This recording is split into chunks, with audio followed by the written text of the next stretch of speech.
transcending into the world of Demon Slayer. While others diligently practice their breathing techniques to slay demons, he finds himself adorned with wisteria flowers, serving as a mere cook. The evening glow over the narrow mist mountain is as crimson as molten iron. Young boys and girls dart through traps, honing their water-breathing techniques. Standing at the exit, Lin Yu clutches a basket of vegetables, his eyes filled with envy. While others wield blades against wooden posts, he busies himself crafting buns. Sister Jingguo approaches, taking a bite of a bun, purple liquid oozing from within. Lin Kuan, your buns. Their appearance leaves much to be desired, she remarks. Without lifting his gaze, Lin Yu replies, wisteria flower filling, it wards off evil. Zhanghua chuckles softly, turning her face toward Kanado, her tone unexpectedly gentle. But I am genuinely happy for Kanado. Only by being strong can one protect others. Draped in a voluminous robe, with wisteria flowers adorning his head and floral garlands encircling his wrists and ankles, he resembles a ceremonial Indian shaman. He approaches Ju Tomioka, who sits beneath a tree. His expression is frigid as ice. That I will not consume such fare.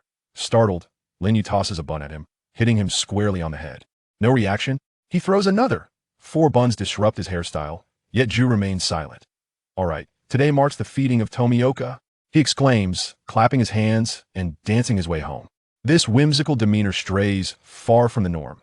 Is he truly content to remain a cook for life? Can wisteria flower buns vanquish demons? Will Ju one day lose patience and strike him? After 12 years as a cook, could he suddenly activate a system? This turn of events would be nothing short of miraculous. Daily, Lin Yu prepares wisteria flower dishes for his senior brothers, only to be met with complaints of stomach troubles. He protests, I'm doing this for your benefit. The demons will surely avoid you. Suddenly, a chime rings out. Congratulations on activating the diligence reward system. The diligence reward system. Each of your actions will bestow corresponding attribute enhancements upon your body, with no end in sight. The following is a demonstration of skills. Lin Yu picks up a stone, permanently increasing his ability to lift the stone. Human swordsmen, upon mastering their breathing techniques, reach their peak before the age of 25, thereafter stagnating and awaiting death. However, Lin Yu's physique will continually improve beyond human limitations without cease. The system then proposes to modify his body.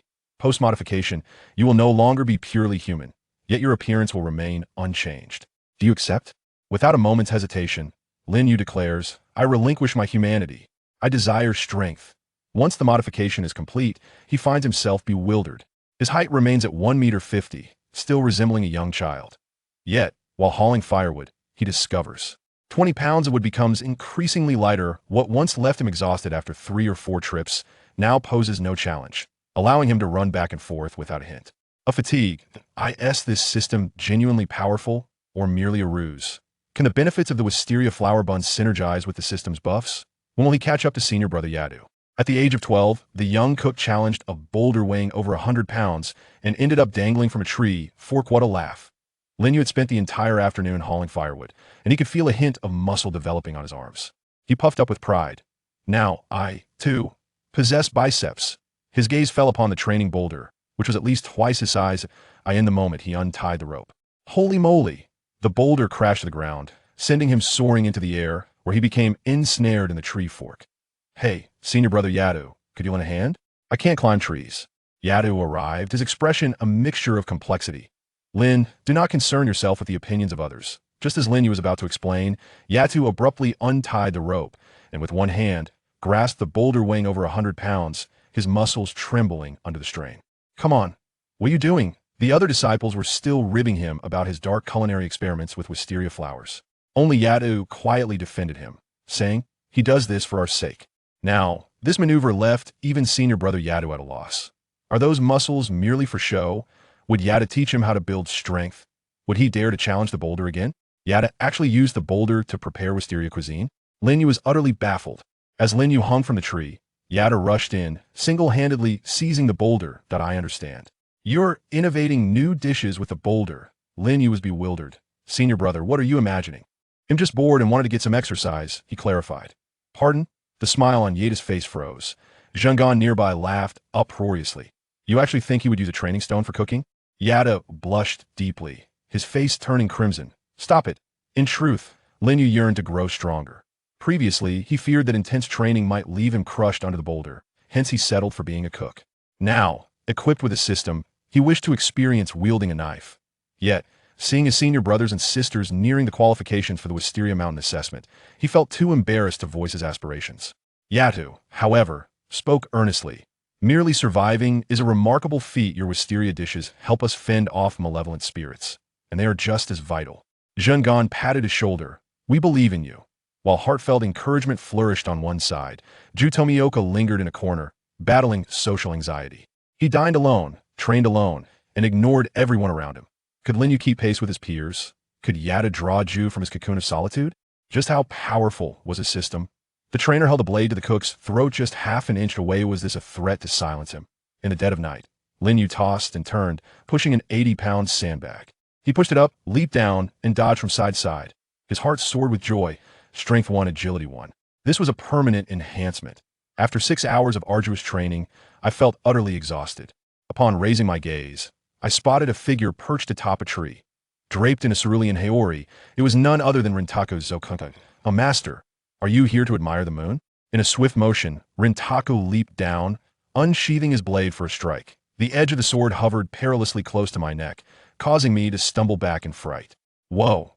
Just as I regained my footing, the blade swung toward me again, pausing mere inches from my throat. "Do not be alarmed, my angle of attack is fixed, and it will halt precisely at your neck, rendering your chances of demise exceedingly low," Rintaku reassured me. Sweat beaded on my forehead as I forced a smile and replied, "Well, that low chance is still a chance, isn't it? Master, perhaps next time you could use the blunt side of the blade?" Internally, I grumbled. Wasn't it said that my body would be transformed? Why is it still so terrifying?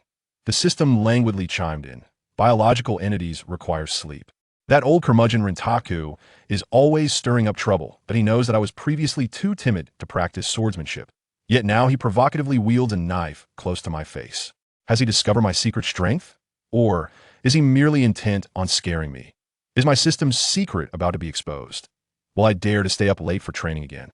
Might Rintaku teach me the art of breathing, growing 10 centimeters in half a month? The cook bulking up with muscles. This system is astonishingly potent.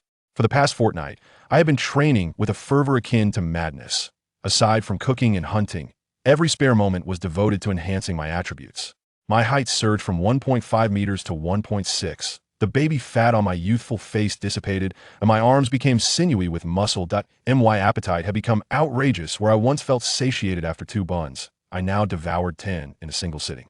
Once again, I approached that massive stone weighing hundreds of pounds. Gripping the rope with both hands, my face reddened from exertion, yet the stone remained immovable. Still no success. I pondered. Perhaps I should try the breathing technique.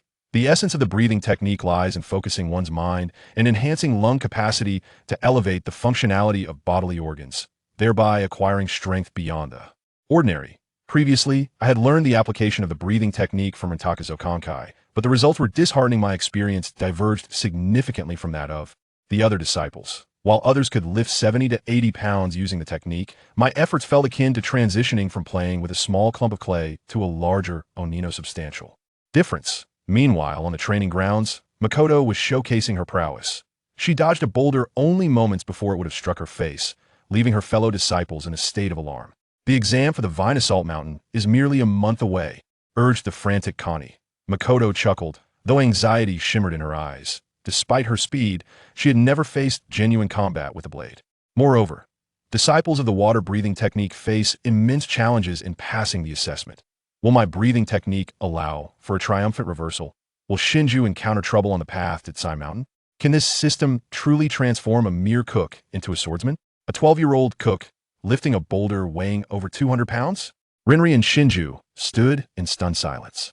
Rinri escorted Shinju back to the thatched cottage, but as they reached the entrance, he froze. There stood Hayakawa, bare-chested, gritting his teeth, his face flushed with exertion. Veins bulged on his arms as he strained to lift the massive stone. Hayakawa! Shinju gasped, instinctively covering her mouth with both hands. Is this the same cook who could only prepare wisteria dishes? In just a month, he had grown significantly taller, his lean frame now sculpted with defined muscles, his gaze fierce as a wolf. Rinri was astonished. What on earth happened to you? Hayakawa grinned, his expression incongruous with his muscular physique. That I merely practiced the breathing techniques you taught me. Suddenly, he became serious. Rinri-sensei, I wish to undergo demon-slaying training. Rinri furrowed his brow. It was hard to believe that the old Hayakawa, who couldn't even pass the basic tests, now had the audacity to make such a request. This system is remarkably potent. Would Rinri acquiesce?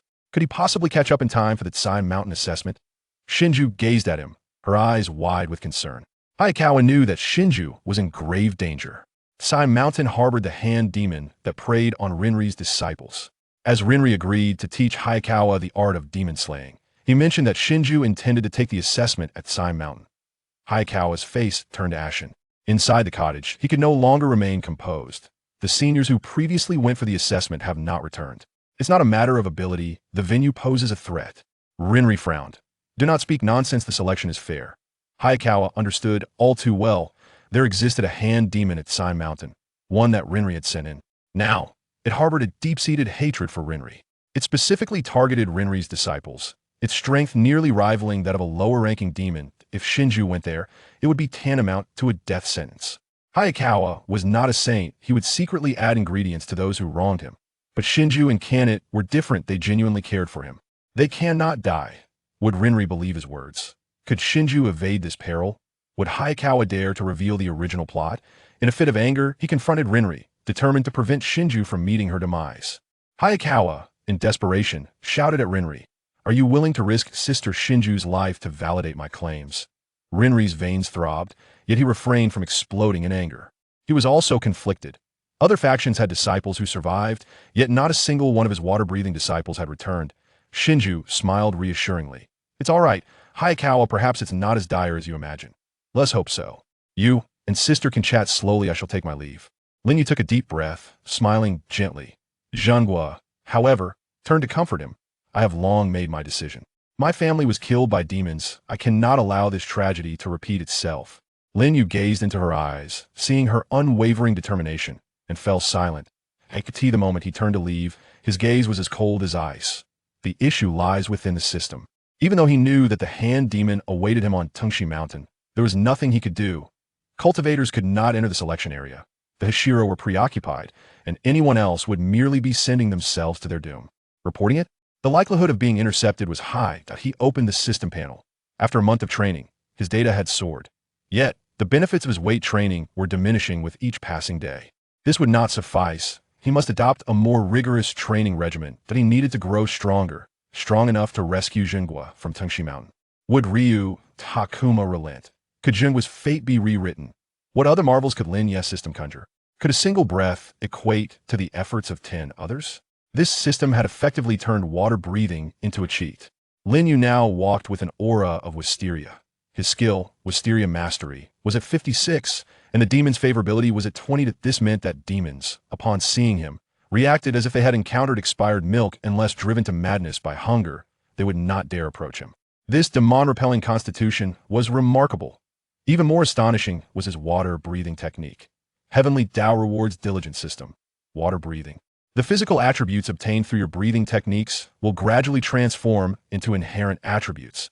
The increases from your breathing techniques will multiply compared to others. In simpler terms, while others would gain 1 point of attribute from breathing, he would gain 2 points or even more. The higher his base attributes, the more potent the enhancement from his breathing techniques and infinite cycle of improvement. This strategy had effectively turned water breathing into a glitch. His fellow disciples whispered behind his back, "What good is further practice? He is still an ordinary person." Yet, Kanatuki sensed something amiss. Lin Yu's speed in evading the sandbags was so rapid that he could dodge trap arrows. Suddenly, Ryu Takuma tossed him a long blade. "Come, give it a try. Let me see what level you have reached now." Under the moonlight, Lin Yu gripped the sword, his hands trembling. Not out of fear, but exhilaration. A wild grin spread across his face as he leaped like a beast, bringing the blade down with force. The edge of the sword sank directly into the earth. Ryu Takuma stood calmly in the center, his hands untouched by the blade. Was he going to receive the strike barehanded? To what extent had Lin Yu honed his swordsmanship? Could he withstand his master's test? Would the water breathing enhanced by the system truly unleash its potential in combat? Alas, it was but an afterimage. Quite impressive. Ryu Takuma murmured in awe from atop a nearby tree. He had never imagined that this boy, whom he deemed to be devoid of talent, would one day exhibit such remarkable explosive power. With just a single strike, he could sever the neck of an average demon. As a demon slayer wielding the Nichirin Blade, Lin Yu had already proven his mettle in terms of strength. Lin Yu surged forward, sprinting towards the tree where Ryu Taki Sakanji resided, and with a powerful thrust of his right foot, he stomped against the trunk. With a sound reminiscent of steam escaping, the impact caused slight fissures in the wrinkled bark. Harnessing the recoil from his kick, he leaped upward, executing a sharp turn before lunging towards Ryu Taki Sakanji, perched upon the tree. With this strike, a month's worth of skill was unleashed without reservation. Rinlong's with Jin drew his sword, and the smooth curve sliced through Lin Yu's long blade like flowing water. At that moment, the tip of the sword was less than a foot away from his face. However, within that less than a foot distance, he swiftly drew his sword, neutralizing Lin Yu's attack. With a clang, Lin Yu's pupils suddenly dilated, and the long knife in his hand was swept aside, causing his tiger's mouth to feel slightly numb. His whole body veered off the intended path and crashed into a nearby tree stump. In a critical moment, he adjusted his grip on the knife, directly striking the stump. However, the tremendous impact still sent his body crashing against it. After dissipating some of the force, he landed on one knee, with the knife plunged into the ground, retreating nearly 3 meters. The long knife carved a gash in the ground. The moves you just used were the second form, water wheel, and the 7th form, droplet wave. Lin Yu confessed, then slowly stood up from the ground, covering his waist that had just hurt from hitting the tree, and smiled helplessly. The imitation was a bit clumsy. The techniques derived from water breathing, known as water forms, are different from ordinary swordsmanship. These techniques are not that Kanroji Mitsuri is unwilling to teach Lin Yu. They are techniques that can only be practiced using physical qualities enhanced by the breathing method, which ordinary people cannot perform at all, even if taught. It would be useless, as they simply cannot learn it. Lin Yu often watched the rehearsals of Yin Tu and the others, which led to the formation of such a scene in his mind, prompting him to imitate. It seems that your breathing technique hasn't improved. Lin Long's keen observation as a cultivator truly shows. He immediately noticed that Lin Yu's current level of breathing technique is very low, almost the same as it was 2 years ago. Lin Yu nodded. Lin Long's expression froze in place, somewhat surprised. Is it possible to have such speed and strength with just this level of breathing technique? Maybe it's because my body has grown a lot recently. Master, haven't you noticed? Ive grown taler. Lin Yu chuckled and prepared to change the topic. He and Rintaki Sakanji shouldn't waste any more time discussing why he suddenly became stronger. Every demon slayer's time in this world is extremely precious, and even a retired elder like Rintaki Sakanji occasionally has to go out on missions. After all, it's unreasonable to force someone without talent to become a demon slayer, right? Rintaki Sakanji let out a slight sigh. I should take back my earlier words.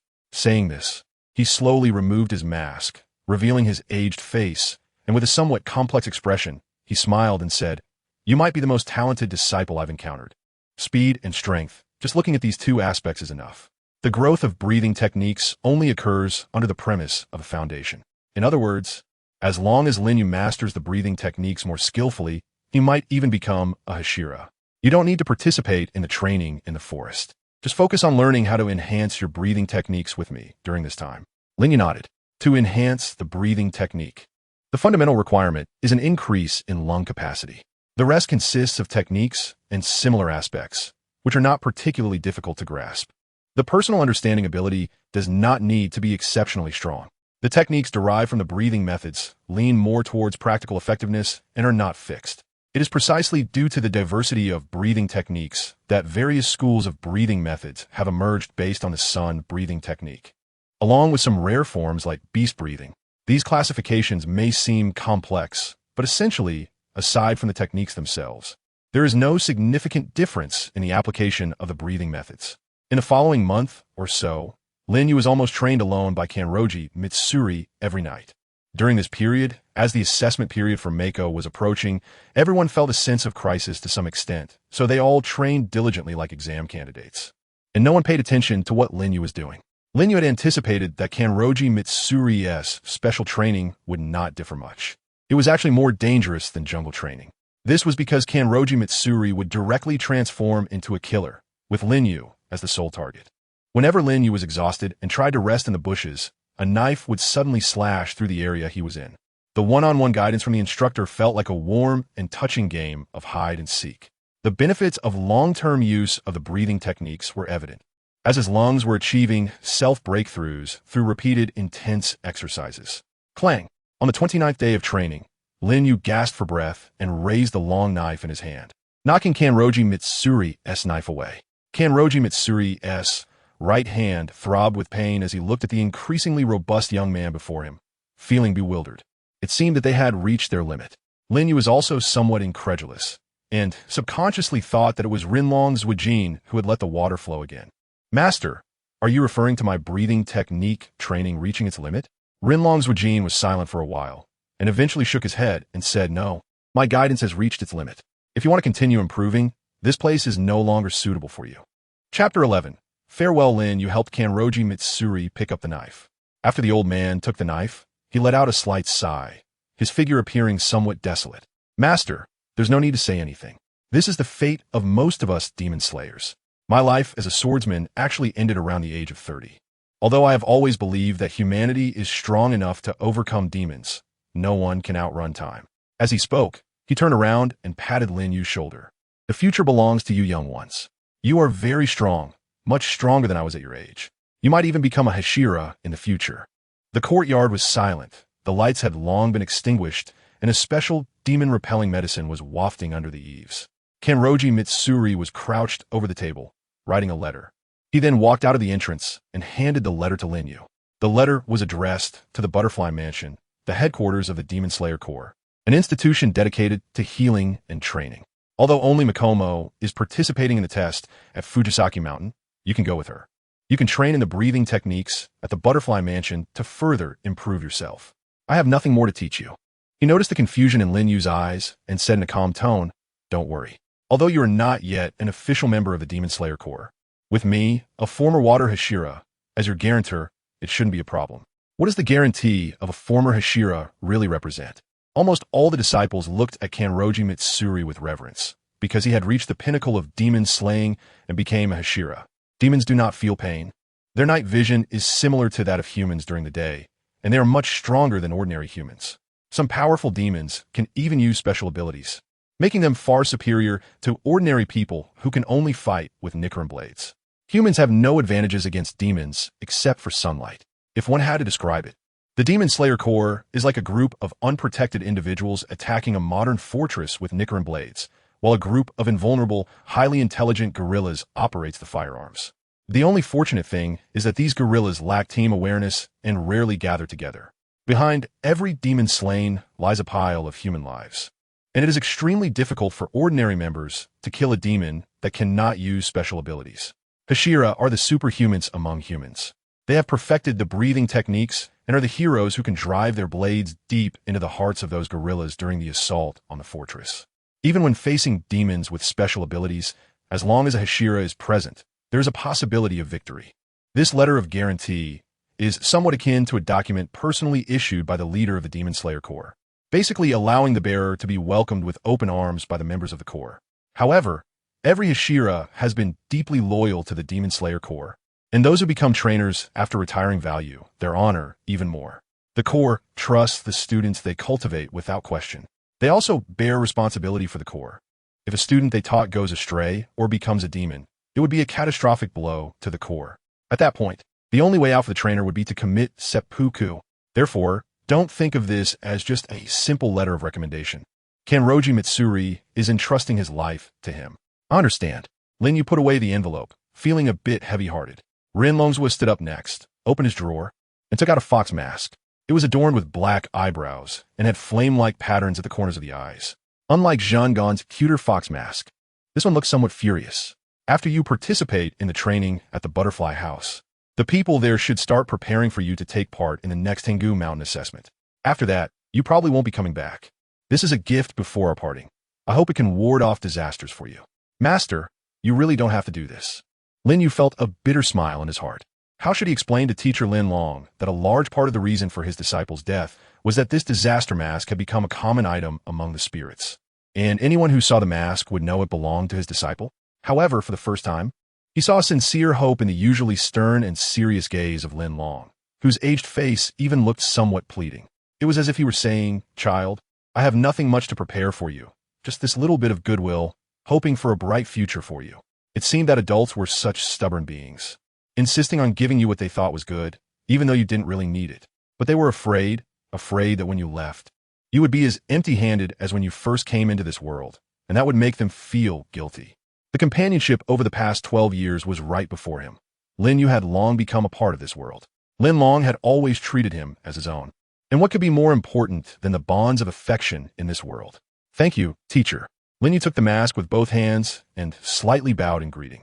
A wise smile appeared on Satomi Soko's face. Isn't this exactly what you were hoping for? You're worried about Makoto, aren't you? Lin Yu did not deny it. He couldn't just watch Zhenggan go to her death. Moreover, he had no way to improve himself by staying here any longer. He needed to go to the butterfly house to participate in the breathing technique enhancement training, so there was even less reason to let her go alone. The evil spirit abilities of the Tishiyama were not too strong. It was just an entry-level assessment. He kept thinking that it must be a problem with his teaching methods. However, if it really is, as you said, that the exam venue is the issue, Daki Zokun frowned. This matter was a burden on his mind. He dreamed almost every night of the children who had died. It was his mistake that led to their deaths, and it felt like a curse. Lin Yu interrupted Lin Liang Zwujin's words and looked seriously into the old man's eyes. Leave the rest to me. After the assessment is over, I will come back safely with my senior sister to visit the teacher. Lin Liang Zwujin turned around, his tone very calm. But his eyes were filled with gratification. This time, perhaps we can break this curse. The next morning, the students in the thatched cottage came out one after another to bid farewell to Mikomo, each with a hint of reluctance in their voices. Tomioka Ju walked out of the house alone, his hair a bit disheveled. He coolly approached Mikomo and looked at her with a melancholic and lifeless gaze. Take care. Bang. Immediately after, someone knocked on his head. You idiot, don't say goodbye to others with that face. Akaza was filled with fury, his face showing anger. Chapter 12. The butterfly sisters Mikomo wore a cherry blossom-colored kimono with a black vest over it and a flower-patterned fox mask on her head. She looked very petite and cute, a helpless smile appearing on her face. This little junior brother seemed to have been beaten by Akaza since he joined, and she didn't quite understand what had happened between the two, but it seemed that Akaza cared for him a lot. Akaza pushed down Tomioka-ju's face with the dead fish eyes, then shyly touched his head and smiled. Have you packed everything? Mikomo nodded. Her package containing a change of clothes. The kimono she was wearing had been washed, and she had changed into it after bathing last night. In addition to some travel money. Akaza's smile calmed down. Facing this partner who had been with him since childhood, he still couldn't find any emotional or comforting words to say, only looking very serious. Be careful on the way. I will. Mikomo nodded and smiled as she watched the two leave. On the other side of the thatched cottage, Lin Liang's Wajin had already come out, still wearing that Tengu mask, holding a sharp long knife in his hand, the blade shining with a sharp light like sunlight. This Nichirin Blade is specially for your assessment. It can slay the demons of MT Fujisawa. After passing the assessment, the Demon Slayer Corps will provide materials for you to forge your own Nichirin Blade. Be careful on the way. Mikomo took the long knife, somewhat surprised. I heard Lin Kuin has been learning from you lately. Why haven't I seen him? He will go with you. Mikomo subconsciously nodded. Then a dazed expression appeared on her face. Creak. On the other side of the thatched cottage, the door of the firewood room opened, revealing a slightly thin figure at the door. A month ago, the shabby kimono wrapped around a somewhat chubby, short guy. Now, he was half an inch taller than Mikomo. His youthful face, which was slightly round, had become a bit more chiseled, showing a sense of youthful determination. His skin, perhaps from long-term exercise and exposure to the sun, was no longer as fair and delicate, but looked very firm, exuding a sense of strength. With two long knives crossed behind him, he had changed into a set of light clothing, a tattered cloth shirt, with pieces of cloth wrapped around his hands and waist, looking just like those wandering samurai traveling the world. Lincoln. Mikomo didn't recognize him at first, but then saw some familiarity in his smiling eyes. Is this really the Lin Kuin who used to bring them meals while humming songs, looking carefree? I have taught him everything I can. He is different from you. He is not going for the assessment, but has other tasks. You two brothers need to take care of each other on the way. Understood? Other tasks? Mikomo was a bit confused. I'm going for some internal training of the Demon Slayer Corps. Senior sister, at least you won't have to go hungry on the way with me around, right? Lin Yu stepped forward with a slight smile. Zhengu subconsciously twitched her lips. Internal training? What is that? Can't the master teach you anything? With such a junior standing beside her who was half a head taller, she instinctively felt a sense of pressure and was a bit uncomfortable. She should have said, congratulations, junior brother, you've grown a lot in every sense. But it felt a bit strange. It's only been a month. Can boys really grow this absurdly? Looking at Lin Yu's innocent smile, As if he had no idea about the challenges they were about to face, Zhenggu felt her responsibility suddenly become heavier. The junior brother is so innocent, knows nothing at all. Even though his body looks much stronger than before, his mind surely won't grow that fast. He has still that little boy who used to hum songs while bringing them meals. Although they were supposed to take care of each other at this moment, as a senior sister, she should be the one taking care of him. Master, don't worry, I will take good care of him. Be cautious on the way. Lin Long left behind just this one sentence before turning back into the house. In a nameless small town, the sun was shining brightly, and pedestrians hurried by. During the Taisho era, big cities had train tracks and Western-style buildings, but in remote villages and towns, the scene was still quite retro. The issuance of the prohibition on swords had reduced the number of troublemaking ronin on the streets, but it couldn't completely eliminate them. Instead, it made the overall societal atmosphere somewhat gloomy. Those who had nothing to do lost their swords and took up professions like thuggery. And besides the bustling vendors on the streets, those who walked around with sticks and a swagger were certainly not good people, often mingling in various gangs, making the community chaotic. Sister. In front of a flower shop, a girl with long black hair smiled as she placed a flower crown on her younger sister's head. The slightly shorter girl looked somewhat indignant at her naturally carefree sister. Both were wearing black uniforms, draped with butterfly-patterned haori. Every time she went out with her sister, she felt like a child being taken out by an adult. They were on a mission, so why did her sister look so relaxed? But isn't that pretty cute? Isn't it cute, Shinobu? Butterfly Kanai's tone was very gentle, as if she didn't even notice the anger on her sister's face. Turning around, the flower shop owner clapped her hands together, smiling and praising them. I told you, miss, your sister's really cute. Not at all, you flatter me. But Shinobu is indeed very cute. Butterfly Kanai smiled even wider, nodding like a rattle drum.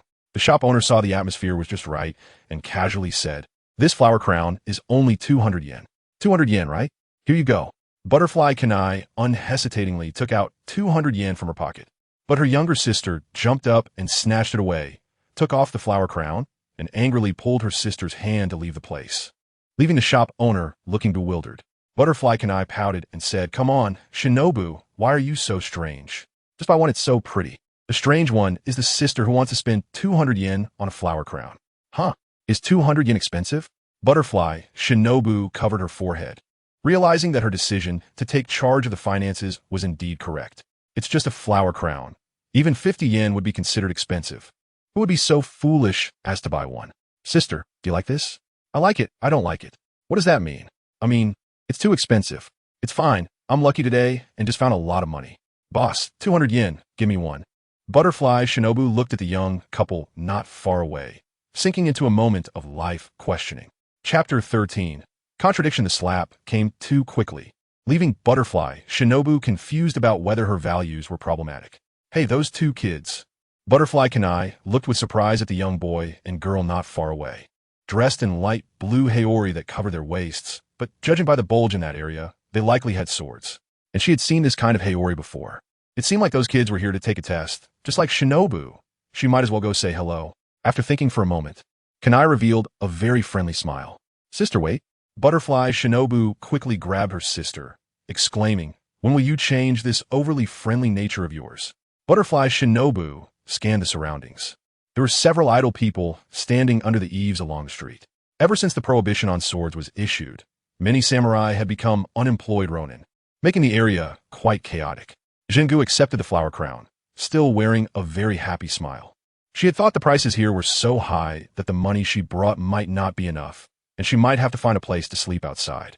Unexpectedly, her junior brother found money again. He really was the kind of person who could do anything after leaving the village. When they were camping in the wild, he could catch all sorts of game, and when staying in town, he always had the luck to find money. Their journey was not just about taking an exam. It felt more like traveling, enjoying good food everywhere. However, as the amount of money they picked up increased, so did their spending. Initially, Zhenggu felt a bit of luck, but now she was starting to feel uneasy, as if her conscience was being questioned. Lincoln. Although it might not sound good to say this, but since it's found money, if possible, you should still try to return it to its owner. We can't keep using it secretly for ourselves. Lin Yu was taken aback for a moment, then nodded and smiled. I understand, senior sister. The two stood at the entrance of the flower shop, but nearby at the corner of the alley, there were prying eyes watching them. Yet they seemed completely unaware. The two walked ahead, and soon a few thuggish characters emerged from within. This scene was just spotted by the Butterfly sisters not far away. Butterfly Shin sighed and said, "Those two guys are being targeted. The current social atmosphere is chaotic. Even she and her sister often encounter such situations when they go out. However, it's not too troublesome to resolve." Butterfly Kanai's expression was worried as she said, "Then we should go help them." Butterfly Shin showed a helpless expression. She knew her sister wouldn't just stand by in such situations. But those two were being too careless, weren't they? Are they really here to take the Demon Hunter exam? Don't they realize they are being followed? The two found an inn. Before checking in, Lin Yu specifically looked around. This town was slightly more prosperous than the previous one, with courtyards all built in the style of wealthy families, featuring various trees planted in deep residential areas. Generally, such places are equipped with dojos, which seem to be legacies from a bygone era left behind by some stubborn and meticulous heads of families. This kind of place was just right for Makoto to practice her swordsmanship, keeping her body in the best condition before the exam. After checking in, Lin Yu stuffed all his luggage into the room and then knocked on Makoto's door. "It seems like we're being followed." As soon as the door opened, Makoto had a serious expression on her face. Lin Yu nodded and then smiled, saying, "I've checked, but those people have already left, so there's no need to worry." Jingu felt relieved upon hearing this. Throughout the journey, she had been thinking about how to resolve the situation. The sword techniques she learned were meant to deal with ghosts, not to have conflicts with people. If a fight broke out, she wouldn't be able to bring herself to strike against ordinary people. "That's good. Senior sister, you should rest here for a while. I'm going out to see if I can find a suitable short-term job." "Work?" Jingu showed a look of guilt upon hearing this. She frowned as she looked into Lin Yu's eyes and said, "It seems that I haven't fulfilled my responsibilities as a senior sister along the way. I've only made you take care of me." Lin Yu smiled nonchalantly and said, "Senior sister, don't worry about it. You're going to take the Demon Hunter exam, so you shouldn't waste time on these trivial matters. Besides, I'm already used to it and don't find it troublesome." Zhengan turned around and took out a piece of paper from her bag, placing it in Lin Yu's palm. "This is the amulet I obtained from the shrine earlier. Keep it with you. It should bring you good luck," she said, smiling and lowering her head. Speaking of which, Lin Jun has had good luck all the way here. Maybe he wouldn't even need this. However, before she could finish, Lin Yu revealed his usual harmless smile, looking very happy. "Thank you, senior sister." He then donned his Aori and left the corridor with two crossed Nichirin blades on his back. Zhengan crossed her arms, letting out a slight sigh of relief, showing a look of being freed from a burden, and softly said with a smile, "Indeed, he is still a child." Outside the inn, 5 or 6 thuggish-looking individuals stood around, their expressions unfriendly. "Those two kids don't seem to be from our town. They must be wealthy to go buy flowers from Masanori's flower shop. Look at that attitude. The package they're carrying should have at least several thousand yen in it."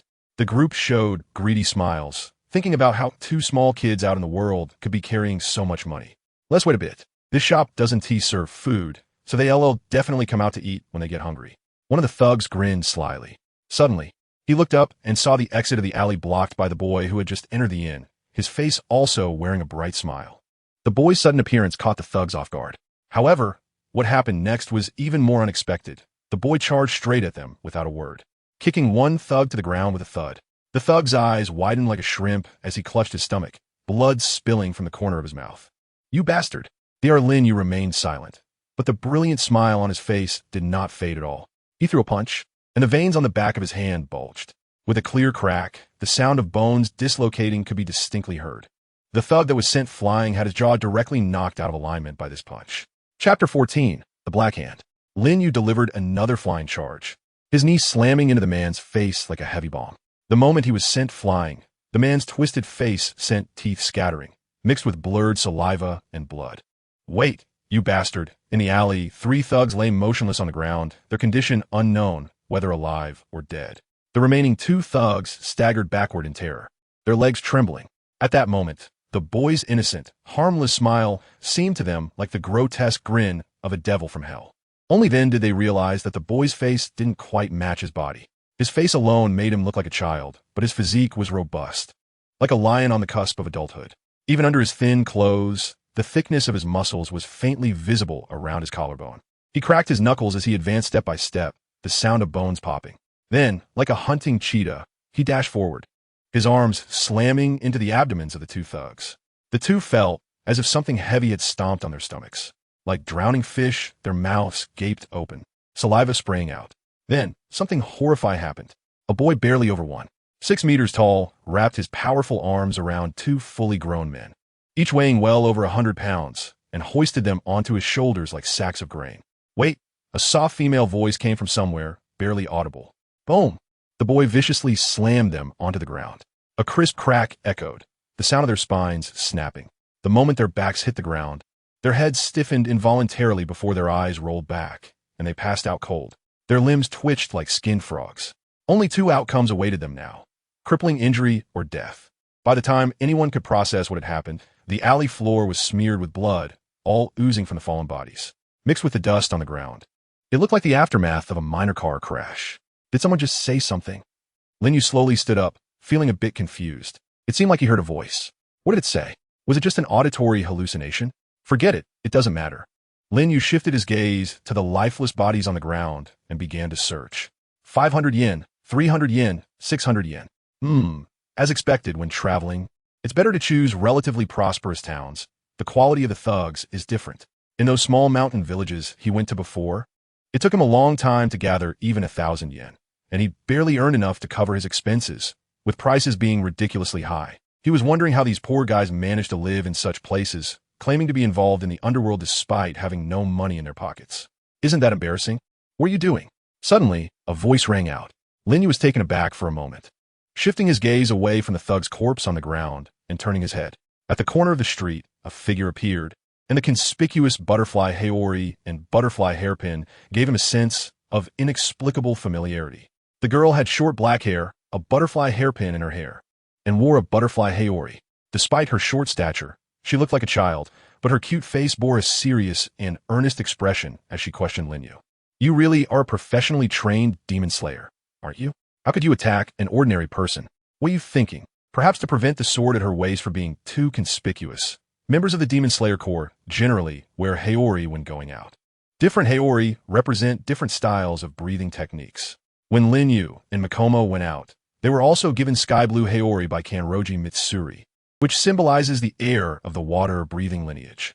Coupled with Lin Yu's strength and speed that belied his age, it was hard not to associate him with demon slayers.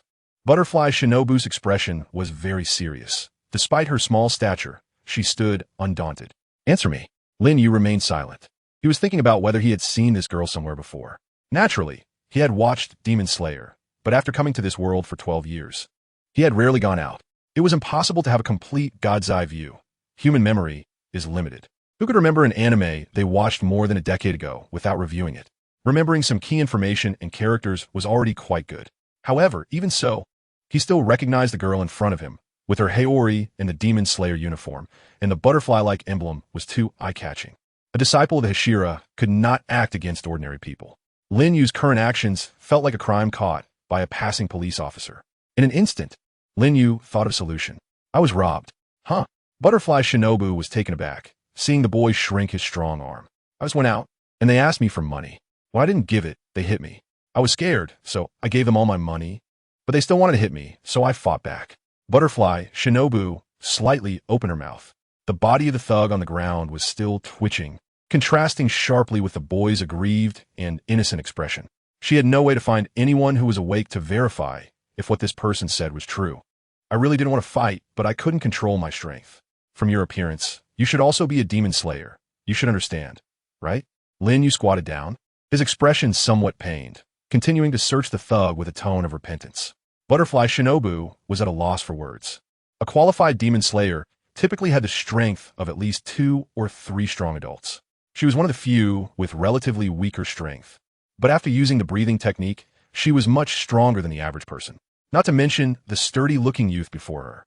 Each of his punches likely had the power of a fierce bull, and it was really difficult to avoid harming ordinary people with such strength. In front of Butterfly Shinobu, after collecting nearly 3,000 yen, Lin Yu finally stood up satisfied, his gaze filled with pity. I really didn't mean to do this. Can you help me save these people? Butterfly Shinobu was stunned after hearing this. The people you attacked, why should I help you save them? It's like this. I was just passing through this town. I haven't learned any medical skills. I don't know where to find a doctor.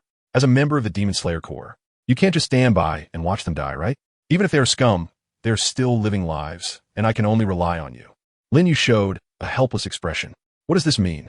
Butterfly Shinobu stared at him for a long time, and after a while, she realized that she had been played and almost led astray. This guy is definitely not as innocent as he seems. His heart must be dark.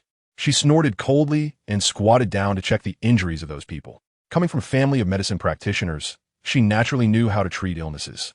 However, after examining them, her expression became extremely grim. The injuries of these people were all different, either their heads or their spines, but they had one common feature.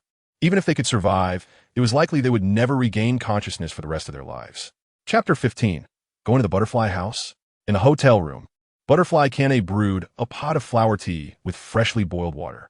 The steam rising from the glass pot quickly filled the entire room, and the faint floral fragrance was refreshing. Shinobu was sitting on the tatama mat, exclaiming, "Lady Kane's flower tea smells really good." "Oh, it's nothing special. I just learned it before," Butterfly Kane said with a smile, pouring the tea from the glass pot into the vessel on the table.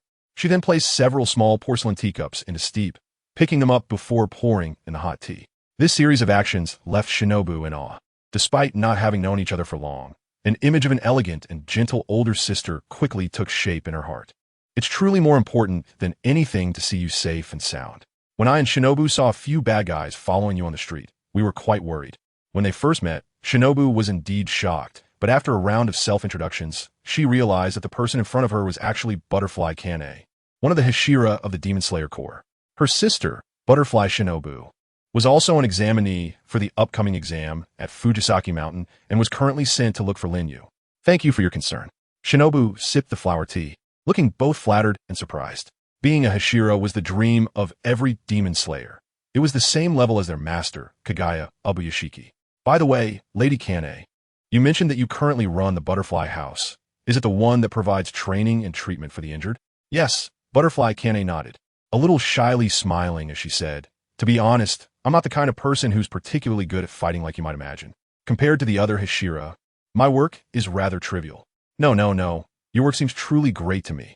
My junior brother, Lin, is just about to go to you to learn the breathing techniques. He has a letter of recommendation from Master Ubuyashiki."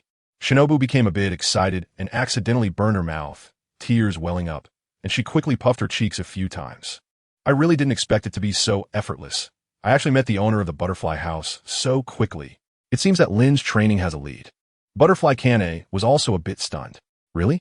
As a logistical organization under the Demon Slayer Corps, the Butterfly House indeed offers training to enhance breathing techniques. From ordinary breathing techniques to a constant state of using breathing techniques, but training to enhance breathing techniques surely isn't exclusive to the Butterfly House." A handwritten letter from the legendary former water Hashira recommending a disciple to train at the Butterfly House. This surprised Butterfly Kane. She hadn't expected the Butterfly House to have such a great reputation. With a creak, the sliding door of the outer hall opened. "Sister, I'm back." Lin Yu looked very happy, holding several warm paper packages, which seemed to be food. Shimboku, seeing his surprise, smiled and introduced, although it's a bit sudden. "This is the flower pillar of the Demon Slayer Corps, Lady Kane Kocho, and her sister, Shinobu Kocho. They just want to look for you. Did you see them?" Lin Yu had a stunned expression and nodded in admiration, saying, "Lord Hanazuki? Just like in the legends, it's really beautiful. And that cute little sister who came to find me earlier, is she your sister?" "Who is the little sister? I'm already 14 this year." As soon as he finished speaking, an unhappy voice came from behind. It was the arriving Butterfly Ninja. "Little Ninja, sister."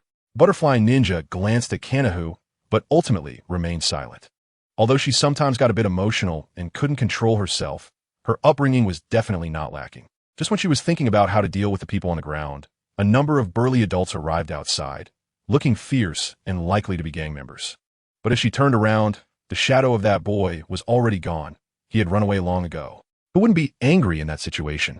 Butterfly Kanahu was exactly 16 this year, and being the only adult here with her tall stature, her biggest weakness was that she couldn't help but be flattered, especially when people praised her sister.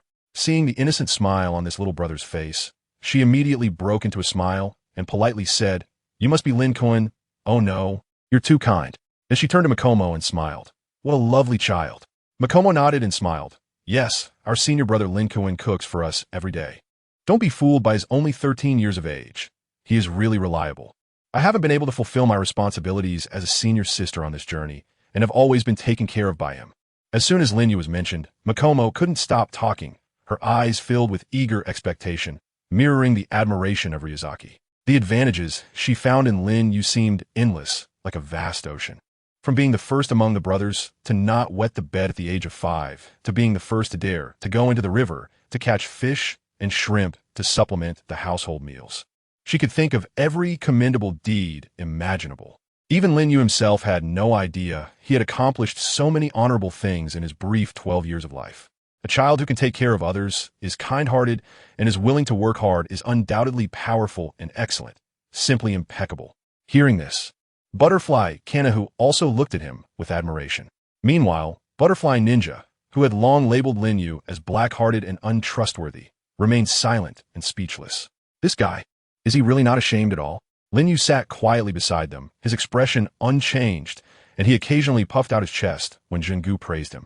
Lin Yu, hurry and take out Master Lin Long's recommendation letter. This is the owner of the butterfly house. Zhengu nudged Lin Yu with her eyes. Good senior sister. I knew you would have this trick. If Lin Yu were to rate Zhengu's maneuver, he would give her a perfect score of 100. After such a long build-up and introduction, Butterfly Kanai should know how righteous and virtuous a young man Lin Yu is. Moreover, with the recommendation letter from Lin Long Zokai, it would be hard for anyone to refuse, right? Finally, he had a chance to elevate his breathing technique to the intermediate level.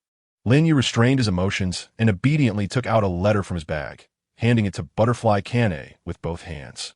Here, please take a look. Beside them, Butterfly Shinobu's eyes widened in surprise. What does the recommendation letter mean? Butterfly Kane opened the envelope, and after a long moment, her expression changed dramatically, showing astonishment, shock, and finally returning to calm. After reading it, she smiled and said, I forgot to mention, Shinobu, this Lin Koen was recommended to our butterfly house for breathing technique training by the former water Hashira, Mr. Kanroji. He's very special. Special? Coming to our butterfly house? Chapter 16. The original intention to become a demon slayer, looking at the radiant smile on the boy's face. Butterfly Shinobu felt 1,000 unwillingness in her heart. Letting him into the butterfly house was like inviting a wolf into the house, wasn't it? Shinobu, Lin Koen is only 13 years old this year. Everyone in our Demon Slayer Corps is like family. As his older sister, you should guide him well. 13 years old? Butterfly Shinobu felt her mind collapsing. She was only about 4 meters tall, while this guy was clearly over 6 meters, and she always felt like she saw the shadow of the strongest man in the Demon Slayer Corps, their savior, the stone Hashira, Master Tenjin's silhouette in him. He had a strong build, and just looking at him gave a rock-like quality. I'm sorry, I can't accept this. I won't get involved or ask about it, but I trust my sister's judgment, so do as you like. Butterfly Shinobu took a deep breath to calm her emotions, glanced warily at Lin Yu, then stood up and walked out. First, she was not the owner of the butterfly house. Second, this matter involved the former water Hashira, and, as a non-official member, she had no right to speak. Butterfly Kane showed a slightly apologetic expression. Shinobu is a bit shy, but she's a kind-hearted good child. Saying this, she straightened the envelope, and her expression became serious. At this moment, the pressure of being the flower Hashira came over her. She was no longer the approachable big sister next door, but rather very solemn and serious. Mitsuri and Lin Yu were sitting there, both looking tense, knowing that it was now the time for Kane to make a real decision. Although this was Lin Yu's matter, Mitsuri was so nervous that her palms were sweating. I have finished reading Master Kanroji's letter. After this, I will hand it over to the Lord for review. However, as the owner of the butterfly house, there's one thing I would like to confirm with you, Lin Kun, if that's all right. Lin Yu nodded. What was Lin Jun's original intention to become a demon slayer? Teacher Kanroji mentioned in the letter that when all the disciples talked about demons, they showed pain or hatred, but Lin Jun was different. Teacher Kanroji said that this point needed to be personally assessed by me, and only if he passed could he enter the butterfly mansion for training. The content of the letter from Kanroji's last visit was the true Lin Yu. After more than 10 years of observation, the old man found that Lin Yu not only lacked the physical aptitude to become a demon slayer, but more importantly, his inner self was very indifferent. As if he didn't take anything to heart. He had no hatred for demons, nor did he show any ambition to save innocent lives. Such a person is hard for teammates to trust with their backs. Original intention? To survive. What a joke. Such an answer cannot meet the standard. Calm down. Lin Yu. Mitsuri screamed inwardly. Why did Teacher Kanroji set obstacles in such a place when they were so close? She knew her junior brother very well. Lin Yu desired to live more than anyone else, but this was definitely the wrong answer for the Demon Slayer Corps, which was dedicated to sacrifice, just as she wanted to lift the teacup with both hands to take a sip and then use the opportunity to pat Lin Yu. It was already too late. Lin Yu spoke without hesitation, and Mitsuri was in despair. Love and peace. Bang! Outside, Shinobu's forehead hit the door frame. Clap! The teacup in Mitsuri's hand fell to the floor. Kanai tilted her head slightly, a smile reappearing on her face as she gently said, "Eh?" Lin Yu stood up with a determined look in his eyes and said with righteous fervor, "Every time I think about the countless people in this world who have lost their homes and loved ones due to the torment of evil spirits, I find it hard to eat or sleep. I resent my own lack of strength. If I could become strong enough, I believe I should end all of this in my lifetime, driving all the demons out of this world and creating a place filled with love and peace where no one gets hurt. This is the original intention behind my desire to become a demon slayer." Butterfly Kene took a deep breath, looking at the righteous young man before her. She recalled those who had entered the demon slayer corps with such beautiful visions. Those children, all around the same age, had picked up the Nichirin blades to engage in brutal battles. Such passionate words from a youth were now too embarrassing for her to utter. Everyone would just laugh at her. But she was deeply moved. This was the most standard answer for wanting to join the demon slayer corps. "Sister, don't listen to that guy. He's lying to you. His heart is dark." Butterfly Shinobu sat outside the door, holding her head in despair. She remembered when she examined the wounds of those thugs earlier. The injuries were mostly shattering fractures, with little to no chance of healing. These injuries were even worse than those sustained by the members who fought against the demons. Now that the bodies had been taken away, how could she prove to her sister that this guy was a downright demon? If he were to master the breath of the sun. "You've qualified, Lin Kuan. I will keep an eye on you until the next training at Fujisaka Mountain." Butterfly Kane looked at Lin Yu with great admiration. Lin Yu nodded solemnly and sat down with composure. "Where, Lord Hachibu, you flatter me." After that, Butterfly Kane let out a breath, stretched lazily, and her curves were highlighted beautifully by the Demon Slayer uniform. She was already the kind of stunning beauty who attracted attention wherever she went, and returning to her lazy demeanor made her look gentle and approachable. "Sigh, now that the work is finally done, Miss Shinobu, how about you come back with me and Shinobu? It's just in time for her to participate in the exam at Fujisaki Mountain." Shinobu was still immersed in Lin Yu's earlier performance. What on earth is love and peace? "Junior brother, are you serious about changing your stance so quickly?" She found it hard to understand why her usually ordinary junior brother had transformed into a noble figure concerned about the country and its people. Thus, she appeared somewhat distracted, and it was only when Butterfly Kane reminded her that she came back to her senses. "Isn't this a bit inappropriate? If someone discovers my connection with Lord Hachibu, it could negatively affect your reputation during my exam. This is also why instructors generally let their disciples take the exams alone instead of accompanying them, to ensure the rigor of the selection process. Entering the Demon Slayer Corps through connections without sufficient strength would be a disastrous blow to teammates from the same batch." Chapter 17. Good evening. Lin Yu was taken aback and instinctively glanced at Jinzi. Huh? Why refuse? It was actively offering to be a bodyguard. This meant that he wouldn't have to find someone to ask for directions to Tengshi Mountain anymore, and he wouldn't have to worry about being attacked by ghosts while sleeping. Moreover, since they were, the expenses like food should be covered, right? After all, such big figures wouldn't let people like them pay for anything. Behind Butterfly Kane is the Kanazuki family, one of the top financial conglomerates, basically the kind that doesn't treat money as a concern. Lin Yu tried hard and thought deeply. In the end, he only saw a life of being kept, free from worries about food and clothing, a bright future of rapid progress, and a successful life with everything one could wish for. The leap in class waved at him like an angel, making it difficult for him to understand where his senior sister's difficulties truly lay. He, after all, remained crude. Lin Yu placed his hands on his knees and spoke with a heavy tone. "Senior sister, Lord Hashira may have his own considerations. We have been camping in a while for a month now. Not to mention the issues of not having a place to bathe and going hungry. We also have to worry every day about encountering powerful evil spirits. Today, luckily, I found quite a bit of money, but what about the future? How could someone as compassionate as Lord Hashira just sit by and watch the Demon Slayer Corps face danger? Huh? Is it really that bad?" Butterfly Kane was stunned, her expression filled with sympathy. She never expected that these two had been sleeping in the wilderness and were going hungry along the way. "Lin Yu, even Ji is shocked." Lin Yu crossed his arms and said, "Sister, please don't speak for now. I believe that in Lord Hachibu's eyes, every person's life is extremely precious. Death represents the extinguishing of a future that a person should have. I'm not considering this for myself. Let's assume that in the future, one of us truly possesses the qualifications to become a Hashira, but is killed in a place like this while still weak. We would only be losing a life, but the world would be losing a valuable fighting force against the demons. This is irreversible. If Master Being were here, he would surely be in tears, saying something like, "What a pure and innocent warrior." Kaneo Butterfly Miss Kanoko, what Lin Yu said makes a lot of sense. Let's go together. No, I should say, as a Hashira, I have the responsibility to take you away from this dangerous place. Kaneo's expression was very serious. After a long while, Kanoko finally nodded. She felt something was off. Had they really suffered so much? She couldn't shake the feeling that after leaving the village, their quality of life was much better. After all, Lin Yu could find money every day and also hunt. Soon, the Butterfly sisters checked into this inn.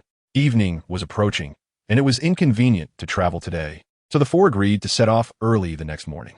During this time, there was a classic scene where Kanoko was dragged by Kaneo to enjoy the hot spring together.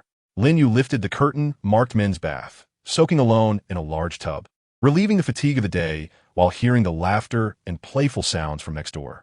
Girls really have a lot of fun while bathing. The topic of breast size is so sensitive outside, but here they could discuss it openly. He couldn't quite understand their thought process. At this moment, as a man, should he peak like a true gentleman, or should he be a timid turtle and regret it for the rest of his life? Lin Yu thought for a moment. Just as he was about to make a decision, a sound came from the wooden board behind him. It was Butterfly Shinobu, her voice sounding both gentle and indifferent. "If you dare to peek, I'll kill you." Lin Yu stood up, and there happened to be a gap in the wooden board at an angle. Normally, one would know that if they aligned their eyes with that gap, they could see the situation on the other side. It's hard to tell which gentleman left it, but now the grass on the grave has grown several feet tall. 0K. Lin Yu turned around and left the men's bath without looking back. What is he thinking? He's just a 13-year-old little boy, not interested in women at all. He wouldn't do something like peeping. Outside the inn, the moonlight was cold and clear, and the long street was empty.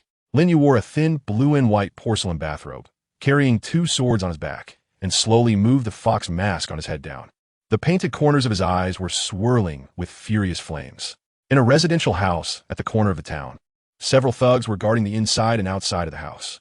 The scar-faced man, sitting in the center, viciously plunged a large knife into the table. Having been in this place for so long, he had never encountered such a strange situation. Zheng Nan was beaten at the town entrance today and brought back half dead, and now 5 more people have been beaten. Sasaki, weren't you there at the time? What do you think they went to do? Sasaki looked at the 5 people lying nearby, looking almost dead, and said with trepidation, "Big brother." It seems they went to collect money from a pair of unfamiliar boys and girls who entered the town. Collecting money from 2 little brats? Sasaki nodded, yeah. Those 2 kids looked quite rich, spending money generously, even buying the kind of black-hearted goods that Zheng Nan's wife bought without hesitation. When I brought these 5 brothers back, I asked around, and that pair of boys and girls were staying in nearby inn. Should we capture them and ask about it? The scar-faced man waved his hand. Go ahead. After Sasaki left, he turned his gaze to a small, colorless, charcoal-headed figure in the corner, immediately showing a look of disdain. What's going on? Haven't you sold her yet? One of the subordinates replied, Big brother, people say this child looks a bit abnormal, like a dead person. I've starved her for 2 days, and she hasn't said a word, just sitting there motionless. As he spoke, the subordinate revealed a horrified expression. Having been in the human trafficking business for so many years, he had never seen such a strange child. The scar-faced man said, unhappily, tomorrow, find a monk to help sell her. That way, those who think she's cursed won't mind. Seriously, I spent a lot of money buying her from her parents, originally planning to sell her to Yoshiwara, and now she won't even say a word. What bad luck. With a clang, the door was pushed open. The scar-faced man was stunned, trembling as he asked what happened. 2 bloody knives reached in, followed by a figure wearing a strange fox mask, speaking with indescribable pleasure. Oh, good evening. Chapter 18. No evidence. Who are you? The scar-faced man and the other thugs in the room looked as if facing a formidable enemy. The suddenly intruding stranger, however, did not respond, casually walking to the corner and pulling out a ribbon from somewhere to tie it around the charcoal-headed child's eyes. Don't look. Little one, turn around. The charcoal-headed child's body was moved, obediently remaining still. After taking a bath, Butterfly Shinobu noticed that the guy was not in the room and immediately became alert. This time, she had to catch that guy red-handed. Once the breathing technique was activated, her sensory system became instantly sensitive. Butterfly Shinobu changed into her night gear and leaped onto the residential house, running in a place with a broader view, her eyes constantly watching the streets below. However, in this small town, there was no electricity, and at night, only a very few houses would light up, while the rest remained pitch black. In such a situation, searching for a person among the residential clusters spread over several kilometers was indeed quite challenging. Where on earth is that guy? Butterfly Shinobu thought to herself, suddenly furrowing her brows. While on the rooftop and in a hurry, she caught a whiff of blood. Among the row of pitch-black houses shrouded in moonlight, one flickered with a ghostly yellow light. A figure as agile as a butterfly leaped down from the beam, her haori fluttering. Butterfly Shinobu frowned tightly. For a moment, she thought she had arrived at a crime scene of a demon, as the smell of blood was too overwhelming. After lighting a fire stick, she was stunned by the scene before her. The doors of these houses were made from wooden boards set up together, and now the boards had been smashed, revealing bodies lying below in the pit. She felt something under her feet and instinctively moved the fire stick towards the ground in front of her. To her horror, she saw a pair of wide-open eyes. A thug lay dead, staring blankly at the sky, with a shocking knife wound on his neck. The ground was littered with such individuals, all showing obvious knife wounds, looking like pieces of bloody tofu, lying broken on the street. At least 30 of them were dead. Inside, candle flames flickered. Butterfly Shinobu saw a child with their eyes covered by a cloth crouching in the corner, motionless.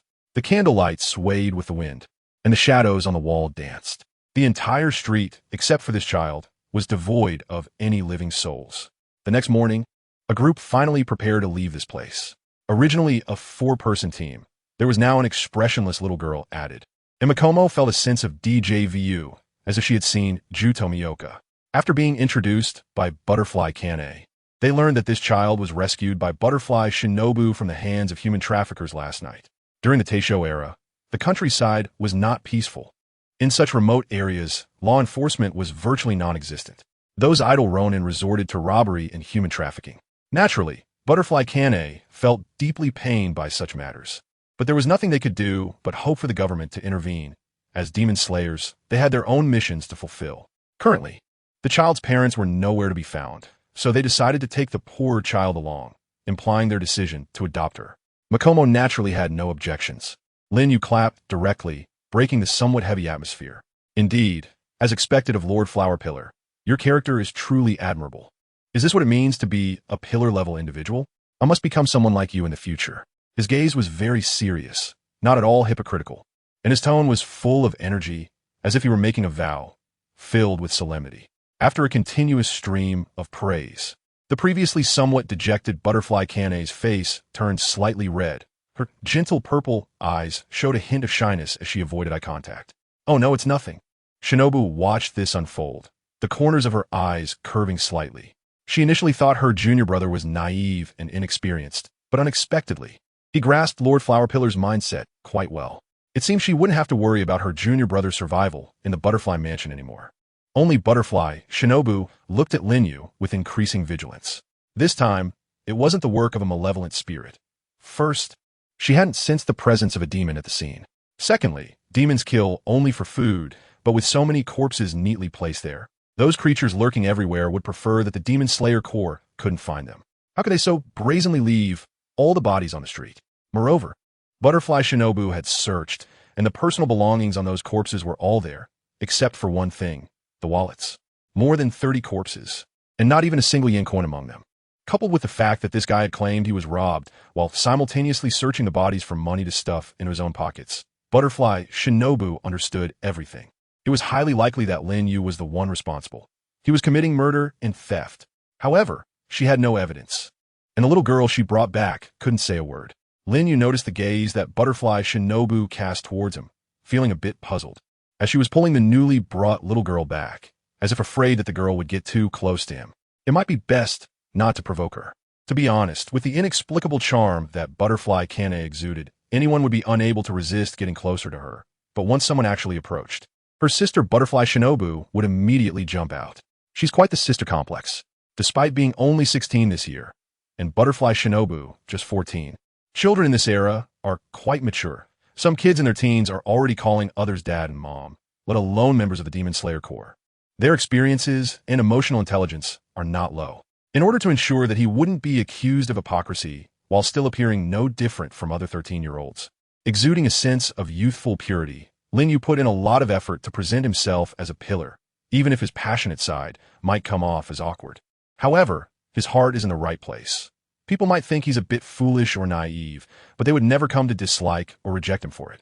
The notion that righteous young men often take on the role of protagonists is not unfounded. After all, in this world, both bad and good people enjoy befriending good ones. Lin Yu felt that as long as he maintained his performance, it would be fine. His goal was to advance in breathing techniques, not to make friends.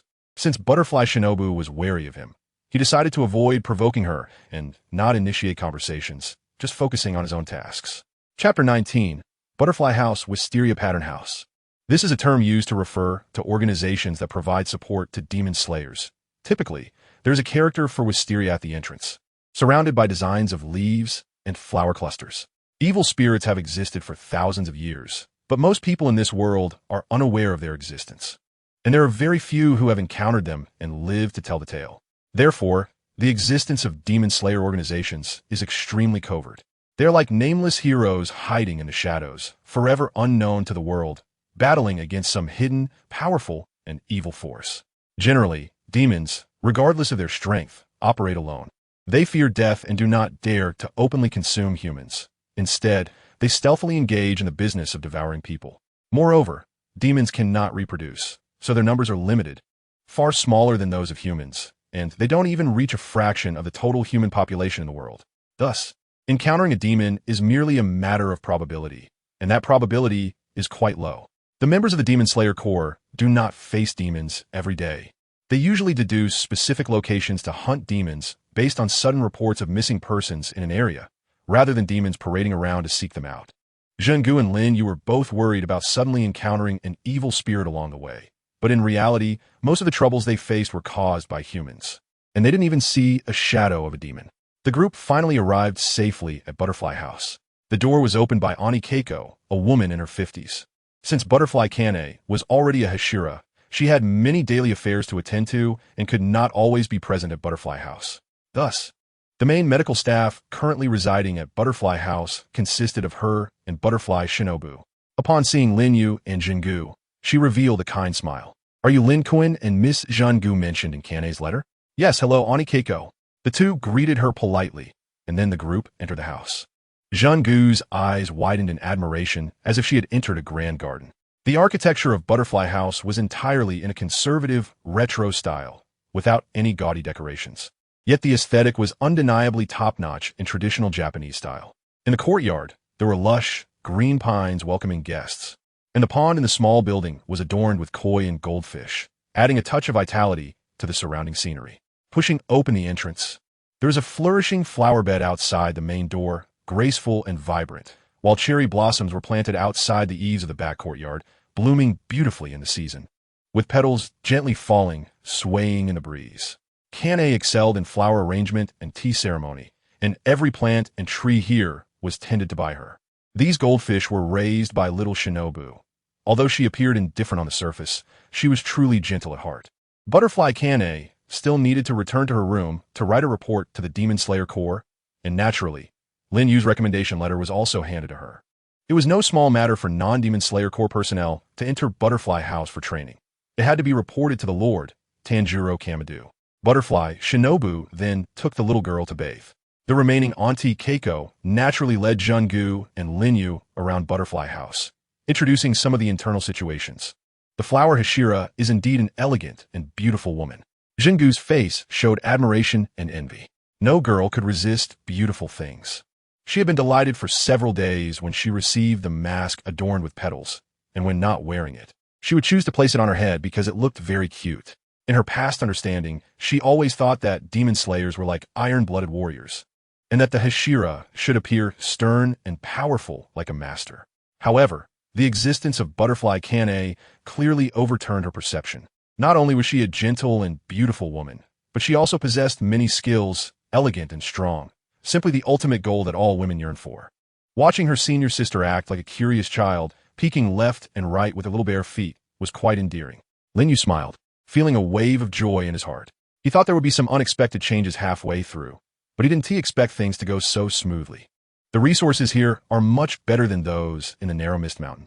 If he can focus on cultivating in this place, how strong could he become in the future? It's truly exciting. At this moment, he noticed a separate room inside the butterfly house, close to the dojo. Although the main door was tightly secured, the faint scent of medicine could be smelled by the three of them as they walked down the corridor. Inside was Xiaoren's pharmacy. She is really impressive. She started making medicine at the age of 8, and the medicines used by the children who come to the butterfly house for treatment are all made by her, resulting in their full recovery. Butterfly Shinobu's pharmacy? This means there might be wisteria, poison inside that can kill demons? Lin Yu immediately thought of this. After all, Shinobu Kocho was the only one among all the Hashira who couldn't decapitate a demon due to her insufficient strength. Therefore, the exceptionally talented Shinobu developed her own path to slaying demons, using a deadly poison made from wisteria flowers. What Lin Yu did before on Misty Mountain was merely a poor imitation of Butterfly Shinobu. The one who can kill demons is the toxin from the wisteria flower solution prepared by Butterfly Shinobu. Whether unprocessed wisteria flowers can truly kill demons remains to be investigated. However, I'm sorry, but Shinobu generally doesn't allow others into her pharmacy, so I can't take you in for a visit. Aunt Keiko smiled. Lin Yu nodded, feeling a bit regretful, and secretly noted down this place. Next was the observation of the dojo. The Butterfly House Dojo would be Lin Yu's main activity venue from now on. Inside, there were various exercise equipment, training wooden swords hanging on both sides, and numerous circular shapes drawn with chalk on the wooden boards. Papers were pasted on the walls, introducing training methods with illustrations as aids, so one could quickly learn how to use them without needing a master to teach. The new batch of injured had all healed, and there weren't many people here for the time being. Kane had mentioned that she couldn't help Lin Jun with the swordsmanship training of water breathing. First, he should get accustomed to the training environment here, and later she would teach him how to improve his breathing techniques. Lin Yu nodded. He understood that with the assessment for Butterfly Ninja approaching, as her sister, Kane must be more anxious than anyone else. How could she possibly have the time to guide others? After returning to their respective rooms, Mako knocked on Lin Yu's door. The two sat across from each other at a table. Tomorrow, I will be leaving here, Lin-kun. You must practice well here. Chapter 20. The test at Fujisaki Mountain begins. Mako's face was filled with a gentle smile, reminiscent of the smile from Kanroji's earlier departure. Senior sister, can't you tell? I've become very strong now, no longer the little child who could only stand beside you and envy you. Comforted by a child with such eyes, Lin Yu fell silent. Don't blame Master Shinazugawa. When he wrote that recommendation letter, he had to consider the bigger picture. Becoming a demon slayer means you must be responsible not only for yourself, but also for your companions. Without a steadfast heart, one cannot succeed. I have one. Lin Yu looked a bit confused. Zhenzong saw this and smiled helplessly. Lin Jun, you don't have to act in front of me. Among the children that Master has adopted, you are the only one who is different from the others. Sometimes you seem very mature, and other times you look like a child who hasn't grown up. Sometimes I really can't tell which one is you. You must have lied when you spoke to Lord Hua Zhu back then. Lin Yu was stunned for a moment, then smiled and looked up into Zhengan's eyes. But senior sister, you didn't expose me. This might be the first time the two of them opened their hearts to each other. Two kids in their teens, traveling far away, supporting each other along the way. Many times, he would wake up from his dreams to find Zhengan's Haori draped over him. She truly fulfilled her duties and responsibilities as a senior sister. Even when she noticed Lin Yu lying in front of the flower Hashira, she chose not to speak up for the sake of her junior brother's future. This is something teacher Ryu Takumi couldn't do. As the former water Hashira, he had to maintain absolute impartiality. In the conflict between the Demon Slayer Corps and her junior brother, this girl unhesitatingly chose the latter. Because I believe, Lin-kun, you must have many unspoken struggles, but you would never betray your friends. I don't know why you've suddenly become so obsessed with becoming stronger. Zhengan's tone suddenly became a bit agitated. Her expression was very serious, as if she was yearning for an answer. It must be for the sake of something beautiful. Lin Yu's expression was calm, his gaze deep, as if he had entered the ocean. In the end, he nodded. Zhengan seemed to breathe a sigh of relief, and then revealed a smile. The next day, cherry blossoms bloomed in this warm season, but the butterfly house appeared somewhat desolate due to the lack of people. After being cleaned by Butterfly Shinobu, the little charcoal head transformed into a porcelain doll-like appearance. Wrapped in a cherry blossom-colored kimono, standing blankly under the tree, gazing at the vast sky from all directions, occasionally chasing the butterflies in the courtyard like a cute little dumpling with an expressionless face. The child's name was Kirahana Kanao. Butterfly Kane spoke with a hint of pride, while the neatly dressed butterfly shinobu beside her was somewhat speechless, as this name was decided after her sister carefully flipped a coin and she didn't know what to say. The key issue was that this child couldn't speak. Not only could she not extract any evidence about Lin Yu's killing from her, but she also didn't know her name, which troubled Butterfly Shinobu greatly. What a lovely child. Zhengan wore a fox mask on her head, changed into a cherry-colored petal kimono, layered with a black training vest, and equipped with a Nichirin Blade at her waist. Everyone stood at the door. Today was the day Butterfly Shinobu and Zhengan would go to Fujisaki Mountain for the assessment. Butterfly Kane looked around and asked in surprise, "Hey, where's Lin Yu?" Zhengan smiled and said, "He's a very diligent person. He's been staying in the dojo since yesterday." After she talked with Lin Yu yesterday, he couldn't wait to dive into the dojo. Then Zhengan, curious about Lin Yu's current strength, went in to act as his sparring partner. She was quite surprised. Lin Yu's average stats had far surpassed those of most of his peers, only slightly lower than Kanado, and in just a month or two, he had grown to such a level. Lin Yu's explanation is that he may be a late bloomer starting to grow now. In other words, he is the type that achieves great things late, and this has also been acknowledged by Kanroji Mitsuri. What else can Zhengan say? Like Kanroji Mitsuri, Lin Yu possesses a talent that seems to be innate, which truly makes one unable to avoid self-doubt and envy. However, Lin Yu might not yet meet the training standards of the dojo. When I went to see him in the morning, he seemed to be struggling to blow into that gourd. Is that so? That does sound quite difficult. Kanroji Mitsuri said in surprise. Gourd training is one of the most effective methods for practicing the breathing technique of CHCH, which involves continuously blowing air into a sealed gourd to increase lung capacity and achieving the ultimate goal of breaking the gourd. This terrifying task is something most people wouldn't even dare to think about, but it is merely one of the assessment methods for the CHCH breathing technique. The core of the Demon Slayer core is to cultivate superhumans with extreme metrics, and the Hashira are the most extreme among them. According to Kanroji Mitsuri's understanding, even if Lin Yu wanted to break the smallest gourd, he would need about 2 months of training, and that's under the premise of having great talent. Doesn't he come to see you off? Zhengan revealed a somewhat awkward smile and said, "No, we don't emphasize such things. The master has said that once he enters that state of training, it becomes very difficult for him to pull away and deal with other matters. And I don't want him to be distracted because of me." Kanroji Mitsuri calmly smiled and said, "Miss Zhengan, you are truly a gentle person." The facts were laid out before her, and her intuition told her that she may have misjudged the person before. Lin Yu's pursuit of strength is above personal emotions and the feelings of those around him, with a strong sense of purpose. Even with his persistent beliefs, he inevitably neglects the feelings of others. He will definitely become stronger, but this kind of strength is not something that Butterfly Kanai agrees with. In contrast, Zhengan's character, which considers others in everything, makes her admire him greatly. Zhengan blushed and said, I've been the one being taken care of all the way. I'm counting on you, Lin Yu." As she spoke, she slightly bowed and took the lead on the narrow path outside the wooden wall. After she walked far away, Butterfly Shinobu frowned and said to Butterfly Kanai, "Sister, let's leave Ms. Zhengan aside, but I still think that guy has problems. You need to be careful." She had already told Kanai everything that happened in the alley that night, and Butterfly Kanai was naturally surprised, feeling that it was definitely not something a simple and righteous boy like Lin Yu could do, and she always doubted it. She felt helpless, though, as there was no evidence. "I'll come pick you up after the exam." Butterfly Kanai did not respond to this question, only smiling as she patted Butterfly Shinobu's head. Chapter 21. Shocked Butterfly Kanai. Butterfly House, Dojo. In front of the slightly ajar door, the afternoon sunlight shines in, very quiet. Hood, hood, hood. The sound of footsteps on the floor continues to echo, swift yet muffled. Lin Yu threw the wooden sword in his hand, like a breaking arrow.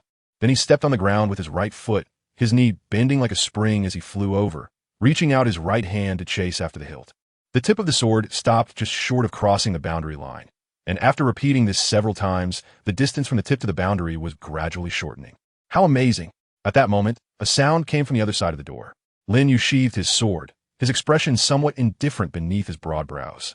The Butterfly Kanai, covering her mouth, was also startled by his gaze, which was as cold and ruthless as that of a hunter. Completely different from the gentle and righteous boy she usually saw. It turned out to be the flower pillar. "Is there something you need?" Lin Yu naturally retracted his hostility and revealed a smile. After receiving training from Kiryu Sakoji, he developed a strong sense of vigilance, treating everything around him that could move as a threat during the training process. This is basic knowledge for a swordsman. Kane Kocho slowly opened the door and walked into the dojo, then sincerely said, "Miss Shinobu has already left." Lin Yu nodded, his face showing no expression. Butterfly Kane was somewhat surprised. "Aren't you worried? The exam at Fujisaki Mountain will encounter real ghosts. Didn't teacher Taki tell you that?" If it weren't for Butterfly Shinobu insisting on participating in the selection, she would never have allowed her sister to enter Fujisaki Mountain. Lin Yu put down the wooden sword. The white training kimono on this boy gave off a slightly mature feeling. His figure was much taller than that of an average 13-year-old, resembling more of a 16-year-old. He turned and walked towards the neatly arranged gourds, picking one up. "I was worried, but my concern couldn't solve the problem." Saying this, he opened the gourd lid, took a deep breath, and blew into it, causing his entire face to turn red at a visible speed. It felt like a giant stone was pressing down on his chest, and his jaw ached faintly. Kanayu butterly wanted to say something else. Suddenly, with a pop, her expression froze. It exploded. The small gourd in Lin Yu's hand actually exploded, which is a manifestation of the entry level of the Chong Zhong breathing technique. "Have you mastered it?" Lin Yu lifted the broken gourd in his hand and smiled slightly, saying, "I can't really say I've mastered it. The training methods are all written down in Lord Huaju's dojo, along with how to further develop the breathing techniques once you've grasped them. You just have to practice hard." "How long have you been practicing hard?" Kanai was shocked as she looked at the boy in front of her. There was a hint of fatigue in his eyes. Could it be that he hadn't taken a break since last night? Even so, to grasp the key points of the breathing technique in just one day, is it something that can be achieved solely through hard work? She hadn't taught him anything yet. He had merely implemented what was written in the dojo's instructions in just one day. "I'm not really sure about the time, but I am quite tired." Lin Yu smiled tiredly and then walked up to the second gourd. "Wait a minute." Kanai Butterfly reached out her hand, wanting to stop him, but it was too late.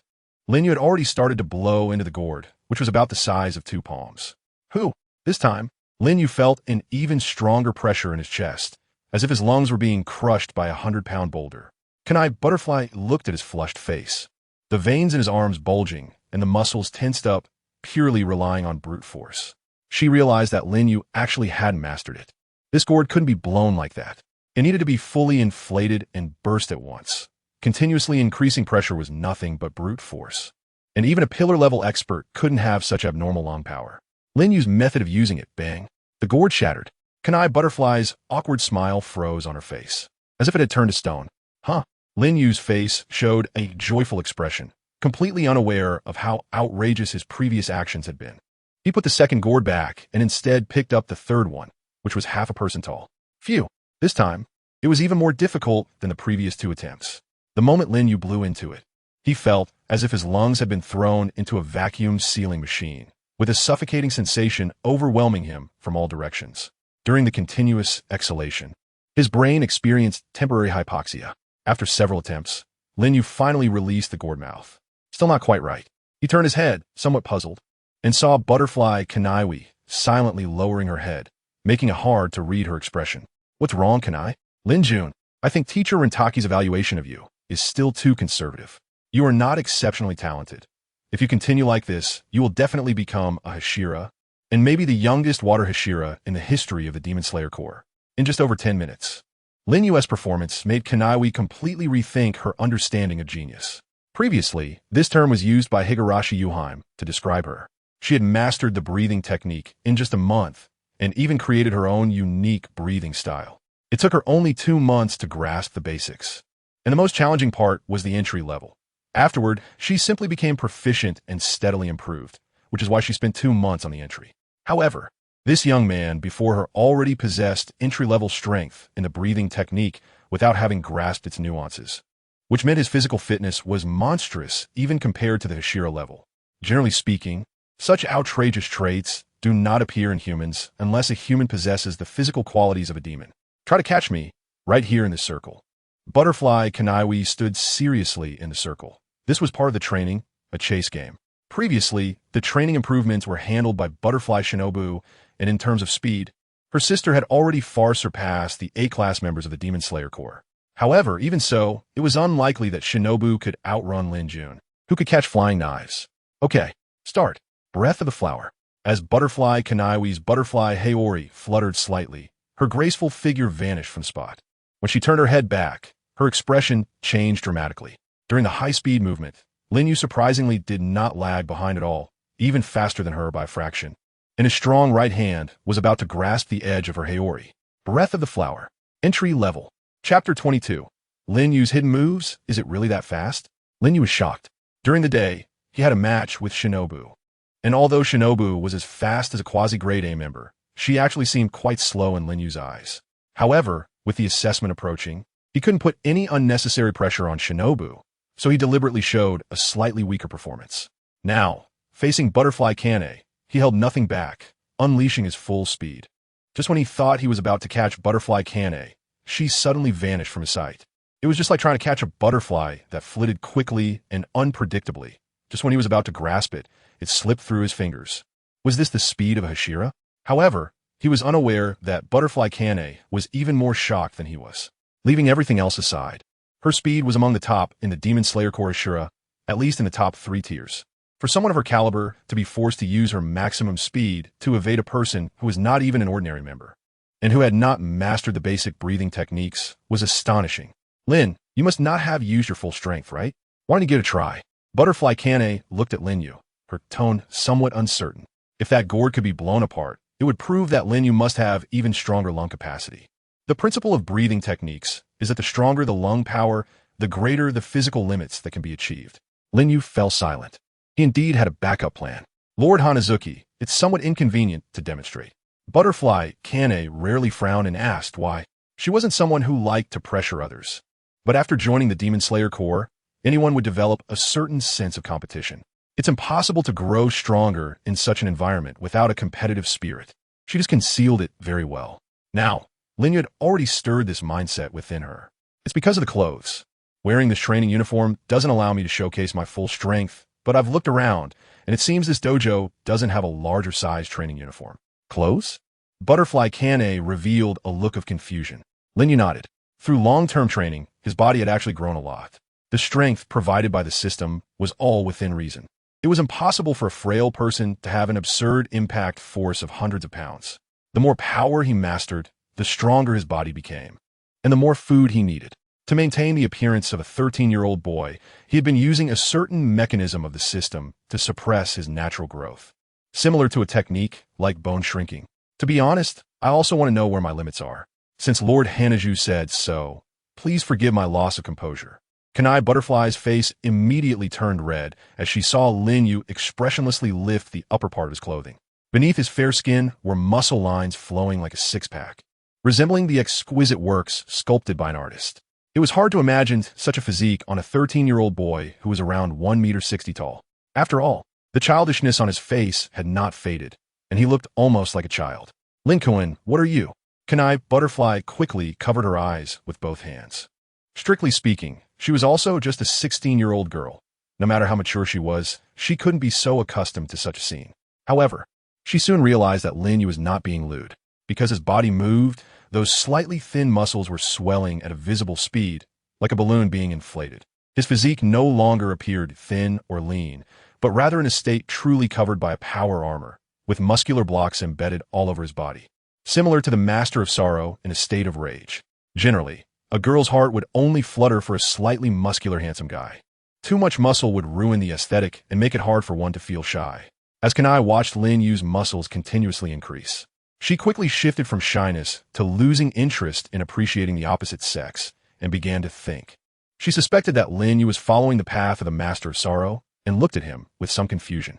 Lin Kuan, have you grown taller?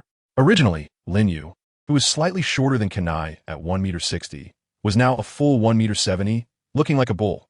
Using this adjective was really not an exaggeration, as one punch could probably shatter the floor. Kanai had to instinctively look up at him. Finally comfortable, Lin Yu let out a long breath. This was his complete state now, and the feeling of release was like changing into new underwear during the new year, refreshing and invigorating. He did not answer Kanai's question, but stared at her with a fighting spirit. Lord Hanaju, let's try again now. Kanai Butterfly was taken aback for a moment, then nodded and said, okay. 2 hours later, Kanai Butterfly walked out of the dojo with slightly unsteady steps, a smile on her pale face. Aunt Huizi saw the sweat on her forehead and was somewhat surprised. Kanai, did you just finish training that kid? You look really tired. Does that kid have no talent? No talent? Kanai Butterfly felt as if she had been struck by an arrow, bending down and then struggling to lift her head to smile. No, he has great talent. Aunt Wheezy said in confusion. I thought he was working so hard all night because his talent wasn't very good. From last night until now, he hasn't rested and looks full of energy. He even lost to that little girl who came with him in the morning match. As a boy, he must feel very unconvinced. Effort is a good thing, but I'm really afraid that if he continues like this, something might happen in the dojo. Why don't you go and persuade him? His talent is better than yours, and he works harder than you. Kanai Butterfly's pupils suddenly widened, clearly showing a look of guilt. Aunt Wheezy's expression was anxious. Kanai, what's wrong with you? Why does your face look a bit off? I told you long ago that now that you are the flower pillar of the Demon Slayer Corps, you should take care of your health. As soon as the words flower pillar came out, Kanai Butterfly let out a dry laugh, almost collapsing as if her soul had left her body. But thankfully Aunt Wheezy was there to support her. Kanai, flower pillar? After being caught by a newcomer in a chasing game by various means, was she really the pillar of the Demon Slayer Corps? She had failed. Her pride and her speed was shattered. Chapter 23. Infiltration. After the training in the dojo, Lin Yu returned to his room and began to organize his backpack, with some sweat seeping from his palms. He knew that what he was about to do might be beyond his ability and could be dangerous. So far, he had not encountered a single demon. It would take at least a day to travel from the Butterfly Mansion to Mount Fujisaki. Tomorrow evening, Shinobu would enter the mountain to participate in the assessment. He opened his pack, which contained about 10 cans filled with liquids of different colors, ropes, hooks, darts, and crossbow arrows, all of which he had purchased with the help of kind-hearted people. Some towns had strict laws against open violence, so he prepared these items to blend in. They might come in handy, who knows? Lin Yu decided to bring these tools. First, demons are physical entities and cannot escape the laws of physics, so they might come in handy. Second, he currently does not have the Nichirin Blade. The Demon Slayer Corps has very strict regulations regarding the Nichirin Blade. Even the examination Nichirin Blade in the hands of Kanroji Mitsuri was received just a few days before departure. Points to note: 1. Unauthorized personnel cannot enter Fujisaki Mountain and will be intercepted by hidden members lurking nearby. It's vital to detect these individuals in advance and avoid them while infiltrating. 2. Unknown information for the Demon Slayer Corps. All demons originate from Yuzin Kibutsuji. He can spy on the movements of the Demon Slayer Corps through the eyes of each demon. My abilities now far exceed those of ordinary Demon Slayer members, so I must not expose my existence to Yuzin Kibutsuji too early. Even among the Demon Slayer Corps, one cannot fully trust anyone. There is no evidence to suggest that, apart from a few individuals, no other Demon Slayer swordsmen have turned into demons in the past 1,000 years. Therefore, this mission must remain covert, and I must not let anyone know my appearance or background. After confirming these matters, Lin Yu packed his belongings. He did not put on the light blue bathrobe, but wore the disaster prevention mask given to him by Sakanoto Kaneo before his departure, and then disappeared into the vast moonlight. Fujisaki Mountain. This is a pitch-black mountain range, with blooming wisteria flowers spreading from the foot to the foothill, vibrant and lush. Under a huge archway stood 2 little girls dressed in kimonos, their appearances almost identical, distinguishable only by their hair color, one white and one black. They held lanterns in their hands, maintaining gentle smiles, speaking in an eerily flat tone without any emotional fluctuations. Welcome everyone to tonight's final selection of the Demon Slayer Corps. Within this Fujisaki Mountain, demons captured by the Demon Slayers are imprisoned, but they cannot escape because the surrounding wisteria flowers repel demons. However, beyond this path, the wisteria will no longer bloom. Your task is to survive here for 7 days. Those who survive after 7 days will pass the final selection. Kanroji Mitsuri unconsciously tightened her grip on the Nichirin Blade at her waist, and beside her was a solemn-looking Kochu Shinobu. Apart from the 2 of them, there were many other swordsmen participating in the selection, all trained by various mentors, with diverse breathing techniques, yet everyone's expressions were grim. Behind the 2 little girls lay a path leading into darkness, and no one knew what kind of monsters lurked beyond. At this moment, a tall man stood at the foot of the mountain, draped in a monk's robe with the words Namu Amida Butsu written on it, blind, with a scar on his forehead. Standing beside him was the visibly anxious Kochu Kane. Oh, what a regrettable choice. After you, has your sister also walked this tragic path? Mr. Kane, could you please say something auspicious at this time? Kochu Kane, usually gentle-natured, was unusually flustered. Directing her frustration at the 2-meter-tall man who was praying with his hands together, tears flowing profusely. Iwa Hashira, Kaname, Ubuyashiki. Hana Hashira, Kochukane. The appearance of these two Hashira at the final selection was a rare sight. Behind them, a group of hidden members concealed in the bushes chattered, casting admiring glances. Are the two Hashira arguing? Arguing? Don't be ridiculous. Lord IWA and Lord Hana have a good relationship. This time, Kane is taking the exam, and Lord IWA specifically took leave to come back. You don't know the backstory. Lord Hana saved both her and her sister Kane. Speaking of which, where's Shinobu? Why has that guy been gone for so long? Who knows? After a long while. Strange. Why hasn't that guy returned yet? Should we send someone to check? The commotion naturally drew Kaname Ubuyashiki's attention. Like most blind individuals, after losing his sight, his hearing and sense of smell became more acute, and with the aid of breathing techniques, he could hear everything nearby clearly. What happened? The hidden members had their own responsibilities during the assessment. They were also responsible for guarding the area around Fujisaki Mountain. However, with a Hashira present, without the Lord's command in special situations, the command authority must be handed over to the Hashira.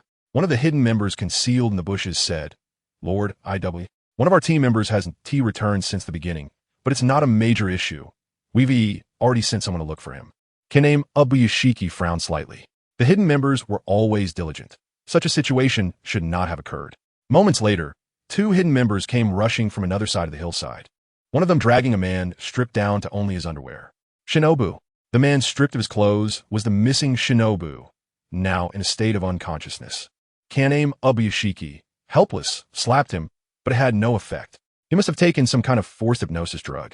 Kochukane opened Shinobu's eyelids. His breathing was steady, but his pupils were very vacant, resembling someone who had just died. This was clearly drug poisoning. Shinobu's clothes were completely stripped away. His uniform, the accompanying Nichirin Blade, were nowhere to be found, leaving only a pair of underpants. Lord IWA, when we found Shinobu, he was already in this state. Kaname Ubuyashiki frowned and asked, Where's the crow? Here. The team member opened his palm, revealing a black crow that had been struck in the abdomen by a dart. Long dead. The crow was a communication tool given to every demon slayer after joining. During battles, they typically do not participate, but instead hide and record the situation. Chapter 24. Assessment site. Where did you find him? East side of Fujisaki Mountain. He was hanging from a tree. The hidden member trembled as he spoke. The crow in his hand having been dead for quite some time. It was clear that the area they had been guarding had been infiltrated without their knowledge. And this guy was extremely familiar with the structure of the Demon Slayer Corps, able to kill the hidden eyes of the Demon Slayer members at the first opportunity. As soon as the team member finished speaking, Kaname Ubuyashiki disappeared into the moonlit forest. The remaining members stood by, unable to act independently any further. Butterfly Kanai did not follow the past, frowning as she commanded the scene, surrounding the entire T-Sai Mountain. There were personnel from the Dark Division guarding the nearby assessment area. News of intruders quickly spread to every corner through the Crow's message, and the Hidden Division members, who were originally just monitoring, suddenly became extremely alert, even solving their bathroom needs on the spot without leaving their posts. Our enemies should only be demons. But what is happening now does not seem like the work of demons. Master Hibiya must be thinking the same. Butterfly Kanai's heart sank immediately, abandoning her favorite human body, instead taking away clothes and the Nichirin Blade. The culprit is certainly not a demon. Human? What is his purpose? Where is he? Hibiya Tsuyuki ran through the night, the gray-colored woods like a series of photos being repeatedly taken and disappearing before his eyes. He listened to the wind and could hear a figure not far away, fleeing quickly. His speed was fast, breathing of the rock. Without time to think further, Hibiya gritted his teeth, and his whole body seemed to ignite, muscles as robust as rocks swelling up, making his body bulge. At the same time, his speed increased rapidly, as if evaporating, emitting steam. From a distance, he looked like a meteor flying through the forest, quite terrifying. In that direction, Hibiya Tsuyuki could construct the surrounding situation in his mind and make a judgment. About 500 meters ahead of him, a figure was desperately running toward the direction emanating the fragrance of wisteria. That was the direction of T-Sai Mountain. What does this guy want to do to the children participating in the assessment? There's no way I'll let you succeed. Hibiya Tsuyuki roared as he directly took off the beads around his neck and flung them out. Boom! The sound of air exploding resonated, and that string of special material beads spun continuously as Hibiya Tsuyuki threw them out. Upon touching the surrounding trees, They either scraped off the bark lightly or broke the entire tree, sharper than an axe in a hunter's hand. What was shocking was that it contained only simple brute force. After dragging down a patch of woods, the beads quickly caught up with the figure ahead. What? Hibiya Tsuyuki was astonished. The expected sound of bones crashing did not occur. Instead, there was a crisp clang, the sound of the Nichirin Blade. With the fluctuations carried by the wind, Hibiya Tsuyuki seemed to see this scene, in a place where the trees could not hide. That agile figure drew out the Nichirin Blade from his waist while rushing and swung it down in a circular motion, slicing through the beads that moved at bullet speed. Whoosh! Caught off guard, several hidden weapons shot out from the darkness. Hibiya Tsuyuki quickly hit the brakes, instinctively pausing to dodge. Normally, he wouldn't be afraid of such hidden weapons. However, while running at high speed, his own speed was already fast enough, and the hidden weapons shot by the opponent were also quick. Traveling towards each other meant he not only had to exceed his own speed enabled by the breathing technique, but also had to go further to dodge the incoming hidden weapons. This outrageous operation was something even a Hashira couldn't achieve. However, the situation did not allow him to avoid using the breathing technique. In desperation, Hibiya Tsuyuki thought of a compromise, distancing himself from the ground and utilizing the branches of the trees around him. This way, during the run, he could appropriately slow down or speed up, using the surrounding trees as a shield. However, just as Hibiya Tsuyuki jumped onto a branch, leaping forward like a ninja. Creak! Huh! The figure ahead seemed to have also changed its running method. He climbed the tree, swinging his blade with every jump, then bracing his feet against the tree trunk to move forward. Those branches that could serve as footholds were all chopped off before Hibiya Tsuyuki landed. And upon hitting the ground, poison shurikens would fly in, preventing Hibiya Tsuyuki from using the breathing technique to continue the chase. When he reached an area surrounded by a sea of wisteria flowers, Hibiya Tsuyuki stopped. Further ahead was completely within the assessment area. Not to mention that as a Hashira, entering the examination area would disrupt the important selection ceremony for the team members. Moreover, he was not wearing any demon-slaying weapons at the moment. Even as a Hashira, it was impossible to chase someone in an area where demons could appear everywhere without a weapon. Damn it, what is that guy's purpose? The infiltration plan is complete. Lin Yu walked through the path paved with wisteria flowers, wearing the disaster mask bestowed upon him by Ryujin Sakanji. Just with this, and without a Haori, it would be hard for anyone to determine that he was a disciple of the water-breathing technique. Moreover, he had only shown this mask to Makomo, and everyone else who had seen it was no longer in this world. He discarded about a dozen bottles of poison from the package he carried. In the area he was about to enter, these things would be useless and would only slow him down. The remaining items included a Demon Slayer uniform and a few bottles of a solution made from ground wisteria flowers, while other items like grappling hooks and concealed weapons had all been used up during his infiltration operations. Umans, a foul smell? Whatever, let's eat first. After passing through the sea of wisteria, Lin Yu caught a whiff of a smell that made him frown slightly. It was akin to the stench of feces that had been soaking in a swamp for 2 months, conveying a wild and dangerous signal. In the dark shadows of the jungle, there was a rustling movement, and soon 2 figures appeared in Lin Yu's line of sight. They were dressed in tattered clothes, resembling human youths, but their faces were twisted, and their pupils were fierce, appearing terrifying as if they had lost their sanity. One of them extended its tongue like a snake's fork. As expected, it was the anticipated cute little flower of wealth. This was Lin Yu's first encounter with a demon, and it was then that he realized that his previous experience of camping outdoors with Makomo was not just luck. Chapter 25, Hand Demon. His wisteria flower constitution was actually quite useful. He occasionally wondered why that foul smell would waft through the air and then drift away. Perhaps all the demons trying to approach him and Makomo were driven away by the smell on him? However, this constitution didn't seem to work here. The demons here didn't have enough opportunities to eat people.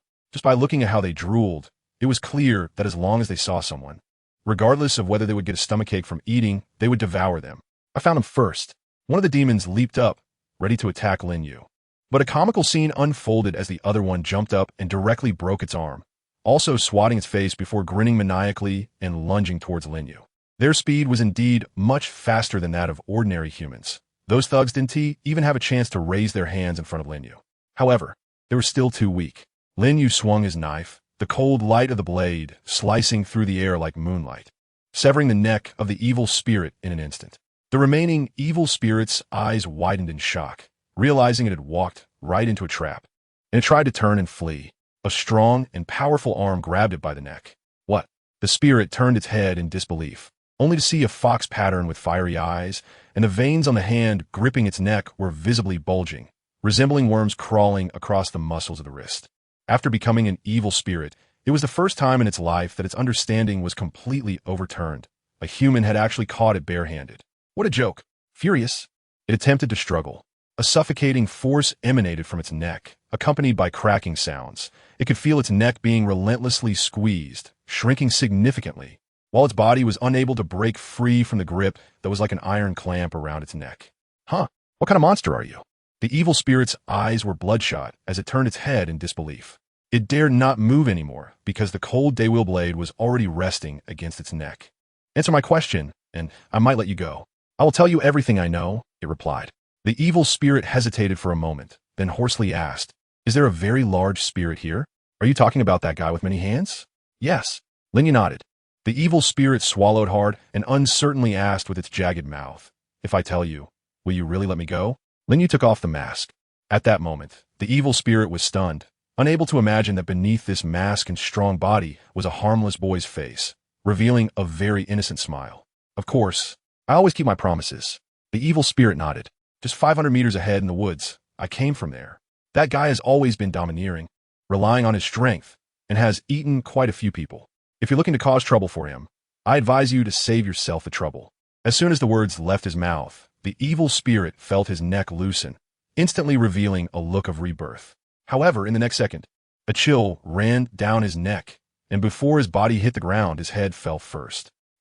In the depths of the jungle, a massive figure twisted its body, continuously moving forward, resembling a mountain of flesh. It was surrounded by twisted hands, like contorted vines. Why is there a giant here? A young swordsman sat on the ground, his expression horrified, continuously backing away. The moment he stood up, he was so frightened that he abandoned his sword and fled in panic. Poochie, an arm stretched out from the mass of flesh, covered in slime like a newly birthed beast, lunging forward to grab. The small arms that were originally wrapped around its body suddenly extended, closing the 100-meter distance in an instant. It grabbed the young swordsman's head, and with a crunch, the sound of a skull shattering echoed as the young swordsman's pupils quickly dimmed. Then it opened its mouth wide, preparing to swallow the young swordsman whole. At this moment, Shino, from the shadows of the dense forest, two petite figures leaped out from either side, their Nichirin blades crossing to form a fork shape, severing the hand that had grabbed the human. Poison? The hand demon felt an unsettling sensation at the severed wound, like ants gnawing at it. Acting decisively, it used its other hand to rip off the entire severed part and discarded it. Damn it, is the speed of the toxin spreading still not fast enough?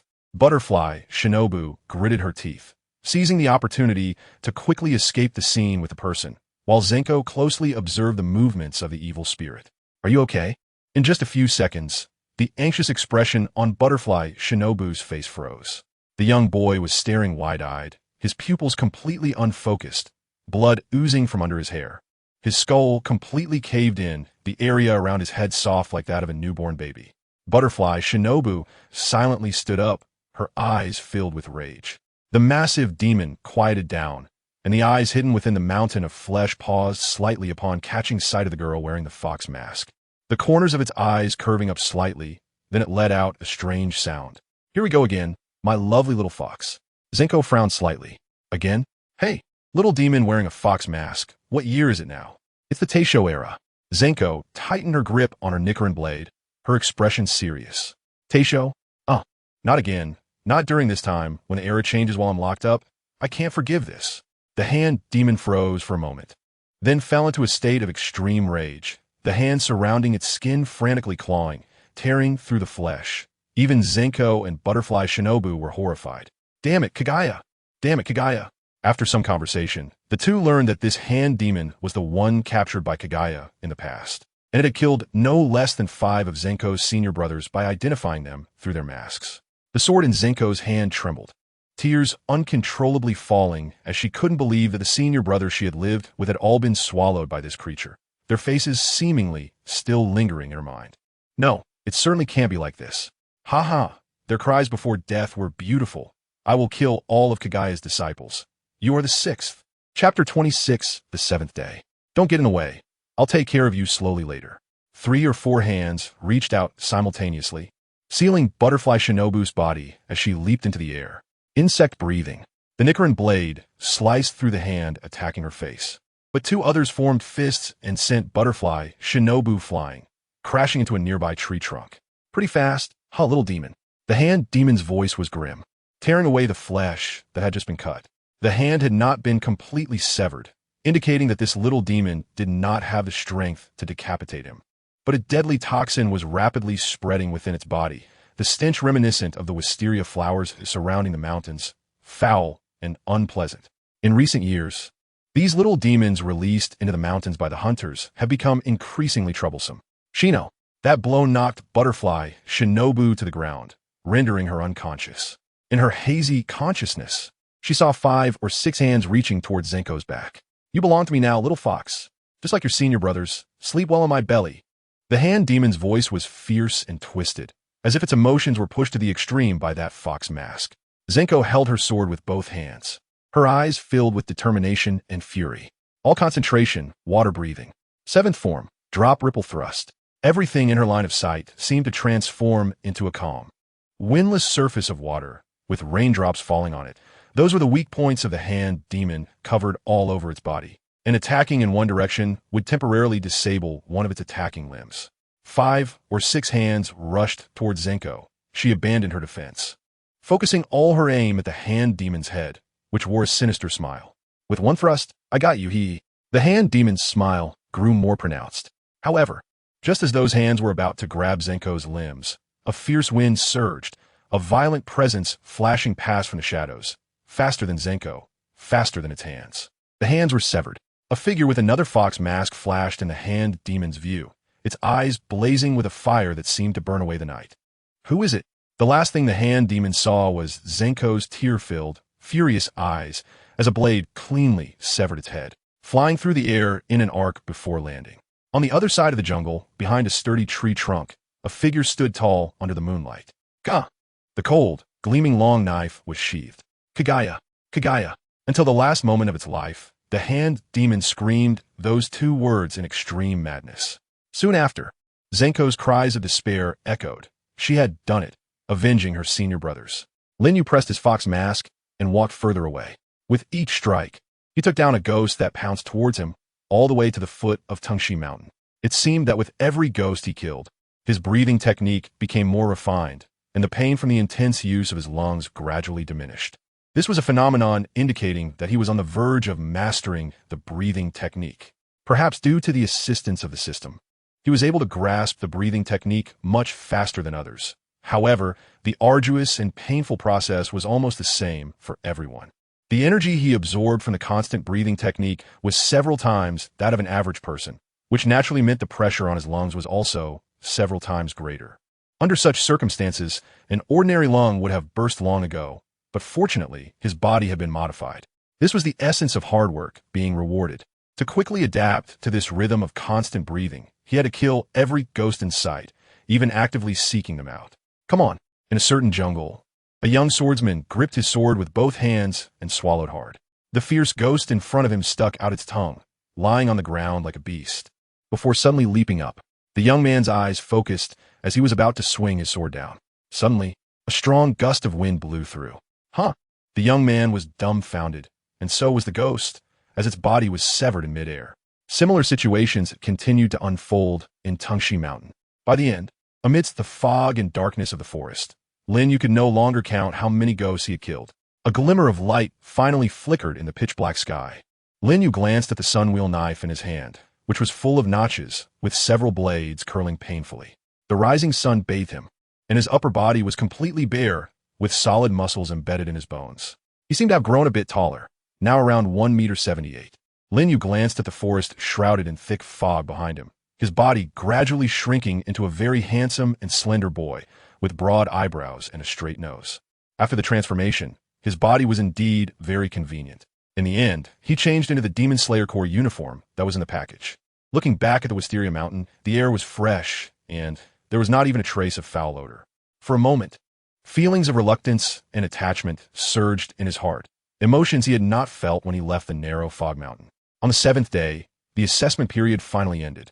Following the steps at the foot of the mountain all the way up, there was an archway halfway up, blooming with wisteria flowers all over the mountainside. One after another, swordsmen emerged from the dense jungle. Congratulations! The two little girls from earlier smiled and bowed to each person who came out. Butterfly Kane looked nervous, her hands clasped together. May the gods protect, little Shinobu is okay. Beside her, Kanroji Mitsuri stood with her arms crossed. Saitama, did you survive? Yeah, you too, right? Jotaro, sister.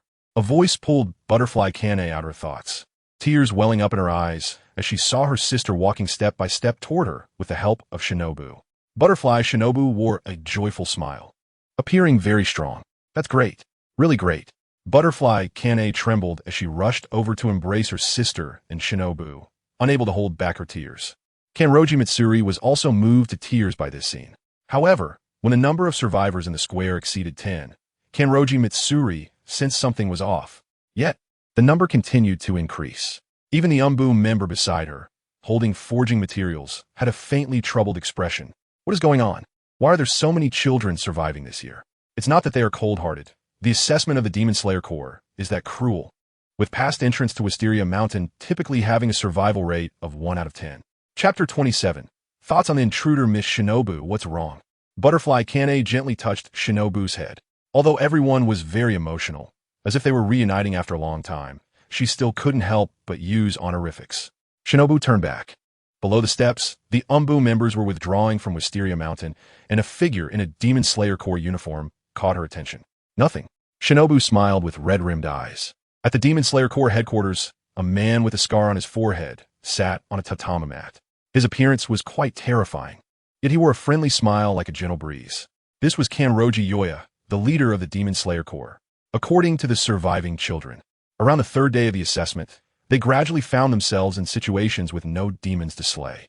Occasionally, they could smell the stench of demons, but it would disappear shortly after. Those children who encountered demons experienced something strange. They felt a strong wind blow past, and then the demon before them would die. The stone pillar, Kanroji Mitsuri, reported on the assessment, and the pillar's presence showed expressions of surprise. However, the stone pillar was the absolute leader among the pillars of the Demon Slayer Corps.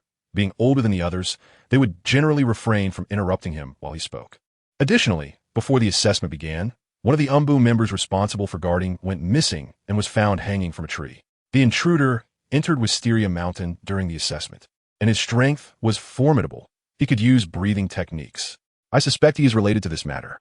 This information was pieced together after the fact, as the team member who woke up claimed to know nothing. According to Butterfly Kane's deduction, this intruder only killed a crow and robbed the hidden member of his gear without killing him, instead hanging him in the tree, possibly to ensure he would be discovered by passing Demon Slayer Corps members while also preventing wild beasts from harming him. Therefore, this intruder likely harbored no hatred toward the Demon Slayer Corps. From what happened in Wisteria Mountain, the demons encountered by those members should have all been killed by this intruder. It's hard to determine what this guy's true purpose is or his identity, said the snake pillar, Iguro Abanai. The current flame pillar, Rengoku Kaijiro, rested his chin on his hand, deep in thought. Is it a character that even Mitsuri can't handle? It's likely a quasi-pillar level character. The people present were all out on missions during the assessment period, which means he isn't someone within the current system of the Corps. Moreover, he can use breathing techniques. Could he be a retired trainer? Kaijiro, that's enough. At this moment, Kanroji Yoya, who had been silent, smiled as he spoke. Rengoku Kaijiro realized he had overstepped and quickly lowered his head, saying yes. Generally, pillars become trainers after retirement, but these individuals have undergone rigorous trials and have dedicated their lives to the Demon Slayer Corps. To suspect a veteran without evidence would leave many feeling disheartened if the investigation yielded a different outcome. Everyone calmed down and viewed the situation objectively. In fact, the intruder did not cause much disaster in strict terms. The losses within the Corps were merely a uniform and a crow. Without any follow-up information or investigation leads regarding the intruder and possibly involving trainers, continuing to delve deeper would be meaningless. Moreover, these pillars focused their attention on their respective fields. What happened in Wisteria Mountain, to be honest, wasn't that important. However, the necessary mess still came. After the investigation of the scene, I entered Wisteria Mountain and found that all the demons had been completely cleared out, not a single one left. When Kanroji Mitsuri said this, sweat broke out on his forehead. The pillars present had various expressions, some shocked. A silver-haired man dressed as a ninja could no longer hold back. He was the current sound pillar, Yuzui Tenjin, and his face twitched slightly. It seemed he had anticipated what awaited him next, yet he still found it hard to believe. Hey, Mitsuri. The demons in Wisteria Mountain are all captured by pillar-level members from the outside for the training of the core members. They are basically demons without special abilities. Since the establishment of the Demon Slayer Corps, demons have been continuously added, equivalent to a fish pond. Now, someone tells you that all the fish in the pond have been wiped out, not even a fry left. What do you think? Kanroji Yoya sighed helplessly. Well, let's put this matter to rest for now. The next task for everyone will probably increase by one. We need to capture some new resources for Wisteria Mountain. The important burden will fall on you, Tenjin. Your ninja team should gather as much information as possible. After the meeting concluded, the sound pillar, Yuzui Tenjin, stood there as if petrified. Thank you for your hard work, Mr. Yuzui. I will assist you well. Thank you, Mr. Yuzui. Please take care of it, Yuzui. I will do my best. The pillar smiled and bid farewell to Yuzui Tenjin. As long as they obtained information about the demons and the general area, they could work as usual. Meanwhile, Yuzui Tenjin had to deal with a variety of complex documents piled up as high as a small mountain. Each one had to be carefully selected and reviewed before being passed on to others, and this would likely be the case for the next few months. Thus, the world where only Yuzui Tenjin was injured was completed. He held his head in his hands, his voice echoing inside and outside the courtyard. Which guy is it? Don't let me catch you. Puff. Lin Yu touched his nose. Am I catching a cold? That shouldn't be possible. Can someone with my body really get sick? At the other end of the yard, Aunt Huizi came over holding a heavy kimono, smiling as she said, Spring has just begun, so make sure to wear more clothes and don't catch a chill. Thank you. Lin Yu smiled as he took it and then draped it over himself. Oh my. Lin Jun, have you grown taller recently? Aunt Huizi looked at Lin Yu in surprise. The child who used to seem slightly sturdy now looked a bit out of place. He now resembled a young man more. With much of the childishness gone from his face, the baby fat faded, and his face had slimmed down a bit. His height was already vaguely similar to that of Kan-Aim. Lin Yu was taken aback for a moment. Then he rubbed his head and laughed. Really? That must be because Aunt Huizi's cooking is particularly nutritious. Aunt Huizi covered her mouth and laughed. You really know how to talk. And I can see you'll definitely be a handsome man in the future. It's a pity your senior sister got to you first. Otherwise, I would definitely try to match you with Kanai. Cough, cough. Aunt Huizi, that's too early for me. What's too early? Aren't you 13? There are plenty of kids your age who are already starting families. Should I remind Aunt Huizi? Since just now, there has been someone behind her. Chapter 28. Daily life after the Anjangua changed into a soft cherry-colored kimono, which was said to be made by Kanai for Butterfly Shinobu. However, Butterfly Shinobu didn't quite like such cute outfits. Her taste has always leaned towards serious and conservative styles. Apart from goldfish, she hardly likes anything cute. Jingua, who was about the same height as Butterfly Shinobu, stood under the falling cherry blossoms in this outfit. The dreamy and naive image of a girl came rushing forward. She anxiously rubbed her hands, her face slightly flushed and embarrassed. Aunt Huizi also noticed that Lin Yu's expression was a bit off before turning around to look, and immediately awkwardly laughed. Oh, Miss Zhanghua is here too. Really? I spoke too much? I'm sorry, I'll leave now. She left in a playful manner typical of an elder, so it wasn't really that awkward. Lin Yu had gotten used to it and didn't think much of it. Children these days are generally precocious. It's quite common for boys in their teens to marry and have children. He was almost at that age, so being urged to marry was quite normal. However, he truly had no thoughts in that regard. This world is very dangerous. Having a family would mean having ties, which is a potentially fatal weakness. Senior sister, is there something you need? Zhengu looked at Lin Yu's calm expression, and her hand, gripping the hem of her clothes, obviously paused for a moment. Then she mysteriously said, Come with me. With that, she pulled Lin Yu to a secluded area of the dojo, looking around stealthily to confirm no one was there before intertwining her hands behind her back. Turning her back to Lin Yu and speaking to herself. Lin Jun, actually during the process of participating in the assessment, I encountered something strange. Something strange? Yes, your previous guess was correct. Tungshi Mountain indeed has a ghost specifically targeting the disciples of teacher Lin Long. As she spoke, she turned her small face, revealing a look of sadness. Our previous senior brothers were all eaten by it. A look of surprise appeared in Lin Yu's eyes. Senior sister, did you defeat that ghost? Zhanggu sighed in relief and then nodded. I did defeat it, but I always felt something was off. When I made my move, the ghost's limbs suddenly fell off for some reason. It seems that the partners who participated in the assessment this time encountered similar situations. They said they felt a gust of wind pass by, and then the ghost's head was severed. The person involved clearly didn't do anything. It's very strange. Lin Yu saw her looking very distressed and timely changed the subject. Anyway, as long as the final result is good, that's all that matters. Senior sister, you're already a qualified demon hunter now. I heard that there will be a special blacksmith to forge a Nichirin Blade for you. That's really enviable. I heard that the Nichirin Blade responds to its owner's intentions and can change colors. Your blade must be the kind that shines brightly, right? Zhenghua, what's shining brightly? That's ambiguous. But as she spoke, she stepped forward, grabbed Lin Yu's hands, raised her small face, and smiled. Thank you, Lin Kuan. I don't know why, but having you by my side on this journey always brings me peace. When that gust of wind blew by, I instinctively thought it was you coming. I know. Thinking like this makes me a disqualified senior sister, but really, thank you. That senior sister, you don't have to worry. I won't take Aunt Huizi's words to heart. These matters are still too early for us. But if you really like Hashira, then there's nothing we can do, right? After all, she's so perfect. She looked at Zhenghua, her face showing an awkward smile as she thought of Butterfly Kane behind her. Lin Yu instinctively wanted to cover his face. There was no almanac in this world. Otherwise, he would have to check what auspicious day it was today. How come there were so many talents like the sleeping dragon and crouching tiger, all connecting so perfectly? Before long, the true mushrooms he sensed had fled in panic. Lin Yu's eyes were full of vigilance, and his first sentence left Butterfly Kanai confused. Where's Miss Rin? Butterfly Kanai's face flushed, and she evasively replied. Could it be that Lin Kuan is actually talking about little Rin?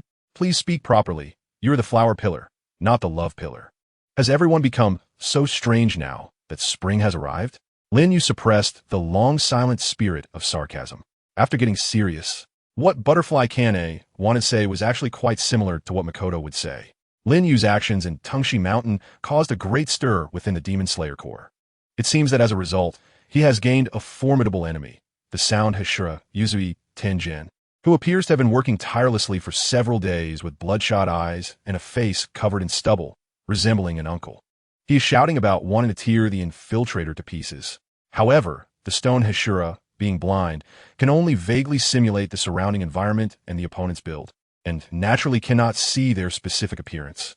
Therefore, he has not gathered any evidence, leaving the Demon Slayer Corps at a loss and having to re-enter Tungshi Mountain to hunt demons. However, what surprised Lin Yu was that in the end, Butterfly Kane gave him a meaningful look and then said, Shinobu mentioned that the demon she and Miss Kanawa encountered was extremely powerful, with many hands. And even the fastest speed was ineffective against those hands. Yet in the end, Miss Kanawa managed to behead that demon.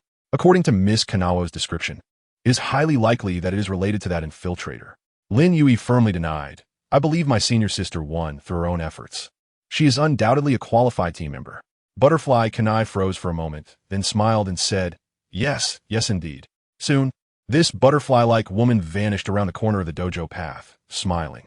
For some reason, she respectfully bowed to Lin Yu, opened her mouth, and seemed to say something, though it was unclear what. Lin Yu couldn't hear clearly and felt a bit confused, as if the wind had blown away the words.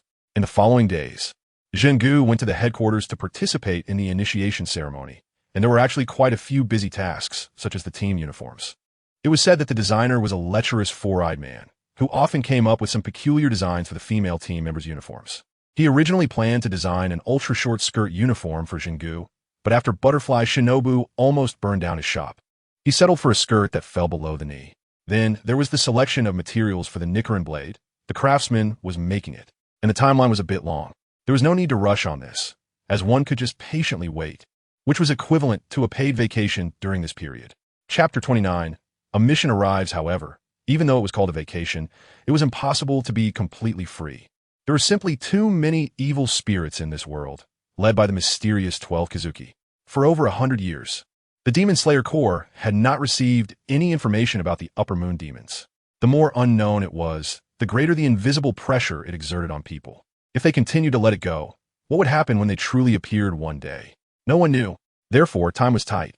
And while the Nichirin Blade was not yet forged, the preparatory team members needed to check the materials and learn many things at the headquarters.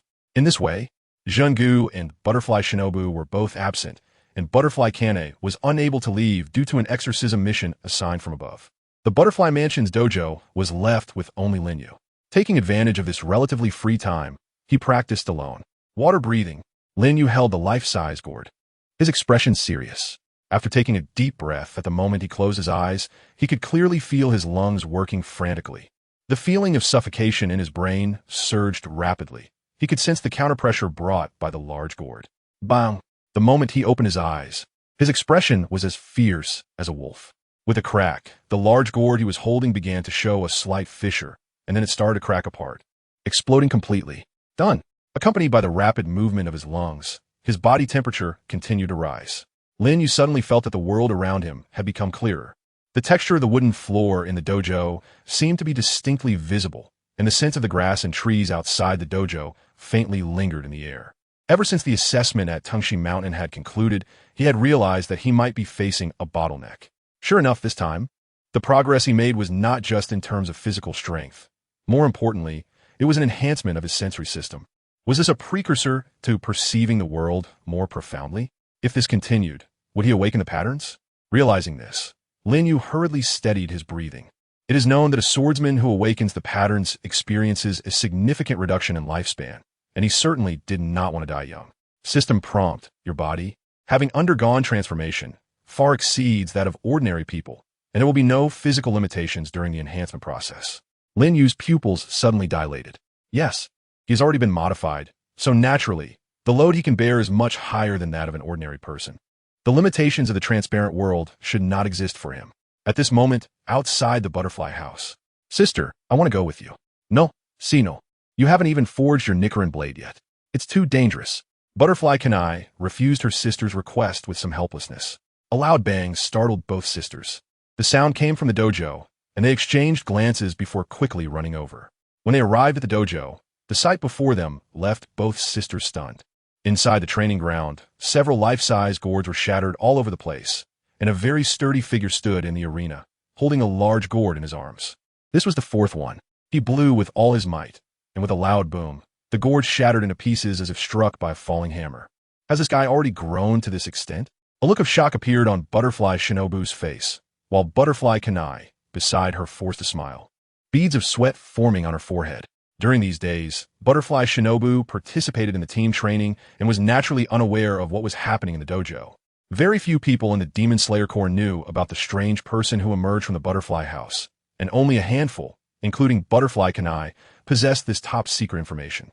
Lin Yu's progress can be described as rapid. His strength lies not in how well he has mastered the breathing technique, but in something much more tangible. It's akin to Yanju Baiming's use of his physical body to the utmost limit. Generally, when people use breathing techniques, their body temperature rises sharply. However, engaging in intense physical activity while using these techniques for an extended period is clearly taxing on the body. The peak lifespan of a swordsman, strictly speaking, is only around 30 years. This is the price they have to pay. Even the Hashira have their limits.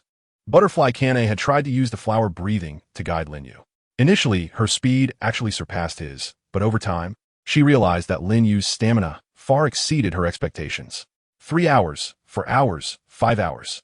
During such prolonged high-intensity training, Lin Yu's speed not only did not diminish, but actually increased gradually, as if his stamina was endless. Guiding such a monster is simply a disaster. Lady Flower Hashira.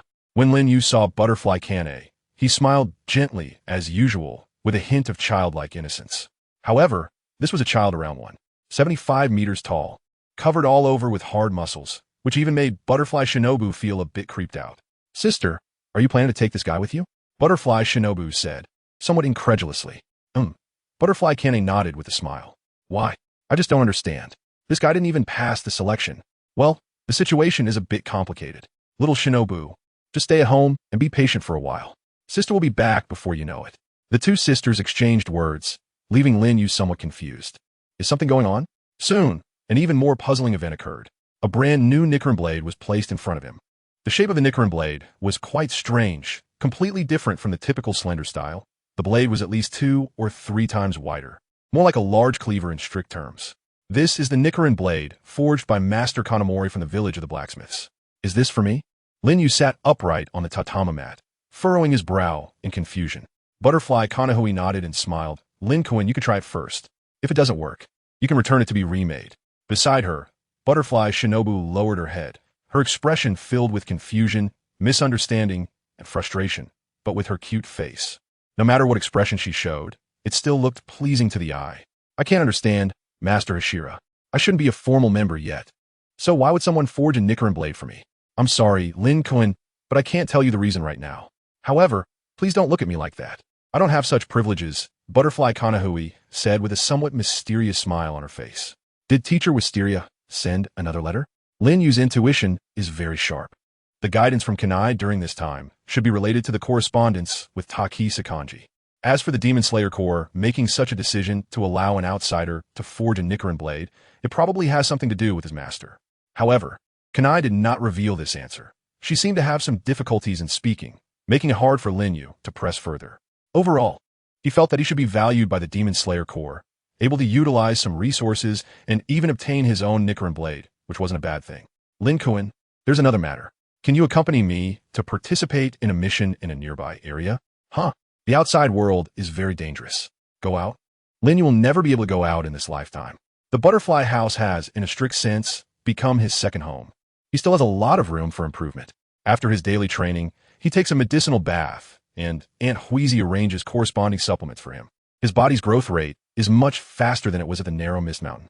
However, he just tried to practice, and he is still quite far from the legendary unlocking of patterns and perceiving the world. It's just that his perception system has become slightly clearer. As for seeing the flow of blood and similar things, that's even more out of the question.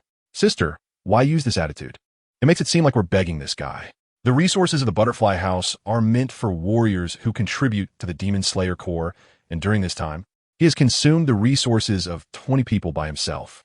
If it weren't for the favor of the training master Kanroji Mitsuri, Butterfly Kanai looked at her sister with some helplessness. This matter is actually unrelated to Kanroji Soko.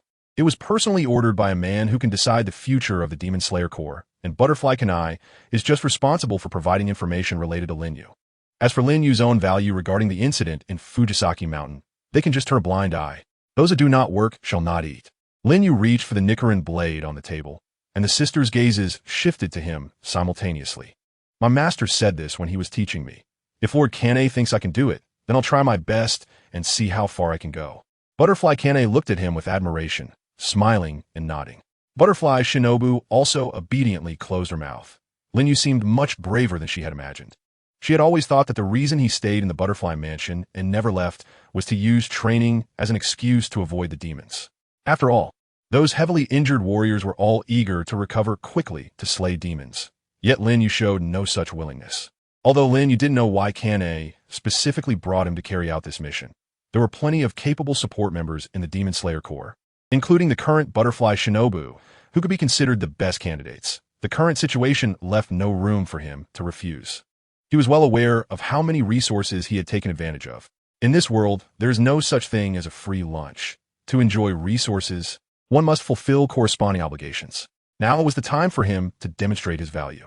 Lin Yu does not reject equivalent exchange. Either take money or take life. So, Master Huazhu, where are we going next? Tokyo. Tokyo? Isn't that the area under the jurisdiction of Flame Pillar Rengoku? Lin Yu looked puzzled. Over the past few days, he had occasionally received internal information about the Demon Slayer Corps from Jinzi, so he was naturally well aware of the areas each Hashira was responsible for. Rengoku Shinjiro was a veteran of the Demon Slayer Corps, and there was no reason for Kanahi to take over.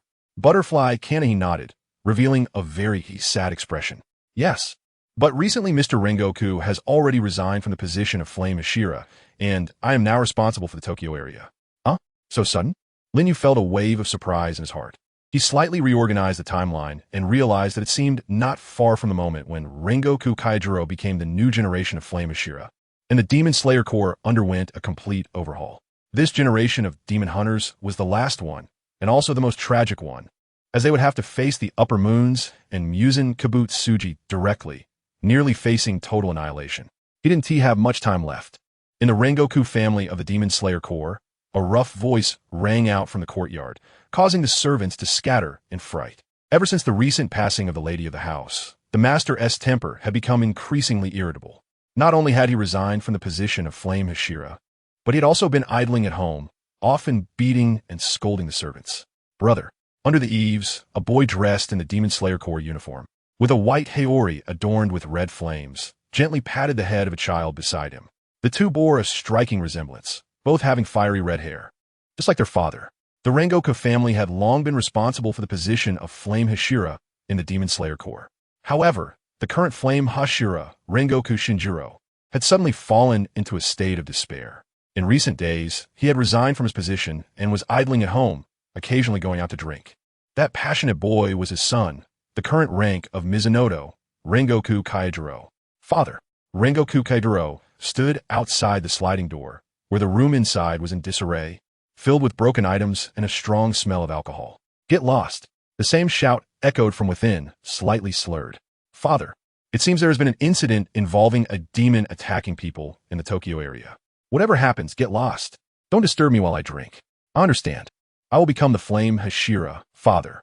After Rengoku Kuro left, the man in the room, holding a wine jug, lifted his head with bloodshot eyes. In the dark and empty room, a picture frame was placed on the central table, featuring a photo of a woman.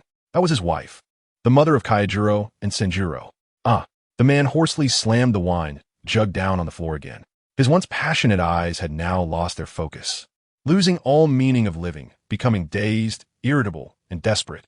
Brother, Rengoku Kaijiro turned around, smiling as he gently patted the head of his crying little brother, his youthful face showing no signs of gloom. It's okay, Senjuro. I will become the Flame Hashira and take on Father's responsibilities.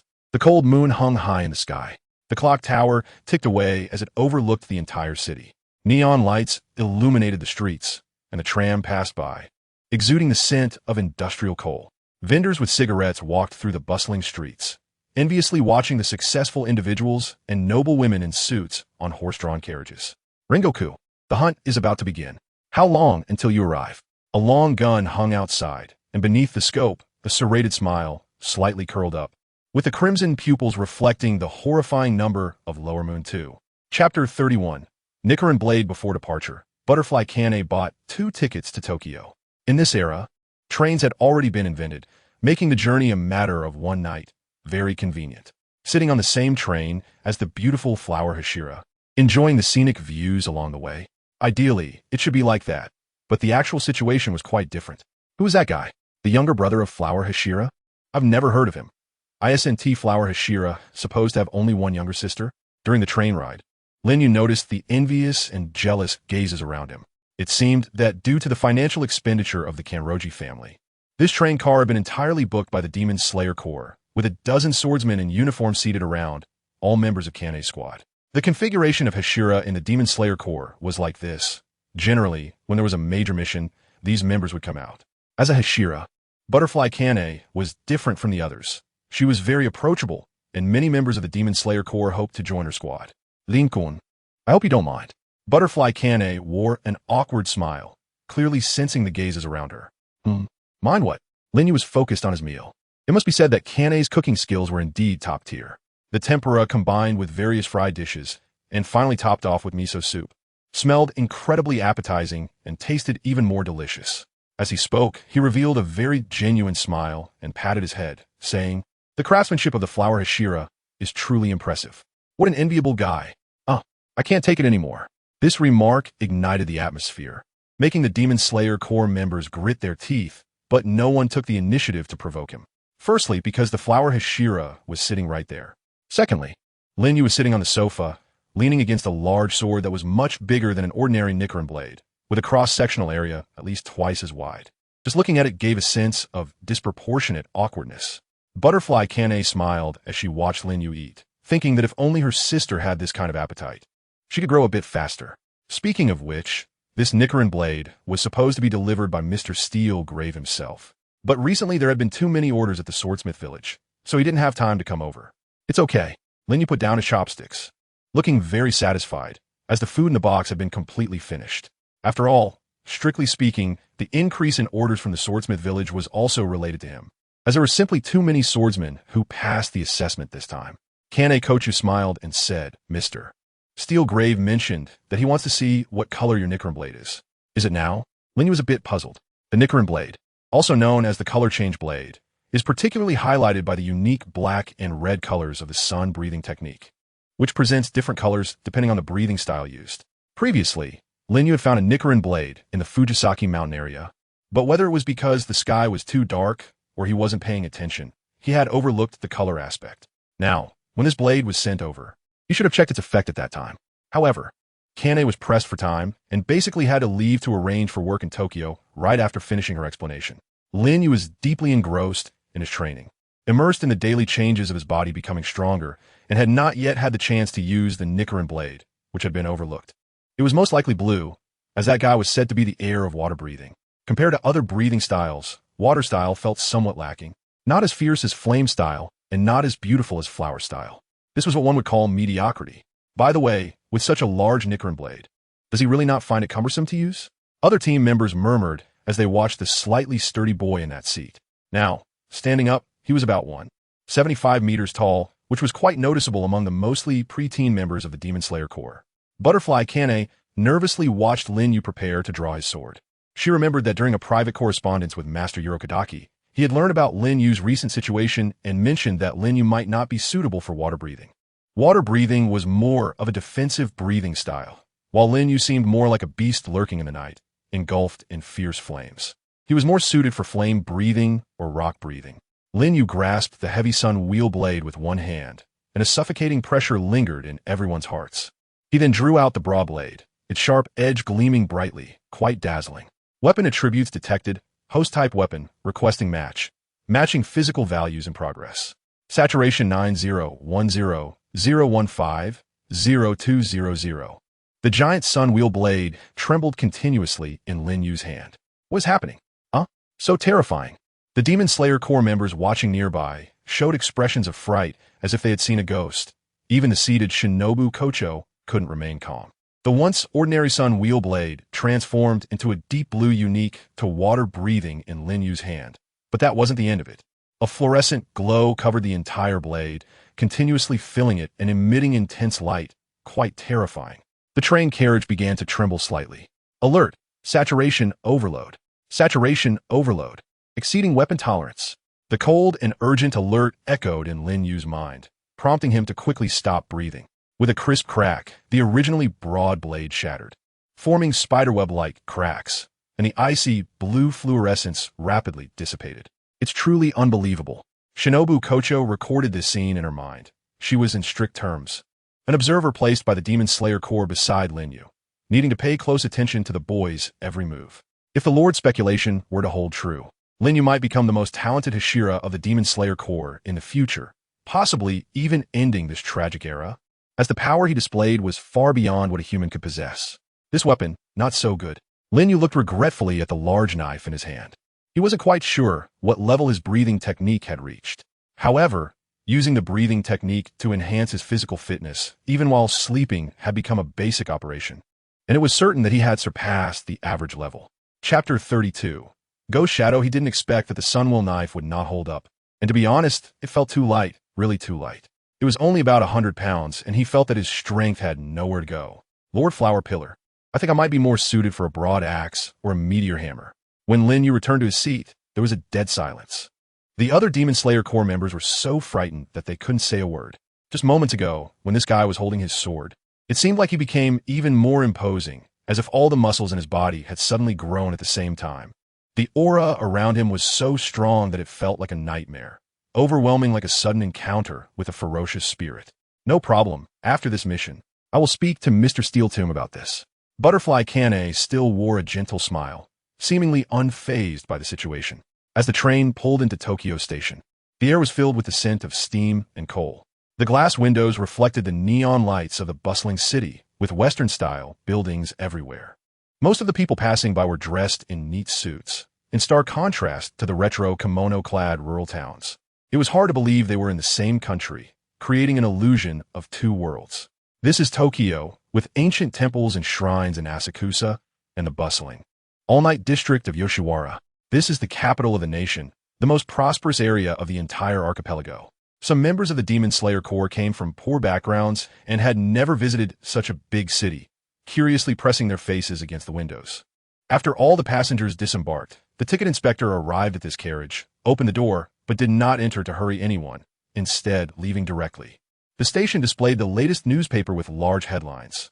Tokyo clock tower explosion, bandits riot, many injured. Caw! In the dark of night, a crow flew in from afar and landed on Butterfly Kanei's fingertip. A cylindrical package was tied to its feet, and upon opening it, there was an envelope containing intelligence. After reading the information, a hint of seriousness appeared on Butterfly Kanei's gentle face. Lincoln, the reason I brought you here is that our potential as demon hunters mainly increases through fighting demons. Among the demons we face, the most troublesome are the special ability demons. They are very dangerous. Even pillar-level fighters may sacrifice themselves in battle against them. You need to observe carefully and accumulate real combat experience. In an abandoned warehouse, more than 10 corpses lay lined up. The air was filled with a faint scent of gunpowder and blood. These young men had been dead for a long time, some with gunshot wounds, others just a gruesome pile of flesh. The only things that indicated their identities were their uniforms and the Nichirin blades placed beside the corpses. At that time, we sensed the presence of a demon. It was above the clock tower in the city center. Masaru was preparing to climb the stairs to catch that guy. But as soon as he opened the door, the entire rooftop exploded. Then, our hidden team members were attacked to varying degrees. It was a wolf with a gun in its mouth. Beside the warehouse, a wounded Demon Slayer Corps member lay on a stretcher, trembling as he spoke. At the moment of the clock tower explosion, half of his arm was severed by the falling debris, and he was trapped under the steel and concrete rubble. Fortunately, he was rescued by his teammates afterward and survived by a stroke of luck. His squad originally belonged to the Flame Pillar Kaijiro Rengoku, and after the Flame Pillar resigned, they had been on patrol in Tokyo. Now, he was the only one left alive in the entire squad. The members of the Flower Pillar's squad exchanged fearful glances, their eyes filled with terror. Based on this member's report, they could imagine the scene, in a dead-end alley with nowhere to escape. Those hidden team members were suddenly surrounded and attacked by ferocious wolves, all emanating the aura of demons. Then these wolves opened their mouths, cold gun barrels extending out, shooting at the swordsmen who only held Nichirin blades in their hands. Blood mist erupted, and the warriors fell one after another, unable to fight back at all. You all should take the injured down first, and the bodies need to be returned to headquarters properly. A pained expression appeared in Butterfly Kanei's eyes, knowing that the oldest of these kids was only 15. At the same time, she noticed that the hilts of the Nichirin blades from the deceased members had all been taken away, as if it were some kind of warning. Lin Yu silently watched as the members of the squad loaded the corpses into the truck. These deceased Demon Slayer members seemed to have been withdrawn from a human battlefield. Demons with guns and bombs. Originally, demons were far superior to humans, feeling no pain, and able to recover quickly from injuries. Some even possessed blood demon arts, special abilities that transcended physical common sense. Now, there were demons that could use guns. In contrast, the only means humans had to kill evil demons was the Nichirin blade. So what if it could change colors like an LED light? The inherent racial disadvantage, having to fight with cold weapons against hot ones? It was truly a dimensionality reduction attack, utterly shameless. Suddenly, a foul odor rushed towards him. In the tense Lin Yu immediately noticed a flickering light from a residential area 500 meters away outside the warehouse. Be careful. Lin Yu rushed forward and pushed Kanai Huey's body to the ground. At the same time, a crisp sound echoed in the night, and a bullet kicked up dust from the ground, landing precisely where Butterfly Kanai Hui had just been standing. The surrounding team members heard the gunshot and instinctively sought cover due to their survival instincts. Are you okay? Butterfly Kanai Huey's hair was disheveled, and she glanced at Lin Yu, who was protecting her, instinctively shaking her head. At this moment, her heart was also stirred by turbulent waves, while the ground beside her, hit by the bullet, was still emitting faint dust under the moonlight. Lin Yu. Before Butterfly Kanai Hui could say anything else, a gust of wind howled past, and there was no trace of Lin Yu left in the warehouse. Breath of water. Did he fail? How'd that guy find out? A figure in military uniform crawled on the ground, a hoarse voice squeezing out from between gritted teeth. In the scope, his blood-red pupils gradually widened, emotions of disbelief and shock converging. He captured a vague sound, rushing across the rooftops of the dimly lit houses. It was the scent of a human, getting closer to him. What a joke. Chapter 33. Pei Wolf Lin Yu saw the figure in military uniform on a balcony while running at full speed, as well as the words reflected in his pupils. Lower Moon 2, Pei Lang. This guy is the only Lower Moon demon among the 12 Kizuki who uses firearms. When he was still an ordinary demon, he was severely traumatized by Rengoku Kanjuro, the Flame Hashira. In a drunken rage, attacked him. Based on Rengoku Kanjuro's current situation, the incident likely happened not long ago. The fundamental reason this guy is causing chaos in Tokyo is to draw out Rengoku Kanjuro for revenge. Lin Yu leaped into the air and drew the massive sunwheel knife strapped to his back. The sharp blade split the moonlight in two, crashing heavily to the ground with a loud clang, splitting the earth in half and causing cracks to spread. The figure in military uniform that had been there moments ago had vanished. This guy's blood demon technique allows him to control his own shadow. So did he swap places with his shadow in advance?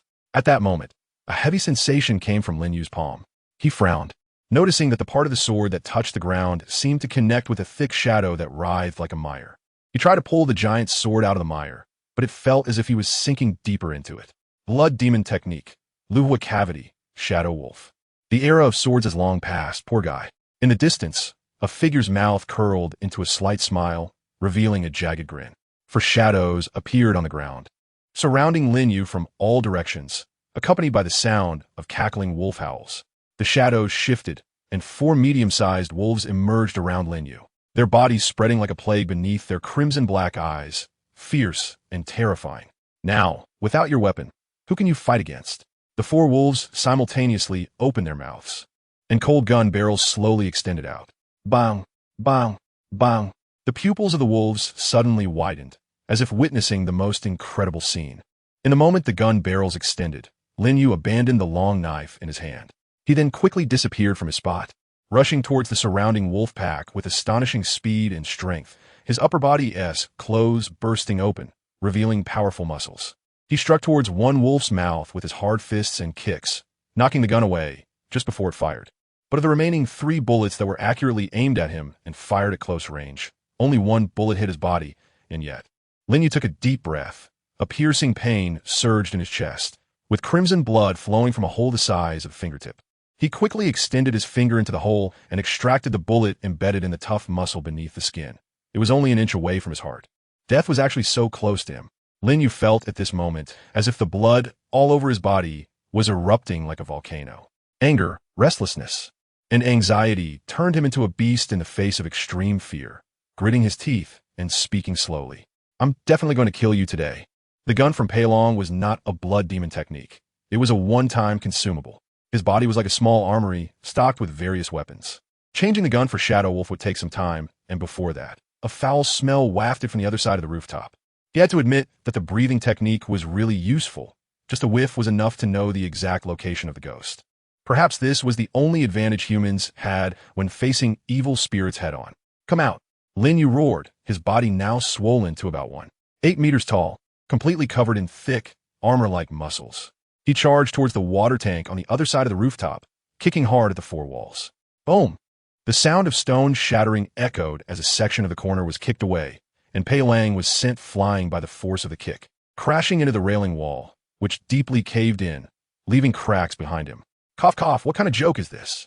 Pei Lang's eyes widened in disbelief as he hoarsely shouted, his red-black eyes filled with incredulity. In his line of sight, that towering figure rushed over rapidly. And before he could say anything else, a heavy, calloused hand firmly pressed down on his head. Crack! The sound of his skull shattering rang out. As a ghost, Pei Lang wouldn't lose his combat ability due to pain, but once his brain, as a vital organ, was damaged, he would fall into a temporary automatic recovery state. At that moment, his body completely lost the command of its central nervous system. Taking advantage of his immobility, Lin Yu viciously grabbed his head and slammed it into the cement-mixed railing, causing his head to burst like a smashed watermelon in his hands, splattering foul-smelling ghost blood everywhere. You just had a great time messing with me, didn't you? Boom, boom, boom. Lin Yu did not give him time to recover, directly pulling Pei Long's head sideways towards the fence. The debris from the building mixed with Pei Long's blood and bone flew everywhere. The body dressed in military uniform was also trembling slightly, and before long, a rotating Gatling gun barrel emerged from his chest. Lin Yu's expression was fierce, and with one hand he grabbed the barrel of Gatling's gun. His body, gradually heating up, emitted a faint steam, and his heavy palm gripped the hard steel, producing a creaking sound. Even though his brain had been smashed to pieces, Pei Wolf's body still trembled slightly, seemingly in instinctive disbelief. Crack!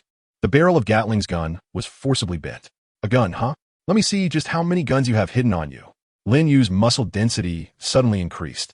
terrifyingly resembling a small excavator's arm, as he attempted to pull the Gatling gun from the shadow on Palom's chest.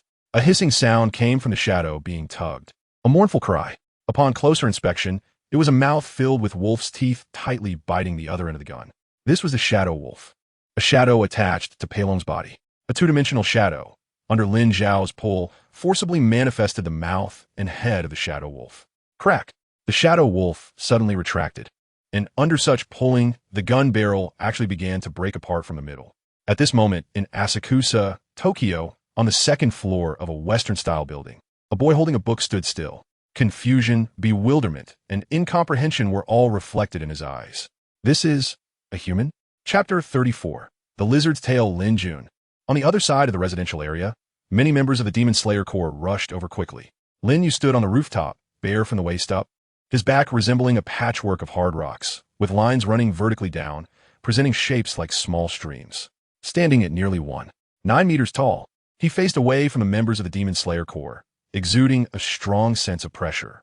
Meanwhile, the Nichirin Blade on his arm was wrapped in a mass of shadow, seemingly still struggling, with serrated teeth biting into the blade surface. Lin Yu slapped out, and with a crack, a notch appeared on the blade, while the shadow vanished without a trace. In his left hand, he held a tattered military uniform left by Pei Lang. The members of the Demon Slayer Corps looked around the chaotic rooftop. Not a single railing was intact, and the broken stones emitted a unique stench from the evil spirits. The ground was pockmarked, either smashed or riddled with bullet holes. The key issue was that the building materials were concrete, and in less than 5 minutes, had someone planted a bomb upstairs? Why hadn't they seen the explosion? The team members didn't know, and they gazed at this guy in front of them with uncertain expressions, like a statue standing in the night, tall and imposing. Before coming here, they had only heard that he was an outsider living near the butterfly house, and that he could meet Master Hanafusa daily, which was quite enviable. They originally thought he might be a distant relative of Master Hanafusa. They didn't expect this guy to be a genuine monster, facing those armed otherworldly demons. He was completely unharmed, and with such a level of destruction, he was already at the Hashira level. "Lin, are you okay?" "Yeah, I'm fine," came a strong voice. At the moment Lin Yu turned around, the butterfly Kanai, who had just breathed a sigh of relief, suddenly lost her color. The usually gentle flower pillar spoke with an unusually stern tone that felt somewhat inhumane for the first time. "Where are the medical team members?"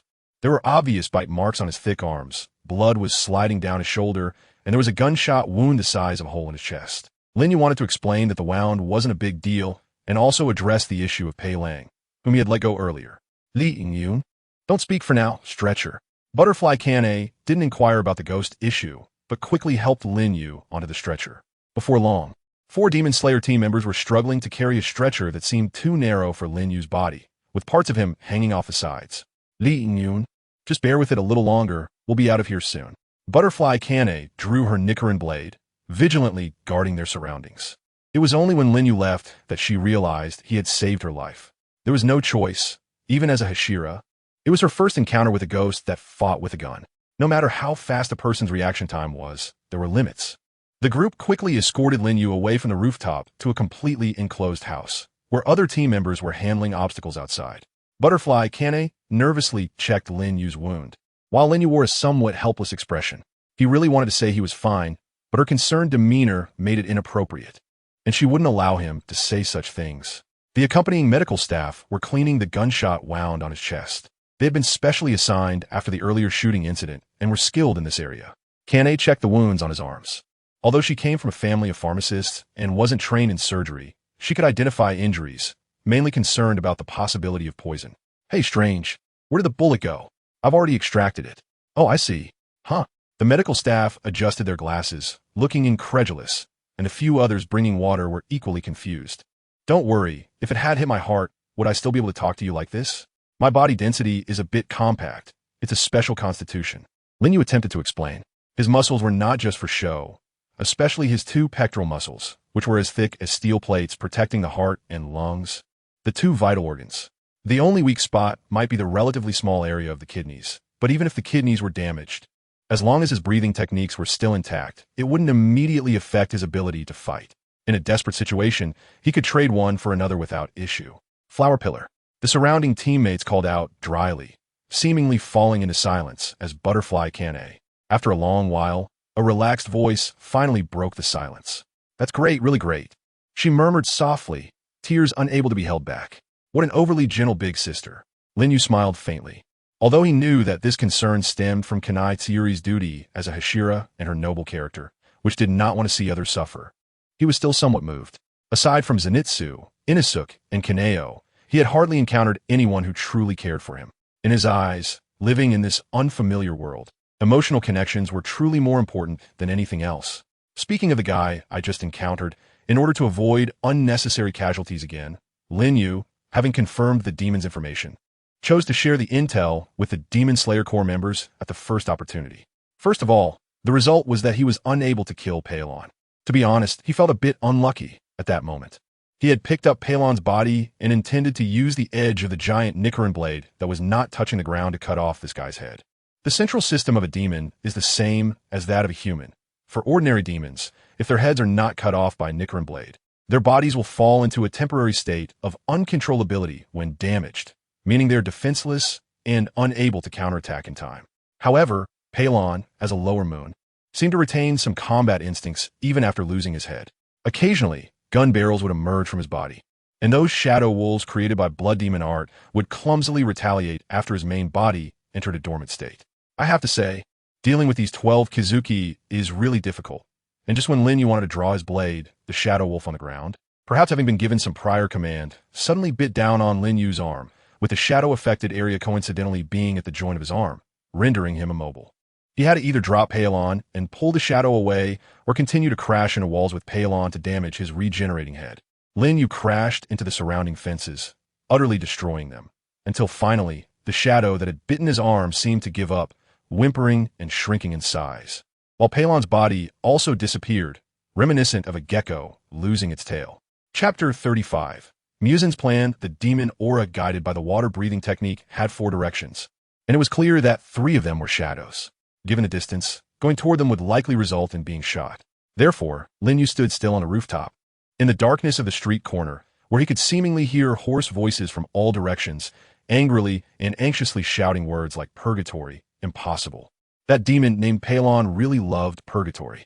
The remnants of weapons left at the scene included rifles, Nambu Type A pistols, Gatling guns, revolvers, and the like, with about 10 in total, along with Molotov cocktails and explosives. How on earth could they defeat such a guy? The Demon Slayer Corps members exchanged glances. First, getting close was already a difficult task, and second, even if they did get close, the shadow-like blood demon art could move back to protect the main body.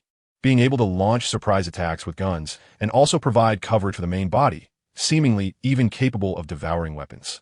This time, everyone instinctively looked toward Lin Yu, rather than Kanai Tsuyuri, as this young man had already proven his terrifying abilities in the recent battle. The dependency of the weak on the strong when in danger is purely instinctual. Lin Yu fell silent. He is not omnipotent. This time, he has probably left a deep shadow in Paelong's heart.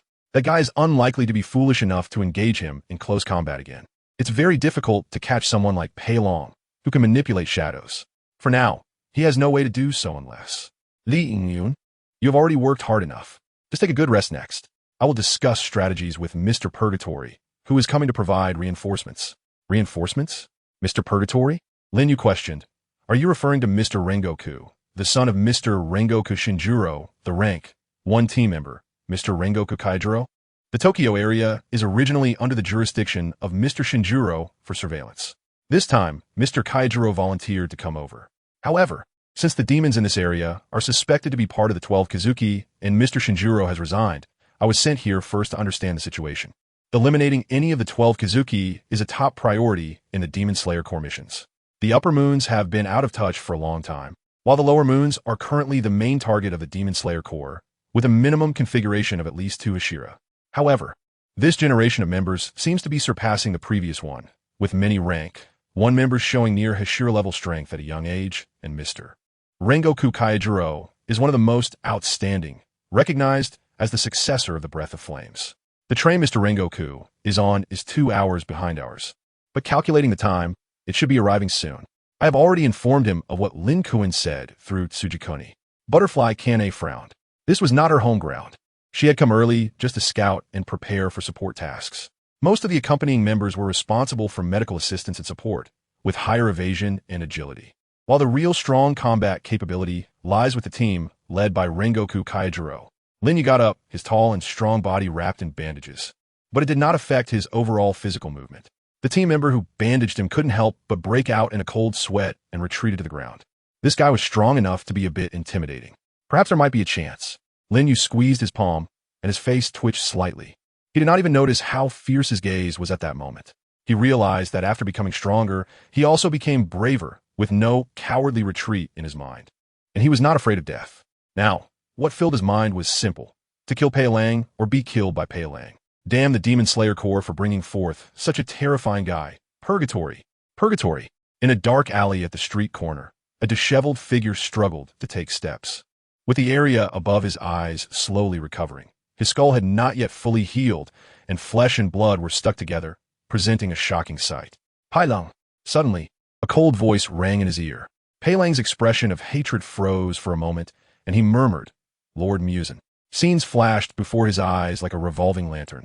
When he was human, he was a samurai, later mocked by soldiers who said the era of samurai was over. Those people smashed his bushido and pried with gunstocks. And it was at that time that he encountered the man named Kibutsuji Musen. "Hang in there, I will send you reinforcements." In his line of sight, a smile appeared in Musen's crimson eyes, cold and filled with unquestionable authority. Yes, Pei Lang instinctively trembled and knelt on the ground.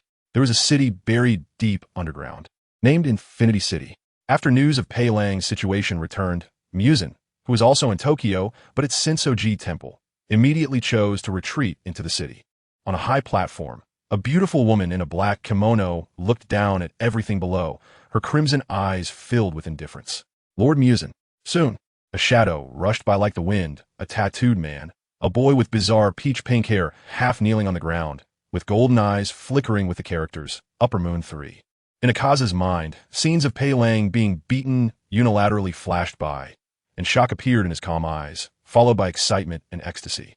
Kibutsuji Musen elegantly stepped in his wooden sandals and slowly spoke. "Akaza, he is very talented, isn't he?" "Yes." Akaza responded with a trembling voice. "What kind of man must possess such fighting spirit that burns like a fierce fire in the night? I have searched through human martial arts schools, looking for strong warriors who value physical strength, but none have reached this level. I really like this guy. Lord Musen, please forgive my overstepping, but it would be a pity to just kill this guy. If he could become a demon, he might go further than I in the path of martial arts. I'll leave this matter to you. I don't want to see a boring outcome." Kibutsuji Musen's tone was indifferent. He was not concerned about martial arts. With such physical quality, he was already a quasi-upper moon. The moment he saw this guy, he felt a shudder of the soul, but this guy's gaze was different from other demon hunters. From him, Musen smelled the same scent he had sensed from Akaza back in the day. This was a person who would go to any lengths to become stronger. In other words, this was a talent. Chapter 36, Fallen Tokyo. After the train arrived at the station, Rengoku Kaijiro walked straight out of the carriage, and a crow flew onto his shoulder. "Is that so? I understand. You all prioritize meeting with the support team, transport the bodies of the fallen comrades onto the train, and take care of the injured." "Yes, Mr. Rengoku." The captain and several team members, originally part of Rengoku's direct squad, swiftly disappeared into the night after responding. "Mr. Rengoku, what should we do?" Behind Rengoku Kaijiro, a demon slayer with cherry-pink hair followed. Her face was very cute, with a beauty mark at the corner of her eye. When she spoke, her tone was soft and weak, but for some reason, her clothing was somewhat revealing.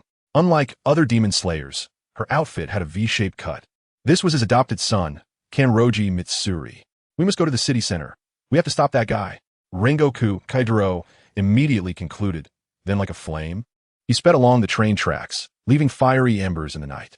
Kanroji Mitsuri solemnly nodded and followed closely. In the center of Tokyo, the exploded clock tower resembled an umbrella, skewered into the tram tracks, causing dozens of civilian casualties, and the central square was paralyzed. Hospital rescue workers were busy clearing the scene, and police officers set up a security line within a 300-meter radius of the crime scene. Fearless reporters took photos of the horrific scene with their cameras.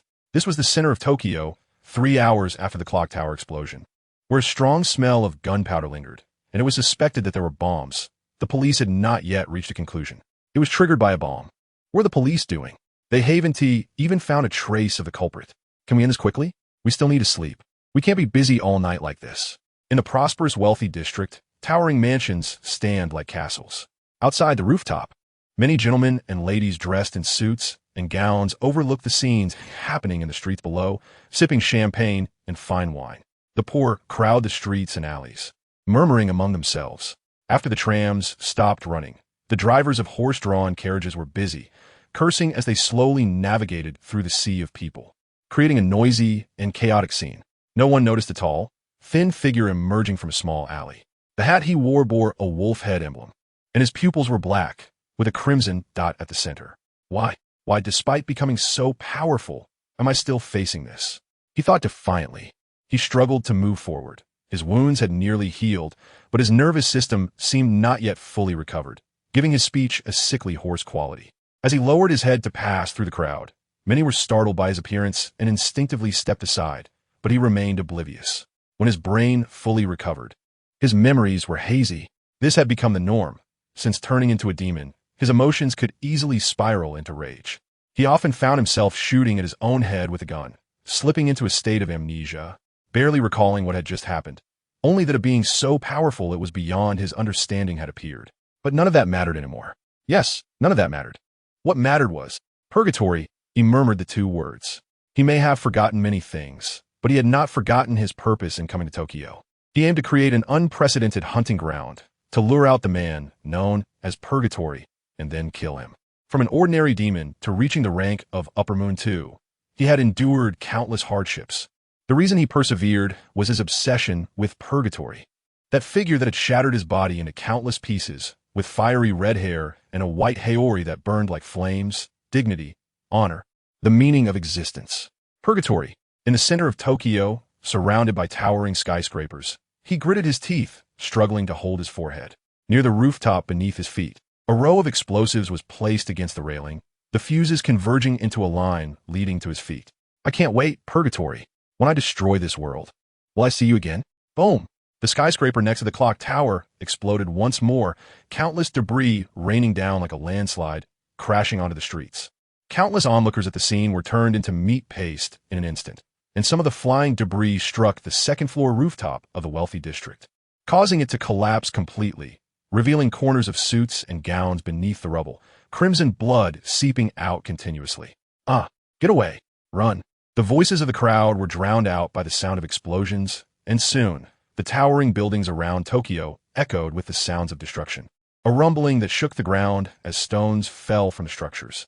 The entire process lasted only a few minutes. After the clock tower collapsed, Tokyo was plunged into chaos, resembling the end of the world. Kanroji Mitsuri, who rushed over upon hearing the news, was stunned by the scene before her. Unforgivable, Rengoku Kaijiro angrily drew his sword.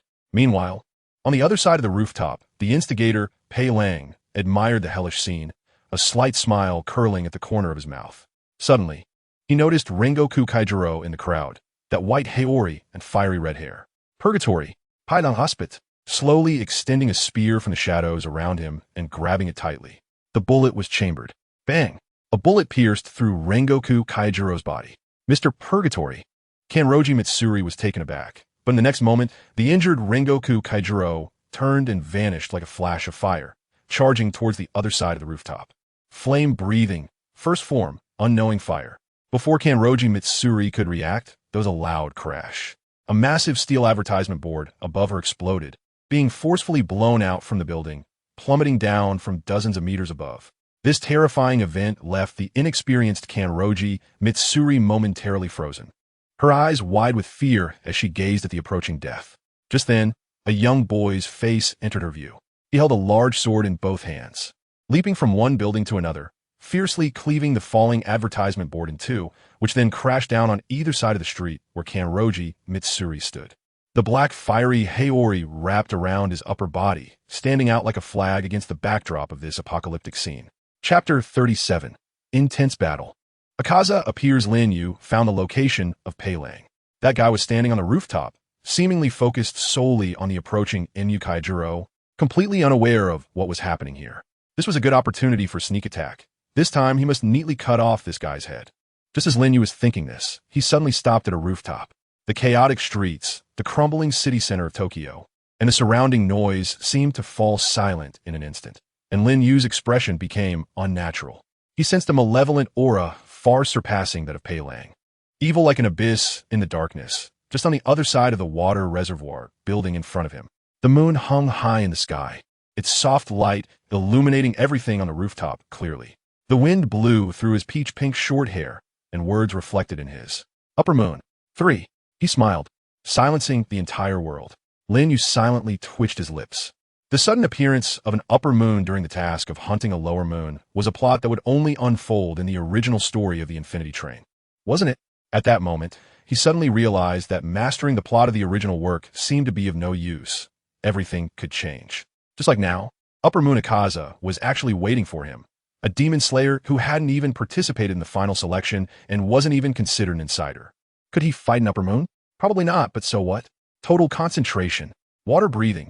Lin Yu's upper body visibly expanded at a rapid speed, transforming his originally lean physique into a small mountain covered in boulders. He held a giant sunwheel knife in both hands, a mad and sinister smile on his face. Just in time. Let me see how much weight the upper moon really carries. Akaza's pupils suddenly dilated, and the corners of his mouth involuntarily lifted slightly. It had been over 100 years, and this was the first time he encountered such a swordsman. The courage to fear nothing, the momentum to destroy heaven and earth, and the absolutely overwhelming strength. He clasped his hands together, wedging them against the broad blade of the sunwheel knife that was coming at him. The sharp edge was only a few inches away from his face. At that moment, the ground of the platform began to show signs of collapsing and cracking. Lin Yu swung down hard, realizing that his strength seemed to be restrained, and he frantically pushed the giant knife forward. Waiwas gritted his teeth, his body pushed back by the immense force. He felt he was not facing a person, but a speeding train. Boom! The rooftop railing was smashed apart, and the two fell from the rooftop. Lin Yu crazily slammed Waiwas's body into a dilapidated residential building, their bodies crashing through the fifth-floor floorboards all the way to the opposite side, the thunderous explosion sounding like another blast. Die for me. Waiwas's body continued to fall, and in his pupils, a seemingly enraged monster was reflected. The Demon Slayer Corps was also facing an unprecedented crisis. Shadows that split from Pei Lang's body scattered in all directions, each carrying heavy firearms. The streets and alleys, which were the easiest places to hide, instead put the Demon Slayer Corps in a dilemma, unable to fully unleash their abilities, and everything had to be centered around evasion. Butterfly Kanai also recalled the scene of Lin Yu fighting that lower moon demon while covering the retreat of the injured. The shadows could not be attacked. Their only weakness was the guns, which were not created by blood demon art. Flower Pillar. Do your best to destroy the firearms. Flower Breathing. Yuki Uemi. Hidden in the shadows, Butterfly Kanai found an opportunity, leaping up to slice off the gun from the shadow, blocking the street, clearing a path for escape. Hurry. Yes. The members of the Demon Slayer Corps began to cross this last street one after another, and they could reach the train back to headquarters, where demon hunters would be waiting to assist them along the way. Butterfly Kanai turned back. She remembered that at the moment the explosion sounded, the boy had torn off the bandage that was not yet tightly bound on his chest and directly grabbed that black haori to tie around his chest, charging out with his sword. At that moment, the courage and decisiveness of the boy inspired her. She looked far towards the center of Tokyo, where flames soared into the sky, seemingly igniting the night. In fact, due to various circumstances, the Demon Slayer Corps had a very ambiguous attitude towards Lin Yu. It was mainly some of the elder pillars who had not yet retired, supported by the main Lord Ubuyashiki Waya, who withstood the pressure. Including this time bringing him out, it was also to observe up close what his attitude towards demons really was. Butterfly Kanai did not want to test a boy filled with a sense of justice in her eyes with such actions. But this was the answer that a few people in the Demon Slayer Corps who had information about Lin Yu needed to know. Now, she believed everyone should believe that the fearless boy was also walking the same path as the demon hunters of the Demon Slayer Corps. He was a messenger of justice. You must come back safely, Lin Kuan. Flame Breathing. Ninth form, Purgatory. Pei Lang's head flew off, staring in disbelief at the guy in front of him who was riddled with bullets. During the recent battle, the bullets had clearly pierced most of his body, yet he still chopped off his own head. Can humans reach such limits? Rengoku Shinji, or is my father? Rengoku Kaidro panted lightly, blood spilling from the corner of his mouth. The Nichirin Blade slowly sheathed. Is that so? Pei Lang's head was gradually turning to ash, memories of his life flashing through his mind like a revolving lantern, strange yet familiar. He seemed to have once believed in the way of the sword, only to be defeated by his own weakness. One day, that drunken man burst into the tavern, and after turning him into the only demon who used a gun, his self-esteem was shattered again. That man proved it to him. The blade in a warrior's hand is far hotter than the bullets fired from a handgun, just like now. Your swordsmanship is quite good. There seems to have been another guy. Humans can actually be this strong? The fiery patterns on the white Haori fluttered. Palang hoarsely left this last sentence, then turned to ash, dissipating into the world. There was another guy before? Palang's dying words caught Rengoku Kaijuro's attention. Was it Butterfly Kanai? Rengoku-san. Over there. Just then, his adoptive daughter, Kanroji Mitsuri, rushed onto the rooftop, anxiously pointing in another direction. Rengoku Kairo looked over to the Tokyo slums, where an old residential building was now collapsed. Chapter 38. The result that Musen wants. This fighting spirit is simply unprecedented. Waiwas excitedly watched the flames rising from the boy. The fighting spirit also signifies a person's vitality. It was the first time he had seen such a color of fighting spirit on a human, a dark blue flame. What is this if not a monster? You are the strongest human I have ever fought. Boom!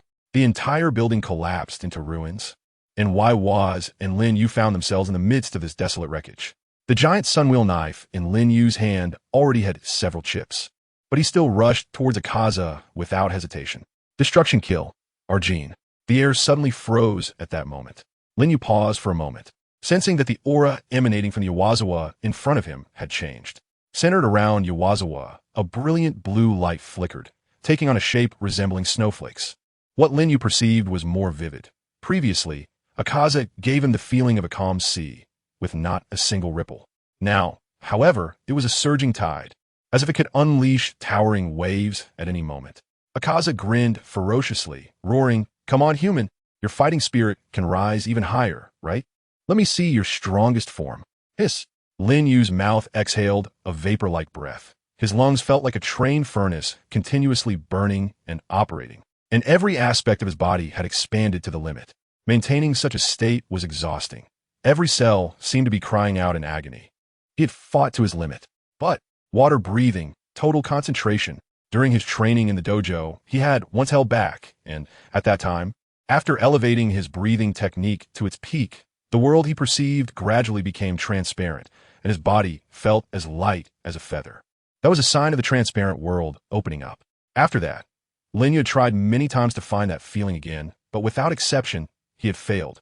Now, facing Akaza, the sense of oppression was like a giant mountain, and the words "you're going to die" seemed to be pasted onto that pale, tattooed demon's body.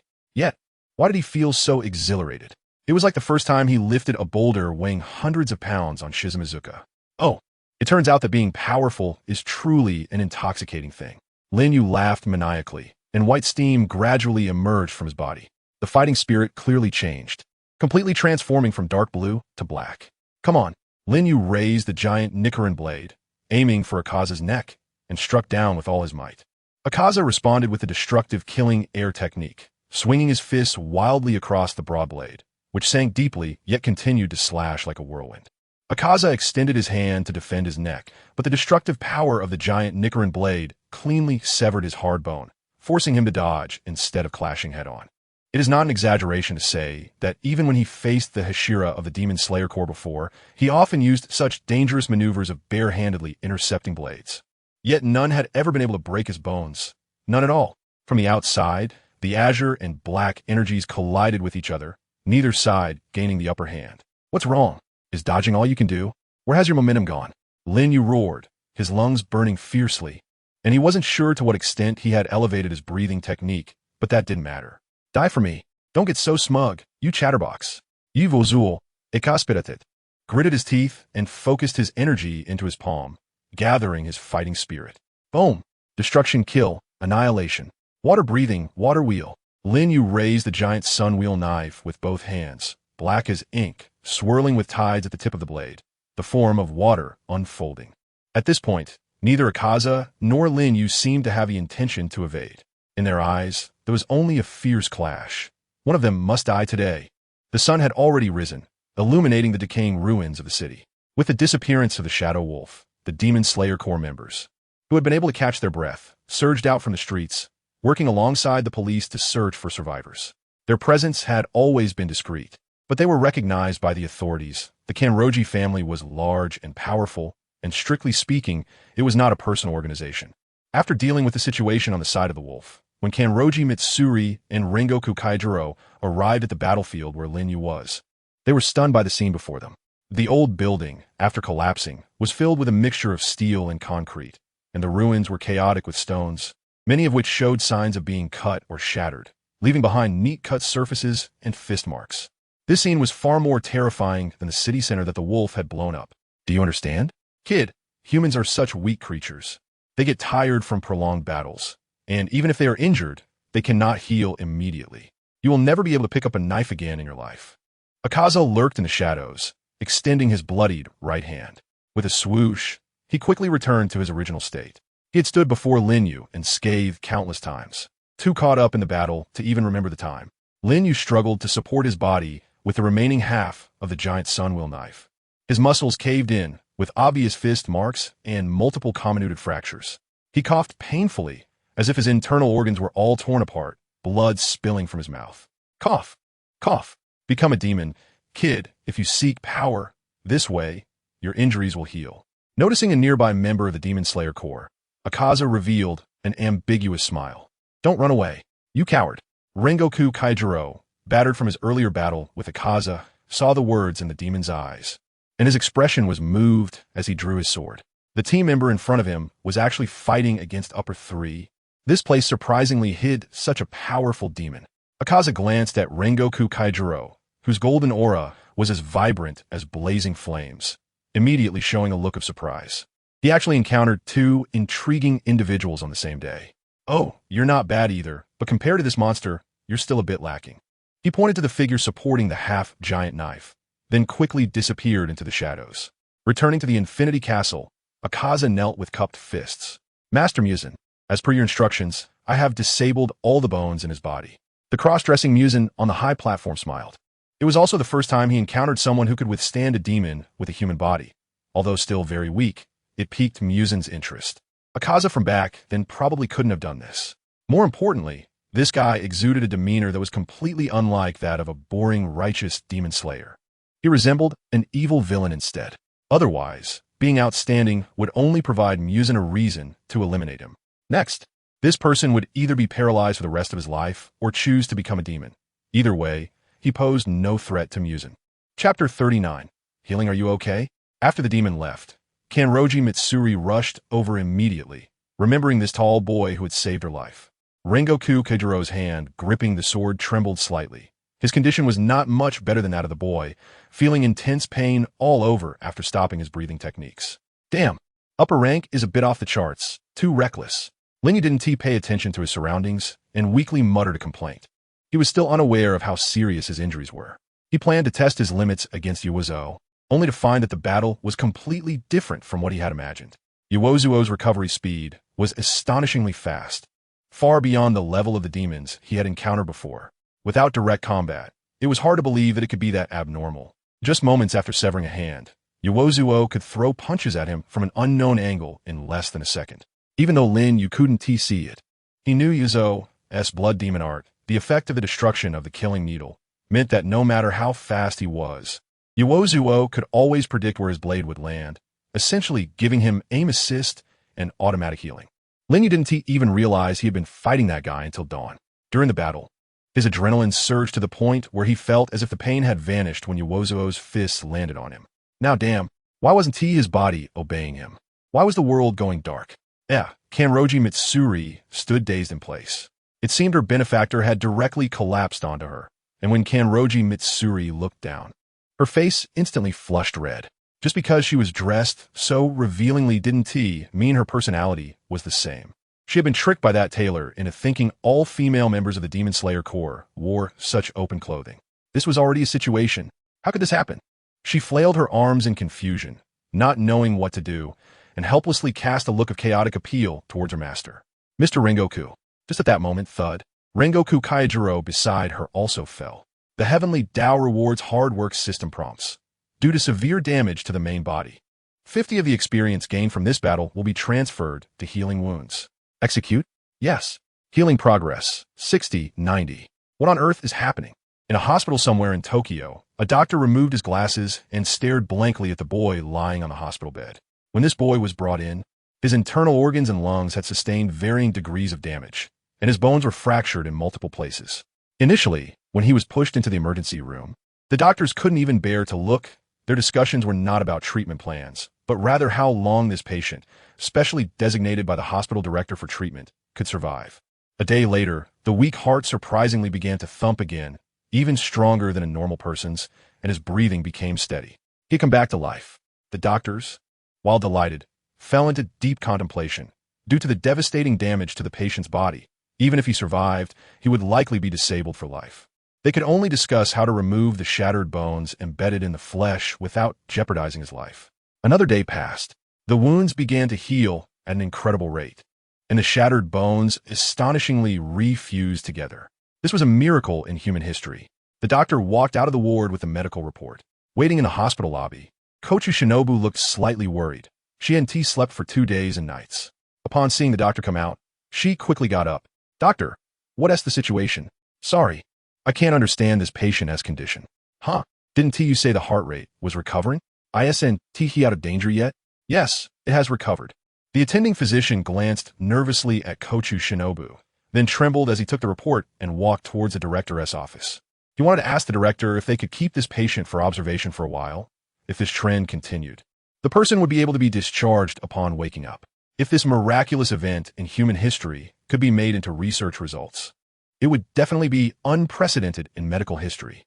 Unfortunately, he didn't know that the hospital he worked in was an enterprise of the Kamadu family, and the true purpose of this hospital was to provide the most advanced medical equipment for severely injured demon slayers.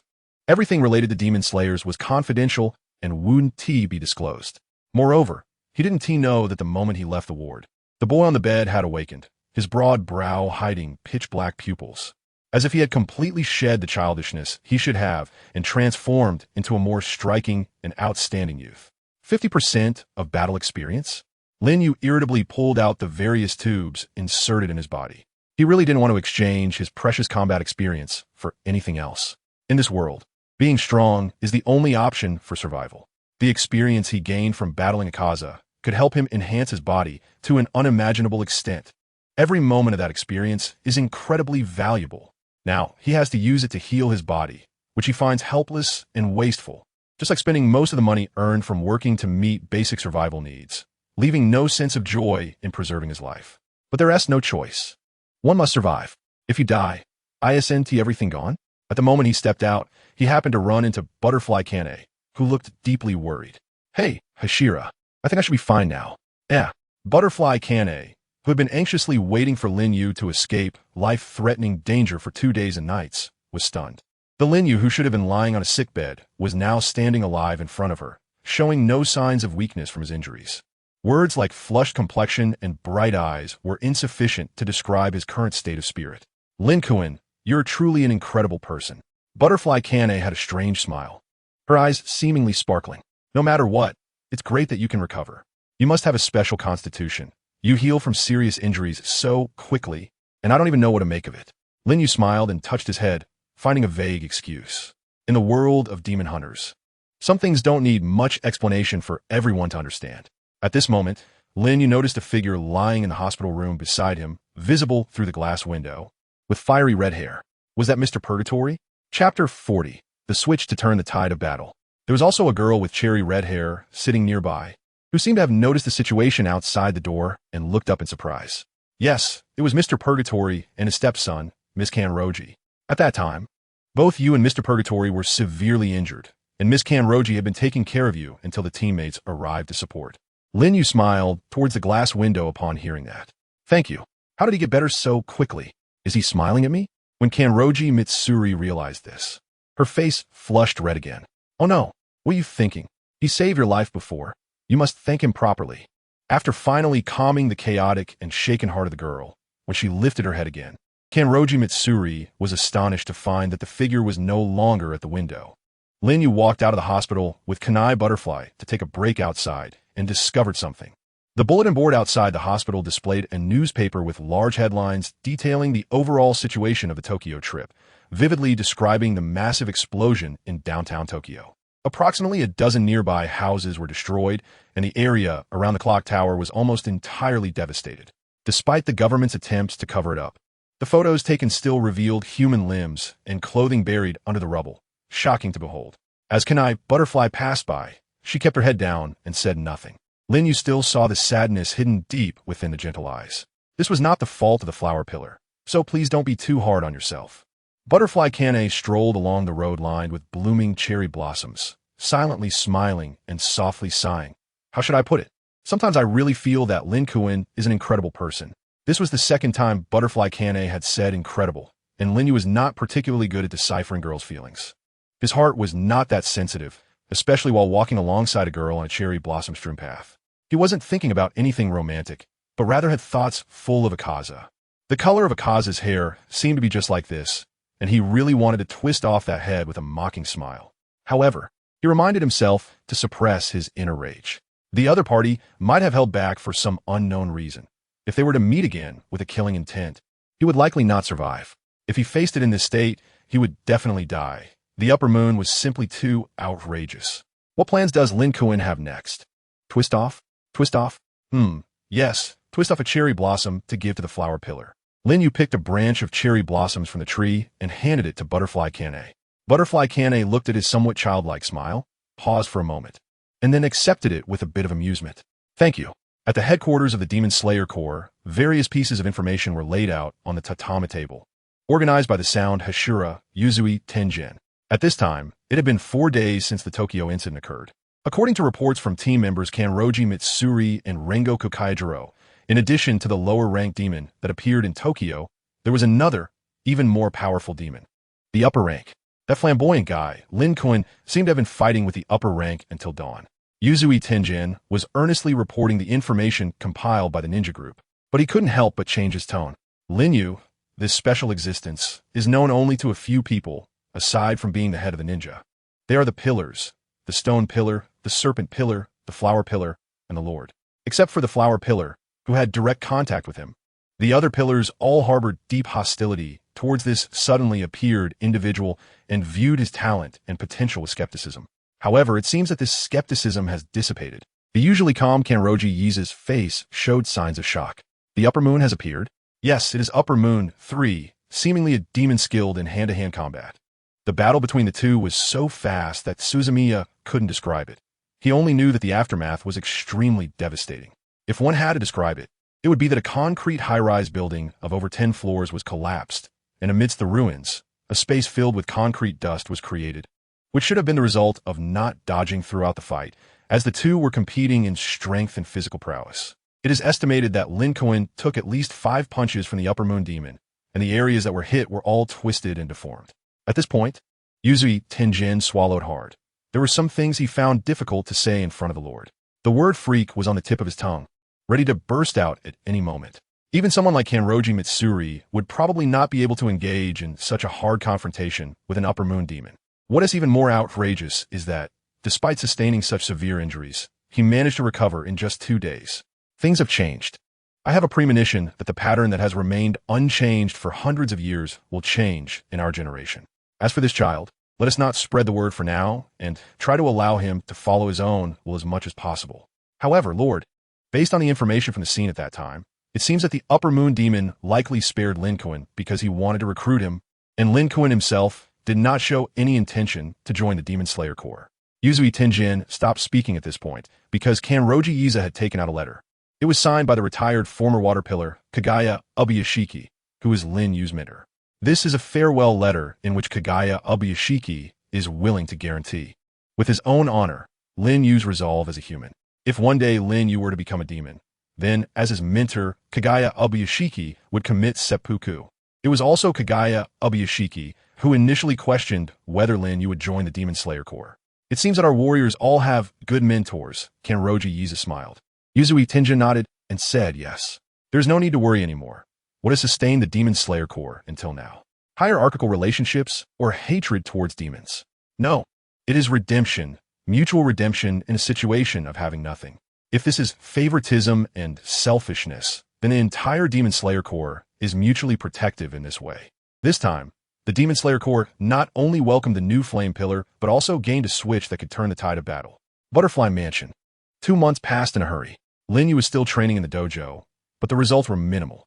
After the battle with Akaza, he found that the sensations he experienced after activating his breathing technique were much clearer than before, as if he was about to reach that threshold just one step away. However, it felt like a mirage. Although he was continuously improving and his strength was growing, it was still somewhat difficult to touch that level. Chapter 41. Daily Gossip. It was the height of summer. The giant stone hanging in the butterfly house courtyard had gradually increased from its original weight of 200 pounds to now 1,000 pounds. Lin Yu pulled the rope with both hands, training day after day under the scorching sun. Sweat flowed down his strong muscles, and his height of about 175 meters seemed incredibly tall after losing weight. This kid has completely committed himself to the path of muscle training. Aunt Huizi under the eaves was covering her face and crying. He was clearly such a handsome boy. The expressionless face of Butterfly Ninja twitched slightly. Aunt Huizi, are you joking? What part of that guy is handsome? His arms are as thick as my 2 thighs, maybe even thicker. However, if you only look at his face, without considering those absurdly exaggerated muscles, it is indeed quite deceptive. He has a broad forehead and a slightly stern face, looking like a handsome guy of that aloof type, the kind that says do not approach. Has Lin Kuan grown a lot again? Shin Kanoko showed a very natural smile. Butterfly Ninja couldn't help but complain. Growing? It's only been a few months. This is obviously abnormal. You've given up, haven't you? You act like no matter how the child grows, he will always be your child. Are you really a mother? There's nothing I can do. Even though he has more and more muscles, he is still my junior. Boys grow quickly all of a sudden. It's normal. When I go back, Kagu and the others will definitely be over 2 meters tall, right? Shin Kanoko showed a hopeless smile like a salted fish. Wake up. Have a bit of biological common sense. The only abnormal one is him. Admit it. Butterfly Ninja held her head in frustration. This woman was unable to see her junior correctly due to her bias. Kanaho. While the two were chatting, they noticed that Kurihara Kanaho was wearing a bathrobe, chasing butterflies in the courtyard, but unconsciously ran towards Lin Yu's training direction, with a 1,000-pound boulder going up and down, looking extremely dangerous. With a loud rumble, Lin Yu's expression changed, and he had already put down the large stone behind him before Xiang Naihu ran over. The butterfly, startled, flapped its wings chaotically, and it seemed about to fly out of the courtyard. Want to run? Lin Yu let out a cold laugh, leaping up like a lion, his thick palm seemingly capable of tearing through the air. With a slight wave, he caught the butterfly on the wall in his hand. He then landed solidly and opened his palm, revealing a somewhat apologetic smile. He had imagined the butterfly as the neck of Akaza and perhaps had exerted too much force. Sorry, it should be just stunned. After a little rest, it should recover quickly. Shinobu stared blankly at the butterfly in her hand, which twitched its wings slightly before becoming motionless. What a gentle, good child, Aunt Huizi said with a moved expression. Shinobu nodded in agreement. Only the butterfly, Shinobu, looked like she had seen a ghost, disheveled in the wind. So where exactly do you see gentleness? Meanwhile, in another room of the butterfly mansion, a figure was quietly hiding behind the entrance, revealing only half of her face, as if observing the shirtless figure practicing under the tree. Butterfly Kane, holding a watermelon platter, passed by and smiled. Ah, Miss Kanroji, good afternoon. Startled, Kanroji Mitsuri blushed and smiled. No, it's the flower pillar who's great. Good afternoon. Shinobu, puzzled, asked that child. Aunt Huizi smiled and said, when Lin Kuan is training, that child always steals glances. She is the adopted daughter of Mr. Rengoku, and since Mr. Rengoku is recuperating here in the butterfly mansion, she naturally accompanies him. She is a very interesting girl and has a good relationship with Shinobu. Just then Mitsuri. Shinobu waved, and Mitsuri ran over.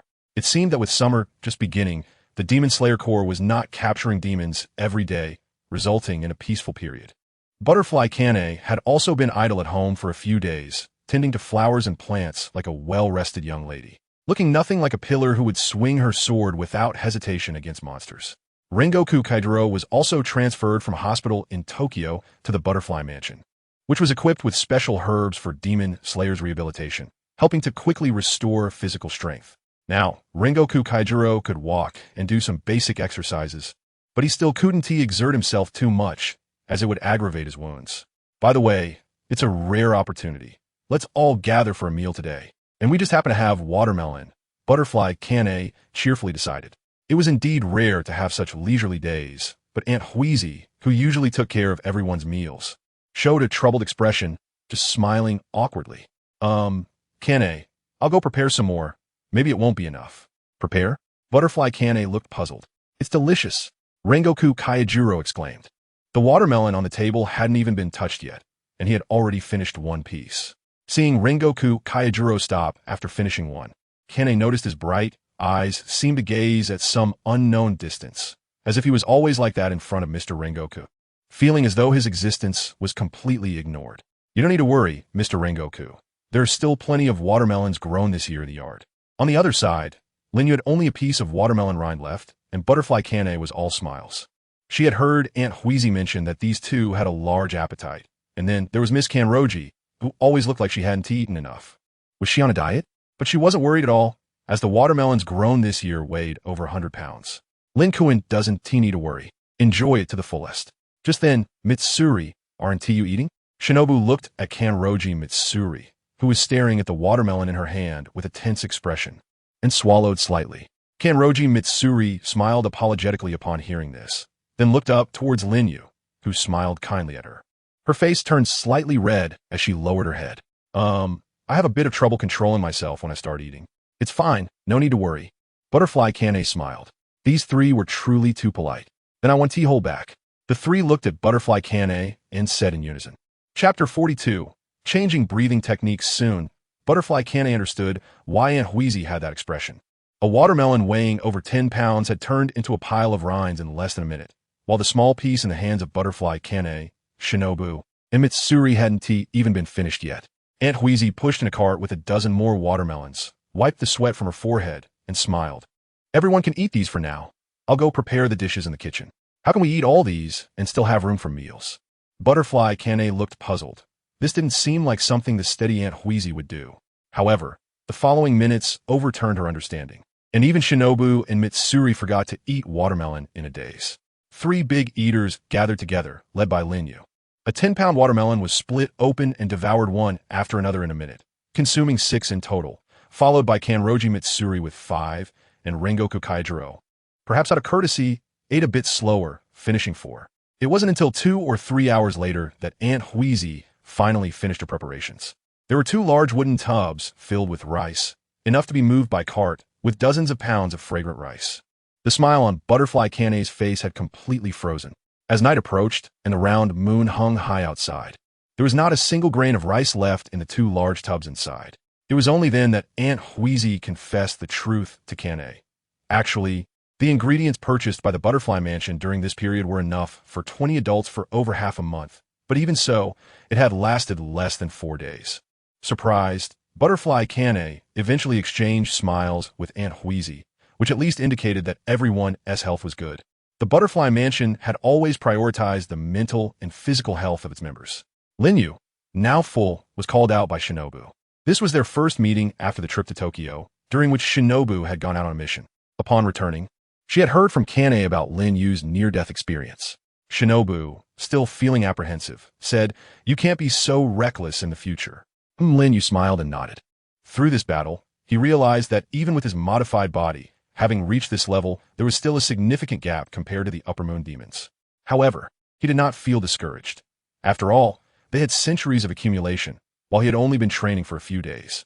By the way, since he had some free time recently, had Lin Jun thought about going back to take a look? Shinjiko braided her hands behind her back, looking up at the moon in the sky. She was somewhat different from Lin Yu. She did not have such a deep obsession with becoming stronger. Although she knew that, like other children, she was picked up on Master Ryu Tak, and her parents were brutally killed by demons, she did not feel the absence of a warm family. Over the years, being with Master Ryu Tak and her fellow disciples, Narukami Mountain had become her home. If one day the demons were eliminated, she would love to live happily in that place, just like an ordinary girl. Lin Yu fell silent. In fact, he had already set his goal. After training for a while longer, he would likely head to Yoshiwara, where the 6th Upper Moon, Daki, resides. He himself was eager to kill demons, and the meaning of his survival now was to find every possible way to eliminate Muzan Kibutsuji. After all, this was not only the long-cherished wish of his mentor, Uroka Daki, who had raised him for many years, but more importantly, he wanted to live in a carefree world without demons.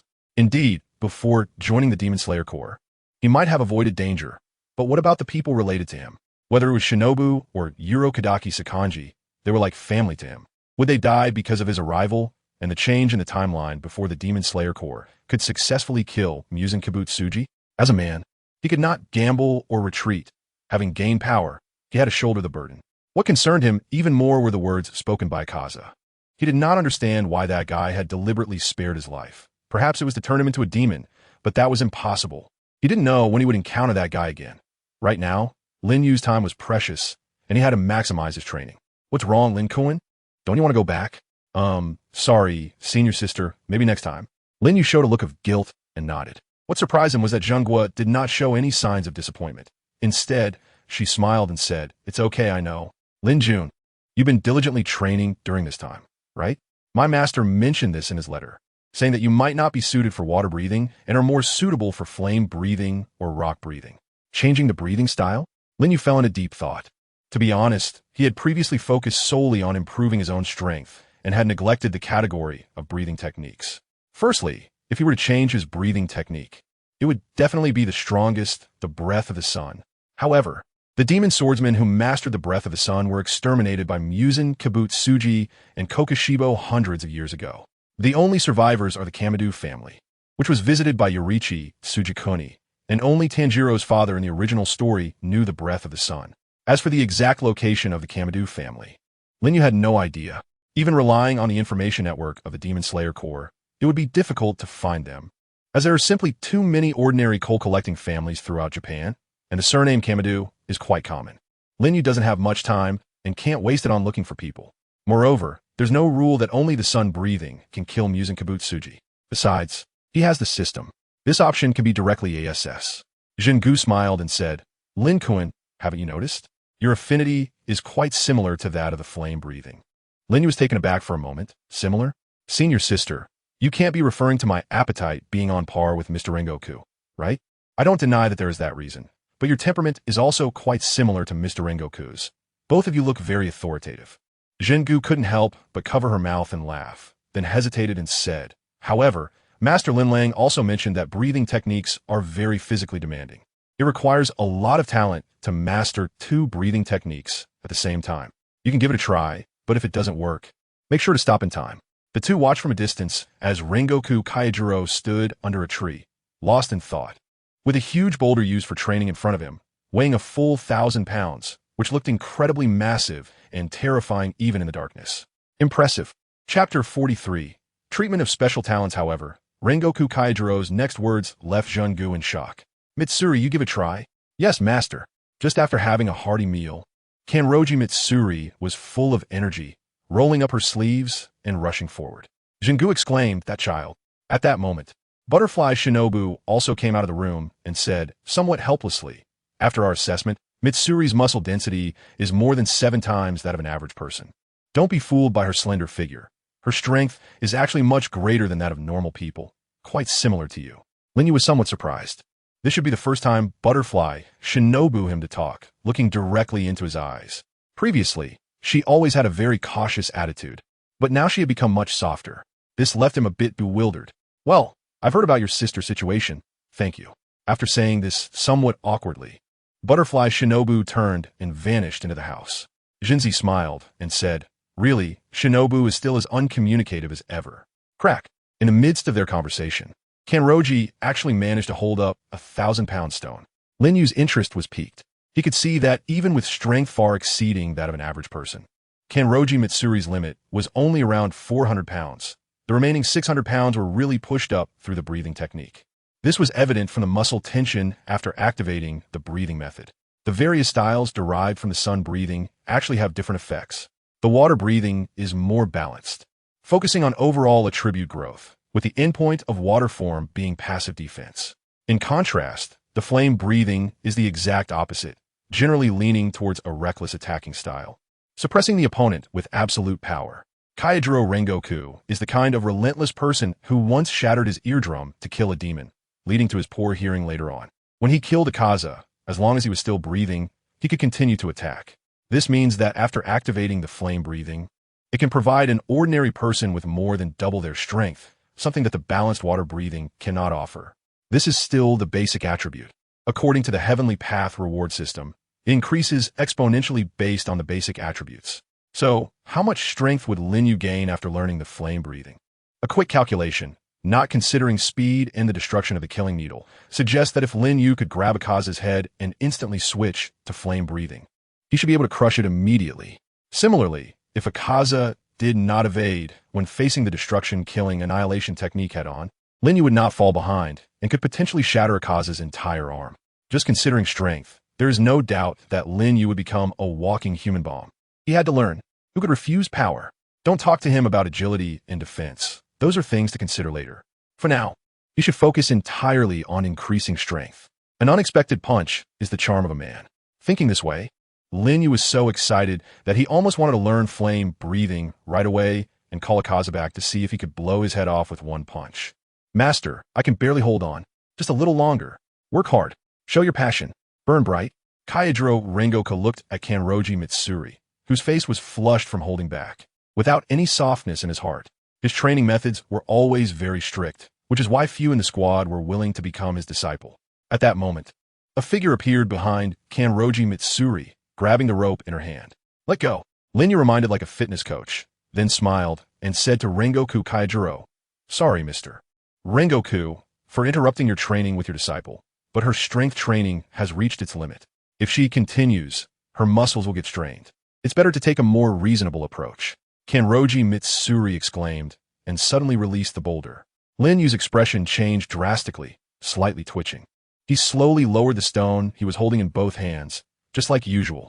Kayajiro Rengoku had his hands clasped in front of his chest, showing no signs of anger. He even gave the impression that he wasn't looking this way at all, but rather gazing past Kanroji Mitsuri and Lin Yu, staring into some distant, unknown place. You are really impressive. Oh, Lin Yu nodded. He should not have felt wrong. This was indeed directed at him. Just as Lin Yu hesitated, unsure of how to ask the other person to teach him the breath of flame, Rengoku Kayajiro took the initiative to speak. You want to learn the breath of flame, right? Lin Yu was taken aback for a moment, then said, Can you really tell that? Rengoku Kayajiro exclaimed, I can feel a fiery passion from you, burning hot. Without a doubt, the breathing technique you are currently learning is completely wrong. You should learn the breath of flame. On this matter, Lord has actually agreed long ago. There was also a suggestion given personally by Shinazugawa. At this moment, Kochu Kene also walked out of the room. Lin Yu felt that Butterfly Kanai's gaze carried a serious meaning, as did his senior sister, Shinobu. He understood that the reason Rengoku Kayajiro was still here was likely a deliberate arrangement. One could imagine that far away, that elder in a dark little cabin, lighting a candle and carefully writing a letter, was constantly paying attention to the growth of his disciples outside. Although he was very strict, he had never stopped caring. The reason these people didn't speak directly was simply that they wanted him to follow his heart as much as possible and choose a training method that suited him. Thank you. Next, for nearly a month, Lin Yu followed Rengoku Kayajiro to learn the breath of flame. The process was similar to when he learned the breath of water, and with the precedent of the breath of water, Lin Yu's learning progress was even faster. As Shinobu said, mastering two breathing styles is basically impossible for an ordinary person.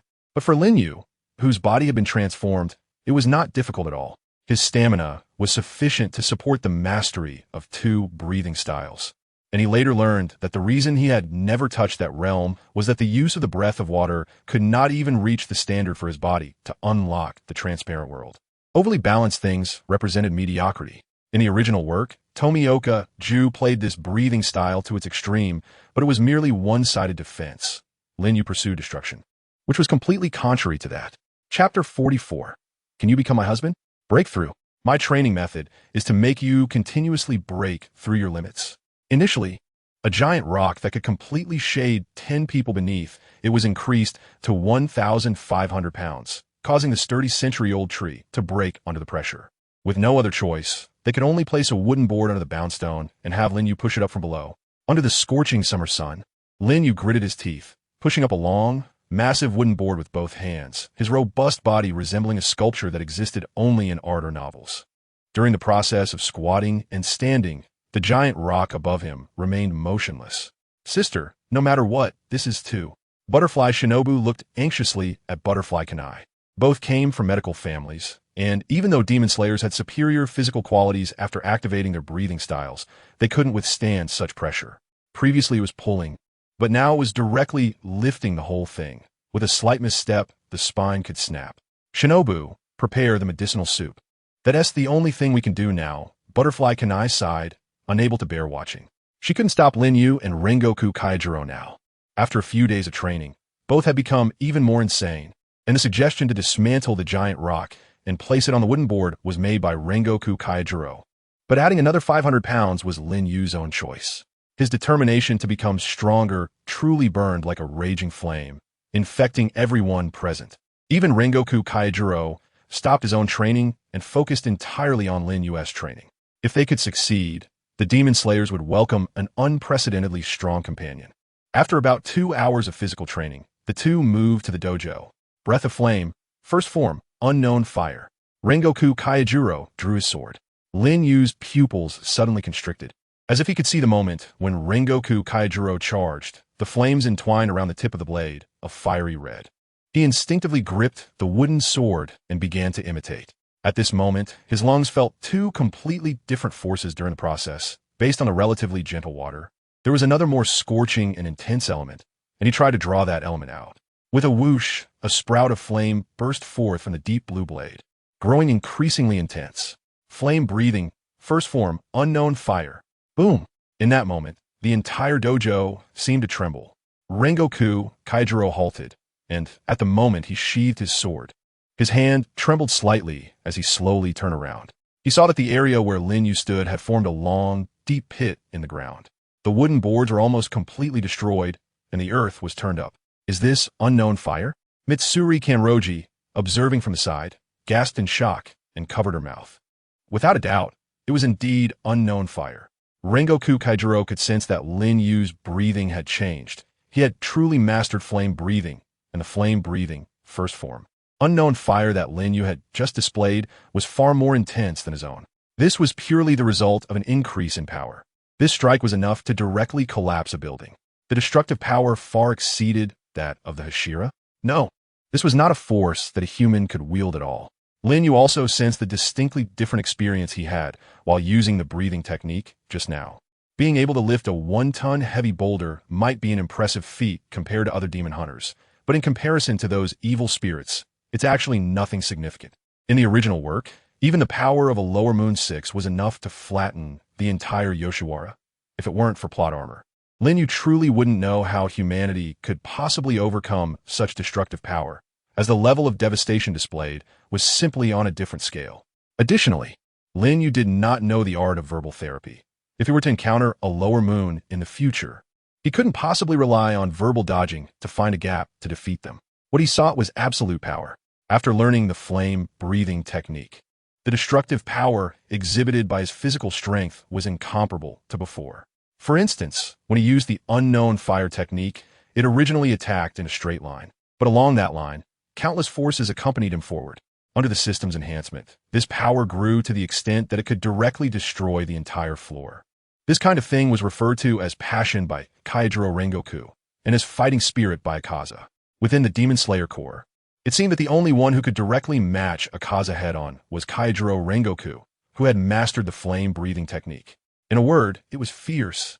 It's truly incredible, young man, that in just 7 days, you have mastered the flame-breathing technique based on the water-breathing technique. Even Kaijiro Rengoku, who usually showed little expression, rarely revealed a look of admiration. Mitsuri Kanroji looked at Lin Yu with a face full of admiration. She had worked hard during her training of the flame-breathing technique, and although she had mastered the breathing technique, she always felt that her performance was completely different from her master Kaijiro Rengoku-S, making her feel somewhat inadequate. Now, with the task completed, I need to prepare to leave. Mitsuri, don't you have something to say to this young man? Take this opportunity to speak up. Kaijiro Rengoku said with a powerful voice, then turned and left the dojo. Huh? Mitsuri Kanroji looked at her departing master in surprise. It seemed she had never mentioned wanting to say something to Lin Yu to anyone, not even Shinobu. How did Master Rengoku figure that out? At this moment, only she and Lin Yu were left in the dojo. Mitsuri Kanroji's face turned red, appearing flustered. This is okay, Miss Kanroji. No need to rush. Just take your time to say what you want. Lin Yu also noticed that during this period of training, Kanroji Mitsuri seemed to be intentionally looking in his direction. However, the two of them shouldn't have had any interaction before. Kanroji Mitsuri looked up and saw Lin Yu's gentle smile, and for a moment, her mind fell into a state of temporary oxygen deprivation and short-circuiting. How should I put it? I usually have a big appetite, but I don't want to be seen as a monster, so Ms. Kanroji, you should be proud of yourself. Only those with strength will earn the respect of others. Don't pay attention to those rumors. Here, no one will think you are different. Lin Yu patted her shoulder and smiled. Actually, I came to find a husband stronger than myself. If you really think so, can you become my husband? After Kanroji Mitsuri said this seemingly out of nowhere, she seemed to realize something. Her whole being froze, and she stopped thinking, revealing an extremely mortifying expression of terror. Oh no, what am I saying? Shouldn't the focus be on expressing gratitude for saving my life? Chapter 45. A step away, I see. That's fine. Yeah. Kanroji Mitsuri looked up in astonishment. The boy was smiling under the cherry blossom tree, and it seemed like the entire summer had come to a standstill. Once all the evil spirits in this world are eliminated, let's become a couple, Ms. Kanroji. You must promise to live until then, just like me. How should I put it? What an incredible person. At that moment, Kanroji Mitsuri thought to herself, then smiled like a flower. Yes, that's right. Thank you for saving me back in Tokyo. After Kanroji Mitsuri happily left, Lin Yu pondered with some confusion. Did Tokyo save Kanroji Mitsuri? I have no impression of that at all. He put on his haori again, and, as he passed the corner of the eaves, Shinobu Kocho emerged from the shadows. Are you serious about what you just said? Lin Yu had long sensed her presence, so he was not too surprised. Of course, why? You clearly didn't know Mealy before, right? There were no feelings at all, so why agree to such a request? This is a lie. Do you think either you or she will never live to see that day? Butterfly Shinobu's expression was extremely serious. Although she had changed her opinion of this guy because Lin Yu saved her sister, that did not mean she could allow Lin Yu to deceive her friend's feelings. Miss Shinobu, you misunderstand. I'm serious. I want to fulfill this promise. Lin Yu's expression was serious. The butterfly ninja was slightly taken aback. This was probably the first time she had seen him show such a serious demeanor in front of her. So why is that? It's just that Mealy has unilaterally developed feelings for you, right? Lin Yu smiled as if relieved. That's enough. A dull guy like me is destined to never realize that he likes someone, nor do I have the time to actively understand or like someone. The best outcome might just be to live a lonely life. Yet, even so, I still dreamily think about whether one day I could also be liked by someone. When Miss Kanroji said such things, how could I not be moved? Shinobu Kocho frowned and said, Don't make yourself sound so pitiful. There will definitely be many girls who will say such things to you in the future. If the person saying this today wasn't Mitsuri, she paused, because Lin Yu was looking at her with a very strange gaze. But the fact is it's Miss Kanroji. Why should I care about those people I've never even met? Aren't all the events in life unique and irretrievable? Is there even an option for what if? Shinobu was speechless, looking at his departing figure, suddenly realizing his uniqueness. Some people indulge in the past, some long for the future. That's true for most people in the world, even those who are grounded. But he is different, living faithfully in the present. At that moment, Shinobu remembered her sister's earlier evaluation of this guy. What an incredible person. Not long after lunch, Kaijiro Rengoku took Mitsuri Kanroji and left. This time, because Kaijiro had killed the lower-ranked 2 demon. He was promoted from an A-ranked member to a Hashira in the Demon Slayer Corps. The treatment aspect wasn't important. It meant he would truly take over his father's responsibilities and become a man who could stand on his own. Today marked the 6th day since Mitsuri's departure. Kaneo Tiuri received a letter. She had safely arrived at the Misty Mountain and bought a large pile of local specialties with her own salary, which the brothers at home really liked. The eldest brother, Kaneo, seemed to be losing patience with the withdrawn little brother, Ju Tomioka. He would use his fists instead of words, while Ju became even more withdrawn, often saying things like, Is there really any value in living as someone like me? Fortunately, after meeting Mitsuri, who had become a member of the Demon Slayer Corps, he was fed some things he kept saying, I don't need it, I don't like it, and finally reignited his courage to live. Master Daki remained strong, feeling guilty about the hand demon incident, and privately apologized to Mitsuri. However, Mitsuri felt it was unnecessary. The fact was she had survived and needed to live well for the sake of those children who had died. Anyway, there were quite a few such matters. Lin Yu could imagine.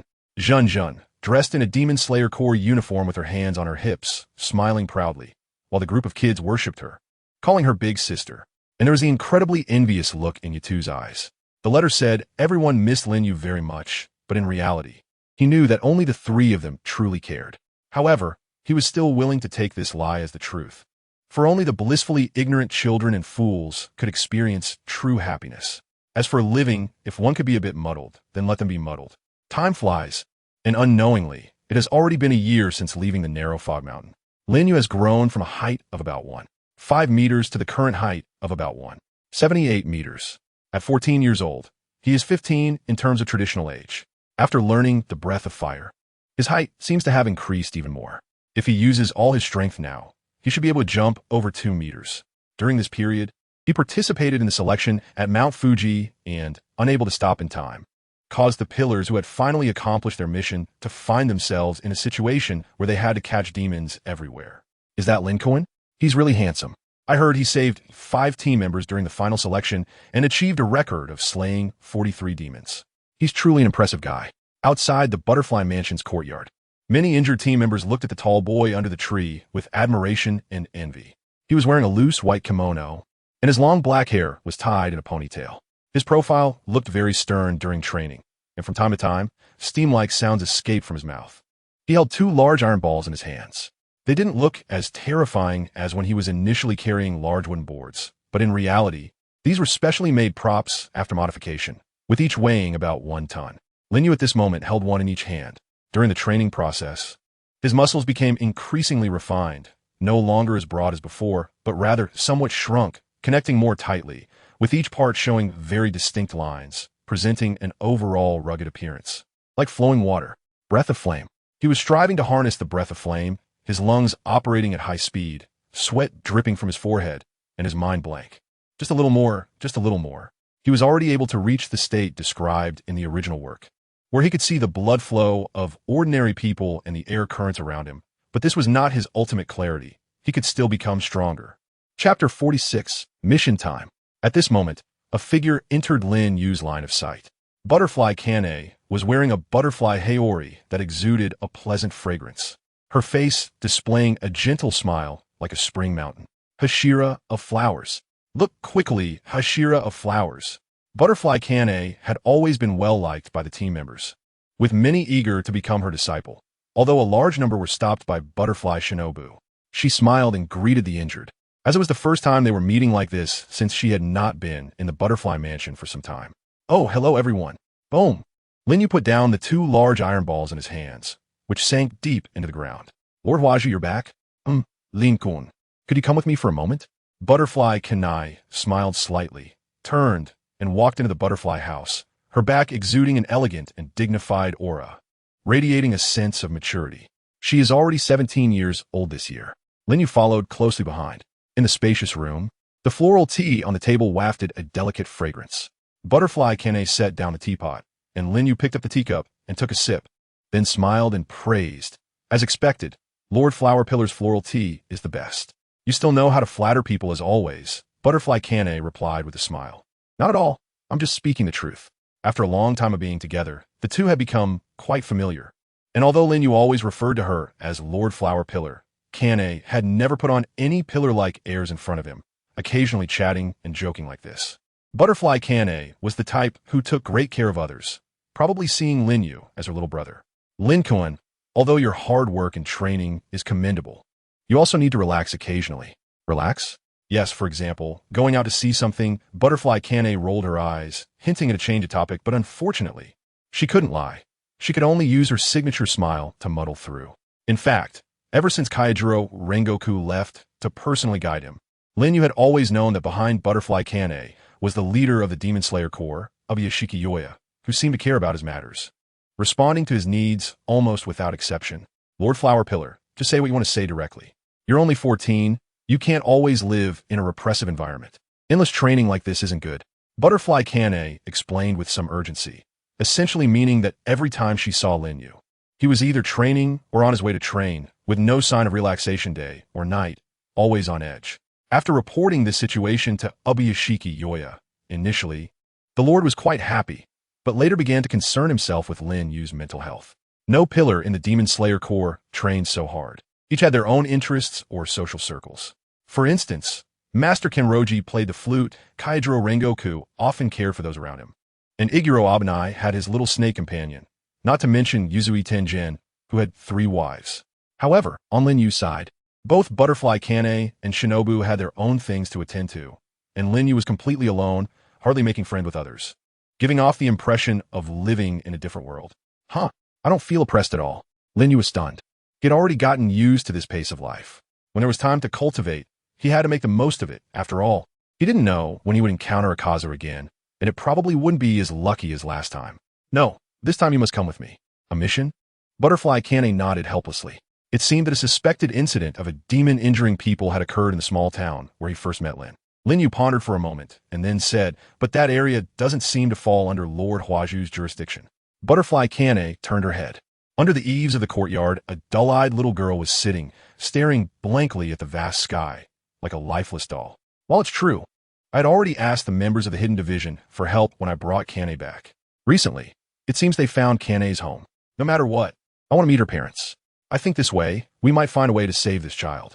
Of course, we can't ignore the matter of the demons either. What do you think, Lin Kuan? Is it possible? Butterfly Kane was feeling very anxious. When facing demons, she could use a knife to solve the problem. But when it came to people, she was just a 17-year-old girl.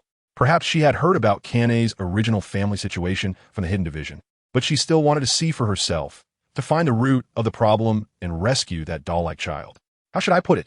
It wasn't just about taking Lin Kuan out for a breather. The main thing was that having Lin Kuan by her side gave her a sense of security. Yes, a lot of security. No problem. Lin Yu smiled, saying that all he could hear in his ears were ghosts. In his current state, he had no idea when his training would come to an end. He was somewhat self-aware. Going to find the upper moons now seemed a bit uncertain. The lower moons had all been taken care of by the Hashira of the Demon Slayer Corps, and wandering around was not safe. He couldn't just tell the Demon Slayer Corps members that he wanted to enter Mount Fujisaki again to participate in the final selection. That would be too embarrassing. He could only bury himself in training.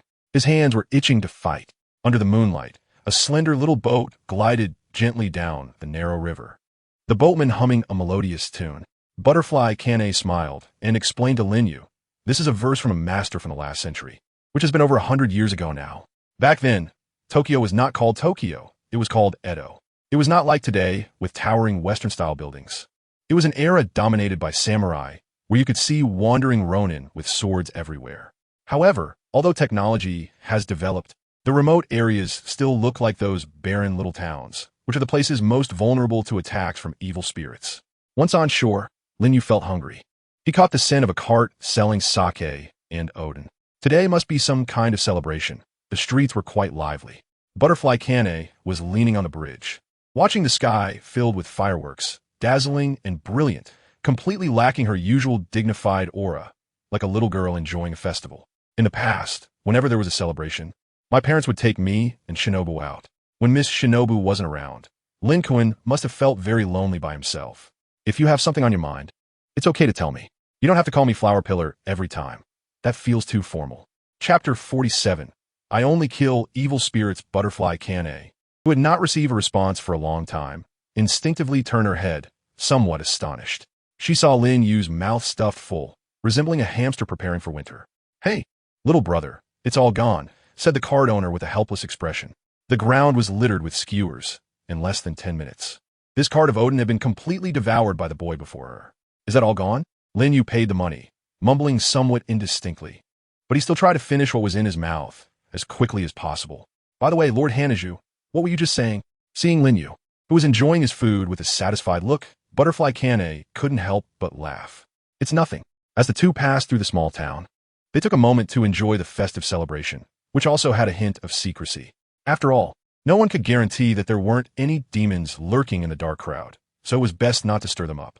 When they reached a deserted area, Lin Yu's expression turned slightly cold, and his hand rested on the sunwheel blade at his waist.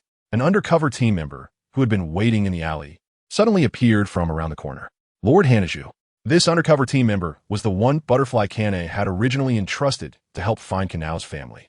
With him leading the way, the three of them proceeded through the alley until they finally arrived in front of a dilapidated thatched cottage. The environment here was terrible, with a foul-smelling street that seemed to be full of excrement, and flies and mosquitoes buzzing around chaotically.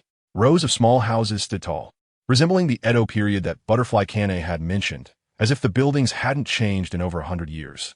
compared to the center of Tokyo. It felt like stepping back into the last century. The window of the thatched cottage flickered with an orange glow, and some sounds could be heard from inside. Children's whimpering and adults' low curses. It's all your fault. Why can't you be as pretty as your sister? With such an ugly face. How can you sell anything? A ragged woman desperately clutched the back of the child beneath her. Her cheeks had completely shriveled due to long-term hunger, and her sunken eye sockets looked like a skull in the dim light. Nearby, a man sat at a stool, smacking his lips as he enjoyed dinner. A mackerel had already been picked clean to the bones, and he continued to suck on it. When he casually spat out a bone, two children around 5 or 6 years old rushed over from the shadows to grab it. The little boy beneath the woman had been beaten black and blue, only daring to sob softly. The skinny man, who was his father, swayed drunkenly over, lifted the child's sleeve, and picked him up. Man up, why are you crying? It's embarrassing if others hear you. He pretended to kick him. Just then, Butterfly Kine was about to. Lin Yu held the body of that scumbag father with one hand, his face completely buried in darkness, making it difficult to see his expression. At about 178 meters tall, he was already considered a strong man compared to these people, and he exuded a chilling aura. Calm down, Lin Yu. Bang. Lin Yu casually swung his hand, and the person in his grasp crashed into the wall of the room like a missile. The sound of bones cracking echoed, and the man fell to the ground with bulging eyes, mouth agape like a fish gasping for air, blood oozing out. After a few convulsions, he lay still. You are. The woman beside them hadn't finished her sentence when Lin Yu suddenly kicked out, sending her body flying like a meteor to the same spot as her husband, directly collapsing the wooden fence wall. It seemed as if her internal organs had been kicked out of her mouth. She was dead beyond any doubt.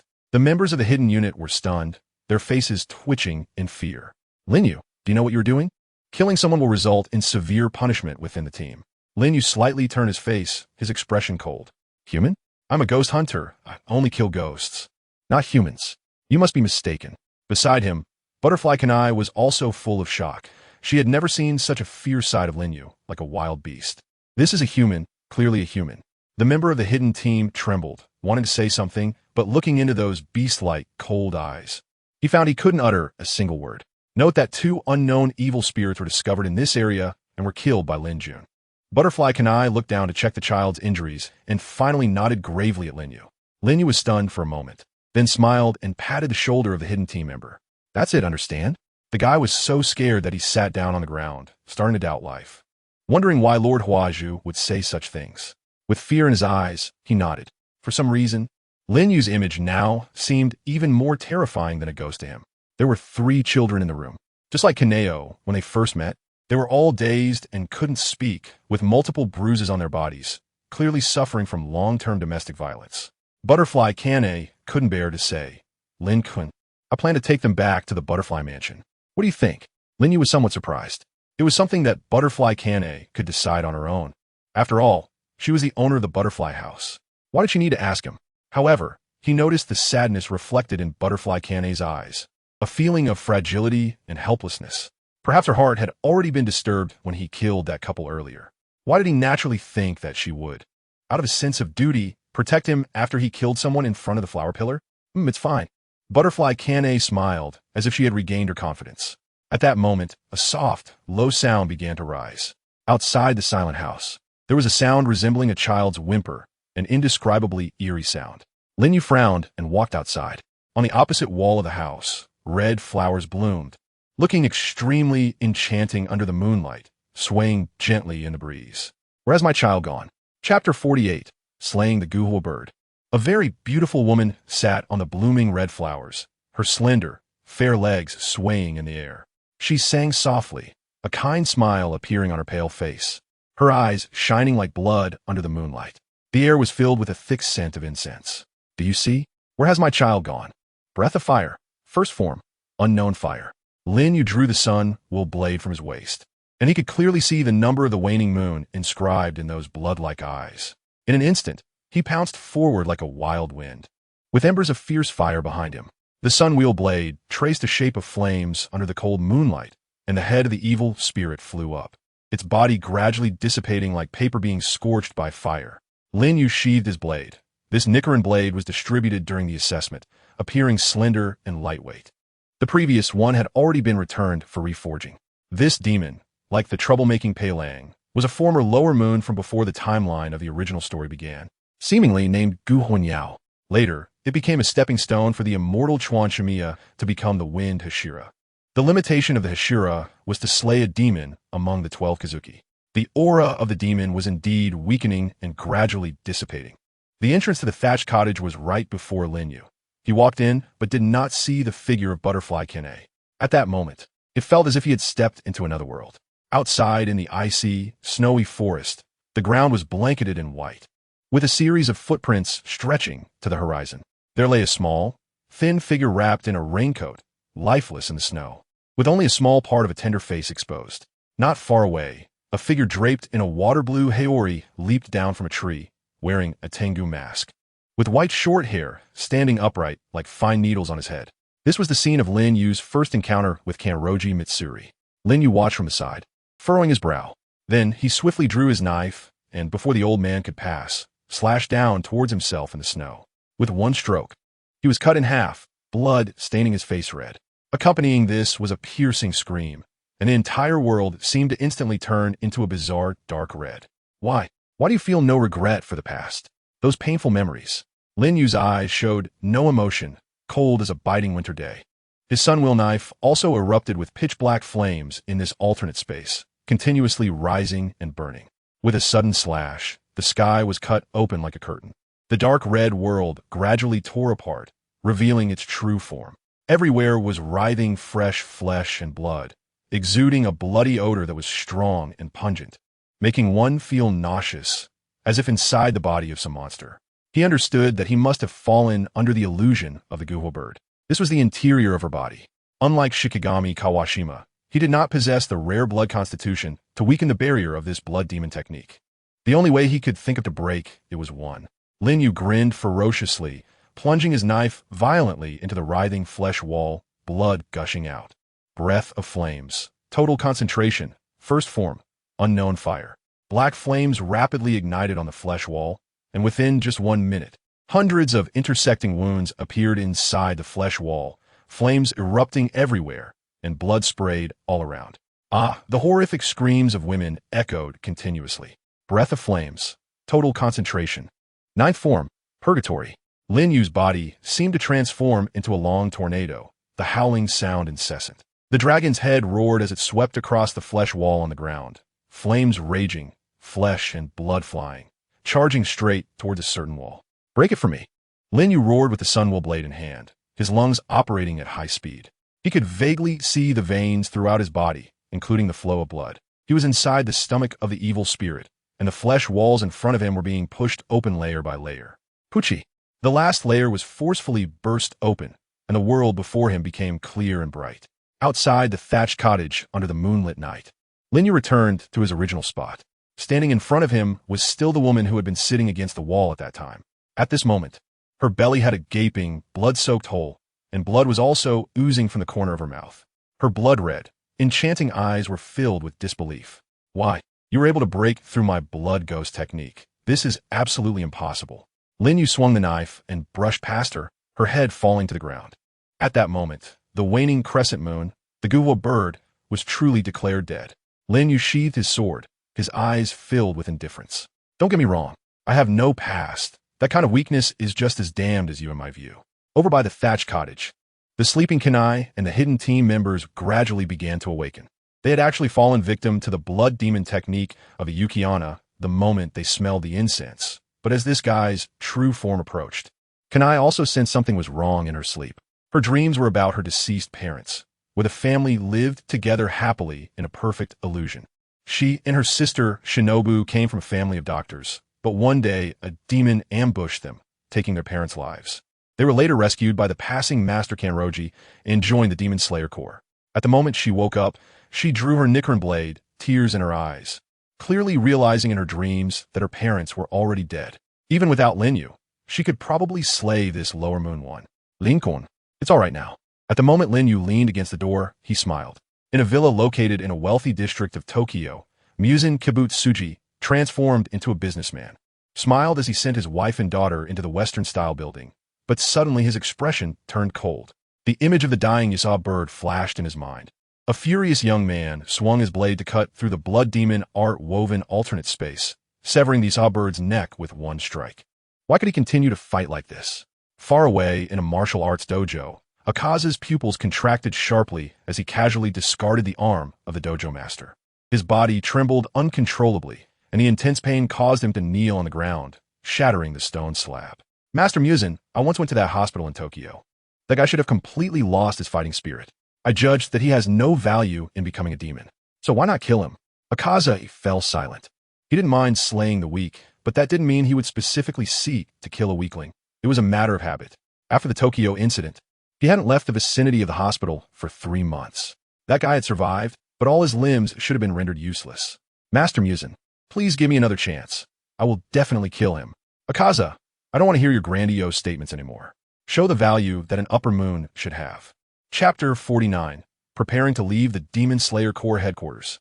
Is that so? Lin has killed Lower Moon 1? Kanroji Mitsuri listened to the report from Kaneo, while Ubuyashiki Yoya's face twitched slightly. It wasn't because it was impressive that a Hashira had killed Lower Moon 1, but because it was too easy. They all knew that none of the lower moons among the 12 Kazuki were pushovers. Even letting those who had become Hashira attempt to kill them wouldn't be this effortless. My lord, in that case, he should be recalled to headquarters and promoted to Hashira. Since Lin Yu participated in the assessment at the Wisteria Mountain, it seems he hasn't been to the headquarters even once, let alone meet the lord. One reason is that his rank is insufficient, and the other is that he spends all his free time in the butterfly house, disregarding any summons from the Hashira. Even Kanai, the butterfly Hashira, finds it hard to pull him out of that place. However, such disrespectful behavior has received approval from Ubuyashiki Waya. No, Ubuyashiki Waya raised his hand. Currently, Lin's existence cannot be fully exposed. I originally intended for Kanai to take him out for a breather under the pretext of demon hunting, but I didn't expect such a situation to occur. His existence is not meant to deal with the lower moons. Yuzui Tenjin understands how much the Lord cares about Lin Yu, but he really cannot comprehend it. The Demon Slayer Corps has many Hashira and demon hunters. Although none have talents that match Lin Yu, he has never seen the Lord devote all his energy to one person, as if he is betting everything on them. Ubuyashiki Waya smiled and said, Tenjin, I know you have many questions, but time will slowly reveal the answers. Yes. Yuzui Tenjin nodded. As the head of the intelligence organization of the Demon Slayer Corps, he has some core information. The reason the Ubuyashiki family has always led the Demon Slayer Corps is not because there is any hereditary aspect to the organization. Rather, the leader of the Demon Slayer Corps can only be inherited by someone from the Ubuyashiki family. Throughout the long years of fighting demons, the Demon Slayer Corps has actually been in a disadvantaged position. Several times, they have narrowly escaped disaster thanks to the foresight of the Ubuyashiki family head, as if possessing the ability to foresee the future. Moreover, each family head has a special charm when they speak, making it impossible for people not to be convinced. Ubuyashiki Waya asked, How is the disguise at the hospital going? Yuzui Tenjin nodded. It's currently proceeding smoothly. Very few people within the Demon Slayer Corps are aware that Lin Yu fought against the Upper Moon 3 in Tokyo. Once the news returned to the headquarters, it was completely sealed off by Ubuyashiki Waya, and all those who were aware at the time are summoned and strictly ordered not to reveal a word. This was to hide Lin Yu's reputation within the Demon Slayer Corps, which is far easier and more useful than deliberately concealing his existence. Externally, Lin Yu recovered within just 2 days, and the hospital implemented a complete confidentiality operation. The doctor who performed the surgery, due to having special feelings for Lin Yu, was deprived of his freedom by the Demon Slayer Corps and has been locked in a dungeon ever since. Then came the replacement work. Using the Ubuyashiki family's vast financial resources, it is incredibly easy to find someone in Japan who resembles Lin Yu and has multiple disabilities in this already chaotic society. As a ninja, Yuzui Tenjin has unique makeup skills, ensuring that the appearance looks absolutely flawless. To this day, those outside the Demon Slayer Corps believe that anyone who seeks to trace Lin Yu's whereabouts can only find him at that hospital in Tokyo, not the Butterfly House. Withdraw. The man's plan to turn Lin Yu into a demon has actually failed the moment Lin Yu recovered. He should be realizing that he has been deceived. He does not understand what momentary arrogance can bring him. Cough, cough.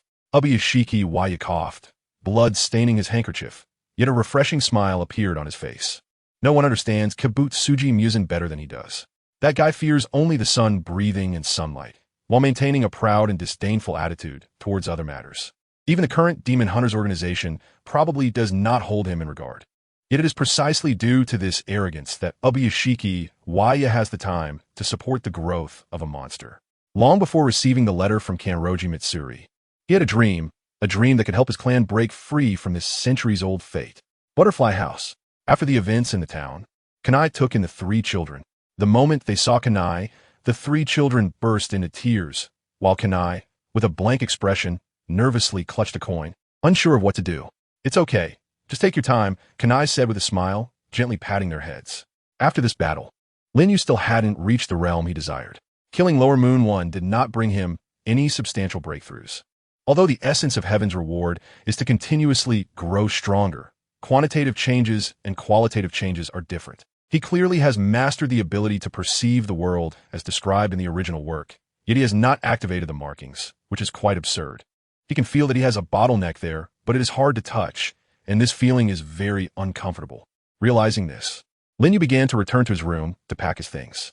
Outside, the sun was just right, and Butterfly Shinobu, holding pharmaceutical equipment, happened to pass by. She glanced into the room instinctively and stopped. "Have you told your sister yet?" "Not yet," Lin Yu responded, saying that he didn't have much: a black fiery Haori, 2 sets of change of clothes, and a Nichirin Blade just sent from the swordsmith village. It weighed the same as the previous giant Nichirin Blade, but its size was similar to that of an ordinary Nichirin Blade. It was said to be the painstaking work of the steel grave. Butterfly Shinobu frowned. Can't you discuss things a bit with the people around you before making a decision? We've been together for almost a year now, usually just seeing each other, but I know nothing about this guy. We hardly communicate, and every time I see him, he's either training or training." Lin Yu smiled and said, "I will have a good discussion with Lord Hannes." Butterfly Shinobu fell silent, watching Lin Yu leave in front of her.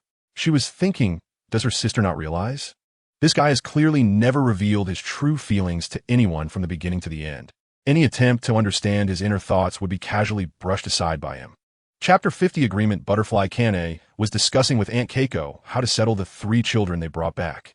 The Butterfly Mansion was quite short on manpower when it got busy, and they usually relied on warriors for support. If they could train these children to exist solely as support personnel, that would be even better, and Aunt Keiko fully agreed, as she was just that kind of person. It was deep autumn, and the maple leaves were like fire. A young boy walked from the other side of the courtyard and happened to see a little girl sitting there, staring blankly at the vast sky. He picked a dry maple leaf and placed it in the little girl's palm, saying something to her, and then smiled as he patted her head. The gentle autumn breeze in September caressed his long hair, each strand seeming to dance with the wind, while the falling maple leaves carried a desolate scent. Yet a peaceful smile hung on his face. "Kane, are you going to take Lin Kuan to carry out a mission again?" Aunt Keiko noticed the bundle Lin Yu was carrying and looked a bit surprised. "Didn't you just come back from outside a few days ago?" No, Lord Hannes. I am here to say goodbye this time." Lin Yu walked in front of Butterfly Kanai, looking at her surprised expression, and he secretly sighed. Leaving the Butterfly Mansion was a big deal. Logically, he should have thought it over carefully before discussing it, not rushing to make a decision without considering everything. However, he didn't have the time. After his battle with Upper Moon 3, surviving and personally killing Lower Moon 1 meant something he understood better than anyone else. "Are you going back to Misty Mountain?" Butterfly Kanai smiled, but Lin Yu's shake of the head interrupted her smile, leaving her somewhat puzzled. "Thanks for your care over the past year. If possible, I would like to change to a different place to continue my training." Changing places meant returning to the area he was responsible for, just like those ordinary members. Why so suddenly? To be honest, my training in the Butterfly Mansion has reached its limit. Continuing here probably won't yield any substantial growth. Lin Yu looked up and saw the sad expressions on Butterfly Kanai's and Aunt Keiko's faces. He knew that this was also due to his inability to properly handle emotional issues. Leaving without a word was indeed somewhat inhumane. At this point, he could only move forward. "Lin Kuan, are you really not going to reconsider? You should have realized your uniqueness by now. In a few days, when everyone has thought it over and we could discuss this calmly." "Hanabashira-sama, I'm just temporarily leaving for a few days to see if I can achieve a personal breakthrough. It's not that serious. I'll be back." Lin Yu smiled. "Really?" Lin Yu turned around and waved his hand. At the moment he turned to leave, Butterfly Kanai and Aunt Keiko both showed expressions of astonishment, as if they hadn't yet come to terms with this sudden event. By the time they truly lifted their heads, the young man had already disappeared at the entrance of the Butterfly House, not looking back, just like a guest who had only stayed here for 2 or 3 days. even though he had clearly lived here for over a year. Kanai, don't be too sad. Didn't Lin Yu say he would come back? I know, Aunt Keiko. Butterfly Kanai's expression was complex, and then she sent her pet crow flying out. Her main task in the butterfly house was to observe Lin Yu's development. Although Lin Yu could deceive Aunt Keiko, he couldn't deceive her. In the 2 or 3 months before this incident, Lin Yu seemed to have fallen into a state of working day and night, resting only 2 or 3 hours a day. It was really unprecedented. He had never been so frantic before. Otherwise, he wouldn't have specifically mentioned taking him out to relax. This day was bound to come. She just didn't expect it to be so sudden. However, respecting Lin Yu's autonomy was an order given by the Lord. So if Lin Yu had something he wanted to do, Butterfly Kanai could only let him handle it without reporting it. A few days later, a girl with cherry red hair came to the door, holding a bag containing a sweater and a haori. Is Lin Yu here? He has left the butterfly house. Could you please tell me where you went? Aunt Keiko looked at the girl in surprise. She was the first person to come looking for him after Lin Yu left. It was said that the girl named Mikomo was still out on a mission and hadn't returned yet. This girl's name seems to be, my name is Kanroji Mitsuri, and I am Lin Yu's fiancé, E. Kanroji Mitsuri's face turned red, but she bravely spoke up. Aunt Keiko covered her mouth in surprise. The courtyard was in an uproar, and many female team members looked at this girl with envy. No way, Lin Yu actually has a fiancé, E? Damn, I've been watching him for over a month, and no one mentioned this at all. In an instant, Kanroji Mitsuri felt the pressure. After their last separation, she had been following her master, Rengoku Kaijiro, hunting demons outside, and had no time to check on Lin Yu's situation. Suddenly, why were there so many competitors? Mitsuri. Flower Bilar-sama? Kanroji Mitsuri saw Butterfly Kanai, who was trimming flowers and plants, lift her head from the flower bed. After some explanation, she learned that Lin Yu had left the butterfly house several days ago. Isn't it almost winter? It would be great if Lin Yu could get a few more clothes. Kanroji Mitsuri smiled while holding the bag. Since he has gone out, there's nothing we can do. Could you please pass this to him if you meet him?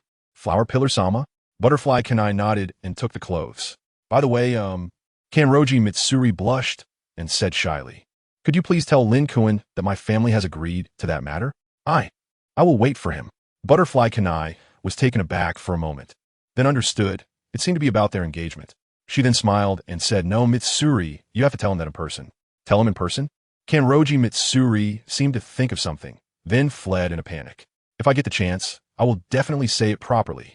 The crow brought back a letter. Sitting on the tatama mat, Butterfly Kanai took a sip of flower tea, her mind filled with thoughts. Sister, do you know where that guy's now? I'm asking for Mitsuri. Butterfly Shinobu, passing by, casually mentioned, I don't know, maybe he's wandering like a ronin on some journey. 2 days ago, the pillar responsible for Lin Yu's territory already sent a message to headquarters that he hadn't gone to report there. Chapter 51. Koi Summer, Yoshiwara Entertainment District. Night fell, and the harsh winter chill set in. The red lanterns of the izakaya illuminated the falling goose feather snowflakes, the temperature biting cold, causing many people to hug their arms and flee the place. Occasionally, one could see women opening the curtains of wooden houses lined up in the market, with flickering orange lights inside, looking very warm. The ground, covered in snow, left behind chaotic footprints, and passers-by hurried, as if indicating that even if the world were frozen, this place would not lack customers. Welcome.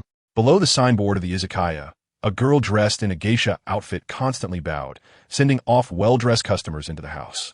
Outside, the wind and snow continued, the cold wind blowing on the girl's face. Fortunately, she had applied some frost cream, so there were no signs of frostbite. She was very beautiful, her skin resembling the first snow of early winter, her fingers delicate like the buds of withered branches coming to life. Unfortunately, she was still young, her face still showing signs of youth. Even so, having such a beautiful girl standing outside brought many customers to this top 3 brothel in the entertainment district. Little Koi, it seems it won't be long before you can stop being the sign girl and transition to being a geisha. Maybe you could even become the courtesan of the izakaya. Before that, could I have a drink with my uncle? My uncle is afraid he won't have this chance again. After all, the reason he came to the izakaya is for little Koi. Koi Summer smiled, but nervously stepped back, skillfully dodging the hand reaching out to her. Sorry, uncle. I'm not old enough to drink yet. She had graduated from all the geisha training courses with excellent performance, and before officially becoming a geisha, the landlady had her work as a sign girl for a while to attract customers, which was indeed a very tiring job. She had to please customers while also protecting herself. At this moment, a noisy sound came from the street, lively as if it were a festive celebration. Look, isn't that the courtesan of Kayagaku, Lady Warabi? So beautiful. Lady Warabi, could you look this way for a moment? Koi Summer looked in that direction. She saw an extremely beautiful woman walking in the snow, her high wooden clogs making a slow, outward stance. Her black hair was styled in an updo, adorned with various luxurious decorations, and she was surrounded by people holding parasols, bustling around her as she disappeared into the depths of the night. As Lady Warabi passed by the izakaya, Koi Summer felt as if the beautiful eyes under the parasol adorned with rouge glanced at her. Koi Summer stared dazedly as the beautiful courtesan passed by, envy flickering in her eyes. If I become a courtesan, will I no longer have to do these things? It was so nice. By the time she came to her senses, all the guests who had been standing in front of the current house had disappeared. And Juji seemed like a wave that took away the wandering souls on the streets of Yoshiwara as it receded. Even some guests who had originally stayed inside the current house rushed out, following Juji's footsteps. This was unavoidable. This was the charm of the courtesan street parade. The snow-covered ground, illuminated by red lanterns, was finally left with the chaotic footprints of departing pedestrians, creating a very quiet scene. It seemed that there would be no guest tonight, Licia thought to herself as she exhaled a breath of warm air. Suddenly, a figure slowly emerged from the darkness. Dressed in somewhat tattered clothes, with long, disheveled hair, and a tall stature, resembling a wandering ronin. As the person walked straight towards the current house, Licia felt a bit nervous. She had a strong aversion to ronins. In this era, ronins were people with nothing to do, along with some self-proclaimed samurai who did nothing but fight and brawl on a daily basis, and they had quite a volatile temperament. These guys were even harder to deal with than the old lechers who came to the establishment. Excuse me, prepare some food and drink for me. I'm really hungry. You're a young man? Licia was a bit surprised. The disheveled long hair obscured the person's true appearance, but he clearly had the build of an adult. Why did his voice sound so youthful, almost like a boy's? Oh, all right, no problem. Welcome. Licia quickly regained her composure and greeted the person with a polite smile as he entered the house. The service at the current house was top-notch. As soon as he stepped in, a doorman brushed the snowflakes off him, but his stature was so tall that it required him to stand on tiptoes. Guest, you're a new face. May I ask who you would like to accompany you? Licia didn't pay much attention to the voice behind her. She could almost imagine the process in her mind, as it was all the same. Under the enthusiastic greeting of the madam, a group of heavily made-up geishas stood in front of the man, and he could choose one to have a private room for dining and drinking. In that room, everything that should and shouldn't happen would happen. Is there anyone named Licia? Huh. Licia thought she had misheard, and a look of surprise appeared on her face. Then came the voice of the madam. Licia. Yes, Licia. That guest. Licia is not yet a formal geisha. She is not old enough to accompany guests. The madam looked troubled. Even if Licia really became a geisha, it wouldn't be possible for just anyone to order her at will. She had long decided that she must be sold for a good price. I only want her. 5 days. Will this money be enough? The ronin spoke firmly, then pulled out a bundle from his body. When he opened it, it was filled to the brim with gold. Dazzling and brilliant, 200 taels in total. It should be known that on the streets of Yoshiwara, inviting a courtesan for a night of pleasure would only require 50 taels of gold. In the Taisho era, when resources were scarce, this 200 taels of gold meant that the madam could practically buy half of the current house. Licia outside was also stunned by this scene. She had never seen so much money. However, she quickly revealed a look of fear, as from her angle, she could see some bloodstains on the side of the gold. And even the bundle appeared to have a dull color. But the madam and the group of geishas exchanged glances, their eyes filled with greed. Oh dear, look at what you're saying. For a guest of your esteemed status, just coming to our establishment is already a great honor. Licia, why are you still standing at the door? Hurry up and attend to the guest. Licia lowered her head and forced a smile. She knew that this day would come sooner or later, and she wouldn't resist it. This was Yoshiwara, where women had no past or future. There was only their real, present selves. Chapter 52. Infiltration. The cramped wooden room was filled with the scent of incense, and the surroundings were quite exquisite. With warm bedding laid out on the wooden floor, the candlelight flickered softly, and steaming food was laid out on the table. Licia accompanied the ronin, serving him drinks. About 10 minutes passed, and the guest hadn't touched her at all. He hadn't even spoken a word, just focusing intently on his food, as if he were truly very hungry. A bowl of pork cutlet rice, a bowl of miso soup, tempura, glutinous rice balls. These assorted dishes were consumed one after another. Guest, Did you come from far away? What kind of place is it? Li Xia spoke a bit nervously, trying to show her enthusiasm, remembering the training she had received before. In this place, offending wealthy guests could get one kicked out. The long silence lasted for 10 minutes. The only sound in the room was the sound of eating. Without receiving a response, Li Xia felt a bit awkward. The Ronin raised the bowl to his mouth and soon ate every last grain of rice. He turned his face, half of it hidden under his messy hair. Can I have another set meal? Sure. Li Xia nodded, coming back to her senses. 15 servings of set meal? Is that for real? This was the first time she had encountered such a gluttonous guest. Li Xia pulled the sliding door of the tatami, then handed over the plate. Hearing the distant chatter that made her feel somewhat lost, this guest was just too much of an eater. Excuse me, how should I address you? My surname is Lin. Oh, then I'll call you Lin-san. That sounds a bit too strong. Let us change it to Lin-kun. Sensing that the Lin guest seemed somewhat embarrassed for some reason, Li Xia smiled and nodded, saying, all right, Lin-kun, the bathing area is just next door. Seeing him walk in, Li Xia encouraged herself and prepared to follow him in to serve. Bang! Li Xia bumped into the back of the person. I can bathe alone, no need for help. Thank you, the person said, then closed the door, leaving Li Xia sitting on the ground, looking confused. Had she done something unsatisfactory? Previously, she had also asked questions but received no response. Was there something wrong with her? Would she lose her job? In this cold winter, being kicked out of the current house by the madam and starving on the streets, such a scene suddenly flashed in Li Xia's mind, and her face turned pale. She had followed the training diligently. Why was she so unpopular with the guests? About an hour later, a voice came from the bathing room. Do you have clean bathrobes for changing? They need to be a bit cleaner. Yes, we have them. The bathrobes in this room were bought at a high price, and the guests will throw them away after one use. Please wait a moment. Upon hearing this, Kiona dove into the closet and took out a soft white bathrobe, a fine product from the Jiyuan weaving house, which cost several thousand yen for just one piece. After the guest accepted it, Kiona's heart, which had plummeted, began to lift a little. It's all right. Perhaps this esteemed guest is visiting the pleasure district for the first time and is not quite accustomed to being attended to. If I put in a bit more effort, I am sure I can win his favor. With a splash, water splattered, and a shadow on the sliding door appeared somewhat elongated. After the door was pulled open, Kiona was once again startled and fell to the ground. The guest had put on the bathrobe and was drying his wet hair with a towel. From this angle, just the right view of his open collarbone could be seen. Sculpted yet not emaciated, possessing a sculptural beauty. Kiona stared blankly at his face, lost in thought for a while, only then noticing a long knife scattered on the floor beside the bathroom, her pupils constricting sharply. There's no need to be afraid. That is for my self-defense. Lin Yu twisted his neck, producing a crackling sound that felt refreshing. After walking for a while, taking boats and cars, no one could give him a clear answer about where Jiyuan was.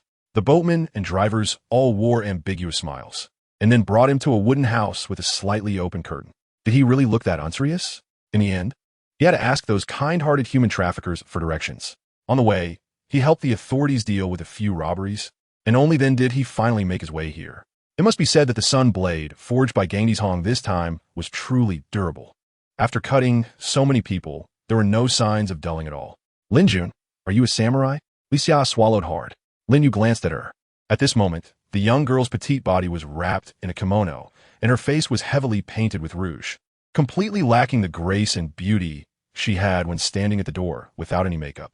Maybe Lin Yu was biased, viewing her through colored glasses. Anyway, he simply couldn't appreciate the geisha makeup. Samurai? Isn't the ban on swords already in effect? It's best not to call me that. Lin Yu smiled. I understand. Li Xia tried to suppress her fearful voice. There was a hint of flattery in her tone. After all, those idle ronin liked to call themselves samurai. More than 100 years ago, the identity of a samurai was quite noble, often serving as advisors to significant figures. There were lessons on how to deal with such people in the geisha training courses. Then, Li Xiao watched as the guests seemed to pace around the room. Mr. Lin, are you looking for something? Oh, nothing much, just something I'm a bit concerned about. I'd like to ask you a few questions if that is all right. Li Xiao nodded and said, no problem. How old are you this year? Li Xia breathed a sigh of relief. Was she finally back on normal track? I'm 12. As she spoke, she took a deep breath and began to remove the clothing from her right shoulder. However, when she tried to use the seductive gaze she had learned to entice the guest, she found that he wasn't looking at her at all, but rather continued to wander around the room, gazing at the ceiling and the like. Mr. Lin, I actually came here because I'm quite interested in one of your courtesans, but I wanted to learn about her in advance to make it easier to approach her. Oh, Is that so? Li Xia showed a look of realization. Courtesans are not like ordinary geishas. They have a high degree of autonomy. Generally speaking, although they can be swayed by money, if they don't like a man, no amount of money will easily win them over. However, she was still a bit puzzled. If this Mr. Lin had no interest in her, why spend so much money on her? One could casually spend a little money to inquire about courtesans. May I ask which courtesan you wish to inquire about? The top courtesan of Kayagakuya, Waraheim. Chapter 53. Waraheim? Li Xia showed a hint of fear. You don't need to be afraid. I'm not a bad person. The young man wore a very friendly smile. If one didn't look at his tall stature, one might even think that the youthful and handsome face still retained a childlike innocence. Was it an illusion? Li Xia felt a lingering fear. For a moment, she felt as though she was facing a long-hungry beast. He spoke the name Waraheim with a desire that seemed less about romantic yearning and more about wanting to devour that person. However, once Lin Yu exhibited a friendly smile, Li Xia seemed to forget that terrifying moment, and her impression of this guest skyrocketed. Upon closer inspection, he really was quite handsome, far more so than the so-called noble young men she had seen on the streets of Yoshiwara before. Li Xia unconsciously felt a desire to win his favor. Not for work, but for herself. I know about Lady Waraheim. She has only come to Yoshiwara in the past 2 years. I heard she was a highly skilled geisha before, and she came to Yoshiwara because the brothel she was originally in closed down. In just 2 years, she became the courtesan of Kayagakuya and is very popular among guests. Lin Yu asked, how long does it usually take for a geisha like you to become a courtesan? Li Xia pointed at herself in shock and said, me? Although becoming a courtesan is her dream, she wouldn't dare to boast that she could definitely become one. Lin Jun laughed and said, how could someone like me possibly become a courtesan? Don't be so self-deprecating. In every profession, there are outstanding individuals. I can see that you are someone who can achieve great things. You must have your own plan, right? How long do you think it will take?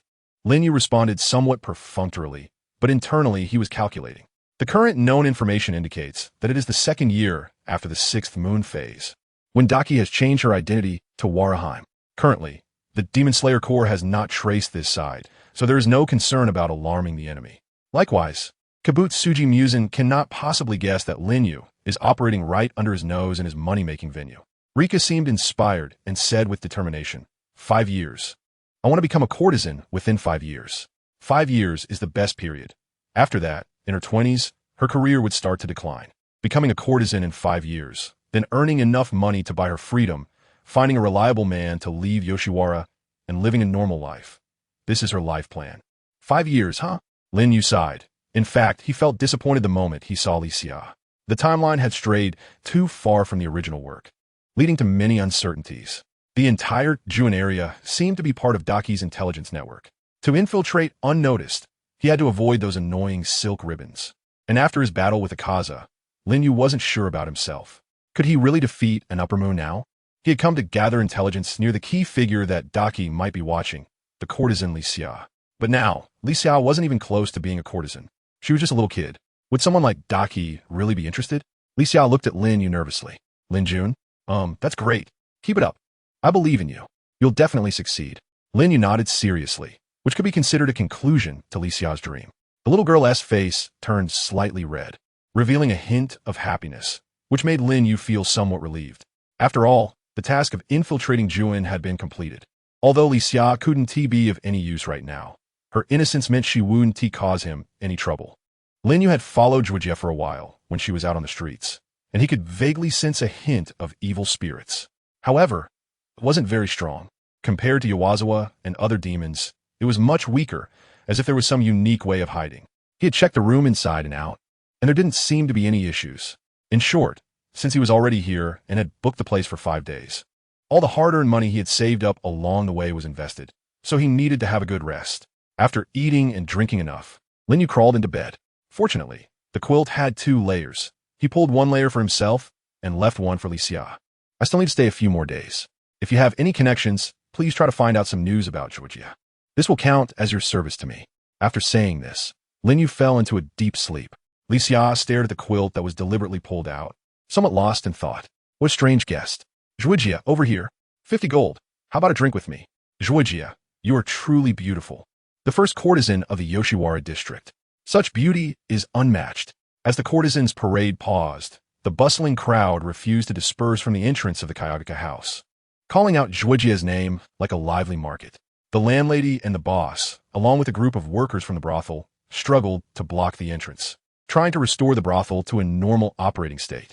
The boss smiled awkwardly and said, "Zhuijia, the officer from the police station came by today and said he wanted to drink with you. I'm tired." The beautiful woman in high wooden clogs replied coldly, her voice chilling. After saying this, she stepped into the darkness of the corridor, completely ignoring the boss behind her, who looked dazed. Once inside the room, the woman sat in front of the dressing table, and in the mirror appeared a pale face adorned with rouge and powder. She slowly removed her makeup while cursing under her breath. Really, they don't see how much income I've brought to the shop these past 2 years. They actually want to treat me like a laborer. Am I the kind of woman that anyone can just summon? Suddenly, a rustling sound came from above, resembling a mouse stirring uneasily. However, there was not a trace of dissatisfaction on Zhujia's face. Suddenly, a piece of satin fell from above, directly landing on Zhujia's head, bending as if it had a life of its own. Speaking of which, I encountered some delicious food during the parade today, but unfortunately, that child was still too small. Zhujia's face in the mirror lifted into a cold smile, revealing her fangs. A loud clanging sound echoed from the corridor. "Who?" Zhuijia snapped as she opened the door, revealing a trembling child holding a food tray, his face filled with fear. "Zhuijia, I came to bring you dinner." Zhuijia wasn't angry. Instead, she showed a radiant smile that momentarily stunned the child. "Did you hear anything?" Chapter 54. Discovery as the landlady climbed the stairs. She could only see the tray on the ground in the second-floor corridor, faint bloodstains visible on the floor. What a poor child. In the end, she could only clean up the tray and leave without a word. When she reached the bottom of the stairs, she heard the boss's troubled voice. "Should I tell her? This is already the umpteenth time. She has already killed several children before. Keep your voice down. Don't let her hear. She has a terrible temper." The satin that had fallen from the ceiling was faintly dripping with blood. Inside the room, Zhuijia's forehead was bulging with veins, and strange plum blossom patterns were faintly appearing on her beautiful skin, looking very eerie. Those two guys. Who exactly is supporting this shop? I'm so annoyed. Damn it. I'm hungry again. As the surroundings quieted down a little, it was already deep into the night. Although Yoshiwara was a city that never sleeps at this hour, those who needed to find their homes had long found their way back, and the remaining broke individuals would definitely not stay outside in such icy weather. Zhuijia took off her thick cotton kimono and wore only a thin garment that tightly clung to her curvaceous form, with floral tattoos visible on her arms and thighs. She opened the window and leaped up, flipping over to look down at the entire street of Yoshiwara.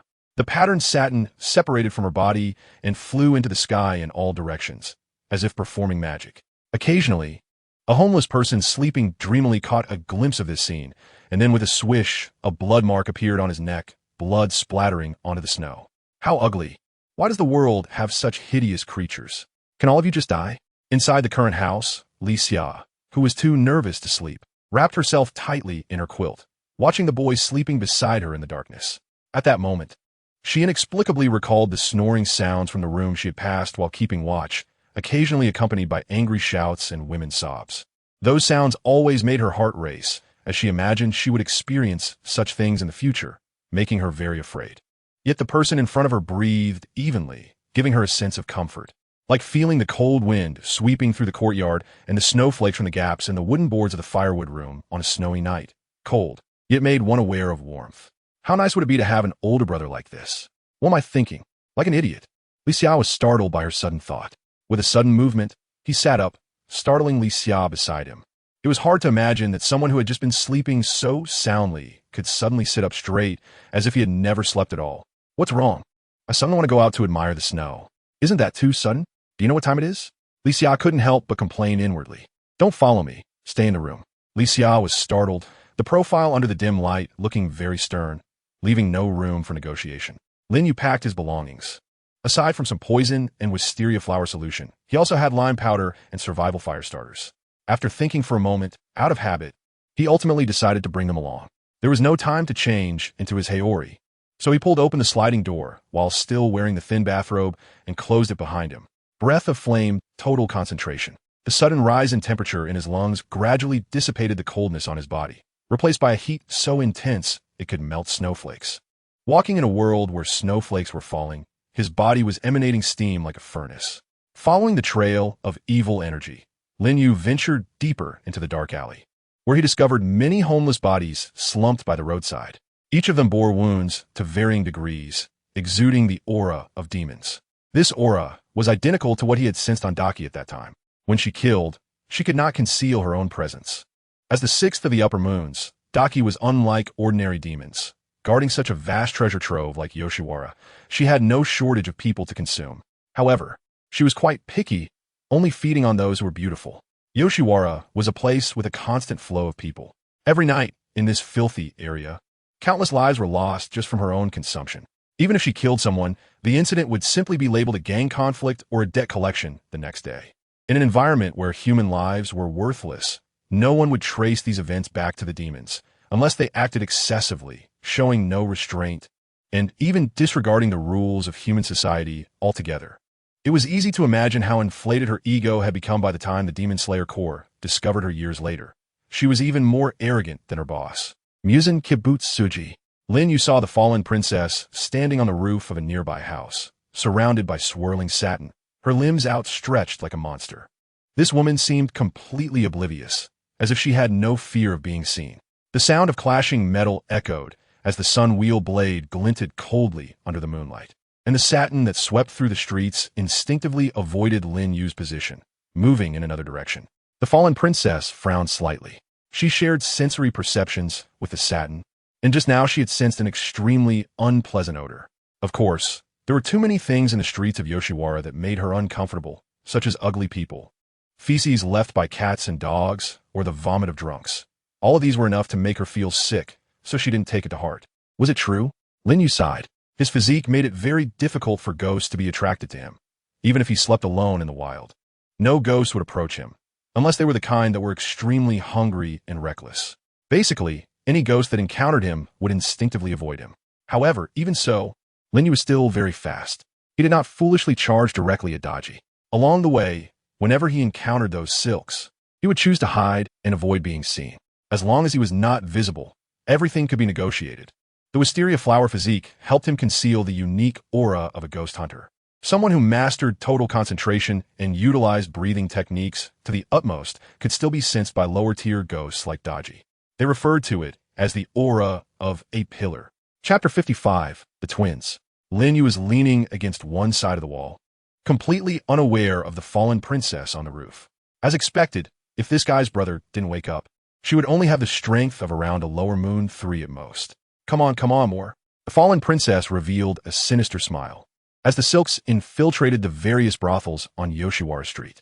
These were women she had long set her sights on, for various reasons, such as encountering a benefactor they could elope with or suffering oppression within the brothel. They were all people whose disappearance would go unnoticed. The value of the courtesans existed just like commodities. When one batch was gone, another would be updated.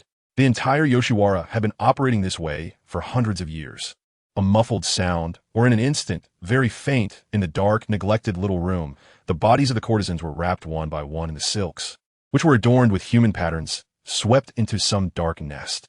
Lin Yu pressed his head against the ground, clearly hearing the commotion beneath the soil, chaotic as if someone was fighting. Were the courtesans wrapped in ribbons and then taken back to some underground place in Yoshiwara to be slowly enjoyed? The method of consumption remained the same, which was fine, as this time there would be no need to make such a big fuss. Taking advantage of the fact that the fallen demon on the roof had not yet disappeared, Lin Yu prepared to return to the Shuren house ahead of time. Each brothel had similar underground passages made of silk, allowing them to transport bound individuals inside, perfectly concealing the murder scene, but if someone went missing, there would be no way to investigate. It was generally difficult for ordinary people to discover such passages, but for Lin Yu, it was quite simple. He could easily pinpoint the exact location without even needing to fully concentrate his breathing technique. However, at this moment, a figure caught Lin Yu's eye. Li Xia stood dazed in the courtyard of the Shuren house, holding a thick kimono. This position allowed her to see the fallen demon standing on the roof not far away, along with the ribbons flying in the air. It was already deep into the night, and most people had gone to rest. Li Xia rubbed her eyes, thinking she had seen it wrong. She had just seen Lin Yu enjoying the snow in the backyard for too long while wearing only a thin garment, so she thought about bringing him some clothes. The little girl, the fallen demon, naturally noticed immediately, The entire Yoshiwara was within her line of sight. Suddenly, she smiled, originally planning to keep it for later enjoyment. It was such a pity. This small creature could be a reward for you. Yes, one of the ribbons, with a gaping bloody mouth, flew towards Li Xia, terrifyingly, seemingly intending to swallow the girl whole in one bite. What is that? Li Xia stood frozen in shock, her trembling body even forgetting to run away. Just then, a sharp Nichirin blade gleamed coldly as it swept through the silk, stirring up a spray of blood. Lin Yu picked up Li Xia and dodged this fatal blow. What? Where did this guy come from? Why didn't I sense any presence at all? Daki was full of confusion. The residual aura of flames from the sun blade cut through the satin, and this guy was undoubtedly a demon slayer, and it seemed he was a formidable one.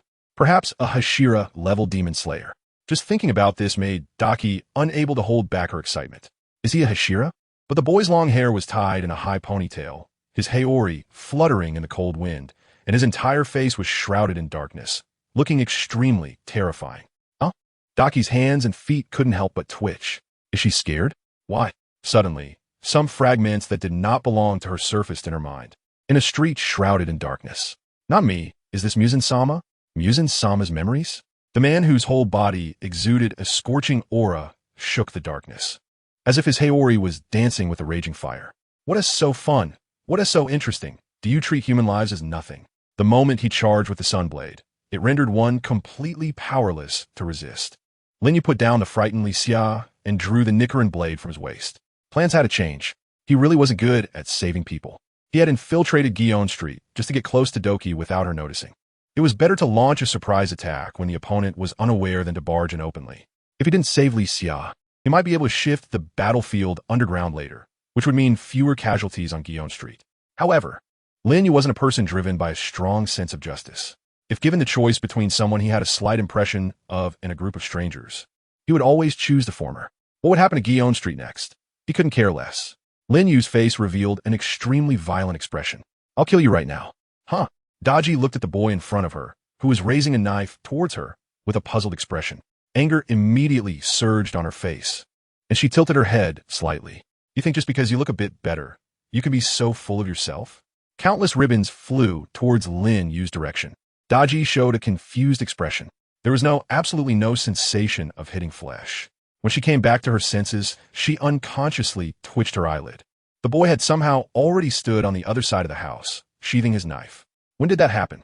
After Daji realized what was going on, she hurriedly prepared to summon her ribbons back, but was astonished to find that the satin was inexplicably unresponsive to her commands. Huh? With a slight tearing sound, Daji felt her body become so light. Her head had actually fallen off her body. How is that possible? She still didn't understand why her head had been severed. Lin Yu frowned and ignored the shocked Daki. Breath of flames, first form, Shiranui. The blade of the sun wheel sword ignited with flames, sweeping through the remnants of Daki's body on the ground, splitting it in two from the air. The bloodied and mangled body did not reassemble. The chunks of flesh writhed frantically, as if instinctively trying to escape from the body. It hurts, it hurts. A hoarse voice emerged from the flesh, which was definitely not Daki's voice, but that of a male. Chapter 56. The Shock of Jiguro Taro. Two writhing masses of flesh within Daki's severed body gradually converged, and a putrid stench wafted forth, even stronger than the true form of Daki now revealed. Breath of flames. Ninth form, Purgatory. Lin Yu turned the hand holding the knife, and the blade of the sun wheel knife rang out with a crisp sound. The scorching flames rushed toward the gradually emerging head, but the blood-colored scythe suddenly appeared, leaving a barely noticeable cut on Lin Yu's face. I told you. It hurts a lot. Fida. The stunned guy who had emerged looked at his severed right hand along with the scythe, unable to speak for a long time. Brother, that guy is really strange. I couldn't see the direction of his attack at all. He must have used some trick. Daki, who had fallen on the roof, desperately defended herself. She didn't even try to wake her brother. As the sixth upper-rank demon, Daki's brother could truly be called a powerful evil spirit. Kabutsuji slowly awakened from his sister's body, his flesh gradually reviving. His broad shoulders had an indescribable oddness, and his face was covered with black spots like moles. Compared to his beautiful sister, he looked more like a powerful evil spirit should, but his body was very thin, almost as thin as a bamboo pole at the waist. My sister, who is missing a brain cell, do you think I woke up on my own? It's because this guy is very strong, stronger than any of the Hashira we've encountered so far. Because he is so strong, You didn't even notice when your head was cut off. Although he said that, Kibutsuji didn't have time to talk at all. The demon hunter in front of him was completely different from anyone he had encountered before. Without a single word, he came at them with the sunwheel knife, swinging it down ferociously. It could easily lead to death if they weren't careful. Focusing on his right hand, Kibutsuji's severed right hand suddenly reappeared, and the blood-colored scythe emerged as well. However, the cold blade like a crescent moon also followed. Not good, Kibutsuji instinctively exclaimed in surprise. At the moment the blood-colored scythe collided with the sunwheel knife, Kibutsuji, who was focused on protecting his head, carelessly allowed that guy to change the direction of his attack, switching from a downward slash to a horizontal cut aimed at his weak waist, splitting him in two. At the same time, an eye emerged on Daki's head. Brother? Ribbons filled the air, striking toward Lin Yu, while a small portion of Kibutsuji's body, now in two halves, retreated, Daki's body following suit. Shut up. Now hand over all control of the body to me. Kibutsuji growled through gritted teeth. He had no idea why, while sleeping peacefully, such a person suddenly barged into the Yoshiwara district. But it was easy to imagine that his sister, who was missing a brain cell, must have been too arrogant in her actions, failing to properly scout the surrounding area, completely lacking any sense of crisis, and only realizing the danger when this guy appeared in front of them. What a dereliction of duty. What a dangerous situation. What the heck? It's as if it's all my fault. Daki shot an angry glance at her brother, but even she, no matter how foolish, could see something from his serious face. This was not the time to argue. Is it poison? Lin Yu felt a stimulating presence wreaking havoc in his nerves. This was also due to his eagerness to achieve results, as he tried to take advantage of the moment when Daki's head was severed, aiming to decapitate his opponent, Jitaro. In that fleeting instant, the cost was that he was grazed by Jitaro's suddenly manifested blood-red scythe on his face, although it left a spider silk-like wound. The potent poison seeped into his nerves. This did not mean Lin Yu was weak.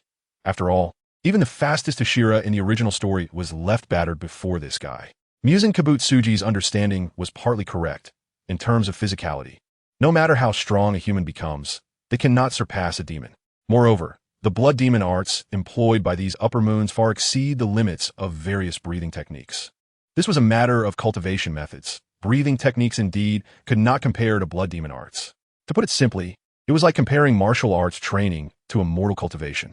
The previous user of the sun breathing technique, Yorichi Tsujikuni, was merely an exception. It was not the breathing technique that was strong, but Yorichi himself. Otherwise, how could the swordsman who followed him be wiped out by Musen Kibutsuji? How does it feel? Not so good, right? My scythe is laced with potent poison. Before long, you'll die in agony, just like those Ashira we hunted together before. Jitaro's body reformed, revealing a cunning smile. Deep down, he felt a bit guilty. Why wasn't he curious about Daki's resurrection after severing her head? There was far too much they had kept hidden, and relying on this undisclosed information, the siblings had already taken down over 20 Ashira. The monstrous form of the demon was fully revealed, with Daki sitting on Jitaro's back, eyes sprouting from her forehead, and Jitaro wielding blood-red scythes in both hands. Their bodies emanated a malevolent aura, enveloped like buzzing silk. This was the strongest form of the upper six, the twin demons. However, the corner of Lin Yu's mouth slightly lifted, revealing a highly mocking smile as he looked down at them. You of all people should tone it down a bit. The sudden provocation infuriated the siblings. Blood demon art, eightfold ribbon. Blood demon art, flying scythe. The resilient ribbon capable of instantly demolishing a house, and the scythe that could ensnare an opponent's weapon upon contact surged towards that arrogant figure. The sounds of clashing echoed as the ribbons were all severed. Even the scythe was evaded during its spinning, changing direction mid-slice and returning to Jitaro's hand. What was that? Jitaro reacted quickly, feeling a bit dumbfounded. It was not entirely unexpected that their blood demon arts were cut off, but the figures seemed to have changed in size. Thud, thud. A sound like a heartbeat resonated as Lin Yu grinned savagely, visibly growing larger at an incredible speed, causing his robe to tear and fall away. And it didn't stop there. Thud, thud, thud.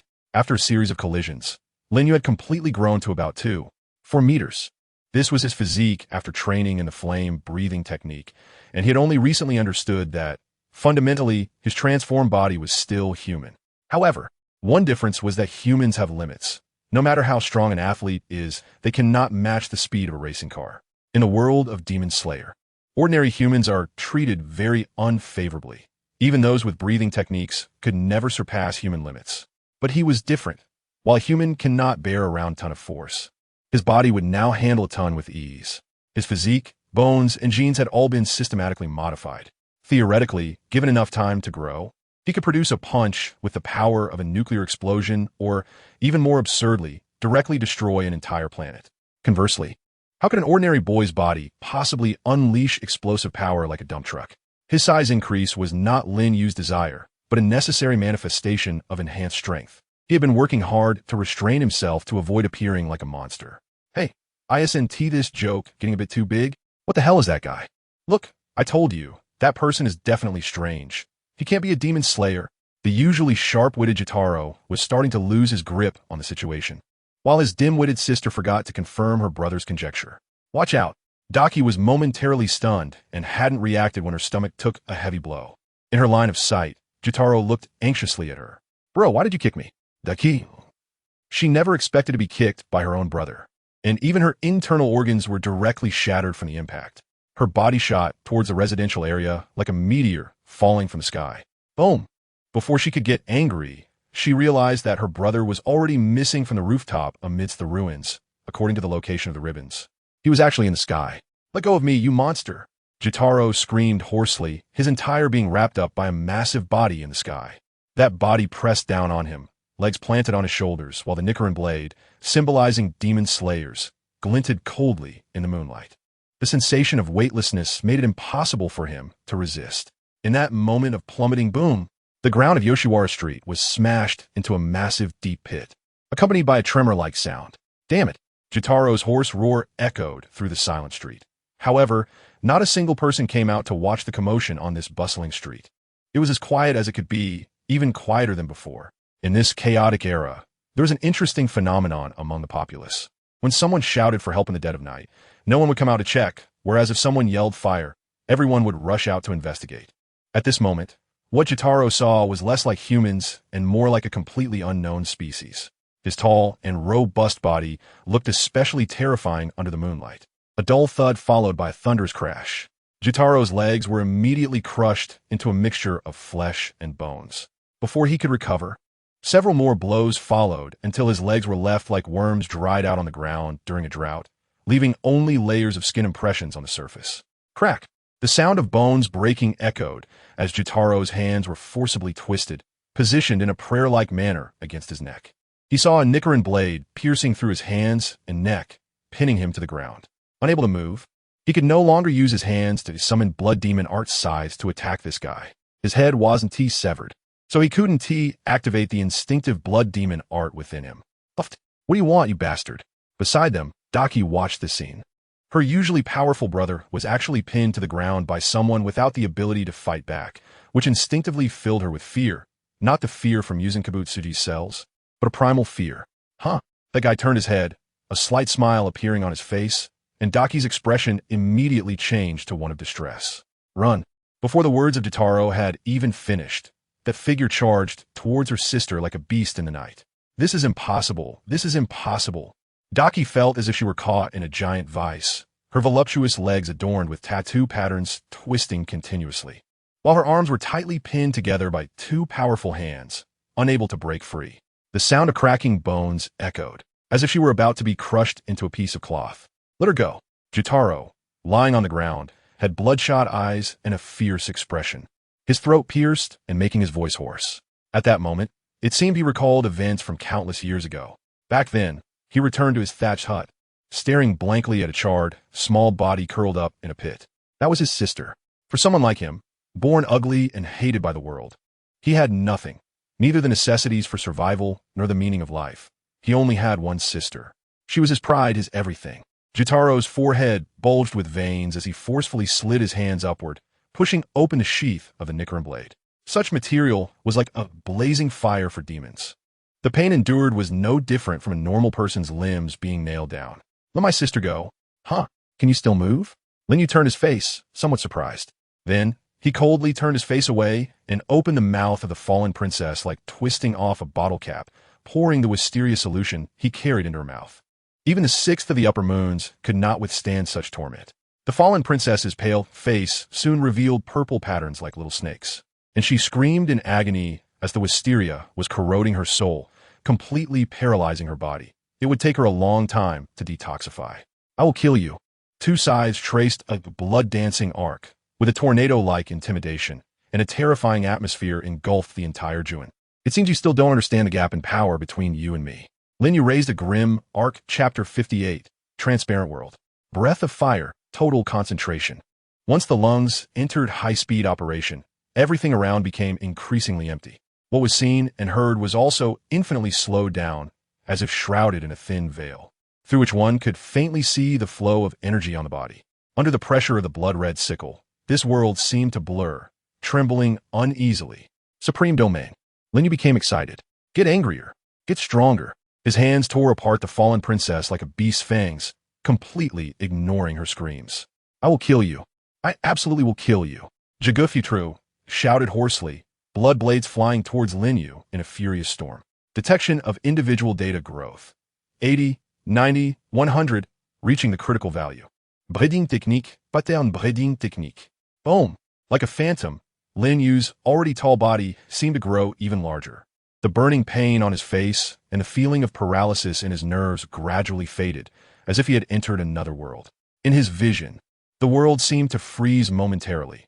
He could clearly see the trajectory of the blood-red sides flying towards him, effortlessly dodging them as if strolling through a garden. Until Jigufuturu came close, pausing for about a second in his perception. That guy's face suddenly changed in horror. So this is my supreme domain.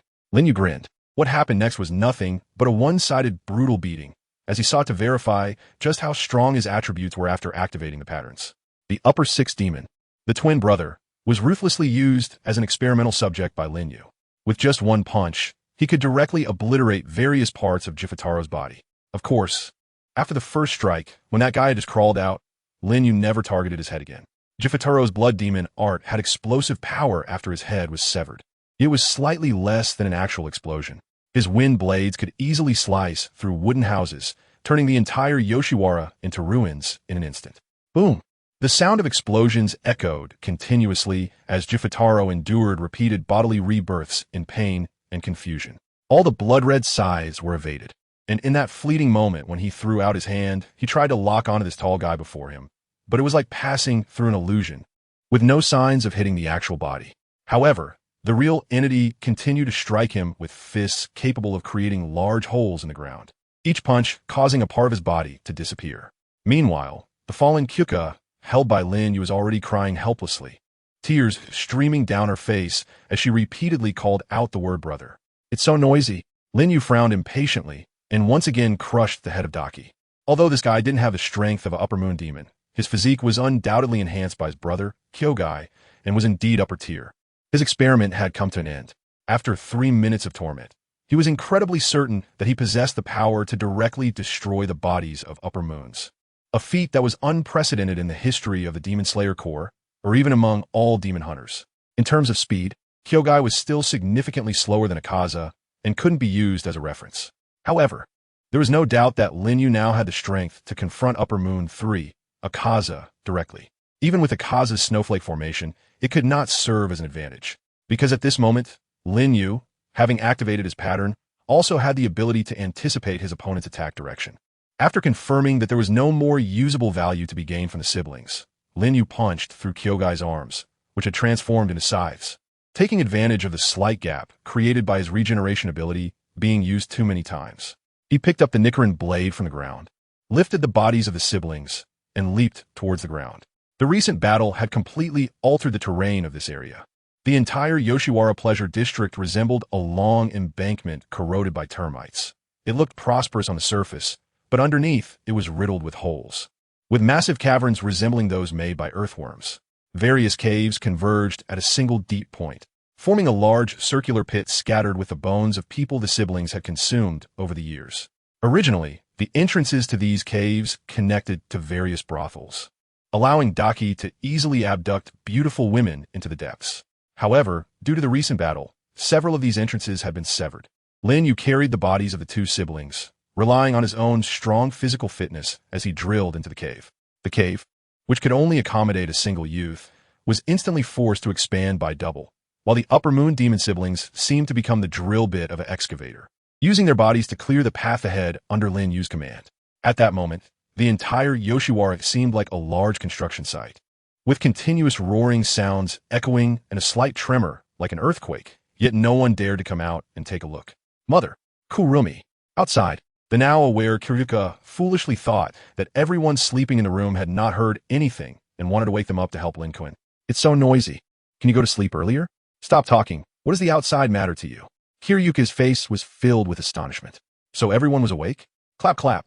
Lin Yu casually threw the two sisters' broken bodies onto the ground, surrounded by bones hidden in the cracks of the stones and dirt, which made him frown slightly.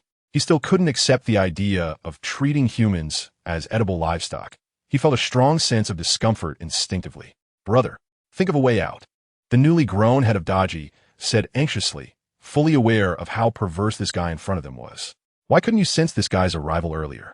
We could have left this place. Jifu Taro shouted in despair. What do you mean by that? Are you blaming me? Isn't the function of your ribbon supposed to be this? Why don't you let them fulfill their duties properly? Speaking of which, you're not much better. Why can't you defeat this guy? Haven't you always been strong? If you lose that strength along with your looks, what do you have left? I refuse to acknowledge you as my brother. Chapter 59. After the great battle, Lin Yu swung his knife wildly, and the silk in the cave fell down in a flurry, with the embroidered maidens imprinted on the silk plummeting to the ground, at least a dozen of them. Generally speaking, one cannot consume so many at once, but most of these humans were stored here as food and to maintain their freshness. A special method was used to keep them alive before the fallen princess enjoyed them. Standing over 2 meters tall, Lin Yu's shoulder width was about half a meter, heavy like a small humanoid mecha. Ignoring the heart-wrenching screams of these women as they woke up, he tossed them one by one onto his shoulders. Well, it's not like there is any benefit to it, but he didn't have any enmity with them, right? They were just some poor souls without control over their fate. If he could save them, there was no reason to let them die. Brother, think of a way. The fallen princess, whose limbs had not fully regenerated below the head, looked fearfully at the figure approaching them. A way? Even if you say that the head of the brothel keeper had only regenerated halfway, and his body was severely damaged. Even if he were a high-ranking one, he couldn't withstand so many recoveries. At that moment, a sound caused the brother and sister to stop their conversation. There's no need to waste effort. Lin Yu looked up, a straight path leading from the depths of the cave to the surface, snowflakes falling down, and the sky gradually brightening. It seemed that the sun would coincidentally come out today. I know all about the matters between you siblings. This world has given you nothing. At least, while resenting it, you should take a moment to appreciate the sun at the last moment of your life as a vengeful spirit, for it once gave you warmth. At the moment his head hit the ground, Jifutaru suddenly remembered. In those snowy seasons, he wrapped his sister in a raincoat and faced the cold wind together. For someone as ugly as him, who was hated by everyone, his sister's existence made him once long to live well. Even though he resented this world and everything in it, he sincerely hoped the sun would rise, as it could at least give him and his sister a bit of warmth. However, after becoming a vengeful spirit, it seemed he was no longer worthy of even warmth. Why is life such a tragic journey? No matter how many times I start over, I will never regret becoming a vengeful spirit. I will plunder everything in this world. With such a roar in his heart, Jifutaru's figure gradually faded into the light and shadows. In a moment of haze, he seemed to see the figure of his sister from the past, while he was in the center of hellfire. No matter where I go, I want to be with my brother. Don't leave me behind. The first division felt a strong presence of vengeful spirits in the Yoshiwara area, and it was gradually dissipating. Where did Lord Sound Pillar's ninjas go? Shouldn't they report this first? The scene of the incident is in chaos. If we don't seal it off soon, it will be exposed. Enough of the noise. Lord Sound Pillar? Add a fancy prefix in front. Really, today's youth are just not cute at all. Yuzui Tenjin, who was in charge of guarding the Yoshiwara area, tapped the heads of several hidden Demon Slayer Corps members. Dressed as a ninja, with 2 short blades crossed on his back, his long, luxurious silver hair neatly combed, he had a handsome face. Before dawn, it was said that a huge pit had erupted from beneath Yoshiwara, sounding as if it had been bombed by madmen. At that moment, the aura of vengeful spirits erupting from the deep pit was chilling, reportedly something never seen since the mission began. More and more unrelated people gathered around the pit, while the courtesans cried out about their nightmarish experiences, as if they had just escaped from a monster's grasp. That monster had even severed 2 people's heads with a sword before leaving, just below. Lord Yuzui, what should we do now? What can we do? Yuzui Tenjin frowned, throwing 2 smoke bombs directly into the crowd. After the explosion, the large smoke dispersed the crowd, and then several explosive rounds sent the surrounding people fleeing in panic, with businesses along the street desperately packing up to escape. As expected of Lord Yuzi, if one grand explosion doesn't work, then let's have a few more grand explosions. A nearby observing Demon Slayer member wanted to flatter him like this, but upon seeing Yuzi Tengen's serious face, he couldn't bring himself to say it, fearing he would get hit. This aura, taking advantage of the smoke not yet dissipating, Yuzui Tenjin swiftly dove into the depths of Yoshiwara, his mood growing heavier. He instinctively drew his Nichirin Blade, which suddenly changed color. The walls around him were marked with blade-like scars, deeply embedded in the rock face, interlocking like fangs. On the ground, the bodies of the sixth Upper Moon siblings were gradually dissipating, their heads almost completely gone up to the eye area. Yuzui Tenjin happened to catch a glimpse of the words in their eyes. Upper Six. Upper Six in his jurisdiction? And they died in such a mysterious way. Just then, he noticed a blade fragment scattered on the ground nearby. Was this a Nichirin Blade? Which guy did this belong to? The pristine white snow in the courtyard appeared particularly crystal clear after the sun rose, and pushing open the slightly ajar wooden door revealed fresh buds on the bare branches. The aroma of hot tea rose gently, filling the room with a pleasant fragrance, creating a scene of peace. Lin Yu carefully packed his belongings. He originally planned to stay here for 5 days, but unexpectedly, the battle ended so quickly that he saw no need to stay any longer. Thank you for what happened last night. Outside the house stood Li Xia, wrapped in heavy kimono and having not slept all night. She seemed to have appeared out of nowhere, but in reality, she had brewed the tea on the table before Lin Yu returned. At this moment, Li Xia felt extremely anxious. She still couldn't figure out who those ribbon-wielding figures on the rooftop were last night, and why the ribbons seemed to fly at her like monstrous mouths. It truly felt like a nightmare. However, there was no doubt that Lin Yu had saved her. Lin Yu looked at the heavy kimono that the little girl had wanted to give him last night, smiled and shook his head, then took a sip of tea. The tea was delicious, and by the way, take this thing. A letter? Li Xia, holding the envelope in her hands, fell into deep thought. If you want to leave this place, taking this letter to find the place with wisteria patterns would be too troublesome. It would be better to just take the letter to that explosion site in the street now. Someone will come to pick you up. That person, make sure to live well. The figure just carried a burden, just as they did when they arrived, very clean and neat, waved their hand, left behind a cryptic remark, and disappeared into the snow under the sunlight. Chapter 60 Infinite City Conference Underground, Infinite City. Dim lights, illuminated rows of Japanese-style houses, a heavy and oppressive feeling spread. Composite staircases intertwined upward, with platforms crisscrossed by steel bars. The sound of a pipa playing slowly harmonized. Being summoned here, the pink-haired tattooed youth looked horrified. As the third Upper Moon, he knew very well that the position of Upper Moon had not changed in over 100 years. There was an absolute insurmountable gap between the Upper Moons and Lower Moons among the 12 Kizuki, determined by talent and ability. Yashiwazawa turned his head and saw a chilling aura emerging beside him, a folding fan lightly swaying, followed by a pale, smiling face, with blood splattered on their head, a faint smile hanging on their colorful pupils. The number reflected above was Upper Moon 2. Isn't that Lord Yashiwazawa? Get lost. Yashiwazawa's eyes instantly turned fierce, and a powerful punch smashed the annoying guy's head to pieces. He was not familiar with this guy named Doma. If he had to say, Doma was the kind of demon he hated the most, feeding on weak women while shamelessly boasting about his actions. Oh, today Lord Yashiwazawa is really cold. The decapitated Upper Moon 2 showed no awareness of being despised, still simply believing that Lord Yashiwazawa was just in a bad mood today, wiping the blood from his face with a handkerchief while maintaining his friendly smile. What? Has Lord Yashiwazawa and Lord Doma arrived already? At that moment, a sharp sound rang out outside, more precisely from a decorated object in the middle of the road. The sound came from inside it, and after that, an old man hunched over looked at Yashiwazawa with what seemed like fear in his eyes. Oh, has Lord Hantengu arrived? Doma stepped forward to greet enthusiastically, but the ever-annoying Yashiwazawa behind him was preparing to punch him again. Just then, an arm grabbed Yashiwazawa's hand, and Yashiwazawa turned his head with bloodshot eyes to meet a face full of eyes. Upper Moon 1, Kokoshibo. I should have mentioned it before. You need to obey the regulations. You seem to be quite non-compliant, Yashiwazawa. Kokoshibo's voice was cold. In that instant, half of Yashiwazawa's arm was severed, blood splattering everywhere. What astonished all the demons present was that no one saw Kokoshibo draw the Nichirin Blade from his waist. Even Yashiwazawa, who had instinctively activated his snowflake formation, did not notice. Even among the upper moons, there was such a chasm of difference. As Upper Moon 1, Kokushibo had existed beside Musen Kibutsuji for 1,000 years, with his position among the upper moons never being replaced. Only Doma, who had experienced a blood battle among the upper moons and had the qualifications to challenge Kokushibo, knew how powerful this guy was. After he failed back then, Kokushibo had spared him. Has Lord Kokushibo also arrived? Does that mean everyone is here? Doma revealed a very natural smile. Kokushibo coldly replied, "You talk too much, Doma." Although Doma still wore a smile, he wisely shut his mouth. Just then, the hunched old man timidly spoke up. "Not everyone is here. One person is missing.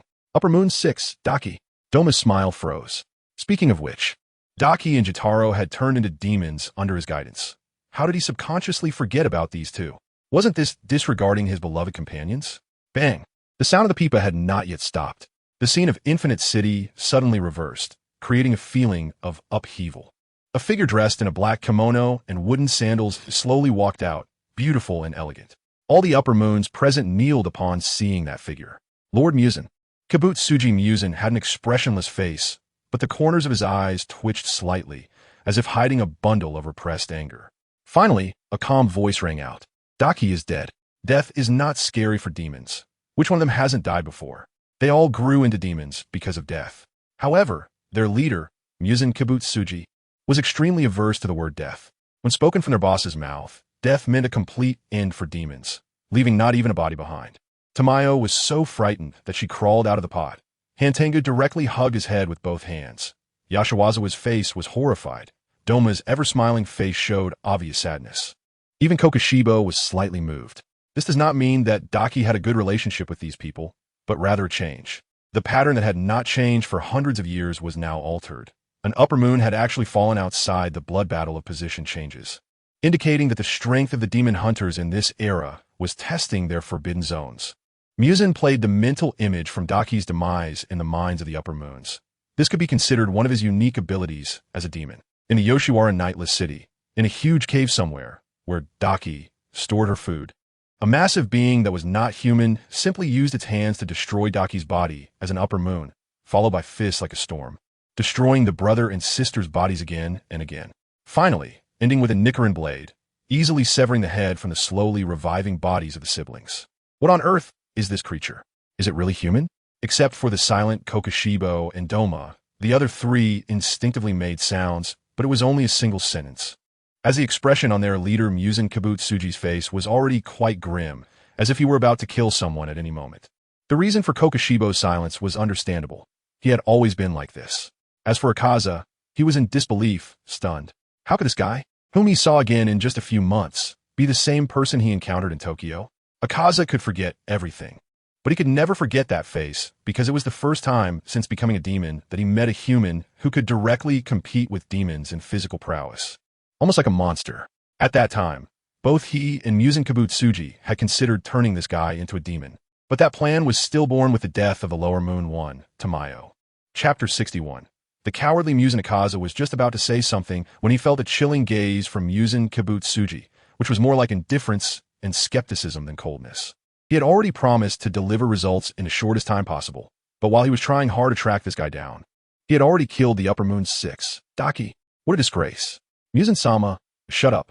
The cold voice echoed in Akaza's mind, forcing him to lower his head to the ground, his eyes filled with bloodshot veins, trembling and silent. The existence of this human must be erased. This task I will do myself. Kokushibo's emotionless voice rang out. As soon as he said this, the other upper moons, including Jotaro and Doma, looked at him in surprise. In their impression, Kokushibo had always been an aloof existence, reminiscent of the moon. Indeed, he was like a swordsman gazing at the sky under the moonlit courtyard, lost in thought yet ethereal, and just standing there in stilled fear, making one feel he was a terrifying foe they could never defeat. However, would even such an upper moon say something like must erase a certain existence? He would personally go? Kokushibo stood up, his haori fluttering, and turned to leave. Wait. Kokushibo stopped, slightly turning his face. Among the upper moons, aside from the somewhat clueless Doma, the expressions of the others were quite grim, including Akaza, who seemed to have an impulse to no longer bow in front of Muzan Kibutsuji. This puzzled Kokushibo, but what made him stop was Muzan Kibutsuji. There had to be rules between superiors and subordinates, and this was his principle. The sound of a biwa echoed. The scene transformed into a traditional Japanese room, with only Muzan and Kokushibo remaining. Muzan-sama, do you have any concerns?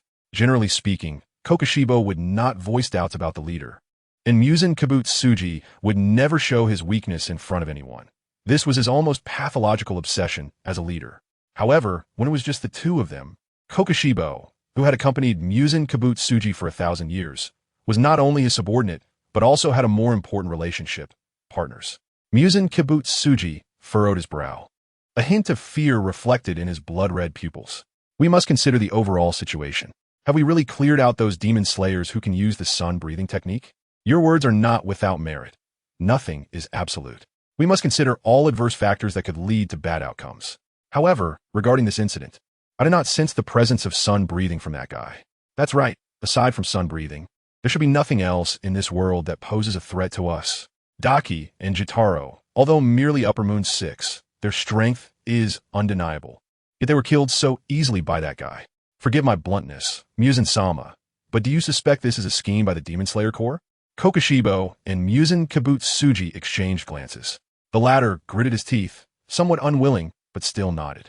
If the possibility of a human becoming a demon exists, then from the perspective of transformation, it is also possible to turn humans into other, more powerful species.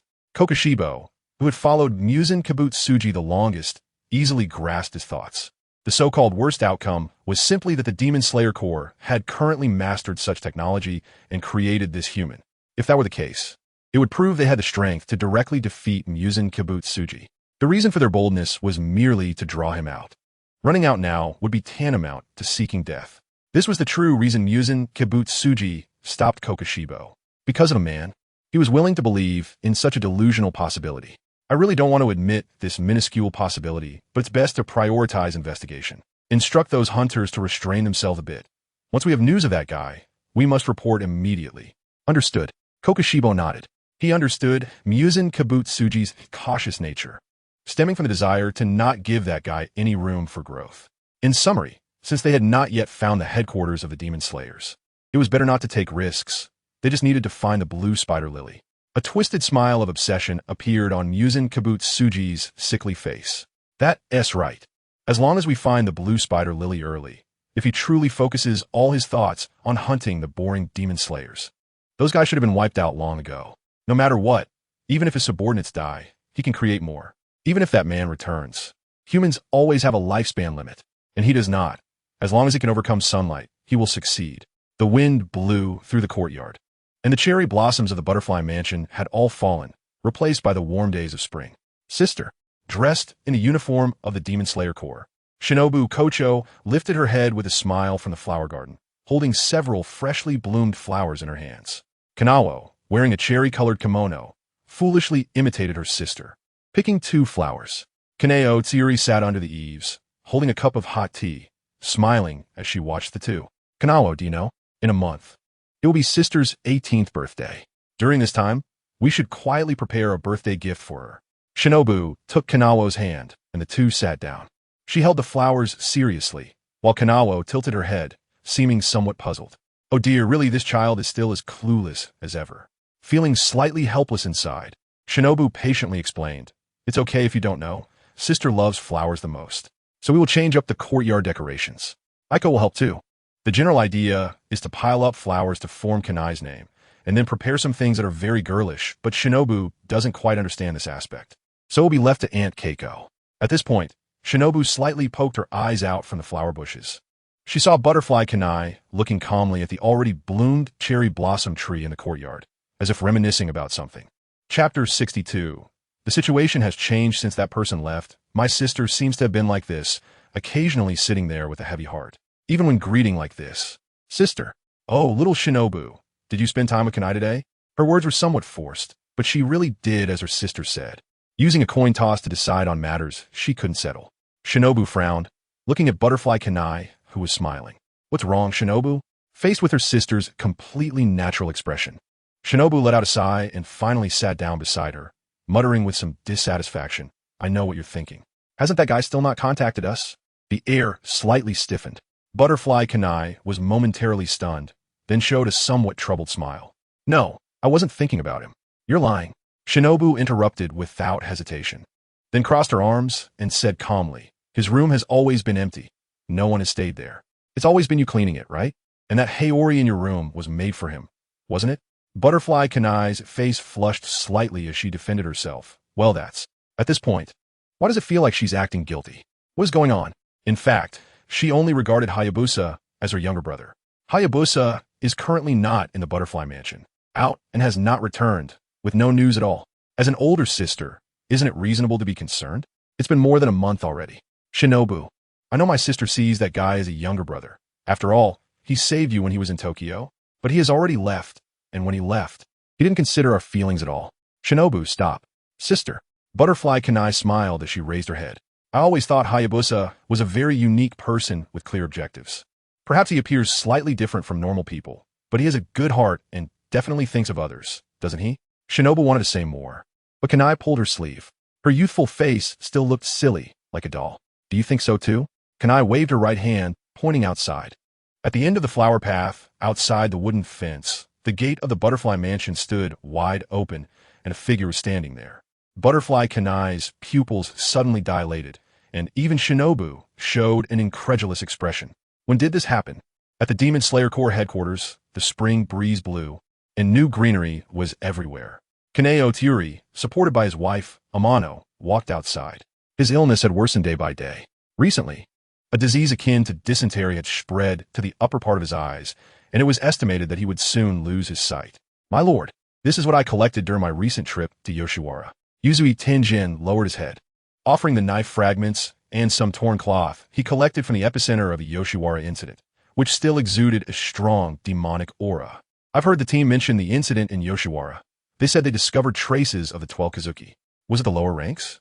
Upon hearing this, Yuzui Tenjin's expression changed slightly, and he replied, No, it's the upper ranks. Silence. Amanoya's usually calm face revealed an anxious expression. Upper ranks?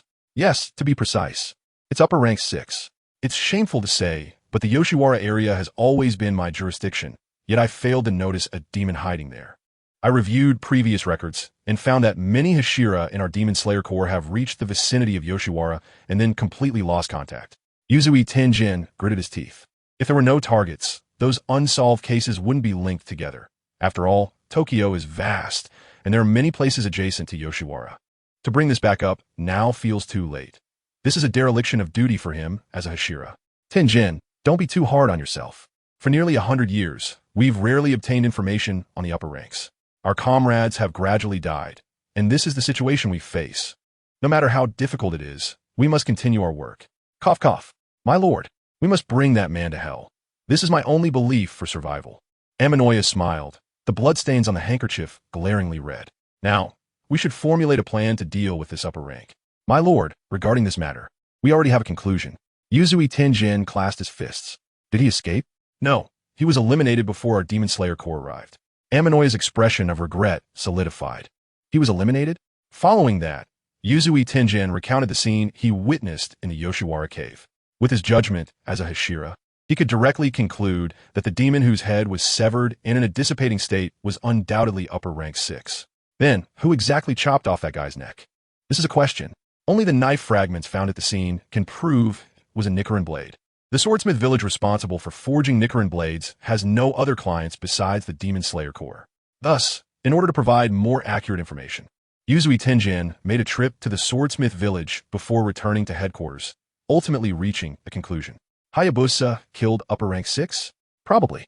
That guy left the Butterfly Mansion half a month ago under the pretext of returning to his jurisdiction. During that time, following the Lord's orders, we did not monitor him.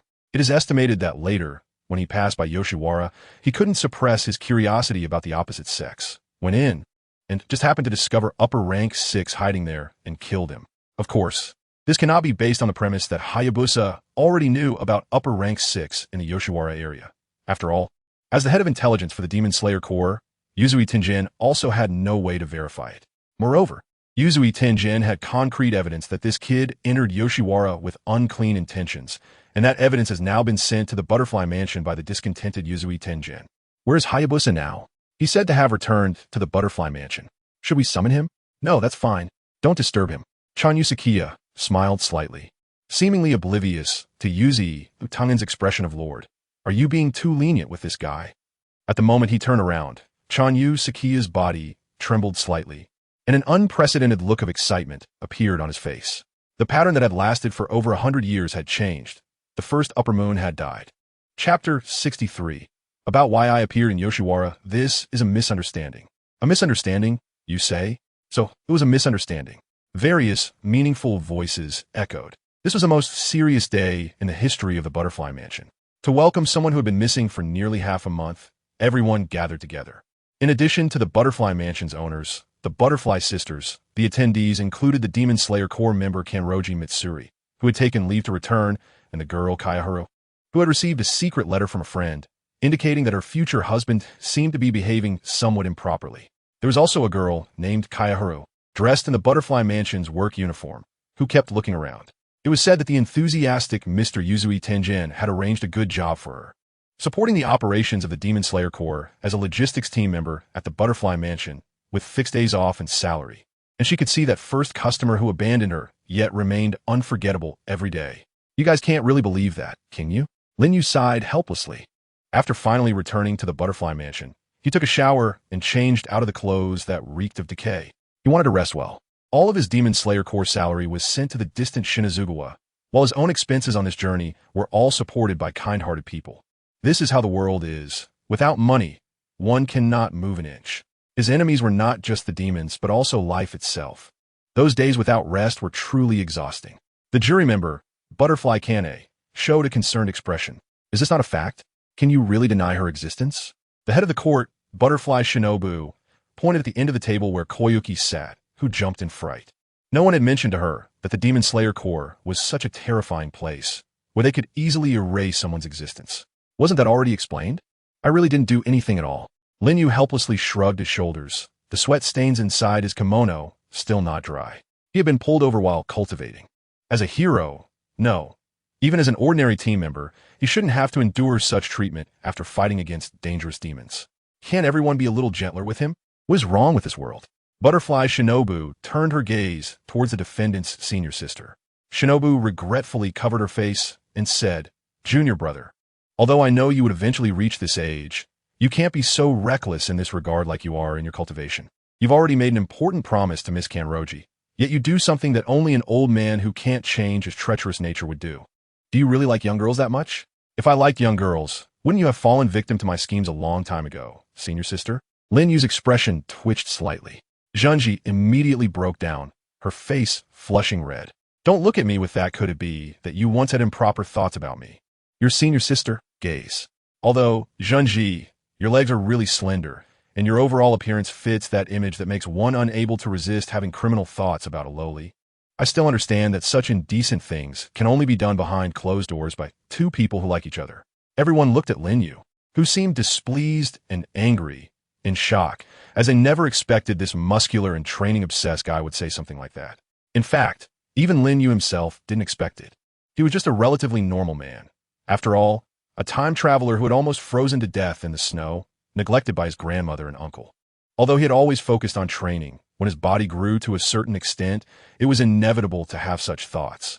For instance, when he looked at his senior sister Junji, he would inadvertently glance at her snowy neck and the slender parts of her exposed legs.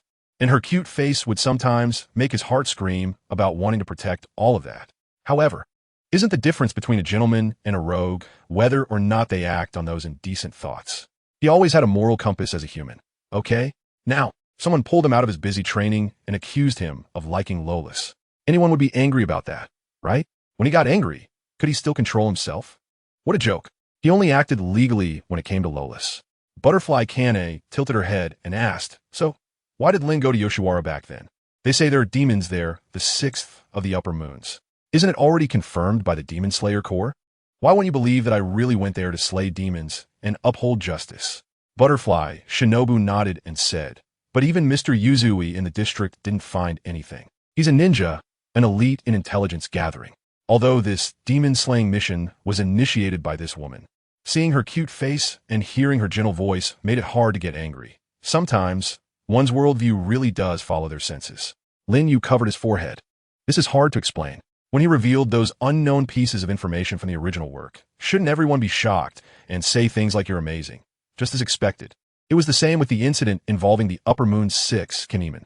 This is the distortion caused by information asymmetry. People naturally lead events towards a more reasonable explanation. For example, Lin Yu had lewd thoughts while passing through Yoshiwara, just happened to encounter the Upper Moon 6 who was eating someone, and then casually killed it. Although everyone was shocked by Lin Yu's strength, the key issue was not about killing the Upper Moon 6, but rather why he went to Yoshiwara. Lin Yu completely couldn't understand. Even if he really had such thoughts, didn't he achieve great merit this time? Such things should be completely ignored. It should be enough by now, right, Sharon? Today, I saw an interesting side. Butterfly Kanai smiled while covering her mouth. The previously silent Kanroji Mitsuri also looked at Lin Yu with a bit of pity. Lin Yu asked with confusion, "Is something wrong?" Jingu laughed and said, "Actually, it's just a joke. Everyone wants to get to know you better, haven't you noticed? You've been at Dai House for almost a year, but you rarely interact with others. You usually just talk to Lord Huazhu and Sister Xiangnai, and every day is just about training. Everyone is really curious about what you're thinking. Is that all?" Seeing the worried expression on Butterfly Xiangnai's face, Lin Yu swallowed the words he was about to say. Chapter 64. The invitation from Kanroji. I can testify that Lin Kuan is indeed a good person. In the corner, Li Xia finally mustered the courage to raise her hand to vote. However, this judgment was not aimed at how chaotic Lin Yu's life was, but rather at his daily routine. Lin Yu also understood. The general meaning is that he was so focused on doing his own things that he completely ignored his surroundings. He wondered why his usually kind and amiable senior sister had become so unreasonable. Such matters could be asked directly. "Junior brother, do you think asking can reveal a person's character? You are usually too meticulous, and you won't get any result from asking." Junzi smiled as she took a sip of the fragrant tea brewed by Butterfly Kanai, then raised her hand to ask for a plate of persimmons. How to put it? Is that way of interacting learned from your master? Everyone feels like they're accompanied by a serious adult. Also, you have been at the Butterfly House for so long, and you have hardly ever asked anyone for help with anything outside of cultivation. Everyone is just watching you cultivate, fearing that you might lose the normal life that a person should have while practicing. Butterfly Shinobu showed a knowing expression, and even Butterfly Kanai smiled and said, "To be honest, even the most enthusiastic cultivators in the Demon Slayer Corps don't isolate themselves like Lin Kuan, who hardly interacts with anyone aside from eating and sleeping, completely immersed in cultivation. Demon hunters are always in a state of heightened mental tension, but ultimately we are human, not machines, and such things will not be permitted by the master." Lin Yu was taken aback. So does that mean that he, a guy burdened with deep-seated grudges against the Demon Slayer Corps, is being looked after? Looking around, it seemed that everyone's gaze was telling him that his thoughts weren't wrong. He never expected that in the Demon Slayer Corps, where most of the Hashira are troubled individuals, there would actually be someone concerned about the mental and physical well-being of someone as insignificant as him. Who isn't even a Hashira? But why? Did Kanroji Ye really think that his mental health was more important than slaying demons? Lin Yu couldn't figure out the reason. It couldn't be that they were afraid he might go down the wrong path like Akaza. Shinobu patted Lin Yu on the shoulder, wearing an expression that said, "Don't worry about anything, junior brother, just leave this matter to your senior sister. In any case, we have come up with a solution this time. Given that Kanaho is really busy and that every time she says she'll take you out, she ends up getting caught up in events for reasons unknown. This time the task is completely entrusted to your fiancée, Miss Kanroji Mitsuri. How would that sound?" Lin Yu glanced at Kanroji Mitsuri with a hint of apology, then turned to his senior sister with a speechless expression, who seemed to have become a seasoned veteran in the Demon Slayer Corps. "Senior sister, everyone is very busy and doesn't have time for a break. As a qualified Demon Slayer, I think it's necessary for you to clarify your thoughts. Is it more important to slay demons or to enjoy a so-called pleasant daily life? Of course, both are important. Lin Kuan, it's time for you to take a break as well." Butterfly Kane looked at Kanroji Mitsuri, who had a pitiful expression as if she was suffering from being unmarried, and finally made a decisive statement. Lin Yu finally understood who this farce was really for. After all, he had neglected the person he should not have neglected, and that was a fact. He had promised Kanroji Mitsuri about that matter months ago, and during these months, he had not met the girl again or actively sought her out. This was indeed his fault. He had completely buried himself in his training. He did not deny that his initial promise to the girl was somewhat comforting, as no one could be certain they would live to see that day. Those who are unaware of the world's cruelty can never understand how important a promise is for a warrior who must step onto the battlefield. It might even become the courage to stand up again at the moment they are about to give up their lives. This courage was for Kanroji Mitsuri, but also for himself. Of course, if that day could really come, it would be even better. If by then his feelings had not changed, what reason would there be to refuse? Lin Yu smiled and said, Miss Kanroji, you don't have to be so scared. If there's anything bothering you, you can tell me directly. Kanroji Mitsuri lowered her head, her face as red as an apple. Actually, my parents said they wanted to meet Lin Kuan. Shinobu Kocho explained from the side. Since Mitsuri joined the Demon Slayer Corps, she hasn't been home for over a year. Some unpleasant things happened back then, and her initial purpose for joining the Corps was simply to find a beloved husband. Kanroji Mitsuri hurriedly waved her hands, saying, Lin Kuan, please don't misunderstand. I don't mean to make you withdraw from the Demon Slayer Corps. I feel the same way. After being in the Corps for so long, I really believe that slaying demons is more important than personal matters. It's just that I wrote a letter home and my parents. As Kanroji Mitsuri spoke, she suddenly stopped. A warm hand rested on her head, providing a comforting sensation. Looking up, she saw the boy's gentle smile, as if it blended seamlessly with the sunlight coming in from outside. It doesn't have to be so complicated. Can't you just say it? Do I look like such an unreasonable person? Miss Kanroji, you're really silly. Kanroji Mitsuri was momentarily stunned, and then tears began to well up in her eyes. I'm sorry, I just didn't know how to express it, and I was afraid Lin Kuan would refuse. Her hair wasn't naturally cherry blossom pink. It was a result of eating too many Sakura rice cakes in a day. She couldn't control her appetite and had astonishing strength. In her previous living place, many people treated her as a monster, and she was ridiculed during every matchmaking attempt. She didn't want that. She just wanted to simply find a husband and not disappoint her family. With that feeling in mind, she chose to join the Demon Slayer Corps. Now that the opportunity had finally come, she had to refuse her parents, whom she hadn't seen in over a year, and the request to bring her boyfriend home. Returning alone to a place where everyone treated her like a monster was genuinely frightening for her. I've decided, anyone who dares to call Miss Kanroji a monster, I'll knock them all away. All right, stop crying. Lin Yu smiled as he comforted Kanroji Mitsuri, who had rushed into his arms. She candidly shared all her experiences and feelings with him. The few people in the room intentionally did not disturb the two of them. How about it? My junior brother is indeed an outstanding and responsible man, right? Zhengwa said proudly with her hands on her hips. Butterfly, Shinobu sighed helplessly and said, as much as I don't want to admit it, his handling of this matter is indeed commendable. Chapter 65, Various Confessions, another new day began. The Butterfly Mansion seemed to have fallen back into busyness. The news of the death of Upper Moon 6 quickly spread throughout the Demon Slayer Corps, but the identity of the Slayer was replaced by a mysterious Hashira, and Lin Yu's identity and actions remained unknown to everyone.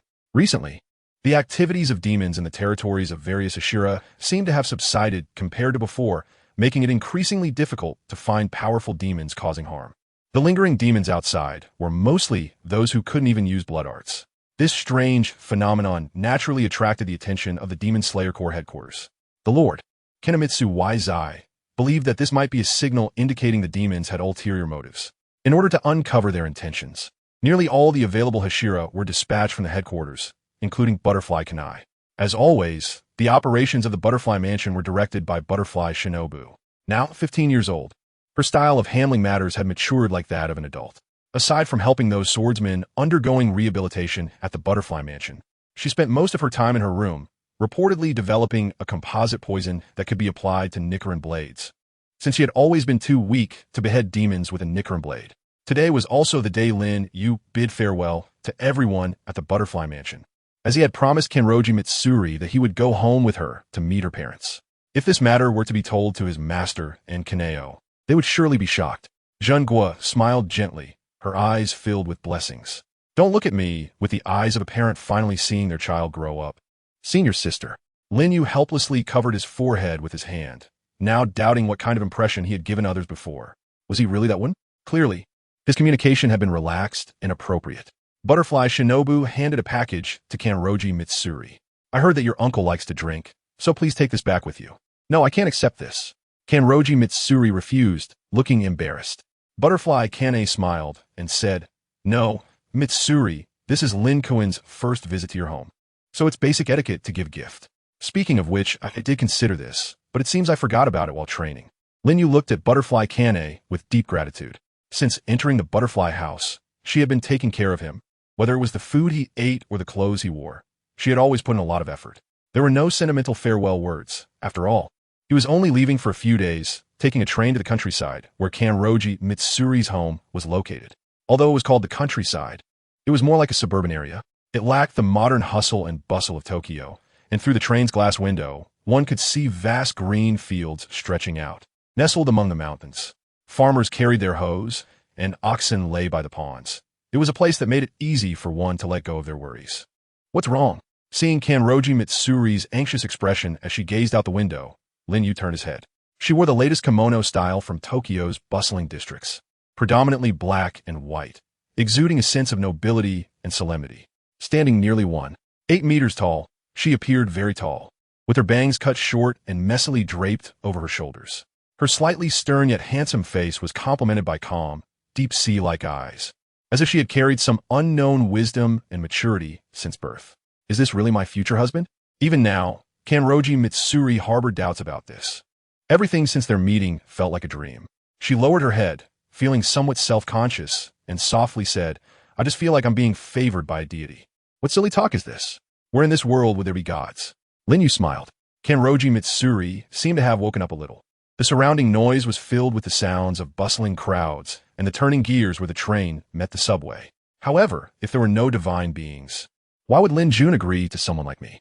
Her words were not finished, as she saw Lin Yu looking out the window again, with a smile on his face, as if he hadn't enjoyed such a relaxed atmosphere for a long time. At this point, I wouldn't say because I deeply love Miss Kanroji, such a lie. After all, we haven't spent much time together, have we? Well, I like Lin Jun back in Tokyo, but it seemed that Lin Jun didn't remember that incident. Kanroji Mitsuri nodded seriously. She wanted an answer. For her, romance was a very important part of life, and she joined the Demon Slayer Corps for this reason. Doesn't Miss Kanroji think that life is like the scenery flying by outside this window? Seeing the shocked expression on Kanroji Mitsuri's face, Lin Yu felt a bit confused. What's wrong? Kanroji Mitsuri awkwardly smiled and said, It's nothing, just feels like something Lin Jun wouldn't say. Sigh. Do I seem to you like someone whose brain is filled with muscles? Lin Yu showed a look of helplessness. It's not that he is boasting. He is indeed a person with a clear purpose and will definitely take action to achieve it. He trains day and night to become stronger, setting aside everything else. But that doesn't mean he will completely extinguish his own life. Completely killing Muzan Kibutsuji? He wants to achieve that too, but in reality, he doesn't know when that day will come. His appearance has significantly disrupted the original timeline, and even if he one day gains the ability to kill Muzan Kibutsuji, the worst outcome might be a repeat of events from hundreds of years ago, like Yurichi Tsujikuni letting Muzan escape. Therefore, becoming a savior is not his goal. His goal is simply to protect the people around him. As a hopelessly ordinary person, protecting those close to him from tragedy is all he can do. My life is like the scenery outside this window. Anything could become the last scene I see, the hand I can't hold, the words I can't say. I hate a complicated and regret-filled life. When Miss Kanroji said those words back then, everything about you was unique to me, something that no one else could replace. Realizing that I rejected this uniqueness, I would regret it later, so I agreed. Lin Yu looked sincere. Would Miss Kanroji accept this answer? Yes. Can you call me Mitsuri? Kanroji Mitsuri lifted her head, her cute face flushed red, and her eyes were full of longing. Unique? Can someone like me really become someone's one and only? Lin Jun is really a gentle person. Chapter 66. The First Crescent Moon. After a day and night of travel, at noon, Lin Yu and Gon Lu Si immediately both fell into a state of sleep. This is the norm for the members of the Demon Slayer Corps. Unless they are in an absolutely safe place, they usually do not sleep at night. Even such a break is regarded the same as their regular duty. The moment night falls, the two of them almost simultaneously open their eyes. The train's gears are turning, the whistle emits a buzzing sound, and the colors outside the window transition from day to night, with the moon hanging in the starry sky. Woo-woo, that I'm sorry from the bento, is below, and the hot water is on the other side of the carriage. Lin Yu looked at the embarrassed Kanroji Mitsuri and took the initiative to open his package. Inside, beside the jar of wine for Kanroji Mitsuri's father, there was a mountain of boxed meals. This was specially prepared by Shinobu Kocho, who knew well the appetite and strength of her dear friend. However, carrying dozens of bowls of boxed meals was indeed not suitable for a cute girl. So she had Lin Yu take them. To be honest, with this expensive kimono, it felt somewhat out of place and, along the way, he didn't know how many people were staring at them. Thank you. Kanroji Mitsuri's head was almost touching the ground as she shyly picked up a bowl of boxed meal. While Lin Yu added a few more bowls on top of that, he didn't do anything to take over this task for her, as he knew that with her personality, she would surely fluster and refuse. In that situation, Lin Yu couldn't think of any way to persuade her, so he figured it was better to just let things unfold naturally. After Kanroji Mitsuri took the boxed meals and walked away, Lin Yu shifted his gaze to the surroundings of the carriage. They had bought seated tickets, and as soon as they got on the train, they could see the bamboo benches lined up neatly on both sides of the carriage, with a few people in kimonos sitting here and there, occasionally jolted by the motion of the train. There is no sign of demons. The train was indeed a frequently used facility in the original story. So Lin Yu certainly wouldn't let his guard down. After carefully inspecting, he felt a bit more at ease. Whoosh! It felt like entering the night, with only a few dim yellow lights still shining in the carriage, surrounded by an engulfing darkness. We are entering the cave. Redemption, the redemption we long for. The meaning of life, death is infinitely noble. Similar whispers echoed around. Lin Yu frowned. With his excellent perception, he could clearly see the passengers in their seats. Their heads lowered, faces twisted in a grimace, teeth clenched, their pupils filled with bloodshot veins, as if they wanted to pull their own hair out in a bloody frenzy. They looked like evil spirits, yet he could sense no aura from them at all. Swish! Exiting the cave, the darkness receded, and the moonlight illuminated the endless plain. The carriage returned to its gentle state, as if it had transformed back to how it was moments ago, with everyone sitting in their seats, some reading newspapers and others sipping tea. Lin Jun, in the middle section connecting the carriages, Kanroji Mitsuri happily ran out, her hand stacked with 4 bowls of boxed meals, emitting a delightful aroma. It seemed that Kochu Shinobu had thoughtfully prepared all the boxed meals in the form of chizuki, cold rice with hot water, topped with some seaweed and bonito flakes, with various flavors to choose from. At least, the types Mitsuri was holding were different. Sorry, I took a bit longer. But this chizuki really does taste better when it's soaked soft, and it smells amazing, Kanroji Mitsuri said with a joyful expression, her eyes filled with a craving for food. Lin Yu casually scanned the glass window, but in reality, he was observing the movements of the passengers inside the carriage through refraction. As long as there was a hint of a reflection, combined with the clever use of the transparent world, he could see everything clearly. Did you not hear? Perhaps Mealy was too focused on the food just now. Wouldn't it be too obvious to remind her now? The tickets for this trip were bought on the same day, so there is no possibility of a leak. Thinking of this, Lin Yu couldn't help but curse himself for not being sharp enough. Upon careful consideration, his enemy was not human, so how could intelligence be flawless? At this point, he would not think that what he saw just now was an illusion. What on earth were these guys' intentions? Lin Jun. He turned his face to look at the adorable face that was so close, filled with complaints. Lin Yu supported his chin with one hand while the other hand gently patted her head and smiled. What's wrong? Kanroji Mitsuri spread her hands, preparing to escape the clutches. But ultimately, she weakly placed them on Lin Yu's hand, blushing and lowering her head. Really, just listen to me. This pickled vegetable rice is super delicious. If you don't believe me, you should try it. Kanroji Mitsuri confidently showcased a bowl of prepared rice to Lin Yu. For a foodie like her, sharing favorite food with someone she likes was naturally a joyful thing. However, swish. This time it wasn't entering a cave. The train suddenly seemed to change tracks while speeding. The sudden turn caused inertia to spill the soup from the rice bowl, at a speed far beyond that of an average person. Lin Yu could see the panic on Kanroji Mitsuri's and the other passengers' faces during the bumpy ride, and he caught a whiff of a ghostly scent. In an instant, Lin Yu pulled Kanroji Mitsuri into his arms and escaped the carriage. Ice shards fell from the sky like powder, dreamy and surreal. The passengers who regained their composure began to leave their seats, kneeling in the aisle with their hands spread out, their faces reflecting a look of relief. Have I finally arrived? The shore of redemption. Is this the true meaning of life? I finally see it. However, this expression appeared to outsiders as if they were under a spell, at least for Kanroji Mitsuri, who had just regained her senses. Her first reaction was not to feel shy about being held by Lin Yu in a princess carry, but to be shocked as she looked inside the carriage, clearly seeing that the passengers in both the inner and outer sections of the carriage were crawling on the ground in this position. Then they all collapsed into the ice shards, their bodies appearing to be in a crystallized state, as if frozen, with peaceful smiles on their faces. What on earth is happening? Oh dear, have you noticed? You really are an incredible guy. At the top of the carriage, a tall figure in a robe covered half of his face with a folding fan, his head resembling a bloody hue, and his pupils reflected the number 2 in a crescent shape. After the track change, the train continued to speed violently, passing construction signs beside the tracks. Not far from the cave exit, under the moonlight, there was a broken bridge. Really, it would have been nice if you had just stepped onto the path of redemption like my lovely followers. Chapter 67. Fierce Battle. Lin Yu. Kanroji Mitsuri seemed to sense a hint of evil spirit's presence just above this 6th carriage. However, Lin Yu covered her mouth and nose, shaking his head with a stern look. Kanroji Mitsuri showed a look of realization. Was it because of the air? Crack, crack. Lin Yu gripped the handle at the connection of the train car with his right hand, producing a distorted sound. The solid iron handle slowly twisted, and the fixed screws instantly popped out, startling Kanroji Mitsuri. Rip! Lin Yu forcefully tore off a handle, aimed at the window beside the carriage, and threw it out. With a loud bang, the window shattered, and the airflow from outside rushed into the carriage.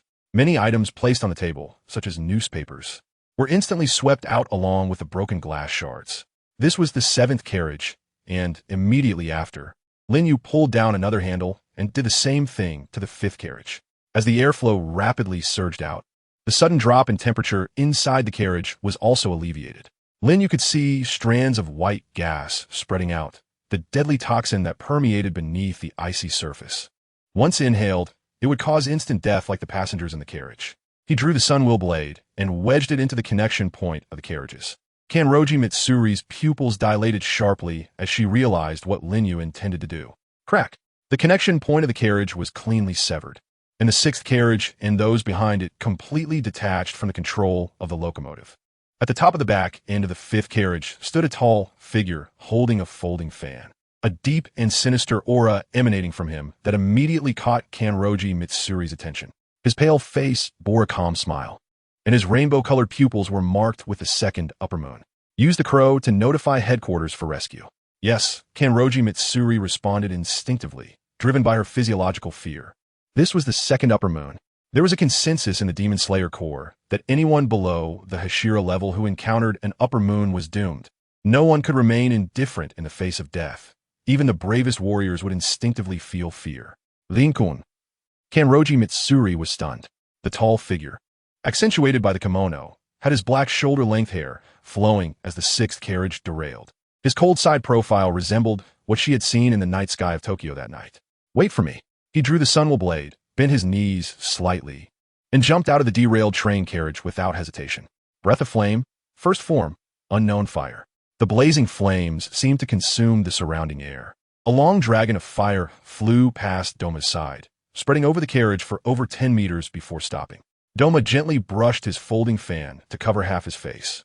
With a tearing sound, a thin line of blood appeared on his neck, the flesh opening up, quite horrifying.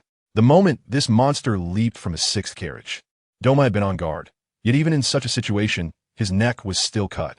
The icy aura spread, as a crystalline ice figure blocked this sudden lethal strike for him. This astonishing speed, Doma had only seen in one person. The 1st upper moon, Kokushibo. Oh my, you really are loved by adorable little girls. I'm a bit jealous. The icy aura spread from the top of the carriage, forming a thick layer of frost and snow. Behind Doma appeared 2 exquisitely dressed, snow-sculpted women, lifelike, while the surroundings were covered by the barrier created by the icy tendrils, resembling a folding screen. He sat on an icy throne, one hand propping up his face, the other holding the folding fan, looking relaxed and at ease. Let me reintroduce myself. I am the 2nd upper moon, Doma. His blood demon art had not yet ceased. The entire icy domain emanated a thick, white silk-like aura, which was Doma's deadly poison. Once inhaled, the alveoli would enter a state of necrosis, and the effects of the breathing technique would only accelerate the spread of the toxin. Any demon slayer wanting to approach Doma had to be prepared for certain death. Additionally, 2 cold, white princesses served him like royal attendants, making him appear like a noble king. Having missed his strike, Lin Yu smiled, a voice like a devil's whisper escaping between his teeth. You're really something else. That smile made Doma's heart race instinctively. He truly was a monster. However, he had absolute confidence that his barrier and defenses were impenetrable. And now the initiative was in his hands. Breath of water, 11th form calm. Breath of flame, 1st form, unknown fire. The Sunwheel Blade gathered both blue and red colors, swirling alternately like two roaring dragons. The moment he entered the frozen domain, the blue aura formed a barrier around Lin Yu, covering his surroundings. The unending fierce fire connected in a straight line within the misty white realm, each loop exploding like a ring of fire.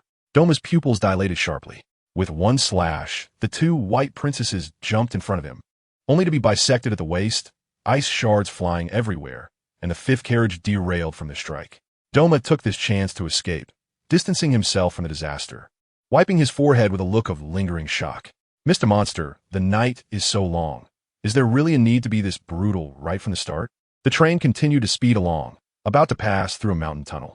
Between the two mountain ridges was a suspended track supported by a bridge, half of which had already shattered, marking the exit after passing through this mountain ridge. Lin Yu's peripheral vision caught this scene just in time. Did you notice? The remaining 4 carriages are filled with over 100 passengers. The train will not stop. They will journey to the eternal destination with you, becoming one of the believers of the eternal bliss religion. Domo wore a mad smile, spreading his arms wide. Is it to continue fighting me, leading these passengers to death, or to risk being attacked by me and run back to cut off the front of the train to prevent a tragedy? This is a question full of philosophical significance. What will you choose, Mr. Monster? Before his words could finish, the so-called Mr. Monster drew his sword again and charged at him. Is this question even worth considering? Taking all the tragedies of the world upon oneself and deliberately remaining indifferent to the suffering of others is a form of arrogance. Recognizing one's own inadequacies and doing what one can, that is Lin Yu's value system. Dodging Domo's attack to cut off the front of the train and save the passengers, Lin Yu admitted he couldn't do it, but he lacked the ability just like that. So, I will try my best to make you give them a proper burial. Chapter 68, Only Attack. Breath of Flame, 5th form, Flame Tiger. A scorching dragon pierced through the top of the train, and from a distance, the night seemed to ignite. Tsuyukami flew away with the envelope into the dark sky. Kanroji Mitsuri ran along the train tracks, still some distance away from the furious metal monster that didn't look back. Damn it, if only I had worked a bit harder during training. This distance that could never be closed made Kanroji Mitsuri nearly despair. If she could advance further in mastering the breathing technique under the guidance of Mr. Hell, and push her physical abilities to the limit, she would surely catch up to the train quickly. The Demon Slayer Corps headquarters. Lying in bed due to illness, Ubiya Shikiyoya endured the pain and got up. The handkerchief his wife Aminai handed him stained with glaring red blood. His illness worsened day by day, and recently both of his eyes had been completely covered by scar-like curses. Don't worry about me. Quickly, send a message to the Hashira stationed in nearby areas who are currently on duty. Instruct them to rush to the scene. The current headquarters has no Hashira guards left, including the stone Hashira Haimajima Jyomiai. Even the information scout Yuzui Tenjin has been dispatched. In an instant, Tsuyukami scattered and flew, disturbing the birds in the forest. Across mountains and seas, pairs of restless eyes crawled between the dark jungles. Excited cackles echoed. They are getting closer. The task assigned by that lord is finally nearing completion. Oh no! Domo saw the train's carriages entering the cave and could no longer maintain his earlier composure. The distance between the top of the carriage and the tracks was less than a meter. With the front of the train already in the cave, that guy on top of the carriage was still attacking him, showing no intention of defense. At such a relative speed, being thrown off the carriage would mean that not just a human body, but even his demon body would be shattered. Domo had imagined countless battle scenarios, but he could never capture the fighting style of this guy. No matter how brave the demon hunters were, they would instinctively dodge when faced with his blood demon art. But this guy wouldn't. He would always break through the most solid defenses and deliver that unpredictable strike. This was also the reason Domo had nearly been cut down twice. Blood demon art, lotus leaf ice. Above the more than 10 carriages, the crystalline Yuko faced the rushing flames, instantly forming seals. In the frozen domain, countless ice spikes emerged, covering an area over 20 meters above the carriage, shining like stars. Meanwhile, Domo himself retreated to the last carriage, preparing to descend inside. Coward, where are you running to? Lin Yu roared. The flames of the Sunwheel Blade burned even more fiercely, and the intense operation of his lungs made him feel as if he had fallen into a void of steam. Complex patterns gradually emerged on his flushed face, creeping up to his forehead and chin. Breath of Flame, 9th form, Purgatory. What are you talking about? You madman.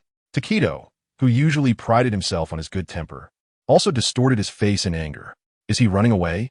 He just didn't want his body to be shattered into pieces. He had rarely put on a brand new uniform. What if it got dirty or torn? The sun wheel blade instantly shattered the incoming endless ice lotus leaves, and at that moment, Takedo was horrified to discover that a layer of something unknown enveloped that guy, allowing him to completely defend against the ice lotus leaves attack. His sun wheel blade had not changed direction at all. Which technique of breath was that? Having encountered numerous breath swordsmen, Takedo was momentarily unable to discern. Whoosh! The train re-entered the cave, and everything around became pitch black. Clang! Bang bang bang! Takedo could hear the sound of the crystal young ones crashing against the top of the cave, flying back and scattering at both ends of the tracks. Is it over? He stood at the tail of the fourth carriage, secretly letting out a sigh of relief. It wasn't because he couldn't defeat that guy. It was just that the guy's fighting style was a bit too reckless, even surpassing that of Lord Akaza. No, Takedo's pupils suddenly widened, behind him, inside the carriage. A moment later, the screams of humans rang out, and a ball of raging fire rushed over from that side. The large door at the back of the train shattered instantly, and half of Takedo's body was immediately sliced apart, along with the door and window, and he was thrown out along the tracks, disappearing from sight. The remaining upper half of his body bit down hard on the sun wheel blade, while his right hand grasped the junction at the rear of the train. His left hand waved a folding fan, and the blood demon art, Vines of the Lotus, made Lin Yu instinctively retract the sun wheel blade. The defense of water breathing is an infinite defense within the range of attack, but it is by no means flawless, especially under the premise of being close enough. Only a god can defend against attacks from all angles without any blind spots. Only the upper half of Takedo remained hanging at the back of the carriage, both corners of his mouth slashed open, blood flowing continuously. At the moment he waved the folding fan, 5 crystal young ones appeared in front of him. Takedo pulled up the train, and his body instantly restored. I didn't think you would be so difficult to deal with, Mr. Monster. At this moment, the once frivolous smile on Takedo's face vanished, and his entire face seemed to be shrouded in dark clouds. Blood demon art, cold white princess. The 2 female sculptures from before reappeared beside Takedo, and he waved his fan. Blood demon art, frozen cloud. Zizizi. The air in front of him exuded a tangible, icy aura. This freezing domain was not like the mist above the carriage, but rather as if the air had become a solidifying liquid, with tangible solid ice hanging in midair, sealing the carriage all the way.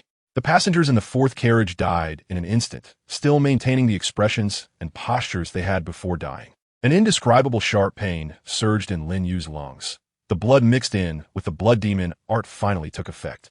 He spat out a mouthful of blood onto the floor beside him, using the sun wheel blade to support his body. This kind of sorcery couldn't be broken. The air was all-pervasive. Is it almost dawn? The train sped through the cave, having already made a circle until the tunnel entrance halfway up the mountain. The rosy glow of the sky in front startled Takedo. This operation was decided by him privately. To avoid angering that esteemed person, he had to resolve this guy quickly. What shocked him even more was that the guy, who was gradually surrounded by the frozen domain and clearly had blood on the ground from being hit by his blood demon art, not only did not retreat, but actually charged at him with his blade. What? Attacking me under these circumstances? Are you kidding me? Do you look down on me? Takedo exploded with rage. Blood demon art, Lotus Bodhisattva. Chapter 69. Lin Yu's purpose. I won't endure that kind of humiliation again, Dai. A massive Buddha statue appeared above the train, instantly crushing the entire sheet of metal. Under the effect of the airflow, everything in the fourth carriage was instantly dragged into the darkness on both sides of the tracks. Lin Yu's forehead veins bulged as his body suddenly grew to about 5 meters tall, his kimono bursting apart. A tearing pain surged through his internal organs. It was only at this moment that he revealed his full form because he knew that during the battle with Doma, the breathing technique would not only be of no help, but would also become a disadvantage. Once in peak condition, his bones and muscles would unleash an indescribable explosive power. But at the same time, the toxic air he inhaled would increase exponentially. What a joke. Doma stared in shock at the scene before him. It was truly astonishing. That monstrous guy charged directly towards the giant Lotus Bodhisattva, which could noticeably slow down the speed of the entire train. The descending palm did not hinder his leaping body. With wild hair and a body like solid rock, he resembled a small giant, wielding the sun wheel blade, which pierced through the Bodhisattva's palm. Boom! The attack had not yet ceased. The powerful strike pierced through the bodhisattva's chest, and the whole person surged out, resembling a ferocious, roaring monster. The crystallized Yuki and Kaname summoned by Doma were as fragile as paper at this moment, being directly pierced through, the Sunwell blade penetrating his entire throat. Kill him. Doma. This guy must not be allowed to live any longer. A roar echoed in Doma's mind. It was that Great One's voice. Had he been watching the battle all along? This was the first time he had seen Kibutsuji Musen lose composure like this. Lin Yu's pupils suddenly dilated, and it seemed that Doma had anticipated this moment.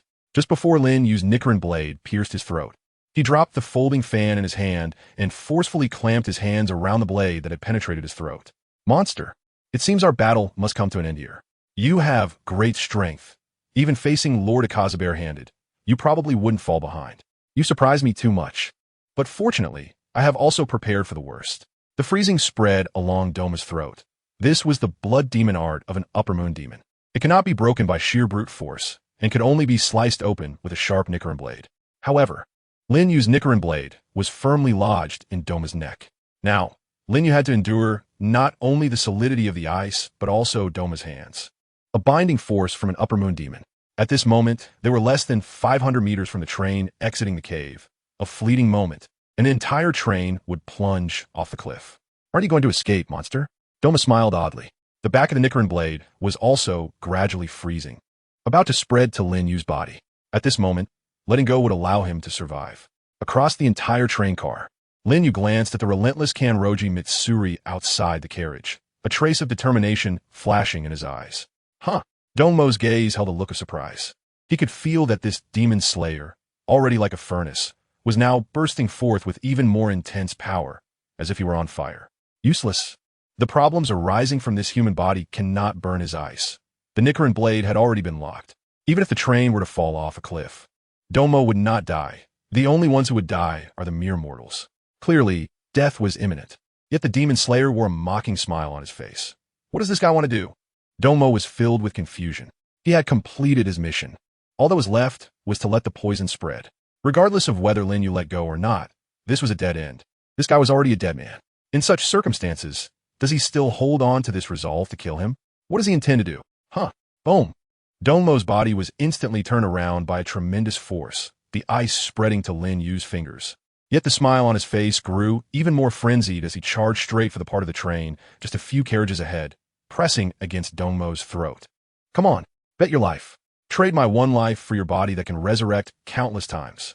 The corners of Domo's mouth twitched slightly. Although he didn't know what this guy was trying to do, for the first time in his life, he felt a fear of death. Kibutsuji Musen in Infinity Castle suddenly collapsed to the ground, his pale fingers trembling slightly.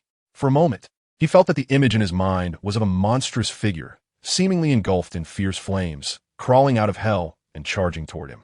Is this a human? Soon Domo would know.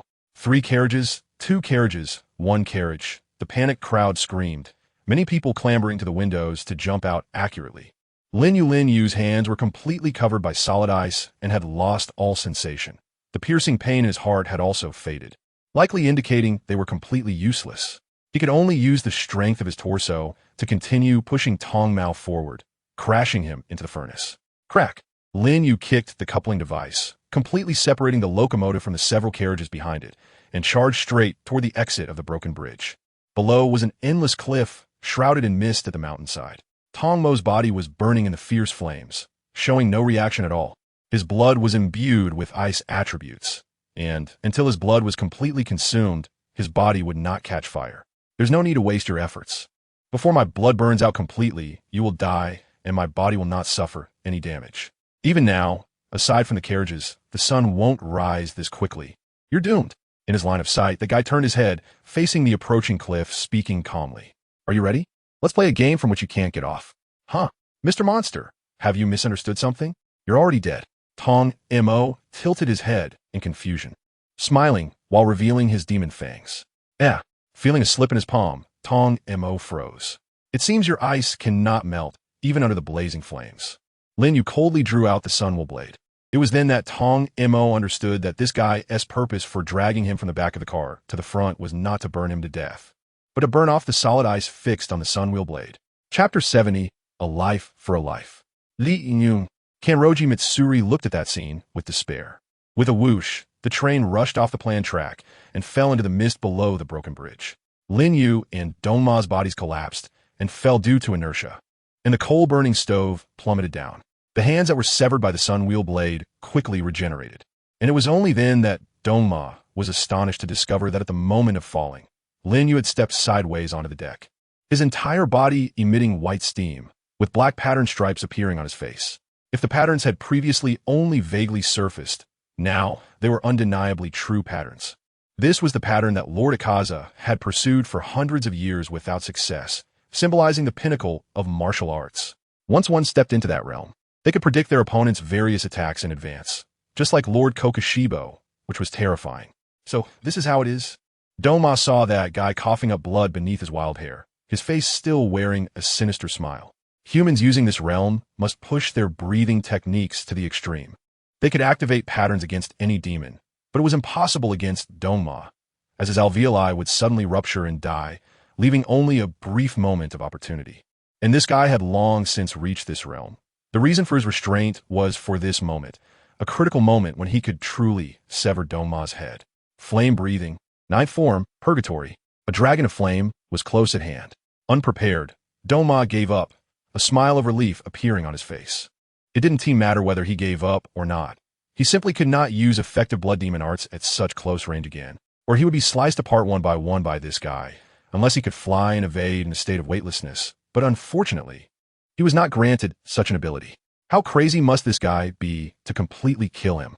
Dongma even subconsciously wondered if his worth justified his opponent going to such lengths. He lost. Well done, Dongma. At the moment his head was severed, Dongma heard Muzan Kabutsuji's comforting voice in his mind. Vivid images flashed like a revolving lantern. From childhood to adulthood, he had always lived in the expectations of others. He did not understand why those people cried or why they prayed to him. Life is so humble and ridiculous. The weak always attack those who place their hopes on others, even if the other party is just a child. Do you want to live, Dongma? Yes. Dongma's face broke into a bright, childlike smile, but his body and head were gradually dissipating. Until the end, his wish was filled with lies, just like his pathetic life. Is it over? A sharp pain caused Lin Yu's consciousness to fade into a blur. He could only vaguely see the broken bridge above, his body gradually falling. And the sun-wheel blade had long since fallen off, the sensation of weightlessness rendering him immobile. Is this the price of killing the upper moon too, Dongma? Trading his own life. Lin Kun, looking at the girl's tearful, desperate face. As he continued to fall, Lin Yu finally felt fear. Fear of death, and fear of being unable to fulfill the promise made under the cherry blossom tree that day. Blood stained the corner of his mouth, his face stiffening, gradually losing warmth and sensation. If only he could survive. He was scared, but he had no regrets. The first ray of dawn rose from the horizon, the dazzling light reflecting off the train tracks. The Hashira on patrol nearby were the flower Hashira and the stone Hashira, while the others were responsible for more remote areas. The train departed from Tokyo Station. After a day and night of travel, it was less than 50 miles from the Butterfly Mansion. The scene of the incident was horrific, with train car wreckage scattered along the way, including fragments of 13 corpses. After the Demon Slayer Corps intervened, they immediately chose to rescue those still on the train.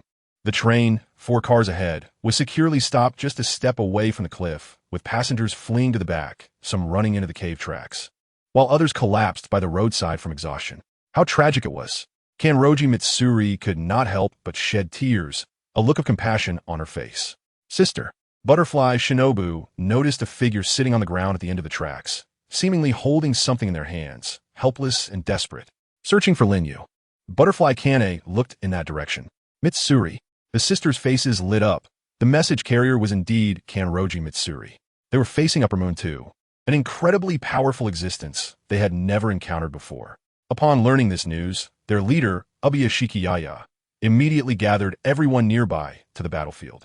Just surviving against the legendary Upper Moon 2 would be quite impressive. However, as the two approached, their smiles froze. Kanroji Mitsuri was holding Lin Yu's kimono, the fabric completely torn apart, with fragments visible at the edges. This kimono was bought by Butterfly Kane in a wealthy district of Tokyo, a task specifically instructed by Ubiya Shikiyaya, as Lin Yu was going on a blind date and needed to wear something presentable. The material even better than that used by the Demon Slayer Corps members. And now, It was all that remained of the clothing. Caw-caw. The sisters looked up in confusion. A messenger crow flew in the sky. It was Lin Yu's crow, which seemed to have been lurking in the shadows. Is that so? That boy really did fulfill his responsibilities. Kanroji Mitsuri sighed. At the moment the train was about to plunge into the cliff, he took the train's head and the upper moon two demon down into the abyss. The abyss is. Butterfly Kane widened her eyes, far away, noticing that particular cliff. The altitude was too high. The mountainside was shrouded in clouds and mist, and the train tracks ended there. Mitsuri. Butterfly Shinobu gently embraced Kanroji Mitsuri. She could not bear to look and could not say any comforting words, because her usually optimistic friend, always smiling, now had hollow eyes, tear-streaked cheeks, and was blankly holding the remnants of the kimono. The demon was truly slain. Kanroji Mitsuri said this, but Butterfly Kane seemed to have lost her soul, sitting down. Just like in Tokyo before, once again, he was left behind. It was supposed to be just a vacation. Why did Upper Moon 2 appear in her jurisdiction?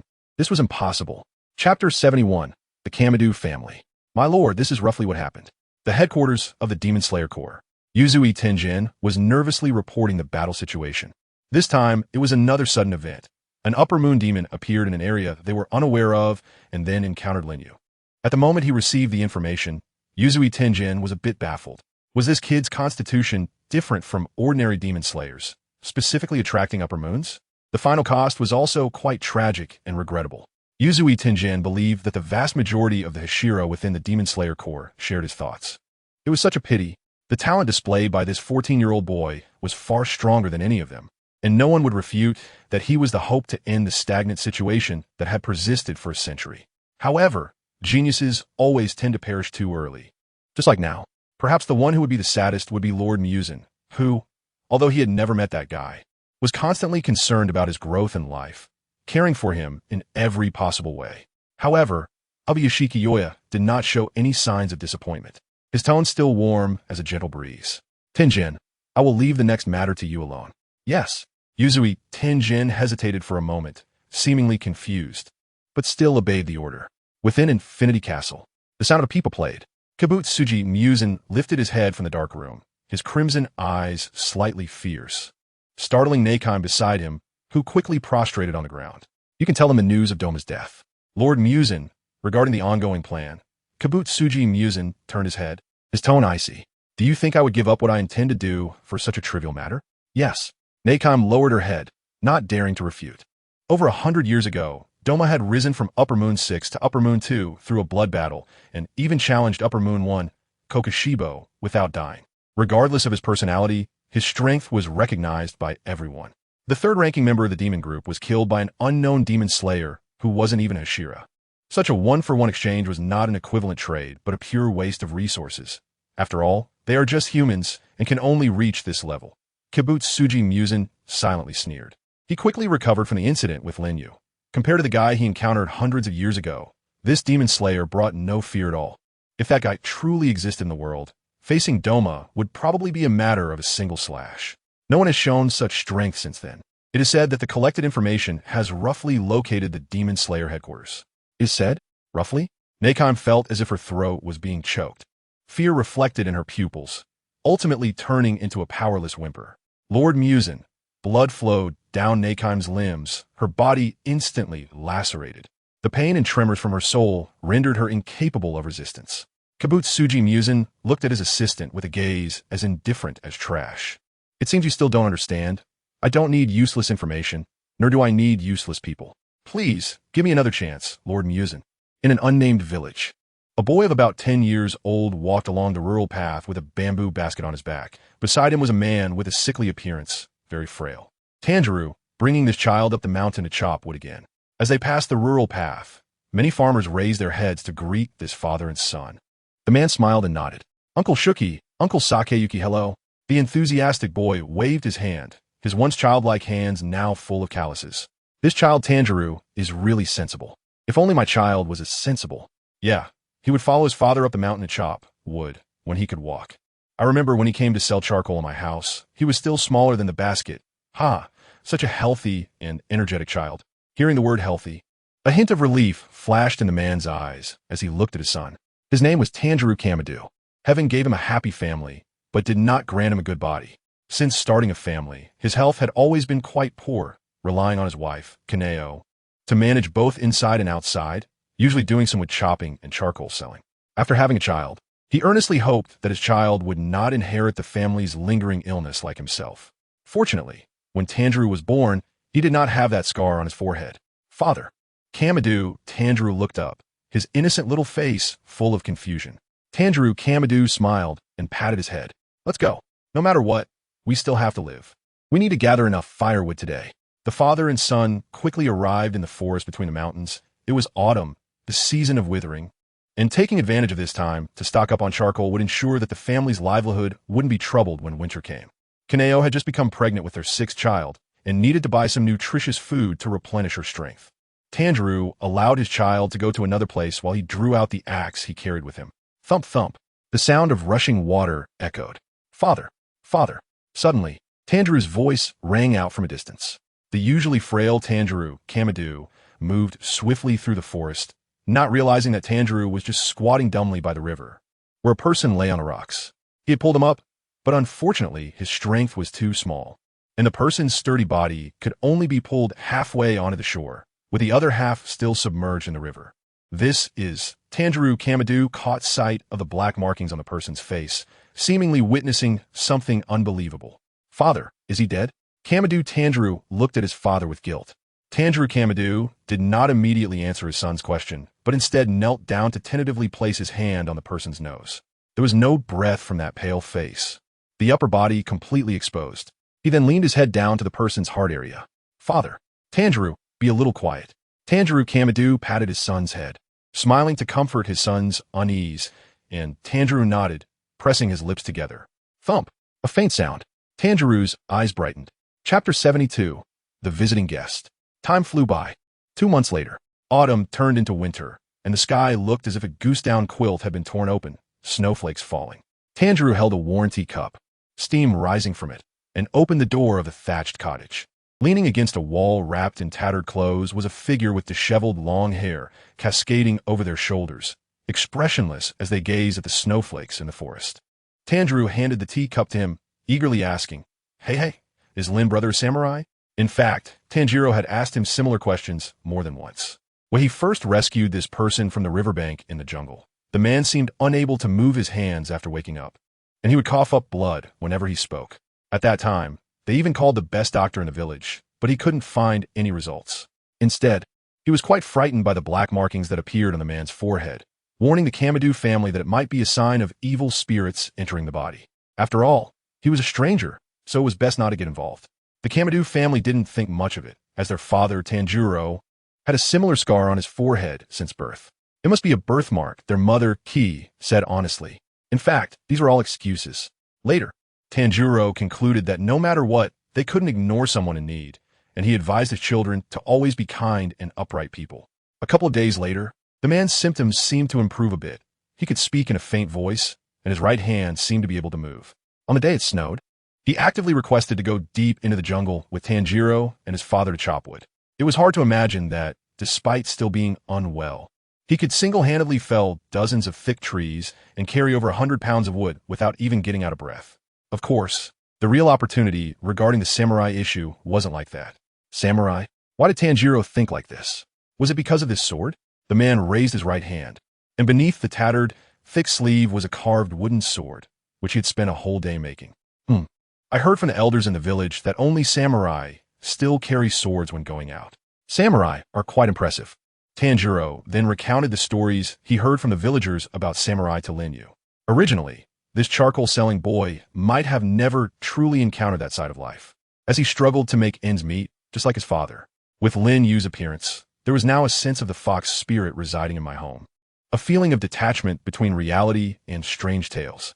I say, Tanjiro, samurai without a lord are called ronin, which means they are unemployed wanderers and rascals, not particularly impressive characters. Lin Yu showed a smile that said it's time for you to see the cruelty of society. It was evident that the childlike innocence was gradually disappearing from Tanjiro's face, replaced by a deep sense of loss. He did not question Lin Yu's words, but instead reflected on them immediately. Really? This child is so genuine. I'll give you this wooden sword. Lin Yu couldn't help but laugh heartily, unconsciously reaching out to pat Tanjiro's head. Then his arms stiffened a bit. He couldn't shake the feeling that his current style of doing things resembled that of an old man. Was it because he had narrowly escaped death? Lin Yu. In the distance, Aoi came over with a few children. They often went into the forest to gather mushrooms to help supplement their family's income.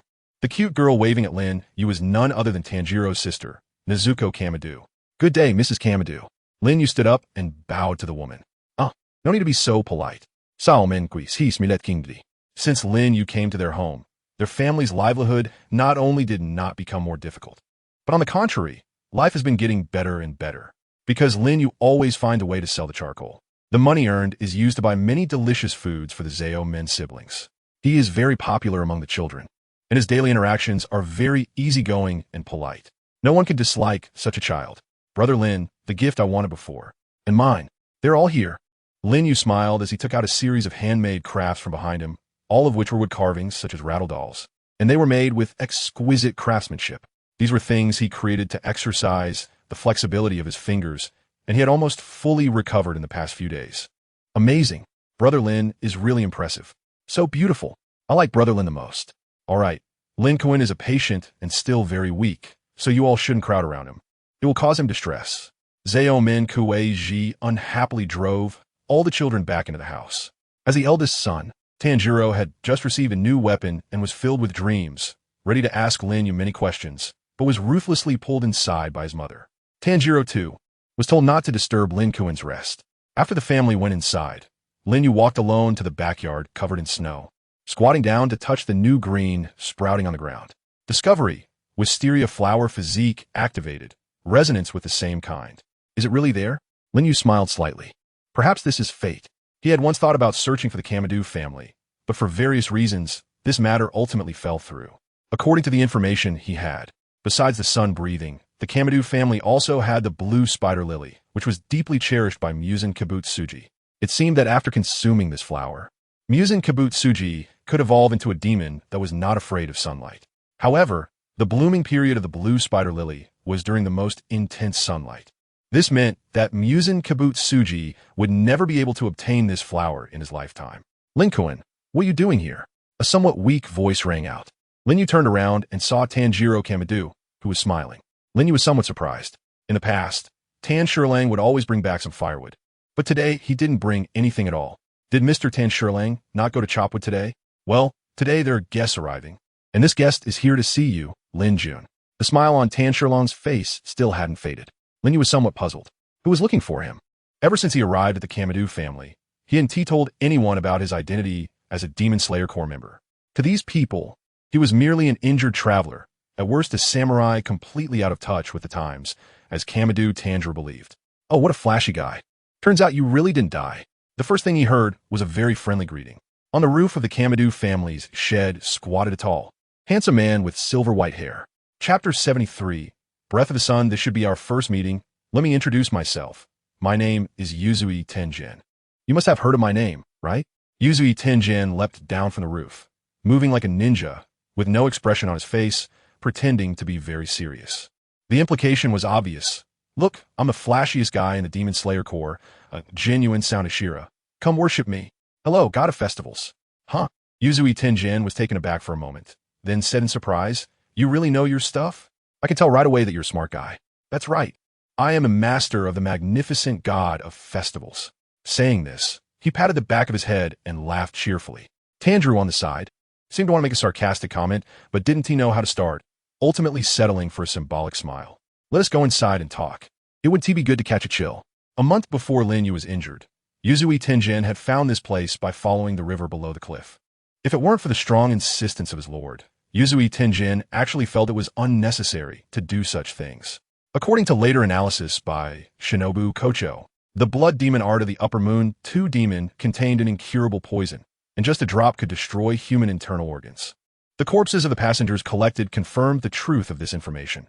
This poison could spread through the air, making it a natural nemesis for Demon Slayer swordsmen. Therefore, Lin Yu, who fought this guy up close, could not have escaped poisoning.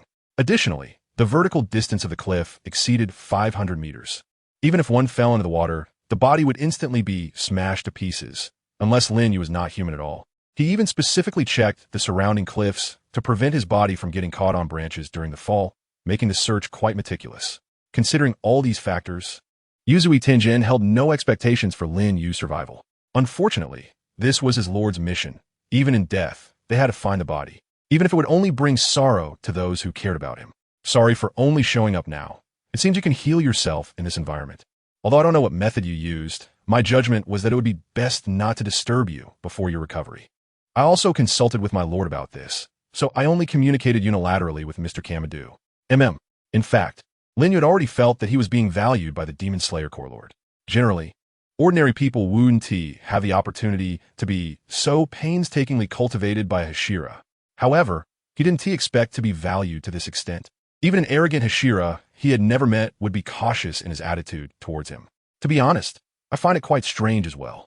Mr. Kamadu, that time you faced a beast alone and managed to kill it using the breath technique, yet you know nothing about the Demon Slayer Core. The three gathered in the woodshed, and Yuzui Tenjin took a sip of steaming sake. The information revealed in his words indicated that he had previously interacted with Kamadu Tanjiro and discovered the secret hidden within him. This was something Lin Yu, who had been recovering, hadn't found a good opportunity to bring up, but unexpectedly, with Yuzui Tenjin's arrival, the conversation opened up so smoothly. Kamadu Tanjiro smiled and said, I feel the same way. When I first met Mr. Yuzui, I had a sense of fate. I don't know how to say it, but I feel like you and I are of the same kind. The breath technique you mentioned is actually a set of sacrificial dances passed down in the Kamadu family called the fire god Kagura. It's a pity my body has always been weak, and I have a family and children to take care of. Otherwise, I might have joined the Demon Slayer Corps to do what you mentioned, Yuzui Tenjin. Mr. Tanjiro, don't speak so regretfully, as if the tradition is about to be lost. You are the one who inherited the protagonist's techniques. In a novel, at the very least, you would be that kind of reclusive master teaching unparalleled martial arts. Don't you have any thoughts about taking on a disciple? Lin Yu is already feeling a bit strained. For someone like him, with the path to learn the sun-breathing technique laid out before him, giving it up was absolutely impossible. While the flame-breathing or water-breathing techniques were appealing in their own right, who knows if he could create new forms of water-breathing based on the original techniques of Jutomioka, or invent something like Ajura or Yomi, names that sounded very dramatic, on top of Rengoku's ultimate technique, Rengoku. But who could say if these techniques would even be effective against powerful demons like Kokushibo or Muzan? He nearly met his end fighting Doma, and all his battle experience was used to heal his internal injuries, which felt like a complete waste, worse than the time with Akaza. Wasn't this a warning that the next time he faced an even stronger demon, he might really die? In such circumstances, was it wise to keep banging his head against a wall that others had studied for hundreds of years, even with his system's assistance? Wasn't that akin to bringing a watermelon to look for sesame seeds? The sun-breathing technique was something he was determined to obtain, and that was also the main reason he stayed with the Kamadu family. Speaking of which, Tanjiro's breathing technique was completely different from the flame god Kagura and the breathing styles of the Demon Slayer Corps. It felt like he could experience an incredibly powerful force. When I stood beside Mr. Tanjiro, I even had the illusion that I would become stronger. As for this breathing technique, Yuzui-sensei need not be reserved. Although my parents advised me not to pass this technique on, ideally cutting it off with my generation, I never understood the reason until now. Looking at you, I slightly understand. Perhaps it's because using the breathing technique has caused my body to deteriorate, becoming weaker day by day. Tanjiro Kamadu looked at the flickering fire with a weak smile. I still believe that its existence must be meaningful. It doesn't seem suited for a family like mine. Perhaps it was meant to belong to you demon hunters. However, I can't draw or articulate it, and can only express it through performance. Is that so? If I can't find a suitable candidate, this matter will be quite difficult. For someone like me, who has mastered the sound breathing technique, trying to comprehend another breathing technique would be exceedingly challenging. Moreover, Mr. Kamado's breathing technique seems very unique and requires an extraordinary amount of talent. Clearly, I am the most talented and suitable person to learn it. When Yuzui Tenjin was troubled, Lin, who had already mastered 2 breathing techniques without any pressure, stood up expressionlessly. Chapter 74. The only opportunity, Yuzui Tenjin's face darkened at a visible speed. Whether it was an illusion or not, he felt as if he had been schemed against. This guy, could it be that he had such plans from the beginning to stay here? Mr. Tanjiro, I understand the sense of justice within you. You definitely don't want this precious breathing technique to be lost, so let me inherit it. Hey, You've already mastered 2 breathing techniques.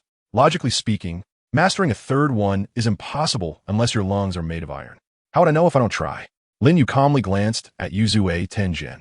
The leader of the ninja clan felt a jolt in his heart, inexplicably reminded of the previous intelligence regarding this boy, which was categorized in many ways. Aside from combat-related matters, there were also the handwritten letters from his master, Rintaki Sakanji. Even in the most challenging training environments, this boy named Lin Yu would not give up on moving forward. His life motto was to forge ahead without hesitation. A dazzling individual whom even Yuzue Tenjin deeply admired from the bottom of his heart. He was only 14 years old. In the entire Demon Slayer Corps, the only person who consistently embodied such unwavering belief was the flame Hashira, Kaijiro Rengoku.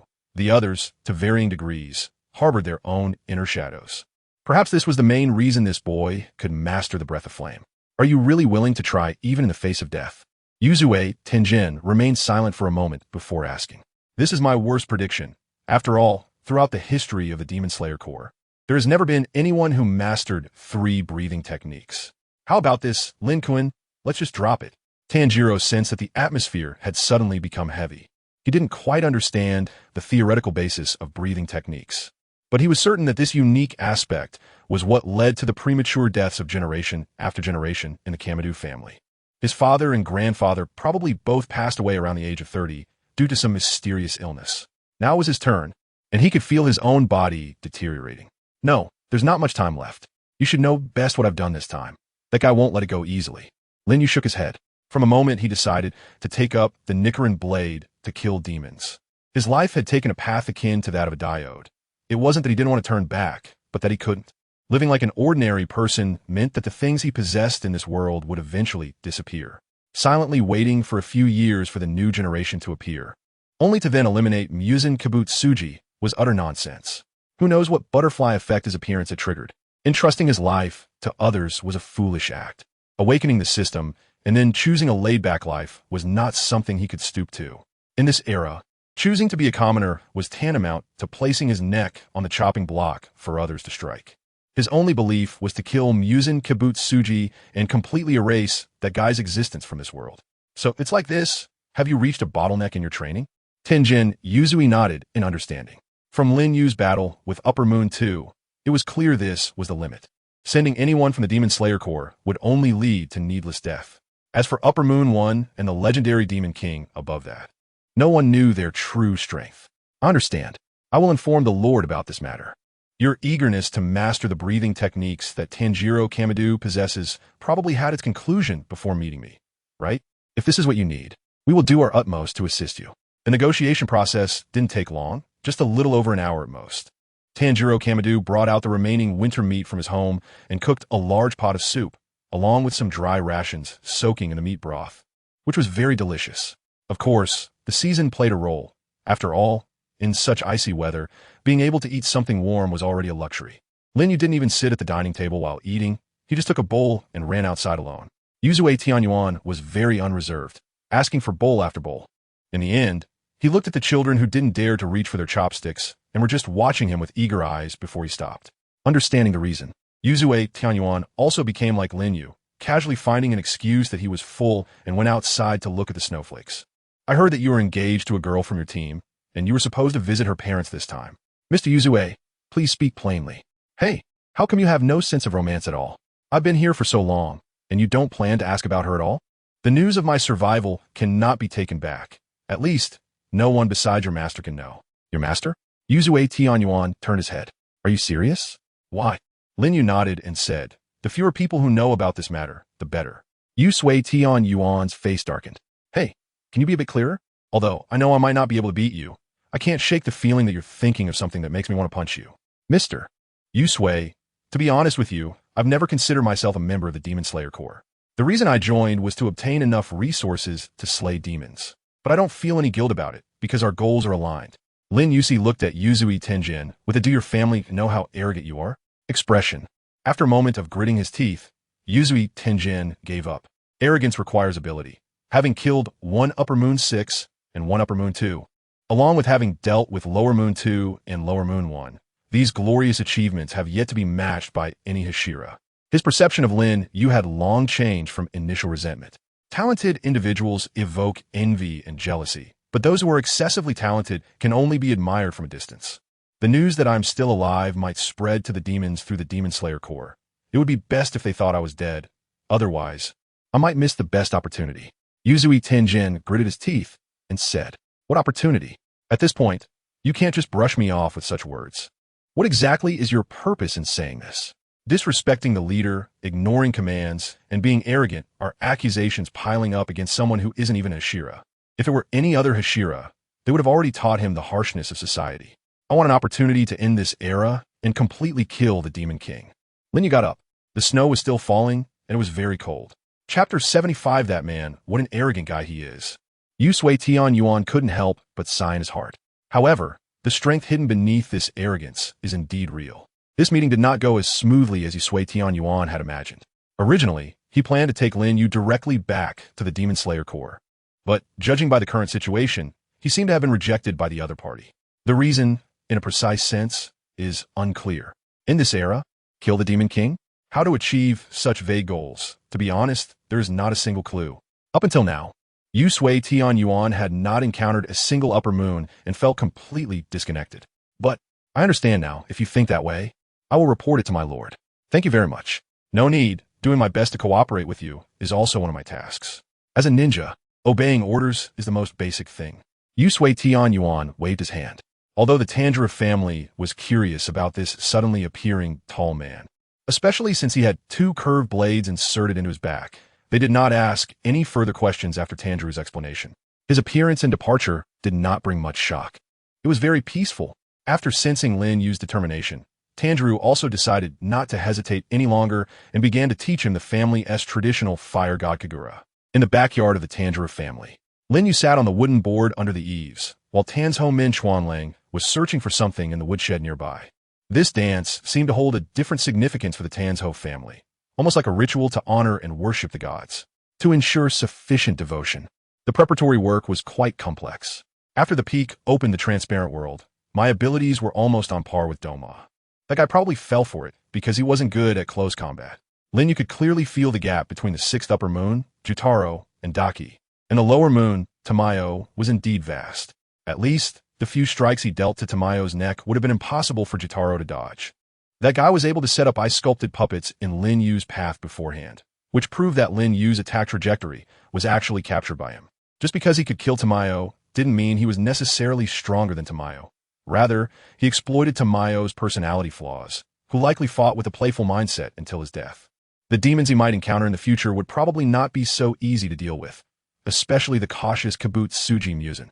In summary, just from the perspective of physical attributes, he was still quite a distance away from Akaza. Even if he activated transparency, it would be hard to ensure that his movements wouldn't be captured by the opponent's snowflake formation. This made it very easy to compare strengths. How powerful was the man named Tsujikuni Yorichi from hundreds of years ago? The campfire illuminated Lin Yu's face, and he looked serious. The ritual of the fire god Kagura, hosted by Tanjiro Kamado, had begun. Asakusa, Tokyo. In the city filled with Western-style buildings and retro residences, bizarre lanterns illuminated the calm of the night. Meow. A small cat with intricate patterns around its neck appeared at the alley entrance, walking toward a completely closed wall before vanishing into it. On the other side of the wall stood a boy who had been waiting for a long time. He opened the package on the cat's back, revealing something resembling blood and a letter. Quite capable, that guy. From the room behind him, a graceful and beautiful woman emerged, causing him to blush slightly. Yeshuru, did the letter from the Demon Slayer Corps arrive? Yes, Miss Tamayo. This time they took down the 2nd upper moon. And combined with the blood samples collected from the 6th upper moon, this research should make significant progress. Yeshuru nodded, smiling as he revealed his fangs. Both he and Miss Tamayo were demons, but they were demons who had freed themselves from Kibutsuji Musen's control, the only 2 in the world. As early as hundreds of years ago, Miss Tamayo began collaborating with the demon hunters to achieve their common wish, to send that filthy beast, Kibutsuji Musen, to hell. After looking at the envelope, Tamayo's expression shifted from surprise to sorrow as she sighed. What an incredible swordsman.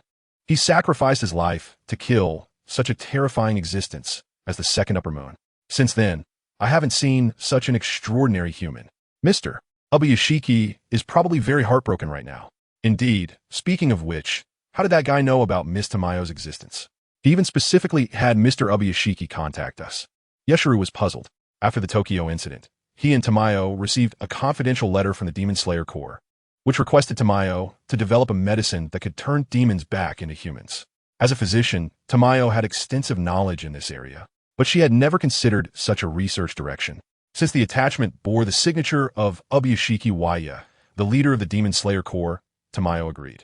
Later, it was heard that the one who made the request personally killed the 6th upper moon and sent blood samples, and with this latest development of the 2nd upper moon, they had already completed a significant portion of the research, which was indeed a boost. However, Ms. Tamayo, our client, is already dead. Is there still a need to continue this matter? Yeshuru, it's not about necessity, it's about obligation. Tamayo closed the envelope, her expression serious. This is Ubuyashiki Waya's intention. She had communicated with many generations of Ubuyashiki heads, knowing that the Demon Hunter organization's leader would never waste effort on meaningless matters. Several generations of heads even knew of her existence, but had never contacted her to avoid exposing her presence. Now, perhaps a historically significant moment was about to arrive. The snow continued to fall. Tanjiro's figure danced beside the firelight, waving the ritual tools vigorously. Lin Yu watched quietly from under the eaves, as if the dance conveyed from ancient times made his heart leap with the flames. His face showed distinct black markings, and he emitted a heavy sound like steam. This was the effect of fully activating transparency, making his body much stronger than before. Finally, at a certain moment, Tanjiro Kamadu stopped waving and stood still in the snow, his back resembling a towering mountain. Has it finally come? Sujikuni Yurichi, Lin Yu murmured with a sigh. The markings could create a resonance effect. Sujikuni Yurichi had not truly died. His soul resided within the Kamadu family for generations. The current Tanjiro Kamadu was Chapter 76, Learning the Breath of the Sun. Those who pursue the same path will ultimately converge. The ritual staff in Tanjiro's hand transformed into a blazing blade, its glaring light burning through the night. He leaped and danced once more, this time with true swordsmanship. The breath of the sun. Lin Yu stood up with difficulty, overwhelmed with excitement, his mouth curling like a greedy beast, gazing from afar at the figure within the flames. This is what I've been searching for. That's right. Only this kind of thing can make me feel thrilled. Those who pursue the same path will eventually meet. Hundreds of years later, that man would once again make the martial arts great. He walked to the end of humanity, to the end of this world, destined to be a legend from birth. After opening the transparent world, Lin Yu could only watch his back, slowly moving forward step by step. However, at this moment, Lin Yu felt happier than ever before, as if he had finally reached a destination after aimlessly seeking something, like a person wandering in the desert finally seeing an oasis. The breath of water and the breath of fire operated simultaneously, as if feeling the pull of fate, more intense than any previous experience. Look, it's the dance of the fire god Kagura. Don't forget to pray sincerely. The children of the Kamadu family also came out from the back door. Each ritual was as lively for them as the new year, and their mother, Ki, reminded the children to observe the ceremony with devotion. A month flew by. Since the first dance of the fire god Kagura, Lin Yu had not seen that man's figure again. This might also be related to Kamadu Tanjiro's frail body, which no longer allowed him to perform many movements. He could only do his best to replicate the swordsmanship of that person from hundreds of years ago, which was already an impressive feat. I'm sorry, Lin Kuan, I can no longer fully display it like the first time. Cough. You have done your best. There is no need to blame yourself. Lin Yu's expression was calm. On the sickbed, Tanjiro Kamado's face was ashen, and his voice was extremely weak. It could be confirmed that the patterns on his forehead, as well as the process of using the fire god Kagura, were all signs of a decreasing lifespan. There is no achievement that comes without a cost, especially when it comes to restoring the swordsmanship of that person from hundreds of years ago. If this world is truly as terrible as Mr. Yusue said, then those who have faced misfortune are surely also waiting for someone to save them. The Demon Slayer Corps has always been doing such work, right? Outside the slightly ajar door, the sound of sobbing could be heard, and Lin Yu could see the reluctance in the man's eyes. Perhaps he had foreseen this before the last ritual, yet he still acted without hesitation, in order to ignite a flame that belonged to him at the end of his life. Lin Yu had truly felt this determination.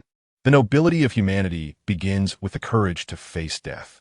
Mr. Kamadu, I promise you, I will complete the work, and will not stop until the end of my life. All efforts and costs will be rewarded. Is that so? That's wonderful. The corners of Tanjiro Kamado's weak mouth lifted slightly in a smile. It's a pity that I can no longer accompany my wife and children, Aoi, Tanjiro, Nezuko. If only I could see them grow up. The snow continued to fall. Lin Yu packed his bags, which contained not clothes or money, but something called belief. The scenes of the initial chaos caused by the wolf-like demons, the ruined cities, the wails from the ruins, and the tragedies of hell flashed before him.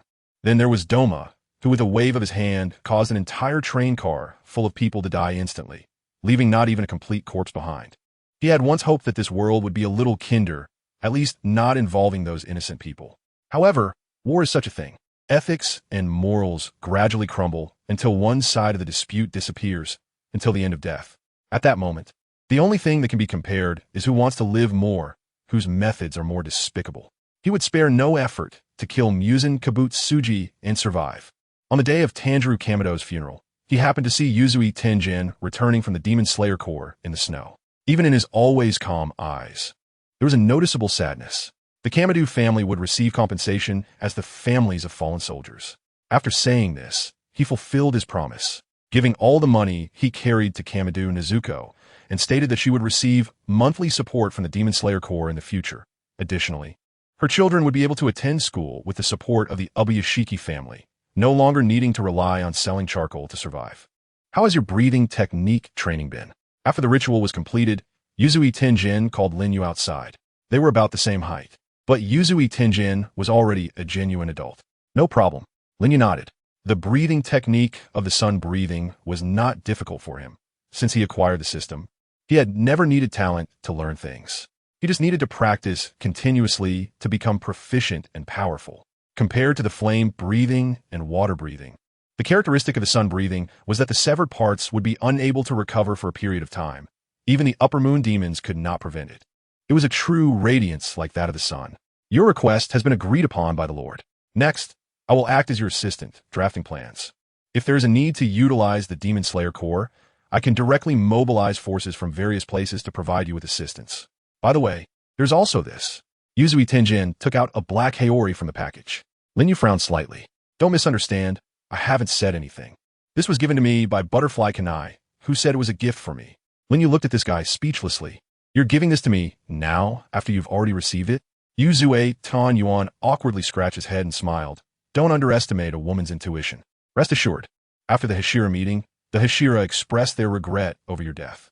Flame Hashira, Kaijiro, Rengoku even personally brought offerings to visit your tombstone. I believe she was just making a guess. Lin Yu took over the Haori. If it were just Butterfly Kane and Kanroji, there wouldn't be much of a problem. What he needed wasn't concealment, but forgetfulness. The fewer people who knew, the better. However, nothing in this world ever goes as one wishes. If Kane and the others truly cared about him, they would definitely find out through various means, which couldn't be helped. Chapter 77. Successful Experiment Butterfly Mansion. Another winter has arrived, and the petals have fallen. Butterfly Kane peacefully welcomed her 18th birthday. During this time, Butterfly Shinobu killed the Lower Moon 5 with poison and successfully promoted from an A-rank member to the Insect Hashira of the Demon Slayer Corps. Kanu Tsuyuri also grew from that clumsy child into a blossoming young woman. After discussing, the Butterfly sisters originally didn't want to involve her in the Demon Slayer's battles, so they only taught her logistical work. However, this child displayed extraordinary talent during games of tag. Her superhuman speed could rival that of the former Butterfly Shinobu. Although she couldn't speak, she often practiced with the Nichirin Blade in the dojo. This child wasn't foolish. She might have her own thoughts. With this in mind, the Butterfly sisters decided to observe for a while. One day, the Demon Slayer Corps received a new mission, and both sisters had to go to Tokyo. They suspected they had discovered traces of an upper moon demon. Sister, what do you really mean by the letter you asked me to give to Mitsuri? Butterfly Shinobu organized the items she needed to bring, including the poison smeared on her Nichirin Blade and various lightweight hidden weapons. This was a unique characteristic of her as a Hashira of the Demon Slayer Corps. Although petite, she was armed with deadly items all over. Butterfly Kane gazed at the room that needed to be cleaned every day. I suspect Lin Kuin might not be dead after all. Huh? Butterfly Shinobu was taken aback. Falling from over 500 meters or fighting with an upper moon demon while being poisoned with an absolutely unbreakable lethal toxin and not dying? Such a possibility would never happen to a human. My intuition tells me this. When Mr. Ubuyashiki returned to headquarters, it seemed he was given some special mission. I took a Haori I had prepared for Lin Kuin and tested him. His reaction was a bit off. But Mr. Ubuyashiki is responsible for his own territory and also searches for information about demons everywhere. Isn't that normal? No. The intel about Tokyo this time was also brought back to headquarters by Mr. Ubuyashiki. The place where the Upper Moon Demon is hiding is extremely concealed. He hasn't even uncovered anything in the Yoshiwara area he's mainly responsible for. How could he possibly find out if there are demons in the region Mr. Rengoku is in charge of? And yet he made a definitive statement. Sister, are you saying? Butterfly Shinobu suddenly understood. Before this, the Hashira of the Demon Slayer Corps all shared a common suspicion. The appearance of the Upper Moon Demons must be related to Lin Yu's escape. The Yoshiwara incident could be explained as a coincidence, but the events on the train couldn't be so easily judged. The information Mr. Ubuyashiki obtained this time likely came from Lin Yu. I believe this trip to Tokyo will surely unveil the mystery. If that's the case, then Lin Kuan must have his own thoughts. Before that, it's better not to reveal too much about this matter. Butterfly Kane sighed slightly. After returning from a cliff, Kanroji Mitsuri seemed to have lost her soul, unable to continue her work as a demon slayer, and had to temporarily leave the organization to recuperate at home. Meanwhile, Tsugumi was hiding in Lin Yu's room, crying for a whole day and night, clutching that broken kimono. Lin Yu did many things that Butterfly Kane was actually aware of, including the initial final selection, where he single-handedly killed most of the evil spirits from Fujisaki Mountain, saving his sister and Mikomo. He may not have been conscious of it himself, but the significance of his presence in others' lives was revealed at the moment of his death. Sister, this is unavoidable. We humans are not demons. Without hope, there is no belief in survival. You did nothing wrong. Go to Tokyo and clarify everything. Butterfly Shinobu rarely smiled. She knew that her sister's favorite thing was her smile. However, after losing their parents, her heart had been troubled by heavy hatred, unable to escape.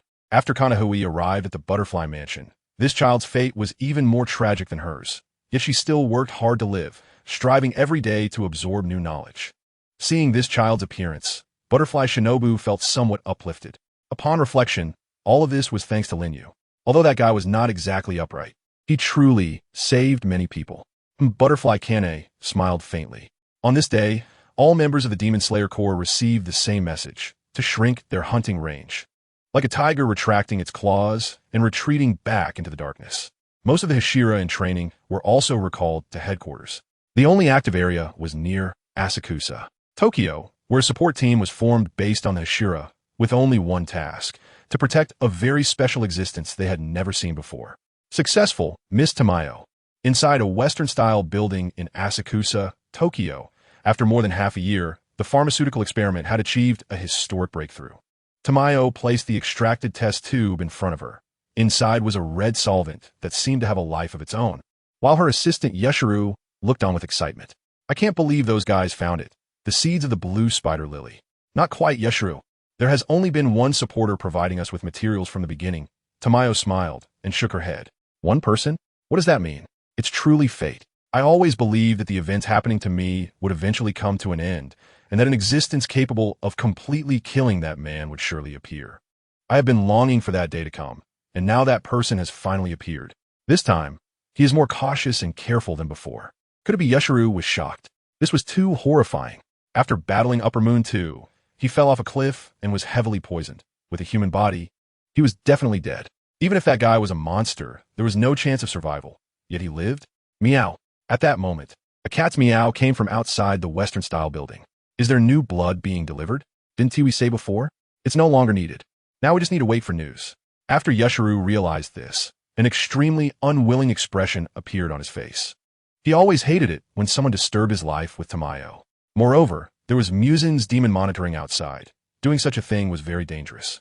Chapter 78, Bait No. This time's a rare guest, Yeshuru. On the day the drug was successfully developed, Tamayo finally saw again the scene from hundreds of years ago. That aura was unmistakable. In the street shrouded in darkness, that man's face seemed to have merged into the shadows, with only the drawn Nichirin Blade emitting a warm, scorching, and dangerous light like the sun. Dying under that sword wouldn't be so bad. It's better than being a puppet without autonomy. At that time, Tamayo thought this way, momentarily breaking free from Yuzin Kabutsuji's control due to her yearning for sunlight and inability to forget her hatred. And today, hundreds of years later, she encountered again the man who once gave her hope. Under the moonlit night, passing through the barrier. The black haori seemed to wrap around endless flames. Danger! Miss Tamayo. Yeshuru sensed the aura and rushed out immediately, blocking Tamayo behind him. In front of them stood only a single human, a smiling young man with a youthful appearance, who walked in boldly without even a proper weapon.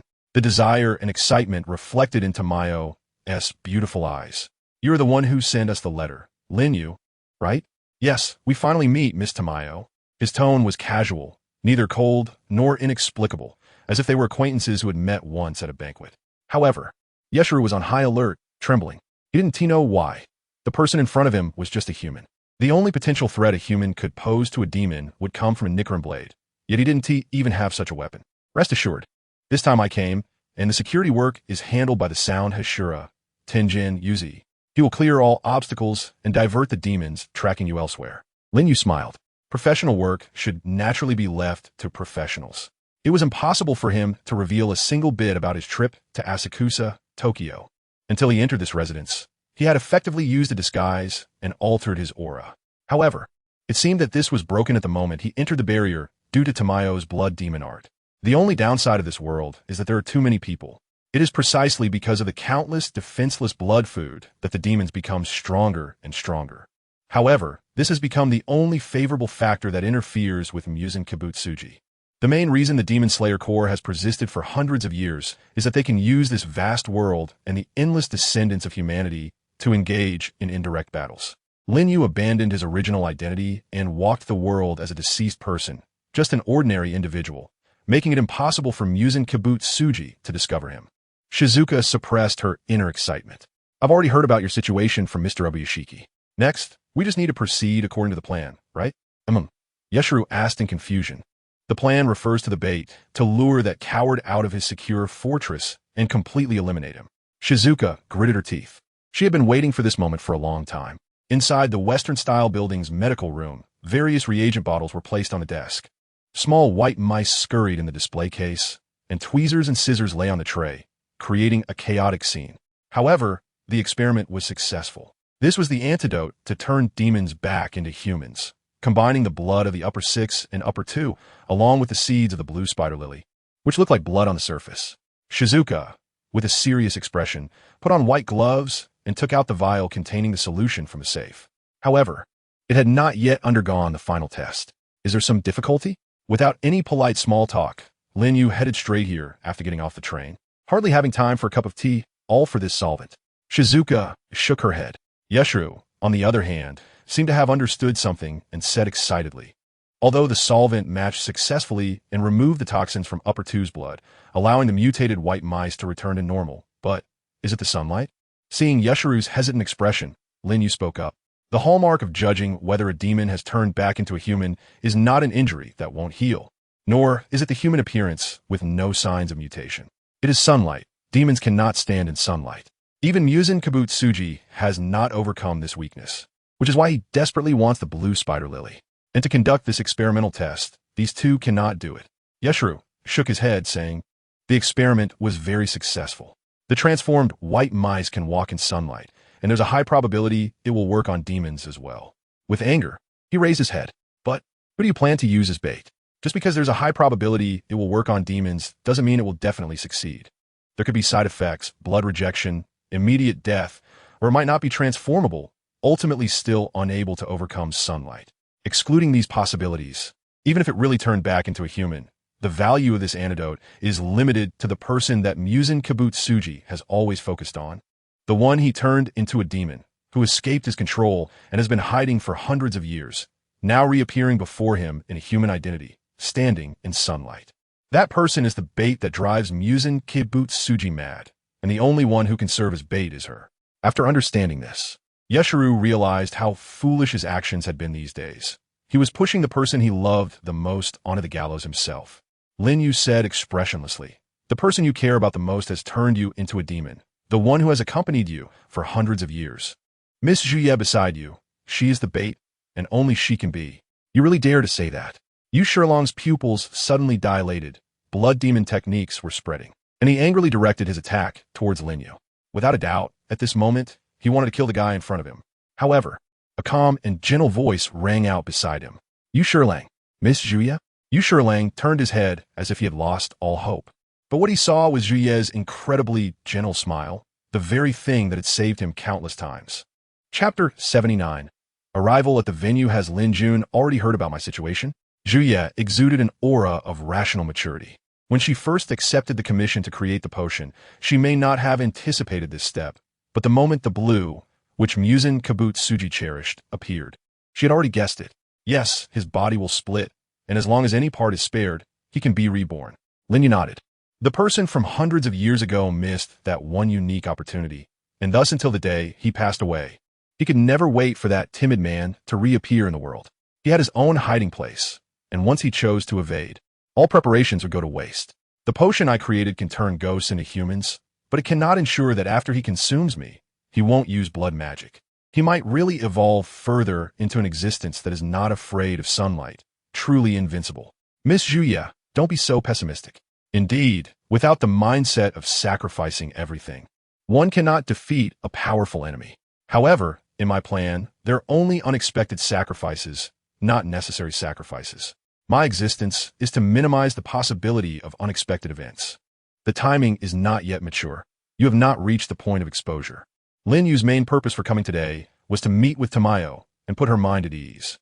As for the plan, it wasn't that complicated. If Muzin Kabut Suji were to be compared to a king, throughout history, countless kings have been poisoned or assassinated. But the execution of such plans often requires years of preparation and plotting, and inevitably involves sacrifices and uncertainties. Lin Yu does not agree with taking shortcuts. Indeed, even in a face-to-face confrontation, if the hard power is sufficient, it cannot prevent Muzin Kabut Suji from fleeing into Infinity Castle. However, the real reason that guy would act like a turtle and withdraw has long since died. The overwhelming power of Yorichi Tsujikoni has yet to be surpassed by anyone, including Lin Yu. Apart from Yorichi, others are merely ants in Muzin's eyes. He would never abandon his goals just because of the death of an upper moon. After all, the demons he created are also trash in his eyes, defective products, and their deaths are to be expected. He is the demon king, after all. No matter how timid an elephant is, it would never yield to an ant. Tamayo is just a backup, a precaution against unforeseen circumstances. Lin Yu is not yet qualified to become a hunter. What he needs to do now is very simple: to find all the upper moons he can locate and eliminate the beast's minions. This area in Tokyo was originally under the jurisdiction of the Flame Hashira Kaijiro Rengoku. After this, 2 Hashira will be assigned to stay here permanently, conducting regular demon extermination work to ensure the safety of Miss Tamayo. After leaving Tamayo's residence, Lin Yu went to meet with Yuzui Tenjin. He had another purpose for coming to Tokyo this time: the auction in the city center. It has been over a year since the last explosion in Tokyo, and the damaged streets have been repaired, appearing more prosperous than before. The carriage drove through the streets, the smell of coal mingling with tobacco and perfume, creating a sense of intoxication in the night. This is my wife, Hinetsuru. She will assist you with your work. Sitting next to Yuzui Tenjin, dressed in a suit, was a tall and beautiful woman dressed like a secretary, a standard wealthy beauty with long legs. Yuzui Tenjin has 3 such wives, all of whom are from a ninja background, which explains why people often say they don't envy the couple or celestial beings, but only envy the sound Hashira every day. It's nice to be handsome. Lord Tenjin, is this the legendary Lin Kuan? Hinetsu, who is usually serious, couldn't help but express her excitement upon seeing Lin Yu. How is it? This guy is quite glamorous, isn't he? From head to toe, he exudes elegance, making me a bit envious. Yuzui Tenjin glanced enviously at Lin Yu sitting across from him. This guy was dressed in an expensive suit and leather shoes, his polite demeanor concealing a flawless face. Handsome and charming. He held a cigar in his hand, resembling a nobleman straight out of a Renaissance painting, and one with royal blood at that. Hinetsuru exclaimed, "He looks so young. Lady Yuzui, you also look very young. It's truly a pity that you didn't wear a party dress that would have drawn everyone's attention." Lin Yu smiled as he picked up the wine glass, gave it a slight shake, and then elegantly brought it to his lips. "Hey, don't casually flirt with someone else's wife." Yuzui Tianyuan shot him an annoyed glare while nearby. Hinetsuru was already blushing furiously. Lin Yu helplessly said, "Isn't it Mr. Yusue who said that? Once you get on the carriage, you must adapt to your identity." This time, the role he needed to play was that of a wealthy playboy. In short, a scumbag who lingers in flower beds. There were other identities, but mainly Lin Yu's face didn't allow him to play different roles. At this moment, Hinetsuru realized and covered her mouth while laughing. Mr. Yusue, is this Lin Kuen's true nature? Yusue Tenjin shook his head and said, don't overthink it. This guy is a complete cultivation fanatic, the kind that wouldn't flirt with girls at all, a boring man. The reason he has become so charming now is thanks to my careful teaching. You know, a man's charm is not just about being young. The most important thing is ability. Do you know how many days it took him to transform from an ordinary boy into a young master who is well-versed in the rules of high society? In response to Hinetsuru's astonished expression, Yusue Tenjin extended 3 fingers, just 3 days. Sitting in front of them now was a genuine nobleman, able to discuss anything in the auction house with ease, even appreciating cigars he had never smoked before based on subtle changes in flavor. Once knowledge was infused, this guy could absorb it completely. Even the ninja who taught him said it was just reciting in front of him. Most of that knowledge is not important and might not even be needed this time, but it adds to one's aura. Now, in anyone's eyes, Lin Yu is a true, noble young master. You are now a member of a prominent family, Yuhai, who has come to this auction because of your interest in antiques. The Yatsushiro family has already informed the Genji family in advance about this matter, so your identity is without any issues. Young Master Yuhai, please. Hinetsuru maintained a professional smile and opened the carriage door, where the figure of Yusue Tenjin had long disappeared, leaving only a noble young master in a suit. In front of them was a magnificent venue. Chapter 80. Musen's Actions. This auction house is the largest opera house in Tokyo and one of the 2 major gathering places for the wealthy in Tokyo. The other place is the sleepless city of Yoshiwara, symbolizing desire and money. Humans are greedy creatures. After gaining enough power and wealth, they use external things to showcase their identity. In short, collecting antiques of historical significance. The expensive first night of a courtesan is undoubtedly important. But what matters more is that they enjoy having something that belongs uniquely to them and are willing to spend lavishly on that uniqueness. If that guy wants to discreetly obtain something in human society, the best way is to blend into this society. Ordinary occasions obviously do not fit the identity of the Demon King and Upper Moons. Taking the 6th Upper Moon as an example, the existence of the Upper Moons is not very secretive. They all have their own pride. Once integrated into a certain aspect of human society, they will definitely be among the top tier. Following this process, we can basically confirm that, in Tokyo, besides Yoshiwara, there are actually 2 Upper Moon dens. The Demon King living in human society? In the dark alley next to the Opera House, Yusue Tengen's words shocked the members of the Demon Slayer Corps nearby. Not just the Demon King, but also the Upper Moons. It is known that the evil spirits they encountered in the past mostly haunted desolate mountains and wilderness. Even the lower moons would rather find a deserted place to carry out their cannibalistic acts. Is there such a big difference in the lifestyles between the upper and lower moons? Butterfly Kane watched the entrance of the opera house from a distance. A tall figure entering through the main door caught her attention. Besides her, there were her sister Shinobu and Rengoku Kaijiro, the flame Hashira responsible for the Tokyo area. Your mission is to go to the casino 10 kilometers away from here. The ninjas will guide you.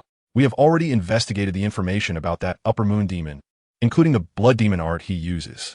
The final beheading task will be entrusted to you, Mr. Rengoku. Yusue Tenjin took out a map depicting a hunchbacked old man. Below, several different forms were listed, including a boy with horns on his forehead and a human with wings on his back, all exuding an ominous aura.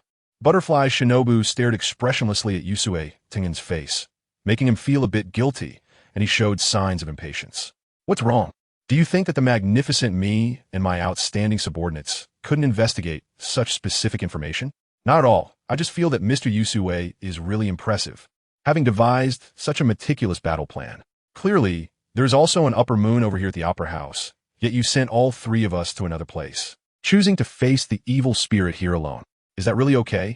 Butterfly Shinobu quickly smiled, her gentle voice making Yusue Tenjin feel even more annoyed. Always sensing that this lovely girl, the newly promoted Hashira, had something to say, Yusue Tenjin proudly raised his head. You don't need to worry about that. Today, I will properly teach you newcomers what the battle prowess of an experienced elder looks like. It's not just about one person here. Understood, everyone, may fortune favor us. Rengoku Kaijiro rolled up the battle plan map and took the lead. He seemed to ignore what these guys were saying and didn't he care. The Butterfly sisters, realizing it, hurriedly followed after him. Infinite Castle. In a pitch-black room, the sound of pipa echoed, and Musen Kibutsuji's lips curled slightly. Lord Musen, we have found the headquarters of the Demon Slayers. Hundreds of miles away from Tokyo, eyes moved through the dark jungle, surrounded by purple, enchanting flowers. Slowly approaching an ancient cluster of houses halfway up the mountain, the entrance bore the iconic wisteria pattern, surrounded by a bamboo fence. Sitting on the sofa, Muzin Kabutsuji rarely revealed a smile, his fangs showing. In front of him, two evil spirits were half kneeling, Upper Moon 1 and Upper Moon 3. Akaza, your chance for redemption has come. I do not believe that the Demon Slayer organization has become so powerful that they can casually send out a swordsman to slay Tamayo. That detestable guy is already dead, and now their headquarters is right before your eyes. You should understand what to do, right? Yes, Lord Muzin. Thank you very much for giving me this opportunity. I will kill them all without leaving a single one. Kabutsuji Muzin continued Kokoshibo. While I don't mind insects continuing to survive, the premise is that they cannot block my path. This generation of the Demon Slayer organization has grown to the point where they can confront and kill us two Upper Moons. I hope you can be cautious. Understood. Kabutsuji Muzin rose. He understood the meaning behind Kabutsuji Muzin's words, just like on that night of the Red Moon hundreds of years ago when he personally killed his brother, Tsujikuni Yurichi, and then, alongside Muzin, exterminated all the swordsmen of the sun breathing. In order to achieve the supreme swordsmanship, he had already abandoned everything, without any wavering or regrets. This time, he must completely annihilate the Demon Slayer Corps. After the two left, Kabutsuji Muzin finally remembered the situation in Tokyo. Aside from the Upper Moons, the other three had their own tasks. To allow him, as the boss, to fully enjoy the material life of the human world. A source of money was essential. How is the situation with Gyako and Hantengu? In accordance with your orders, Lord Muzin, the two Upper Moons are tirelessly investigating the whereabouts of the blue spider lily. However, their usual responsibilities are currently keeping them occupied. The artworks crafted by Lord Gyako and the casino run by Lord Hantengu are both bringing us considerable income, compensating for the financial loss following Lady Daki's death. Just like Daki, it's impossible to expect these two to make any substantial contributions. They are not the type skilled in combat. I can have as many tools for gathering wealth as I need. Their current efforts are nothing but worthless labor. Continue to apply pressure on them, and if they can't find the blue spider lily soon, let them engage in a blood battle to swap positions. Understood. Young Master Yuwa, this way please. The attendant respectfully guided Lin Yu into the assembly hall, his face drenched in nervous sweat. He had never heard the name of this young master, but being able to appear here represented the Genji clan, a symbol of royalty. Chapter 81. The power of capitalists. The magnificent hall was adorned with oil paintings on both sides, leading down the corridor. The young crane accompanying Lin Yu was very cautious. Before setting off, Mr. Yusue had instructed that Upper Moon demons were different from ordinary demons. They could easily detect the scent of demon slayers on people. But this phenomenon wouldn't occur with Lin Jun. It seemed that Jun Gon, who shared the same master as Lin Yu, also emitted a scent that demons detested, even overshadowing the scent of demon slayers, which was the scent of wisteria. Others were not so fortunate, especially those above the Hashira rank, who could easily attract attention. Therefore, Yusue Tenjin did not take on the role of Lin Yu's assistant. To add a key reason, Yusue Tenjin felt that someone as glamorous as himself would not look like a passerby, even in assistant attire, fearing that he would overshadow Lin Yu. Was there really no aura? Is this truly the lair of Upper Moon demons? The young crane looked around, seeing only some relatively abstract works, where the faces in the oil paintings weren't quite faces and the noses weren't quite noses. Even after studying art for a while, she still couldn't appreciate these artworks and found it hard to articulate any professional commentary. Meanwhile, Lin Yu, guided by the attendants, wore a smile and spoke gracefully. He could accurately name each painting and its creator in the corridor, even recalling the years they were painted without a hitch. The more he showcased his knowledge, the more humble the attendants became, their faces filled with flattering smiles. Even the successful individuals in suits gathered around took notice, while the elegantly dressed socialites stared at this suddenly appearing young nobleman, unabashedly revealing their intense attraction. You carnivorous creatures should know your limits. He.S. just a 15-year-old boy. The young crane screamed internally. She had already known about this boy's popularity before coming. The female team members who returned from the Butterfly Mansion had been discussing how they had encountered an unforgettable person with such a criminal face. He was a guaranteed heartthrob wherever he went, and now he had even developed an aristocratic aura.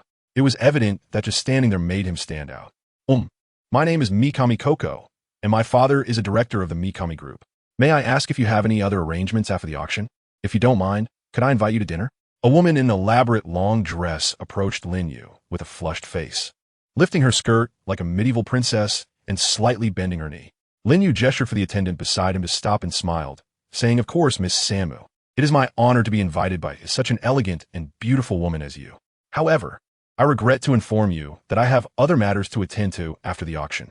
Samu Kyoko displayed a look of regret and then, with sparkling eyes, asked, "If it's convenient, could you tell me your name?" "Yuan Yuxing.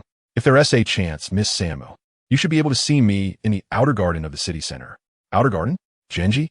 Samu Kyoko showed a shocked expression, which also stirred the surrounding eager socialites. "This is truly a prince. What kind of banquet is this?" Hinetsuru suppressed her inner urge to complain. Has the Arakawa family really thought through how to wrap this up after fabricating a royal identity with all their connections? In the future, when these young ladies with budding feelings go to the palace's outer garden to inquire about the person Yuan Yuxing, how will the butler there respond? This has escalated to political deception.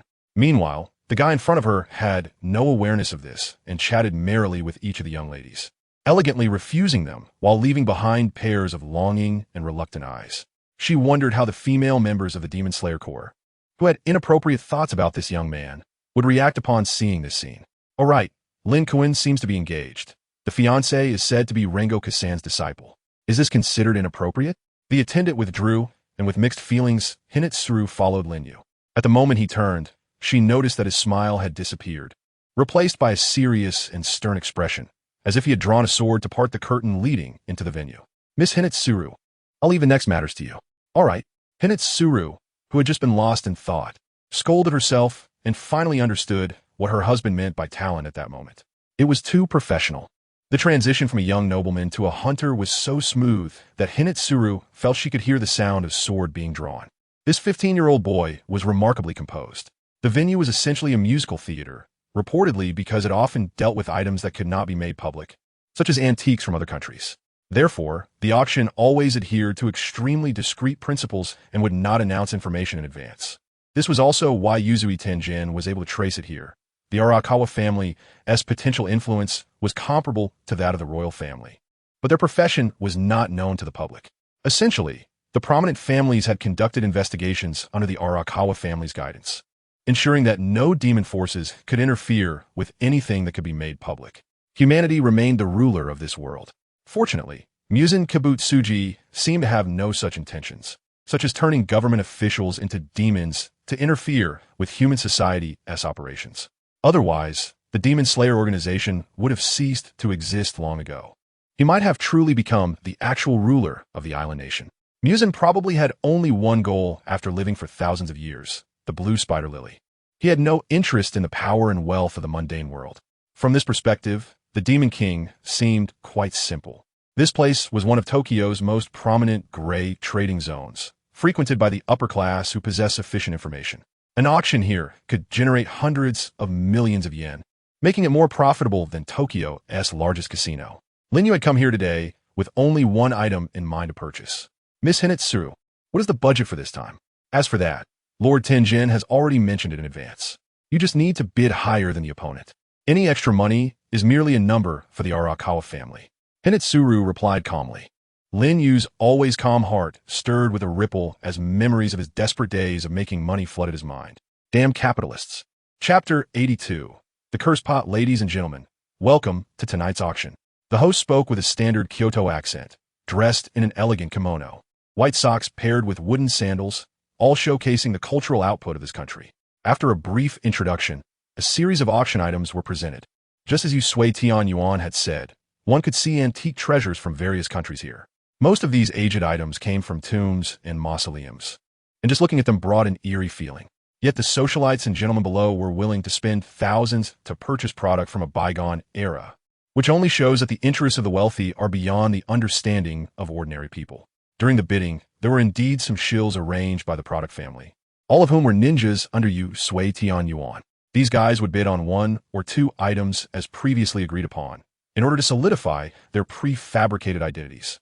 Looking around, one could see that the special seats on the second floor were filled with ninjas, and the end of the hall on the first floor was monopolized by the demon slayer Korengoku Kaijiro. At the moment the auction began, The security and attendants in the venue were replaced by demon hunters who emerged from every corner, guarding each exit.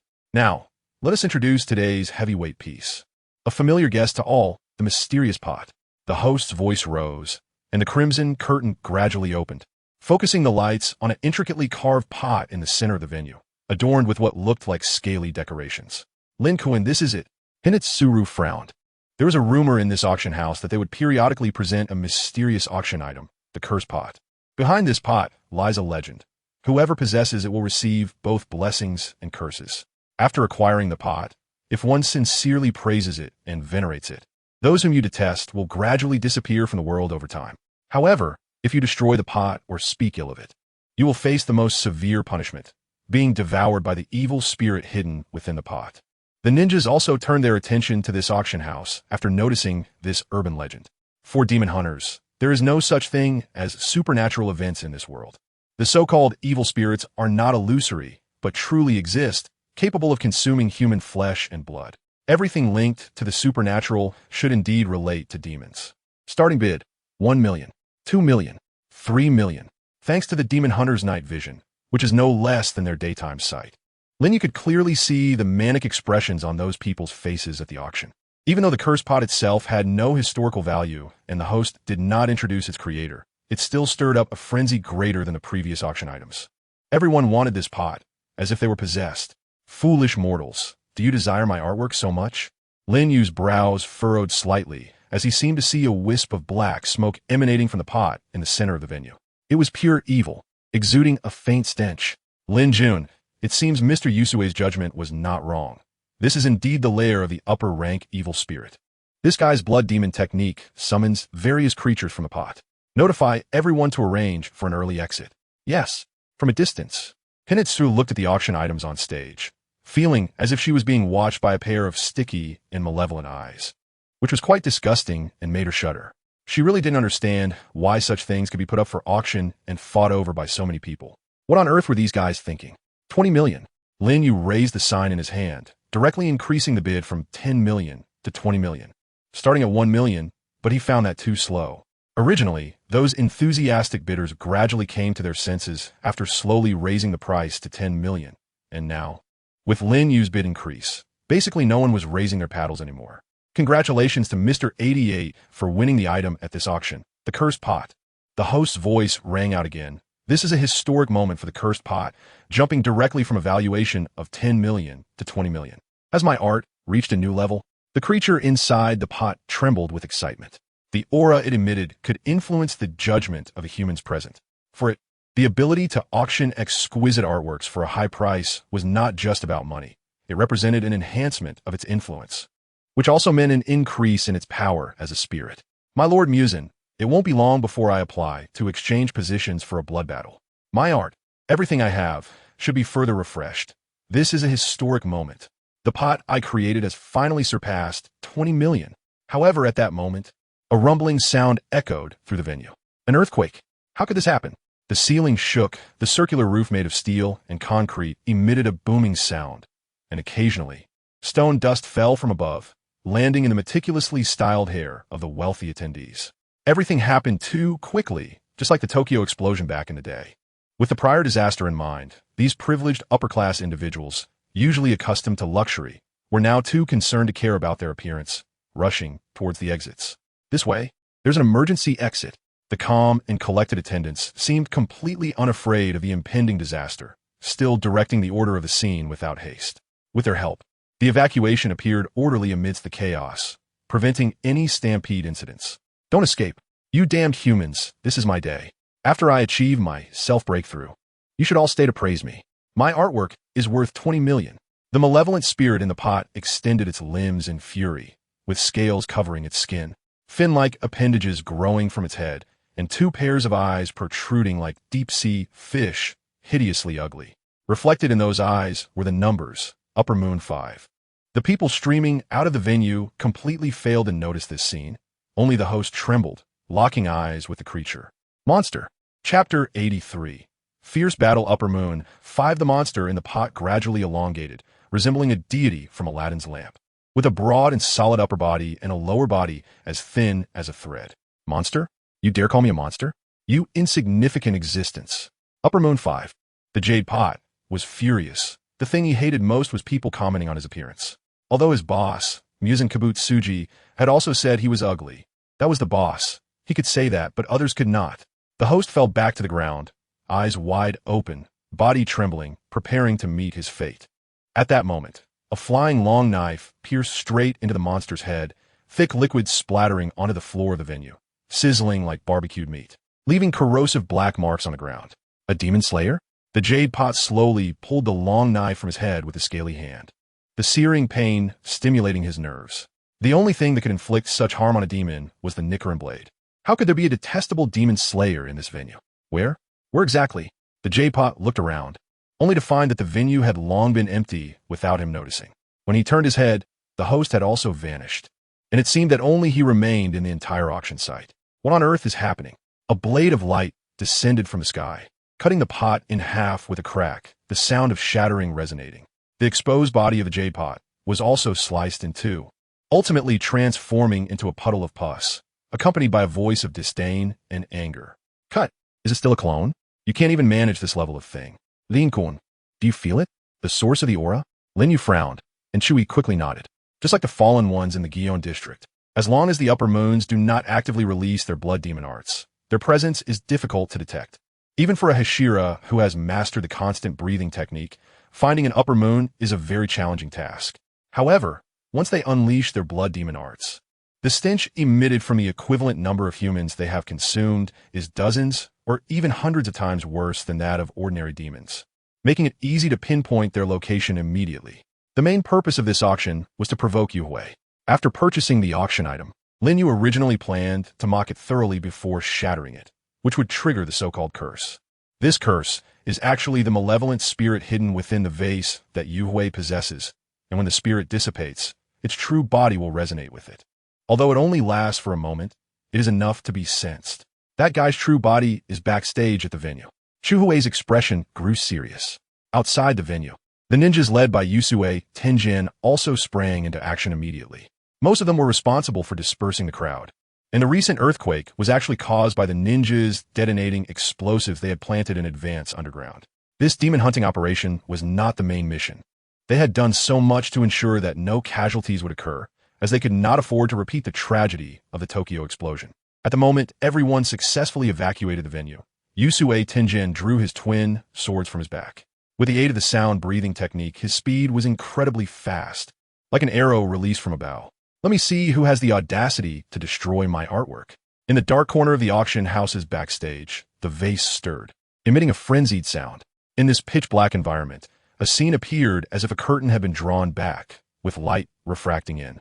The light shone on Yuhui's bulging, fish-like eyes. What does this mean? Ninjas? Is there still such a thing in this era? Two sharp blades crossed each other, and the brilliant blade light sliced through the only beam of light, accompanied by a shrill sound. So blinding, Yuhui opened its toothy mouth, letting out a venomous voice. The things I hate the most are blinding things.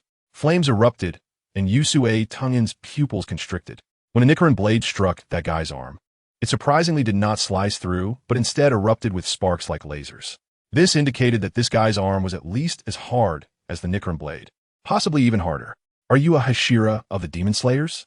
Failing with one strike, Yusue Tenjin quickly distanced himself.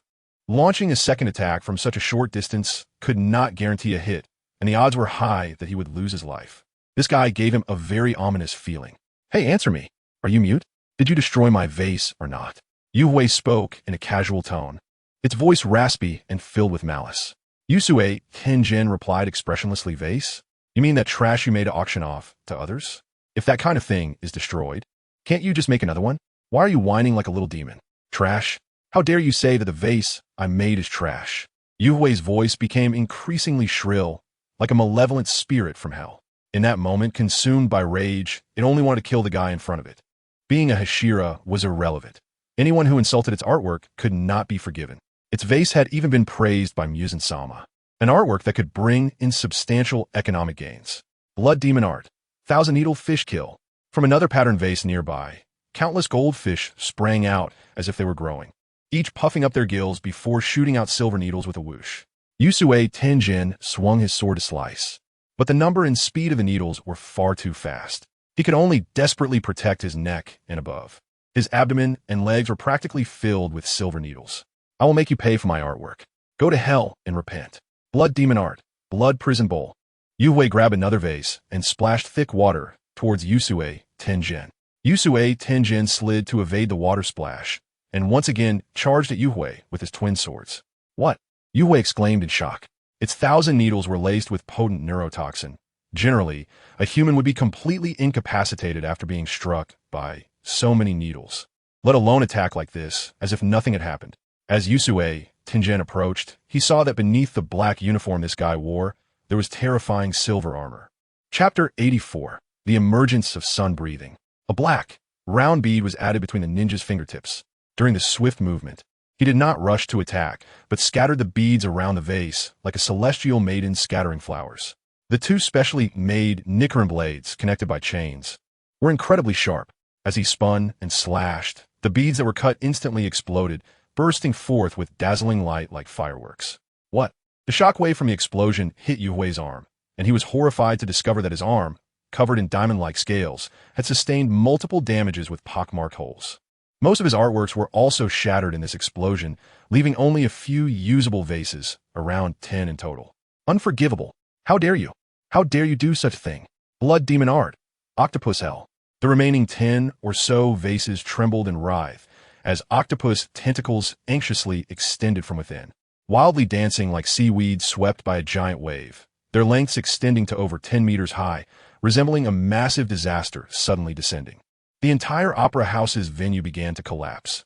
The ceiling's depiction of Jesus' crucifixion shattered and fell, and the buildings made of steel and concrete tore apart as if they were paper when touched by the tentacles.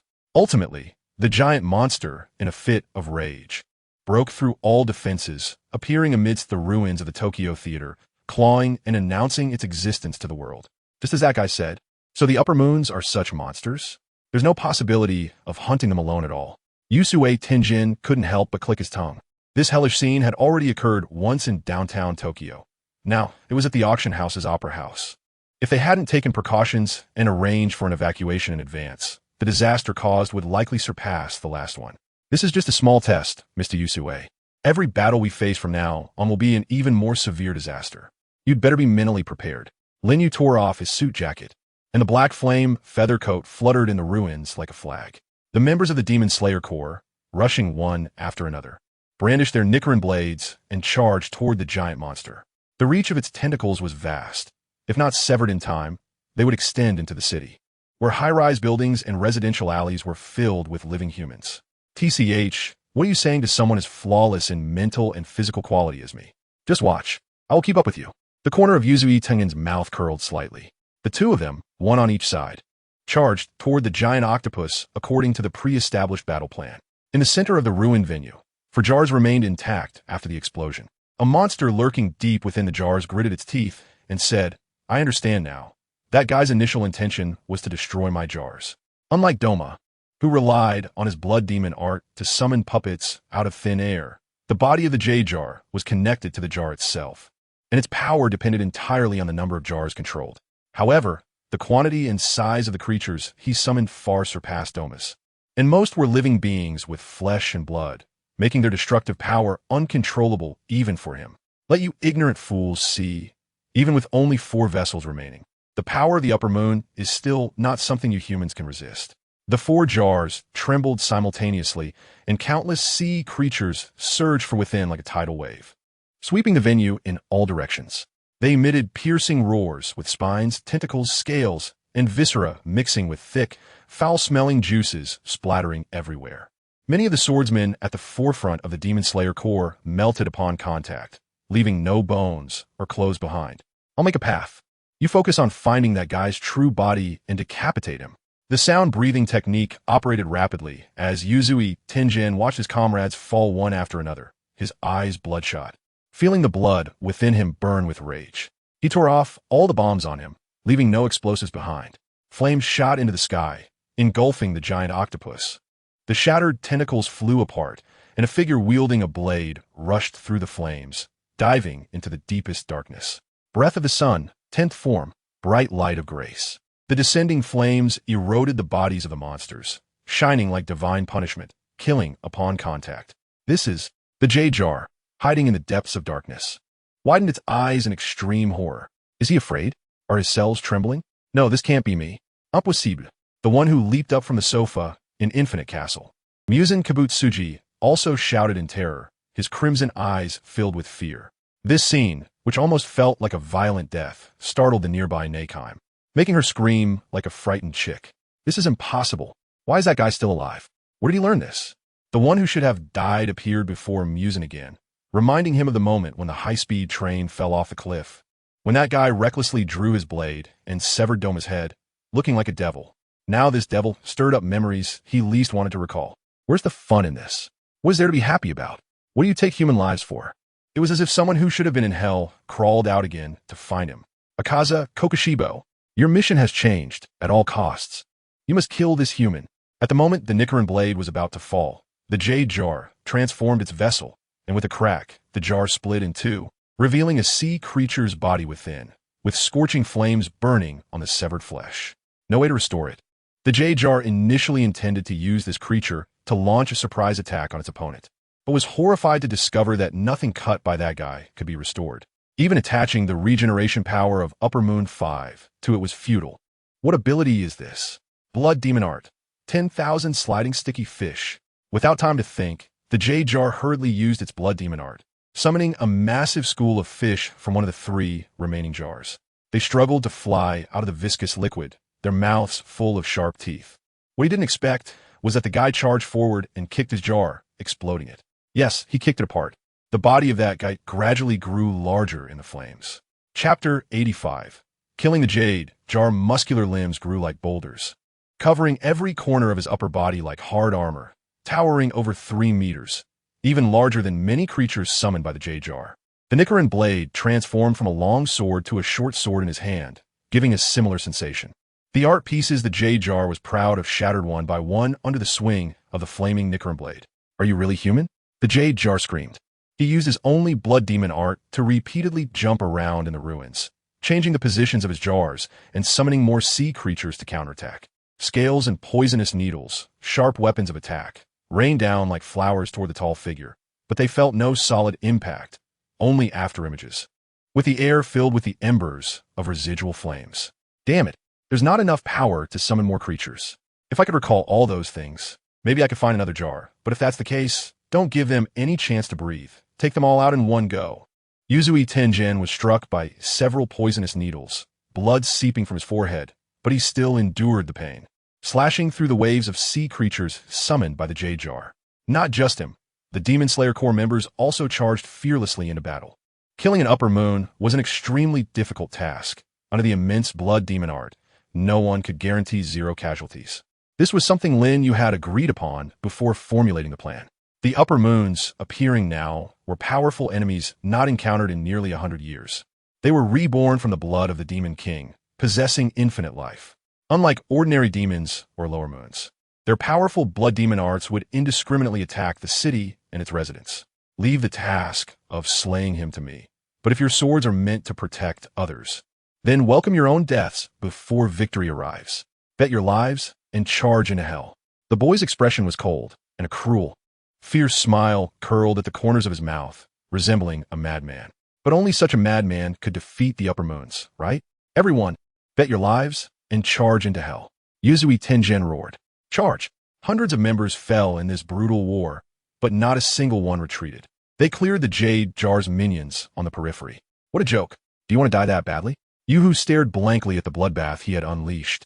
The sight of those humans charging forward with knives sent shivers down his spine.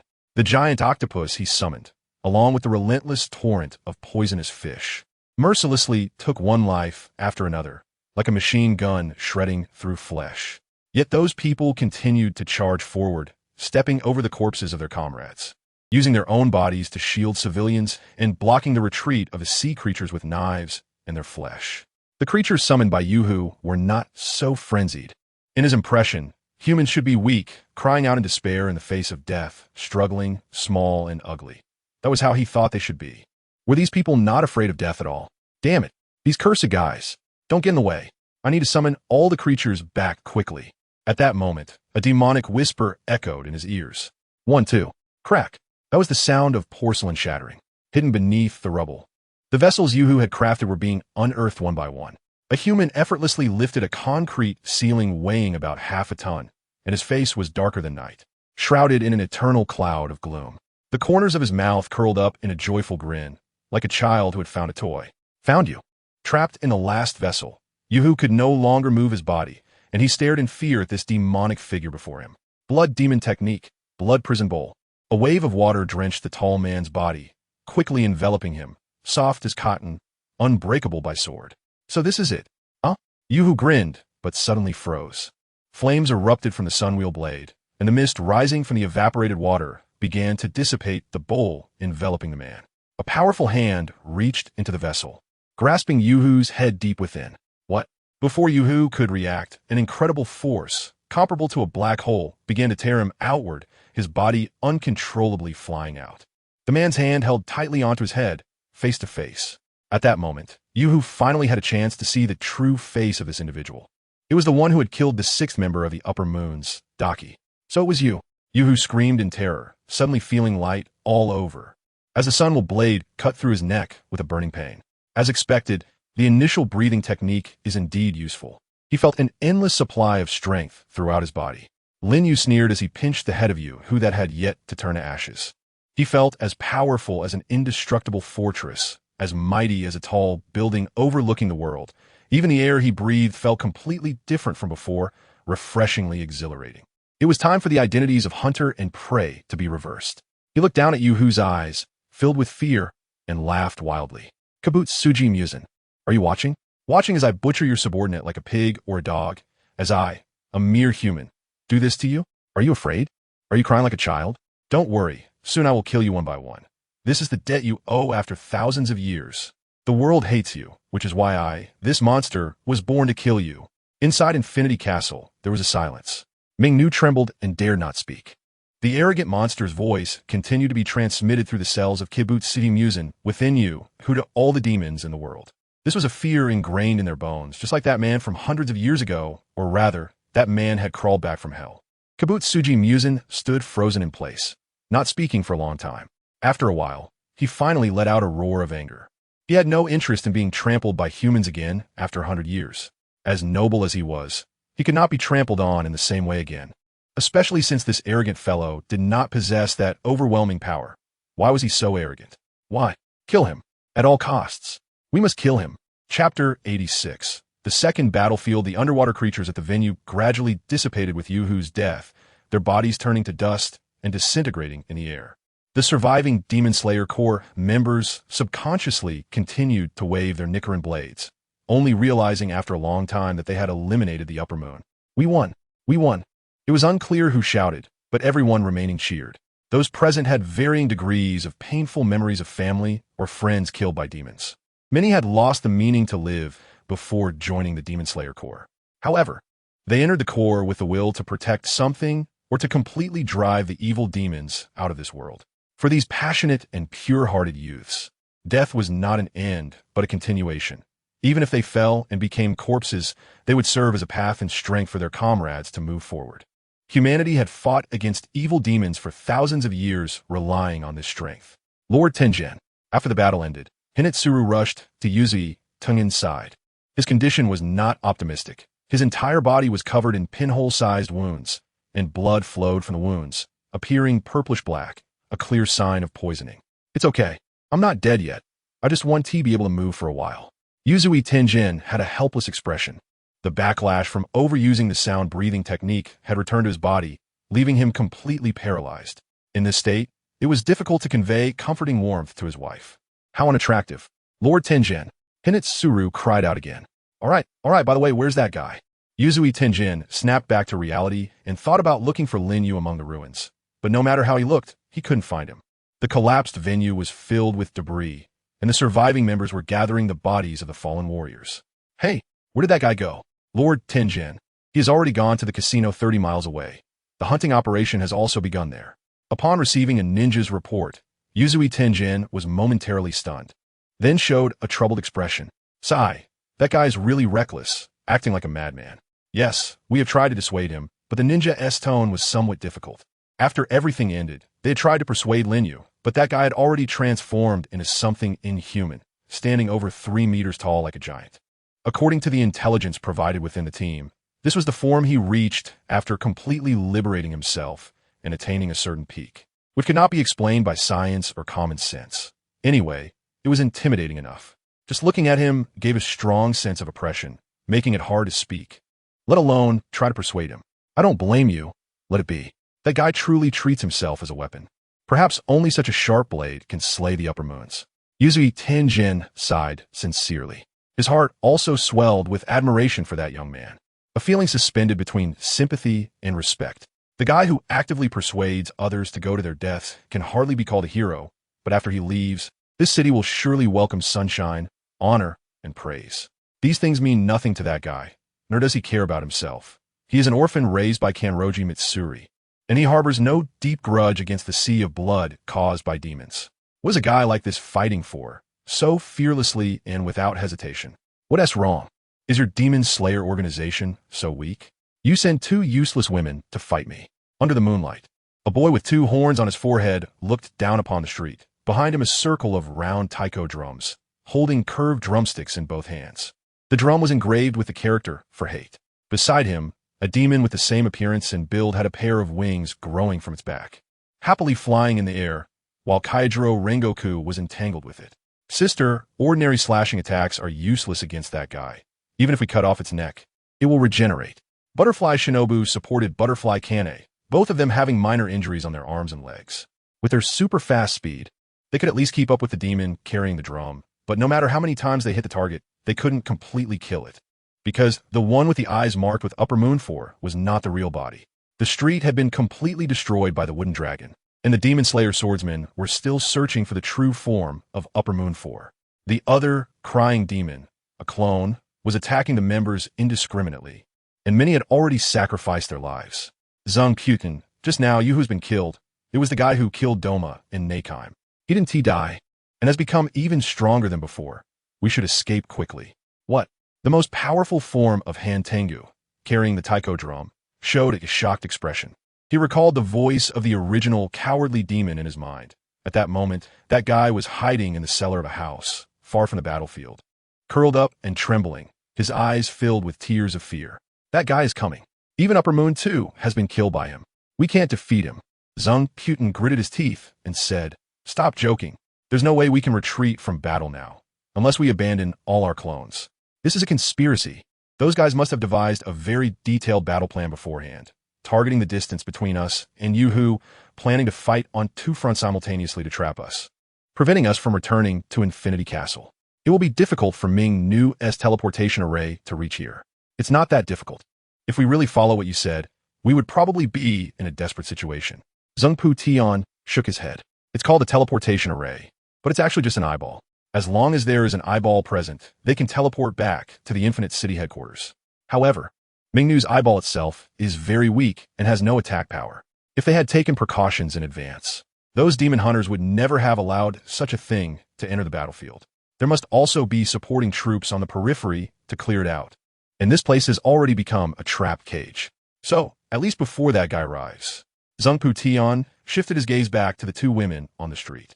Blood Demon Technique, Infinite Industry Tree. Chapter 87, Lethal Poison. In an instant, the wooden dragon flipped up from beneath the ground, lifting the entire street, with houses and corpses being swept into the wood, making the wooden body even more robust. Indeed, human cities are the most wonderful places, with so many exquisite offerings. I feel like I could do anything. Zheng Pu Tian laughed wildly. This time, the Infinite Industry Tree might be the strongest one in history. He felt the will of that great one. Since he couldn't leave now, he might as well stay and let these ignorant humans understand what true fear is. The ground could no longer hold, and wherever the tree trunks intertwined, anything that touched them would be instantly crushed into new nourishment. The wooden dragon's attack direction didn't seem to be aimed at the butterfly sisters. It knew that it would be difficult to deal with these 2 columnar demon hunters solely with its speed, so it chose to attack ordinary demon hunters instead. The killing power of the Infinite Industry Tree was immense and extensive, quickly causing immediate effects, with at least 1 member of the squad perishing in the catastrophe. The butterfly sisters also climbed up the nearby house the moment the wooden dragon surged forward. So fast, but your landing spot is gone. Even if you hide up there, you're just waiting to die. Zhengpu Tian grinned, then seemed to realize something and turned his head in displeasure.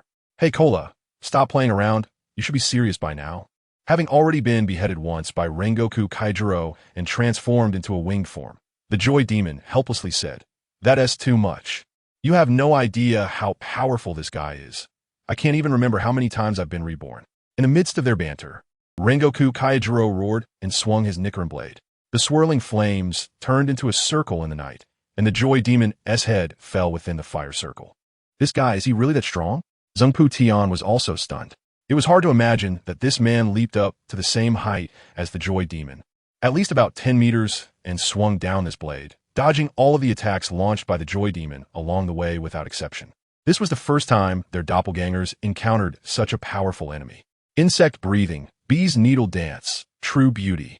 When Zhengpu Tian came back to his senses, he found that only one woman was left on the rooftop. It was the older one. What happened to the younger one? While Zhengpu Tian was thinking this, a Nichirin Blade descended from the sky, piercing his eye, floating down like a butterfly, with a smug smile on its lips. Not concentrating during battle will cost you, Mr. Demon. Zhengpu Tian angrily planned to use the infinite industry tree to catch this damned woman's landing spot and tear her to pieces. Poison? He painfully covered his pierced eye, as a thick purple liquid continuously flowed out, exuding an unbearable aura. It was indeed wisteria. This woman actually injected a large amount of wisteria into the blade during the previous attack. In the distance, Butterfly Kanai's face also showed a difficult smile. Although Shinobu's power is weak, her downward thrust is absolutely unbeatable. However, the next moment, Butterfly Kanai's face turned pale. Be careful. Before she could finish her words, the despairing figure threw a lightning spear, and the demon slayers previously pierced by this spear instantly turned to char. He was aiming precisely at the landing spot of Butterfly Shinobu, making this attack unavoidable. Insect breathing, compound I hexagon. Butterfly Shinobu quickly used her sword technique to create resistance opposite to her landing point, allowing her body to move in the opposite direction. This was also one of the illogical aspects after activating the breathing technique. As long as the speed and power were fast enough, it was enough to change the direction of the vector. If you let me escape so easily, I would truly be a tragedy. Despair threw another lightning spear, sandwiching the area where Butterfly Shinobu was located. However, Butterfly Shinobu's strength was not enough to support her in executing that sword technique again, and she could only watch helplessly as the lightning spear approached. The intense lightning instantly paralyzed her limbs. What? Zhengpu Tian exclaimed in shock. The despairing lightning spear did not pierce the girl's body. It was actually caught by someone. Zzz. Butterfly Shinobu stared in astonishment at the figure before her, as she was embraced by a hand, fiercely protected, while the other hand grasped the point where the two lightning spears intersected. You are. She felt a sense of familiarity at first, but couldn't place it. Had she seen this person somewhere before? Protected by a giant-like figure, Butterfly Shinobu truly looked like her name, transformed into a delicate butterfly, not even reaching half the height of the person, like a parent holding a child. The dark smoke evaporated where the lightning spears intersected. This is impossible. Despair looked up at his lightning spear, which had now become someone else's weapon, aimed directly at him.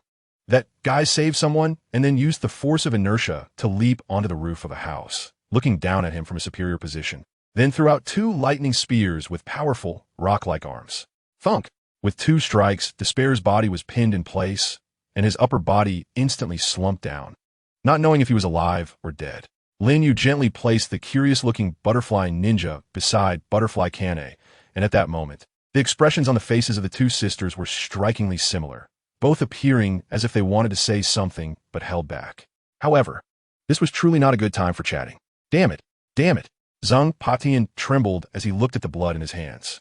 He had been ambushed, and the Wujian Yesh tree was gradually collapsing. At this moment, he was heavily poisoned and found it difficult to contact his original form, having no idea where that guy was now.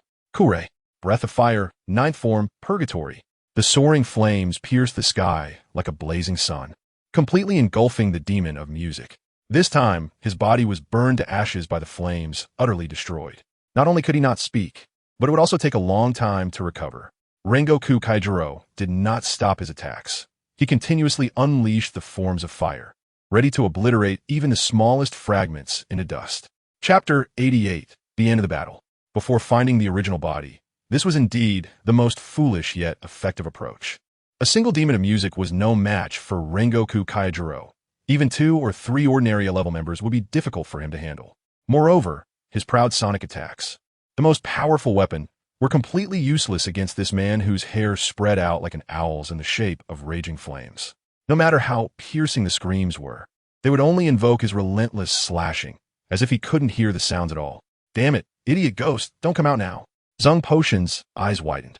Through the faint connection with his original form, he finally sensed the position of the original idiot ghost. He had actually run out of the underground passageway of the casino. Perhaps frightened or wanting to leave this place of troubles as soon as possible, he recklessly dashed toward the jungle outside. Zhang Patian threw the horn in his hand, hoping to attract the attention of that human. When did I die? Lin Yu emitted a voice that was almost indifferent, carrying a chilling coldness. At that moment, the Butterfly Sisters were finally convinced that the person before them was indeed Lin Jun, but there was no opportunity for conversation. Lin Yu raised the sunwheel knife in his hand, blocking the horn thrown by Zhang Putian with a clang. No, Zhang Putian, that guy has discovered me. I could feel it while I was in the basement, as if I was being targeted by a gaze. He must have some unknown ability. The coward fled in panic without a care for anything else. He knew that his abilities were actually similar to Yu Hu's in some aspects. For example, Yu Hu used a pot as his avatar, while he could create several substitutes with different abilities. However, his substitutes were much stronger than Yu Hu's. Each substitute had its own independent blood demon technique, which meant he had to retrieve them after use. Yet now he had no chance to do so. Not to mention that Zhang Putian was already poisoned. The other 2, Kale and Ai Ju, were continuously resurrecting due to their ghost abilities, only to be killed again, repeating this cycle with no ability to resist. It was nearly impossible for him to retrieve his substitutes now. He feared that if he went back, he would be decapitated by that guy and would certainly die. Run, coward. Behind him was Zhang Putian's almost desperate wail. The coward looked far into the depths of the jungle at a certain eye, the eyeballs slowly rising from the ground. The blood demon technique of Ming Nu. And at a certain moment, he truly arrived at that place. However, the sensation from his head felt strange, as if he wanted to reach out and touch that eyeball. Hey, where's my hand? The coward showed a dazed expression. He wanted to control his body to reach out, but when he realized it, his head was actually being held by someone else. You seem very eager to come to this place. I brought you here, and then what? Lin Yu sheathed the sun wheel knife, holding in his hand the severed head of the cowardly ghost.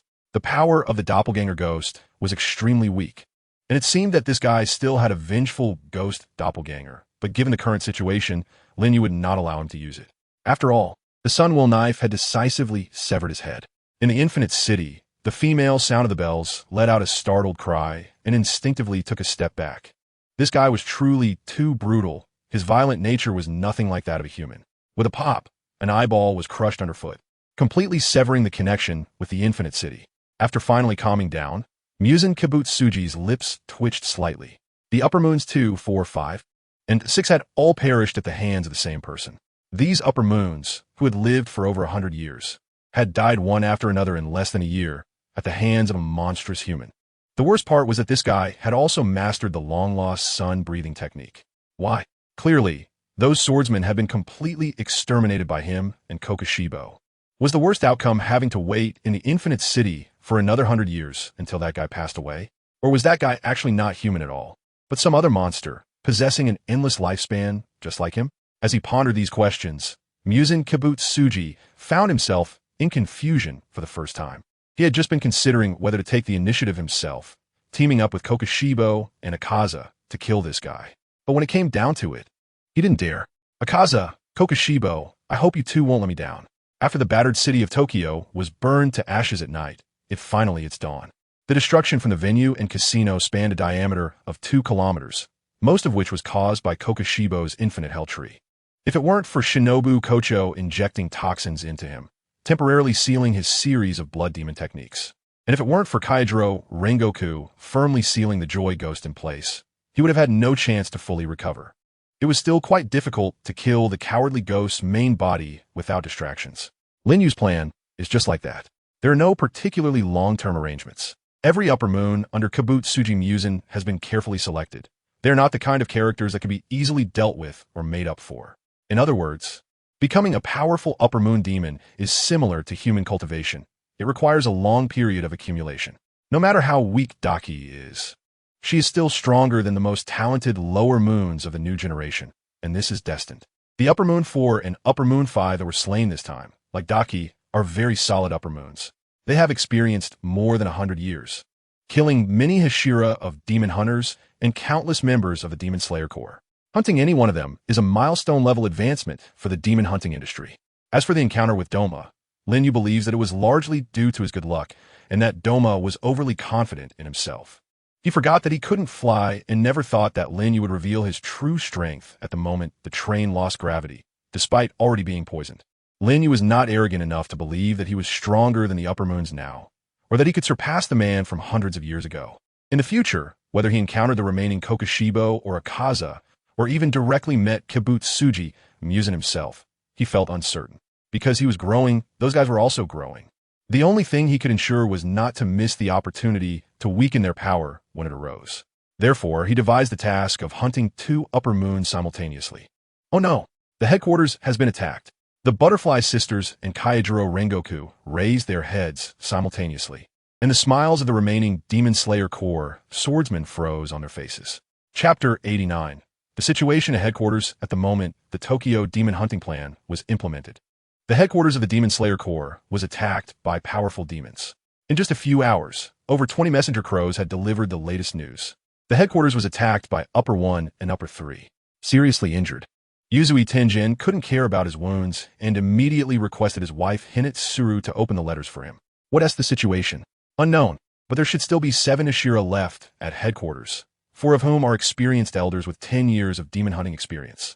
With them around, as Yuzui Tenjin sifted through the letters, he suddenly fell silent, his forehead lowering. Hinetsuru's anxious expression froze. She actually wanted to ask about the condition of the other 2 sisters guarding the headquarters, but the current situation likely meant they were in grave danger.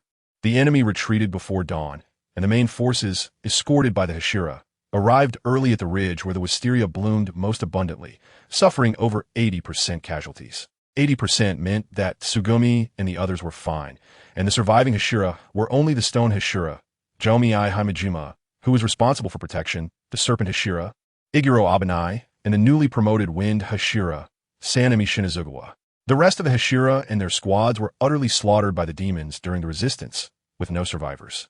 Those 2 guys were not on the same level as the demons we encountered before, especially Upper 1. Such methods could be described as those of a death god. The members present all lowered their heads in mourning. The news from headquarters came 2 hours ago, and now that it was already dawn, returning would do no good. Those who were out hunting could only accept this established fact. Let us go back. Our mission in Tokyo is complete. Finally, Yuzui Tenjin broke the silence.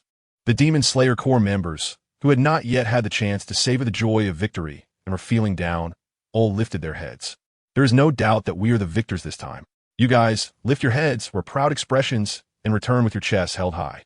Many Demon Slayer Corps members had tears in their eyes and exchanged smiles. In this cruel world, those who lurked in the shadows fighting against demons needed a place to return to, a place where they could let their guard down and clean their swords. The first ray of morning light rose amidst the ruins. Lin Yu crushed the eyeballs left on the ground by the jade pot, and a cloud of flying ash rose up. Where are you going? It was Butterfly Ninja who spoke. There's still unfinished work. Work? Do you know that Mealy is very worried about you? After everything is over. Lin Yu was just about to say this when someone patted him on the shoulder. It was Kaijiro Rengoku. Young man, it's best to check other people's expressions before you speak. Lin Yu slightly turned his face, his expression momentarily frozen. He saw the tears of Butterfly Kane, caught between being moved, lost, and helpless, while Butterfly Shinobu had a face full of anger. No one will stop you from doing what you want, but before that, could we discuss it with everyone? To you, are we really such untrustworthy people? Lin Yu fell silent, silently being pulled onto the train by the Hell's Paradise Kaijiro, like an unearthed antique, embarking on the journey home. The atmosphere along the way was extremely heavy. News from headquarters continued to come through the messenger crow, while the team members who had fought through the night lay sprawled in the carriage, fast asleep. The Hashira had no time to rest, enduring fatigue as they reviewed the envelopes and contemplated strategies. The damage caused at headquarters by Kokushibo and Akaza was devastating. Almost all of the original facilities have been burned to ashes. The surviving team members were busy transporting the bodies of the deceased, and it was roughly estimated that at least 800 new tombstones would be added to the cemetery in the back mountains. Just listening to the reports on the train, one could imagine the horrors that had occurred there. As for why Lin Yu was still alive, where he had been during this time, and why he hadn't team-made contact, these questions were overlooked amidst the accumulated disasters. Or perhaps the Butterfly Sisters were clever enough to have already deduced that this matter was closely related to Ubuyashiki Takedo. It was now basically confirmed that this hunting plan in Tokyo had been prearranged between the Sound Hashira and Lin Yu. Of course, the Lord knew about this matter as well. Apart from these three individuals, the other Hashira had no idea about the overall mission. They only knew there was information about the upper moons and immediately jumped into battle like mere tools. This feeling was unpleasant for anyone. Regarding this matter, I need an explanation, even if it means facing the Lord. Such an arrangement is an insult to any Hashira, including Shinobu. Shinobu, sister. Butterfly Kane calmly gazed at the silent boy sitting across from her. The flamboyant gentleman beside her had already become quite uncomfortable under Butterfly Shinobu's aggressively piercing gaze. Just as he was about to speak. It's all right, Mr. Ubuyashiki. The battle is over. An explanation is necessary. Lin Yu sighed. He was not someone good at explaining, so where should he start? The main purpose this time was still to eliminate Kibutsuji Musen's minions. That was the goal. However, strategically, there was another purpose, which was to clear obstacles for Miss Tamayo, the piece buried in Tokyo. Currently, the only upper moons that Kibutsuji Musen could use were Akaza and Kokushibo. He had to consider the possibility of the enemy entering Infinity Castle and arrange necessary defensive forces. At least one person should stay to guard the home. As for the other person, if Tamayo were exposed, sending someone to search would be somewhat unstable. This was definitely not a tactic Kibutsuji Musen would adopt. In this situation, it was entirely feasible to arrange one or two Hashira to be responsible for the area, leaving Rengoku Kaijuro to continue guarding Tokyo, which would ensure the safety of the Tokyo area, unless Kibutsuji Musen appeared in person, which would be the final part of Lin Yu's plan. The concerns of Shinobu and the others were not about the already completed battle plan, but about the follow-up. They could not tolerate the possibility of upper moons appearing again and sending them to be slain. This was obviously strange.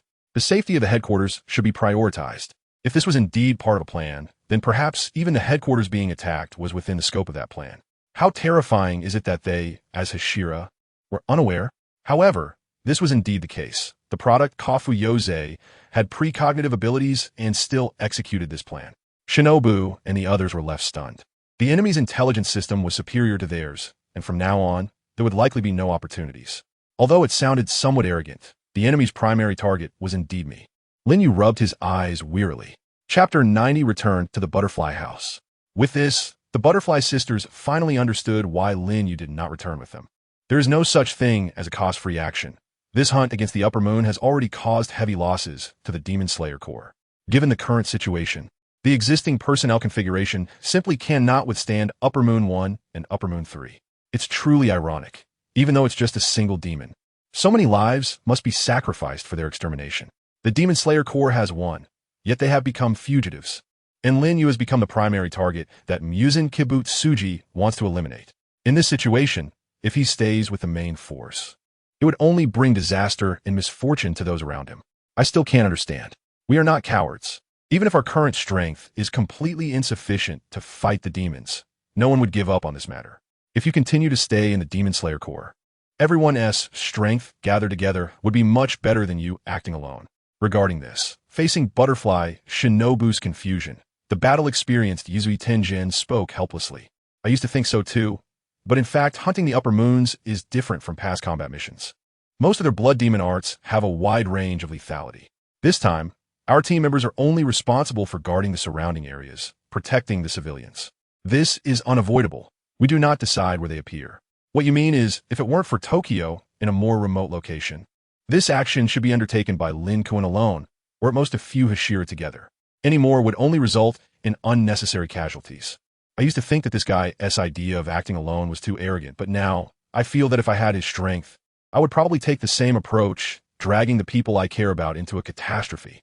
This is not a glorious thing at all. Courage and will are indeed precious. But when faced with a power that is far superior, many things cannot be changed by human strength. This point, Yuzui Tenjin has personally realized in this hunt against the upper moons. Lin Kuan, have we caused you trouble? Is that so? Butterfly Kane spoke up, having understood. Fighting against demons is a very dangerous thing. She once thought of not letting her sister join the Demon Slayer Corps. It is a path that could reach its end at any moment. However, why is she feeling so sad now? As if the tragic fate that should belong to her is being borne by someone else? Facing her uncontrollable tears, the young man smiled, like a breeze mingling with sunlight sweeping across the fields. There is no such thing. This time, the hunt against Upper Moon 4 in Tokyo could not have been completed so smoothly without Lord Kanroji and Lord Shinobu. Then, Butterfly Kane looked up hopefully, but she did not see any change of mind in Lin Yu's eyes. Just like when he left the butterfly house, the young man still planned to say nothing, covering the past with a gentle smile and continuing to move forward alone. Butterfly, Shinobu lowered her head and gritted her teeth. This guy is still lying as always. And it's infuriating. Why not say something?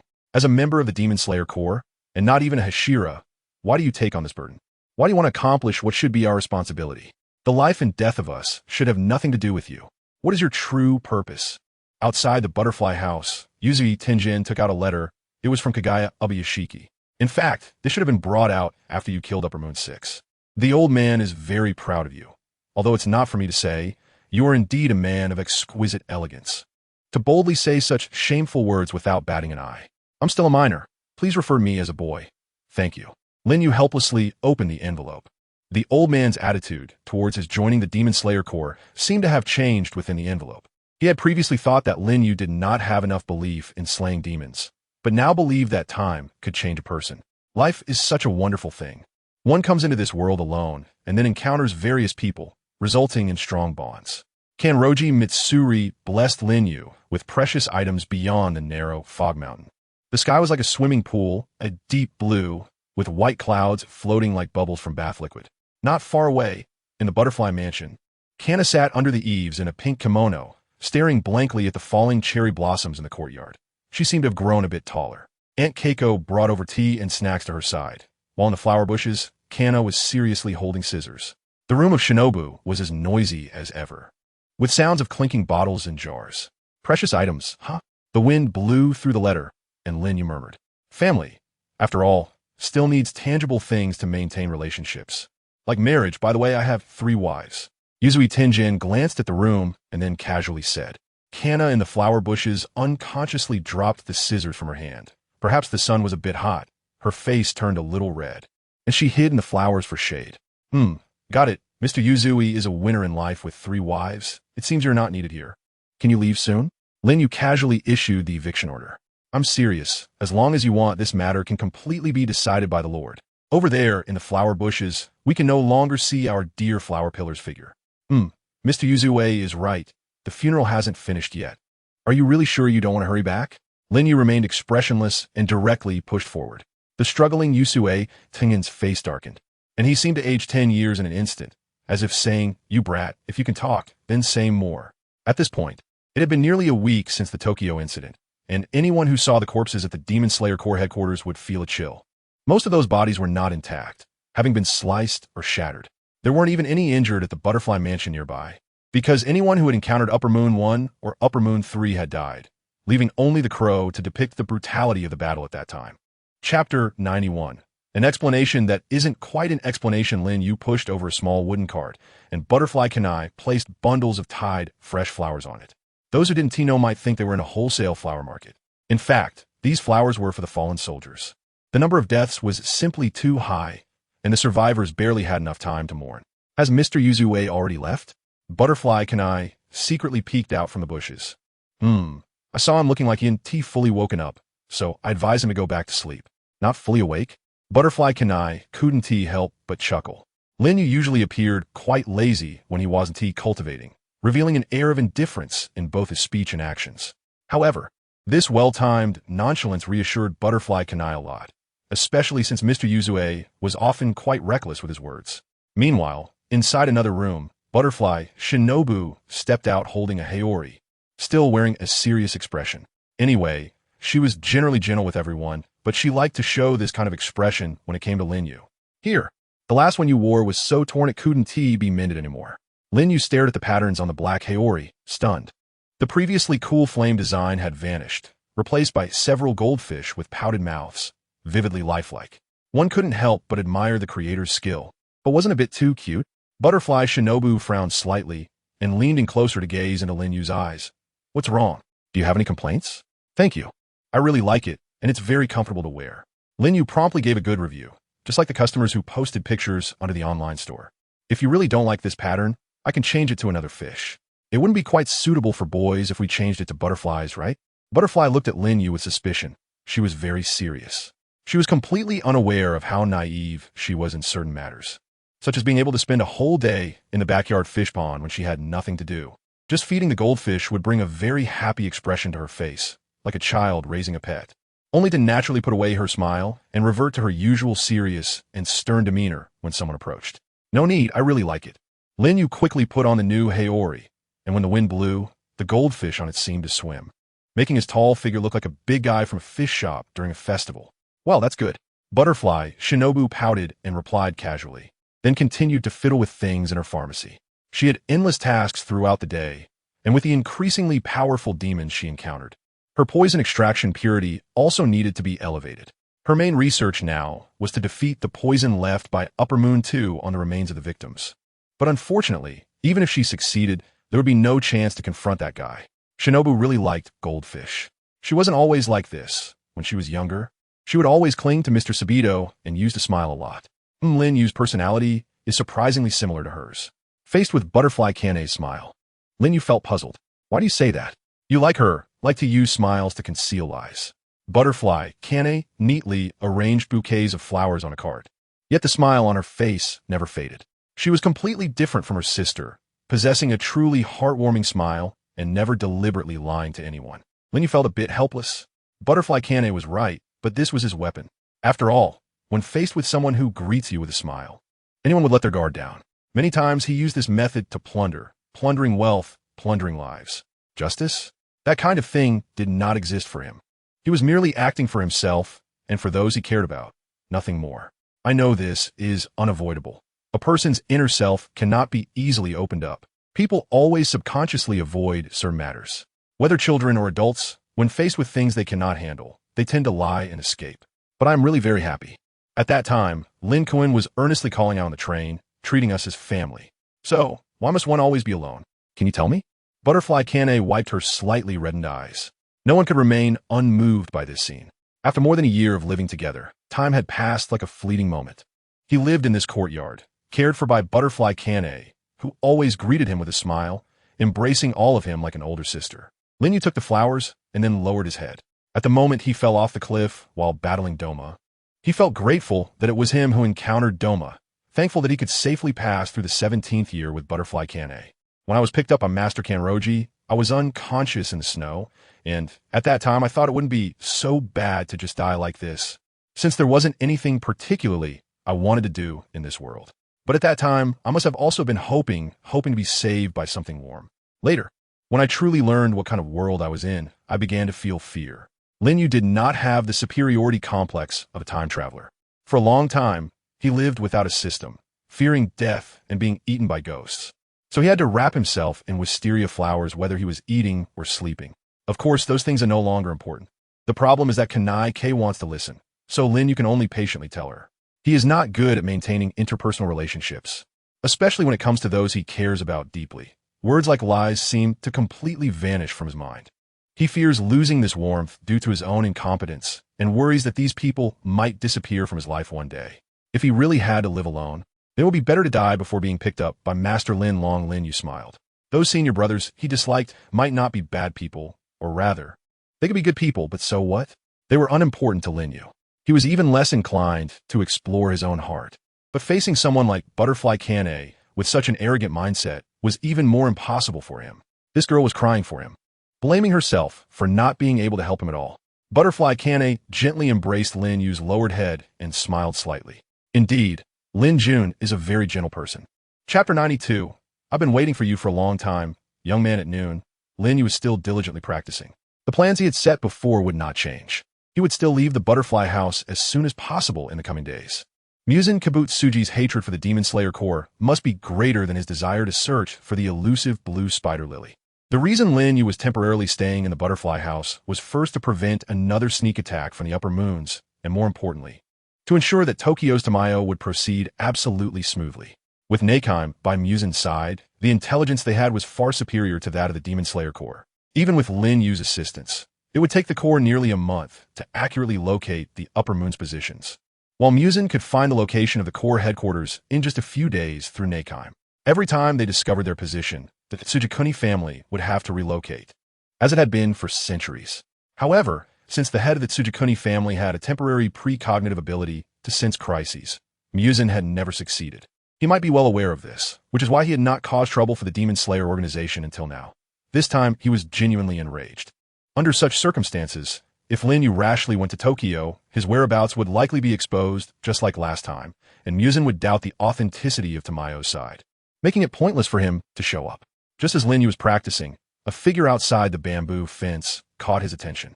She quickly ran over and threw herself into Lin Yu's arms, crying loudly like a child. Lin Yu smiled and gently stroked her head. All the words could only converge into 3 words. I'm sorry. It was me. If I had been more serious when learning from my master, if I had mastered the breathing technique better, I should have been able to catch up with Lin Jun. I dream about it every night, dreaming that I can catch that train. But there are no ifs. I'm still alive, aren't I? Lin Yu wiped away the tears on her face. It had been more than a month since they last met, and Kanroji Mitsuri had once again put on her Demon Slayer Corps uniform. It was said that she had been unable to overcome the shadow of Lin Yu's death. Rengoku Kaijiro had sent her home to recuperate, citing that she was not fit for battle in her current state. Her cherry blossom-colored hair fell into Lin Yu's palm, soft and delicate, while her anxious eyes were filled with unease.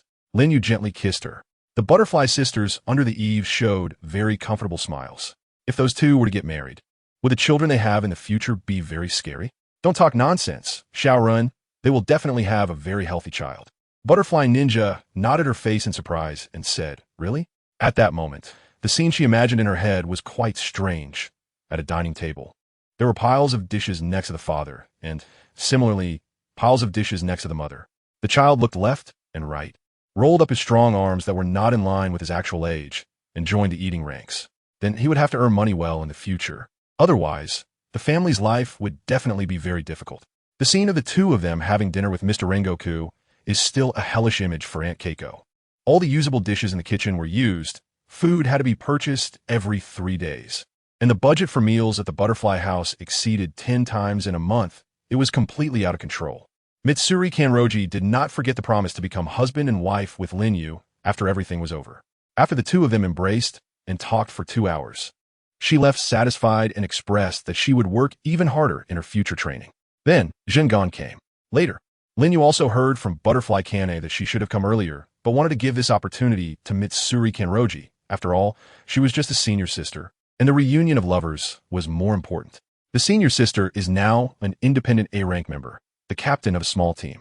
Perhaps having been tempered in the Demon Slayer Corps, that innocent young lowly senior sister was gone forever, replaced by a sense of maturity. However, upon seeing Lin Yu, she didn't show a good expression, looking like she would sulk if not coaxed.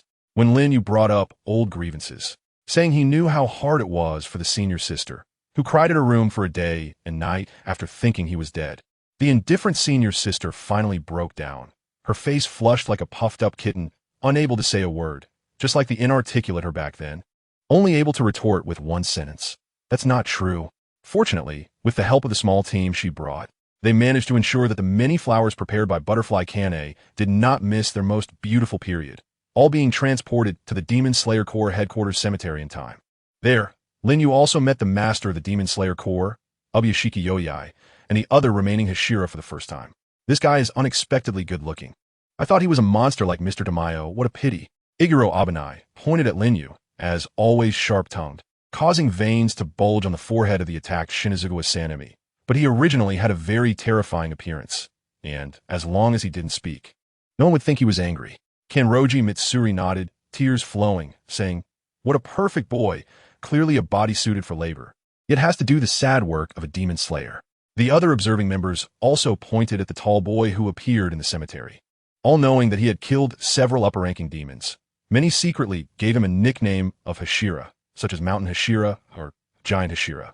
His breathing technique couldn't be determined, but he became even taller and stronger after using it, which was something other Hashira didn't possess. In short, it was 2 words, strong.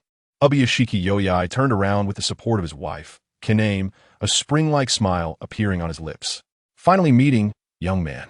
This was by no means a tone of strangers meeting, but rather one that seemed familiar. Lin Yu frowned and asked, "Has Mr. Kanmaki seen what I've done?" How rude. Once these words were spoken, many people were naturally dissatisfied with Lin Yu for not kneeling and calling him Lord. However, they were stopped by Kanmaki Wise-Eye, who raised a hand. In his eyes, this young man was here to eliminate demons and also to eliminate the necessity of the Demon Slayer Corps. Soon, even his existence as a lord would become unnecessary, so it didn't matter whether he called him or not. "I've been waiting for you for a long time, young man." Chapter 93. The current state of the Demon Slayer Corps on that day. No one knew what Lin Yu discussed with Kanmaki Wise-Eye at the headquarters of the Demon Slayer Corps. Although everyone was curious about this swordsman who was rarely seen and only heard of through rumors, and many secretly referred to him as a Hashira, the heavy casualties suffered by the Demon Slayer Corps made it so that many members who returned from Tokyo were reminded of old acquaintances who had perished in the attacks by Upper Moon 1 and Upper Moon 3, leaving them in a somber mood, and they had no desire to ask questions. The Upper Moon that headquarters encountered this time, aside from Upper Moon 3, which they had already received specific information about, was Upper Moon 1, also known as the Sword Demon. At this point, Yuzui Tenjin swallowed hard. The information revealed was truly shocking. At that time, 3 Hashira from the Demon Slayer Corps were responsible for covering the retreat of their lord while engaging Upper Moon 1 in battle on the mountainside. Backed by a sea of purple wisteria, they had thought that even if they couldn't win, at least they could retreat to a safe area. However, an unbelievable scene unfolded. Upper Moon 1 appeared before them in human form, but his face was strangely covered with many eyes, and even the sword at his waist was adorned with eyes. Looking like a cursed monster, he drew that cursed blade, and the wind roared, blowing from the foot of the mountain to the mountainside. The Hashira responsible for covertly monitoring and not directly engaging him were hiding in the trees and had not yet reacted when their bodies were gruesomely sliced into a dozen pieces and fell to the ground, drenched in blood. The veteran Hashira engaged in direct combat, sensed that this being might possess the same ability as the newly appointed Wind Hashira, Mitsuri Kanroji, the invisible blade, wrapping wind around his arm. It seemed as though nothing happened, but in reality, the sharp edge was hidden in the air, and by the time one noticed it brushing past, it was already too late, resulting in their bodies being torn apart. When Upper Moon 1 drew his sword, he actually clawed the entire ground open, and then the mountainside collapsed, splitting the mountain in half, blocking the only retreat path for the 2 Hashira. Eventually, the startled crow returned to headquarters with the news. By the time the headquarters sent out search teams the next morning, the scene was littered with severed limbs and broken arms. It was a slaughter. There was nothing more to say. Everyone who had seen that guy was dead. Damn it. How are we supposed to defeat such an enemy? Isn't this completely impossible to fight back? You guys who went to Tokyo are so lucky. You didn't have to encounter that monster. Listening to these guys discussing the attack on headquarters with despair written all over their faces, Yuzui Tengin's expression darkened. The report showed that Kanroji Mitsuri, along with the newly appointed Wind Hashira, Mitsuri Kanroji, fought together and encountered Upper Moon 3 while guarding the headquarters.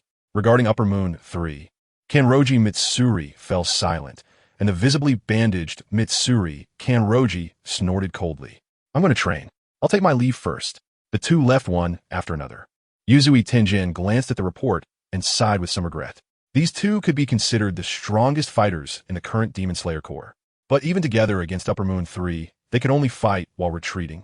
If it weren't for Mitsuri Kanroji's wind blade, even someone as strong as Kanroji would have nearly been killed by Upper Moon 3's punch. Their battle situation was quite dire.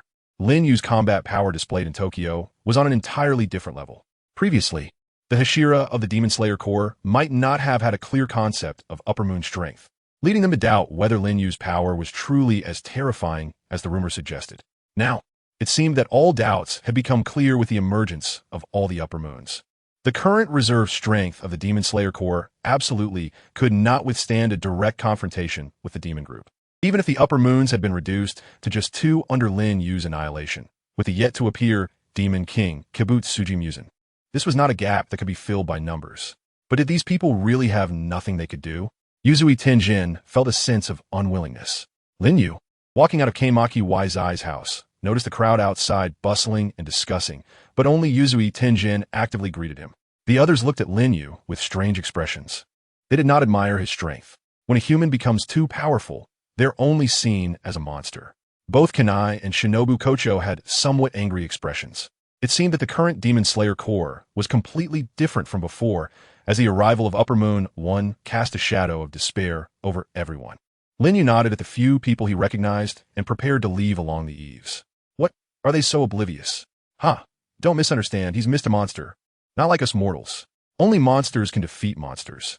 We humans are neither needed nor expected. We just need to wait quietly. Butterfly Shinobu said angrily, I say you people. Shinobu, Butterfly Kane pressed down on her shoulder, signaling her to be quiet.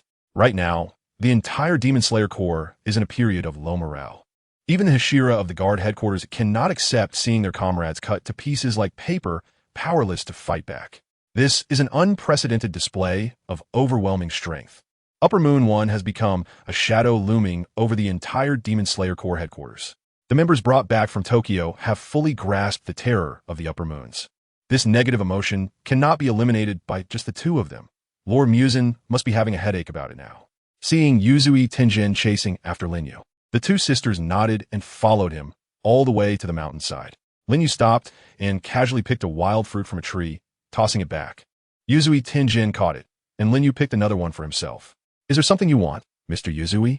Yuzui Tenjin took a bite of the fruit and helplessly shrugged. You're really cold-hearted, aren't you? I was just about to ask if you wanted to give a speech and share what you've done in Tokyo with everyone.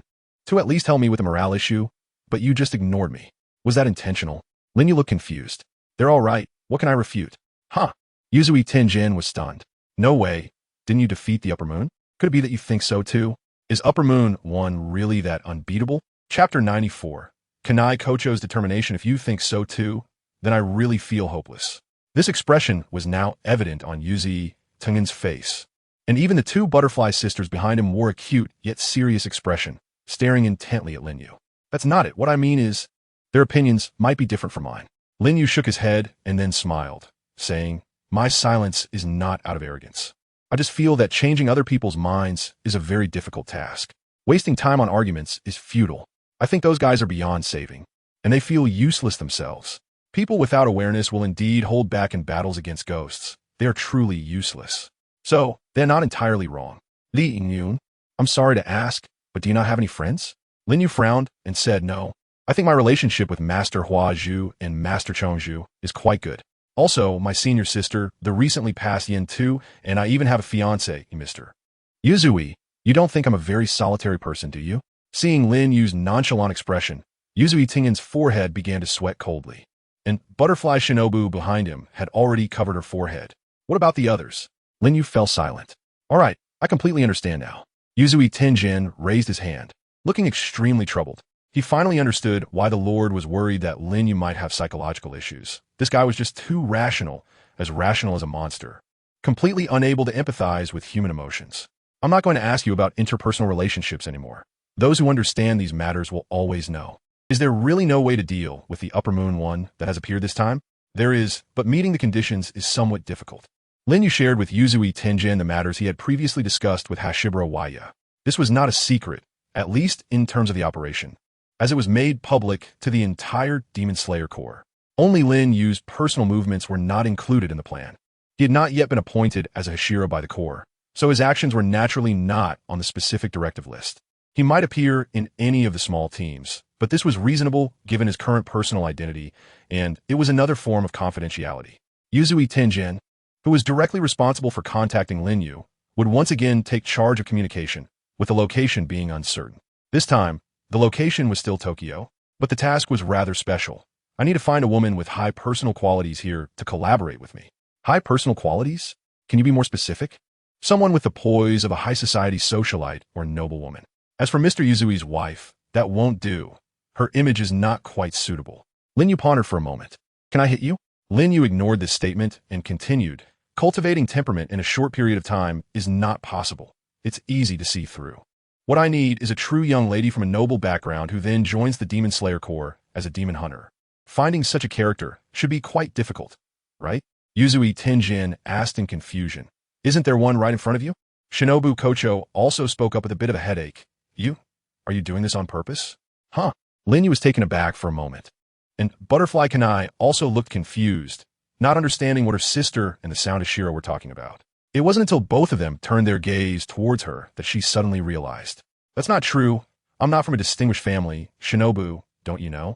Our family has always been a family of medicine, completely unrelated to those wealthy families. Butterfly, Shinobu pouted and said, Sister, why don't you list everything you've learned before you turn 15? Butterfly Kanai anxiously counted on her fingers, flower arrangement, tea ceremony, weaving, medicine making, Western etiquette. After listing over 30 things, Butterfly Kanai's face turned red, looking very much like someone who was truly not a lady of a wealthy family. That's enough. Yuzui Tenjin patted her shoulder, his lips twitching slightly. I've noticed it since a long time ago. Your temperament is really different from ordinary people. Even in this demon slayer corps, which is no different from a gathering of tragic figures, you could be called a goddess by many.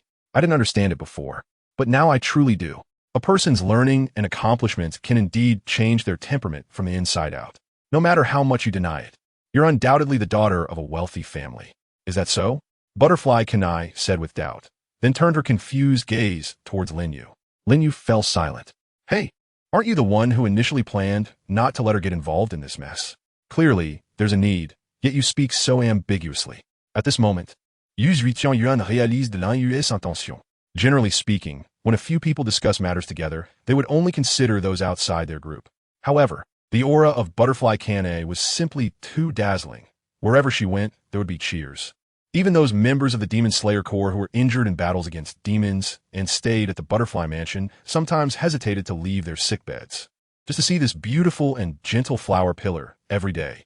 The sunny disposition she radiated from within truly nurtured people's hearts, and her skills were exceptional.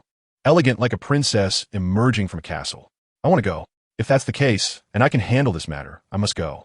Butterfly Kanai stepped forward, seriously grasping Lin Yu's hand. Butterfly Shinobu was also surprised by her usually reserved sister's actions. However, considering her sister's earlier feelings and the helplessness she felt after encountering the upper moons, as well as being saved by Lin Yu multiple times, that heavy burden was indeed a source of distress. I think Lin Yu still wanted to struggle, but when he saw Kanahu's determined gaze, he felt a sense of resolve. Lin Jun, this time I must help you. You can't refuse me. If this continues, it will truly be inhumane. I understand that you don't want to put the flower pillar in danger, but if you choose another less qualified teammate to carry out the mission with you, that would also be irresponsible towards the mission itself and the safety of her life. As the commander, I cannot agree to such a request.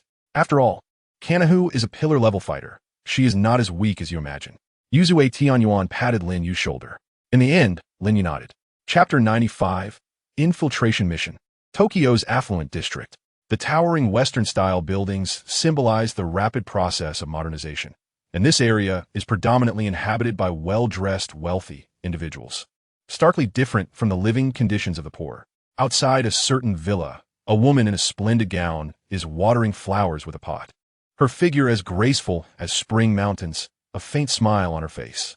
Her husband, wearing a top hat and a Rolex watch on his wrist, is neatly dressed and ready to leave for work. Have a good trip, he says as he departs. Like a Western farewell, the woman stands on her toes and gently kisses his cheek. He nods with a smile, appearing very affectionate. As someone passes by outside, they point and whisper about the household. It seems the previous owners weren't these two, right? You mean Mr. Watanabe? 3 days ago, he apparently sold this house due to gambling debts after being pressured. Despite the gossip, the woman's calm smile does not reveal any unusual emotion. She places the pruning scissors aside, sets down the watering can, turns, and walks into the house, closing the door behind her. What a beauty, one of the gossipers says. Don't look too long. A woman of that temperament, tease someone like you can covet. Maybe she is a royaless wife. The two discussing are well-dressed themselves. Those who can live here are generally part of the upper class, including Mr. Watanabe, who was previously involved in pharmaceuticals and was a partner with Mr. Murakami next door. After Mr. Watanabe developed a gambling habit, Mr. Murakami ceased their collaboration, and soon after, Mr. Watanabe's company went bankrupt. In contrast, Mr. Murakami's business is thriving. However, his child has inexplicably fallen ill with a rare skin condition that prevents them from going outside during the day, and even doctors cannot diagnose the problem. Some say it's a curse after Mr. Murakami abandoned Mr. Watanabe, but the specifics remain unknown. After these two leave, the woman leans against the door and exhales deeply, patting her slightly flushed face as she begins to tidy up the house. Once everything is done, she ascends to the second-floor room, picking up a feather quill from the table, her elegant handwriting flowing onto the paper. Day 4, everything is going smoothly. Tonight, I will meet Mr. Murakami's wife at the banquet to build a good relationship.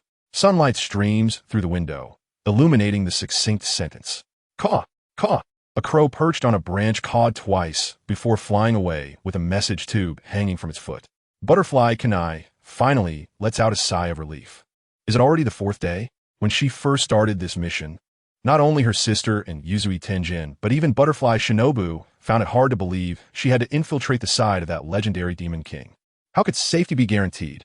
And how could she ensure she wouldn't be discovered? A series of questions that Yuzui Tenjin and Butterfly Shinobu could not understand. Moreover, how did Lin Yu, with his human identity, come to know about the Demon King? Did he possess the ability to detect the demon's precise location just by scent? Of course, Lin Yu did not provide answers to these subsequent questions. They merely speculated out of logical consideration. After experiencing so much, they would not doubt Lin Yu's ability to detect demons. As for those considerations, Lin Yu felt they were unnecessary. To eliminate an opponent, one must observe them up close. Without confrontation or conflict, one would never know the difference between enemy and self. It's a dangerous job, and so far, all demon hunters undertake such work, where the likelihood of dying unknowingly is high. Without this awareness, it's better not to wield the Nichirin Blade. At least that is how Lin Yu saw it. Butterfly Kanai, however, was somewhat immersed in Lin Yu's identity issue. Her role in this scenario is to act as Lin Yu's wife, which is a first for her, who is usually conservative and only 18. It inevitably led to some wild thoughts. She had always viewed Lin Yu as a younger brother, and this arrangement felt somewhat forbidden. Just as she was blushing and lost in her thoughts, a sound broke the silence in the room. Meow. So soon? A cat with a talisman around its neck climbed in through the window. It was Yushiro's familiar, with a backpack on its back. Butterfly Kanai confirmed the time through the clock behind the cat, realizing how quickly time had passed without her noticing. Lin Yu had already been gone for about 2 hours. He hadn't done anything else these days but made good use of his previous royal identity, that of the source of you, to navigate this wealthy area and interact with upper-class individuals to gain enough influence. This way, it would be convenient for him to take her to the banquet in the evening. The life of the wealthy is also quite burdensome in various ways. They generally have no fixed jobs, and their most common activities involve maintaining social relationships and enjoying various material comforts. At least for Butterfly Kanai, this lifestyle feels exhausting, always giving her a sense of idleness. She feels there are still many unfinished tasks, and with so much free time, it would be better to organize the medicines in preparation for any team members who might get injured and need to enter the Butterfly Mansion. That is how she usually spends her time. Let me see, Mr. Cat. Butterfly Kanai smiled as she unfastened the cat's backpack and took out the letter inside. The letter contained information from a person named Yushiro, detailing his blood demon art, which is of a mental type that allows him to perceive through animals' vision and manipulate the vision of demons. Previously, he had used this ability to escape multiple times from the minions sent by Musen with Miss Tamayo. The limitation of this special ability is that it requires face-to-face manipulation or obtaining the target's or demon's blood to activate it. The Demon King hides in his castle and has delegated the task of managing it to his secretary. If one can find a way to obtain that secretary's blood, they would gain the key to the castle. A key? Butterfly Kanai murmured as she tucked away the letter. She opened the wardrobe, which was filled with evening gowns. It is said that the mysterious Demon King has several identities, and those living with him are actually ordinary people. Chapter 96. Unspoken emotions. Butterfly Kanai instinctively glanced at the neighboring villa. It had a manor-like structure with flower beds and a fountain. The balcony on the second floor was tightly shut under the sunlight, exuding an air of mystery. Is that legendary Demon King living inside?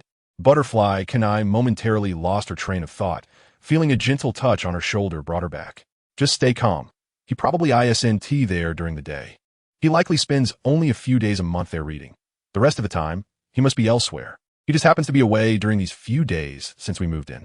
Turning back, Lin Yu smiled while wearing a suit. With this heavy suit, his youthful appearance had greatly diminished, and coupled with his tall stature, he looked just like a true member of society. Yet, he was still playing the role of a young gentleman. His eyebrows were naturally shaped like swords, beneath which were deep, ocean-like eyes, a straight nose, and thin lips, making him resemble a carefully crafted work of art by God. Lin Jun, I think it's necessary to remind you not to smile at me like that anymore. It will affect the progress of the task. Butterfly Kanahui slightly turned her body, her tone very serious. Why? Didn't any girls tell you that at the banquet? Butterfly Kanahui's face turned slightly red, feeling somewhat helpless. Did this young man not realize his own charm at all? It was easy for people to lose control around him. A tall and handsome man like this, with a somewhat dazed and natural air about him, would be overwhelming for any normal woman. Lin Yu saw the slightly flushed profile of Butterfly Kanai, and only then did he recall the girls at the banquet who relentlessly handed him their business cards. Some of the brazen ones even took advantage of the moment when he wasn't paying attention to grab his hand and pull it towards their private areas, which was truly terrifying. He didn't have any misogynistic feelings, but he did realize in this matter that men and women are quite similar when it comes to hormones. They naturally choose outstanding individuals. People with good external conditions can find their place in society, even if their inner qualities are lacking. I don't know if Lord Hannah's feels the same way. I think you should be more professional instead of imagining others as something extraordinary. I previously spoke a lot to Lin Kuan as an older sister. Didn't you also not listen? You always think you're right. So don't imagine me as that all-powerful older sister now. Butterfly Kanai furrowed her brows. This was the first time Lin Yu saw her get angry. I'm sorry. Why apologize? I know Lin Kuan went to the banquet for a mission. You dealt with those girls with an indifferent attitude just to connect with the target. I'm really not angry at all. Not at all. Butterfly Kanai's tone was clear and deliberate, still gentle but lacking the comfortable laziness of the past, appearing somewhat impatient. Eventually, her voice grew softer, and she lowered her head. Not angry, not at all. Why would I be angry? Clearly, when I first learned about this mission, I had a complex mix of glee and shame. She knew she shouldn't think so much, but she couldn't control herself. When did she start becoming like this? Was it when he saved her in Tokyo, holding her in his arms, making her realize he was not a child but a very reliable man? Or was it later when she saw him practicing hard in the courtyard, silent and focused, not knowing why he was working so hard? Until that time on the train when he shouted, "Because I see you all as my family." Those words were so shameful that there were just too many thoughts. She wiped away her silent tears. I'm sorry, I might have been pent up these past few days, unable to control my emotions. I clearly promised to help you with this mission. I won't do this again. When Butterfly Kanai turned around, she was startled to see a big sunflower swaying in front of her with a bright smile drawn on it. A boy was squatting on the ground, comically waddling like a duck while completing the sunflower's sunny movement, swaying in the wind under the sunlight. Butterfly Kanai couldn't help but smile through her tears. What is this? Before going out, Lord Mushy had said that if Lord Hannah's was unhappy, Butterfly Kanai rarely put on a serious face. Lin Kun, maybe it's time to change how we address each other. I'm serious. Lin Yu pondered for a moment, then asked in confusion, my wife. The Butterfly Kanai's face turned bright red in an instant, and then she hurriedly tried to put the hat on Lin Yu's head, pressing his face down as if she was very afraid to make eye contact with him. It wasn't until Lin Yu adopted a non-resistance policy for quite a while that she let out a breath. Your wife is Miri. Although I know what you mean, it's better for us not to say such indiscreet things. If you don't mind, you can call me sister. As for Shino, she's also older than you. Now you have 2 more sisters. Aren't you happy? Lin Yu was silent for a moment. It was hard to say he was unhappy. Hee. Butterfly Kanahui smiled gently, wondering what kind of answer that was, but her mood did improve a lot. By the way, Mr. Yusherlang wrote today, saying he needed something. Butterfly Kanahui opened the newly lacquered wooden table and pulled out a drawer. The tone of the letter was not very good, lacking even basic greetings, and it included phrases like "Yagai." Therefore, Butterfly Kanahui asked Lin Yu while he was reading the letter, "Is your relationship with Mr. Yusherlang not very good?" Lin Yu roughly understood that guy's needs after reading the letter. He pursed his lips and said, "I don't know. That guy probably has a serious Oedipus complex. At least from my perspective, he and Miss Juya should have a mother-son relationship, but he is crazily infatuated with her and even forbids all men from approaching her. Due to some necessary reasons, it's really troublesome." Butterfly Kanai brushed a strand of hair behind her ear and said with a helpless smile, "These are the results of Lin Kuan's unconscious actions." Lin Yu fell silent. What would he do? He certainly wouldn't go as far as changing his gender just to get closer to Juya. A love story between humans and demons simply couldn't happen in this world. With Yu Shilong's mindset, it would be hard for him to understand this point, not to mention how others might think. Miss Juya had been immersed in the pain of losing her child. How could she possibly have such thoughts? However, These matters were not convenient to discuss. One can never wake someone who is pretending to be asleep. Chapter 97. Rebirth in Infinity City. Lord Muzin, your subordinate is incompetent. This time, when we went to investigate the headquarters of the Demon Slayers, we did not find the location of their leader. There were just too many obstacles. As in previous operations, this time the head of the Totako family seemed to have anticipated the situation and retreated, hiding deep in the mountains filled with wisteria flowers. Kibutsuji Muzin summarized this operation. This was the worst outcome after prior discussions with Kibutsuji Muzin, and it was also the basic target that could be achieved in the past, to destroy the majority of the Demon Slayer organization's source of power, leaving them unable to recover for at least half a century. Kibutsuji Muzin stood expressionless on the stage. The somewhat empty Infinity City only had the figures of Upper Moon 1 and Upper Moon 3. In past meetings, whether it was the upper or lower ranks of the 12 Kazuki, there were usually 4 to 5 people present. Now there were only 2, and they were the upper ranks that he could regard as strength. From this perspective, the city indeed felt desolate. He had just summoned all the lower moons to Infinity City for a thorough cleansing, almost killing them all without leaving a single one behind. Logically, after the failure of the upper moons, he shouldn't have done this. He should have been considering how to fill the vacancies left behind. However, it wasn't until he summoned this generation of lower moons that he realized how wrong he was. Over nearly 100 years, the gap between the 12 Kazuki had grown to a point that even he, the founder, couldn't bear to look at it, especially the lower moons. As members of the 12 Kazuki, through investigating these individuals' memories, Muzin found that they had not properly executed the tasks he assigned, but instead fled at the sight of the Hashira. In a fit of anger, Muzin killed all these incompetent beings, and now he found himself in a situation where there was no one left to use.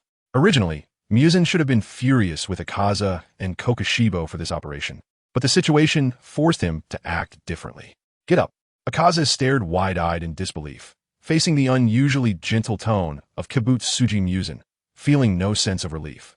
Kokushibo, on the other hand, stood up calmly. As a traditional warrior, he had followed this lore for a long time, nearly 1,000 years.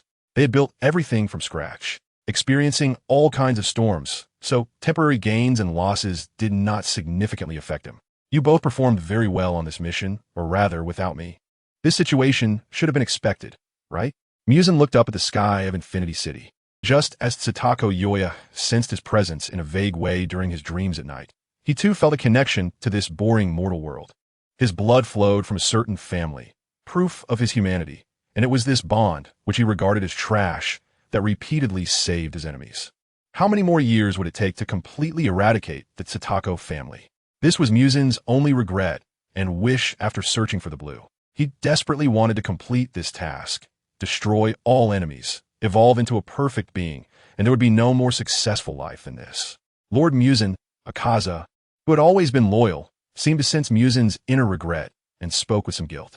Akaza, I have always valued you highly because I believe you can go further than others. That's why I'm so strict with you.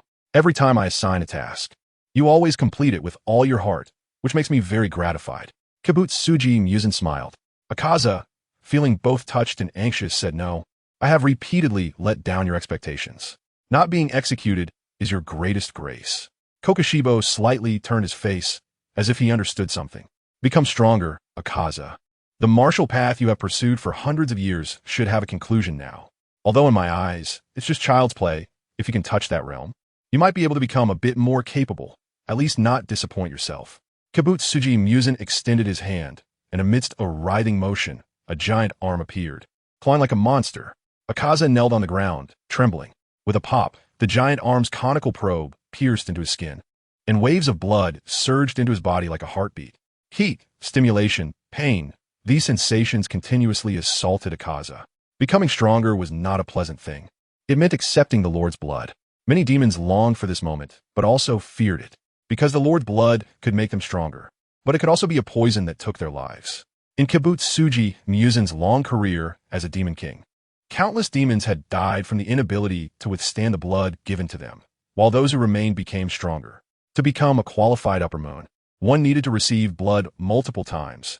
Everyone had gone through this, but the demand for blood increased with each time. Nearly 5 minutes later, Akaza's body had visibly swollen, his veins bulging, and blood was oozing from his eyes, nose, and ears. Lord Muzin, that's enough. Kokushibo's cold voice rang out from his side. He could see that Akaza was on the verge of collapse. The most terrifying part of accepting blood was not during the injection, but during the residual period after it entered the body, which would lead to severe backlash.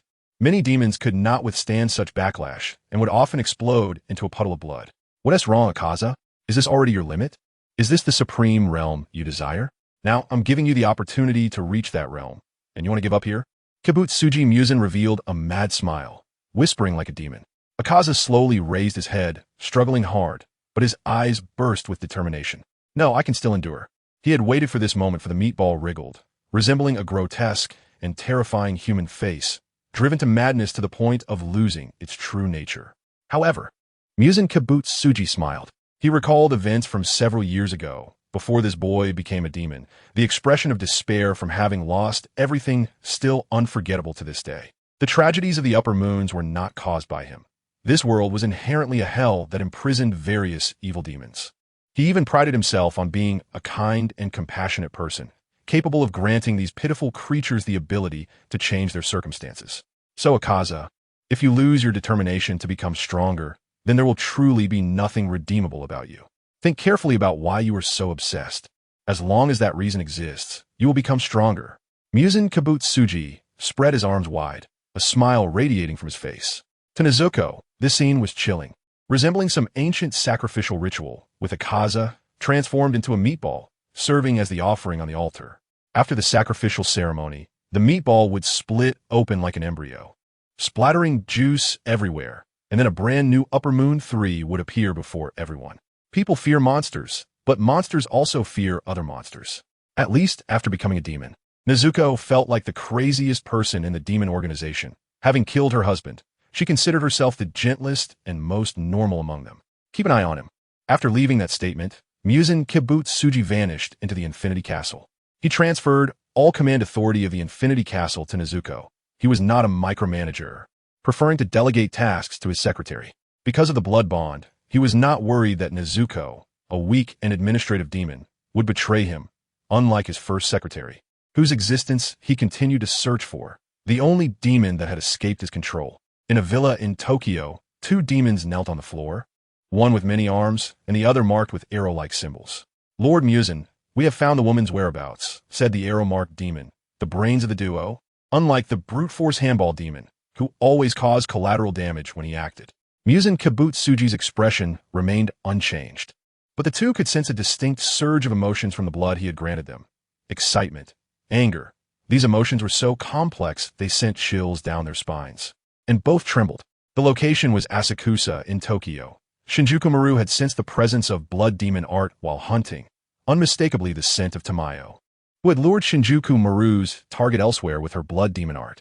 And then, after a long silence without a response, Muzan Kibutsuji's patience wore thin, looking down at the kneeling duo as if they were trash. You didn't come to see me just to bring back such useless information, did you? Don't tell me you lost track of her, or that she outsmarted you. Lord Muzan, the handball demon and the arrow-marked demon could distinctly feel pain coursing through their bodies, as if countless needles were stabbing into them. Muzan Kibutsuji frowned slightly. Shinjuku Maru was active during the day. Tamayo led that person into the sunlight, which prevented us from acting. The arrow-marked demon, enduring the ripping pain, managed to finish his sentence before collapsing to the ground as if someone had choked him. Muzan Kibutsuji excitedly searched through the memories of these two, like a well-dressed businessman discovering an opportunity in a pile of trash he had always looked down upon. It was a street in Asakusa, Tokyo, bathed in blinding sunlight, with only a dark alley shaded by tall buildings, as dark as night. Shinjuku Maru hid in that trash-like place, greedily watching the outside. Soon, a figure caught her eye, a little girl chasing a black cat into the alley. Shinjuku Maru licked her lips. However, just as the girl approached, a flowery curtain enveloped her, and the sweet scent filled the air. Muzan Kibutsuji was ecstatic. It was definitely Tamayo. He would never mistake her scent, beautiful and noble. Comparing her to the current Nezuko was like comparing heaven and earth. He had regretted countless times losing this secretary. Tamayo stood in the brightest spot of sunlight, and Muzan Kibutsuji could even see her holding a paper umbrella, standing elegantly, her beauty as dazzling as the sun. She actually overcame the sunlight?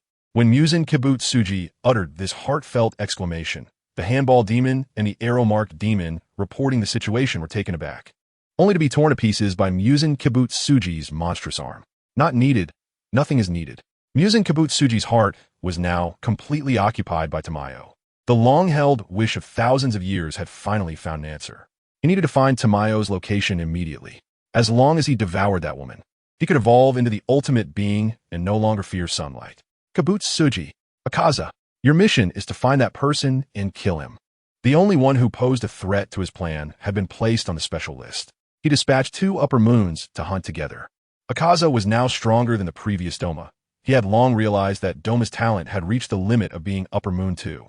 However, those with the determination to pursue strength, like Akaza and Kibutsuji, could constantly break through themselves. This time, having granted so much blood, if Akaza still could not break into that realm, it would be absolutely impossible. Understood, Lord Musen. A chilling voice echoed from the meatball, startling Nezuko.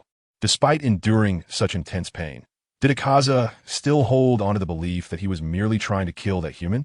This is something Kanai Butterfly cannot know. Outside Infinite City, night is approaching. For Asakusa in Tokyo, it is destined to be an unsettled night. The roar of the trains has stopped, the steam has paused, and swordsmen in black uniforms are weaving through the darkness. This is their final battlefield. Chapter 99, The Turning Point. On the Western-style building side, as night draws near, Kanai Butterfly, already dressed in her gown, gets into the carriage with the support of Hayato Lin. Their exquisite faces and attire are dazzling, drawing the attention of the carriage driver. Even in the wealthy district, such an aura is rare, akin to royalty. Passing by Mr. Murakami's villa, Kanai Butterfly shows evident signs of nervousness. Lin, whose arm she is holding, gently taps the back of her hand and smiles slightly. Meanwhile, Musen Kibutsuji, disguised as a young master inside the villa, also lifts his head to look out the window. The wind stirs up the surrounding dust, leaving only the sound of the carriage's wheels as it travels along the long countryside path, dissipating into the mist of the night. No matter how many times she thinks about it, Kanai Butterfly feels that this plan is too crazy. Walking right under the nose of the strongest enemy, without making a sound, is too exhilarating. Linkuin, are you nervous about attending the party for the first time? Lin Yu smiled gently, playing the role of a considerate husband perfectly. Even Kanai Butterfly was almost deceived, but she quickly regained her composure. For humans, the powerful and unreasonable ability of blood magic can bring disaster unexpectedly. She couldn't let it harm herself and Lin Yu. Kanai Butterfly nodded with a slight blush. They parked at a club in the city center where the wealthy gathered. Following their prearranged plan, she walked in with Lin Yu. She could clearly sense the jealous glances from those around them. Over the past 2 days, Lin Yu had been the center of attention among the high society ladies in Tokyo due to his royal identity as Yuan Yushing, which had become quite bothersome. This pressure eventually fell upon Kanai Butterfly as well. At this moment, she, who was not good at arguing with others, appeared particularly strong, walking confidently among the crowd. Mrs. Murakami, you look as beautiful as ever today. Why haven't I seen your young master? Where is he? That child is unwell and can't go out for the time being. Is it the royal Yuan Yushing you mentioned? Mrs. Murakami smiled as she looked toward the couple. She was here because Yuan Yushing had revealed at a recent banquet that he wanted to enter the pharmaceutical industry. His status was extraordinary. He was royalty. If they didn't act quickly to secure this partnership, their family's business would be suppressed by competitors supported by Yuan Yushing in this area. Now she was pondering how to strike up a conversation with the wife of the seemingly refined Yuan Yushing. With her dignified appearance, she might even be a princess. Upon spotting her target, Kanai Butterfly smiled and gathered her courage to approach. Meanwhile, Lin Yu, holding a wine glass by the champagne tower, took a sip of red wine and slowly retreated into the darkness after witnessing this scene. Outside, the crows brought news. On the streets of Tokyo, there were inexplicably many demons, which surprised the demon slayers who had just arrived on orders. Before coming, they thought they were here to carry out a killing mission. But upon arrival, they found that the usually solitary demons were inexplicably gathered in the Asakusa area of Tokyo, unwilling to leave for a long time, as if they were searching for something. Under the command of Kaijiro Rengoku, the demon hunting operation in Tokyo was in full swing. As always, it was steady. Lin Yu casually discarded the wine glass. Although he had long anticipated that even if Miss Tamayo revealed her whereabouts, Kibutsuji and Musen might not show up recklessly. He didn't expect that guy to be this cautious, sending out these cannon fodder to scout first. Now, the entire Tokyo had turned into a vast battlefield. And who was his enemy? Akaza or Kokushibo? Thinking of this, excitement appeared in Lin Yu's calm eyes. At Tamayo's residence, in front of a ceiling formation, Yeshur had his hands over his eyes, looking fierce. Beside him, Tamayo showed a concerned expression. Yeshur, how's the situation? The scene of the banquet flashed in Yeshur's mind, where the prearranged servant spilled orange juice on Mrs. Murakami's clothes, and the passing Kane smiled and handed her a handkerchief, receiving thanks from the other, and the two chatted happily. At that moment, Yeshur's eyes changed, becoming deep like a spiral. After an unknown amount of time, Mrs. Murakami stood frozen in place. What's wrong? Mrs. Murakami? You don't look well. Are you really okay? Sorry, I suddenly remembered I have something at home, so I'll take my leave first. After realizing it, Mrs. Murakami showed a polite smile and nodded to Kane before leaving the banquet. Kane finally felt relieved. Mr. Yeshur's blood demon art, rather than controlling the opponent's mind, was more accurately described as inducing control without violating the opponent's logical consciousness. Because of this flaw, she needed to disguise herself to communicate with him, and before this, Lin Yu had also laid the groundwork for 2 or 3 days. Next, it was time to obtain the key. Mr. Yeshur, please do your best. Oomph. The corners of Yeshur's mouth slightly lifted at Tamayo's residence. Miss Tamayo, rest assured, everything is under control. After Mrs. Murakami returned home, she murmured as she went upstairs, placing a talisman on the outer door. That esteemed lady had said this talisman was obtained from a shrine and would surely ward off evil. If Taro could really get better, I must do this. A cold voice emerged from inside the house. What's wrong? Mrs. Murakami, who was always fearful of her child, naturally wouldn't say something like her child was possessed, so she quickly smiled and said, Taro, it's time for dinner. I won't eat. All right. The young master turned coldly, his red eyes fixated on the open book in his hands, remaining silent. In Yeshur's eyes, the layout of this house had undergone a tremendous change. It's done. As long as he leaves this house, I will know exactly where he goes next. However, I can't obtain internal information about that area. Without a medium, this is the best I can do. Chapter 100. The disaster-prone Tokyo. Well done, Yeshur. Tamayo took a deep breath. The reason for the irreparable regrets when that man was still alive was mainly due to the inability to locate Kibutsuji Musen's exact whereabouts. It's different now. As long as Yeshur is here, no matter where Kibutsuji Musen runs, he will be pulled out immediately. The rest depends on Lin Yu. Mr. Rengoku, our task force is in position, and Mr. Kanroji is on his way. The task force captain under the stone Hashira reported to you, with one after another Demon Slayer Corps member coming to pay their respects. Kaidro Rengoku, responsible for the Tokyo hunt, stood on a rooftop, overlooking the darkened city filled with the aura of demons from all directions. They could smell those guys, and likewise, those guys could sense them. Wherever there are demons, demon slayers will appear, whether alive or dead. All units, launch an attack on them. The Demon Slayer Corps was still recovering from heavy injuries and, counting logistics, there were only about 500 members. After cutting down logistics personnel, only a little over 300 combat members remained. Defending the headquarters were the summoned retired Hashira, Water Hashira Sakanji, Kadaki, and Flame Hashira Kaijiro Rengoku. Besides that, all available combat forces were concentrated on the Tokyo battlefield. This was the order of Lord Ubuyashiki Waya, and it was a plan devised after meeting that young man. Yes, the Demon Slayers' voices were strong and powerful as they charged into the night under the fluttering of their Haori. At this time inside the Infinity Castle, eyes were everywhere, each corresponding to a battlefield. Commanding from the headquarters was Kokushibo, Upper Moon One. Through the sensing ability shared by Nakheim, he could clearly see the scenes of demons encountering trouble on the streets. Although these guys' remaining value seemed dispensable to Kokushibo, they were still quite tricky for ordinary demon slayers, especially those with blood demon arts. This time, at least 100 of those guys were involved. These demons either used blood demon arts related to space or could directly disturb the minds of demon slayers, employing various combat methods.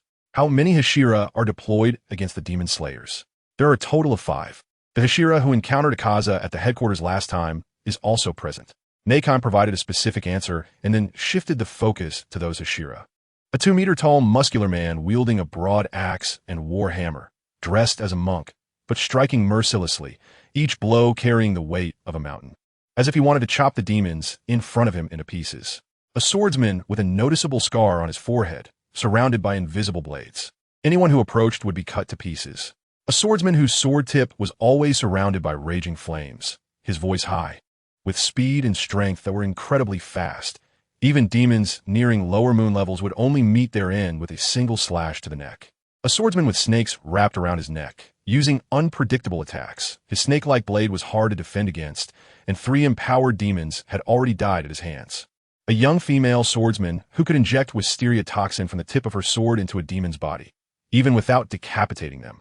She could inflict pain that led to death. The battlefield where these few were located showed a completely one-sided situation. Those summoned demons, eager for the blood of demon slayers, encountered these individuals and fled in panic, completely forgetting their mission. Send the order down. Those who fail to complete their assigned tasks in the ambush must be given death. Kokoshibo waved his sleeve. During this time, when Kabutsuji Musen was absent, he held absolute command, ensuring that no demon could escape their command system. He would never allow deserters to appear. Yes, Ming-Nu nodded, then used her own eyes to send messages to the demons scattered throughout Tokyo. The content consistent with what Kokoshibo had agreed upon in advance. At this time of united action, the phenomenon of deserters could not be tolerated. On the battlefield, the demons who learned that 5 Hashira were joining the fight naturally felt fear in their hearts, but they could not stop their steps. This despair ultimately triggered their most ferocious battle power to launch an attack against the demon slayers. They fearlessly pounced from the shadows, and the unprepared demon slayers were torn to shreds, one after another. Many demons even formed an unspoken coordination during their joint operations, creating an effective formation to counterattack with blood demon arts. Before the Hashira arrived, ordinary demon slayers simply could not break through their defenses. Mr. Rengoku, there are quite a few of these guys, as if they are continuously appearing in the suburbs of Tokyo from other places. What is going on? The battle-hungry Mitsuri Kanroji temporarily halted the fight. He already bore multiple wounds on his body, but they were not fatal and did not affect his enthusiasm for exterminating demons. He pulled out his Nichirin Blade from a demon's corpse, and the headless demon disintegrated into ashes at a visible speed. 3 other demons around were also decapitated in an instant by Rengoku Kaijuro's direct slash. The intelligence provided by Lin Yu indicated that there might be a demon within the demon organization that could perform fixed-point teleportation. These guys were probably teleported here by that demon from another location. In this case, we must find the source, right? Mitsuri Kanroji grinned fiercely and rushed forward, causing another demon head to fall. The battlefield combination formed by these two was immediately surrounded by several demons. Lord Kokoshibo, with all due respect, they do not have the strength to resist the Hashira of the demon slayers. If this situation continues, the teleportation point I set up in Tokyo will soon be destroyed. Ming-Nu voiced her concerns. Now that Musen Kabutsuji was not present, Kokoshibo, who was stationed at the command center, could not move either. The upper and lower moons capable of fighting were basically all annihilated for various reasons and uncontrollable forces. She truly could not think of anyone usable. What are you talking about? Now is the time for these scum to demonstrate their value and show loyalty to the master. Tell them not to fear. As long as they can kill the demon slayers, the Hashira can obtain that lord's blood and ascend to the 12 Kazuki. This should be a once-in-a-lifetime opportunity for them. Chapter 101. Equipment. Kokoshibo's calmness and cold-bloodedness made Ming-Nu feel a deep-seated fear. She could only obediently issue this order. The only piece that could be dispatched now. Ming-Nu slightly shifted her gaze back. The mass of flesh was still pulsating, and its speed was much faster than before, as if indicating that some monster was about to welcome its rebirth. Lord Musen's investment in Tokyo this time was unexpected. He must achieve his goals, and our job as subordinates is to dedicate ourselves to him. Do you understand this principle, Akaza? Kokoshibo's tone was flat. He knew that Akaza currently faced an insurmountable hurdle in his heart. After the first Tokyo War broke out, he had always wanted to have another good fight with that guy. Then, that human suddenly disappeared and reappeared, not only killing Daki, but also killing Jotaro. In the end, he brazenly took advantage of their ambush on the Demon Slayer's headquarters to kill the Upper Moon 4 and Upper Moon 5 in Tokyo. He was like a hidden assassin lurking in the shadows, a hurdle that Musen Kabutsuji could never overcome in his heart. Akaza had been deeply trapped in self-reproach, regretting that he did not kill that guy back then, resulting in every loss now being the failure of Akaza as Upper Moon 3. Unfortunately, this time, that guy did not appear on the battlefield, at least not for now. Temporarily give up your obsession with that human. These Hashira of the Demon Slayers are what you must face after your rebirth. After a long silence, a gloomy voice emerged from within the embryo. I understand. The banquet ended. but the streets fell into chaos. Some said that a large number of criminals mysteriously infiltrated the streets of Tokyo that night, while others claimed to have seen human-like monsters on the streets, their mouths filled with fangs, and their fingernails much longer than ordinary people. Beneath these rumors, very few people actually saw them. It was merely gossip claiming that the demons of the peaceful era had once again descended upon the world. In any case, it was indeed possible to occasionally see sword-wielding samurai appearing one after another on the streets, as if they were searching for something. The disaster-prone city of Tokyo fell into a certain kind of chaos overnight. I can't take it anymore. What is going on lately? First, there was a mysterious explosion in the city center, then the opera house was bombed, and there are rumors of seeing marine creatures. Are the criminals running rampant these days? Really, what is the police department doing? Are they joking with our taxpayers' money? The upper-class attendees at the banquet expressed their dissatisfaction, while the carriage drivers at the entrance moved amidst the crowd in chaos. Crossing the lower steps and looking across the entire street was like the only escape bridge after the war arrived, filled with people everywhere, while on the other side, the sounds of explosions continued, buildings were blown apart, stones were falling, resembling the scene of an earthquake. Lin Yu, I must go help too. Kanai Kocho frowned as she looked at the complex battlefield situation.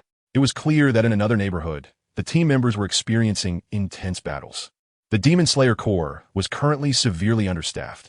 Every person was a precious combat power, let alone someone like her who was a Hashira. Be careful. Lin Yu did not dissuade. Nowadays, his perception ability has been able to clearly capture the existence of Kibutsuji Musen. As long as that guy comes out of the Infinity Castle, he will be able to know the direction clearly.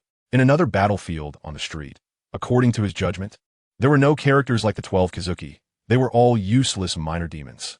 With Kochu Shinobu's skills, it should be no problem to meet up with the demon hunters and carry out the battlefield cleanup.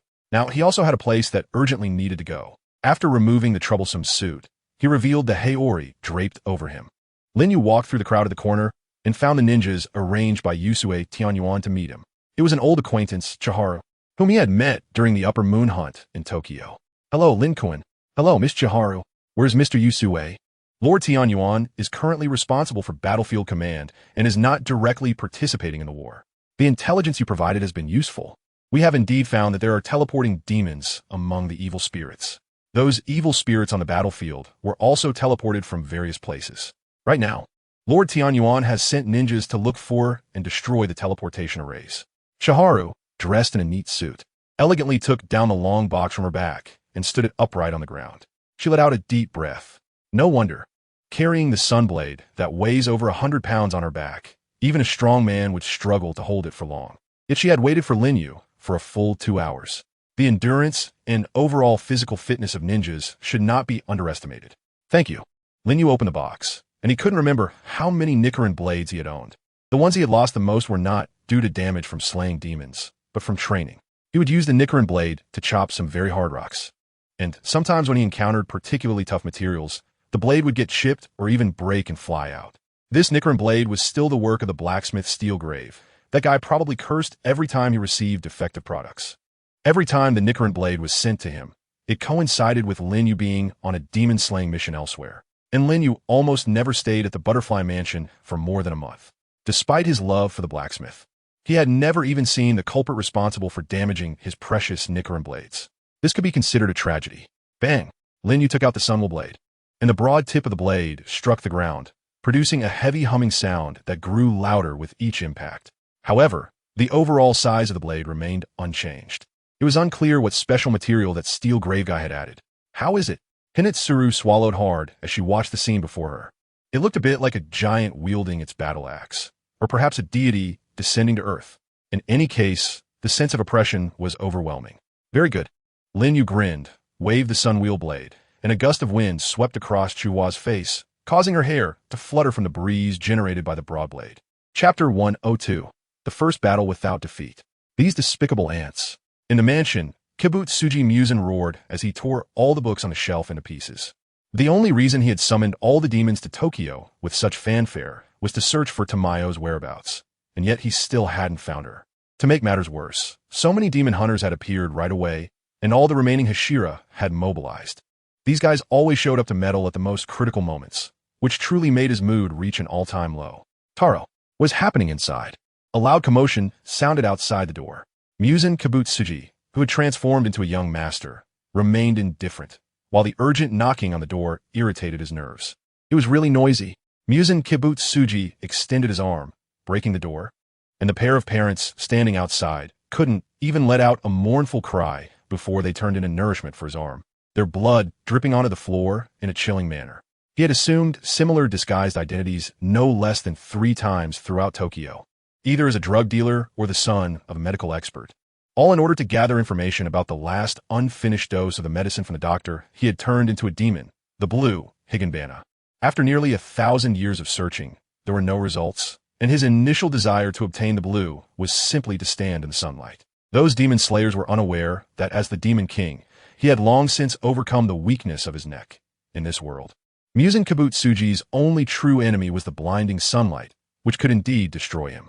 No, those guys are useless. I must take matters into my own hands. Tamayo must be hiding somewhere in this city. What a clever woman she is. I wonder where she learned that the most dangerous place is the safest place. Muzan Kibutsuji murmured as if he had lost his mind, a mad smile spreading across his face. He stepped out of the attic and descended along the corridor, his body gradually growing uncontrollably. The skin of the youthful boy cracked, revealing something resembling beastly fur with terrifying serrations. By the time his entire body had finished evolving, he had transformed into a very tall adult. He retrieved a white suit and top hat from the wardrobe of the male master of the mansion, which fit him perfectly. Along the way, he ruthlessly devoured all the maids and servants he encountered with his monstrous arms. Dressed impeccably, he left the empty house like a gentleman. Now, in his eyes, nothing mattered anymore except for the location of Tamayo, luring him like a source of water to this thirsty being. It was not until the moment he stepped outside that he froze. In the empty courtyard stood a tall figure, draped in a haori, a large sword heavily embedded in the ground, resembling the formidable generals from ancient Greek sculptures. A human over 3 meters tall, something that should not exist in this world. Just a glance at such an unreasonable giant was hard to accept. Yet at this moment, he was undeniably present before Muzan Kibutsuji. Through those blood-red eyes, he could clearly see the face of the figure hidden in the darkness, particularly youthful, like a boy who had just come of age, yet his physique was exceptionally robust, with each muscle intricately embedded at the joints of his body, hard and full of power. Too focused on Tamayo's matters and the experiences of the demons across various battlefields. Muzan Kibutsuji had not realized that this human was standing outside his door. When had this happened? Was all of this part of a conspiracy? Muzan Kibutsuji murmured, his tone revealing a hint of panic. Boom! The ground in front of Kibutsuji Muzan erupted in an instant, as if a bomber had dropped nearly half a ton of explosives, creating a massive crater. He gritted his teeth and took a step back, but the wind blades tore at his suit, leaving it tattered and hanging off him, while his top hat was shredded into pieces by the impact, instantly transforming him from a gentleman into the appearance of a homeless man. What incredible speed! Demon King Muzan was utterly horrified. He realized that what he had glimpsed a moment ago was merely an afterimage. By the time he reacted, that man had already launched his attack. What followed was a relentless barrage of strikes. The massive Nichirin Blade descended like a war hammer, instantly reducing the entire estate to ruins, the sound of collapsing buildings echoing endlessly. Throughout his desperate defense, Muzan repeatedly lost limbs, and though they regenerated instantly, the humiliation was unbearable. In 1,000 years since that man's death, no demon slayer had ever pushed him into such an embarrassing predicament. Nakheim opened the portal. However, Kibutsuji Muzan did not intend to fight back. He was too focused on Tamayo, to the point that the earlier appearance of the demon slayers did not raise his alertness. Doesn't he think that all of this is too coincidental? He was just about to look for Tamayo when Tokyo inexplicably had so many demon hunters appear, especially after he had attacked their headquarters. How did those guys have the courage to do that? Or how could they anticipate that so many demons would suddenly appear in Tokyo, leading them to send so many people? Now that Lin Yu has appeared, he realizes that he might have fallen into some trap or conspiracy, and fighting the enemy under such circumstances is not his style. Yes, Lord Muzan. The female demon in Infinity Castle was also very shocked. All her spies had been sent to watch the demon hunters outside Muzan Kibutsuji's mansion, and she never expected that the real enemy, that terrifying guy, would just swagger into the place where Muzan Kibutsuji was located. Kokoshibo frowned. Ryup. The sound of fabric being torn echoed, and from the writhing embryo, 2 hands with sharp nails of an elder emerged, followed by a head of peach-pink hair. His body was even smaller than before. If the previous Akaza was a relatively sturdy teenager, then now he resembled a 7 or 8-year-old child. This was the first impression of Naruko, but Upper Moon too? The number in the shimmering eyes of Akaza changed. No longer the upper rank 3, but upper rank 2. What is going on? In martial arts, there's a term called returning to simplicity, and you have reached that realm, haven't you, Akaza? Yuoza's lips curled slightly, and a deep blue light spread around, with 4 snowflake formations blooming simultaneously. Chapter 103. The Deterrence of a Stronger. Now is the time. Muzan Kibutsuji's body suddenly became extremely difficult to capture during the high-speed movement, and the aura around him gradually dissipated. Yashiro concentrated all his mental strength. The talismans left earlier were clearly effective within the Western-style building, as this building itself had already been made a part of the teleportation array, or rather, it served the role of the main gate to Muzan Kibutsuji's headquarters. Yashiro, Jushir exclaimed. She watched closely from the side, and perhaps due to excessive use of blood demon art, Yashiro's mouth and nose were seeping with pitch-black blood. Don't underestimate me. Miss Jushir, my feelings for you will not lose to anyone. Yashiro roared. At the moment when Kibutsuji Muzan completely vanished from the spot, he finally caught a glimpse of a clue and established a connection with the other side of the teleportation array. As a result, he was horrified to discover that Kibutsuji Muzan's lair was extremely hidden and incredible, located deep beneath the entire city of Tokyo, spreading out like a spider web, connecting the whole city like a deadly parasite lurking within the body. Lin Yu regretfully withdrew, even though this was part of the plan. However, he had indeed ignited a spark of battle intent just now. In the process of continuous destruction, he had truly touched that man and severed a part of his body. Since he had already been exposed, he might as well do what he could do first. Lin Yu slightly opened his mouth, and a steam-like sound emerged, like a monster biting the air. He gripped the hilt of the sun wheel blade with one strong arm, and with his weapon in hand, he vanished into the black night of Tokyo. At this moment, the battlefield in Tokyo was clearly caught in a tug-of-war. The location of the teleportation array had yet to be found, and the ninjas dispatched by Yuzui Tenjin encountered significant obstacles during their search. The closer they got to the center of evil, the more demons surrounded them. The blood demon arts they could use were diverse, and made the investigation extremely dangerous. With nearly half of the ninjas already perishing in this operation, and the number continued to rise, there is no doubt that this was a place only the Hashira could reach. However, the Hashira of the Demon Slayer Corps were currently troubled by an endless stream of demons, as the demons on various battlefields seemed never-ending. One after another, they fell, but those with blood demon arts stacked upon each other made it difficult for the Hashira to advance even an inch. Come on, you guys, let me kill you all. Mitsuri Kanroji charged into the battlefield tangled with demons like a war god. Each swing of the sun wheel blade stirred up a storm of blood and gore, and he looked thoroughly pleased. His teammate, Kaneo Tsuyuri, couldn't help but complain about whether this guy's head was filled only with muscles, lacking any strategic vision. Their main task was clearly to find the core of the array and eliminate it. Yet Mitsuri treated the core like a monster-spawning machine, wishing for this terrifying battlefield never to disappear.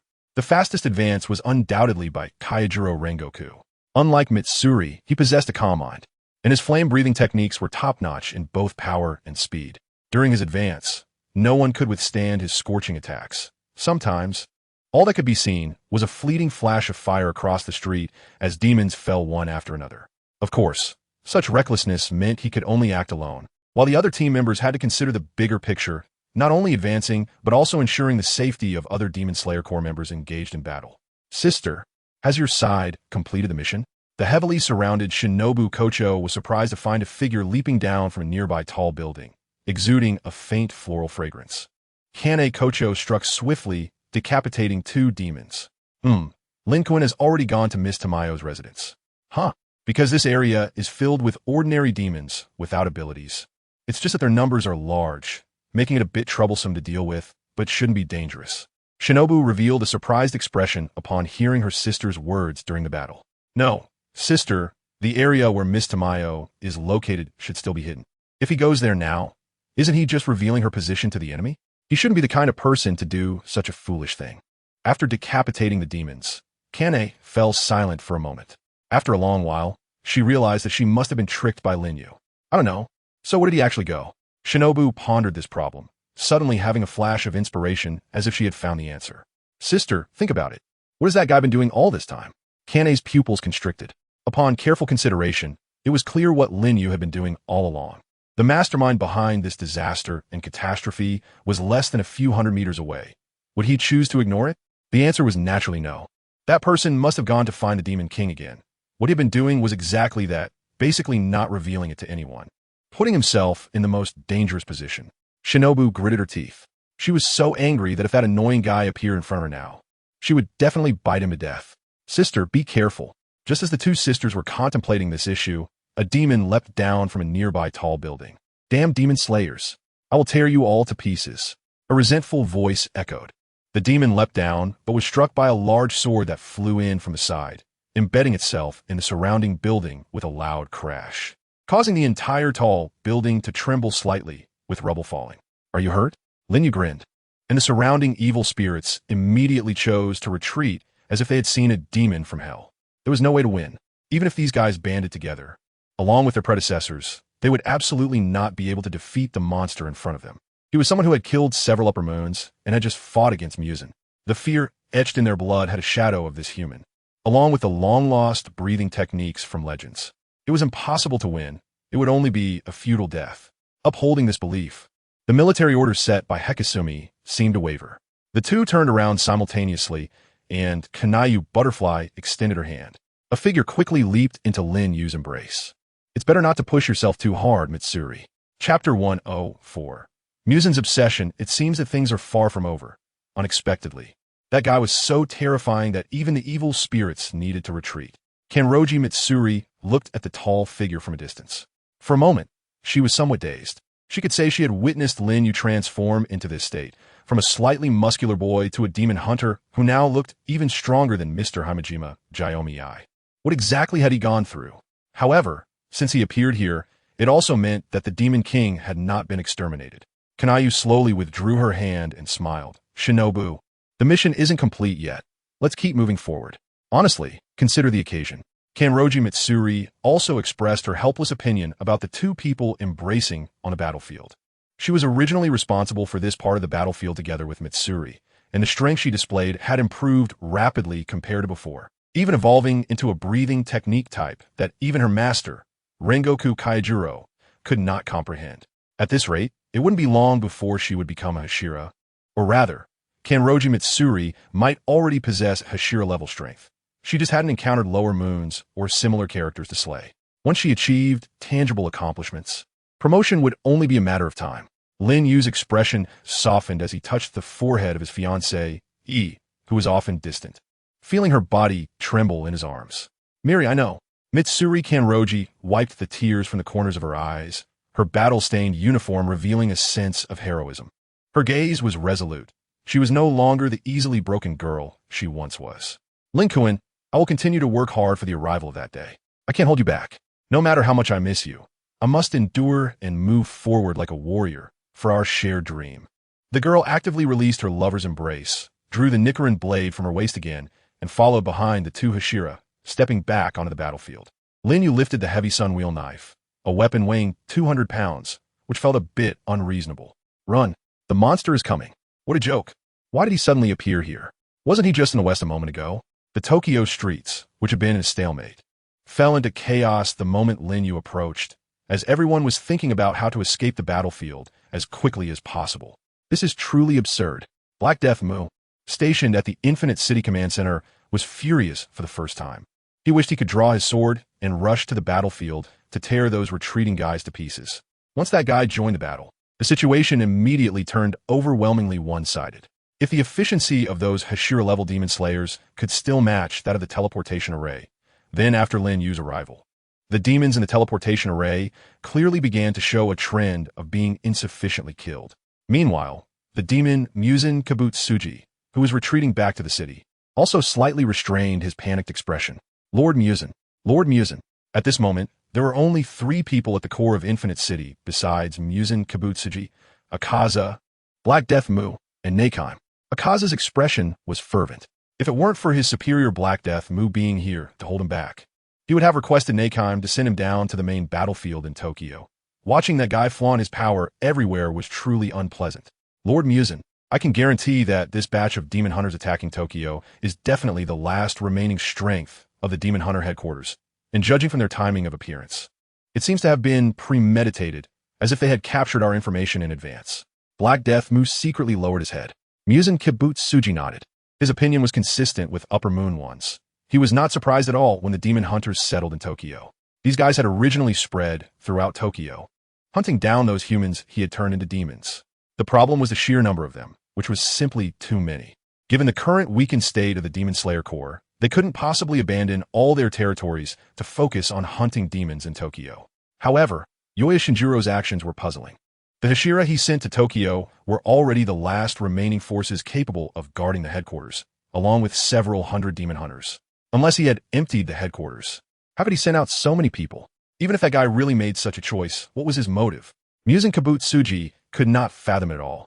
He had sent so many demons out to find Tamayo's location as quickly as possible. So what about the other side? Did they already know about this? When did the intelligence start leaking? Or was Tamayo's situation itself a conspiracy? No, it's absolutely impossible. I have confirmed that that woman can stand in the sunlight. So no matter what happens, I must obtain her. After figuring this out, Muzan Kibutsuji turned his gaze to Akaza. That human is up to you. If there are any accidents, let Black Death Mu support you. Yes, Lord Muzan. Akaza, who had longed for orders, was filled with excitement. However, Black Death Mu frowned slightly beside him. Lord Muzan, if I leave Infinite City as well, then only Neikheim will be left in the city. Considering the worst-case scenario, this may not be a wise choice. Among the 12 Kizuki, only Black Death Mu could speak to Muzan Kibutsuji like this. He was not disobeying Muzan's orders, but was analyzing rationally. He couldn't understand why so many evil demons were being sent to Tokyo, nor did he know what Muzan Kibutsuji wanted. Yet he unhesitatingly took the command to fight against the demon hunters. But at this moment, the commander Muzan was actually considering leaving Infinite City to take risks outside, even issuing an order that the commander could leave the city to fight the enemy if necessary. If the enemy grasped the method to enter the city and Neikheim's side was so weak, he really didn't want to think about the worst-case scenario. It's decided. Muzan Kibutsuji no longer glanced at his trusted generals and turned his gaze to the various streets of Tokyo. The searching eyes of the demons and the floating eyeballs arranged by Neikheim within the city frantically searched. He had no time to care about everything around him. He only wanted to know one piece of information. Where are you? Where exactly are you, Tamayo? Chapter 105, Relocation Go. Yeshuru tied a talisman to the back of a cat, which lazily stretched its body before disappearing into the darkness of the courtyard.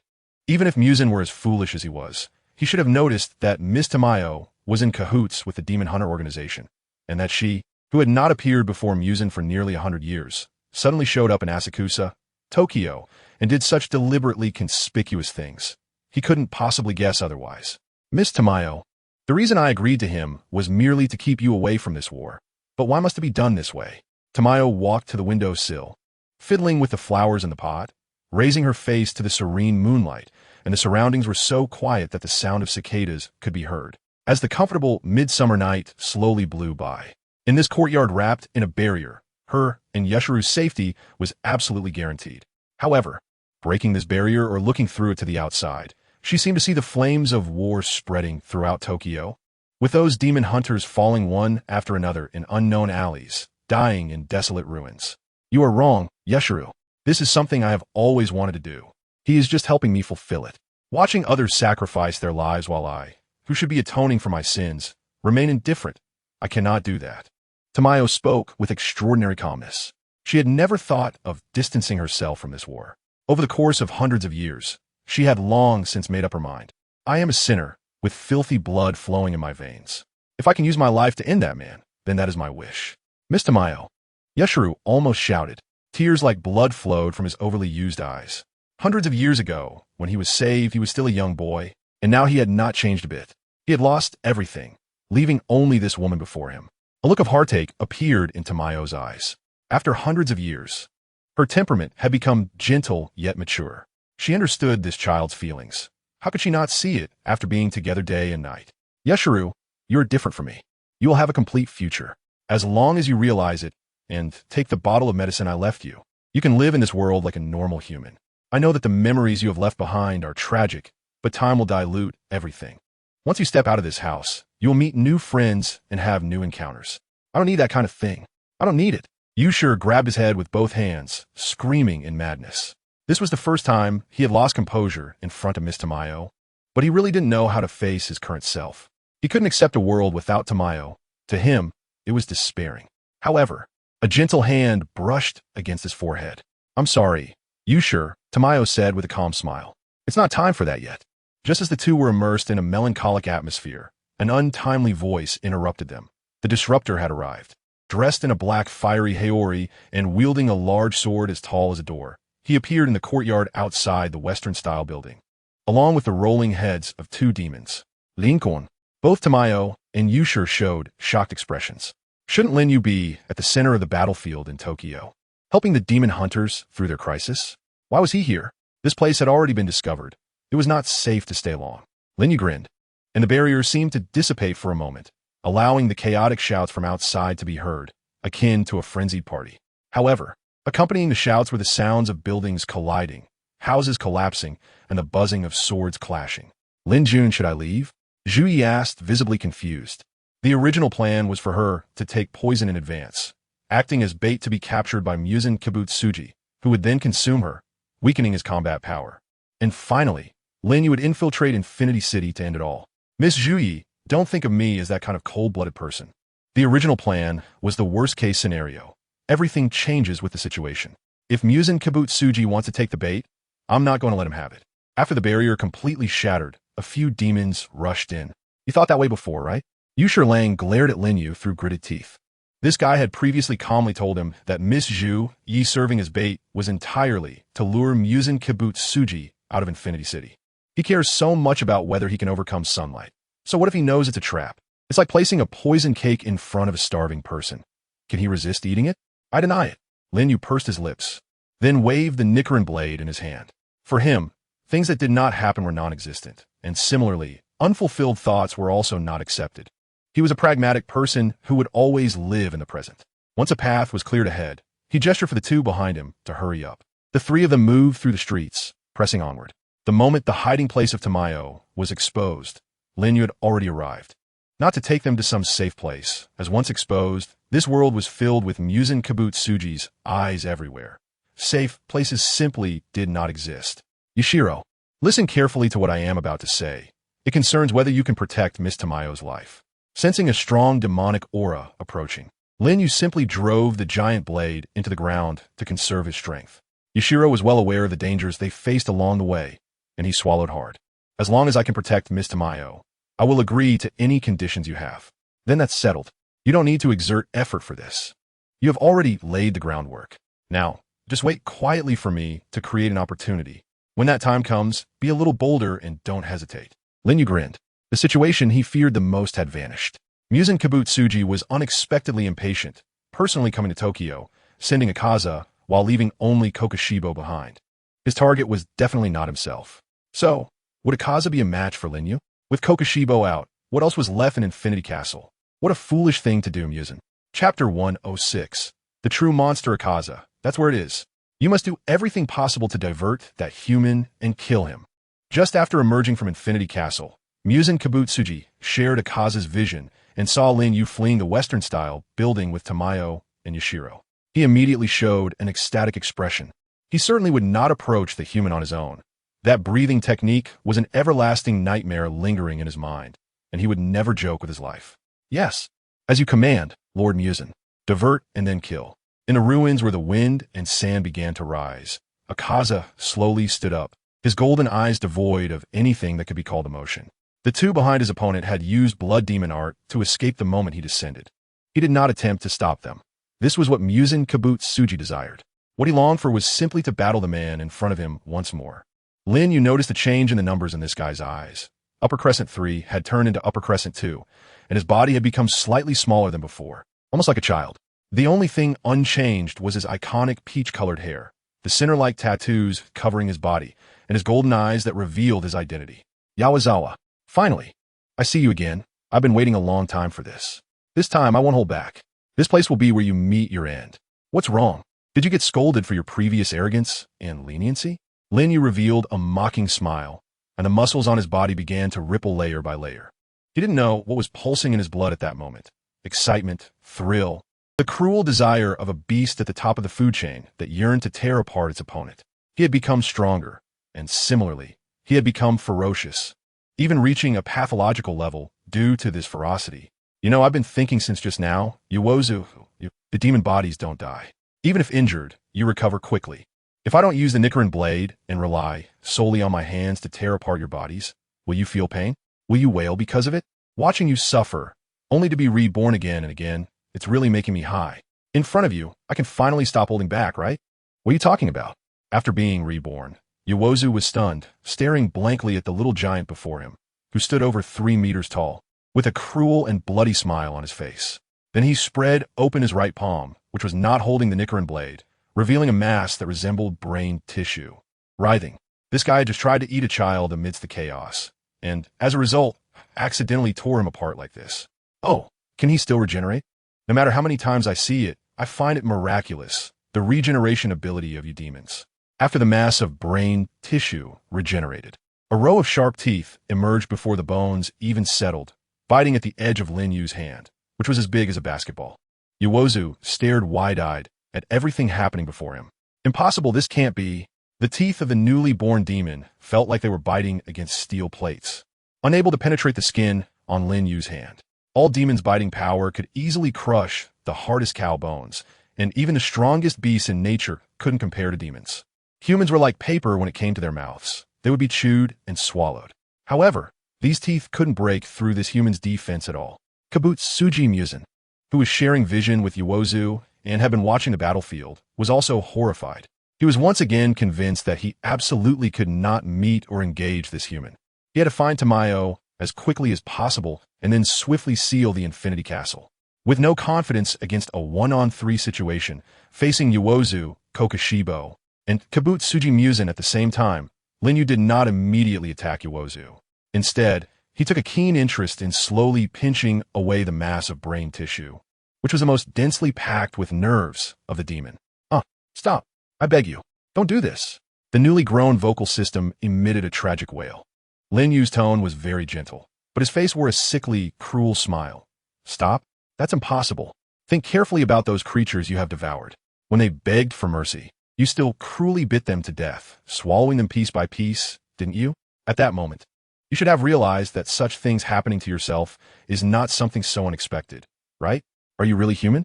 Why Zora's pupils constricted sharply, and 4 snowflake needles blossomed at the corners of his feet. He sensed an extremely dangerous aura, reminding him that the human before him was not just at this level. He surely concealed his true strength and could become even more powerful. Human? That word is too disrespectful to me. MR. Ifora. No. And also the one lurking in the shadows watching this farce. Muzan Kibutsuji, I merely possess a human heart. My body has nothing to do with weak beings like humans. Recently, I have discovered a new ability of mine. No, I should have sensed it long ago. The things I have consumed can also be transformed into a part of my body. Why Zora was stunned. Kokoshibo in Infinity Castle was stunned. Muzan Kibutsuji, who was searching for Tamayo with why Zora's visual sharing, was also stunned and did not neglect the battlefield. That beast-like figure over 3 meters tall opened his mouth and stuffed the remnants of a demon he held into his obviously serrated fangs, blood dripping everywhere. Do you understand now why I don't turn into a demon? Haha. That monster laughed with his face covered, extremely unruly. His body continued to swell with a thud, seemingly growing even larger than before, nearing 4 meters. His muscles exploded with black stripes covering them. A heavy sense of oppression making even wise Zora, who had 4 snowflake needles, instinctively feel fear. Why Zora could be absolutely sure that this was definitely not this guy's first time eating a demon. He had surely surpassed the limits of human cultivation long ago and must have done similar things before. I am an existence that transcends beings like you worthless ants. To turn into a demon, how dare you say such self-unaware words? You dark rats do not dare to be as noble as I am. His eyes turned blood red, and the corners of his mouth slightly lifted, revealing fangs sharper than those of a demon. Chapter 107. The true monster Tu Lin Yu dropped the Nichirin Blade in his hand. First, against a close-range demon like a Kaza, a large Nichirin Blade would be cumbersome. Second, was Lin Yu afraid of fighting with his fists? Why bother with so much chatter? He could just go in and throw punches. His first attempt at eating a demon was in Yoshiwara, where he faced a bottleneck in his personal abilities. He always thought it was due to insufficient training that he couldn't reach the transparent realm, or that he needed to fight powerful enemies to unleash his potential. In reality, such a thing didn't exist. The reason he felt excited when fighting the Daki siblings back then was due to his craving for food. By consuming it, he could become stronger. The emblem of the wisteria master reminded him of this, and he should have realized it long ago. In this life and death world, lacking power is a tragic thing, unable to protect anything, unable to do anything. As long as he could become stronger, Lin Yu was willing to sell his soul to the devil. Thus, he cut off a piece of Daki's flesh and consumed it. Later, during the battle with Tamayo, he relied on this to hold on, allowing the system to heal him, although the process was quite difficult. He later developed a habit of eating demons. Because of the wisteria physique in his body suppressing it, the aura of demons wasn't very strong, and he wasn't discovered by Kane Kocho and the others. Even in his current ghastly form, its purity couldn't match that of the wisteria. Lin Yu grinned, enjoying the feeling of power surging within him. 2 horns gradually sprouted from his forehead, and 2 pitch-black wings burst forth from his back, tearing through his clothes. Freedom and strength. What an exhilarating sensation. Akin to having fresh underwear every morning of the Lunar New Year. If it were possible, he truly wanted to stand tall, flaunting his powerful phantom limbs and looking down on the sun. Being a monster was so much more enjoyable than being human. Half-day dog. This is the symbol of the half-day dog. Whether it's the unparalleled flying ability or the magical sound that can temporarily disrupt the eardrums of living beings. These are the skills of the half-day dog. Destruction, kill. Absolute style. Iwasa showed no hesitation as a pair of arms grew back at his waist. Forearms corresponded to the 4 snowflake formations beneath him, which was the advanced version of destruction kill, chaos style. The power of the 4 chaos styles stacked together. The wind from his punches whipped through the air, seemingly tearing the space apart with the force of the strike. Boom! Attendre explosion soon dead. How is this possible? Even you have to interfere? Daki. Iwasa gritted his teeth. The black patterns covering the monster's skin converged into a flowing river, which then spread outward, wrapping him entirely in satin adorned with floral patterns. This is Daki's 8-fold satin. Iwasa's chaos styles struck the incredibly hard 8-fold satin, shattering it and revealing the monster's face within its shell, yet it remained unharmed. He elegantly grinned and spoke in a mocking tone as if toying with prey. How terrifying. You almost hit me. Veins suddenly bulged from Iwasa's forehead, and the ground beneath his feet sank deeply, debris flying everywhere. His indifferent golden eyes erupted with boundless fury. Don't think that by devouring these incompetent fools and gaining their abilities, you can become complacent. Destruction kill. Annihilation style. The advanced version of destruction kill. Annihilation style erupted with the most brilliant light, with 4 snowflake formations radiating from Iwasa's center. His 4 arms were instantly enveloped with a surge of fighting spirit, and he hurled them toward the monster's lair. The destruction kill. Annihilation style was already his most destructive move, let alone this advanced version. This was the first time he used this power since becoming Upper Moon 2, and he was absolutely confident that even Kokushibo couldn't withstand this attack. Boom! To Iwasa's astonishment, the monster on the opposite side actually chose to abandon its 8-fold satin defense, exposing its body to confront his destruction kill, annihilation style with flesh. Thud! Iwasa's fist easily shattered Lin Yu's hand drum, piercing through his armored chest covered in tough scales. Everyone must pay the price for their arrogance. Kokushibo, watching from Infinity Castle, reached a conclusion. In his eyes, this human was practically dead. Under Iwasa's assault, no one could withstand a direct confrontation. Clearly, using the half-day dog's wings to evade this strike would have been safe, yet he chose the most foolish hard confrontation. Iwasa was convinced that his hand had pierced through this guy's chest, crushing his heart, feeling his warm blood and flesh, with a slight grin. What a superficial guy. It must be you after all, Iwasa. Iwasa was stunned, unable to believe his eyes as he looked up. The monster before him was smiling greedily. Truly powerful beings do not need any weapons, for they themselves are the greatest weapon. Their fingers, skin, and even every hair can produce unparalleled destructive power.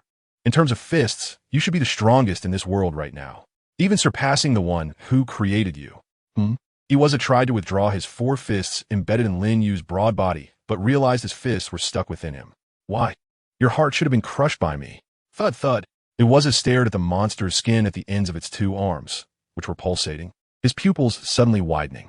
He forgot that the half-day dog possessed the ability to create clones, each with an independent personality. Thus, having an extra heart was not unreasonable. Chapter 108. Kokushibo joins the battle. Kokushibo. Kill him. In that moment, Kibutsuji Muzan was completely engulfed in fear. The being before him was even more terrifying than the one he encountered hundreds of years ago. Now, it was impossible to discern what kind of constitution he possessed or why he could gain blood demon arts after consuming demons. However, one thing was certain. His body structure had completely bypassed all the flaws that humanity could possess. The arms that Iwaza had broken grew back in an instant. And even though his chest was pierced and his heart crushed, it did not affect his combat power in the slightest. Even if he had complete confidence in his subordinates, he could not naively think that the current Iwaza was a match for this guy. Additionally, he might be viable himself, but the risk was too great. It was worth my rambling for so long. Did it really scare you into not moving? Lin Yu sneered inwardly. Even Muzan Kibutsuji himself did not realize that his cowardice would cause him to lose the only chance to completely kill Lin Yu. Akaza's approach was absolutely correct. Lin Yu currently had 4 hearts, which was his weakness. If all 4 hearts were destroyed at the same time, his body would die. And even the system would recognize that the body had fallen into a permanent slumber, which was no different from being dead. If Muzan Kibutsuji were truly willing to lower himself and hunt Lin Yu together with his subordinates, then the risks Lin Yu had to bear would increase significantly. Muzan was cowardly, yet not weak. Being able to escape from the hands of a monster like Kineo Tyuri was enough for him to boast about for a lifetime. Lin Yu, in his current state, would not be able to achieve that. Let me go. Akaza roared. All 4 of his arms were tightly restrained, and no matter how much strength he used, he could not budge the monster in front of him in the slightest. It was like a small mountain embedded in the ground, gradually rising to a height of 5 meters, its appearance as terrifying and monstrous as ever. This was neither human nor demon, but something even more fearsome. Let go. Akaza, you might as well become a part of my body. We will become stronger. Lin Yu Zhuang laughed wildly, opening his sturdy arms, ready to embrace the small boy whose arm was only half the length of his own, crushing his bones and flesh, and tearing into him. Cruel, bloody, destructive, until the last inch of flesh, the last piece of skin, and the last drop of blood were gone, as if even the evidence of existence had been stripped away. This is how battles between monsters should be, not only trampling the body, but also annihilating the personality, destroying everything. This sense of destruction is truly delightful. Don't joke around, you monster. In Yozawa's eyes, a clear fear emerged, making him feel like his whole body was tingling. He quickly tore off his 4 arms and, relying on the sharp perception of the snowflake formation, escaped to the back in an instant. Before he could react, a strong wind howled past, and Yozawa instinctively leaped to the side of the rooftop. Boom! A long street began to crack from the ground in the middle, forming a semicircular deep pit, extending 300 meters long, with the glass windows of the buildings and shops on both sides inevitably caving in due to the air pressure. On the other end, a figure flew up into the sky. In a devil-like posture, flapping its wings, it seemed to merge with the round moon above. No, spare me. Only then did Yozawa see clearly that the monster was holding a demon by the head, its body being torn off as if peeling away excess packaging, discarding everything below the head, with 2 fingers pinching the screaming head. Just now, that demon had been ordered by Muzan Kibutsuji to burrow from behind and grab this monster's foot to create an opportunity for Yozawa to attack.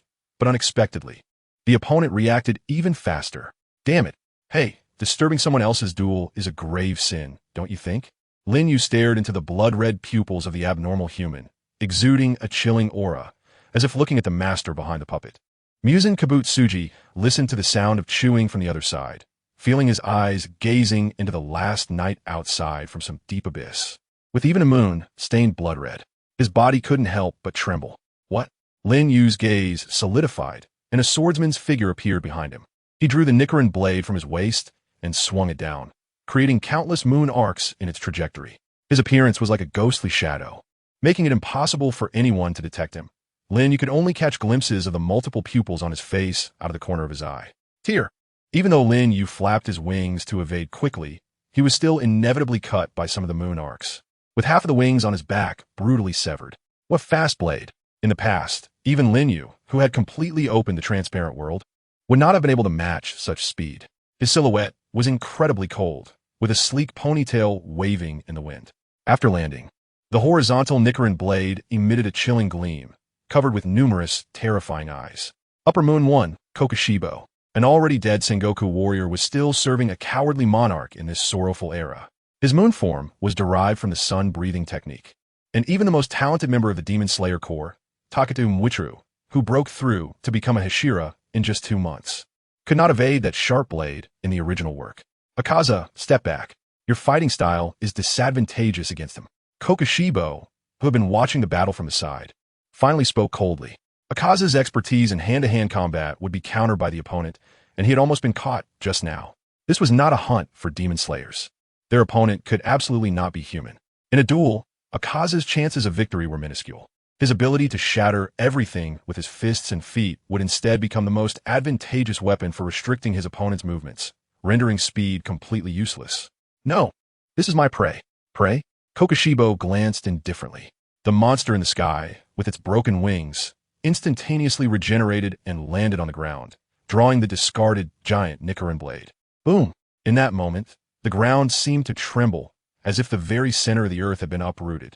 If one had to describe the scene at that moment, it was like a giant grabbing the roots of the earth, battling against them. Could such a being be called prey? Kokushibo's expression gradually grew serious. That monster, with white steam rising from its jagged mouth, had a perfectly sculpted body covered in hard muscles, resembling a demonic figure of the human world. If you remember correctly, this guy's speed with the blade was not slow. At least during his fight with Doma, he had already comprehended the transparent world of the Supreme Realm. Chapter 109. The heart of humanity, the body of a monster. He was excited, joyful. For some reason, Kokushibo felt the emotions coming from that monster. Was that guy laughing? Indeed, he was a monster. He was gradually losing any trace of humanity. Akaza swallowed hard. What exactly were they battling against? Lin Yu grinned, covering his forehead. His body undergoing further changes. The immense power that had been suppressed was being unlocked even more. A third eye grew on his forehead. A row of blood-red sickles sprouted from his strong arms, and a pattern of a large drum appeared on his back. Get my body back to me, you devil. In his mind, distorted faces intertwined, creating a hellish tableau. The evil spirits he had devoured had not been completely annihilated. Instead, they coexisted with him in another form, which was the price of gaining this power. Inside his body, there was no one else, only himself. Every day in the past, he had lived this way, and, fortunately, his power had always been strong. Those weak beings he had slaughtered and consumed could never usurp his consciousness. They could only crawl like prey under the hunter's gun, waiting to be slaughtered. However, these beings were quite noisy, sometimes making Lin Yu very impatient. Therefore, the thing he did most every day was to erase himself, killing until even his emotions gradually became numb.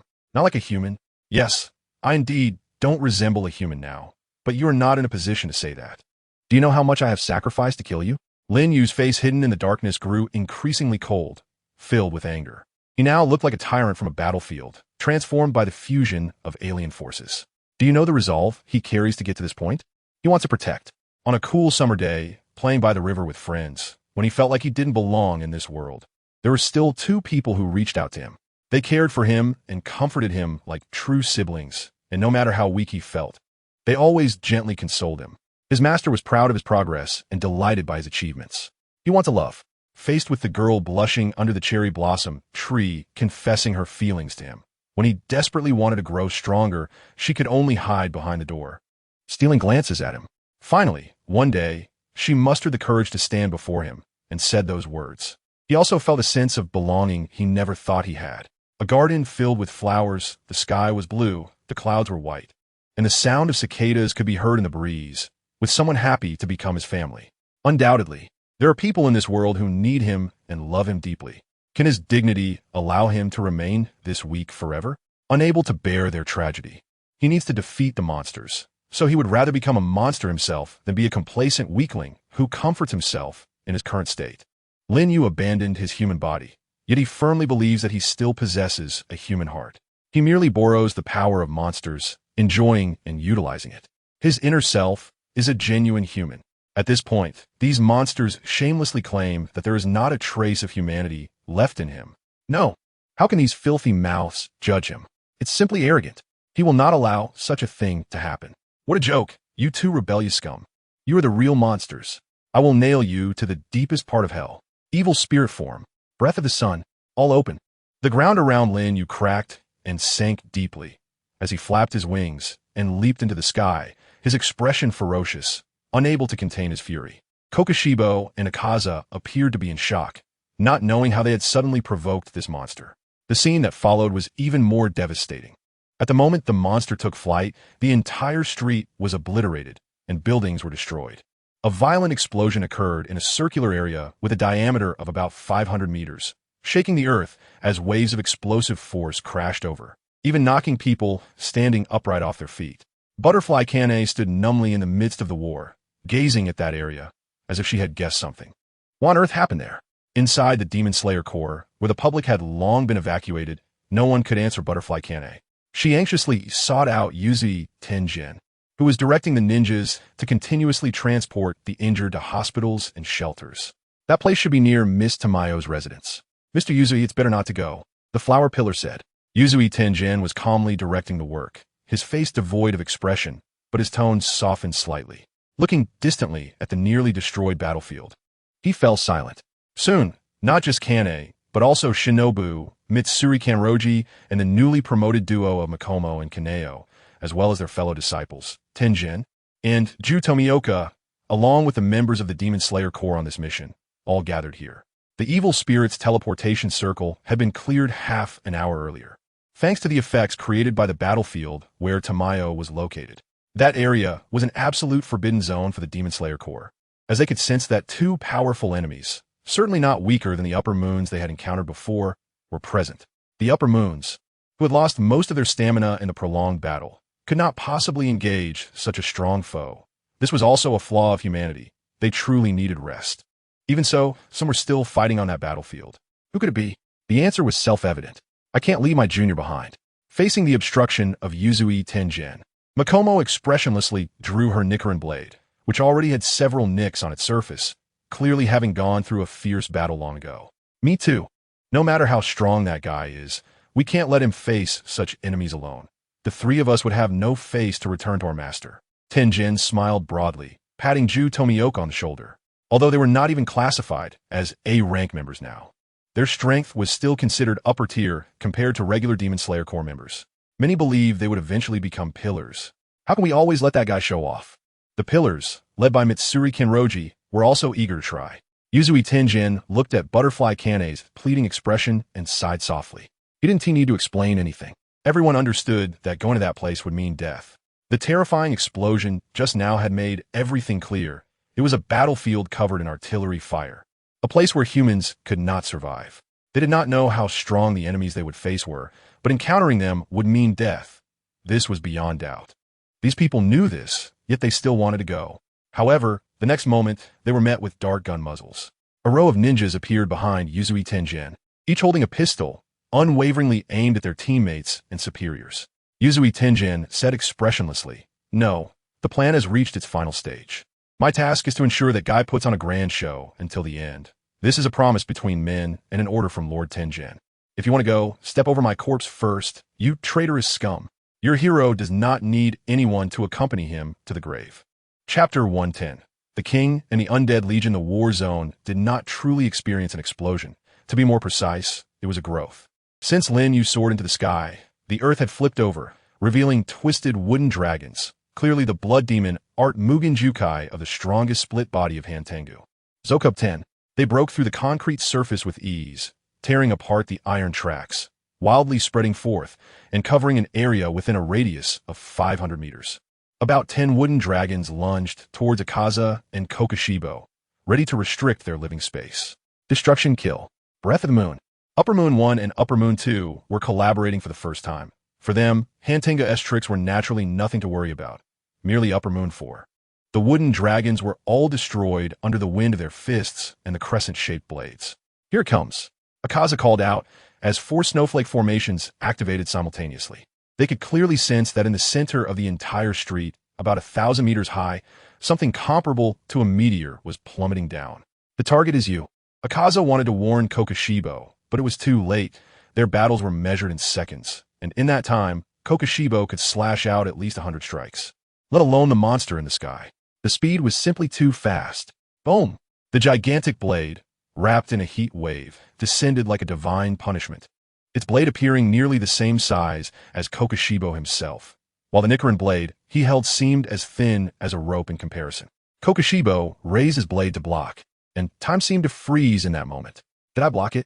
Akaza showed a joyful expression. Hey! A chilling laugh echoed. However, what happened next was truly unbelievable. Crack! The sword made of Kokushibo's flesh shattered, and not only that. The bones in his arms and those hidden within his body were breaking inch by inch under this violent impact. Gravity, the impact force brought by the speed after activating the breath of the sun, and Lin Yu's own strength, exceeding 100 tons, all combined. There was no technique. No need for any technique. It was purely brute force. Boom! The ground centered around Kokushibo had collapsed into a depression over a distance of more than 100 meters. Akaza bared his teeth and raised his arm to block the oncoming shockwave. It was hard to imagine that with just this one strike. The surrounding ruins and giant stones had been sent flying, and the wooden dragon barrier had been shattered into pieces, as if a tornado had swept across the flat ground. Bang! Poof! With all his bones and internal organs shattered, Kokushibo instinctively spat out a mouthful of blood. Before he could catch his breath, a violent kick struck his waist, sending his body flying like a pinball and crashing heavily into the ruins, instantly turning him into a puddle of broken flesh. As Kokushibo slowly recovered, a grim expression finally appeared on his calm and indifferent face, surprising Akaza beside him. How many years had it been? No. It should be said that since Akaza became a demon, he had never seen Kokushibo display such an expression. Death was not frightening for them as demons. As long as the Nichirin Blade did not sever their necks, they would never truly die. However, they had their own beliefs, swordsmanship, and martial arts. Just moments ago, the swordsmanship that Kokushibo had always revered was shattered by this brute. He had ignored the curve cut brought by the Dark Moon, Palace of Night.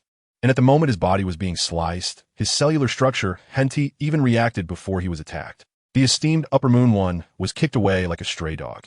Why was his recovery speed so slow? Akaza also noticed a blind spot. Kokushibo's body had only recovered his upper half, while his lower half had yet to regenerate. Shouldn't this be something that Upper Moon One could complete in an instant? Lin Yu would not let this once-in-a-lifetime opportunity slip away.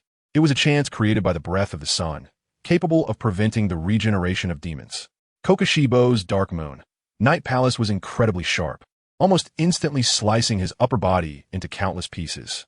However, as long as he did not have all 4 of his hearts destroyed at the same time, he could not die. With 3 hearts in his upper body, this guy could never have imagined that the last one was hidden on the left side of his butt. Therefore, the moment he was injured, he instantly healed. No way. How could I let you succeed? Get lost. Lin Yu charged towards Kokushibo, followed closely by Akaza's destructive kill technique. The wide Nichirin blade slammed down hard on Akaza's body. His fist penetrated the blade, once again piercing Lin Yu's chest. But the face that met the blade was smashed to pieces, flesh and bones flying like golf balls. Moon breathing, 5th form, moon spirit disaster vortex. Even in a fit of rage, Kokushibo knew that his body hadn't fully recovered, and getting close to this monster would yield no benefits. The crescent-shaped blade flew out from his body and long soared like petals from a heavenly maiden. What? To Kokushibo's shock, under his proud defensive technique, the monster not only advanced but also retreated. 8-fold satin ribbon, octopus hell, 10,000 gliding sticky fish, empty joy, accumulated rage. He charged forward like a violent king, wielding his slaughtering knife, with countless souls rushing out to protect him. Those were all Kokushibo's former companions. How ironic. Now, they had become armor to block his sharp blade with their flesh. Enslaved by him, driven by him, moon breathing. It was useless with so many flesh walls. Even Muzan Kabutsuji would likely be unable to harm that man in the slightest ear. Who knows how many demons he had consumed for this day. The battle between demons was utterly meaningless. The only difference now was that the other party could wield the Nichirin Blade, while he could not. Unless they fought in a limited space like a blood battle, with nowhere to escape, then gnawing at each other's flesh to merge into one. But such barbaric methods Kokushibo looked down upon. He was a swordsman. He couldn't just abandon his sword. However, the opponent seemed to have no such concerns. The door panel-like thick blade slammed down on Kokushibo's still incomplete body, and the wind blades entwined with sun breathing plunged Kokushibo into serious injury again, making the severed parts even harder to recover, creating a vicious cycle. However, The destruction below his chest brought a trace of nostalgia to his expression. Chapter 111. Death after becoming a demon. He abandoned everything, but the only thing he didn't abandon was his identity as a swordsman. The moon breathing he created was actually a branch of the original sun breathing, and that exceptionally gifted man who nearly killed Muzan hundreds of years ago was his brother. Kokoshibo's arms and body continued to grow, only to be smashed apart by the descending giant sword. He could only desperately protect his neck. As long as his neck wasn't cut, he still had a chance to counterattack. Bang, bang, bang. Not only his upper body, but the lower half that had grown was ruthlessly trampled underfoot by that guy, whose towering figure was like a small mountain over 5 meters tall. Imagine such a creature standing on your body, freely swinging a giant knife the size of a door panel down onto you. How much good flesh could remain? Kokoshibo didn't even know what his body looked like anymore. Only the excruciating pain from his nerves reminded him that he was dying and reviving again and again, only to lose the parts he had just revived. This guy was truly tenacious. As another upper moon, Lin Yu finally understood how difficult it was to kill one's own kind. He still couldn't comprehend how this guy wouldn't die unless he wanted to, otherwise. The current demon slayers absolutely couldn't kill him. The destruction of sun breathing was limited to parts outside the upper body, and the regeneration speed of his upper body was astonishing, especially around the neck and head. No matter how many times it was smashed, it could instantly recover. So much so that Lin Yu doubted whether he was using a fake sun breathing technique. It was so unfair. He, a human, had relied on his own efforts to reach this point, enduring countless hardships to become so powerful, yet he encountered a boss that could infinitely log health. And this was just a small boss. Unfair. It was truly too unfair. Lin Yu could feel a fire burning in his mind, his eyes filled with furious rage. In that moment, malice surged from the depths of his being. The hilt of the sunwool knife he had been gripping had long been sent flying. He was simply holding onto the blade, swinging it like a giant brick and smashing it fiercely towards Kurizetsu. The ground around them shattered, revealing the soil beneath, and the stones were crushed into white lime. The position where the two stood actually sank below the ground under this violent assault. Damn, you die for me. Yusti, how can you still be alive? I'm risking my life to kill you. Why won't you die? Die for me. D. Lin Yu's face was twisted with rage as he bent his knees and slammed into Kokoshibo's chest. His spine was severely curved, and his body was half-moon shaped, deeply sunk into the ground. Give me some strength. Sunblade. Ignite. He raised that oversized slab, which was either a door panel or scrap metal, making it impossible to distinguish the blade's back from the edge. The flames of the sun breathing wrapped around it, surging forth like a storm towards the mass of Kokoshibo below. The earth was falling, the night was burning, and the roar of the monster tore through the entire world. Tamayo, where are you? On the other side of the street, Muzan Kabutsuji's face was pale, clearly sweating coldly, with a morbid smile on his face. He had already given up on sharing the vision of Akaza and Kokoshibo. He had no need to support those two. Like before, he would find Tamayo, devour her, overcome his weaknesses, and then retreat into the Infinity Castle. Time would solve all problems. After all, they were just brutes, and the one who would ultimately win was him. What a joke. What exactly are we fighting against? With a single strike, Akaza, who was a kilometer away at the clock tower, spread his arms and crawled out from the center of the clock tower. The public once again witnessed their clock tower collapsing, half of it jutting into the ground. God, is this world really going to be destroyed? What's happening lately? Is it the apocalypse? Everyone was shouting and crying from the bottom of their hearts. If this continued, this little island might cease to exist. What on earth was happening? Why was everything exploding? They also heard about extraterrestrial creatures invading. What was happening to this country? Was the government not going to do anything? You're my prey. Don't be so arrogant. Akaza sprinted towards the center of the battlefield. For him, a distance of nearly a kilometer was just a few seconds. The center of that area was utterly destroyed by the sword-induced gale, forming a massive crater. In the center of the crater, the ground was deeply sunken by nearly 3 meters, and the destruction was ongoing. Just getting close, one could vaguely see a demon-like creature, hearing its chilling roars. And Kokoshibo was right beneath that creature. Lord Muzan. Akaza frowned. Since earlier, he had been unable to sense Muzan Kabutsuji's presence, as if he had disappeared, with only the absolute obedience commanded by his bloodline remaining. He was uncertain. Under these circumstances, even Kokoshibo was only going to take a beating, and he questioned whether he had any chance of winning. Why do you think this way? He had clearly become stronger, had become upper moon too. A piece of metal flew out from the center of the storm, slicing Akaza's face, leaving a cut. The storm's center gradually began to calm down, and Lin Yu discarded the now small sun blade, grinning widely. He forcefully pulled out a broken section of spine from the soil, marked with the burns of sun breathing, effectively sealing all regenerative parts. This guy wanted to devour Kokushibo. Destruction kill, Azure Silver Chaos Flash. The moment Akaza reacted, he unleashed all his strength, for needles shining, and thousands of cannonball-like projectiles flew out from his back, bombarding Lin Yu's direction. He did not pause for a moment, charging fearlessly into the chaotic scene, propelled by the shockwave of the explosion. As Akaza expected, under this overwhelming offensive, that monster did not hold back, but chose to continue devouring Kokushibo, risking its body being blown to pieces. He was the same, given the same size. He could not match the creature's strength, and had to destroy a part of its body. Chapter 112. What do you do now? He couldn't let it eat Kokushibo. If it devoured everything, it would all be over. Akaza was utterly convinced of this. He dashed into the explosion zone, his own explosions damaging most of his body, but he still had his upper half to fly out. That monster was also in bad shape, with its body below the chest blown to shreds, opening its massive mouth, preparing to swallow Kokushibo. Kokushibo, you bastard, is this all you've got? Akaza roared.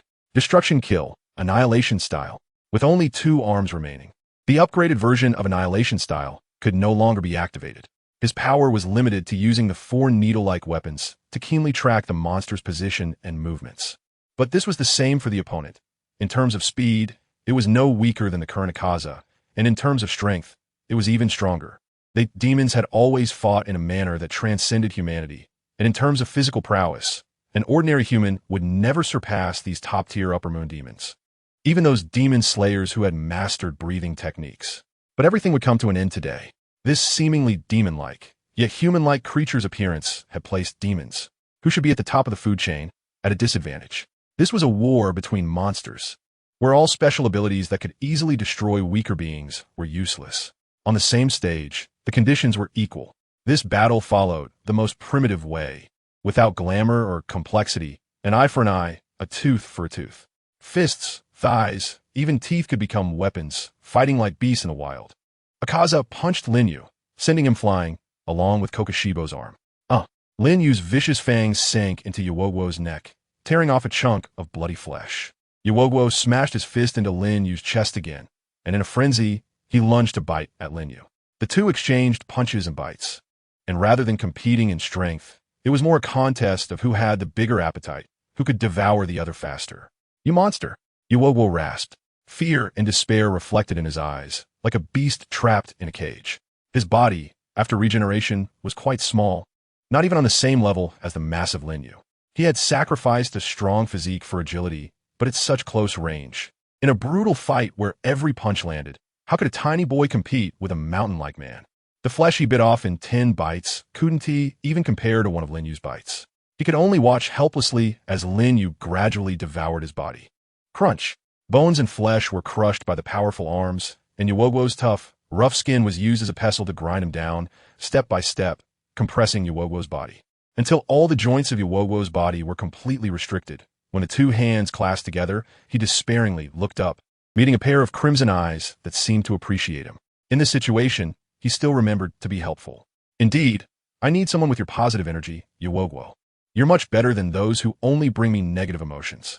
Lord Muzan, Lord Yuogwo. The voice of Neikime echoed in Muzan Kabutsuji's mind, but he paid it no mind. Yuogwo's strength was still at a certain gap compared to the current Kokushibo. Upper Moon 2 would never surpass Upper Moon 1. Even Kokushibo couldn't withstand that guy. So Yuogwo's death was inevitable. Shut up, Muzan Kabutsuji said coldly. He walked through the rubble-strewn streets, filled with confusion. At that time, he clearly saw Tamayo and a young demon walking behind that monster. With Yuogwo's arrival, those two should have gone to seek a new refuge. But with his Demon King's perception, why couldn't he sense Tamayo's presence at all? Could it be that in this area of Tokyo, Tamayo had another blood demon art barrier? If not, if Tamayo activated her blood demon art, it would be impossible for him not to see it. He could have directly caught up before the scent disappeared. Where did those two go? At this moment in Infinity Castle, Neikime, holding a pipa, trembled all over, a talisman now on her forehead, but she seemed completely unaware. Lord Muzan, my blood demon art has not found Tamayo's location. I know that. If I can't find her, what use is your blood demon art? Those two should absolutely not escape from Tokyo. Muzan Kibutsuji gritted his teeth. He had to find Tamayo before even Kokushibo was defeated. Once found, he could directly seal Infinity Castle and then change the building's location. After all, it was underground. That guy couldn't possibly chase into the barrier.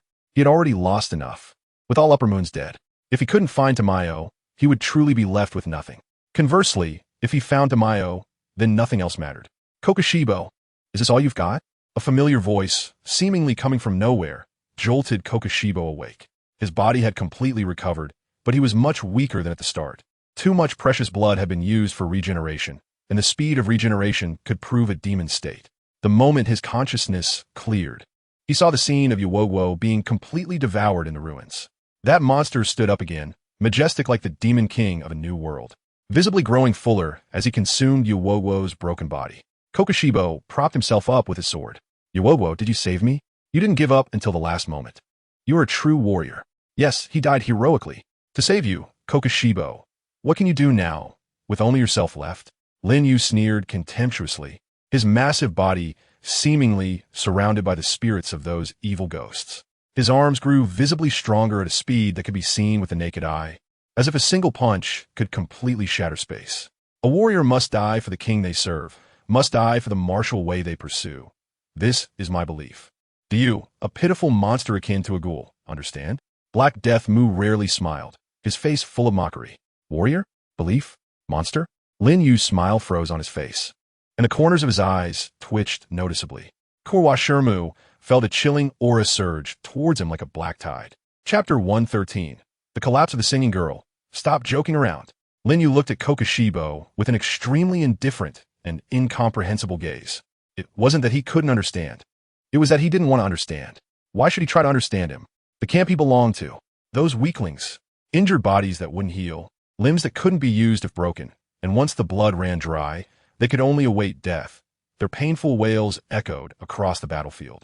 During the attack on Tokyo, they protected the city's residents with their flesh and blood, clearly terrified yet still wielding their Nichirin blades to advance, battling monsters far stronger than themselves, who would never die. As humans, fearful, fearless, accepting their own deaths. In the mouths of guys like Kokushibo, there were many words to describe them. Ants, worms, dead things that wouldn't stir up any waves, having no impact on the greater picture. But for Lin Yu, those guys, who were strangers to him, willingly gave their only lives to him during the Tokyo hunting battle, firmly believing he could slay the Upper Moons. Senior sister, I'm sorry, I can't go back. Suppressed? I don't feel suppressed. I enjoy training. Sorry for worrying you, Lady Kanroji. Let's keep going back. Sorry about that. Maybe next time. I am Sode Mitsuri. Wait until this war is over. If your swords are meant to protect others, then face your own death before victory arrives. Bet your life and charge towards hell. Kill that version of yourself in the heavy snow. Kill him, because he is you. You cannot let anyone trample on him. You must personally put an end to him. Lin Yu's face was completely engulfed in darkness, stepping forward one step at a time, the ground cracking beneath him. What samurai? What loyalty? What belief? If even you possess such things, then what have I been striving for? You, such a despicable coward who has abandoned everything. Do you even have the right to speak of noble things like belief in front of me? Do you know how many lives fates I carried to get to where I am today, and what kind of resolve I have?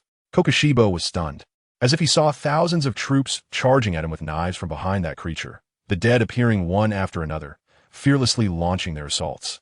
Yuichi? In a daze. He seemed to return to that night of the red moon, where an elderly man held the Nichirin blade, tears streaming down his face, looking at him with deep sorrow. How tragic, my elder brother. What a joke. It's you, Yuichi, can't you see? I have gained a long lifespan. I even possess the patterns. I have everything I want, merely by abandoning all that is human. And you? Why would you rather die than become a demon? Clearly, you are so powerful, stronger than anyone else. What can you do dragging such a frail body? Tsujikuni Yorichi chose to become Kokushibo, easily choosing to forget everything of the past. He abandoned the human heart, abandoned his family, abandoned everything that could be called fragile. But the guy in front of him, whom he called a monster, had not forgotten, suffering every moment for his past weakness, like a knife urging him to move forward. How tragic, my elder brother. That seemingly eternal call awakened Kokushibo. as if the entire world was burning in a blazing fire like sunlight.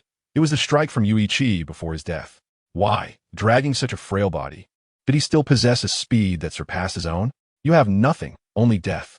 Lin Yu coldly waved his hand, and the cursed spirits imprisoned within his body surged out, rushing towards Kurizumi Mu to bite at him. The moon's form required a certain number of sacrifices, and within Lin Yu's body, he could resurrect as many sacrifices until the sharp crescent moon was completely negated. This resembled a battle of countless armies, where the soldiers bravely paved the way for their king, dissipating in this world only to be reborn again. Is there a possibility that belief, due to its weakness, is laughable? Yet it can also be strong because of its weakness and proud because of its weakness. Humanity maintains its inherent vulnerability, pursuing unattainable things, accepting failure, and continuously improving. One day, they will stand alongside the divine with their mortal bodies, unique and noble.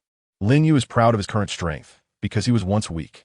Hakujiro, just a coward who has abandoned everything, dares to speak of beliefs in front of him. It's all complete nonsense. Miss Tamayo, that guy's about to notice.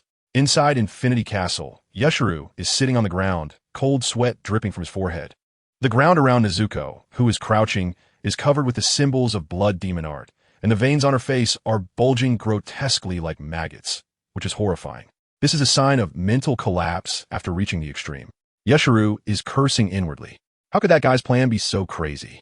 How could he judge that he could defeat Akaza, thus provoking Hakujiro to appear, to come up with such a plan in this situation, letting him and Tamayo sneak into Infinity Castle using the symbols left in Musen's mansion before? Every step is like dancing on the edge of a knife. If Hakujiro doesn't go out, or if Musen left some backup in Nezuko's defense of Infinity Castle, then Yashiro and Tamayo would just become lambs for slaughter. What is that?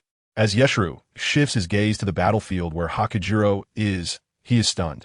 The place they were staying has turned into a deep crater, with not a trace of ruins left, as if a small asteroid had struck the Earth. And in the center of that crater, the scene is even more horrifying. Countless evil spirits are huddled together, eagerly tearing at something. Upon closer inspection, it's Upper Moon 1? Yes, it's actually Upper Moon 1's body, being gnawed by something enveloped in thick black mist, with no ability to resist at all. Ugh. Nezuko instinctively covers her mouth, her expression horrified, and the shivers coming from deep within her soul cause Yashiro to frown. Can this guy vomit like a human? What a joke. When he finally sees what that mass is, Yashiro's lips start to tremble, and he directs an eye to show the battlefield to Tamayo. Is that Lincoln? Tamayo covers her mouth with both hands. Without a doubt, the tall body wrapped in that black mist, with horns on its head and wings on its back. Looks like a king of the night, grinning fiercely, surrounded by countless evil spirits gnawing at Hakujiro's body. This is bad. Yashiro looks at that scene, filled with fear. Suddenly, his expression changes, and he grits his teeth. He miscalculated. He shouldn't have shown Nezuko such things. Nezuko screams wildly while covering her face, even shattering the peep in her hands. This guy's spirit is really fragile. Just a little stimulus, and she collapses directly. Chapter 114. Yurun? Yashiro suppresses his fear of the battlefield and urgently tries to control Nezuko to stop sharing visuals of that battlefield. But it's all too late. The uncontrollable Nezuko is no longer under anyone's control. Her psyche has split due to fear. Everything she saw is echoing in Yashiro's mind, and he sees everything Lin Yu did after transforming into a monster on the battlefield. That scene, let alone a demon. Even the demon king Musen Kibutsuji instinctively chooses to avoid this enemy. Ironically, what the demon king is doing now is equivalent to if you can't see it, it doesn't exist. Nezuko thinks in this normal logical way, causing her faith in Musen Kibutsuji to collapse.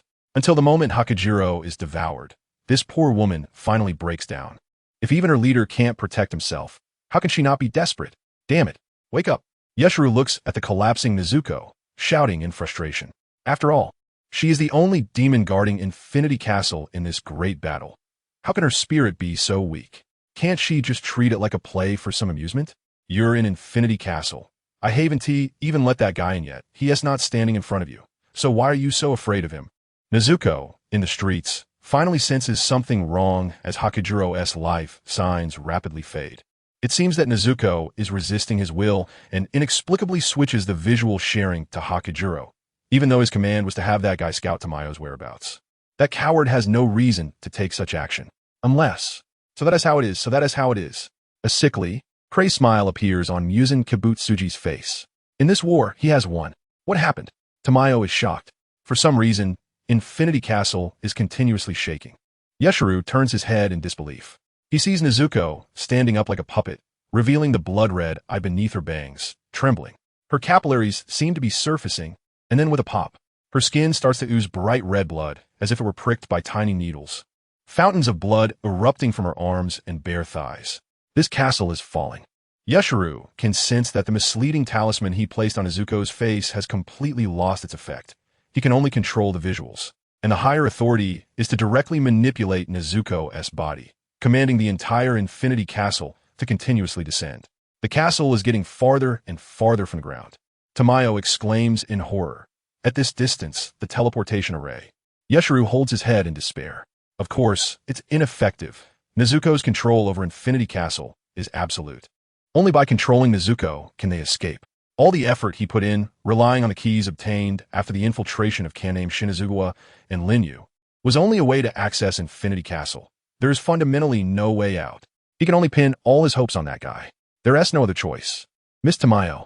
Yeshuru stands up, tears streaming down his face, while Tamayo's expression softens as she smiles and strokes the boy's forehead. You've done very well, Yeshuru. Yeshuru blocks Tamayo behind him, glaring fiercely at the direction of the gauze window. No, Miss Tamayo, I'm willing to sacrifice my life for your will. Miss Tamayo, let me protect you. At this moment, an explosion occurs in a Western-style house in Tokyo, a thin line deeply embedded in the soil, emitting a faint glow. Damn it, I and Miss Tamayo believed your lies. We can't kill demons without going to hell, and now the road to hell is open for you. Can you catch up? Not bad. Really clever. You actually thought of this method. A chilling voice echoed from the high platform of Infinite City, less than a few dozen meters away from Juya and Yusherlang's room. Through the dimly lit window, one could vaguely see that figure. Mingnu's body collapsed, trembling twice before turning into a pool of blood. Boom! The door to the room was instantly shattered, revealing a man in a white suit standing outside, a sinister smile on his pale face. Juya, long time no see. Crack, crack, crack. The sound of bones crunching gradually faded, and from the depths of the crater came a cackling laugh. Muscles bulged layer upon layer. Black patterns gradually emerged, and the demon's wings spread wide, seemingly to cover the entire sky, with the moon appearing to be tinted a crimson red. He slowly stood up, revealing the fangs at the corners of his mouth. His towering body seemed to be filled with tons of explosives, an overwhelming destructive force bearing down. Human? Demon? Devil? None of these were sufficient to describe the creature before him. If one had to say, he was now an embodiment of the apocalypse. It was that guy who devoured Lord Kokoshibo. Run before he notices. In the ruins hundreds of meters away, two demons whispered in horror before quickly fleeing. However, the next moment, a gust of wind swept through. Boom! The crater extended toward the ruins in a straight line, as wide as a blade, and the ground exploded, tearing open the soil. The two demons on that line didn't even have time to react before they were reduced to ashes. Lin Yu lowered his arm, which was lined with serrated blades, and sneered contemptuously. He simply waved it slightly. The once hard-to-kill demon, aside from being truly killed by the Sun-Will blade severing its neck, had lost its ability to resurrect in his hands. He hadn't used any clever abilities. It was a simple principle. Demons rely on Muzan Kibutsuji's regenerative cells for restoration, which essentially boils down to rapid cell division. So, if you destroy the cells altogether, wouldn't that work? Without even the base cells, how could there be any restoration?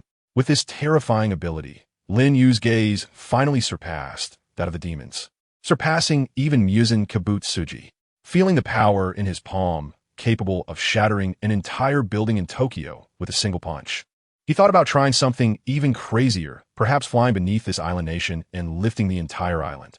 He didn't know if it would work, but Lin Yu just wanted to try.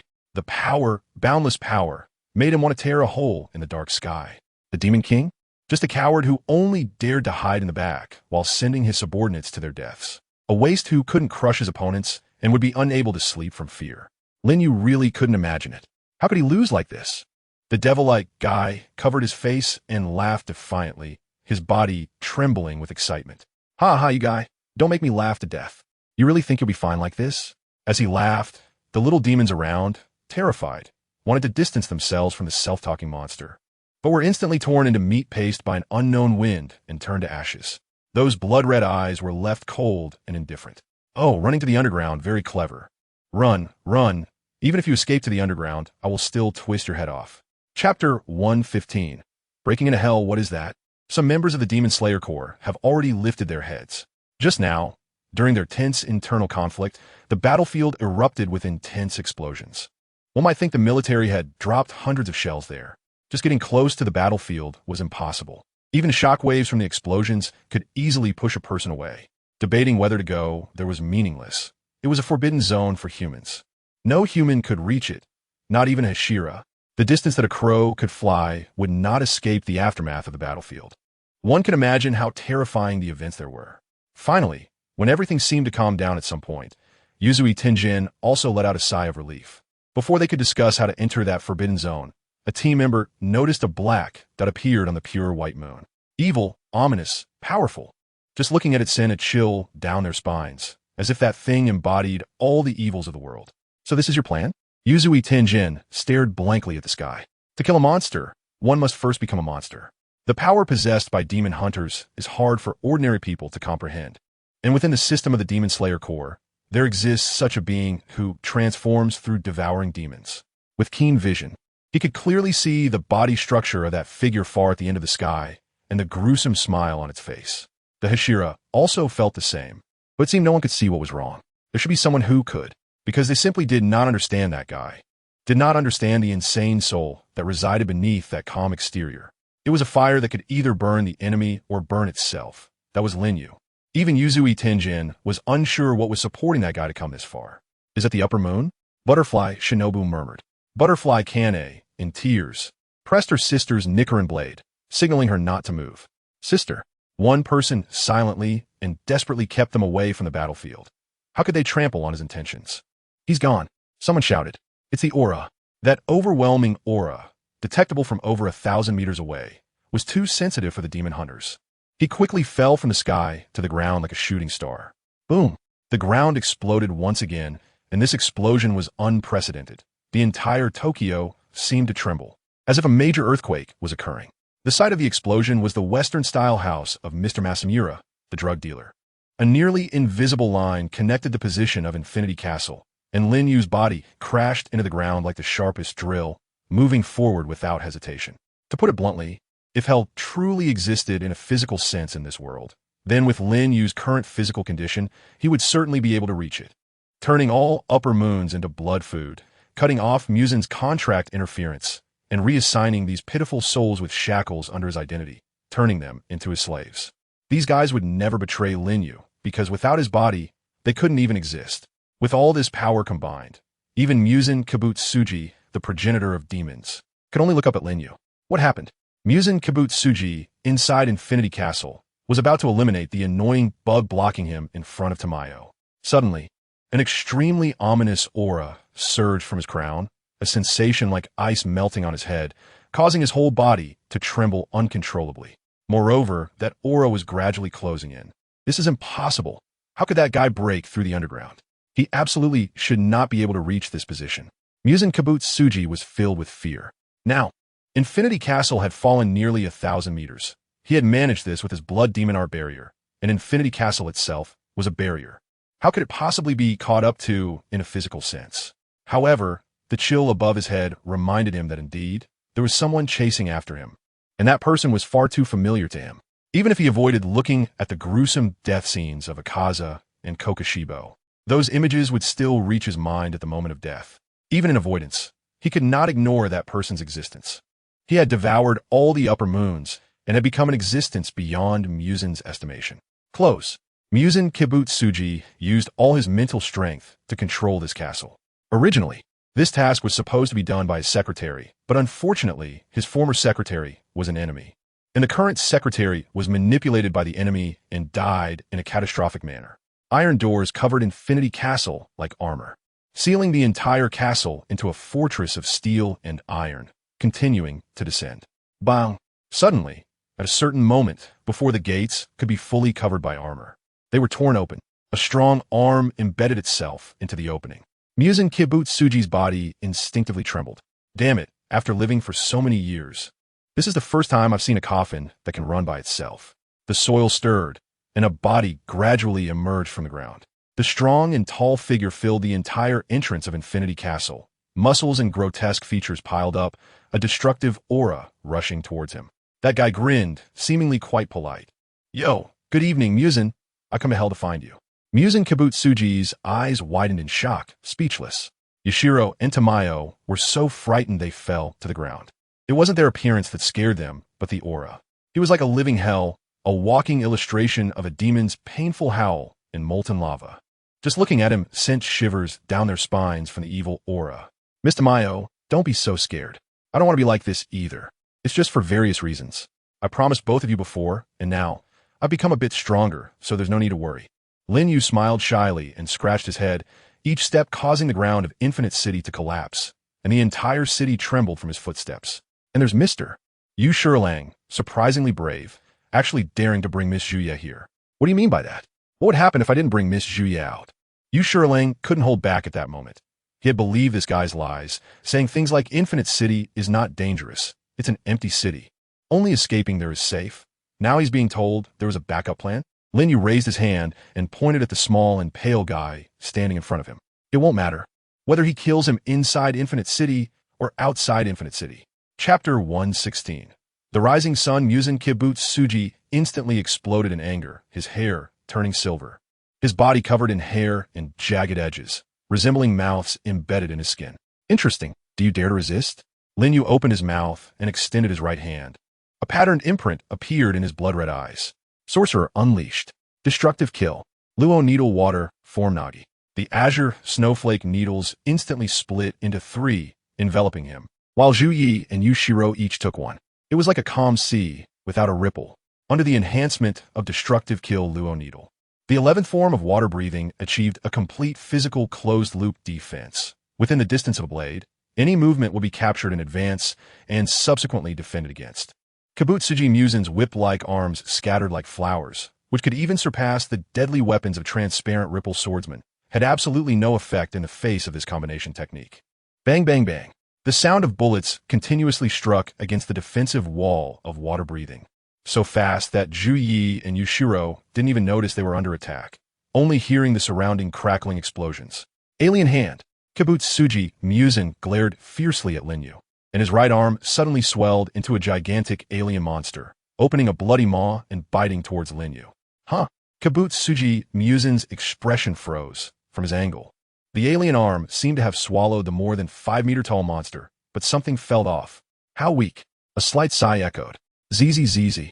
Lin Yu supported the jagged mouth of the alien arm with his strong and powerful arms, a mocking smile on his face.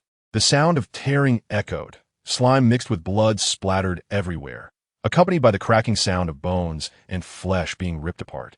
The alien arm, as thick as a small cart, was actually torn in half right down the middle. How weak. So incredibly weak. Frustration surged within him as Lin Yu looked with disappointment at the dull-witted creature before him. Although he had anticipated this, really, you have no decent attacking methods at all. No terrifying frozen domain after Tonma's blood demon technique barrier. No punches and kicks capable of piercing a mountain like Akaza's. No sharp wind blades that could cut through anything like Kokoshibo's. Even the likes of Hantengu and Daki had powerful offensive capabilities. What are you doing? Are you just scratching my itch with your own whip? Or do you hope that the poison you rely on will somehow hurt me and infect me, leading to my demise? Lin Yu's expression was impatient as he slapped out, instantly severing all the high-speed attacking whips, which twisted like flying snakes and crashed into the walls of Infinite City. Kibutsuji Musen had a look of horror on his face, but he regenerated in an instant. His regeneration speed was the fastest among all demons. After all, he had 5 heads and 7 hearts, and could even split into 1,800 pieces. If he didn't want to die, there were 100 ways to escape. Well, the only thing worth praising was his ability to escape. Demon King? Oomph. Is that even reasonable? Lin Yu waved his hand, and 2 black tentacles that emerged from his body instantly grabbed Zhu Shi and Yu Shirlang by the shoulders. Lin Jun, what are you doing? Hey, are you really planning to let him go? Hurry up and kill him, or eat him. I saw what you did on the battlefield. Didn't you eat those upper moons? Yu Shirlang and Zhu Shi both looked anxious. Yu Shirlang was almost numb. He had worked hard for a long time for today. Everyone was hoping for Musen's death. So how could Lin Yu take those two and walk out of the city without even glancing back at that guy? That was a death granted to warriors. How could this guy, who was so scared he couldn't even speak, be worthy of it? Lin Yu gave a cold smile. He wasn't lying. What he lacked the least right now was life. Perhaps there would be other travelers seeking some form of immortality, but he might be the first traveler to explore how he should die. As for Kibutsuji Musen's abilities, the whips and the giant baby form, adding such ugly things to himself was like throwing a good pot of porridge into a pile of rat droppings. Did he really think Lin Yu would accept everything without discrimination? He simply looked down on him. From personality to abilities, there wasn't a single thing about Kibutsuji Musen that Lin Yu found appealing. No matter how advanced this excrement was, it was still excrement, inedible. Watching that monster break through the soil and leave, Kibutsuji Musen had not uttered a single word throughout, his face pale and his body trembling slightly. Was he saved? Had he been spared? Just as he thought this, the infinite castle that was descending suddenly stopped. He could feel that this cage-like structure seemed to be supported by something. What kind of joke was this? Kibutsuji Musen's pupils constricted sharply. Under his control, the infinite castle not only stopped descending, but began to rise. It was rising at a speed much faster than before, crazily heading toward the ground. If you remembered correctly, the time outside was, "Lord Sound Pillar, do we need to send someone to scout the explosion area?" Just then, Yuzi Tenjin raised his hand to interrupt the nearby ninja's words. His expression was serious, and the ghost-killing team members behind him looked somewhat numb. The once lively pillars had all fallen silent, and the situation on the battlefield continued to update, with destruction becoming increasingly difficult to predict. Don't go, handle the matter at hand, and try to protect the civilians and the injured as they leave the battlefield. The area they were in was a mix of residential towns, with ruins ahead, and beyond that, not even ruins could be considered. Sending the ninjas to such a doomsday-like place was no different from sending them to their deaths. As a commander, Yuzui Tenjin had not yet become so ruthless. Suddenly, Yuzui Tenjin changed his mind, because the first ray of sunlight of the morning rose from the horizon. "You all stay here for now. I will go check the situation. And the pillars, you need to help the remaining team members complete their tasks. Our priority is to ensure the survival of the demon slayers. If people die, then slaying demons becomes meaningless. In any era, when demons had not been completely eradicated, ensuring the survival of the demon slayers was essential. The forces present were already all the strength of the demon slayer corps. If they all perished, Yuzui Tenjin, as the commander, would be nailed to the pillar of shame. Mr. Tenjin, that's settled." Yuzui Tenjin crossed his dual blades and inserted them in his back. Leaping high, the ninja headbands shining brilliantly in the sunlight. The sun had risen. Whether this war would end in success or failure, let him witness it with his own eyes. "You mustn't die. I haven't given up on the chance to praise you yet, glorious fellow." Chapter 117. For Love and Peace. Boom. Boom. Boom. Not long after Yuzui Tenjin left, the ground began to tremble again. Or rather, this earthquake-like tremor had never stopped from the beginning. It was just the magnitude that varied, and the current epicenter far exceeded any previous tremors. Did Mount Fuji erupt? Yuzui Tenjin instinctively thought this. However, the cherry blossoms on Mount Fuji were still blooming beautifully. The source of the tremors came from deep underground. This must be a joke. Yuzui Tenjin slightly opened his mouth. He could guarantee that if he went to tell Lord Ubuyashiki Yoya what he was seeing, the other party would think he had finally lost his mind from overwork. The earth cracked around the crater like ruins. A real volcano had erupted. Mount Fuji actually rose up in this place. A gigantic structure resembling a mountain rose from flat ground, inch by inch, growing at a visible speed. Finally, when this flat ground erupted into Mount Fuji, Yuzui Tenjin saw two faces screaming in panic from a distance. Just like children encountering a tiger during a spring outing. Almost in an instant, two glowing figures were ejected toward Yuzui Tenjin's direction, beneath the shadow of the building where he stood. Zhu Shi, with disheveled hair and disheveled clothing, held Yushira in her arms, looking excessively frightened. Yushira also had a ghostly expression, but in Zhu Shi's embrace, he quickly calmed down and started to laugh. "Miss Zhu Shi, what is that?" Zhu Shi babbled incomprehensibly, her expression terrified, her delicate body trembling, pointing at that Mount Fuji. Yuzui Tenjin covered his forehead. "I see it. Miss Zhu Shi, I'm not blind. Isn't it spring now? Everything is reviving. Flowers, grass, and trees are all striving to grow. Isn't it normal for that Mount Fuji to rise from the ground? That's absurd. It's indescribable." Yuzui Tenjin knew Zhu sure might be a bit mentally disturbed right now. But what did that matter? It was as if everyone was mentally disturbed at this moment. Because that guy was flying while holding a city. Although he was reluctant to admit it. That guy was indeed a real powerhouse. Too fierce. The satisfied Yushira in Zhu Shi's arms finally exclaimed. You can't speak like that with that sage-like demeanor. Yuzui Tenjin covered his forehead, unsure where to start his complaints. Was this really the time to complain? What was he doing? What should he be doing? He had no clue at all. Where did that guy plan to take this Mount Fuji? The righteous superhero, the warrior of love and peace. Also known as Ultraman, traditionally, after cutting off the monster's head, he would send it to outer space. Lin Yu was flying towards the sky with the infinite city above him. He felt like he was doing something similar. He was absolutely not the monster that the coward Musen Kibutsuji spoke of. He was an Ultraman wrapped in a monster's skin. A superhero here to save the world. For love and peace. I must eliminate you. Musen. The roar of the monster was filled with passion, echoing through the sky, as if proclaiming the legitimacy of his actions and the fact that he was the embodiment of justice. I must look really cool right now.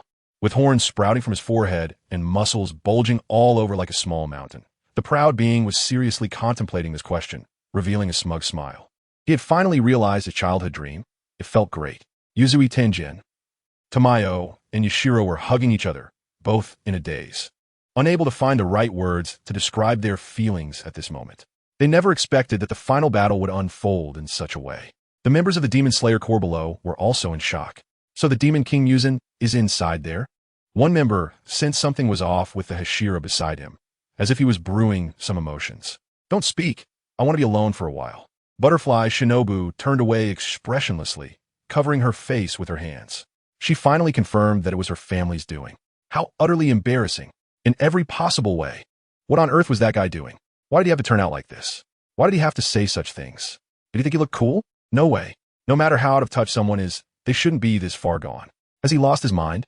No, if it were that guy, it might actually be possible. Butterfly Shinobu felt despair. Only one person in this world could say such shameful things with such seriousness and without any self-awareness. And that was Lin Yu. This kind of natural character that reaches extremes at certain moments cannot be imitated by others. Or even those without any bottom line would still have their own restraint. This guy had none at all. That's just great. The usually gentle and dignified Butterfly Kane cried like a child, her nose turning red. This scene startled all the surrounding members. They had no idea why the flower Hashira was crying. She cried helplessly, as if she had just regained something incredibly important. Completely oblivious to the gazes of those around her. Butterfly Shinobu didn't comfort her sister. Instead, she smiled through her red eyes and embraced her. Some were happy, some were confused, and some still couldn't figure out what had happened. But the one who truly felt fear was none other than Musen Kibutsuji, who was still trapped in the infinite city. Akaza, how could it be you blocking my way right now? Musen Kibutsuji's hair was disheveled, gritting his teeth like a homeless man. The only exit was blocked by Akaza's snowflake formation. That guy had somehow combined the destructive Castler Needle with something else, forming the most solid barrier. His attacks were caught by the Castler Needle in advance, and the formation inside would defend like the Nichirin Blade cutting through. The light outside was becoming more intense. The infinite city was not a dead end, especially not when being forcibly pulled out from underground like this. Every inch of light that shone on Musen Kibutsuji's body ignited a green smoke. He couldn't care less about maintaining the dignity of the Demon King and could only scurry around like a rat to avoid the sunlight. How long has it been flying? Musen Kibutsuji curled up in the darkest corner of the infinite city, unable to even perceive the passage of time. Just at that moment, the entire infinite city shook violently. Fire, it was on fire. The infinite city seemed to be rubbing fiercely against something and ignited. All the supports were collapsing. Chapter 118. The arrival of the new world. Musen Kibutsuji raised his head. The sky was burning, and fire rain was falling. The entire infinite city was burning to the ground, ruins collapsing, and the piercing sunlight transformed into divine fire judgment, descending upon the world. This was a place beyond Earth, the vast and boundless universe. In almost an instant, Musen Kibutsuji curled himself into a box the size of a palm.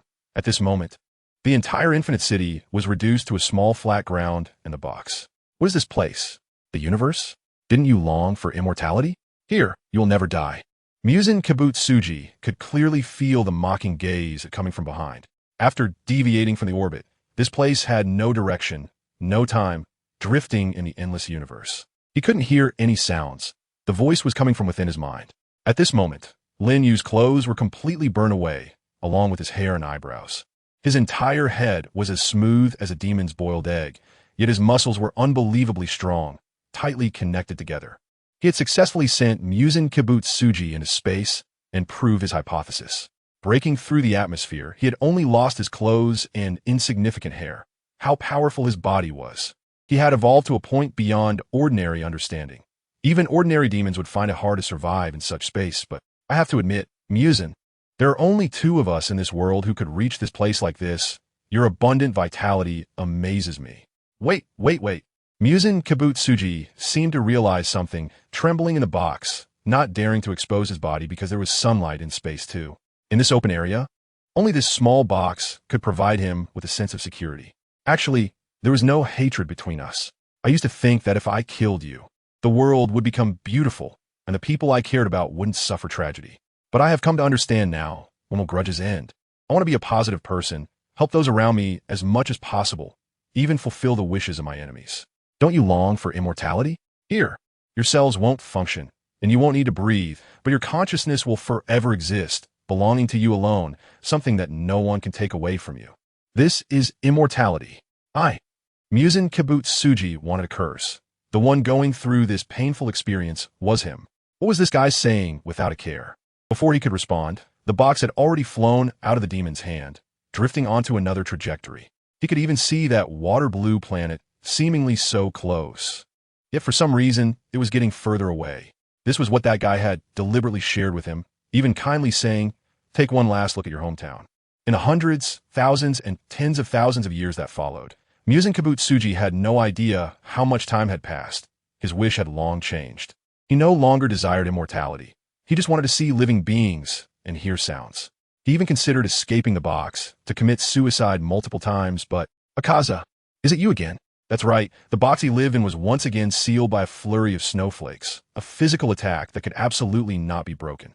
Kibutsuji Muzen also spent an unknown amount of time studying it before discovering that this technique did not exist alone. It was paired with the breath of demon slayers, which he hated the most. In this space, which had extremely low consumption and could be regarded as zero, the technique completed a perfect closed loop. Remaining motionless like a mountain, Kibutsuji Muzen couldn't even achieve death. In a daze, he seemed to see his remnants on Earth disappearing one after another. The blood of his main body, his cells, gradually entered a dormant state, and the nature above the Earth was also wilting and dying one after another. He was no longer connected to that planet at all. He even thought that if possible, he would like to see again that person who promised to come see him. Although he feared that person the most, he really seemed to hear a voice, as if he could see a living being other than himself. In this boundless darkness where consciousness persisted, living was truly a long and painful thing, and gradually Muzen stopped thinking. Goodbye, our old friend Muzen. Even though we are worlds apart, I will not forget those days of struggle for you. Everything about you will turn into nourishment, welcoming the rebirth of this world. Lin Yu's expression was reminiscent, as if burying a past. He clenched his fist, capable of collapsing a building with a single punch, and spread his powerful wings that could soar beyond the universe, returning to his own planet. At that moment, he was no longer bound by anything, and his soul was purified to the highest degree. Upon his return, he remained the boy who yearned for love and peace. At the headquarters of the Demon Slayer Corps, sunlight streamed into the courtyard as the door was opened. A hint of emotion appeared on the calm face of Kaname, the wife of Shinjuro Kaneo, as her husband. Lying on the sick bed, struggled to support his body and slowly sat up. He trembled as he placed his hands on his face. The curse had completely vanished, and at that moment, he looked like a handsome man recovering from serious illness. Outside the house, the two children couldn't help but wipe their eyes. The family said nothing, but the sound of weeping inside the room continued unabated. Before long, the headquarters was surrounded by members returning from Tokyo. Everyone gathered together. Although the deaths of their companions were sorrowful, there was more laughter and joy. On this sunlit day, their world of demon hunters welcomed new life. The evil spirit that had plagued their hearts, Muzen-Kibutsuji, had finally left this world. According to reports from observers in various locations, the lurking evil spirits were also dissipating, which was the best proof of all. However, the man who ended it all, the legendary figure, did not attend this gathering. In a warm spring, the dance of butterflies, and the fragrant flowers filled the air with delightful sounds of birds. A chicken clucked while chasing a ball, unaware of where it got its strength. With a small leap and a kick, the relatively heavy ball soared into the air, forming a perfect parabolic arc. A naive girl with a ponytail, wearing a short skirt, caught the ball and tilted her head slightly. "How incredible! Lin Yu, what did you do to it?" Aunt Keiko asked in surprise. This was her chicken, and she had never seen a chicken play ball like this in all those years. After being borrowed by Lin Yu, it had turned into a magical chicken. Chapter 119. Lin Yu's dilemma. About 2 meters tall, a slightly reflective muscular man scratched his head. "It's nothing, just a bit of training. It can do more than just play ball." Cluck, cluck, cluck. The chicken raised its head and called out, flapping its wings, gracefully splitting its legs in a split, moving with elegance. It was performing the swan lake from a theater. My goodness. Aunt Keiko was so shocked that she lost her composure, covering her mouth with both hands. Lin Yu frowned slightly. With a casual wave of his hand, the chicken happily complied, continuing to chase the ball and play with Xiang Naihu. In fact, Lin Yu had similar thoughts even before eliminating Kibutsuji Musen. The method of creating demons involves Kibutsuji Musen distributing his blood to ordinary people, causing their bodies to mutate. In this process, those who cannot withstand the bestowed blood or are intentionally given excessive blood by Kibutsuji Musen will explode and die, making the method extremely cruel. Conversely, those who can endure it will gain unparalleled power. It seems that other demons below Kibutsuji Musen, like Doma, have also done similar operations, bestowing blood to the Daki siblings and turning them into demons. Upon careful consideration, the purity of the upper moons is quite high, and this approach is essentially no different from Kibutsuji Musen's own blood bestowal. Now, having devoured numerous upper moon demons, Lin Yu naturally possesses this ability. He can bestow blood to any living being, and as long as he controls the amount, he can turn that being into his vassal slave, who will also gain extraordinary abilities that do not belong to their species. The chicken that can sing, dance, and play ball is the best proof of this. So, the question arises, upon waking up, am I actually Musen? Has the dragon-slaying hero turned into an evil dragon? In response, Yuzui Tenjin nervously kept the other Hashira behind him and asked Lin Yu if he had any thoughts of cannibalism. Lin Yu's response was naturally negative. First, he could not accept it physiologically. After all, he believed he was human and could not harm his own kind. Second, eating humans would not bring any benefits to his body. They are made up of fat and protein, and to be honest, in terms of nutritional value, humans may be much lower than other edible livestock. He knew that Yuzui Tenjin was the head of intelligence, skilled in interrogation and adept at identifying key points. So he explained everything clearly. To prove that he could survive without eating humans, he voluntarily went to Yuzui Tenjin's home, surviving for a full 6 days. And in the end, it was Yuzui Tenjin who personally vouched for him to headquarters to let him out. He was under a lot of pressure too. On the day Lin Yu was released, that glamorous man looked scruffy, with swollen eyes, mumbling incantations. He said he not only had to endure the cold mockery of Kanroji Mitsuri every day, but also the harassment from Tsuyuri Kaneo. It was said that the flower tea brewed by Butterfly Kane at headquarters was not even as good as his cup, and his few senior brothers were always ready to kidnap him on the street, claiming he was a bad person hidden in the Demon Slayer Corps. Most importantly, his salary had already been advanced to June of next year. Lin Yu actually wanted to stay a few more days. After all, there were a lot of worries that he couldn't face. It was quite baffling that Ubuyashiki Waya took the initiative to handle his wedding, and that wasn't the problem. The problem was that there was more than one bride. What kind of wedding was this? An old societal custom? Because the Sound Hashira has 3 wives. Does that mean he, as the facade of the Demon Slayer Corps, must have even more for wives? I have a feeling that although the curse has been lifted, that man has not truly died. He lives in a space I cannot see. Mr. Ubuyashiki said so. Thus, the mission of the Demon Slayers has not yet ended.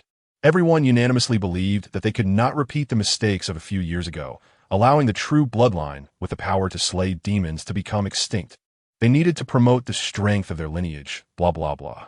In any case, the more you can give birth, the stronger the power becomes. That's how the feudal era was. Ubuyashiki Waya was the head of this feudal family of the Demon Slayer Corps. Lin Yu could refuse. But the problem was that all the people arranged by Ubuyashiki Waya had agreed, believing this was their mission, and they each expressed their subtle feelings to their lord. The only bold one was Kanroji Mitsuri. She firmly said, even if Lin Yu has more muscles and becomes a big bald head like he is now, I still love him deeply and want to marry him. This feeling will never change. Kokane also subtly expressed that if she really had to get married, Lin Yu wouldn't be bad, and everything was up to their lord. Shinobu smiled and came over, saying it looked like a lot of fun. She even overlooked that this was a wedding, not a child's play, and even suggested bringing in Tenjin Yuzui and Kaneo, which was utterly chaotic. The most outrageous was that Shinobu made the same choice under the pretext of keeping an eye on Lin Yu. Lin Yu also took a long time to understand that the situation wasn't that complicated. Everyone's wishes were actually very simple and straightforward. It was just a group of homeless people coming together for warmth and continuing to live together. Upon further reflection, the stubborn patriarch and the people who had formed bonds, all yearning to live together. This forced harem, which also bore the historical mission of nurturing even more powerful demon hunters, was pointless to overthink. Who could have imagined this? Out of humanitarianism, letting Mukuro go brought about such a situation. Now, he couldn't just fly into space to eliminate him again. He didn't even know where to find Lin Yu. Feeling a headache, Lin Yu simply decided to let it be. He thought, let Wai Zai in the production house do whatever he wants. What's the point of pretending to be serious? Having a few more wives didn't cost him anything. And since they were all willing and happy, why not go for it? Lin Yu only has one problem to face. No matter how he denies it, he is no longer a normal human. His body, about 5 meters tall, is the maximum limit of his refinement. In addition, his blood has also become as corrosive as Kibutsuji Musen's. The amount of blood used by that chicken didn't even reach 1/10,000th of a milliliter. If he were to drop a drop of his blood on the ground, it could completely corrode concrete. So, here's a question he must face in the future. Isn't bodily fluid the same? He can't possibly get married and still remain a virgin, risking his life with his wives, right? That's even less likely. Chapter 120. Solutions to existence. Actually, if we consider the previous relatively normal situation, Lin Yu wouldn't have such troubles. No matter how strong he becomes, if his genes haven't fundamentally changed, then he is still human, just a very strong male individual, with the ability to reproduce being a bit more difficult than others. If the possibility remains the same, with increased attempts, eventually he would succeed, wouldn't he? But now it's different. After he devoured the evil spirits, his genes have fundamentally changed, and he has no way to extract those beings from his blood. To be precise, what Lin Yu needs is a container. His body lacks the storage for those beings, causing them to exist in a very chaotic manner within him. Lin Yu can control those guys, assign them to fight, and serve himself, but he cannot separate them from his body when he does not need them. Forcibly separating them would only lead to a complete loss of that ability. At first glance, Lin Yu doesn't seem to have any troubles. He just needs to give up the blood of the upper moon demons. However, just like a king can never give up his power, a strong person will not abandon their weapons. He is someone with a strong sense of control, and these abilities were earned at the cost of his life. Now you ask him to give it all up for the sake of reproducing. That doesn't make any sense. He is not desperate enough to reach that point. Moreover, it seems that in this world, there is no container that can allow Lin Yu to separate those things. According to Lin Yu's plan, if a lossless separation could truly be achieved, there would be many benefits. First, cultivating with the blood of demons would be much slower, because the purpose of the system's body modification is to eliminate bottlenecks and limits. And demon blood has its own limits, maxing out at the level of Kibutsuji Musen with no further evolution. Once that bottleneck is reached, what Lin Yu possesses would become a burden. Giving it up would be equivalent to sacrificing his super recovery ability. It's like starting a game, but not having any healing items, making resurrection and healing impossible. How can one play like that? The purpose of separation is to prevent the demon genes from affecting his cultivation while still being able to take advantage of their abilities. Secondly, as a teenager, he doesn't gamble or commit crimes. Wanting to sleep with his wife and do some excessive things should not be wrong, right? They are all so beautiful. He can't just have them live in solitude with him. Lastly, and most importantly, Lin Yu wants to make himself look like a human. Right now, he is simply outrageous. His refined body is about 2.5 meters tall. If he is not careful, the signs of a demon will reveal themselves, especially during battles when he sometimes cannot control himself. Psychologically, when one's strength is too overwhelming, thoughts of destruction arise. When he sent Musen into space, flying in the sky, he subconsciously thought about whether to sink that little island. It was truly a primal urge of his body wanting to do so. No one would believe it if he said it, but after confirming the presence of enemies, he is in a state where he dreams of walking on the path of his foes, twisting off their heads and tearing their bodies apart. These thoughts excite him immensely. It's not rage, but extreme cruelty, so brutal that even he fears it. This has become even more evident after acquiring demon blood. This is not a good sign. It's too volatile and can easily lead him into misunderstandings and traps set by enemies. After Lin Yu calmed down, he felt that he should think carefully before twisting off someone else's head. His choices should be more diverse, rather than being a reckless man like a diode. He needed to consider tactics a bit, not always resorting to brute force, and learn to think. For example, before twisting off a head, should he consider first breaking the arms and legs to restrict the enemy's movements, ensuring his own safety, and only then twisting off the enemy's head? However, all of this required finding a container to store that ghostly blood. Ding! Just as Lin Yu was sitting under the eaves, touching his smooth head and thinking. The current world progress had reached 100, and a new world could be opened. Note, after the system opens the token portal, the host of the new world and the current world can travel back and forth at will. New world, SS level difficulty, slashing crimson eyes. Friendly reminder, Imperial tools may solve the host's troubles. The capabilities of Imperial tools may evolve after new offerings are added. What would happen if Imperial tools were combined with ghostly blood? Lin Yu's eyes sparkled with excitement. He had naturally heard of the Crimson Eye of Destruction. The destructive power of that world was on an entirely different level compared to here. The beasts there included creatures of dragon caliber, and items like Imperial tools could trigger scenes akin to a magical dimensional explosion. More importantly, the system prompted that he could infuse the blood of demons and souls into the Imperial tools, thereby achieving evolution and gaining entirely new abilities. Any random Imperial tool was surely more valuable than the Sunwheel Blade, right? Lin Yun, what is home? When he came back to his senses, Kanai Kyuka had unknowingly been by his side for some time. Unlike before, she was now very close to Lin Yu, and a faint floral fragrance wafted towards him. Whether it was an illusion or not, it seemed she intentionally let her arm brush against Lin Yu's. Lin Yu frowned, watching the cherry blossoms falling in the courtyard. Why would Lord Huazhu agree to such a request? Lin Jun, don't you want to? Butterflies, Xiang, Nahui looked a bit disappointed. The faint courage that had just surged seemed to have vanished completely. Lin Yu shook his head and said, I don't want to lie to you right now. What you said to me earlier about opening your heart seems very childish to me, because everyone has a side they don't want others to know. The reason I lie is simply that I find it too troublesome to explain. I don't need to explain anything to you, because you really can't help me. Butterfly Kanai was stunned. She didn't expect such words to come from Lin Yu. His profile was tightly furrowed, and he finally sighed. So, I'm a very arrogant person. Kanai, and the way I am now. On one hand, I still think it's better to clarify some things. There are many things I can't figure out, especially women's thoughts. Guessing too much feels tiring, so I simply won't guess anymore. After all, there are many things to do, and I really don't have that time. But not guessing doesn't mean I shouldn't clarify things. I can't harm others. Finding a wife isn't like collecting stamps. It's about living together. I can't keep acting in front of my wife every day, can I? Isn't that exhausting? You finally dare to call me by my name? However, a warm smile like sunlight appeared on her face. Chapter 121. The Scapegoat of Yuzue Tunyuan. Actually, I thought about similar things before joining the Demon Slayer Corps. Death is really terrifying. I want Shinobu to quit the Demon Slayer Corps and live a simple and happy life, just like that for a lifetime. But I've never known how to achieve that. It's really difficult to make others act according to your wishes. Butterfly Kanai sighed and then smiled helplessly. Everyone says we should listen to others' opinions and that we need to work together to accomplish anything. But in the entire Demon Slayer Corps, whether it's the lower-ranked members or us Hashira, we all think that we would rather sacrifice ourselves than see others die. Carrying the will of the deceased is much heavier than death itself. You're not the only arrogant one, Lin. She slowly grasped Lin Yu's hand.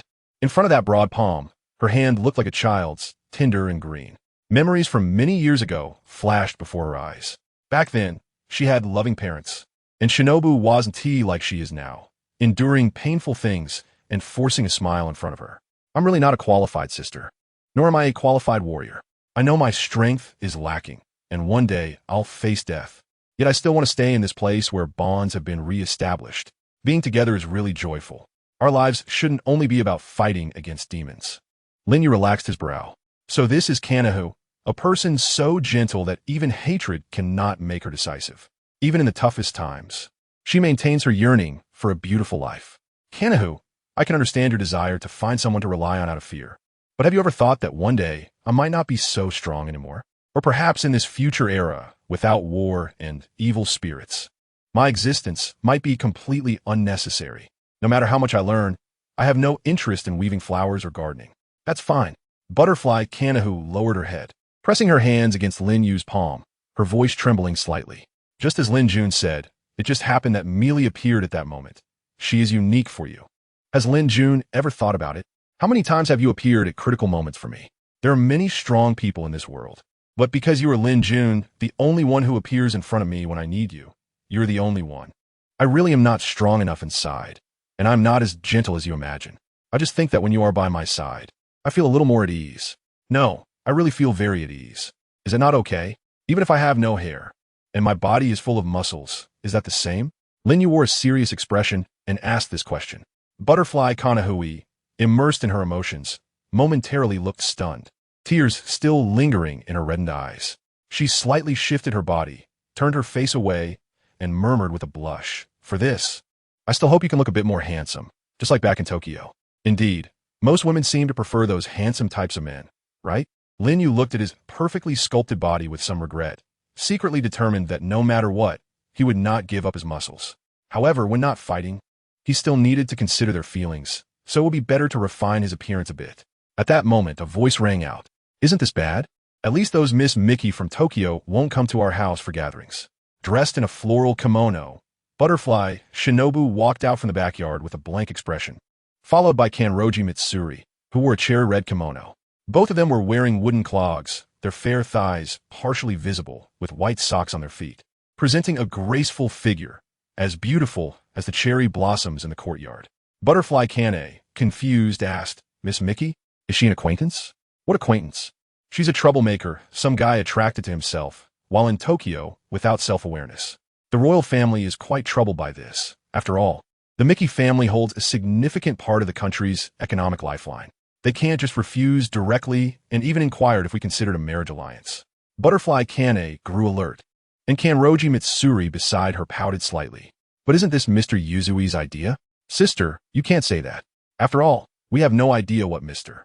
Yuzui discussed with that guy. He hasn't told us anything." Butterfly Shinobu snorted. Lin Yu slowly stood up, his face serious, signaling Kanahui to stop defending him. "This matter had nothing to do with Mr. Yuzui. He was not at fault. He simply taught me how to win the favor of high society young ladies and accurately informed me of each lady's background and personal preferences, making my tasks a bit easier. Although he also mentioned that a man having multiple wives was not a problem at all, and that it was better to have more powerful women under his control to become someone of status. I couldn't fully agree with that opinion. Aside from this, we were both just doing our jobs, nothing more." Upon hearing this, the Butterfly Sisters and Kanroji Mitsuri were stunned. What a scoundrel. Junzi, dressed in a Demon Slayer Corps uniform, had arrived at some point, leaning against the eaves and coldly delivering her judgment. On the battlefield in Tokyo, she had quite a feud with that commander. "That's great. I'm sorry, Lin-kun. I knew you couldn't be that kind of person. It was all Mr. Yuzui's idea, right?" Kanroji Mitsuri innocently hugged Lin Yu's arm. Her face lit up with a look of realization, although their lord commanded them to fulfill their duties as Lin Yu's wives. It was a task of great importance. Other women were different and could never be that generous. Lin Yu frowned and said, "Mr. Yuzue is not wrong. His living environment is like that. After all, he is a man with 3 wives. It's just that his perspective is different from mine, as I tend to be more conservative." Butterfly Shinobu also felt a bit relieved and guilty. "I said, you shouldn't defend him too much. We can all see that you're not the type to be a frivolous playboy. What a scumbag, Mr. Yuzue. His macho attitude is really annoying, wanting to lead Lin-kun astray." Chapter 122. The upcoming married life. I only found out this time that this guy was specifically in charge of the Yoshiwara area, and he was very familiar with the heads of various brothels. Just think about how extravagant he must be. I know my junior brother's character well. It must be him causing trouble. Watching a few sisters chattering away, Butterfly Kane pulled Lin Yu's sleeve with a troubled expression and softly said, "Lin-kun, I know Mr. Yuzue is a good person, but isn't his private life a bit too chaotic? Is having 3 wives not enough for him? I'm not too clear on this either. After all, I'm just a partner with him and not very familiar." Lin Yu shook his head. "From now on, you're not allowed to have private contact with Mr. Yuzue, understand?" In the end, this discussion came to a close, and Butterfly Shinobu glanced at Lin Yu with a hint of complaint before directly issuing a conclusion. The opinions of Kanroji Mitsuri and the others were naturally unanimous as well. "I'm good." Lin Yu smiled faintly. "Look, a world without anyone getting hurt has been completed. It's truly wonderful." In the season of falling flowers, under the hosting of Arita Yusuya, Lin Yu's wedding with his wives was held as scheduled. In the butterfly house, there was just enough space for the surviving folks to attend, and everyone was very happy, except for Yuzui Tenjin, who was gloomy because he received the invitation from the Lord last. Overall, it went quite smoothly. Kanroji Mitsuri also managed to come. There wasn't much conversation between Lin Yu and the elder, just a brief update on recent circumstances, and the atmosphere was somewhat stiff, similar to when they were at the Misty Mountain. No matter how strong you are, there will always be someone in this world who can hold you down. It is both a restraint and a form of love. He felt very fortunate that, up to this point, he could still have such bonds. He had never thought that the next time they would meet would be for his wedding. I didn't expect that either. Lin Yu watched the scene around her, where flowers were falling and the brides were smiling like blossoms, and she smiled slightly. Lin Long sighed and said, with the current situation, it should be a bit less lonely, right? Not really.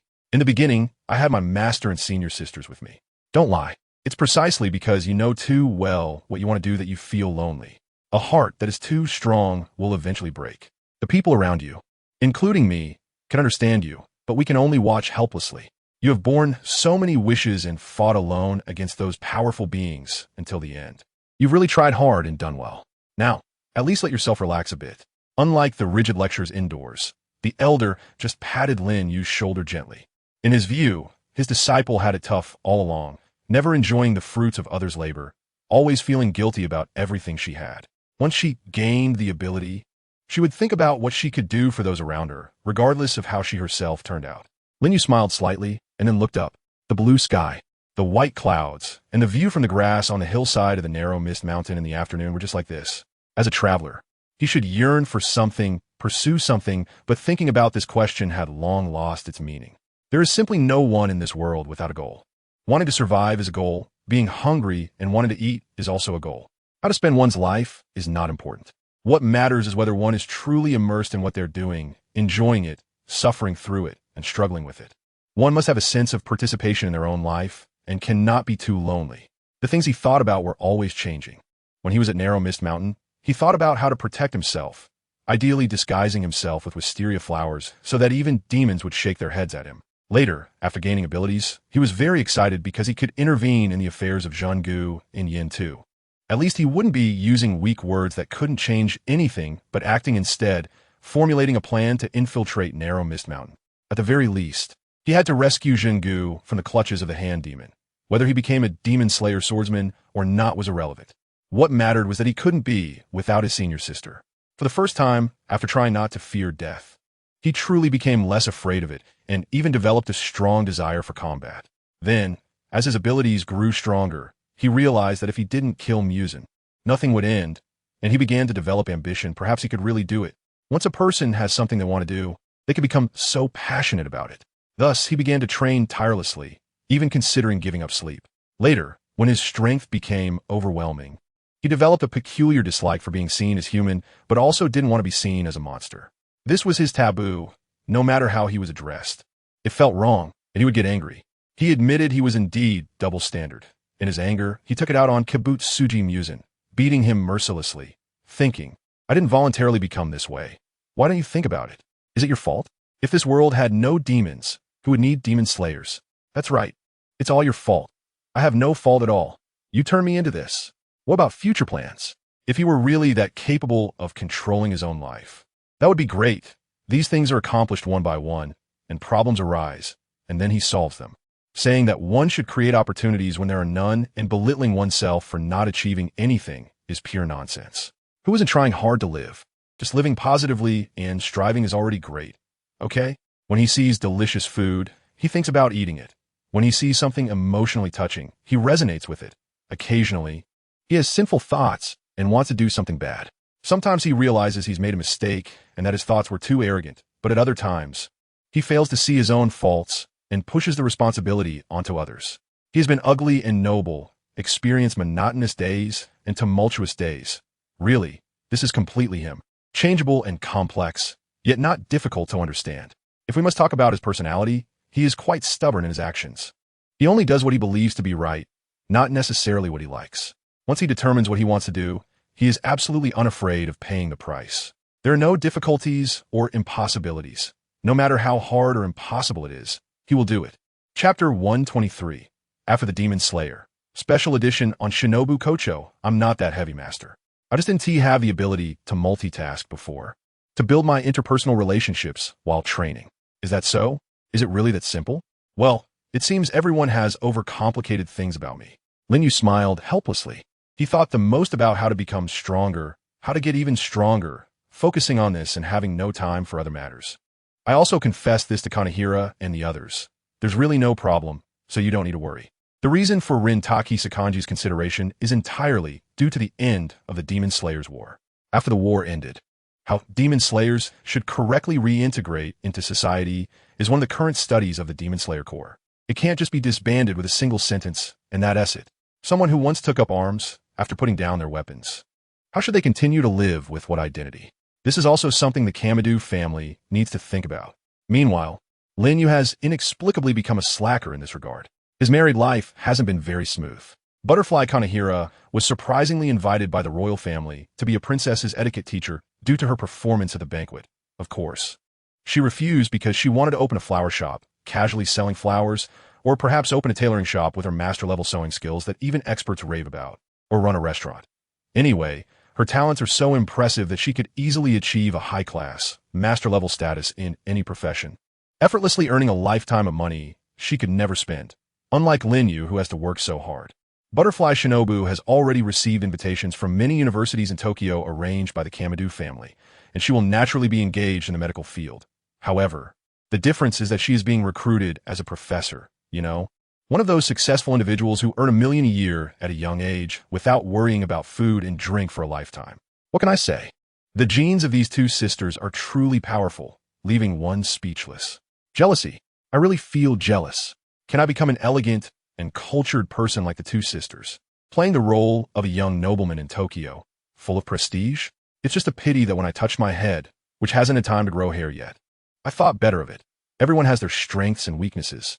Behind every successful woman, there is always an outstanding man who silently contributes, and obviously, he is that outstanding man.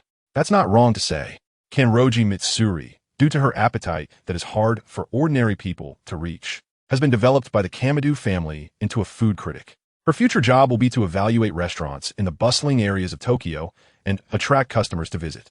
I really envy food critics for enjoying the best services, the chef's most meticulously crafted dishes, and not having to pay.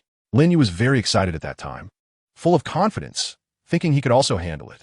However, when he stood up, the contact person who arranged this job looked up at him, and that gaze made him silently sit back down. When his wife eats, it's equivalent to him eating. When his wife is full, it's equivalent to him being full. There's no need for him to waste their time for a result. This reasoning is absolutely correct. It's not that he can't do it. It's that he doesn't want to. Shinobu opened a dojo, gathering many people from the Demon Slayer Corps as swordsmanship training teachers. With the resources of the Demon Slayer Corps promoting it, this dojo is naturally thriving, attracting quite a few disciples, and Kaneo and the withdrawn child, Tomioka Ju, are also there serving as guest teachers. With his sister-in-law opening a shop, how could he not help? What kind of person would he be? Lin Yu made a decisive decision and voluntarily signed up to be a teacher at the dojo. It's great. Everyone has found something to do. The next day, after the dojo was renovated, he went home. He shut himself in his room and didn't eat or drink for a day. This was already the second month after the wedding. Apart from his system, he had shared his physical condition with his women, and everyone understood. Butterfly Shinobu was even using advanced equipment at her university in Tokyo to research solutions for his condition every day. It was proven that Lin Yu's bodily fluids were indeed different from ordinary people, being extremely corrosive even when decomposed countless times. Observing professors in the experiments said it was as if they were seeing a tyrant. On this day, Shinobu went to the university to find Butterfly Shinobu. After discussing the dojo's situation, Butterfly Shinobu immediately went home. Kanai had already been arranged to attend a nearby junior high school in Tokyo. At this moment, only Aunt Keiko was busy in the kitchen at the Butterfly Mansion, and she had strictly prohibited Lin Yu from entering the kitchen because even simple tasks like adding firewood couldn't accommodate such a large person at the stove. Lin Yu lay expressionless on the tatami, listlessly watching the fallen flowers in the courtyard. Hello, Mr. Lin Yu, are you still angry? Lin Yu pursed his lips and remained silent, scratching his butt with his hand. Lying on his waist was a delicate and beautiful face that appeared in Lin Yu's line of sight, her face breaking into a radiant smile. Did you hear me speaking, Mr. Lin Yu? Following the gaze of the butterfly ninja, Lin Yu looked outside at a chicken chasing a ball, and the corners of his mouth twitched. Where exactly is your Mr. Lin Yu? Who knows? Just now when I was speaking, someone's mood seemed quite low, not even a single response. It's better if Mr. Lin Yu turns into a chicken. He wouldn't ignore me, right? Mr. Chicken? Cluck, cluck, cluck. The chicken flapped its wings, took off with the ball, singing and dancing. Looking very cheerful, Lin Yu's face darkened. It abruptly stopped with a clack, bounced once and dropped the ball, then walked honestly in the courtyard, pecking at a stone with its head down, looking very well behaved. Shouldn't one complain at this moment? A certain gentleman once said, the more skilled one is at scheming, the more likely they are to fall into unexpected predicaments, because difficulties always exist. If you block the usual difficulties, the bizarre ones you encounter will only increase, eventually making it hard to move forward. The best option is to try first, then think. I really want to know, after that gentleman tried multiple times and repeatedly failed, did he reflect? Butterfly Shinobi supported her face with one hand, trying her best to hold back a laugh. Thinking, anyway, wherever you go, no matter what mistakes you make, everyone will just look at you with its okay expression. After all, you're no longer the boy you used to be. Once you reach a certain level, every word and action can't be as carefree as before. Your abilities have exceeded those professional boundaries by too much. And if you push too hard, it will only backfire. Butterfly Shinobi comfortably pressed her face against his waist, her tone becoming increasingly lazy. Lin Yu sighed. You were so clever. Didn't you say there was a research project today? Why are you back? I was worried about you, so I came to check on you. No need, I know. Butterfly Ninja slowly closed her eyes and smiled, her voice gradually weakening. Like a cat, she lay on Lin Yu's waist and slowly fell asleep. Lin Yu was taken aback for a moment. Then he reached out to touch her hair and smiled faintly. Chapter 124. The later Demon Slayer Core Swordsman. Lin Yu knew that even if he didn't say anything with his current appearance, it was only natural for others to see him as a monster. It would be a lie to say he had no thoughts or was not angry. However, after thinking it over a bit, he decided to let it go. Sometimes, it really is like that. When emotions flare up, no amount of persuasion works, but after the anger subsides, he can understand things on his own. The world has become a better place since Musen's demise, but Lin Yu has indeed slowly become more repressed. After all, he has nothing to do.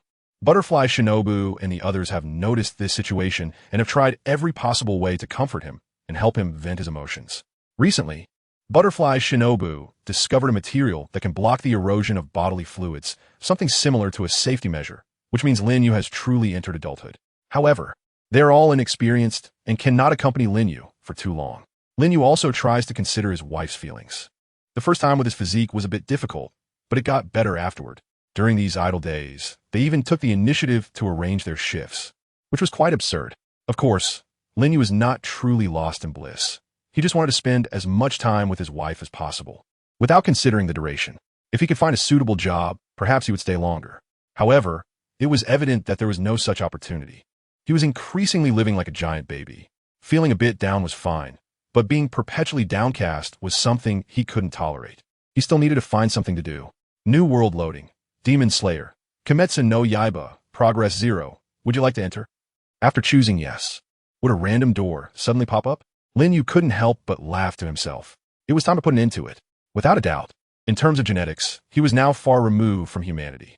The things he currently possessed, his beautiful wife and comfortable daily life, would eventually fade away with the passage of time. In this world where fighting was unnecessary, he could only wait in despair and one day lose everything. Since the system could change worlds, surely he could find a way to achieve immortality during his constant quests. If nothing else, he could modify a part of his genes to transform his wife and loved ones, granting them the same long lifespan he had. Although this idea was somewhat arrogant, Lin Yu didn't want to live alone with sorrowful memories. If that day truly came and there were no better solutions, he would definitely ignore others' wills and do it anyway. Lin Yu flipped through the panel.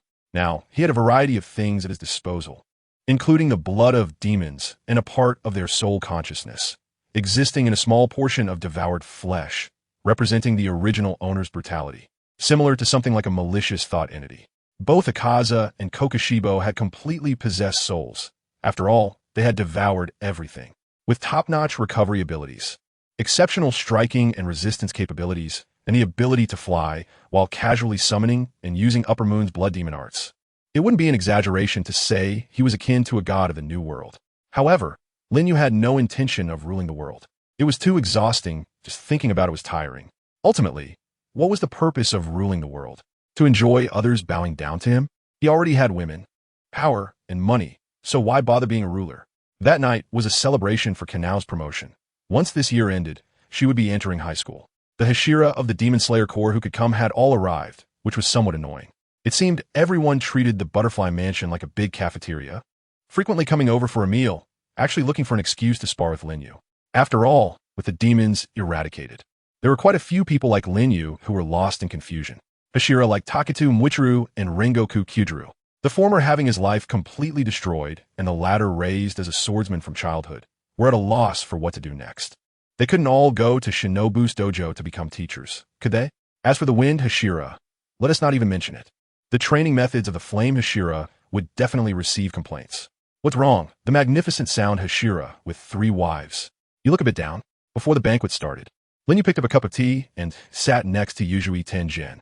Yuzui Tenjin smirked and said, "The giant Hashira with 4 wives. You have no right to comment on me."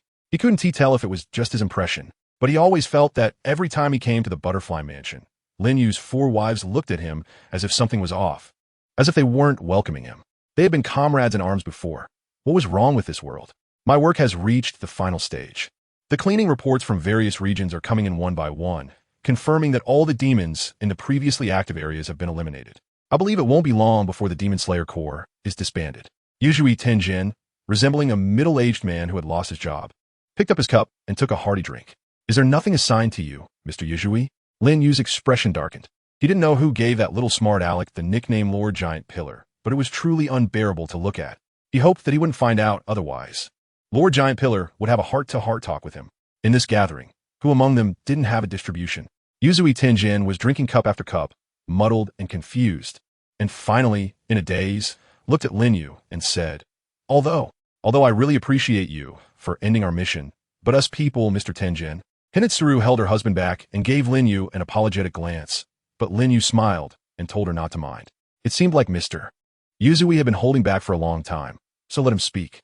Of course, aside from Yuzui Tenjin, the other Hashira present were all similarly discontented. Yuzui Tenjin paused for a moment and ultimately sighed, saying, "Forget it, just pretend I didn't say anything. I still have to thank you." In the end, the dinner concluded with everyone happily chatting in a very pleasant manner, but as Yuzui Tenjin and the other Hashira swayed away, their backs appeared somewhat lonely, each of them clearly not wearing their Nichirin swords anymore, yet still in the Demon Slayer Corps uniforms. Mr. Yuzui also needed to adapt to this society, along with Mr. Rengoku and the others. Shinobu Kocho leaned against Lin Yu's side, standing side by side with him. Inside, Kanroji Mitsuri was adhering to the principle of never wasting, and was cleaning the plates. Chapter 125. After the Demon Slayer, tender moments before departure, Mikomo and Kocho Kane helped Aunt Keiko tidy up the plates. They were inherently the type of gentle women. Unlike Shinobu Kocho, who occasionally showed a quirky or dark side, while like Kanroji Mitsuri, who was innocent and adorable. Lin Yu actually understood the unspoken words of Yuzui Tenjin. Everyone did. They had once sacrificed everything for war, countless companions buried on the battlefield, with the goal of completely ending the conflict and ushering in peace. However, a peaceful world does not need war heroes. They could only survive by abandoning everything from the past, but letting go was not an easy task. During this time, many swordsmen had requested to retain their Nichirin swords from the headquarters, promising never to use them. What they longed for was not the war itself, but the cells who had fought recklessly to protect something, and the souls of their comrades who lingered on the battlefield. Carrying that sword represented not forgetting. What they needed was not to be celebrated or to live a luxurious life, but to hope that the world they had fought for could become better and better, and then, slowly, quietly welcome their own deaths. This was the fate of a warrior. All he needed was merely time. Lin Yu nodded and then smiled as he spoke. The night was already quite deep, and Xiang Naihu, having learned some good skills while practicing with Mr. G, seemed to have made new friends in the school sports department because of her ball skills. They would continue to study together after high school, so during this time, she was still wearing her sportswear and practicing ball skills with Mr. G in the courtyard. Lin Yu slightly turned his face, and Butterfly Ninja was lowering her head. Grabbing his sleeve, "What about you? You don't seem to want to hear me lie." "Of course not. Also, why lie to me at this time?" Butterfly Ninja gently punched his arm with her fist raising her face to show an angry expression. Lin Yu glanced helplessly at the room. Kanroji Mitsuri, Kochu, Shinobu, and Makomo clearly didn't hear the subtle conversation, yet they all looked over with an understanding. I always feel like you all seem to know what I'm thinking. Are you all just playing with me?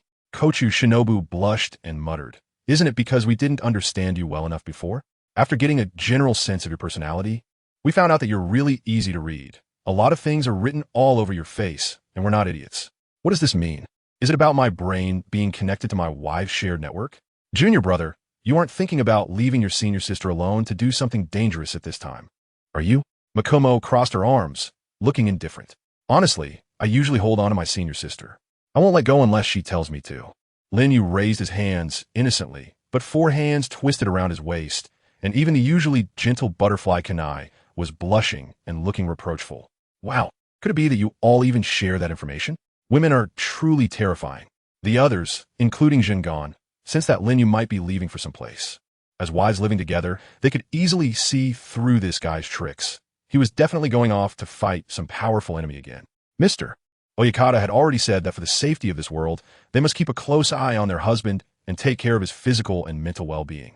I feel that in this situation, if they don't defeat Lin Kuan, he definitely won't tell the truth. The usually obedient Kanroji Mitsuri also stood up, not even bothering to wipe the rice off her face. Although she still looked like a cute girl, she exuded a fierce aura. Similarly, her junior brother was the type who wouldn't turn back until he hit a wall, and as a wife, she had to fulfill her responsibility to train him. Zhang Gan snorted coldly, as if awakening the spirit of a female teacher. After retiring and entering the dojo, she had increasingly become a strong woman. Lin Yu pretended to want to run, but just at the moment this thought was born, breath of flowers, breath of insects. The butterfly sisters blocked his path left and right. After confirming that lying wouldn't solve the problem, making a swift exit was also one of Lin Jun's methods. Butterfly Kane forced a smile and said, "It won't work to stop Lin Yu without using our full strength. Don't underestimate this distance of less than a meter. The power of this breathing technique, raised to its peak, is something even the Hashira can't match. Now, Lin Jun, all 4 directions are blocked. How do you plan to escape?" Butterfly Shinobu provocatively glanced at Lin Yu. To their surprise, the husband they had cornered showed a shocked expression, followed by a joyful smile. I never expected to find myself in such a cornered situation. It excites me after such a long time. His tall figure erupted into a hearty laugh, causing the 4 women to instinctively swallow hard. Although it was just a hint, the pressure was indeed astonishing. This was a side of their husband that he had never shown in front of others. No one knew just how strong Lin Yu was now. The Hashira of the Demon Slayer Corps, Rengoku and Shinazugawa, such powerful figures couldn't even last a round against Lin Yu. In just a moment, their weapons were completely destroyed. The night deepened, and the battle began. These 4 women had no idea just how terrifying their husband could be when he was serious. By dawn, the room was a mess. The challengers lay scattered on the tatama mattress, drained of all strength to speak. Even the exceptionally strong Kanroji Mitsuri was no exception. I need to find a way to solve the issues with my body, he thought to himself. Lin Yu looked at his wives with expression and said, "You don't want to see me always being so muscular, right? I don't mind, it actually feels pretty good to touch." Zhengu smiled with a flushed face. Wrapped in a quilt. From inside the completely wrapped quilt, a delicate voice like that of a mosquito came out. "Be gentle, it's fine. I will work hard. And one day, I will surpass you, Lin Kuan. Even if I can't surpass you, I want to be a qualified opponent, so don't run away. Okay? Lin Kuan, Miss Kanroji, 4 hours of you is already quite impressive.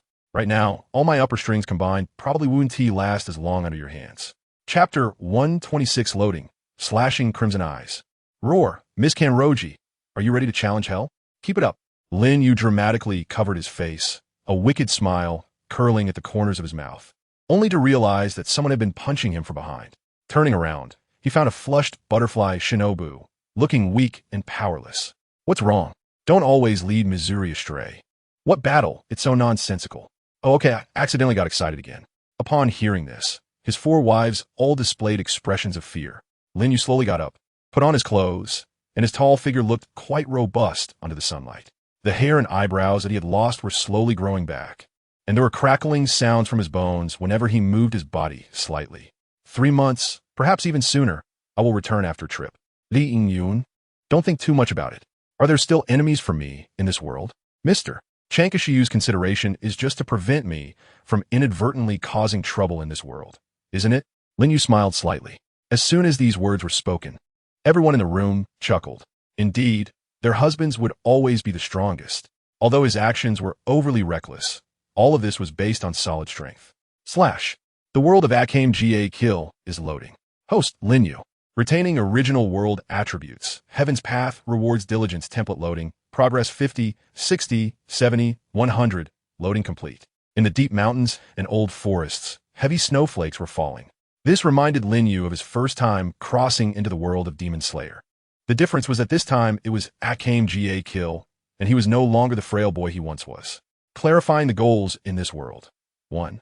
Imperial equipment. 2. Imperial equipment.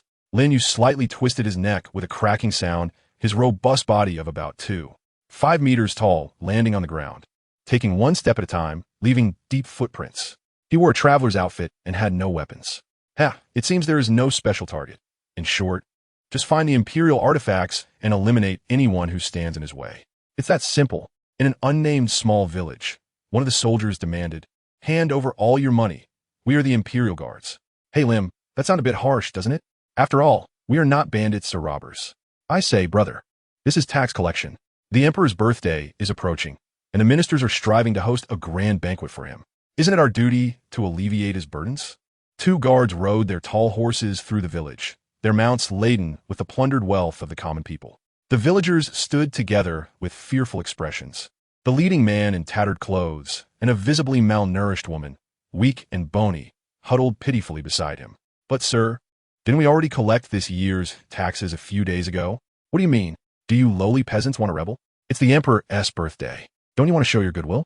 At that moment, a carriage drove by and stopped, surrounded by many armored guards. Inside the carriage sat a young girl wearing a snow-white felt hat, holding a slender broadaxe.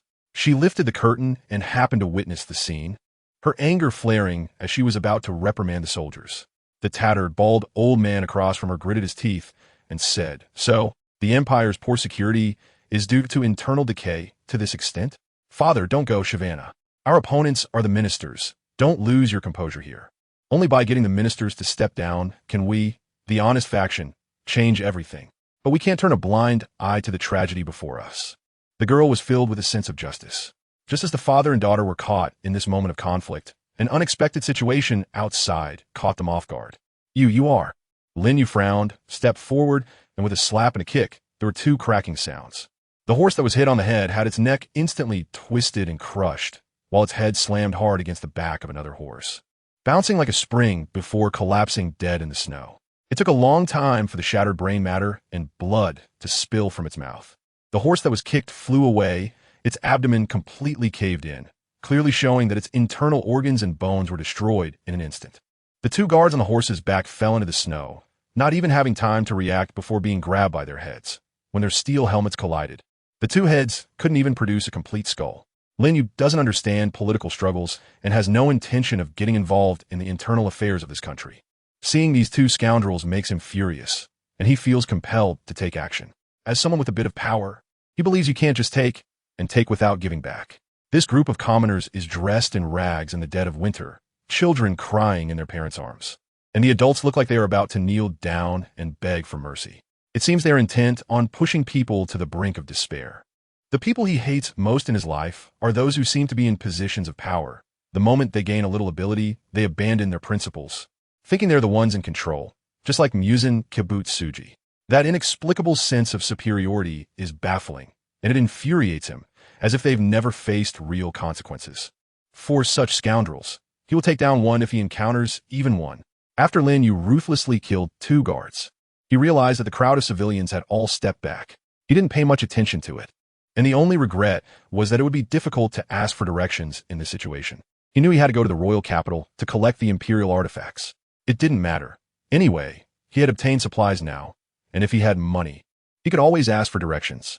Lin Yu tidied up the bags on the 2 dead horses, which were filled to the brim with the currency of his country, and took it all away.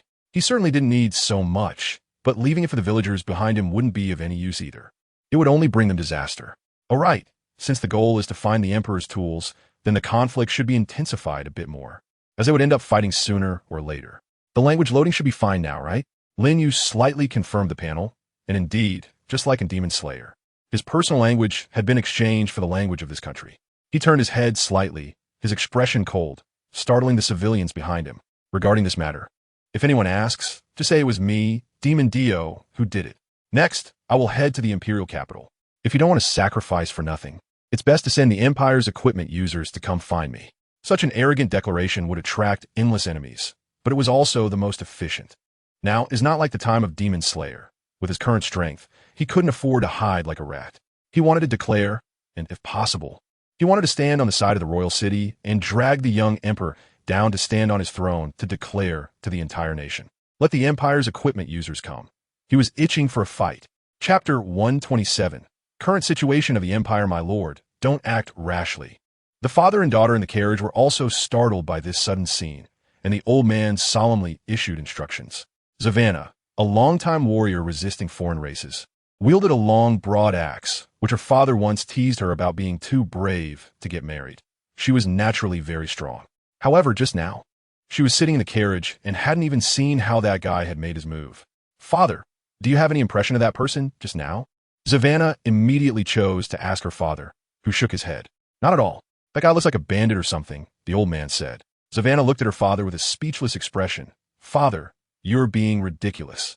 How could a bandit or mountain thief be that strong? I didn't even see how that guy made his move. His strength is at least that of a senior officer in the army. The old man was skilled in politics, but didn't have the keen intuition for battle that his daughter had.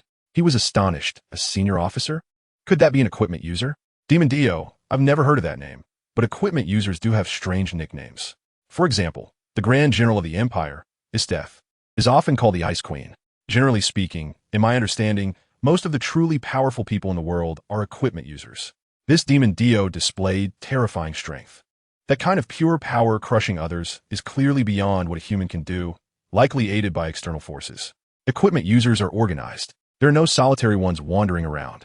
For instance, the Empire's security troops and the civilian resistance organization Night Raid can be seen as an organization of equipment users. And apart from them, very few others could wield such powerful strength. This guy in front of him had ruthlessly killed the Empire's guards. So it's clear he wasn't on the Empire's side. A resistance organization controlled by foreign races? No, those guys never show themselves in public. Their activities are mainly assassination-based. No one would appear so openly like this and even announce their name. Now, the military and political power of the entire country was in the hands of the Empire's corrupt ministers and generalist death. The current emperor was young and had no judgment ability, completely obedient to the minister's words. The clean faction ministers were repeatedly persecuted by other ministers. Although they desired to establish a more reasonable political system in this country, they lacked enough power. Recalling this, the old man's expression stiffened. He clearly remembered that this Demon Dio had mentioned going to the Imperial capital, seemingly targeting the equipment users without accurately stating his camp. Father, the old man stepped down from the carriage ahead of time, and his daughter, looking flustered, followed closely behind, unsure of what her father was planning to do. Not long after, they quickly caught up with the tall figure. Lin Yu turned around in surprise, looking at the old man and the young man. He knew that these two had come from the passing convoy of soldiers. Considering his desire to enhance his reputation, he allowed them to observe. Moreover, he had already made up his mind that if this group of people was ungrateful and tried to show off, he would bury them all together. Sir, please hold on. What is it? Lin Yu turned his head slightly, his expression indifferent, and with his tall stature, he gave off a sense of violence. This gaze was quite amazing. When it fell on you, it felt like being looked at by a dead person. Both the father and daughter were startled, and the old man broke out in a cold sweat on his forehead. I heard just now that you were heading to the capital, right?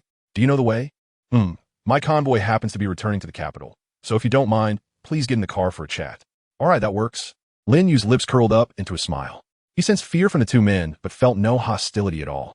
Of course, this was a natural result after he displayed his strength. Even if there were any schemes, he had nothing to fear. The only ones who could possibly kill him in this world were the Imperial gear users, and he was looking for them. With power comes the freedom to act so arrogantly. The carriage moved slowly forward as the father and daughter introduced themselves to Lin Yu. The elderly man's gaze was filled with reverence as he identified himself as an official of the Empire. His name was a bit complicated, and he couldn't remember it clearly. His daughter, Zavanna, was a soldier in the Frontline Reserve Corps, considered a mid-level officer in the military, and was known for her fierce combat skills.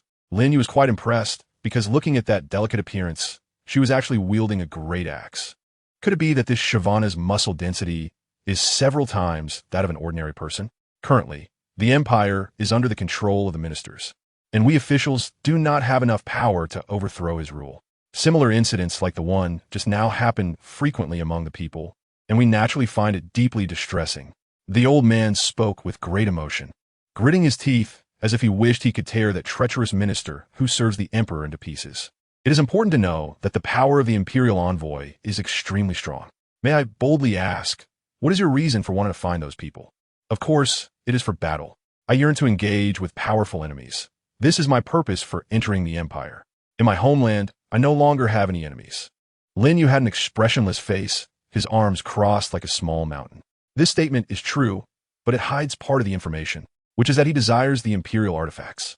The imperial artifacts were created by the emperor of this country 1,000 years ago, crafted with countless efforts, using various species along with their souls and blood. The power of these artifacts is naturally immense, capable of shaking the very foundation of this country. In this world, those who possess imperial artifacts can be completely said to be walking nuclear bombs among humans, and there is more than one of such terrifying beings. Once they gain their power, they can act according to their own will, and they have formed a resistance within this country. If destruction occurs, the resulting wasteland will be filled with devastation. If Lin Yu said he wanted an imperial artifact, it would inevitably raise the suspicion of the guy in front of him. Although he is an official from the Clean faction and a staunch opponent of the ministers, he is also part of the ruling class of the country. Faced with Lin Yu, a person of unknown origin, he would inevitably speculate about Lin Yu's motives for wanting the imperial artifact. A question that cannot be clearly explained no matter how one tries. It is better to play the role of a simple brute.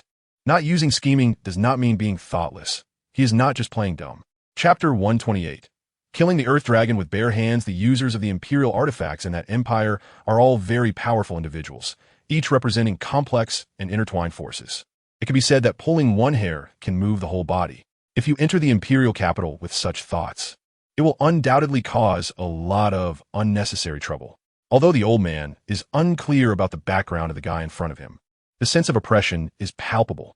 Just he alone can occupy one side of the carriage, leaving the father and daughter sitting across from each other with a very crowded feeling. The body that makes up this figure exudes a dangerous aura, while his daughter, Shyvana, gazes curiously at the man before her. He is really strong. Even among the ethnic groups living in extremely cold regions, it is rare to see such a robust man. Moreover, his appearance does not give off a sense of brutality. Instead, it is very pleasant and handsome.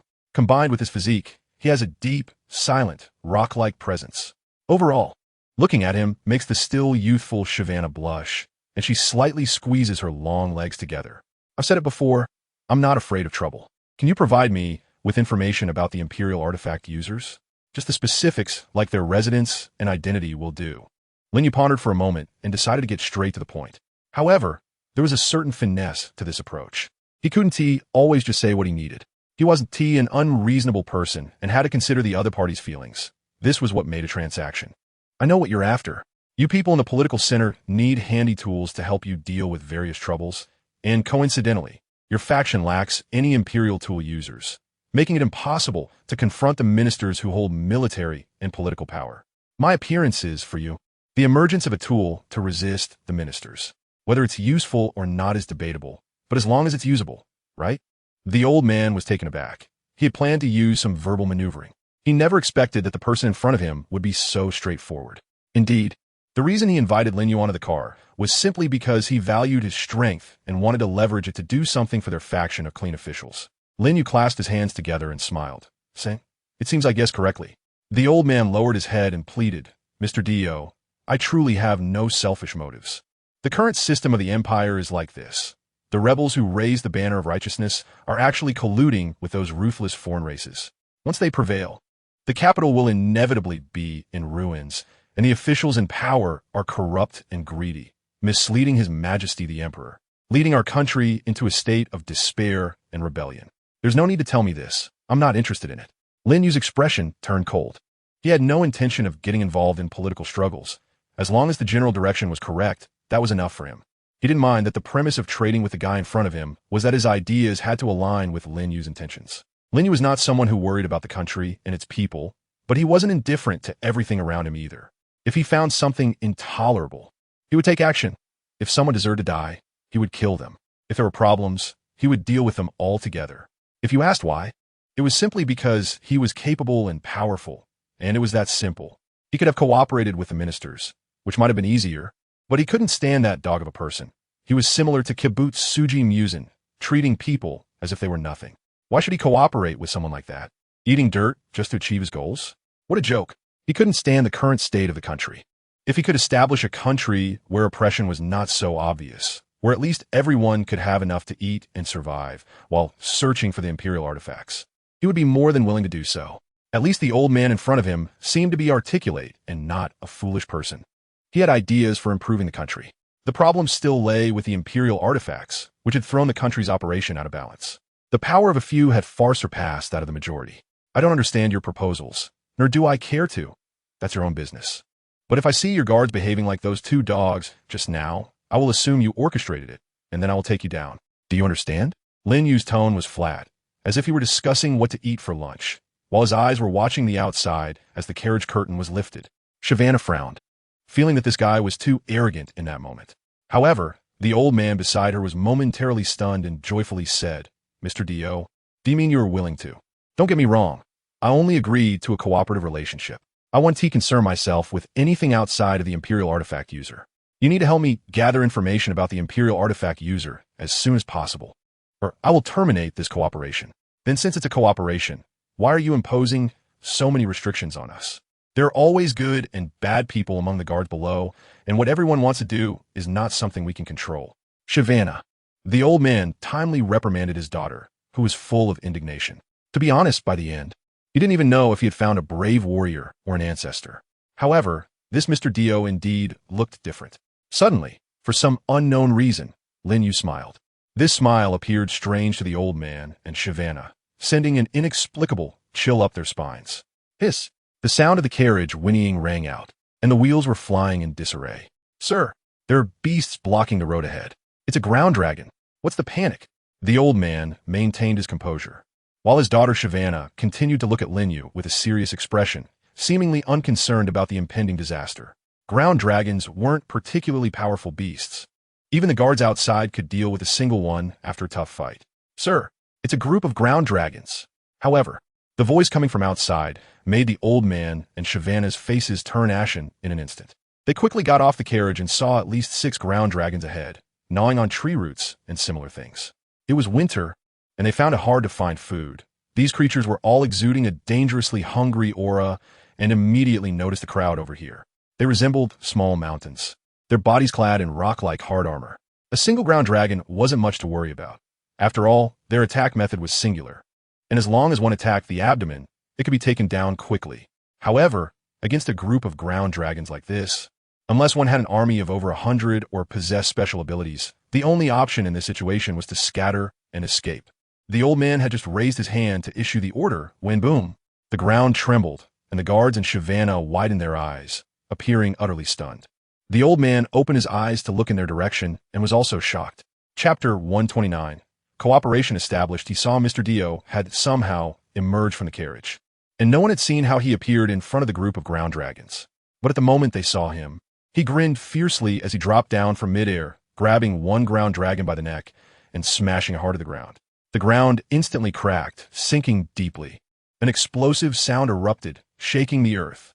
The ground dragon's eyes rolled back, and its massive body, as large as a small mountain, flailed his legs a few times and was unexpectedly killed by this blow. That man raised his head, his eyes fiercer than a beast. Get lost! A roar erupted like a volcanic explosion. The leaves of the entire forest trembled, birds and beasts fluttered and flew away, and the remaining ground dragons were instantly scared away, leaving a trail of droppings behind. Inside the carriage, Shavana and her father sat upright like exam candidates. All right, it's okay. Outside, the trembling voice of the guard could be heard, as they were reassuring the spooked horses they had finally managed to calm down. But their voices sounded like they needed more reassurance than the horses did. Lin Yu frowned. He was also reflecting on whether he had been too excited when he first sensed the giant species, almost losing control. He didn't expect the earth dragon here to be so weak, In terms of strength, it was only comparable to the lower moon level. He was quite annoyed at that moment and wanted to curse, feeling that his excitement was wasted. However, it seemed he hadn't controlled his power well and might have gone overboard again. It appeared that for him, no matter which world he was in, interacting with ordinary people was a difficult task. You don't need to be so scared. I seem to have missed the topic just now. Please continue. It seems this young lady has some questions for me. You can go ahead. Ah, Shavana's body trembled, her cute face filled with a dazed expression, holding a large axe like a little duck. This woman looked bold, but unexpectedly, she was troublesome. Just say what you want. He's not an unreasonable person. Lin Yu said impatiently. It's not that I don't remember. Didn't you just complain about something? I was just paying attention to that giant creature outside. What's it called? The Earth Dragon or something? I didn't catch it clearly. Could you repeat it again? Is there any problem with my thoughts? Problem? Probably? There's no problem at all. Absolutely no problem. Shavana lifted her head, looking as if she was making a declaration. The old man wiped the sweat from his forehead and said, Mr. Dio, your power is truly remarkable. May I ask, does your power come from an Imperial artifact? Could it be that you're also an Imperial artifact wielder? I'm not an Imperial artifact wielder. Well, there are no situations in this world where one takes advantage without facing risks. If you are unwilling to cooperate, I can get off the carriage and head straight to the royal capital right now. If you suspect I have colluded with the ministers or the Revolutionary Army, there is no need for that. I believe in their eyes, you don't have that kind of value to warrant an Imperial artifact wielder lurking by your side. Lin Yu tiredly closed his eyes. He understood those convoluted matters, but he thought that overthinking was ultimately pointless. Why seek power, if not to avoid appearing powerless in the face of schemes and tricks? Wisdom always exists to compensate for a lack of strength. Having power, yet still having to cater to others and act servile. This is not called cleverness. It's called a lack of self-awareness. Eventually, no matter how long you interact with someone, their true nature will be revealed. This is especially true for the strong. Strength, like a woman's pregnancy, cannot be hidden.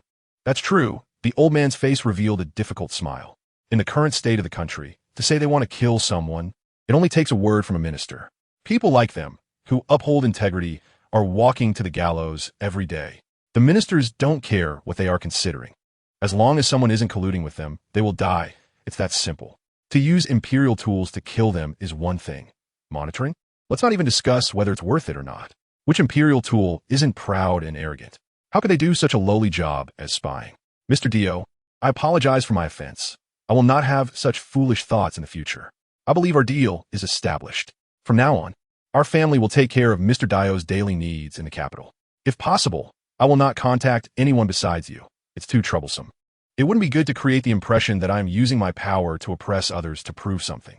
Just remember my goal clearly, to thoroughly search for information about the Imperial tools. Lin Yu smiled slightly. First, join a faction to eliminate part of the opposition, and then eliminate the remaining part. This approach seems to reduce the risk of becoming a public enemy compared to his initial idea, and it is highly feasible. In the end, it should be the Emperor's Imperial tool, the guardian machine god, the supreme throne, merely a toy controlled by a child. A king without subjects can only sit on the throne and wait for death. Good. The old man nodded repeatedly. He needed Lin Yu's power to counter the strength of the Imperial tool users controlled by the ministers, as well as the Ice and Snow Queeness Death, who had not yet returned from the border. Regardless of how strong Lin Yu's abilities could become, at least they now had a dagger to resist in their hands.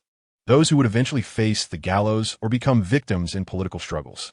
As for whether Lin Yu's desire to fight against the Imperial tool users was genuine or not, it no longer mattered.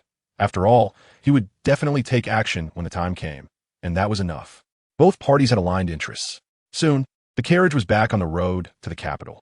The old man introduced Lin Yu to the situation in the capital, essentially suggesting that Lin Yu take a position in the Imperial Guard, which would be akin to placing a pawn. Lin Yu didn't say anything. It seemed that this old man had some misunderstanding about him, or perhaps it was due to his fear of the Imperial artifact user that made him act so timidly. The Imperial Guard was clearly an organization under the hands of his sworn enemy, the minister. In other words, although he claimed to be challenging the minister, in reality, it was just empty talk. He didn't dare to organize any real force. Originally, according to what the clean government faction had at that time, they could still organize an institution, which, although weak like an ant compared to the Imperial Guard, was at least the result of many officials working together for the country. Chapter 130, The Three Beast Warriors. With a good reputation, it shouldn't be hard to find a place, right? If there was an Imperial artifact user, He could really stand up straight and shout at the minister, but unfortunately, there wasn't. This old man wasn't sure how Lin Yu's strength could compare to that of an Imperial artifact user, so he made this choice, letting Lin Yu take some trivial position in the Imperial Guard. The next step was probably to arrange for him to confront the kingdom's resistance organization, Night Raid, attacking the Imperial artifact users there to prove his worth. Ultimately, it was just a cannon fodder arrangement. In fact, Lin Yu himself didn't know, after all. The level of martial power in this world did surpass that of Demon Slayer by a lot, and the abilities of the Imperial artifacts were diverse. However, he shouldn't die. As long as he didn't die, there was no problem. What was his system for if it couldn't make him stronger? If he couldn't win, he could become stronger and kill his way back later. Lin Yu also knew that this old fellow had done the best he could. After all, the influence of the clean government faction was really weak now. What annoyed Lin Yu was that these old schemers were so meticulous in their actions. As if 100 eyes had grown on a single person. No wonder they could survive as a breath of fresh air in this decaying country until now. Mr. Dior, is there something wrong? The old man felt a chill run down his spine under Lin Yu's intense gaze, as if his little tricks were being seen through by someone else. Lin Yu let out a cold snort, not intending to go around in circles with this old wall lamp. Anyway, entering the Imperial Guard could provide information and specific locations about the Imperial Tools user. Whoever could be found was fine. Fighting anyone was inconsequential to him, as long as he could fight. It's nothing. I just find it a bit strange that your daughter, so young and petite, is carrying such a heavy weapon. Huh? Is he complimenting me on being cute? Shyvana's face instantly flushed red. It's fine. I've been training in the military since I was young. I'm quite strong in battle. You're good at fighting? Then that's good. Just try to stay alive from now on. Liba. Primete liba. A boy dressed in a black military uniform, looking like a cross-dresser, complained with a frown. He was bored and had caught a rabbit to dissect by the roadside. Blood and fur scattered all over the ground. Is the intel wrong? Why are we waiting here for so long? Don't talk nonsense, Neo. This is Generalist.De's intel. How could it possibly be wrong?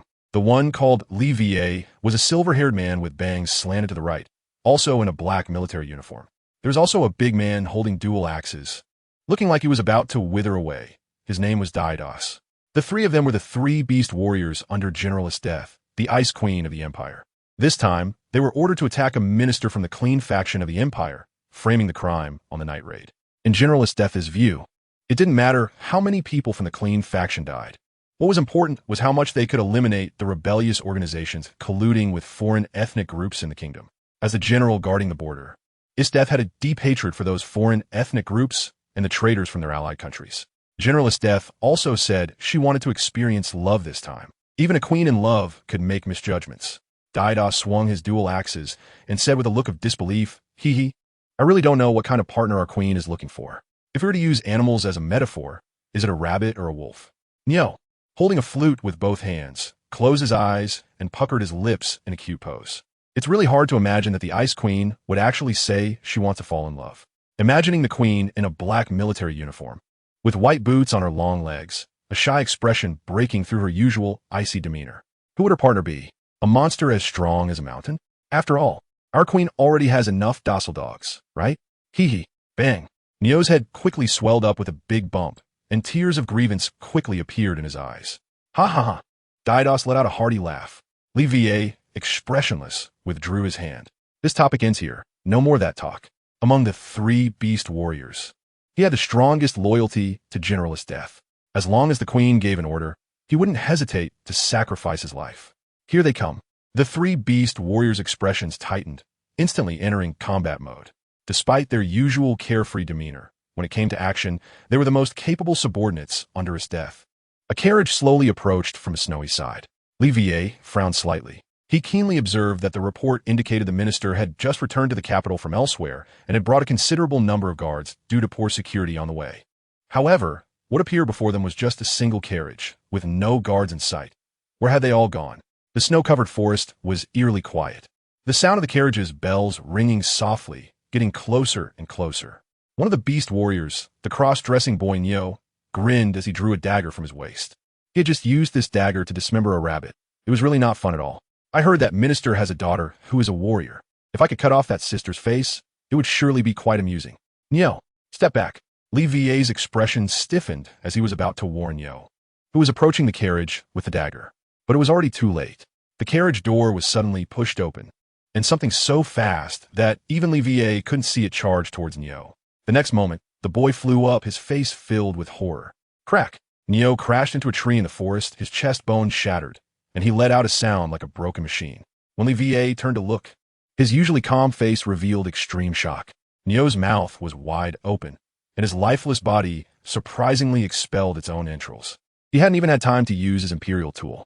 Crack, crack, crack. Lin Yu slightly moved his neck and noticed Daidos, who was wielding dual axes, beckoning him with a hand gesture. Cool me. Just a simple word.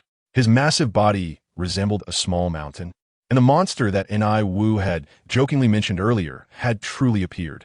Chapter 131. The Three Emperors. Daidos was a true battle maniac. After witnessing the sudden death of his companion Ni Wu, he was momentarily stunned, but soon became excited, grinning widely as a strong fighting spirit erupted in his eyes. He leaped into action, swirling the dual axes in his hands, creating a tangible gust of wind. With a tearing sound, he instantly severed the monster's two arms. Fool! After successfully landing a hit, Daidos immediately retreated to a safe position, refusing to engage further. He had already witnessed the incomprehensible power hidden within this monster. A simple collision had completely crushed Ni Wu as if he were made of paper. This guy was no ordinary foe. However, judging by the current situation, the only commendable trait this creature had was its strength. It was foolish to attempt to catch his dual axes with its bare hands. Be careful, Daidos. Leva's expression changed as he noticed the area where Daidos landed was overrun with wild growth, twisted wooden tendrils rising up from the ground. He quickly pushed Daidos aside and used his hand to cut through the wooden dragon's body. Impossible. How could this be happening? Daidos only saw it at that moment when he turned. He had clearly severed the monster's arms with his imperial weapon, but now those severed arms were actually regenerating. While the two severed hands on the ground had not disappeared, Leva also noticed this scene. He saw the man, resembling a small mountain, slightly raising the corners of his mouth, seemingly a bit excited. Is this the imperial weapon? Just based on its material, it's truly impressive. The skin, adorned with 8 layers of satin ribbons and the surface of a jade pot, was effortlessly split in two. Lin Yu couldn't help but feel ecstatic. He could sense the strength of these 3 individuals. The aura they possessed was far from ordinary, especially the weapons in their hands, as if they housed the souls of some monstrous beasts. Yes, that is how it should be. If the imperial weapons were truly that worthless, it would be quite troubling for him, if they couldn't even break through his defenses, let alone withstand his blood. The only regret was that you two were simply too weak. Lin Yu cast a sidelong glance at 2 of the 3 beast warriors under generalist.The, seemingly a bit, no, very regretful. This blatant insult was something neither Liwa nor Daidos had ever endured. Daidos's expression turned cold, and his pupils suddenly dilated. In almost an instant, he lost his rationality. What a joke. He was one of the 3 beast warriors under the general, a possessor of imperial equipment, with blood on his hands numbering in the hundreds or thousands. Even when he faced his death in the past, he had never endured such humiliation, being looked at by the enemy with that condescending gaze of pity for the weak. He would rather die right now. Immediately. Right away. Absolutely. He had to tear this guy to shreds. What a joke, you monster. As soon as the words were spoken, Lin Yu's face twitched suddenly, as if his entire face had plunged into darkness. A violent aura lingered in the air, refusing to dissipate, and the chilling cold was even more nerve-wracking than the snowflakes of winter. For a moment, Liwa even doubted whether everything he saw with his own eyes was real. Neo's corpse lay in the snow, its eyes wide open, devoid of luster. In the scene where snowflakes fell, Daidos's body was completely pierced through, then torn in half, with hot blood splattered on the snow. It shouldn't have been like this. They were supposed to be carrying out a very simple task. They only needed to kill that incorruptible minister and his daughter, and then eliminate the soldiers who witnessed the scene. For the 3 of them, this was not difficult at all. Liwa had even thought about how to report back to generalist.The afterwards, requesting her to send him to eliminate the rebel organization night raid that was entrenched within the empire. However, everything was ruined.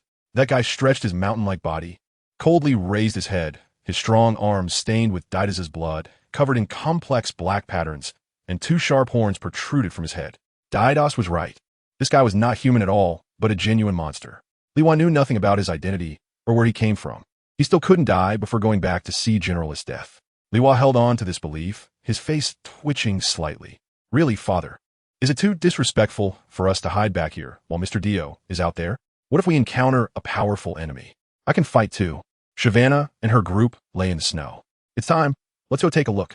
The old man did not respond to his daughter, but gazed solemnly at the distant jungle before slowly standing up. He understood that the road to the royal capital was fraught with difficulties, and the minister would not easily allow him to appear in court.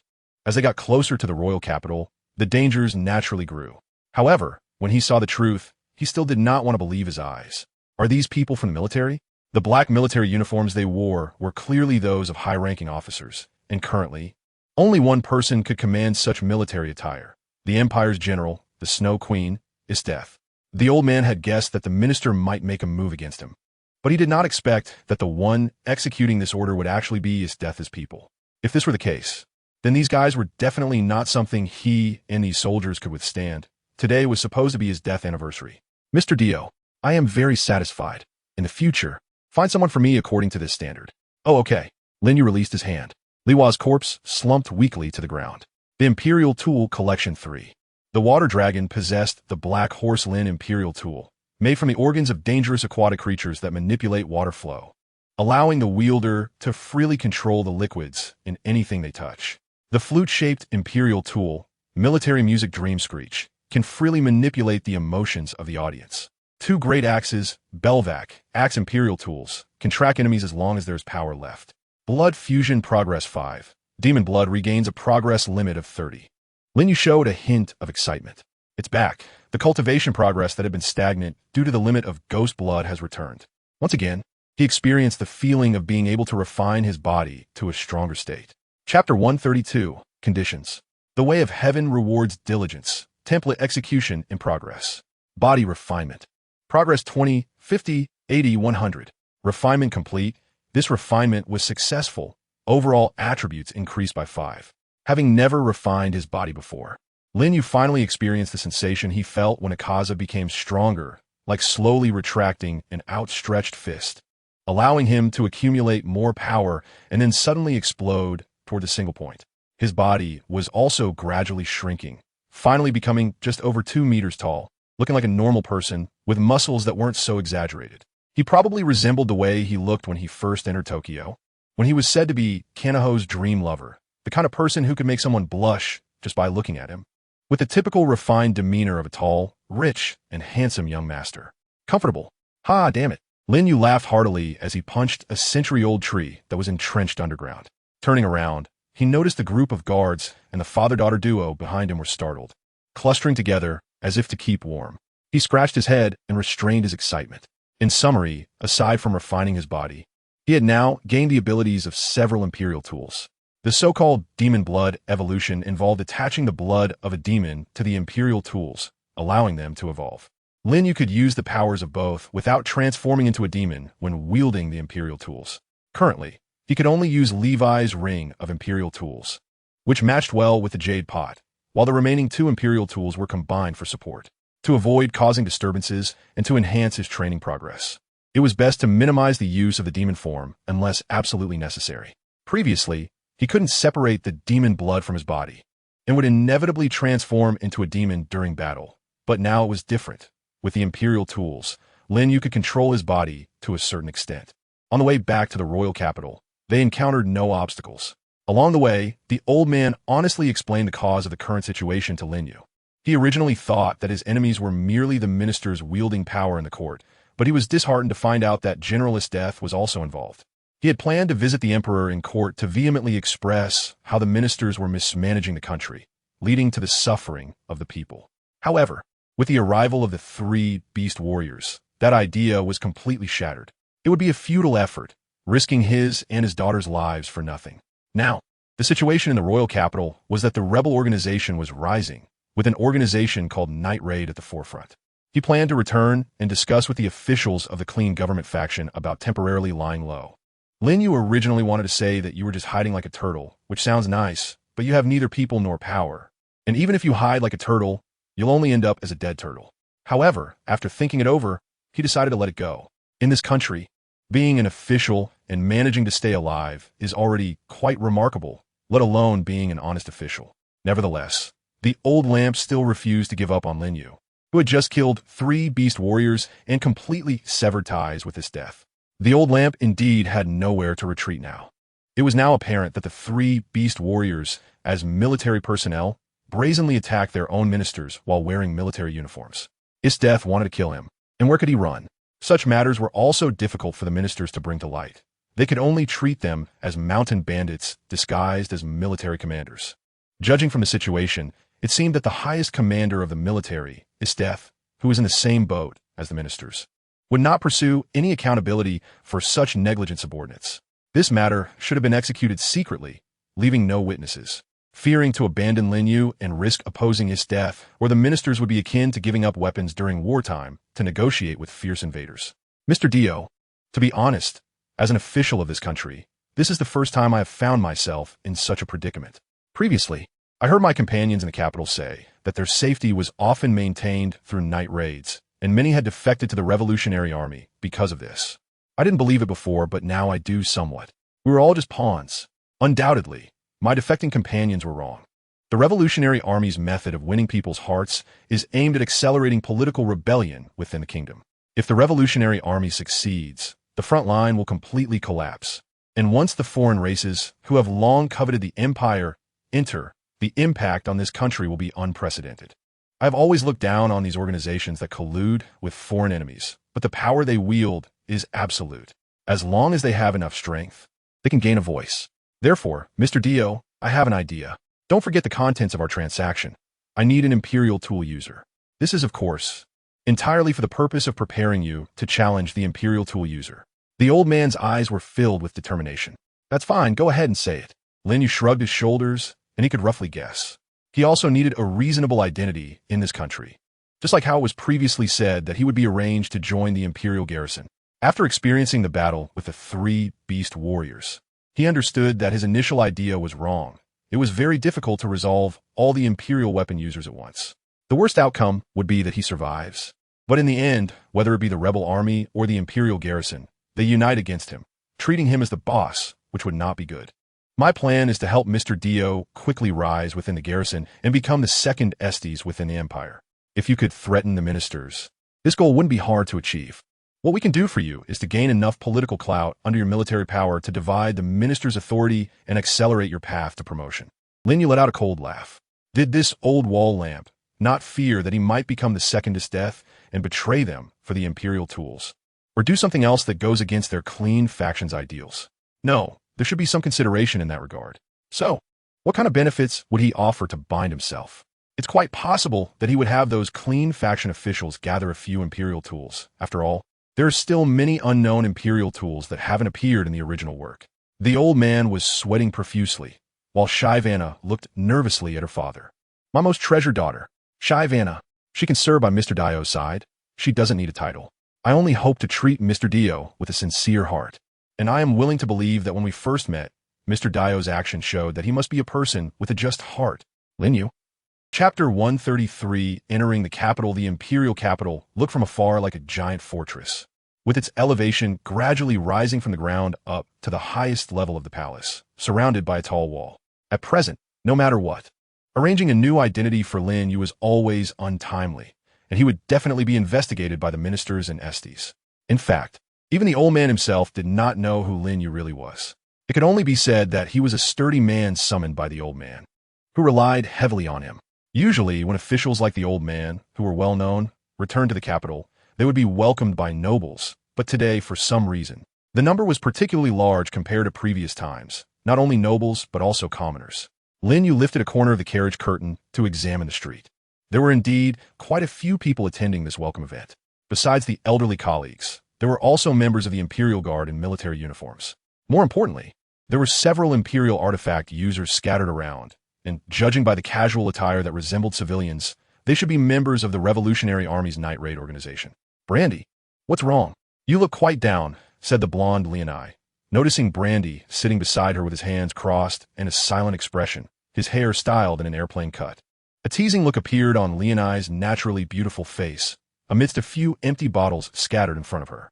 There are people I know among the hounds sent to attack that official. Brandy sighed, then spoke with a serious expression.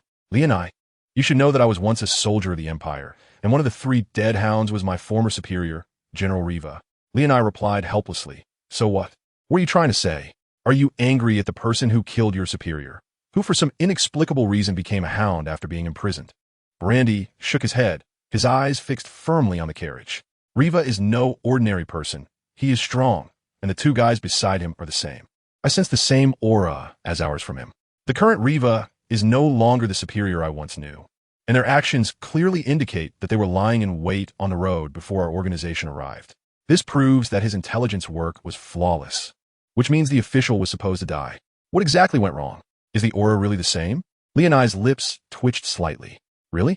Are you suggesting that the guy named Riva was actually an Imperial artifact user, and the other two who died with him were as well? 3 Imperial artifact users executing such a task and getting killed in return? Who did that? It can't be someone from the Night Raid, right? Perhaps there are others outside of Night Raid who would protect the clean officials? Look, Leoni, B0SS sent us to investigate the truth. I'm afraid those guys in the Empire are just as confused as we are, wanting to find out who the attacker really is, which is why they made such a big deal out of it. You've been drunk since morning. You probably didn't even hear what the mission was about. Drink less. Veins were visibly popping on Brandy's forehead. I know. The intoxicated Leoni pretended to hit her forehead and stuck out her tongue. The carriage finally stopped in front of a checkpoint, with members of the Imperial Guard standing tall and proud behind the defense line. Leading them was a fierce-looking, burly officer. It's Oka the Demon. That guy is really terrifying.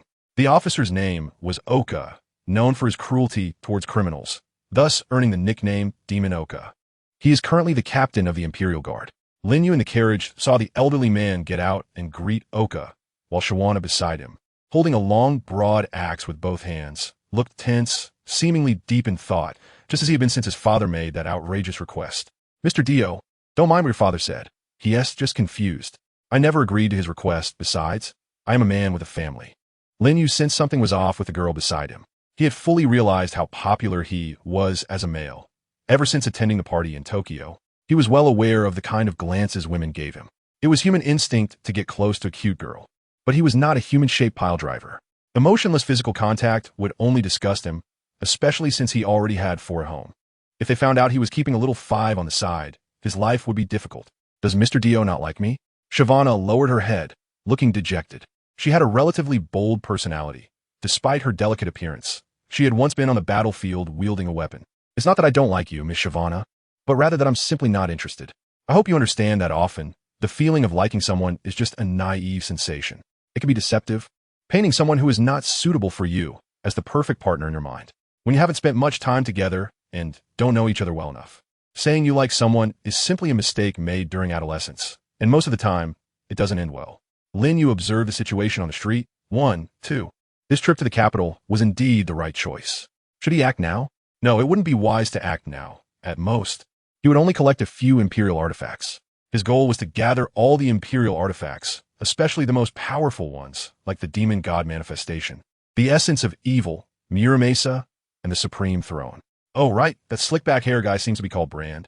And he has the Imperial artifact, Evil Spirit Entanglement on him. Hold on, he must endure for a while. So, it was my rashness? I will definitely work hard in the future to make Mr. Dio like me. Upon hearing Lin Yu's words, Shavana not only did not show a disappointed expression, but her eyes even sparkled with stars. What a perfect man. Not only does he match her aesthetic completely, but his inner qualities are also so profound, powerful yet pure. Truly, no amount of praise can describe him. After confirming the situation outside, Lin Yu frowned and turned to look at Shavana. What's wrong, Mr. Dio? Nothing. I see your father is getting older. It's better for you to stay by his side to take care of him. It's fine. I'm very motivated, Mr. Dio. I will not only fulfill my responsibilities as a child, but will also take good care of your daily life. Please believe me. Chapter 134. Display of power. What's going on? Captain Oka, making such a big scene?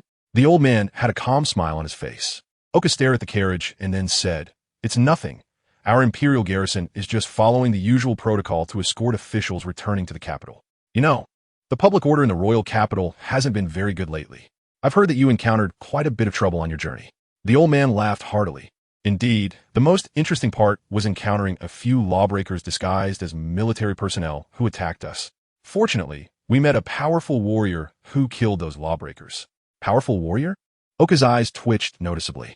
Is this old man really unaware or just pretending? Those were genuine military personnel sent by General.The to kill him, all to frame Night Raid. And by the way, this was also the minister's idea. 3 Imperial artifact users killed by a powerful warrior? How strong could that warrior be? Just as the words fell, the door of the carriage was pushed open. The noise of the street did not stop. Everyone's gaze seemed to focus on the old man and the demon Oka. However, whether it was demon Oka, the secretly investigating members of Night Raid, or the military personnel ordered to investigate hidden among the crowd, they all instinctively felt that time had frozen. It was a very strange feeling. One could say it was an aura. Just like Generalist Death, who appeared to be a tall and elegant woman. Her military uniform could not hide her charm, yet no one could associate her with beauty. When thinking of her, only the image of countless corpses covered in ice and rivers of blood came to mind, a presence only possessed by those who have truly experienced the brutal battlefield, stained with countless lives. The more similar they were, the more they could feel that oppression. Brand instinctively swallowed hard. Even Riona suddenly sobered up. In the sunlit street, a tall figure stepped down from the carriage, with hair like needles covering a very young and handsome face, exuding a dangerous aura like an arrow. He wore tattered clothes like a traveler, very inconspicuous, yet one could not take their eyes off that face. He walked past the wall of the Imperial garrison leisurely, and no one stopped him because for some reason they felt fear and couldn't help but tremble. Anyone who made eye contact with that guy from a distance experienced catastrophic torment. Then he walked straight to the captain of the garrison, Demon Oka, with cold indifference in his eyes. "Do you have something to say?" In that instant, Demon Oka felt as if his neck was being gripped. "And no, nothing." "Then why are you blocking the road?" The old man's forehead broke out in cold sweat as he bitterly explained, "Mr. Dio, you misunderstood. This is Mr. Oka, the captain of the Imperial garrison. He is here to ensure our safety." "Ensuring safety? I see. He's here to clear the way, right?" The old man awkwardly smiled and scratched his head. It was indeed the case, but to say that the captain of the Imperial garrison, Demon Oka, was like a lackey seemed a bit disrespectful. It would have been better if Mr. Dio's wording had been a bit more polite. Oka's face clearly showed anger, his entire face twitching. Boom! The man simply stepped forward and kicked. Just a kick. The indestructible walls of the royal capital exploded with a loud noise, creating a hole about 5 meters in diameter and over 3 meters high. Stones flew everywhere, and the fierce wind made Oka's hair stand on end. This kick extinguished Oka's anger, stunned Brand and Riona, and almost made the military personnel observing forget their purpose for being there. "I've cleared the way for you," confirming that they were not yet enemies, and considering he would later join the Imperial garrison under this old lantern's arrangements. Perhaps Demon Oka would become his superior or colleague. Thus, Lin Yu was not unreasonable and politely sought Oka's opinion. "Oka!" The garrison members couldn't help but tremble, and the nearby civilians scattered in fear. What joke, the wall of the royal capital was kicked open. In this situation, Oka slowly raised his head, trembling, his face showing an unreadable expression. But it definitely looked ugly, speaking slowly. "Of course, no problem." The old man's sweating face trembled a few times, then revealed a determined expression. "Yes, this is the kind of power. With power, everything will be fine." So what if the wall was torn down? He was looking forward to Mr. Dio exhibiting even greater strength. In that case, their faction's long-held wish would have a chance of realization. "Just wait, Minister Onest. Captain Oka, we appreciate your good intentions. There's no need for the escort. It seems your subordinates look quite unwell, as if they've eaten something bad. Shouldn't you take them back to check their health?" The members of the garrison outside trembled, looking as if they had indeed eaten something bad. Lin Yu kindly reminded him, and quickly returned to the carriage, fearing that if he was late, these guys would make a scene in the street, and he would be in trouble. "Sorry, Captain Oka. I'll come to thank you another day." The old man also smiled symbolically and then left with Lin Yu. This left the ghostly Oka alone with a group of Imperial guards who looked very uncomfortable. He wanted to roar out his emotions, but didn't dare, afraid that the guy behind him would hear. Originally, he was sent by the minister to investigate whether this old man was accompanied by someone particularly powerful. But now, can this guy really be considered human? Did he equip some Imperial artifact? Until the carriage disappeared beyond the city wall, Oka's head was buzzing. However, after thinking a bit, he didn't dwell on it too much. All he had to do next was report the situation truthfully to the minister. How to handle it was the minister's business, unrelated to him as the captain of the guards. Assassination matters were the military's responsibility. Otherwise, going up against such a terrifying guy, Oka suddenly felt a stomach ache. Chapter 135. The Elia family reporting to Generalist Death. We found the one who killed the 3 beast warriors, but the whereabouts of the lost Imperial artifacts from the 3 beast warriors are still unclear. This guy is very likely, no, absolutely an Imperial artifact user. The next actions will follow the orders. The general will return to the imperial capital soon. We are definitely not a match for this guy. Pass it down. No one is allowed to act recklessly without the general's orders. Yes, among the crowd, a few plainclothes individuals recorded everything that just happened at the city wall and then disappeared. Brando, I said Brando. Riona waved an empty bottle in front of Brando. After a long while, Brando finally came back to his senses, his eyes clearly showing signs of fatigue since he hadn't blinked for a full 5 minutes. Oh, that. I mean, if your superior encounters such a guy, even if he is indeed an imperial artifact user like us, it would probably be quite difficult to defeat him. Riona gazed at the large hole in the city wall, lost in thought. This isn't anything remarkable. Any imperial artifact user with strong offensive attributes can easily achieve this kind of destructive power, and their destructive capabilities are even above this. But the way this person displayed his strength was as easy as eating or drinking. It's a different nature. Using an imperial artifact would at least show some manifestation. But that guy didn't, which means he likely achieved this level purely with his physical body. Moreover, the aura he exhibited, that kind of pressure, was truly suffocating. This is the main reason they were shocked. They completely failed to sense the aura of an imperial artifact. Yeah, at least I've never seen a human like that. Could his artifact be something that enhances the body? Brando also fell into contemplation, still initially thinking of this guy as an imperial artifact user. To be precise, if he isn't an imperial artifact user, then this guy is too terrifying. If he ever gains the power of an imperial artifact, just thinking about it is frightening. Well, it would be best to report this to the B0SS as soon as possible. No matter what this suddenly emerging guy ultimately becomes, if he's an enemy, it's better to eliminate him sooner rather than later. A serious expression also appeared on Riona's typically nonchalant face. Yes. Meanwhile, in the royal capital, the carriage slowly stopped in front of a mansion. Our house here in the royal capital still needs some cleaning before we can move in. For the next couple of days, we can only rely on the nobles here. This family is well known for their hospitality and is preparing to host us. Moreover, their daughter was a good playmate of my daughter when they were young. The garden, fountain, and sculptures all exuded an elegant and high-class atmosphere, starkly different from the villages seen along the way. Shavana appeared very happy and, before the carriage even stopped, dropped her large axe and rushed out. The family stood neatly at the entrance. Ilya, long time no see. Shavana. The blonde girl in a light blue dress beamed with joy and embraced Shavana as soon as she saw her. It really has been a long time. The old man in the carriage wiped away tears of emotion at this scene, but Lin Yu, sitting across from him, remained expressionless, even feeling too tired to keep his eyes open.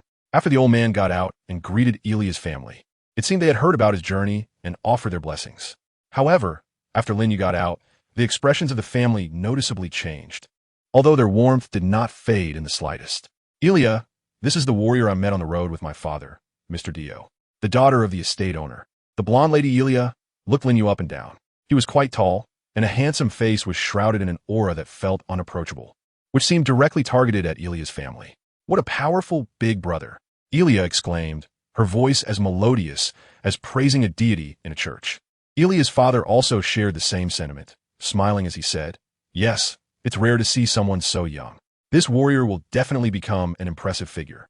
The family's dining table was very warm, seemingly allowing the old man to let down his long-standing guard.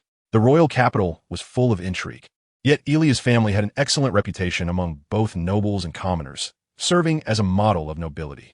Shavana, having rarely seen her childhood friend, naturally pulled Ilya aside to chat, and Ilya responded with smiles, showcasing an elegance far beyond that of an ordinary noble family. She seemed to possess more refined communication skills than her peers. However, what interested Ilya the most was not the opportunities of her childhood playmate over the years, but this mysterious Mr. Dio, whom even Shavana and her father couldn't fully grasp. So, she began to ask various intriguing questions. Where's Mr. Dio from? I heard Mr. Dio kicked a large hole in the city wall today. Is that true? Similar bizarre questions were raised one after another.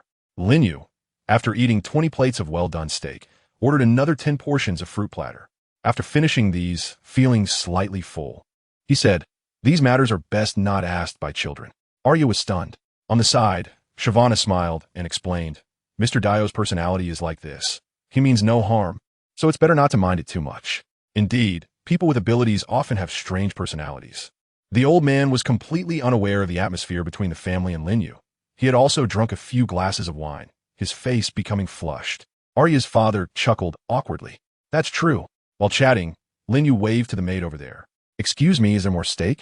The maid's expression was extremely unnatural as she forced a smile and said, Yes, there is. How much can this guy eat? At this rate, forget about steak. Even a whole cow wouldn't be enough. Bring me another 10 plates. This portion is too small. Also, bring some fried rice and bread. Lin Yu rarely showed a smile, and then asked Arya's father in an inquiring tone, I have a big appetite. You don't mind, do you? Oh, not at all, Arya's father replied, feeling an inexplicable sense of pressure, his face showing a strained smile. Chapter 136. True identity after the banquet ended. Looking at the dozens of extra plates on the table, the smiles on the faces of Emily's family did not fade. In the end, everyone was watching Lin Yu eat. Even Shavana felt a bit awkward. However, Lin Yu had no self-awareness at all, behaving like a lord dining in his own territory. Please bring me another bowl. Yes. The maids were sweating profusely. This mister. Dia not only took a long time to eat, but also ate quickly. A piece of steak was almost cut in half before he stuffed it directly into his mouth, making one wonder if he was at least holding back a little. At that rate, it seemed he could swallow a whole steak in one bite. Haha, mister. Dio is indeed not an ordinary person, Arya's father said with a sweaty smile. With the strength of over 100 steaks, it's no wonder he could kick a large hole in the city wall that the first emperor had spent a fortune to renovate. Could an average family withstand such reckless eating? Not to mention an average family. Even they couldn't handle it. This guy could eat up more than half a month's worth of food for a family in one meal. Even the famous big eater, the meat-loving minister oneist, would feel ashamed in front of this guy. Big brother, your appetite is really huge, Arya said, cupping her face with her hands, revealing an innocent and adorable smile. Lin Yu looked directly into her eyes. At that moment, Arya seemed to see a dark tide surrounding that person. Something resembling a monstrous face struggling and crying out from the black tide, a chilling sensation instantly spreading along Arya's spine. Ah yes, eating in my hometown is different from here. People there usually chase after whole cows to eat beef. How annoying, big brother must be joking. Arya's face twitched slightly, as if she didn't react at first, and she quickly waved her hand with a smile. Mr. Dio, it's better not to tease Arya too much. She can't handle such strange things from her education in the capital. Shavana couldn't help but laugh and smooth things over. She didn't think Lin Yu was lying. In her view, her childhood friend Arya was like a flower living in a greenhouse, accustomed to the etiquette of high society and had never experienced anything brutal, let alone the bloody things like chasing after cows to eat. However, Shavana could understand it well. Outside the capital, there are many regions covered in ice and snow, and living in such an environment is quite troublesome and difficult. The people living there have long developed the habit of eating raw animal organs to maintain their body temperature, and they even live in houses built of snow. It's just a way of life. If this were to be told to Arya, that delicate little princess would definitely not be able to accept it. No, Shavana, don't say that. I was just joking earlier. I think it's amazing. However, Arya showed a very bright smile. Lin Yu, upon hearing this, slowly revealed a smile on his otherwise indifferent face, an inexplicable strangeness showing through. Oh, you think so? That's good. What is wrong with that country bumpkin? Arya was already so cute, so considerate and gentle, yet he showed no gratitude at all. In a certain basement under the moonlight, the blonde girl stomped her foot hard, her cute face filled with indignation. Recalling what had happened at the dining table today, Arya felt a surge of anger and anxiety. If it had been in the past, a country bumpkin dressed in shabby clothes arriving in the royal city and receiving the hospitality of such a cute and elegant young lady like her would definitely be overwhelmed with gratitude. Even the coldest person would gradually succumb to her caring efforts. However, today this guy was completely different. No matter how many words she exchanged with him, he remained indifferent, and his occasional responses drove her crazy. What was that terrifying aura all about? Was it just her illusion at that moment? No, it must be an illusion. Don't be discouraged. Arya, you're a good child who can do it. We have plenty of time given by the minister. Just play your role well these days and don't raise that guy's suspicion, okay? Arya's mother, a seemingly gentle woman, smiled and gently wrapped her arm around her daughter's shoulders. Arya's face lit up with a radiant smile, as if her earlier frustration had vanished. I understand, Mom. In front of the two, there was a dark basement filled with a damp atmosphere, and standing on the steps, one could see the iron bars resembling cages on both sides with dry, desperate hands reaching out from within. Drip, drip, drip. Upon closer inspection, under the dim moonlight, blood flowed across the ground to a platform covered with various blood-stained torture instruments. Higher up, there hung a human male body, horrifyingly stripped of its skin, exposing the living, trembling muscle tissue beneath. Arya's face broke into a bright, innocent smile as she took a step forward. That guy looked very strong, much stronger than these toys. Arya was determined to have him. Saying this, she turned her gaze towards an empty cage nearby, her expression gradually twisting. All right, there was also Shyvana. This time, it was hard to return to the royal capital. So let's be friends for a lifetime together. The next day, the old man went to the royal palace early in the morning, but was inexplicably turned away at the door. Even the nobles who had come to welcome him yesterday kept their distance, leaving him deeply frustrated. Lin Yu, who was staying at Arya's house, had a pleasant dream and slept very comfortably. This was a bad habit he had developed while traveling. No matter what it was, he always thought others had the best. Even when it came to food, he could eat several big bowls. He didn't find the old man's situation strange at all. It was not surprising since the old man had mentioned that Arya's family in the royal capital was willing to take them in. He just found it somewhat amusing. Were the ministers outside the chessboard, treating him like a beggar? How arrogant. Most of the weak in this world are weak not because of their own strength, but because, when they are weak, they hope to defeat the strong by taking seemingly quick shortcuts, always believing that their wits must be superior to those of the strong. This kind of naive foolishness cannot be changed. Chapter 137. To reason with facing such people, one can only comply. After all, they have meticulously planned a path leading to the guillotine. In a sense, they have indeed put in effort. Not even the gods can stop someone who truly wants to die. I'm sorry, Mr. Dio. I did not see Minister Onest or His Majesty regarding your entry into the Imperial Guards. The old man looked guilty, never expecting that after finally arriving in the Imperial capital, his former colleagues would also shut their doors on him, leaving him in a state of helplessness. Lin Yu rested his legs on the coffee table and smiled. Doesn't this make things much more interesting? Interesting? The old man was puzzled. Lin Yu sneered and said, yes, if it were that easy to get in, it would make me feel like I was being given charity. Now that I'm being turned away, I find myself wanting to get in even more. Times have changed. The current Lin Yu is no longer the boy who had nothing in another world. He is the last trump card of the Demon Slayer Corps, the strongest in the world, shaping the heroes of a new era. With a different position, the way one views problems naturally changes. Someone like him is bound to have his own arrogance. After gaining strength, his mindset will also change. This is absolute confidence within the scope of his abilities after mastering power. To put it inappropriately, many issues seem to him as simple as an adult watching a child do basic arithmetic. They aren't really problems at all, but rather about whether he wants to. It's clear now that the royal capital has no intention of providing the old man and Lin Yu a place to stay. Instead, they want them to continue living this dependent life, and even this host family is not as generous as rumored, hardly a model of nobility. As a time traveler, Lin Yu has a good grasp of the plot. So how could he not understand what kind of family this is? It's nothing more than the ministers plotting to use this family to carry out their schemes for profit and murder. In this way, the minister who decides everything behind the scenes is even less likely to allow him to have a legitimate identity and a place to stay in the empire, which only makes him more determined to act. Looking across the entire empire, how many good people can be found? They are all despicable characters that Lin Yu can exploit to the fullest. As long as his death hasn't returned, what do the others count for? To put it simply, whether I want it or not is my business. Whether you want to give it is something you can consider yourself. Have I given you face? Mr. Dio, what do you plan to do? The old man was sweating profusely. The original goal was to make Lin Yu the second his death, but the current situation made the old man feel that his idea was too naive. All the decrees in the imperial capital are issued by the ministers. Even if Lin Yu wants to investigate information related to the imperial equipment user, he must first join the Imperial Guard. Now, they haven't even seen the minister's face and have no opportunity for negotiation. Under these circumstances, even entering the Guard is a problem, let alone achieving promotion and gaining real power within it. Don't overcomplicate things. I could just go directly to the minister for face-to-face talk. I believe he is a reasonable person. I came to the royal city to challenge the imperial equipment user, not to provoke war. I'm sure he can understand that. Talking to the minister face-to-face is more accurate. It saves you from running around. Talking reason? The old man's body trembled. Either he was the one with a problem, or Mr. Dio was.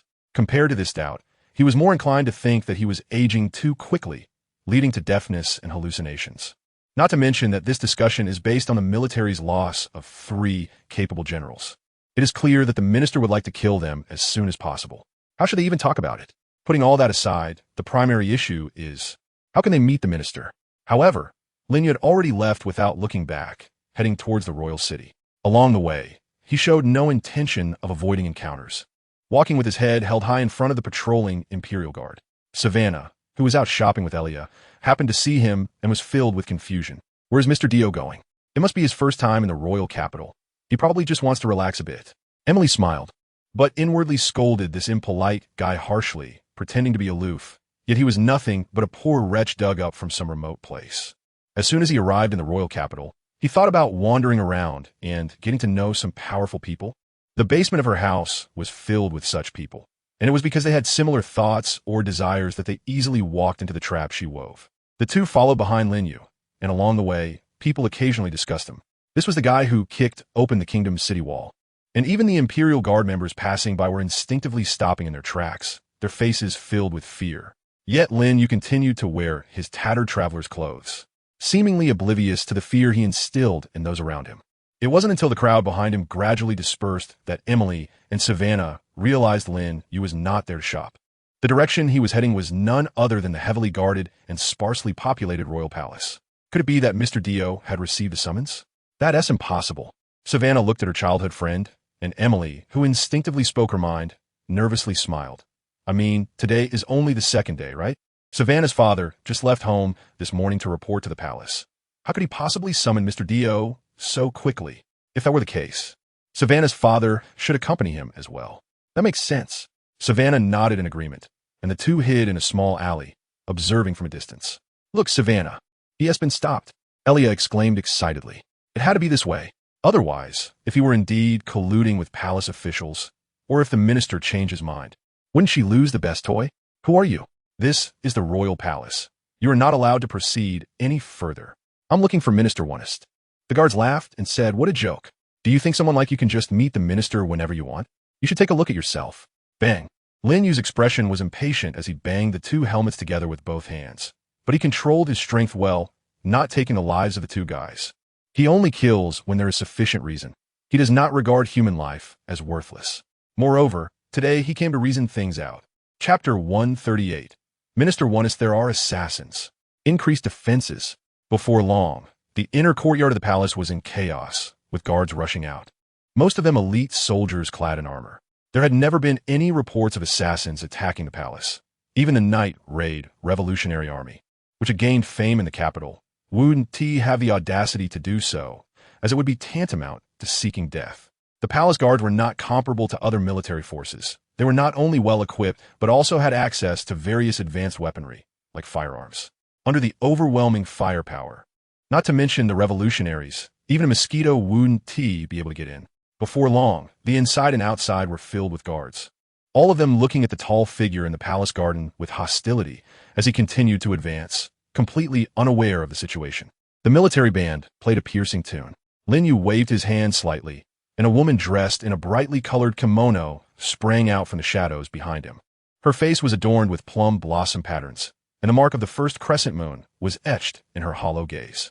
In her hand, she held the flute that belonged to one of the beast warriors, Neo, known as the Flute of Imperial Tools. Of course, this undead being resided within the Imperial Tool, and only Lin Yu could see her unless he designated someone else to be able to see her. Otherwise, to an ordinary person, there would only be the Imperial Tool in sight. What was this move called? That's right, let's call it this. Hell's Elegy. Lin Yu grinned, and his eyes turned blood red. The fallen princess raised her forehead and played the flute. A strange and chilling sound echoed throughout the entire palace perimeter, and the guards who heard the sound stood dazed in place, drooling and smiling foolishly. Roar! The sound of a beast's roar erupted, and in an instant, the outer courtyard was trampled to pieces. 5 giant hunting dogs charged towards Lin Yu, ignoring the guards who had fallen into a state of madness, trampling and tearing apart flesh and blood as they lunged towards him. These magical beasts looked very much like hellhounds, their bodies entirely red, with their eyes revealing a frenzied and bloody aura. Behind Lin Yu, the fallen princess was about to use her flute to drive away the beasts, but was interrupted by Lin Yu's shout.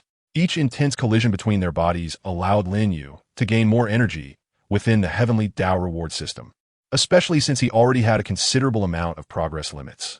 How could he possibly give up this opportunity for solo hunting? The small soldiers outside were simply not enough to satisfy him. It was indeed monsters that were needed. monsters that could excite one from the depths of their heart just by appearing. Rip. Lin Yu's upper body clothes shattered in an instant, and his body slowly grew to over 3 meters tall, with black patterns gradually emerging. However, this time, the fangs and horns of the evil spirit did not grow out. Using the evil spirit transformation here was meaningless. Come on. He spread his arms and roared as he charged towards several hunting dogs that were even longer than him. At the moment of collision, the bones of 2 hunting dogs shattered, and they were sent flying back against the city wall, instantly dying, as if the ground trembled along with it. Lin Yu leaped up and stepped onto the back of another hound. His thigh actually pierced through the hound's back, and immediately after, with a squeeze of his legs and a spin, blood and flesh flew everywhere, with the hound's severed limbs scattered all around. From a distant castle window, the scene seen through the monocular telescope was chilling. Your Excellency, should we let the Imperial tool users from the garrison solve this problem? Imperial tool users? Minister One sneered and then said, have you forgotten? That kind of guy has already killed 3 on his way here. And they were 3 of the best subordinates under the military's Esters. Now Esters is furious about this and is preparing to rush back to the royal capital. The interior minister was shocked and asked, what on earth is this guy's background? Minister One sighed and replied, what his background is doesn't matter. The fact that he can easily kill 3 Imperial tool users and boldly enter the palace proves he has confidence.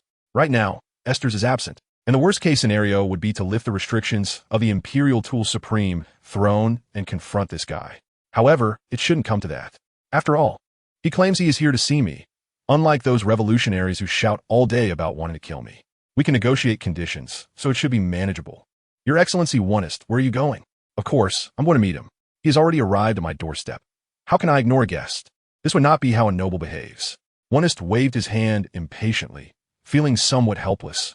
Really, where did this monster come from? Lin Yu grinned as he grabbed the last hunting dog by its mouth, tearing it completely in half.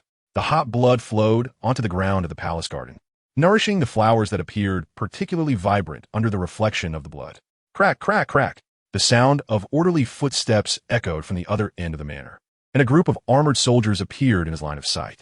Lin Yu reined in his smile, his body gradually shrinking, the flowing lines solidifying within him, shining brilliantly under the sunlight. Demon, Mr. Dio, right? Among the crowd of guards, there stood a plump man dressed in a green military uniform with a snow-white coat draped over it, his silver hair gleaming. He also wore a silver crown, symbolizing the honor of a minister.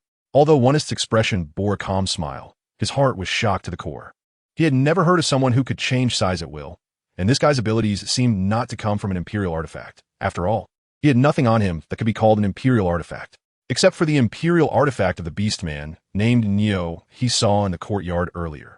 Even if the other 2 had their Imperial artifacts, they didn't seem to possess such abilities.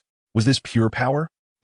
Lin Yu smiled as he threw the torn-apart corpse of the hound, directly knocking down 3 guards, blood splattering onto Minister One's face. The smile on the minister's face froze, sensing an overwhelming aura of danger. In the next moment, Lin Yu appeared before him like the wind, making the minister, who was about 1.8 meters tall, seem particularly small in front of this strong man, even the trembling guards holding weapons beside him. Lin Yu lowered his head. I want to talk to you. Is that okay? Minister Onest felt a fleeting illusion, as if someone had twisted his neck. It wasn't until he regained his senses that he understood what this guy was saying. He slowly raised his head, suppressing his inner fear, and forced a smile, saying, of course, no problem. Chapter 139. I refuse upon entering Minister Onest's office residence. It was still the same routine. Luxurious architecture, impeccably dressed black and white maids. But compared to the Elia family, there seemed to be even more valuable items here. As they passed by, they could also see some wild beasts kept by Minister Onest, including the kind of hunting dog. On the ground outside the cage containing the beasts, human skulls and ribs were scattered about, emitting a foul stench of feces and blood. The perverse tastes of the nobles in the imperial capital were surprisingly consistent. In this country, it was not a crime for nobles to punish commoners by any means or for any reason. Minister Onest felt he was not mistaken. If it weren't for the considerations of future events, Mr. Dio would have punched him in the stomach the moment they met, causing all the filthy intestines, stained with countless blood, to burst out. Oh, God bear witness. Forgive him for temporarily putting on a fade. As an embodiment of love and peace, a person with a strong sense of justice, Lin Yu absolutely could not allow such a filthy, blood-stained character to live. Sooner or later, he would use the iron fist of justice to smash all the teeth of this damn guy. making him see for himself what color his own intestines were. Let's go with my usual menu. Minister Onest waved his hand at the dining table. He displayed the demeanor of an imperial politician, even when facing someone who could any time pose a deep threat to his life. He still calmly instructed his subordinates to prepare a banquet lunch. Of course, poisoning was unnecessary. Had he not witnessed the earlier scene, Minister Onest might have considered such a plan. The method was simple. A gesture would suffice. When he wanted to eliminate certain troublesome individuals, he would invite them to dinner. And his servants had long since observed his intentions in meticulous detail. Now, the situation was that if he failed to poison this guy in front of him, and he suddenly went berserk, then all the hundreds of pounds that Minister Onest had painstakingly maintained would be wasted right here. The guest sitting across from him was also quite polite and said in a deep voice before the food even arrived, "I came today to talk about serious matters. So, just a casual meal is fine. No need to make it too grand." With a very uneasy heart, Minister Onest didn't even touch the meat on his plate that he liked the most, pondering what the serious matter mentioned by this unexpected guest really represented. After considering several possibilities in his mind, the guest finally finished the 10th roast suckling pig, seeming somewhat satisfied. He no longer used his hands, but instead wiped his shiny mouth with a napkin and even burped. "If you're here regarding that minister's matter, I can have him reinstated tomorrow." So simple. Of course. Minister Onest forced a smile. The appointments of ministers in the royal capital largely depended on the late emperor. It wasn't until the late emperor passed away and the young emperor ascended the throne that he gradually began to take control of the government. Those who prided themselves on being incorruptible were undoubtedly obstacles in his execution of political directives. The old fellow returning to the capital this time was also someone he had asked the military to deal with. That woman, Esther's, was very easy to manipulate. She harbored deep hatred for the foreign ethnic groups outside the empire. Now that the border suppression was nearly complete, she would naturally turn her attention to the so-called revolutionary army organizations within the kingdom that had colluded with foreign ethnic groups. Killing that old fellow would conveniently be pinned on the revolutionary army, and that crazy woman would certainly not refuse to eliminate those associated with the foreign ethnic groups. However, this plan was disrupted by the guy in front of him, leading to its failure. The old man who opposed him had returned safely to the capital. To be honest, Minister Onest was feeling quite displeased at this moment. However, no matter how displeased he was, it was useless. He had to admit that sometimes personal power could surpass national organization. For example, this guy who had committed treason by killing 3 imperial envoys, who kicked down the walls of the royal capital on his first day, and now had directly barged into the palace, sitting across from him at his dining table, savoring 10 roast suckling pigs. Compared to this guy, the matter of that old fellow could be completely compromised. No matter how far the country developed or how many heads rolled, these self-proclaimed incorruptible individuals would continue to pop up one after another, never to be eliminated completely. As for Minister Onest himself, he only had one life, and he was clear about that. "I heard that your purpose in coming to the royal capital this time is to join the Imperial Guard. Is that true? Where did you hear that from?" Lin Yu smiled. The conversation he had with the old man should be relatively confidential, unless there was an undercover agent among the old man's faction of integrity, who had informed the ministers of all their plans. It indeed should be like this. Without any power or authority, one can only shout in resistance with their mouth. And in the end, they can do nothing, leaving only their integrity and spirit to command.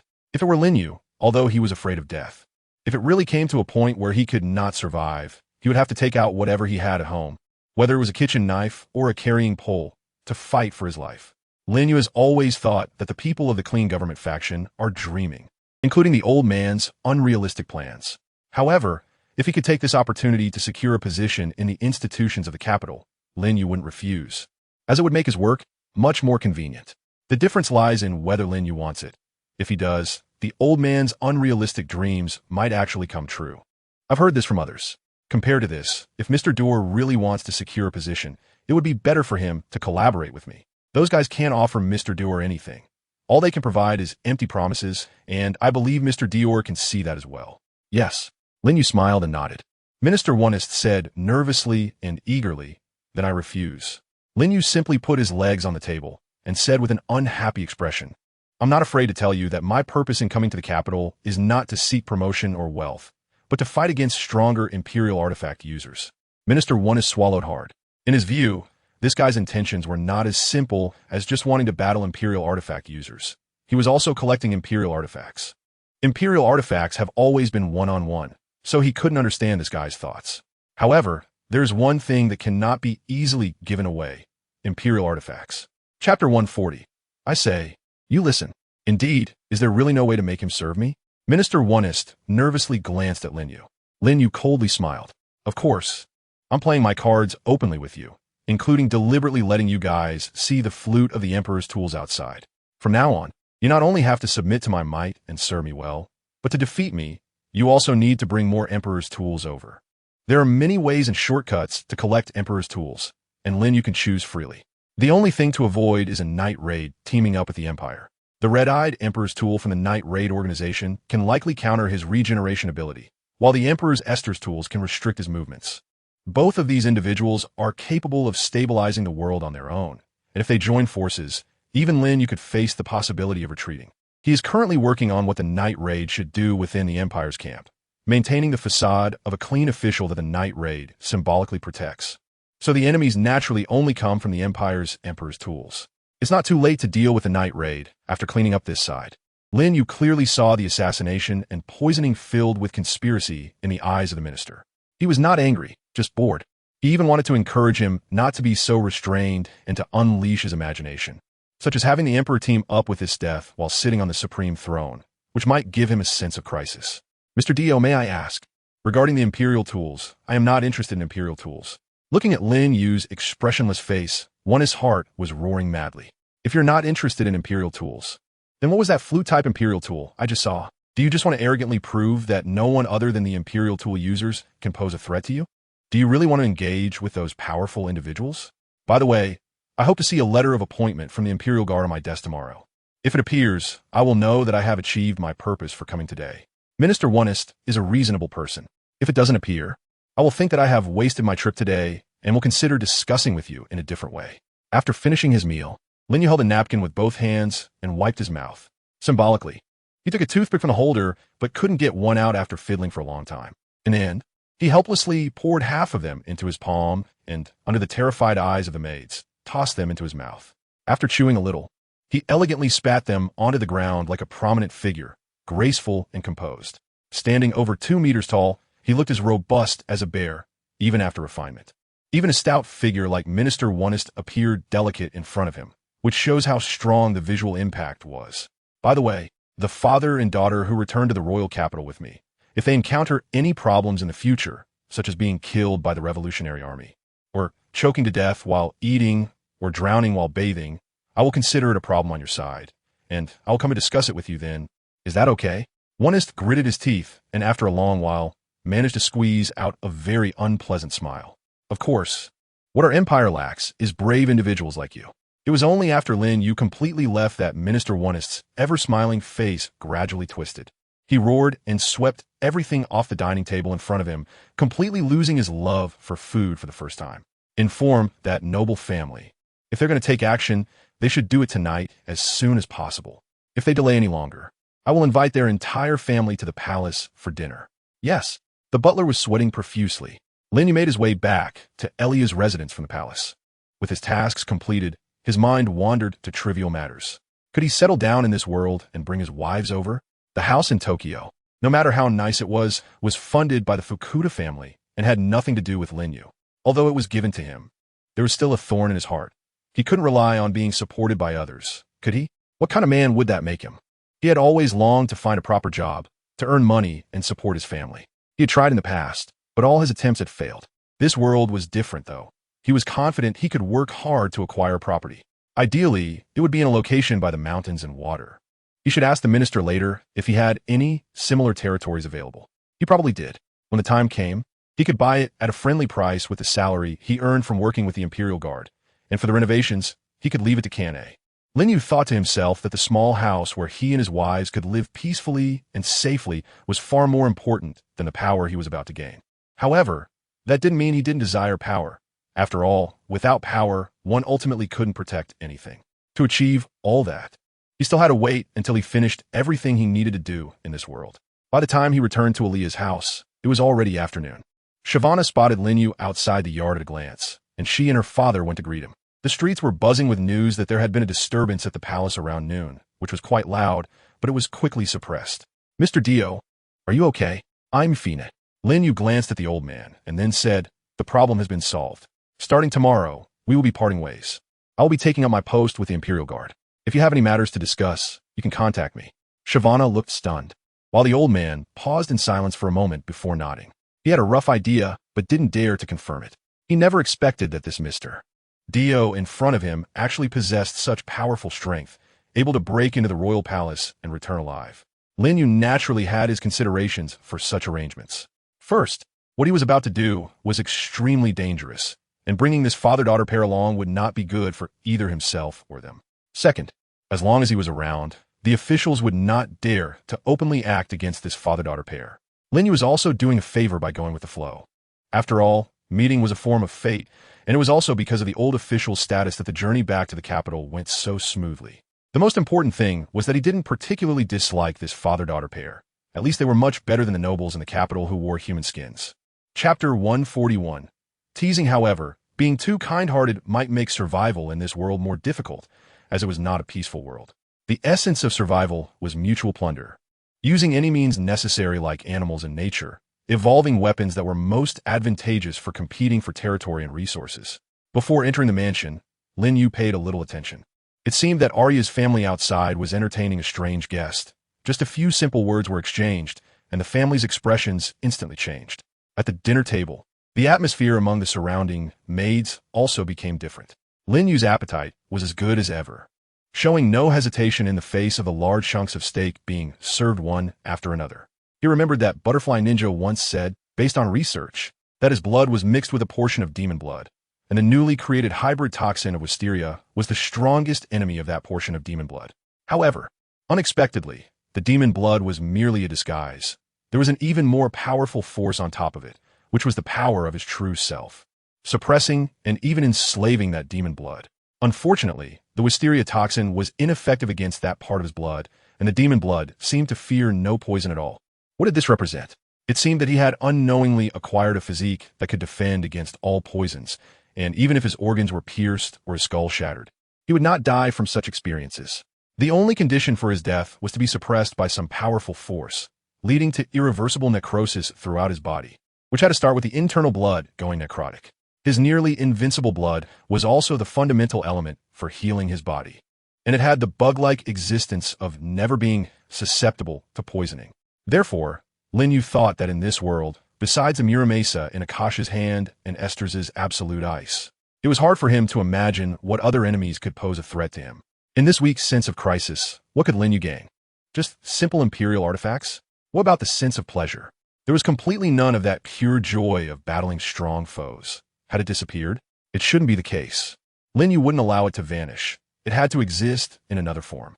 Big brother, what's wrong? Alia's smile was slightly dry as Lin Yu sat across from the family, holding a knife and fork, seemingly devoid of appetite, facing the large steak on the dining table. If he had no appetite, that would be terrible. They had prepared a whole bucket of poison today, and the steak Lin Yu was about to enjoy had been soaked in it beforehand. Alia had initially planned to wait a few more days to gain this guy's trust before acting, as she loved seeing the despair on their faces after being betrayed. Everyone once considered her the cutest little sister, and to be betrayed by such a cute little sister, witnessing the skin being stripped off while they screamed in agony and bled, seeing their internal organs, wasn't that more beautiful than any elegant opera? However, the sudden secret order from the minister forced the family to change their plans early. This guy was too terrifying, barging into the palace alone, swaggering in and out in front of so many guards. It seemed even the ministers had no way to deal with him, so they could only urge the family to act quickly. Alia was also uncertain in her heart, facing such a monster. But it didn't seem matter. As long as he ate that steak, the one capable of poisoning hundreds of magical beasts. Nothing, I was just thinking if my actions were too radical. Saying this, Lin Yu cut off half of the steak as he had done before, preparing to put it into his mouth under the eager gazes of the family. Just then, an untimely voice sounded, and the old man sighed. Ah, your actions are correct, Mr. Dio. I underestimated the corruption within the Empire today. On the first day, those guys welcomed us, and on the second day, with a word from the minister, they wouldn't even let me enter their doors. They all spoke against the minister.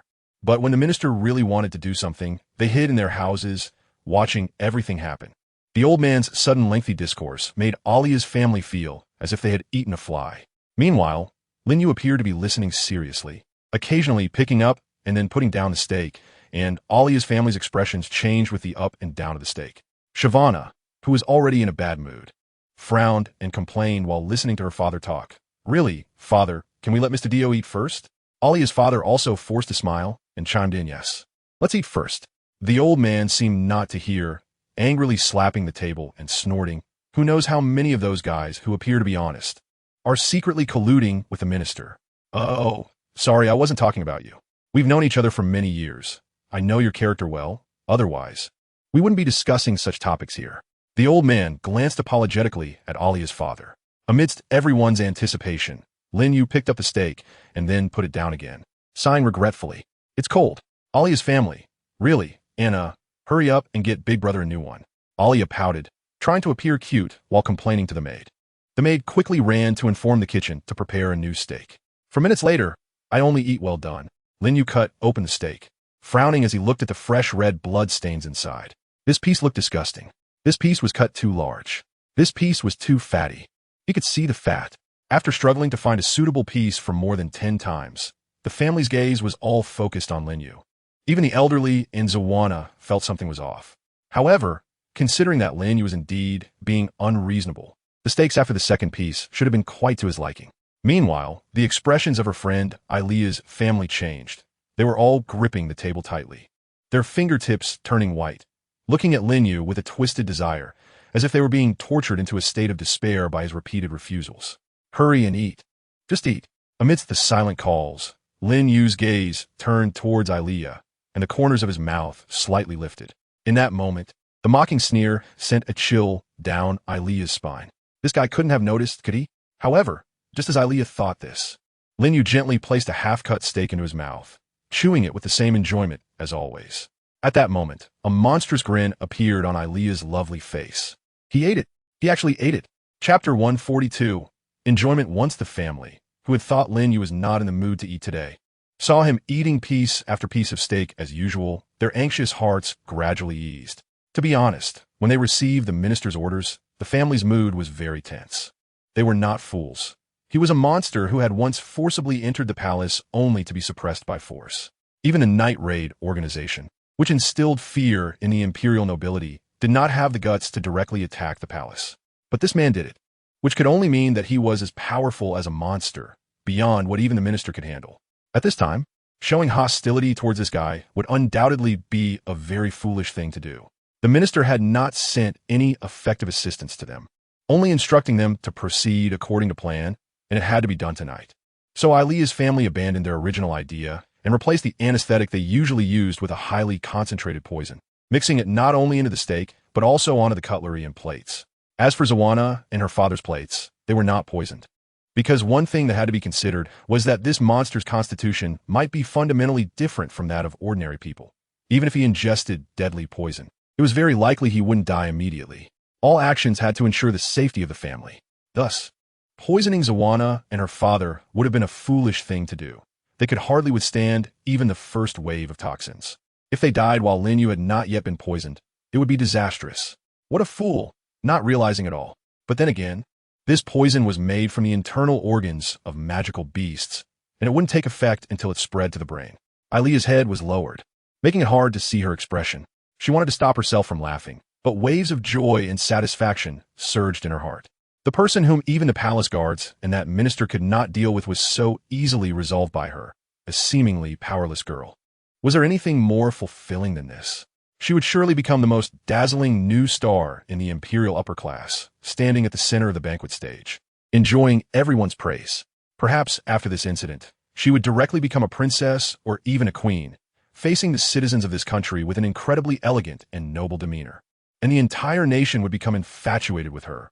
Ilia, hey, you haven't eaten that much yet. Brother Dio, no, monster brother. Watching you eat steak is such a delight. It's like enjoying sweet bread. I really envy your digestion. When you peel it open, is the inside just as vibrant?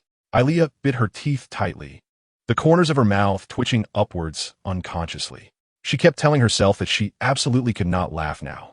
Boom. Hey, Mr. Dio. When Zawana saw Lin Yu, who was enjoying the steak, suddenly collapse onto the dining table, at that moment, the prepared maid quickly appeared behind the father and daughter. Pulling out a towel, soaked in anesthetic to cover their faces. Before long, both father and daughter rolled their eyes and fainted. Aaliyah's body quivered, and then her whole face twisted into the most joyful smile. She pointed at Lin Yu, who had collapsed on the dining table, her body trembling with excitement. Ha! What a hopeless fool. Is this kind of guy really worth the minister's panic? Aaliyah doesn't have to do anything, and he just collapses. Yes, Aaliyah is truly amazing. You are the pride of me and your father, Aaliyah.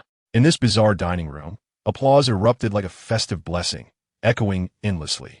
The path to the basement was illuminated by moonlight, and that tall body was impossible to move. They had no choice but to use a sofa from home to create a makeshift stretcher, with a dozen people standing below, lifting that man high.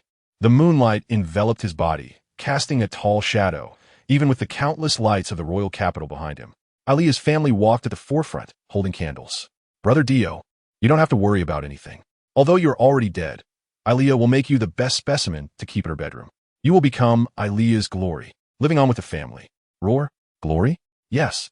Aaliyah responded instinctively. Suddenly, her face stiffened. She turned her face in disbelief, and in that instant, despair spread in her eyes.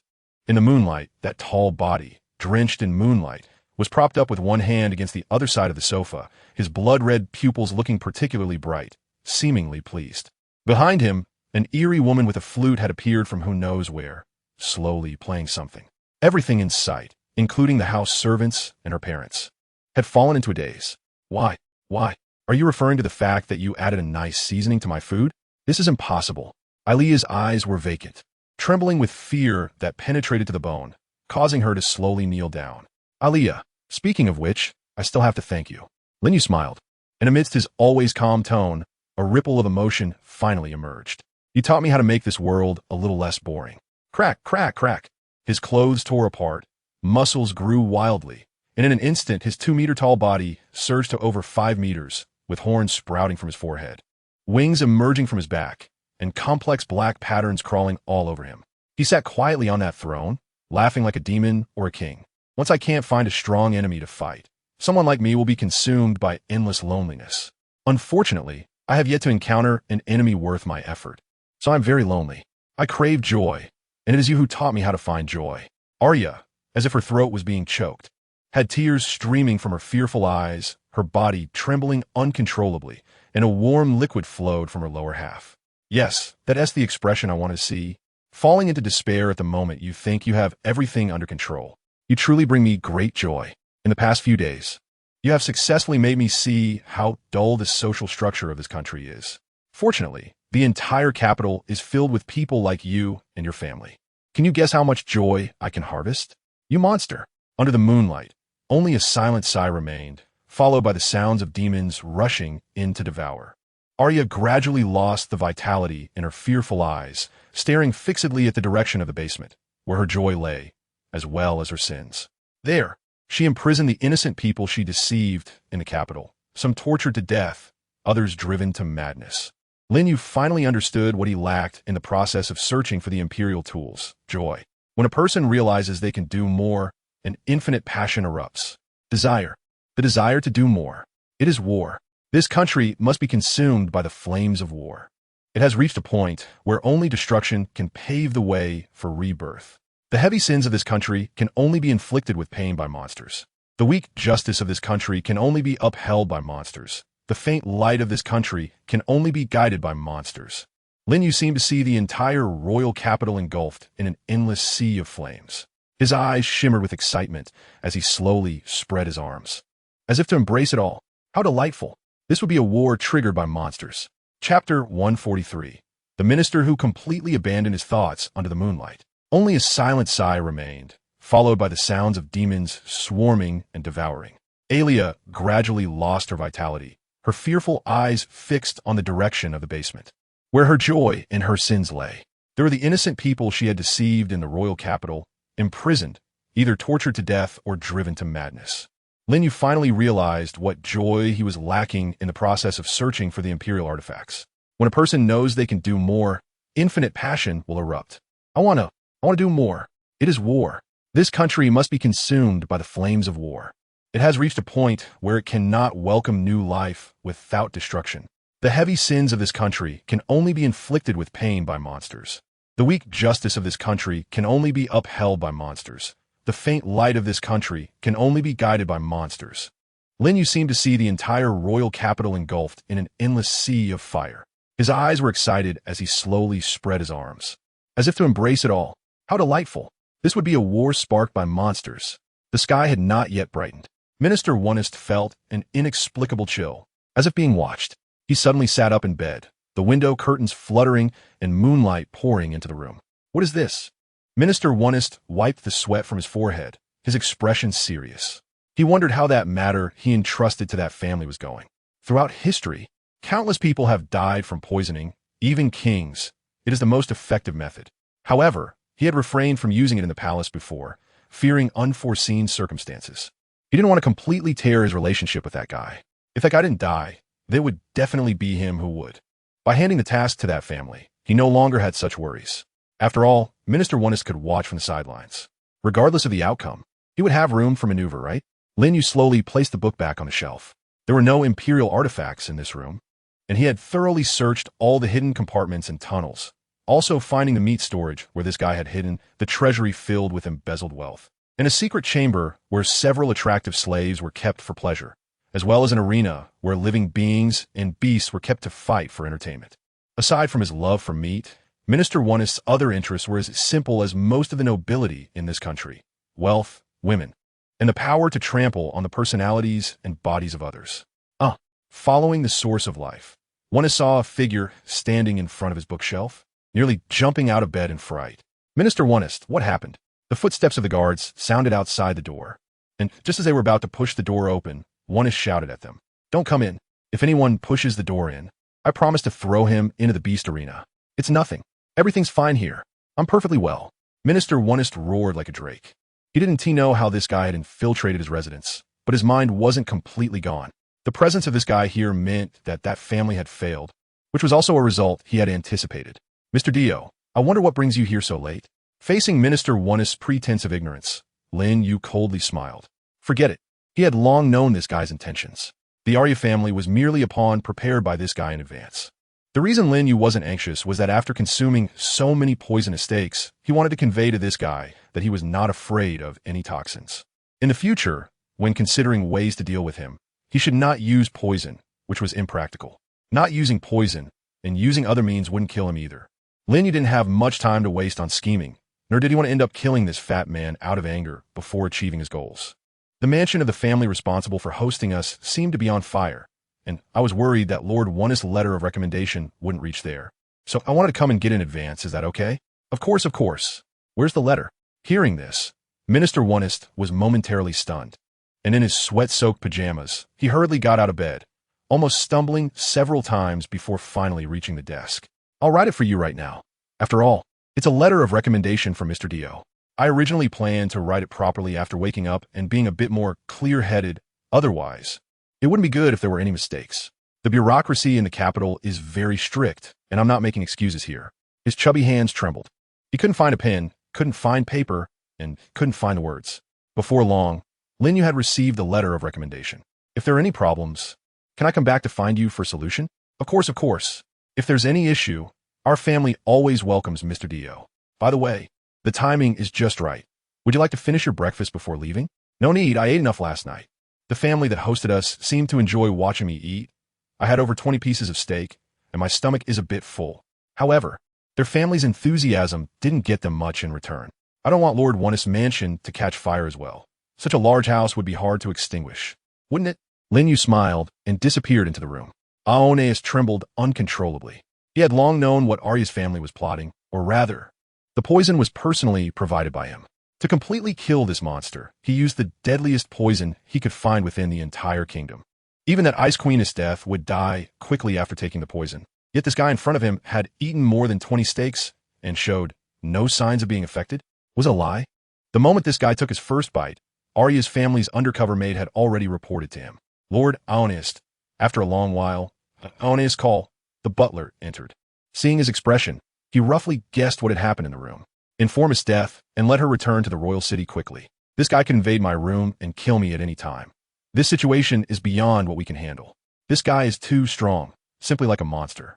Aoneus collapsed to the ground, completely giving up on resistance. Chapter 144. The Attitude of Night Raid at Night Raid's headquarters. The moment Riona and Brand returned, almost everyone was present, with Boss Nagita seated in the main chair.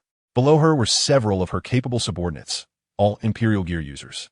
Akame, a girl with crimson-red eyes and a lethal strike ability, wielding the sword-type Imperial Gear Murasame. Mine, a beautiful girl sniper with long-range attacks that are precise and accurate, using the gun-type Imperial Gear Romantic Cannon, Pumpkin Cannon. Riona, beastified to enhance her own abilities, using the belt-type Imperial Gear Beast King Transformation, Lion King. Brand, summoning armor to significantly enhance combat and defense capabilities, resembling a monster, using the armor-type Imperial Gear Demon Ghost Entangled. Shield, capable of cutting through anything in the world, using the scissor-type Imperial Gear Everything Cut. Lubbock, a thread-type Imperial Gear that can create traps or scout enemies, possessing binding and cutting abilities, the thread-type Imperial Gear Thousand Changes Crosstail. There is also a key member still out gathering intelligence. Her Imperial Gear had no offensive capabilities but could transform into anything, making her the best spy. I've heard all the details. The 3 beast warriors under the Imperial General were killed while attacking officials, and that murderer boldly entered the royal city, even kicking down the kingdom's walls in front of everyone, right? Nagita sat in her chair, trying not to laugh. But in the end, she couldn't help but burst into laughter. The night, raid members looked at Boss in disbelief. Was this something to be happy about? Boss, this guy could very well become our enemy. This is not a good omen, Brand said anxiously. He knew best how powerful one of the beast warriors, Leva, was. Even after so many years, the strength of his superior haunted him. This did not change, even though he had become an Imperial Gear user, because Leva was also an Imperial Gear user. To be so easily killed in the wilderness was something he couldn't accept. Nagita waved her hand, gradually suppressing her laughter, saying, all right, Brand, I understand. Don't worry. Given that guy's conspicuousness, I noticed him long before you returned. By the time you got back, Chelsea had already started her investigation. Moreover, we can't confirm if he is an enemy yet. Can't confirm he's an enemy? What do you mean? Brand asked, stunned. Looking at this situation, that guy was sure to make a name for himself in the Imperial capital. After all, something happened today. He wreaked havoc in the palace. And the news coming from inside said he personally received the appointment from the minister to the Imperial Guard. This meant he would definitely be Night Raid's sworn enemy. Wow. Akame, who had been silent, spoke up. I'm in too. Mine chimed in. No matter how one looked at it, seeing Brand this way meant that this enemy was definitely troublesome. They needed to eliminate him while he was still establishing himself in the royal capital. Leaving him unchecked would be extremely disadvantageous for Night Raid. However, Nagita simply waved her hand, saying, no, Night Raid will not intervene this time. Or rather, it would be best not to intervene for the time being. From what I've gathered, the Imperial General from the border has accelerated his return to the Imperial capital. You all can consider this carefully. The information about that guy gives off a strange feeling no matter how you look at it. At this point, Nagita revealed a mysterious smile. First, he killed the 3 beast warriors, protecting the people Night Raid wanted to protect, preventing the minister from achieving his goal. Then, in front of so many people, he kicked down the walls of the royal capital, effectively slapping the emperor's face. Finally, he audaciously entered the palace, coming out unscathed, and even obtained a position in the Imperial Guard. What a fantastical script. Nagita could almost imagine the pathetic expression on the powerful Oneist, holding a gun to his head, and the generalist's death, whose 3 subordinates were killed. With that woman's brutality, could she allow such a thing to happen?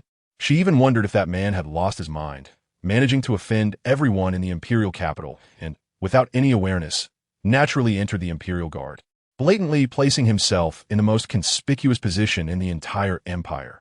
Wasn't he beckoning his death to come kill him? Is there really such a fool in this world? Or does he have absolute confidence that he won't lose? Considering these 2 scenarios, how could Night Raid possibly take action in this situation? Setting aside that guy's identity, most of what he did was beneficial to Night Raid. I want to get as close to him as possible, gather more intelligence, and find out his stance. It wouldn't be too late to act later.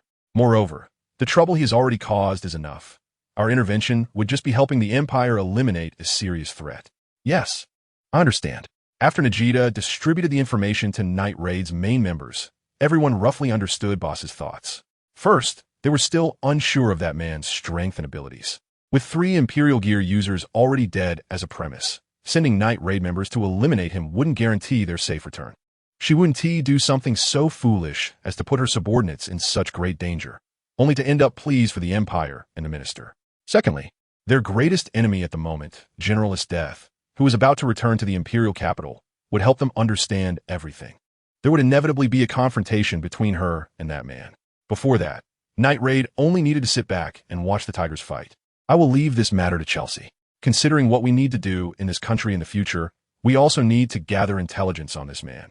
Before that, everyone should focus on training and reduce activities in the royal capital. I also need to contact the headquarters about this. Najida ultimately decided on the direction of this night raid. Regarding the sudden appearance of a certain individual, they maintained a wait-and-see attitude, focusing on gathering intelligence. Most importantly, they still did not know the purpose of that person's presence in the royal capital. Najida always felt that his entry into the Imperial Guard was a ruse, that he was plotting something. There couldn't possibly be such a powerful fool in this world. Yes, the members of the night raid replied in unison. Chapter 145. Joining the Guard today was an extremely special day for the Imperial Guard. Everyone was applauding and laughing. However, Seria Ubiquitas, who had been in the Guard for about 3 years, wore a face of anger and could not understand.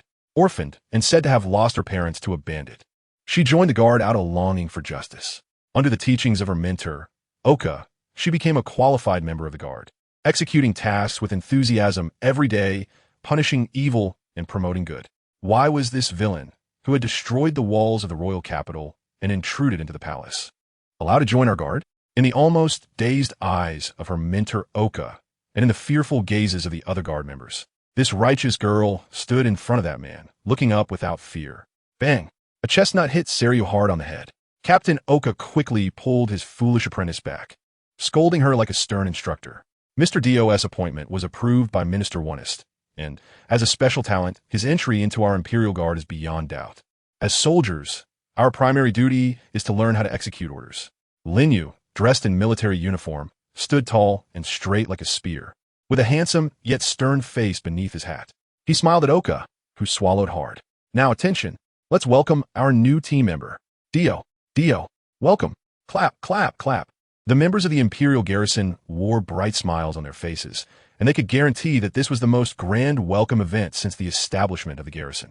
Everyone was clapping vigorously, and it was said that many people's hands became red and swollen from clapping for over 10 minutes. There was no doubt that their attitude toward this new member was very welcoming, and each of them expressed their excitement and determination to work together to maintain order in the capital under Captain Oka's leadership, creating a more harmonious and orderly society. Lin Yu expressed his happiness, stating that after joining the security team, he would uphold justice, abide by the rules set by the Empire, and have zero tolerance for illegal activities. His expression left Oka in a daze. This guy had not given him such an impression before. He seemed particularly happy when talking about justice, and his oath was filled with emotion, completely unlike the vandal who disregarded public property and the law. Well, our main task is just to patrol. Everything else is trivial and shouldn't waste your personal time, Captain Oka. Lin Yu, sitting in a chair, raised his foot onto the coffee table with a serious expression, while Captain Oka of the security team stood straight in front of him, cold sweat already beading on his forehead. Yes, is there a problem? I think as a new member, I must offer some suggestions. Isn't your management too lax? What do you mean by the main task being simply to patrol while everything else is trivial? What do you take taxpayers' wealth for? If the members of the Imperial security team all behave like this, how can we make the people of the capital believe that we are genuinely safeguarding their lives and property? Captain Oka clasped his hands together and stood up straight. Yes, Lin Yu frowned and said, you are my superior, so why are you so tense? Just sit down and talk. As he spoke, he gestured to a seat beside him. Oka swallowed hard. Sit down, Captain Oka. Is there a problem? No problem. Oka swallowed again and then moved to sit down. The direct superior of the Imperial Guard had no real power. Everything was under the orders of the ministers, most of whom were just incompetent. Compared to the Imperial weapon users, they barely had any combat ability at all. Their usual tasks involved catching thieves and other trivial matters, while the biggest rebel organization, the Revolutionary Army, was planning to attack the capital. Almost all members of the Guard hoped they would never encounter those guys. It would be a certain death. The ministers rarely even remembered that such an organization existed in the capital. To be honest, Oka didn't know what Lin Yu's purpose for joining them was. They had intelligence, but they couldn't do anything with it. Recently, he had been planning to persuade his disciple Sai Lu to participate in the doctor's transformation to become an imperial weapon user, hoping that her vague sense of justice might see a glimmer of hope. I specifically made a table before I came here. Please take a look. Lin Yu took out a piece of paper. Since he had joined the Imperial Guard, this place could be considered his base. From now on, he could ignore the instructions from the ministers. If there were any issues, he could discuss them with Captain Oka. He believed that Minister Onist would not have any objections either. The strength of an individual, no matter how powerful, is still limited. He needed an organization to provide him with convenience, just like the Demon Slayer Corps. Oka looked at the things written on the paper and for a moment couldn't react. The paper was filled with a schedule. It included what time the team members should wake up every morning, meal times, morning exercises, and training. Things that would not have been considered when there were no incidents now had to be done every day. There were only 2 days off in a month, and any other time off had to be requested. Captain Oka, soldiers should have the demeanor of soldiers. The safety of the royal family is the responsibility of the palace guards, while our duty is to protect the safety of the citizens in the capital. Just imagine, if a war were to break out in the capital in the future, what could the guards do? Will they take up arms and fight against the Empire's vessels? Oka's mouth twitched slightly. Why was the premise that a war would definitely occur in the capital? However, as a very mild-mannered leader who was good at accepting the opinions of his subordinates, he still said in his slightly rough voice, which was a result of often scolding others, "That should be impossible." "It's not impossible. It's just unachievable," he dared to assert. He believed that apart from his foolish apprentice, almost no one in the guard would have the courage to do so. That's right. The purpose of our guard's existence is not war, but protection. To protect those defenseless civilians. Wait, Mr. Dio, isn't our primary duty to protect the nobles? Oka was taken aback and instinctively retorted. He raised his head only to find Lin Yu looking at him with a very cold and strange expression, which made him immediately shut his mouth. Chapter 146. The reformed guard Lin Yu was too lazy to discuss this aspect with him any further. As a relatively ambitious team member, he was always considering the possibility of changing captains. He felt that it would be very difficult to change someone like Oka, who was deeply entrenched in decay in his mind. Moreover, putting that aside and returning to the main topic, the Imperial Guard he was part of had to ensure that all training and patrols focused on gathering information about the Imperial artifact users. The royal capital was a place prone to incidents, and these guys might think that ignorance is bliss, choosing to avoid trouble. However, after joining the Guard, Lin Yu would not allow such situations to occur. As a member of the Guard, he had to diligently supervise his teammates. They were not parasites. They should not fear sacrifice or difficulties and must fulfill their duties in the Guard properly. If anyone was found to be concealing news of disturbances during patrols, they would face severe penalties, including the amputation of hands and feet. Wasn't this a bit too harsh? Captain Oka then looked down at the paper and saw how strict the regulations were. They basically eliminated all forms of slacking off. In the future, if one wanted to get by in the Guard, there would be monthly crime-catching quotas. If those quotas were not met, salaries would be deducted. If one chose to bypass a crime instead of investigating or confronting it, they would be considered guilty by association. Of course, while the risks increased, the rewards would also multiply. Capturing criminals would earn a bounty, and if the criminal was an Imperial artifact user, the bounty would be even greater. Captain Oka, my suggestions are all based on considerations for the current situation of the Guard, and I hope you can take them into account. Lin Yu put his feet down from the table. After all, it was his first day joining the team, and he didn't want to come off as overly arrogant. In front of his superior, he needed to demonstrate the proper relationship between superiors and subordinates, showing a certain level of respect for his performance. Captain Oka instinctively rubbed his head. The presence of this guy here meant that the ministers were at their wits' end, and they had just dropped a tricky bombshell on the Imperial Guard. Did he have a solution? Probably not. This series of harsh orders was not directed at him alone, but at the entire Imperial Guard. To put it bluntly, it was just a rewritten and slightly strengthened version of the original orders regarding the Guard, enforced strictly. He had no reason to refuse. However, once implemented, those guys would have a tough time ahead. What on earth was this guy trying to do? Was he really here to be a law-abiding member of the Guard? What's wrong, Captain Oka? Is there anything unreasonable? No, it's very reasonable. I believe that if these prohibitions are issued, our Guard members will definitely work harder than ever. I have no objections. Captain Oka hurriedly stood up and walked to his desk, preparing to pour a cup of hot tea for the newly promoted member as a way to commend him for his valuable suggestions that took so much time and effort. To his surprise, the guy stood up from his chair and politely poured him a cup, wearing a very courteous smile. "You are the captain. It should be my duty to do this." Captain Oka trembled as he took the cup of tea, staring blankly at the tall figure leaving the captain's office. His hand was already scalded, but he didn't let go, feeling a chill inside. Next, after Captain Oka issued the prohibitions, the guard began a real military life. Except for the patrol members whose tasks were lighter, everyone else had to endure devilish training. Captain Oka successfully transformed from the Oka the Demon towards criminals into Oka the Demon within the guard. During the 40 kilometers of weighted training, if you stopped midway, you would definitely face the instructor's most severe whip. In this situation, the patrol tasks that everyone used to instinctively avoid due to perceived danger became the only redemption. Not only were those tasks easy, but there were also bonuses. So many volunteered for patrols. However, if they didn't achieve actual results, such as catching a criminal, the chances of being assigned patrol duties again would greatly decrease. If you didn't work, you had to train to the point of exhaustion to get work done. And if you did work, you had to put in relentless effort. This created a perfect closed loop within the guard, basically eliminating any chance of slacking off. As the instigator of all this, Mr. Dio was immersing himself in the experience. Using the complete facilities of the military, he devised an entire training plan for himself. While others carried 60 pounds, he carried 600 pounds. While others ran 40 kilometers, he could run 4 laps. After all the training, he would also use military equipment for muscle workouts, using a 3-ton mechanical arm for chest expansion exercises, looking from a distance like a strong ant playing with the legs of an elephant. You all need to learn well from member Dio, Captain Oka shouted, losing his mind as he waved his little whip, saliva flying, his eyes filled with disbelief. The exhausted guard members were left on the ground, holding their heads in despair. The youth under the sunset was burning. How can one give up here? Saira Yubikitas, the unyielding girl, trembled as she stood, her legs shaking. The 40 kilometers of weighted running had already exhausted her. This was her first time experiencing such harsh training since joining the Imperial Guard. She dragged her tired body to the side of the mechanical arm, choosing a slightly smaller piece of fitness equipment. By the way, the equipment Dio was using was not just any fitness equipment. It was a new device made by the doctor. Here we go, you reckless guy. Lin Yu clenched his teeth slightly. One mechanical arm exerted nearly 3 tons of pressure, and 2 others 6 tons.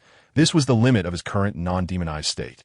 It must be said that the security team was really impressive, allowing him to continue advancing bravely on the original foundation. Veins bulged on his explosive lines, and sweat flowed over his sun-kissed, wheat-colored skin, revealing almost no fat. Of course, although I can't compare to Mr. Dio, justice will never give in. I must investigate the criminal facts about Mr. Dio clearly and let everyone know your true face. A girl named Sairu gritted her teeth. Doing weight training with less than 300 pounds. Is that so? I'm looking forward to it, looking forward to the arrival of that day. Lin Yu smiled, not knowing when this guy would become an Imperial weapon user. Chapter 147, General Bud, Royal Palace. Minister Onest placed his plate generously on the palace table, while the young emperor on the throne nodded at his own face. According to the minister, that person had intruded into the palace to prove his worth and had no ulterior motives against the empire, right? Of course, your majesty. Those rumors about Dio cannot be used as a standard to judge his personal intentions. His staying honestly in the Imperial Guard is the best proof. Minister Onest replied while tearing at the meat, having been greeted by Mr. Dio day and night for a long time. However, there were others in the hall with opposing views.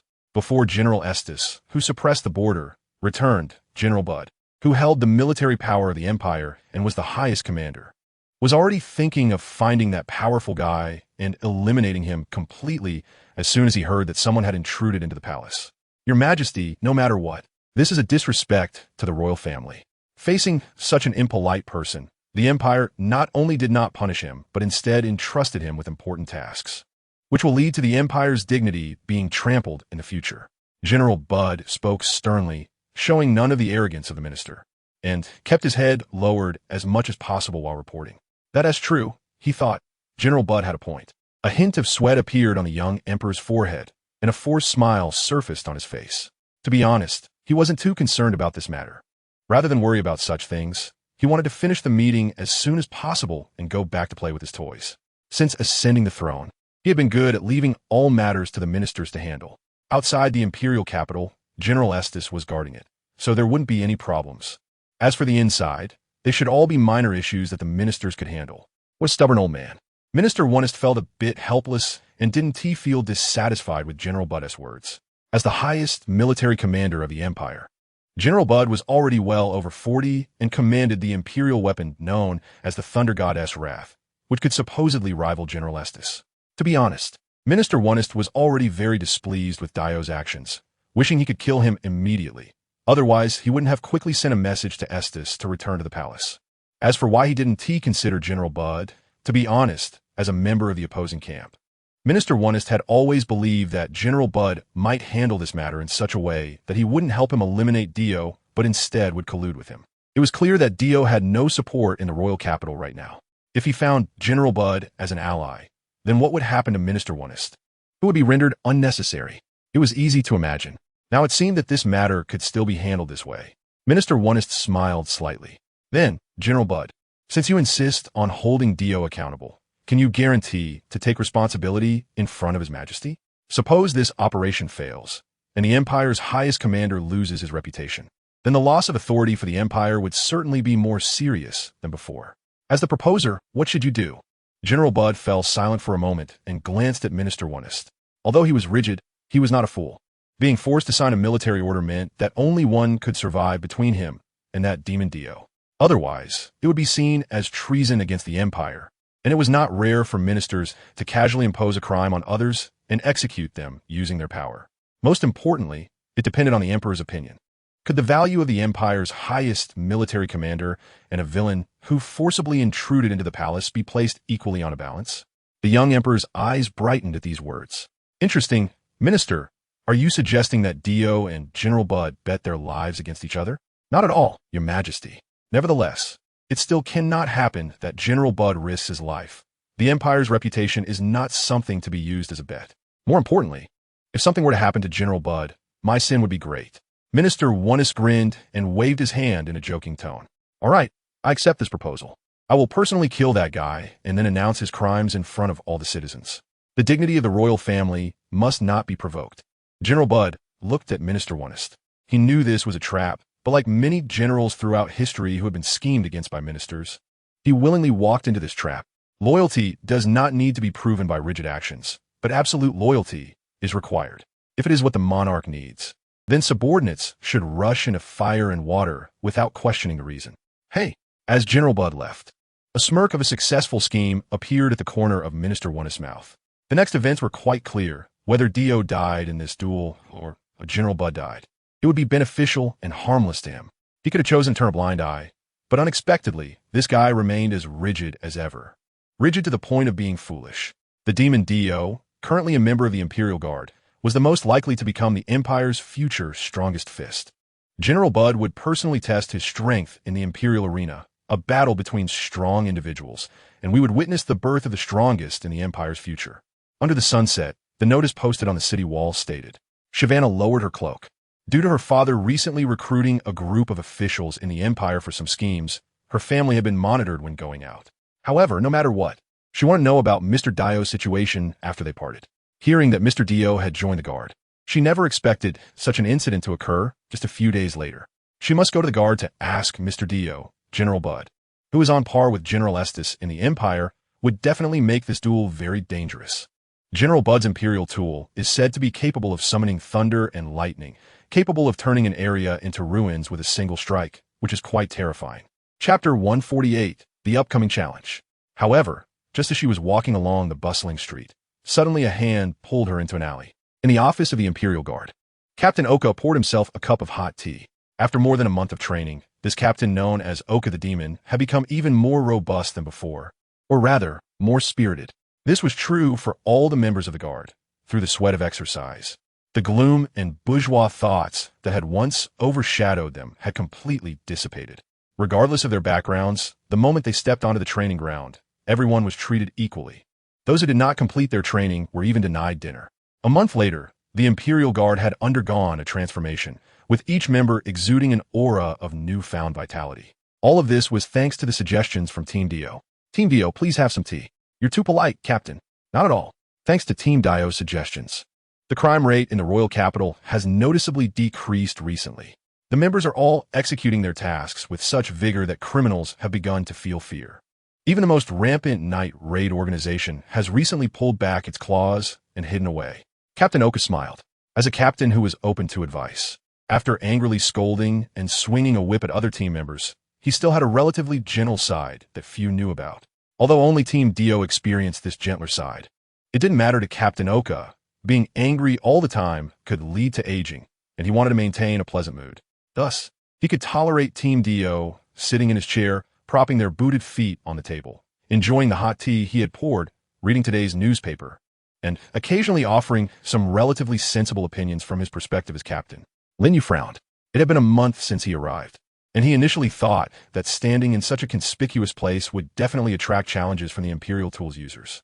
At the very least, during this period of time, when the night raid had, as he anticipated, gone into hiding, he would be able to gather some information about the members of that organization, know their locations through investigation, and prepare for future actions. However, apart from his gradually increasing strength, he had gained almost nothing. Improving the individual abilities of the members of the Imperial Guard did not mean that their intellect would improve as well. Essentially, under the premise of the night raid committing crimes, they were unable to gather intelligence, let alone obtain any effective information without committing crimes. The Empire was even more cowardly, not knowing what they were afraid of.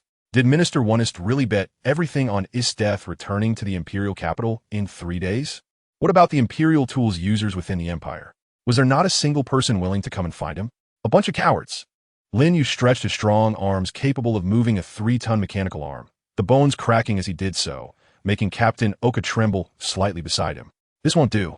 Captain Oka, won't do. What's wrong? Should we raise the training intensity? After all, we lost no less than 3 members during training due to oxygen deprivation issues. Oka forced a smile and said, Dio, while your performance is outstanding, could you please pay a little attention to the average level of the other team members? To be honest, reaching your training standards is still quite challenging for the average person. It's not about training, Captain Oka, it's about an action. If the crime rate goes down, won't our security team's presence be diminished? Of course, I don't mean to deliberately create crime. At least we need something to demonstrate our security team's strength. Only then can we gain the support of the citizens. Otherwise, people will just say that our security team members are just sitting around doing nothing. Don't you think that's reasonable? Lin Yu put down his legs, looking very displeased. That makes sense. Oka organized his words, and all he saw was one sentence. I want to fight. Indeed, Lin Yu's meaning was very clear. His initial purpose for coming to the security team was to fight. Now that he was here, it had resulted in this situation where there was no fight to be had. So wasn't that a wasted trip? As the captain of the security team, he needed to take responsibility. Oka's head ached. He seemed to recall the scenes from the past month of training. Under the setting sun in the vast desert, he chased after the exhausted team members with a whip, harshly whipping their bodies and scolding them for their weakness. A muscular man in military uniform, fully equipped with steel plates, rushed past them like the wind, only to return shortly after. The word fear was written on the ground under the sunset, reflected in the eyes of every member of the Imperial security team.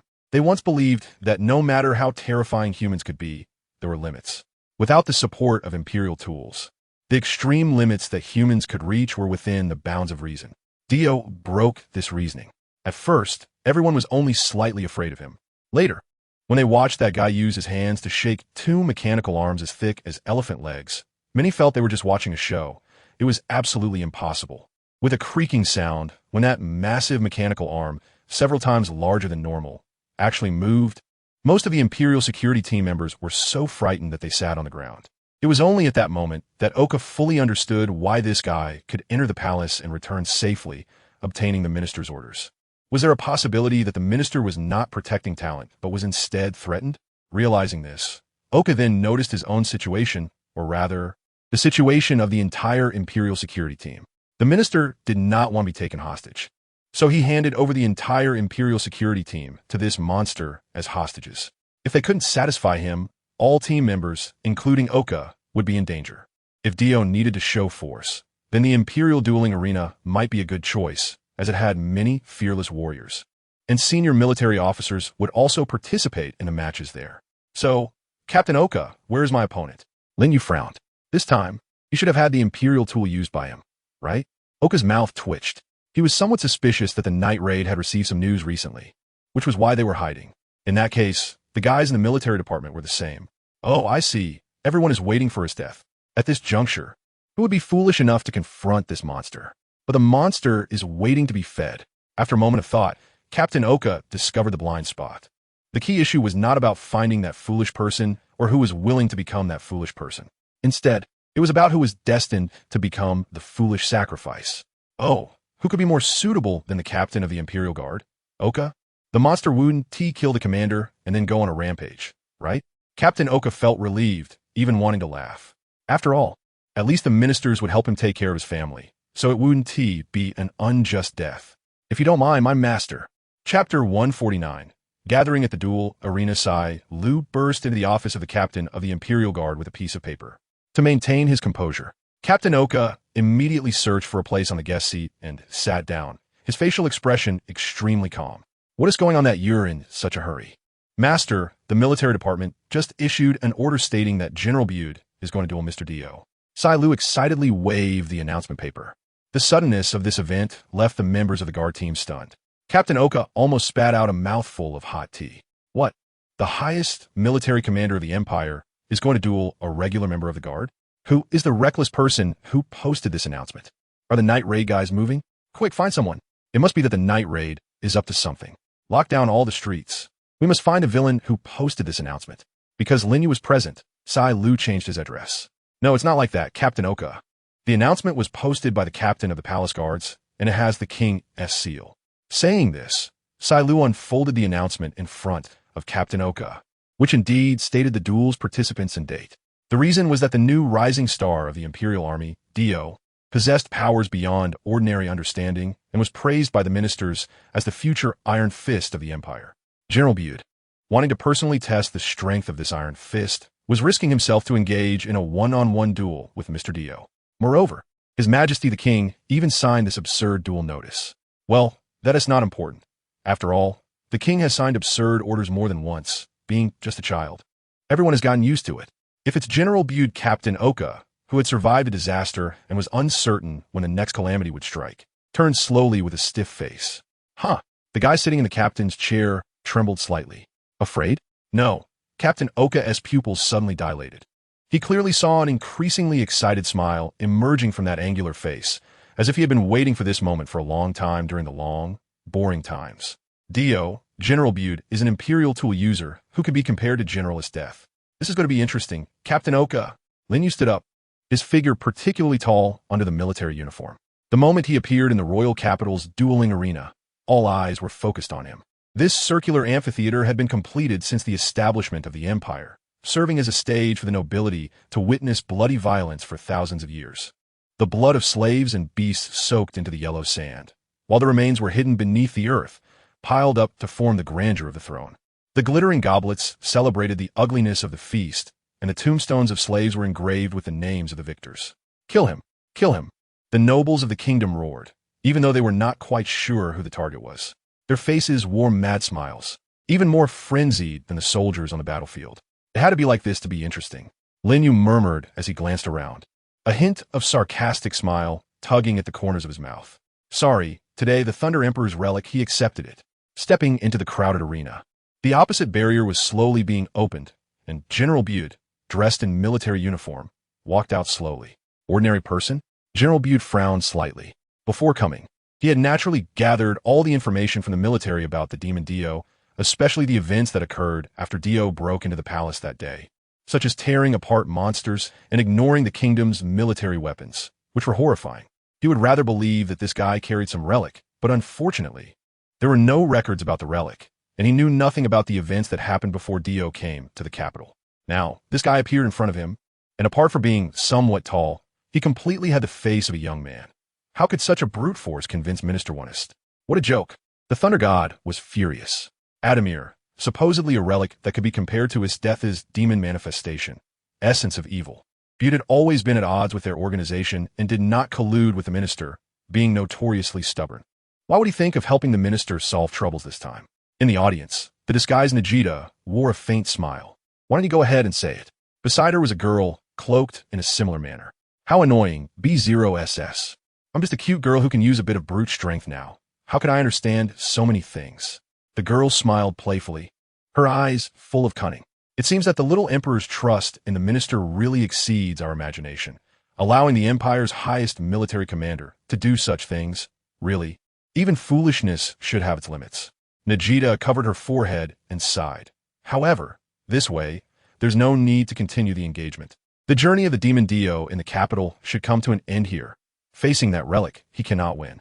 The girl showed a disappointed expression upon hearing this. What a wasted trip. After a round of impassioned speeches in the center of the venue, the emperor retreated behind the stage. Minister, it seems everyone's enthusiasm is quite high. I should have done nothing wrong this time, right? Minister One smiled as he tore at the meat. Of course, your majesty. What you did was truly outstanding. He was almost laughing with joy inside. Just last night, he was thinking about what to do if Dio sneaked into his room again and threatened his life.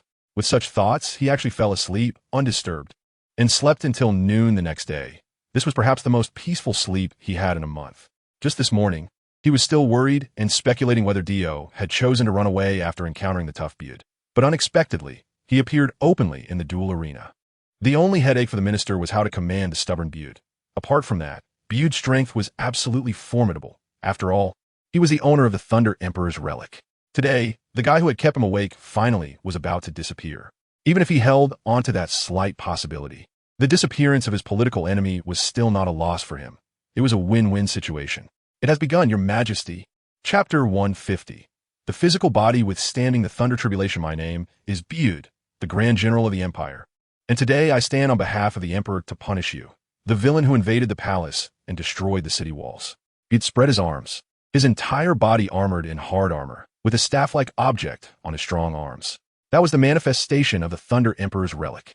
A faint sound of electric sparks clashed in the air, a dangerous aura spread, and the sky began to change, with clouds swirling around each other. Lin Yu's pupils suddenly dilated, and he took a deep breath. He sensed that feeling again, the sense of crisis when Akaza and Muzan Kabutsuji charged at him together. Ever since he had defeated Muzan, he had lacked this feeling. No matter how he searched in that world, he couldn't find a powerful opponent. Naturally, his desire to become stronger had gradually weakened under the warmth of family. Before coming to this world, he had been afraid that he would become dull as a blade. Indeed, a true man should use the world as a whetstone, endlessly forging ahead. Along the way, you will always encounter opponents that are just right for you. They may be evenly matched with you, or so strong that you cannot cope with them at all. You will feel fear and instinctively stop, but so what? The sea lies ahead. Will a sailor give up raising the sails out of fear of its turbulent tides? A man's journey should always be filled with passionate ambition. That's right. Lin Yu grinned ferociously as he tore off his military uniform and charged straight at Bud. He didn't use the demon avatar, nor did he use blood demon techniques. He didn't need those anymore. Relying on such bizarre abilities for too long would dull a person. At this moment, he wanted to truly experience the intensity of flesh colliding. Right here in this duel arena. Has that guy gone mad? Najida in the audience was stunned. She could clearly see General Bud raising both arms, the imperial tool gathering the power of lightning. The clouds in the sky had completely transformed into a massive vortex, flickering with unstable lightning, and the booming sound made everyone instinctively want to worship this miracle. A spherical mass of lightning was gathering, as if it were about to descend upon the world at any moment. Within it was an energy capable of destroying everything. Even the most powerful Imperial tool users could not withstand this blow head-on. Outside the force field, a man charged forward fearlessly, his face still wearing a fierce grin. The knife and fork in the minister's hand fell to the ground, and cold sweat trickled down his forehead involuntarily. He felt as if he had misunderstood something, misinterpreting Dio's thoughts. When considering what Dio would do, he always unconsciously thought about what escape routes Dio had for himself, rather than whether Dio could actually accomplish those things. For example, in this duel, the first thing he thought of when he woke up was whether Dio had left the royal capital out of fear of losing his life. But the reality was that the man had come. He was not afraid, nor was he avoiding it. Perhaps out of pleasure, he had finally achieved his goal, breaking free from a month of boring life, and unexpectedly chose to spare the minister, not seeking trouble with him. Was there a possibility of that? It couldn't be, right? The minister's face turned pale. He felt his speculation was absurd. This was Bud, after all. Anyone in the royal capital could find out that before estate is. This guy was the strongest imperial tool user in the entire empire, the strongest man. No one was not afraid of Bud. Only fools would face him in a duel. And even the Night Raid organization had always planned long-distance assassination missions. Is there anyone in this world who can survive under Bud's imperial tool? Is Dio's goal really to eliminate all imperial tool users? What was important was that he was not being arrogant. Did he really possess this ability? Foolish. Bud's expression changed sharply. He had anticipated countless possibilities, but the one thing he had not guessed was that this guy, seeing the celestial phenomenon triggered by the Thunder Imperial tool, not only did not seek shelter or take evasive action, but actually charged toward him. What a joke. Boom! The sky exploded. The swirling, gathered lightning seemed to pour down in an instant, descending upon the world like a divine judgment. In that moment, the flickering light was so blinding that it instinctively made people's eyes shut tight. In the midst of the thunderstorm, the man straightened his body, and as the distorted light dissipated, the entire white world seemed to leave only the terrifying curvature of his eyes gradually fading away. Did it work? General Bud frowned. This guy gave him a very bad feeling, unlike any enemy he had fought before. His Imperial tool could clearly sense whether he had hit the enemy or not. The dust caused by the lightning had yet to settle. Hey, what? General Bud's mouth dropped in shock. Less than 100 meters away from him, the smoke gradually cleared, revealing a massive figure, completely charred black, yet his spine stood straight. In those eyes bursting with fighting spirit, there was no sign of excitement fading away. No damage caused? Or did you cause damage but ignore it? Can't you feel pain? Zzz. Electricity danced across Lin Yu's skin, creating a burnt odor. And most of his clothing had been obliterated by the lightning, turning to dust in the air. Yet he still bore it, his body charred, the intense pain pulling at his nerves. This was the result of the Heaven's reward system after a transformation. His skin could be enhanced using blood demon techniques. But if he relied too much on those to strengthen his body, his progress would only be in blood demon techniques. During this time, he had not used any blood demon techniques, but had focused on honing and building his physical body. The results were quite impressive. Although he was somewhat disheveled and still got injured, he could now withstand the attack of the Thunder Imperial tool head-on. If this continued, perhaps one day he could truly reach the level of a saintly body. Of course, it hurt, old man. Thanks to your Imperial tool, I'm in excruciating pain. Crack, crack, crack. Lin Yu stretched his muscles and bones. He felt the sensation of new healing continuously sweeping over him. There was no way around it. Being unable to die was one of the frustrating situations for him, and he certainly didn't plan to cheat. He had to continue attacking before his body was completely healed. Chapter 151. Indiscriminate Attack. Blood burned and stung, connecting to every nerve. Lin Yu could feel his body trembling. The Thunder Emperor's weapon truly lived up to its reputation. With a clang, General Bud raised his arms high, and two staff-like objects collided with each other. The vast sea of clouds, far from the ground, surged rapidly, becoming more intense than ever before, with lightning intertwining and thunder booming like explosions. The gathered lightning seemed to take the shape of a ferocious beast, roaring as it pounced towards Lin Yu. It looks like I need a weapon in this situation as well. Lin Yu decided not to use any abilities of the demon to fight, but to rely solely on his own physical strength. As a result, the growth he gained naturally belonged to his own body. However, this did not mean he could not use the weapons of the demons in battle. In close combat, weapons are external factors. Even if he used a weapon, the real growth still belonged to himself. Half-day dog, the hand of despair. What? At this moment, not only General Bud, but even the members of the Night Raid organization and the ministers in the audience were almost left speechless. Because when the thunder beast summoned by Bud roared and charged towards Lin Yu, the expected thunder explosion and fragmentation did not occur. Even the phenomenon of lightning wrapping around Lin Yu and burning or tearing his body apart did not happen. Because that guy did something no one expected. He actually caught the thunder beast with his own hands. The thunder beast, towering about 10 meters tall, looked like a monster. And even Lin Yu seemed very small in front of it. But this small human managed to lock the thunder beast's throat with his own hands. Indeed, the piercing spear used by Despair, which looked very sharp, was actually made of lightning attributes. In this situation, Lin Yu transformed his hands into those of Despair, allowing him to grasp the lightning. Hey, what the heck is that guy's Imperial tool? I've never heard of an Imperial tool that can catch lightning with bare hands. Former Imperial soldier Najida could hardly conceal her shock.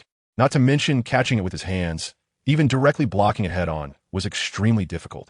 The battles between Imperial tool users were usually very cautious because, no matter how perverse the abilities of the Imperial tools used, the users themselves were still human. As long as they are human, their lives are very fragile. Knowing that the opponent was a strong, offensive type of Imperial tool user, one should have prepared in advance to dodge rather than directly clash head-on. This is a fighting method that most people can decide without much thought. However, this guy named Dio overturned his understanding. Or perhaps he had overturned the understanding of everyone present who had knowledge of the Imperial Tool users. With flesh and blood, he could withstand the Imperial Tool of Thunder while ensuring his own safety and ability to continue fighting. Since the establishment of the Empire, there has never been such a perverse Imperial Tool. If there were, then other Imperial Tools would seem like a joke in comparison. Is that guy really human? Although there had been such speculation before, whenever Minister Onist thought about this question, he always considered that thought to be very foolish. In this world, no matter what kind of guy it is, as long as he has flesh and blood, he will be defeated. The so-called Imperial Tool user merely chooses a parasitic vessel. If Dio really is that kind of monster, then his existence itself surpasses the Imperial Tool he uses. Could such a human really exist in this world? Die for me. Lin Yu grinned wickedly as he tore off the head of the Thunder Beast. The unstable force field instantly erupted with lasers, and the surging lightning unexpectedly surged towards the audience stands in all directions. Boom! Every time the lightning struck a location, it caused an explosion, and the lives of the kingdom's nobles, who had just been cheering and celebrating inside, were suddenly in jeopardy. After all, lightning does not discriminate. Each explosion left behind a cratered area, as if it had been corroded, with charred and broken bodies and blood splattered from the burns. What a joke. Run. The venue immediately fell into extreme chaos, with nobles frantically fleeing for their lives, leading to stampedes where many lost their lives in the process. Almost every person who adheres to justice develops an extreme and morbid idea after gaining power, that perhaps they can create a new world and become its god. In fact, this world does not need a god. Its operational principles are not based on justice, but merely on simple survival laws. All laws are not created by the strong, but must be enforced by them. Thus, the laws or constraints become effective. In this process, it is inevitable that some people's interests, even lives, will be taken. As obstacles to the prevailing trend, they will inevitably be crushed under the wheels of history. Indeed, Lin Yu did this on purpose. He wanted the lives of those observing on stage. He could not guarantee that his ideas were correct or that what he wanted to shape would be accepted by everyone. After all, trying to get others to accept one's ideas is inherently arrogant. If there were really a god in this world, Lin Yu would choose to have a good chat with that god, making him accept his arrogance. He had the strength to accomplish certain things and adhered to his own truth regarding his actions. He felt he had no reason to wait. What he was doing was not something that required negotiation. Among all matters, there was only one that did not need discussion, and that was history. People can judge history, reflect on it, but they absolutely cannot change it, for it is a predetermined fact. Captain Oka, now you know why the security team does not need to protect the nobles, right? Although it might be a bit early according to my plan, this is still a good opportunity. Lin Yu coldly smiled. The body of the Thunder Beast was completely crushed, and the intense lightning once again shot out, indiscriminately attacking the nobles in the surrounding stands. From now on, there should be a significant entry in the history of the Empire. That is, during General Bud's duel with a certain individual, the kingdom's nobility suffered significant casualties, laying the initial foundation for further improvements to the imperial system in the future. The glory of this world will always belong to the majority, not to you few high and mighty individuals. Consider yourselves fortunate, for your deaths will usher in the birth of a new world. Chapter 152, Killing Bud. Your Majesty, please run. Minister Onist was momentarily frightened and flustered upon seeing the chaotic scene around him. This stage, originally for the nobles' enjoyment, had now turned into a massive slaughterhouse, indiscriminately taking the lives of the nobles. However, the young emperor was staring intently at the center of the arena, seemingly oblivious to the impending danger. What a wonderful scene. Minister, oh, it's coming. A fierce bolt of lightning shot towards the stand where the young emperor was. General Bud's eyes widened. Your Majesty. The situation had escalated to a point beyond his control. Once the lightning broke free from the force field, it would exist as an independent entity. General Bud caught sight of the smile on that guy's face and realized that this was intentional. The moment he stepped into the dueling arena, this guy had already taken everyone present, including the emperor and ministers, as hostages in his plan. Boom! The palace guards formed a solid wall, wielding DR Fashion Creations devices, far more powerful than ordinary weapons. Even so, at the moment of a lightning strike, the impact on these individuals was still devastating. Their weapons were not the kind of perverse existence like imperial artifacts. Their bodies trembled under the lightning strike, instantly turning to charred remains from the inside. and even their armor twisted as well. "You bastard!" Bud roared angrily at the sky. At that moment, the imperial artifact of thunder erupted with unprecedented brilliance, making the bright daylight seem even more blinding under the baptism of lightning. The rolling thunder surged and roared, as if wanting to tear everything into pieces. This time, more than 10 lightning-like beasts descended from the sky, rushing furiously towards Lin Yu's direction. General Bud was utterly convinced that this guy was an extremely dangerous presence. The most dangerous aspect was this guy's perception. In Dio's eyes, not only nobles but even the emperor could be attacked. Although he was a member of the imperial garrison, he had no loyalty to this empire. The existence of such a person within the empire was undoubtedly a danger, a disaster. 1-2. The entire venue was engulfed in a sea of lightning, with bolts capable of tearing people apart everywhere. However, within it, a voice faintly emerged, tinged with a hint of excitement. General Bud was stunned. This guy. The force field had clearly changed, gradually distorting, and a figure appeared in the sea of lightning, with his hands actually tearing at the force field. His body was covered in wounds, yet his eyes still radiated excitement, and he continued to advance through the web of lightning without stopping. The overlapping thunder beasts were torn to pieces under his hands within 2 exchanges, which left General Bud in doubt. He had thought that this guy had used some special method, or that the imperial artifact had created an illusion to destroy the lightning. But at this moment, no, it absolutely wasn't. Can the force field of lightning be touched or destroyed with flesh? Could such an unreasonable phenomenon really appear in this world? General Bud's doubts went unanswered as that guy continued to tear apart the bodies of the thunder beasts. From the perspective inside the arena, his body was completely covered in beasts. Each step forward seemed to drag the beasts along. The lightning restricted his movements, yet it also seemed to become a part of his body. What that guy was doing was removing this embedded part from his body one by one, just like a wild beast in nature shedding its skin. His skin even became smoother and more radiant after shedding the lightning. "That's enough. My body is almost getting used to this feeling now." Lin Yu grinned. Long before his battle with the half-day dog, his body had accumulated a certain resistance to lightning attributes. The principle is similar to the system mechanism of heaven rewards diligence. The definition of this system is actually very simple, much like biological evolution in nature. Fish evolved gills because they needed to breathe underwater. Birds evolved wings because they needed to fly in the sky. Human genes also contain various immune cells that adapt to the environment, protecting them from various environmental viruses. All of this is the result of evolution. If we understand the entire world and even the universe in this way, could it be that there truly are beings that have evolved to perfection long ago? That is, gods? Lin Yu's ability is to infinitely shorten this evolutionary cycle. Anything that cannot defeat or kill him in one blow will make him stronger. The comprehensive growth of his body naturally includes various resistances.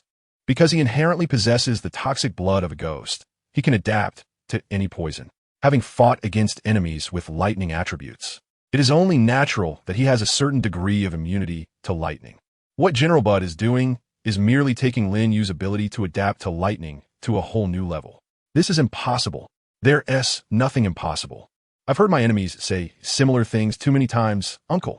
Lin Yu tore apart all the lightning power fields, just for this moment. Indeed, with a punch, he struck General Bud's face, and at that moment, the sound of bones shattering echoed, as if it contained the power to break space itself. General Bud, using the imperial tool embedded in his right hand, tried to block it, but in an instant his entire wrist was shattered. A perfectly good wrist rippled like waves at that moment, until his entire face was hit by the punch, and he flew backward. Crack! With this punch, even the imperial tool itself developed a slight crack. All disasters instantly calmed down. The long-exhausted Nichirin swallowed hard, feeling the girl beside her tugging at her mechanical prosthetic hidden beneath her robe. Do I still need to continue my mission? Of course. It's absolutely necessary. After today, a story will circulate in the royal city about how General Bud of the Empire was killed in a duel with a single punch. Nichirin felt her body go numb, as if it had also been eroded by the lightning in the arena. General Bud's corpse was embedded in the walls surrounding the venue, his head twisted, half of his face rotting, and his eyes wide open in death. Chapter 153. The helpless minister, please give the order to arrest that heinous guy. It's simply too hateful. He actually killed General Bud. My husband, Count Philip, also perished in this disaster. Minister Wunister welcomed the dawn of the next day in a state of shock, with the palace and its surroundings in an uproar. Nobles protested outside the royal city one by one, and the palace guard surrounded his residence tightly, soldiers in armor visible inside and out. Minister! Minister! Similar voices continuously drifted in from outside the window. Minister Wonister angrily threw the breakfast plate, along with the untouched piece of meat, out of the window. Shut up, father! Just then, as Minister Wonister was feeling irritated, the large door of the room was pushed open, and a tall young man in a vest appeared at the doorway. His light brown skin looked completely different from the pale and tender minister. However, there was no doubt that this was the young master of the minister's residence and Wonister's son, Sheila. Oh, you're back. Minister Wonister did not lift his head. His son always caused him worry, never doing anything serious. However, the minister himself was indifferent to this, even intentionally indulging him. After all, he was just taking advantage of being the minister's son to engage in some debauchery in the royal city. Killing a few people was entirely normal for their family. He never expected that this son, who was immersed in pleasure-seeking, would one day think of his father and enter his father's bedroom at such a time. Yes, I heard that father is in trouble, so I came back, Sheila replied respectfully. Minister Wonister frowned upon hearing this. You don't need to concern yourself. Family ties in large families are generally very weak, but he wouldn't let his useless son interfere in this matter. Since someone was bound to die, it was better for it to be some unrelated people. Sheila gritted his teeth upon hearing this. Father, I've heard about General Bud's situation. Without a doubt, this is a disgrace to the Empire. He has grown old and useless, unable to defeat an ordinary person even with an imperial tool. Ordinary person? Minister Wonister sneered coldly upon hearing this. My son, has your pampered life given you this misconception? Do you think General Bud was facing an ordinary person? Someone who could survive an attack from an imperial tool without dodging and even destroy the imperial tool alongside it is an ordinary person? Sheila gritted his teeth and said, Exactly, father. You should think about it. Such a human should not exist in this world. The guy must have used an imperial tool. Although from the battle at that time, we couldn't deduce what imperial tool he used. Sheila wanted to say more, but found himself being looked at by his father with a very stern gaze. Father? Minister Wonister said in a deep voice, Listen carefully, Sheila. I hope you can keep your mouth shut about what I'm about to say. According to the minister's speculation, from the very first moment he entered the palace, based on the strength that Dio intentionally displayed, he was not a pure battle maniac, but was consciously collecting something. The imperial tool of one of the three beast warriors. Neo had once manifested, but later disappeared for unknown reasons. The minister believed that if his speculation was correct, this guy named Dio was consciously fighting against imperial tool users, with the objective of collecting imperial tools. The imperial tool users he encountered, including the three beast warriors and General Bud, claimed afterward that their imperial tools were destroyed. But that was not the case. It was very likely that this guy collected them. So, let's boldly speculate that after collecting the imperial tools, this guy's power would become stronger and stronger. In this situation, my son, as the owner of the dimensional array imperial tool Shangri-La, if you rashly go looking for trouble with him, wouldn't that make him even stronger? Dio is like a bomb embedded in the core of the Empire. An incompetent bomb disposal expert touching it will only accelerate the bomb's explosion. The three beast warriors were like this, and so was General Bud. These incompetent fools proved Dio's strength with their lives. However, the Empire must find a way to defuse this bomb. Therefore, apart from waiting for his death's return, there is no other way. After listening to his father's words, the young son felt no waves in his heart. He did not share his thoughts with his father, but quietly left his father's room. Walking down the corridor, he angrily dragged a maid into another room and vented his anger. That old Bud should have died long ago. In fact, it's great that he died. What value can such an incompetent guy wielding military power and the strongest imperial tool of the Empire possibly have? And that woman is death, always so arrogant. One day, when I ascend the throne, I will press her down and trample her. A wild smile appeared on Sheila's face. In the empty room, the maid who had been dragged in had already turned into a naked corpse. Just like that, a flash of light flickered, and the maid's corpse instantly vanished. This is the dimensional array imperial tool Shangri-La, capable of transferring any object to another space. Without its permission, the poor souls transported there could never hope to escape from that sealed space. Captain Oka, this is really strange. Why did such a thing happen? Seilu. Walking on the Sunset Street, Oka had a face full of black lines. He really wanted to say something to his justice-driven disciple. Something like, there is no true justice in this world. Those who act in the name of justice are essentially no different from those who plunder. Justice is merely a means of coercive resource distribution, and in this process, only the powerful can wield enough influence. In other words, whether it is justice or evil, it must be controlled by the strong, and the true strong, without exception, will not do anything unnecessary. Every action they take is meaningful in their eyes. In the eyes of Sairu, killing the highest military commander of the empire and so many innocent nobles might be a sin, but to him, it might just be necessary. Chapter 154. The entire nation is my hostage, if possible. If you must hold on to your inner sense of justice, then condemn him in your heart, waiting for the day you have the strength to defeat him, and then stand before him face to face. That is what the weak should do. Sairu felt the gravity in her master's gaze, while the members of the Imperial Guard accompanying them all had faces of despair. Indeed, everyone saw what Dio had done. He swaggered into the Imperial capital like an invading monster, freely entering and exiting the palace, trampling on laws, nobles, and everything.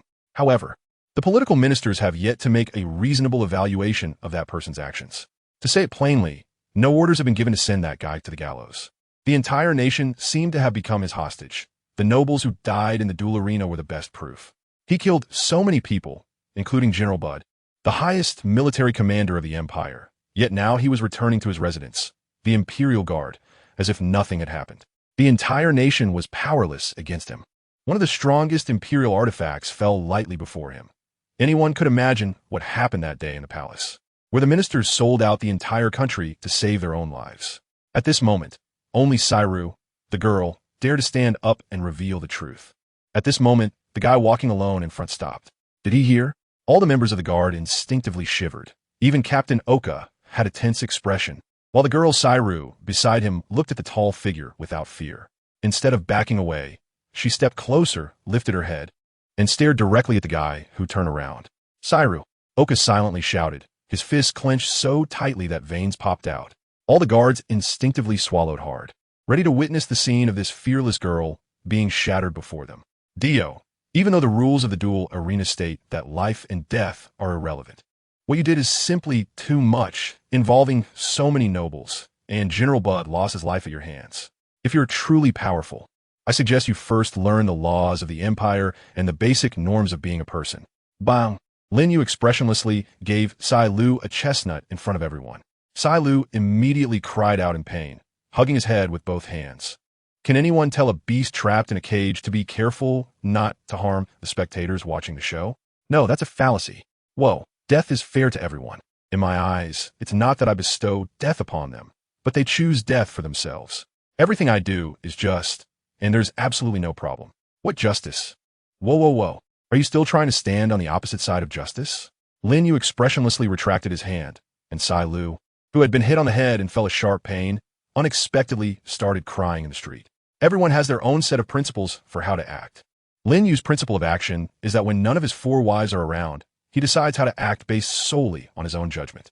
The conclusion is that the only ones who are wrong are those who stand against him. He is neither a violent man nor a person who indiscriminately kills the innocent.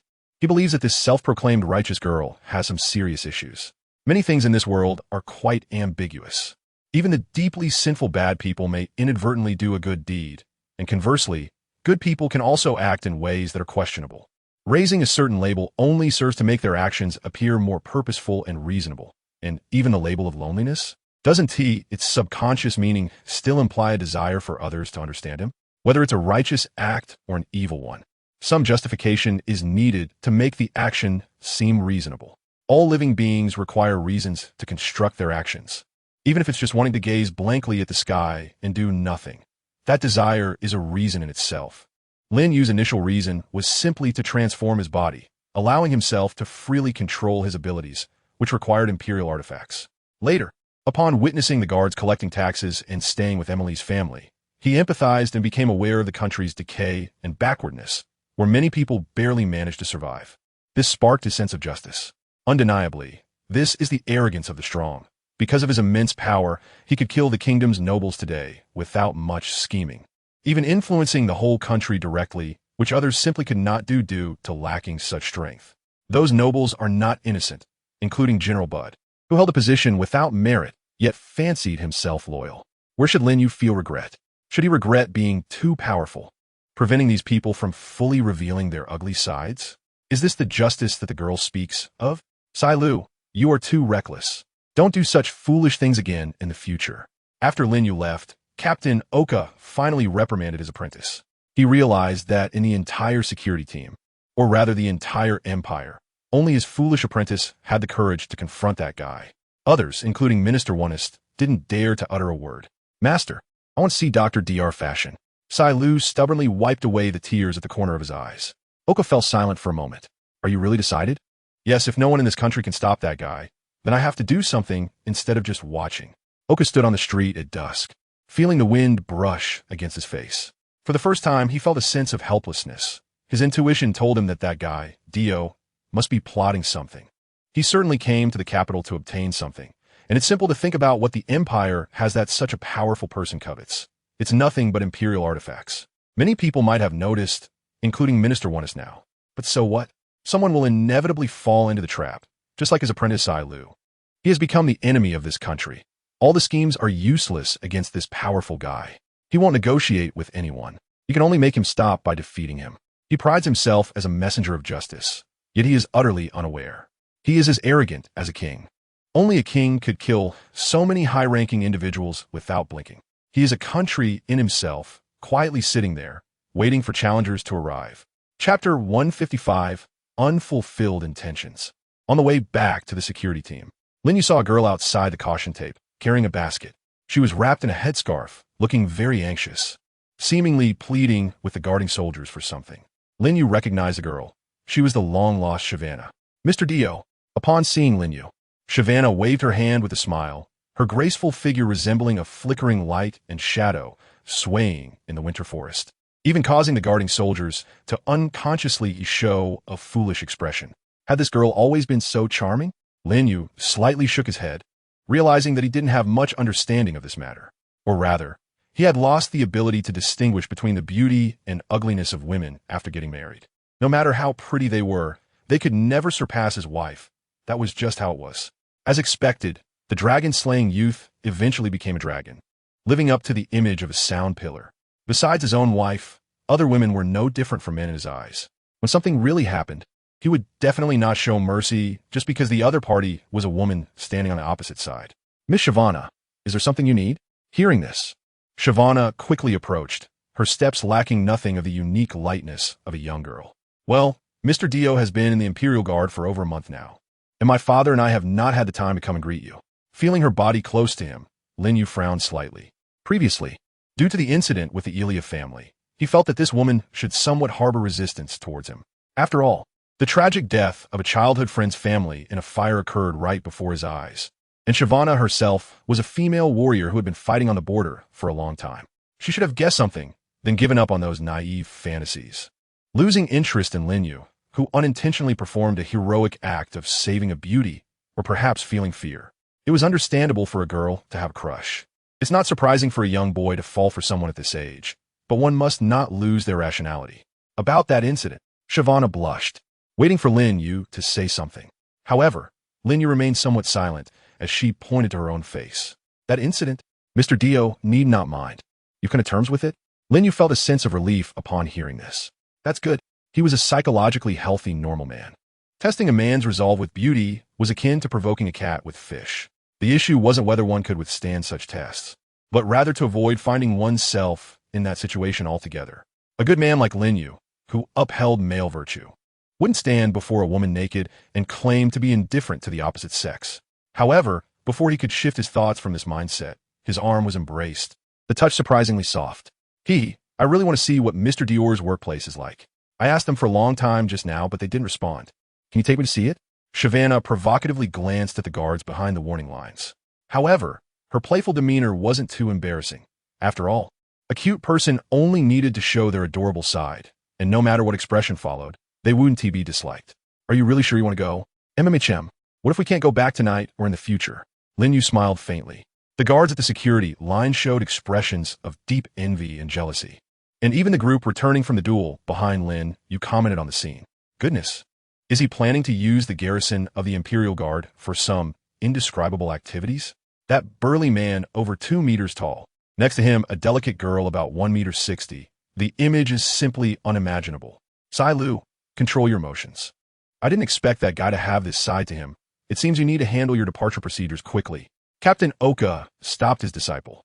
He instinctively felt that Dio didn't attack Sai Lu just now, perhaps, because his disciple also belongs to the category of cute girls.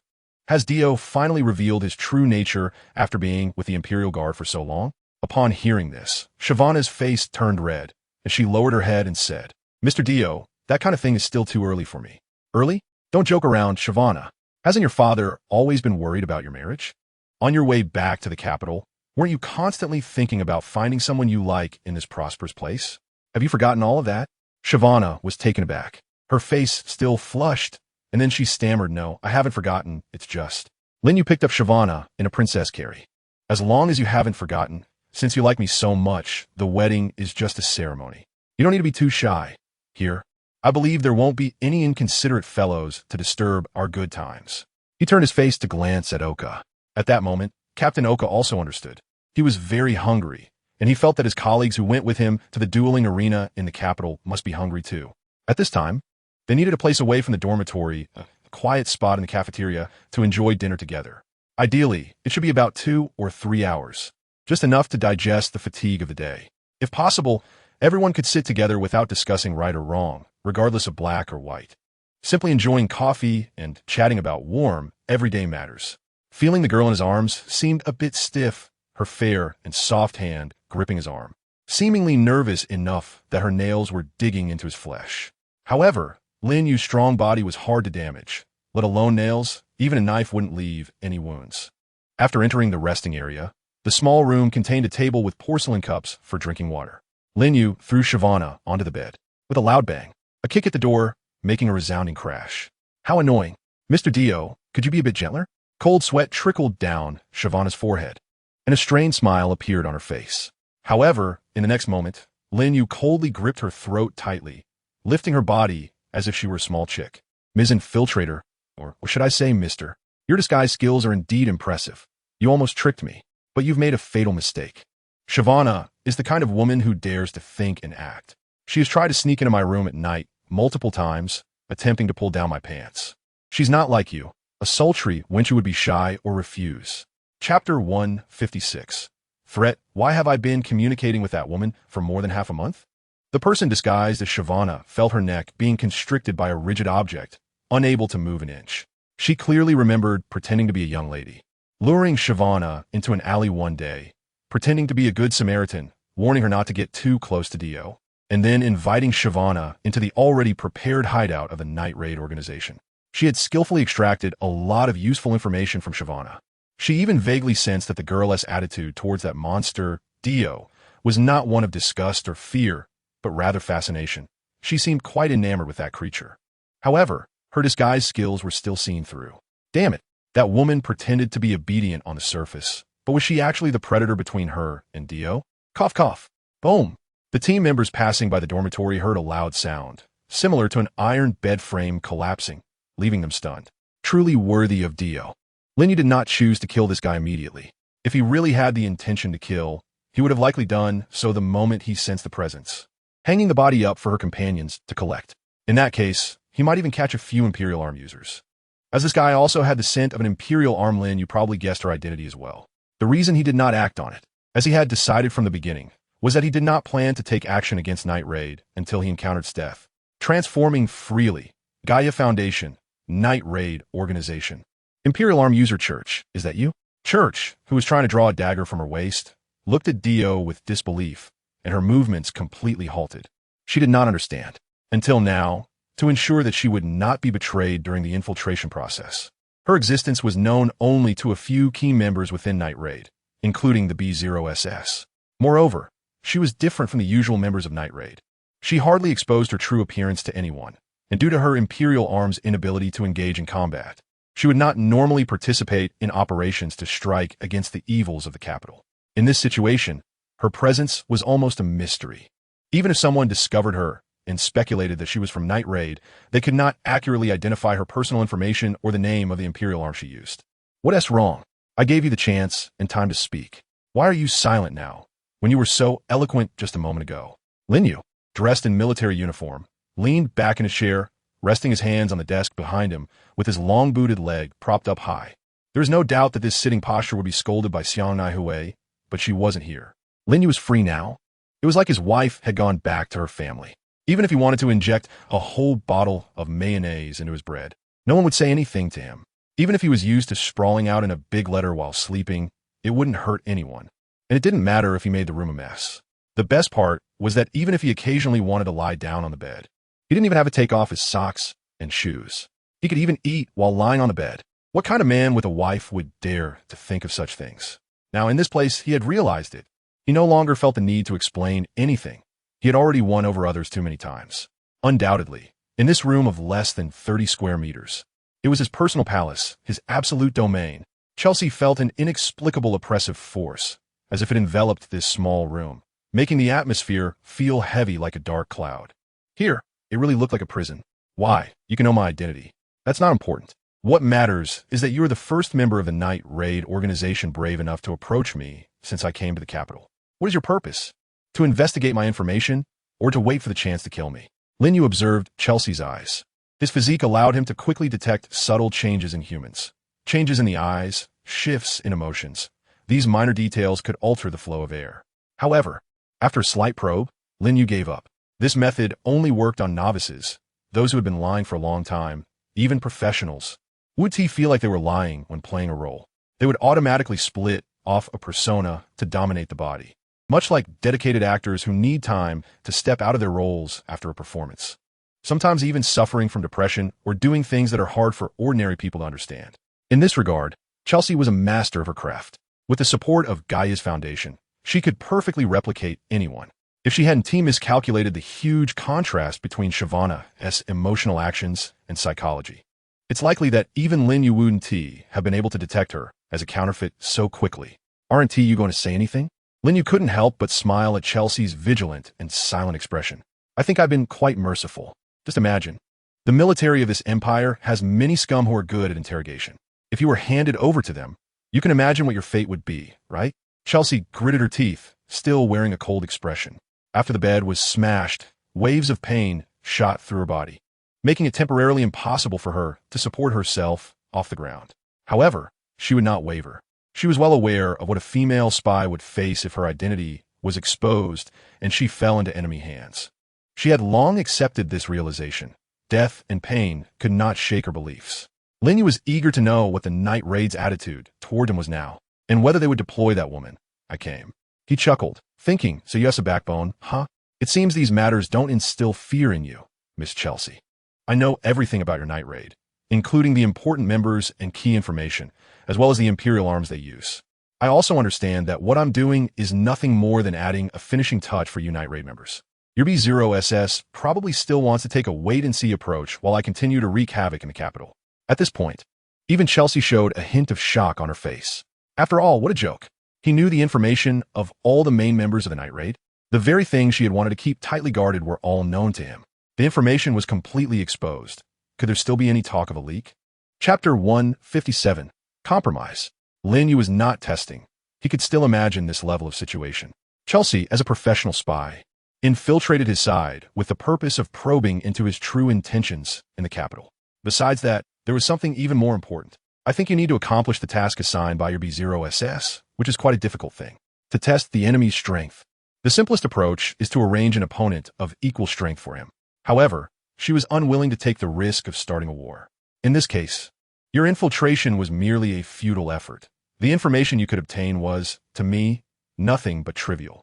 The members of the Night Raid organization underestimated the intelligence of the imperial officials, although the internal affairs of the entire country were controlled by the ministers. Those who could lead the country into such decay were all cunning old foxes skilled in calculation. Why not send someone to test Lin Yu like Night Raid? Instead, they had to rely on the power of the Empire's general Bud. The reason is simple. In the face of absolute strength, intelligence and traps are useless. Lin Yu's existence has far exceeded that of ordinary people in this world, and he possesses the ability to resist Imperial artifacts solely based on his own capabilities, which is something Minister Onist had never anticipated. He chose to test Lin Yu's strength using his political rival, General Bud, only to sadly discover that he had indeed lost a political opponent, but gained the most threatening enemy in the country. If you already know everything, then why bother asking me anything?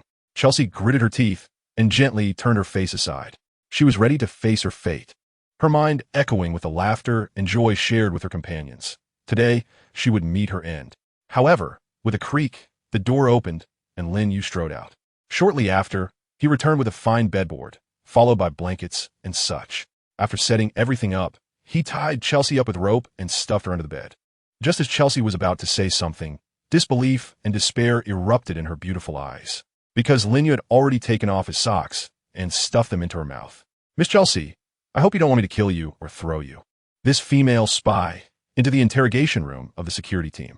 I suggest you keep quiet. My room is very safe, and my team members are polite guys.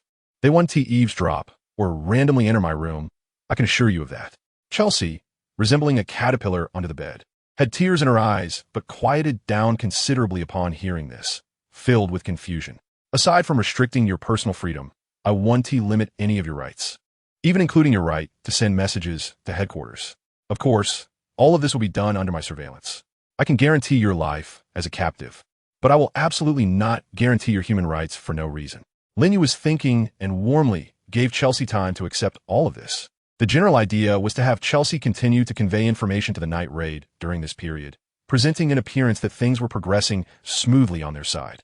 The purpose was simple. The woman who was said to be the strongest in the Empire would be returning in the next couple of days. Lin Yu needed to focus on solving the problem with this death. At this moment, it would be troublesome if someone from Night Raid came to disrupt the situation. Originally, he could have pretended not to notice Chelsea. After all, this woman couldn't possibly obtain any important intelligence from him. However, Lin Yu couldn't do that.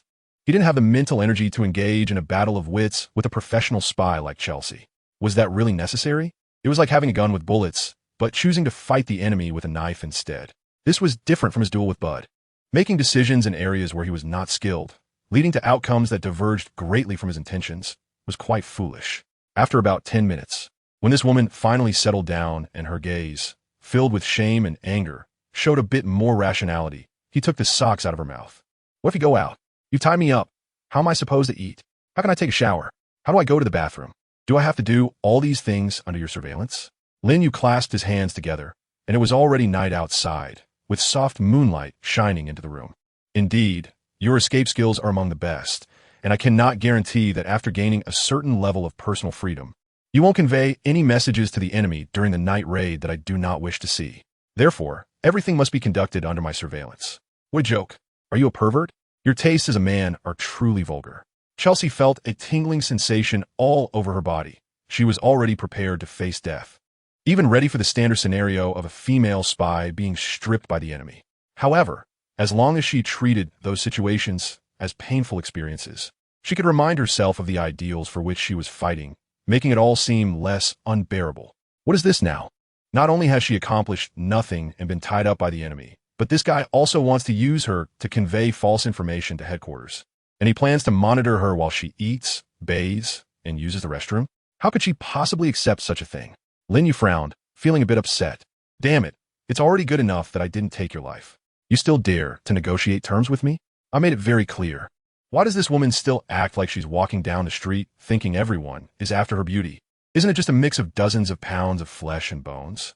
Lin Yu's complete form weighs around 700 pounds. Would he covet those few extra pounds? What a joke. Not indulging her, he gave her a slap. With a loud smack, half of Chelsea's face turned red. And Lin Yu then took out a flute-shaped imperial artifact. The sound echoed. Chelsea's pupils quickly dimmed, and it took her 2 minutes to regain her senses from a state of clarity. Although time is limited, to some extent, I can control you. Whether you agree or not is not important to me. Now, you choose.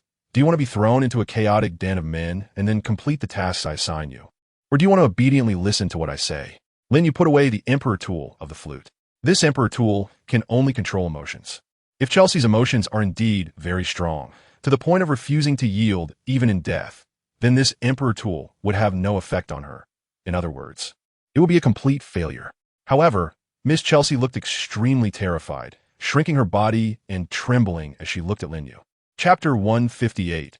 Abilities after evolution. The next day, Lin Yu stayed with the Imperial Guard not for training, but to organize the Emperor tools he currently possessed. There were a total of 5 items, including the Thunder Emperor tool from General Bude and a Transformation Emperor tool that he had found on Chelsea. The amount stored was sufficient for the two weakest upper moons, Daki and Tamayo, to use.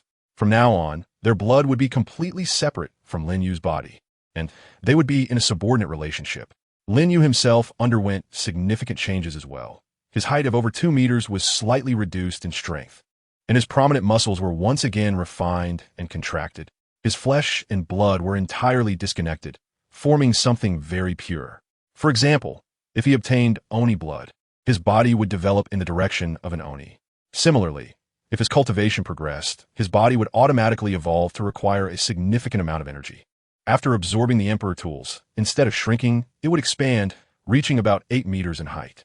That would be Lin Yu's true form, theoretically a castle that is constantly being renovated, only growing taller. The special mutations would serve as decorations for this castle, such as walls and flagpoles. He originally could control the size of this castle, but the introduction of Oni blood into his body transformation caused chaos in this regard. After all, the nature of Oni blood is very fixed and rigid. If it forcibly shrinks to fit his modified body, many strange things like horns and wings might sprout from his body, creating an unbearable sight. Now, by using the Emperor tool to store Oni blood, he could fix this part of the genes in another place. Most Emperor tools can be changed through the user's own will. For example, the demon entangled armor can self-evolve based on the host's will. They are not lifeless objects, but more like spiritual entities residing within cold machinery, gaining infinite possibilities while maintaining a cold and harsh texture. Then, Lin Yu could fully realize his body transformation. His original body of over 2 meters was solidified to about 1.9 meters, and the terrifying, bulging muscle lines that resembled rocky lumps were gradually contracting, transforming into a fluid and refined shape, achieving a perfect sculptural quality. Lin Yu couldn't find any good adjectives to describe it. On a rainy day, the cold, hard iron seemed to fit the bill. However, the benefits brought about by this transformation were evident, as Lin Yu's speed had significantly increased compared to before. When he ran at full speed, it felt like he was a bullet.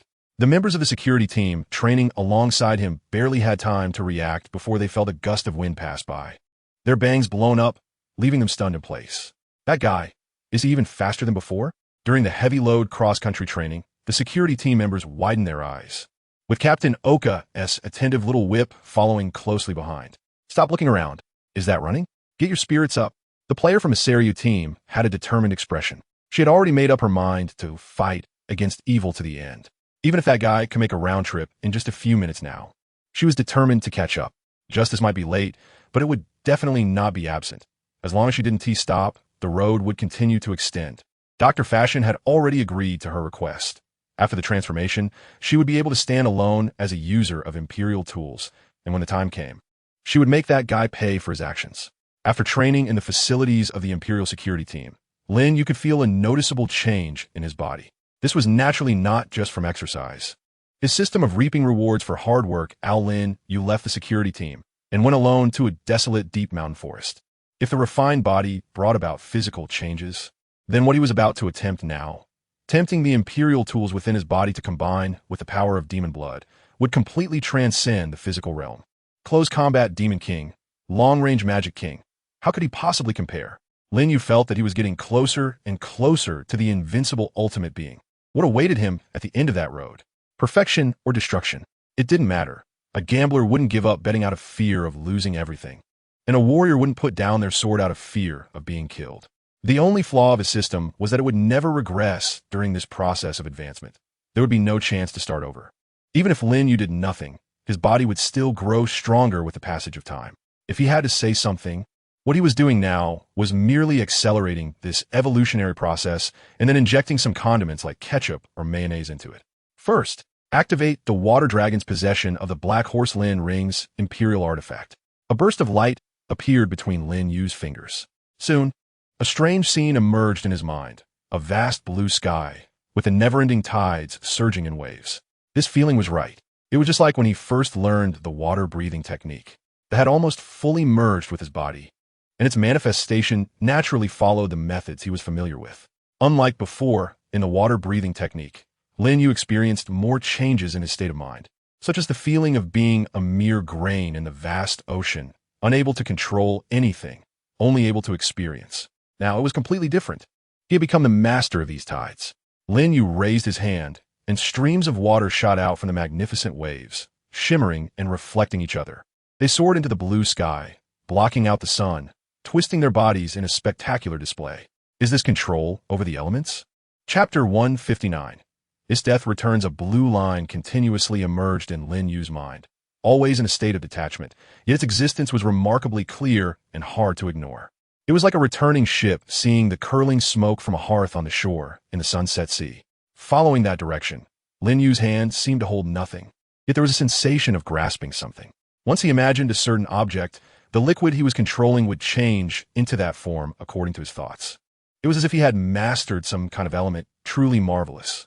Lin Yu returned to consciousness, glancing at the ring of the Emperor's artifact in his hand, which was enveloped in a heavy, blood-red aura, exuding an ominous presence. He tried to erase the existence of the artifact, but that feeling still lingered. Had his abilities been completely digested? Since the absorption of the 3 Beast Warriors artifacts occurred earlier, they had fused with the ghost blood in Lin Yu's body for a sufficiently long time, and it could now be said to be in a completely polluted state. In this case, if he were to give the artifact to someone else, they probably wouldn't be able to use it either, as it had become a 100% sealed object. Then there were the flute of the Emperor's artifact and the axe of the Emperor's artifact. These 2 items, when displayed, were similar to the ring of the Emperor's artifact, both showing signs of pollution. As for their abilities, they were slightly weaker, not controlling elements or anything like that. The flute of the Emperor's artifact could clearly see the emotions of living beings.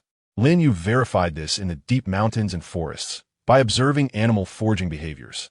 He could distinctly notice when they would launch an attack and what kind of defensive postures they would exhibit when enemies approached. Rather than being about emotional control, it was more about controlling psychological behaviors. He couldn't read minds, but he could roughly predict what actions that individual would take.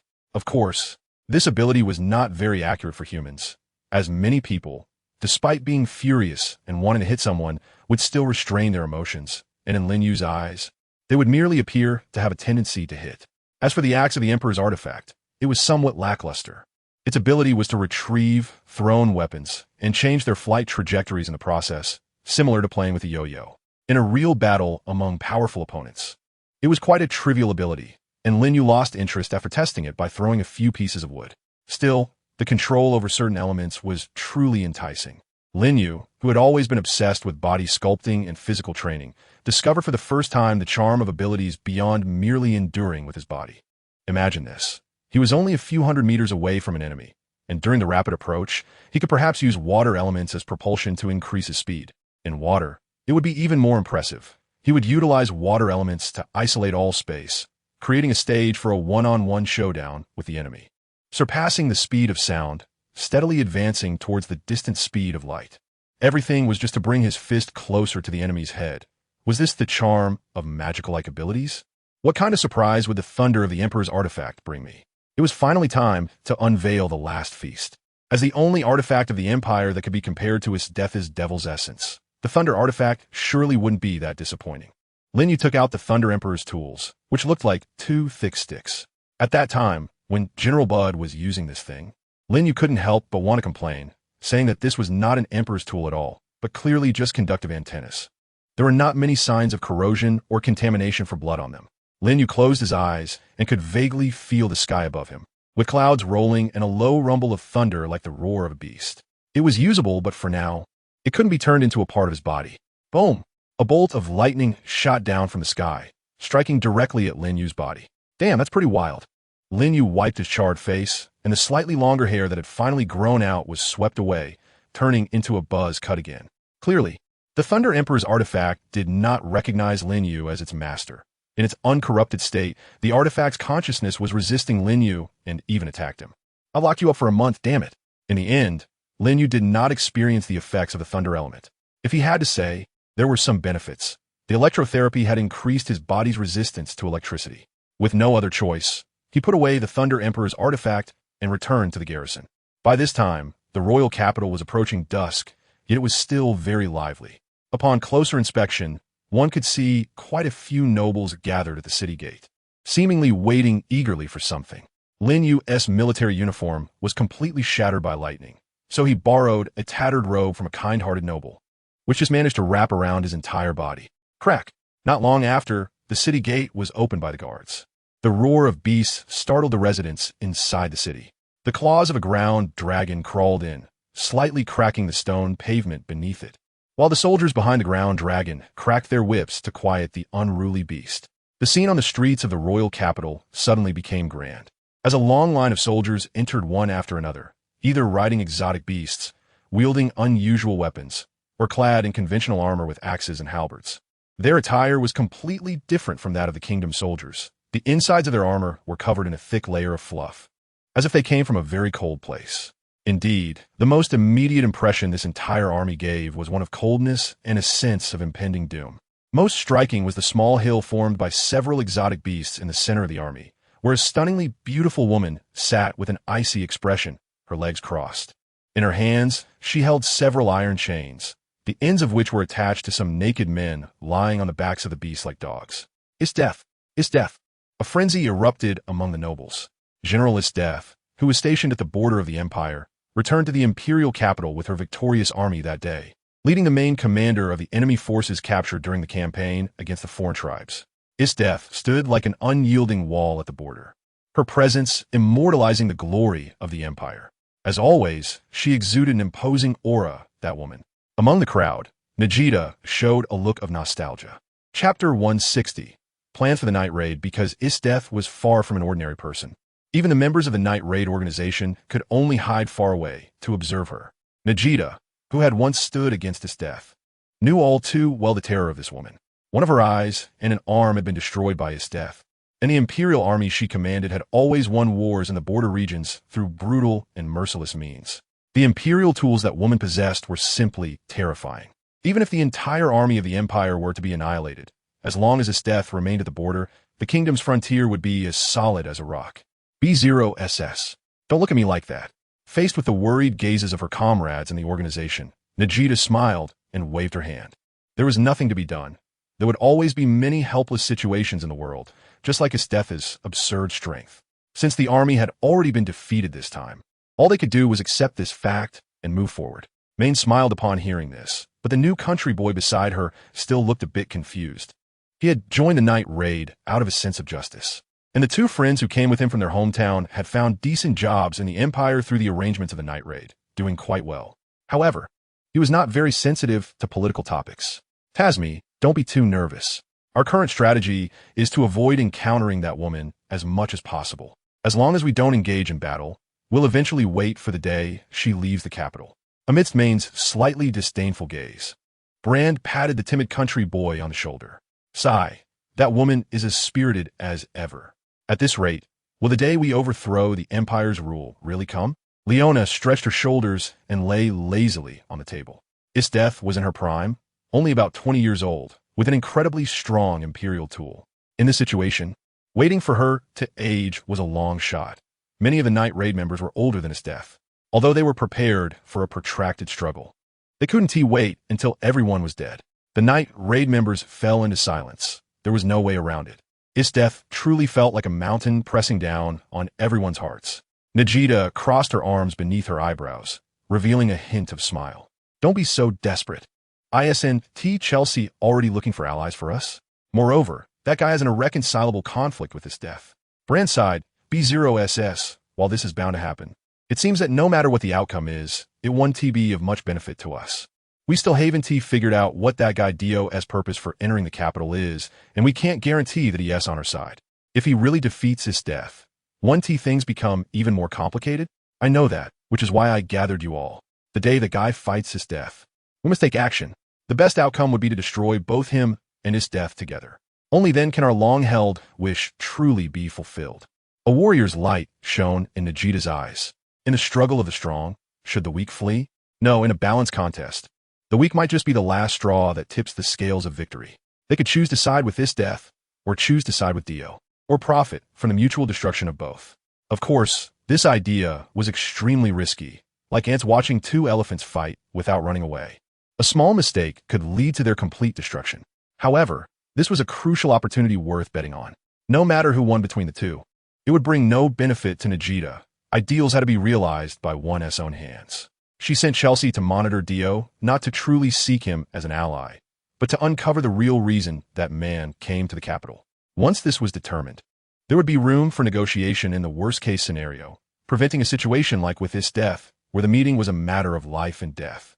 You people really have more schemes than anyone else. Below the tavern, Lin Yu pressed down his hat and shook his head slightly. He and T expected to encounter these unexpected gains during his outing. At first, he considered whether to eliminate the night raid first and then deal with this death. However, that was not very feasible. He was strong, but he had never been good at searching. Breathing techniques and the like only made him sensitive to the scent of demons, not to imperial tools. The night raid had managed to exist in the capital for so many years without being discovered due to its unique survival methods. Otherwise, with this death's strength, a casual return to the capital would allow her to uncover and eliminate all the mice hiding below. Now, the night raid members had all gathered during Death's return to the imperial capital, and it was already too late to act against them. It was a deadlock, and one could only say that Nichirin was very adept at survival.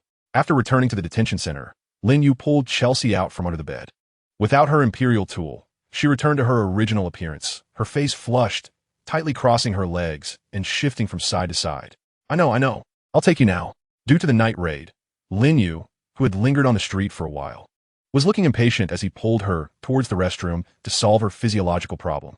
After that, he still needed to go to the cafeteria to get some food for her. Chelsea, who had already been completely exposed, leaned against the iron-framed bed, gritting her teeth as she glared at Lin Yu, biting into the steamed bun in her hand bite by bite. At that time, Lin Yu was providing valuable new suggestions to the Imperial Guard, as the capital would fall into chaos once the war broke out. They would need to evacuate people in advance, and only they could do it.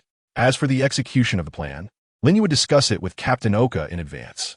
Having known each other for so long, it would indeed be inappropriate not to inquire about his family. The other members of the guard would feel the same way. Lin Yu believed that after he explained, they would understand his actions and evacuate the civilians in the capital according to the planned schedule. As for dealing with strong enemies like Lin Yu, that was the responsibility of the capital's army. What did you say? Lin Yu turned his face, expressionless.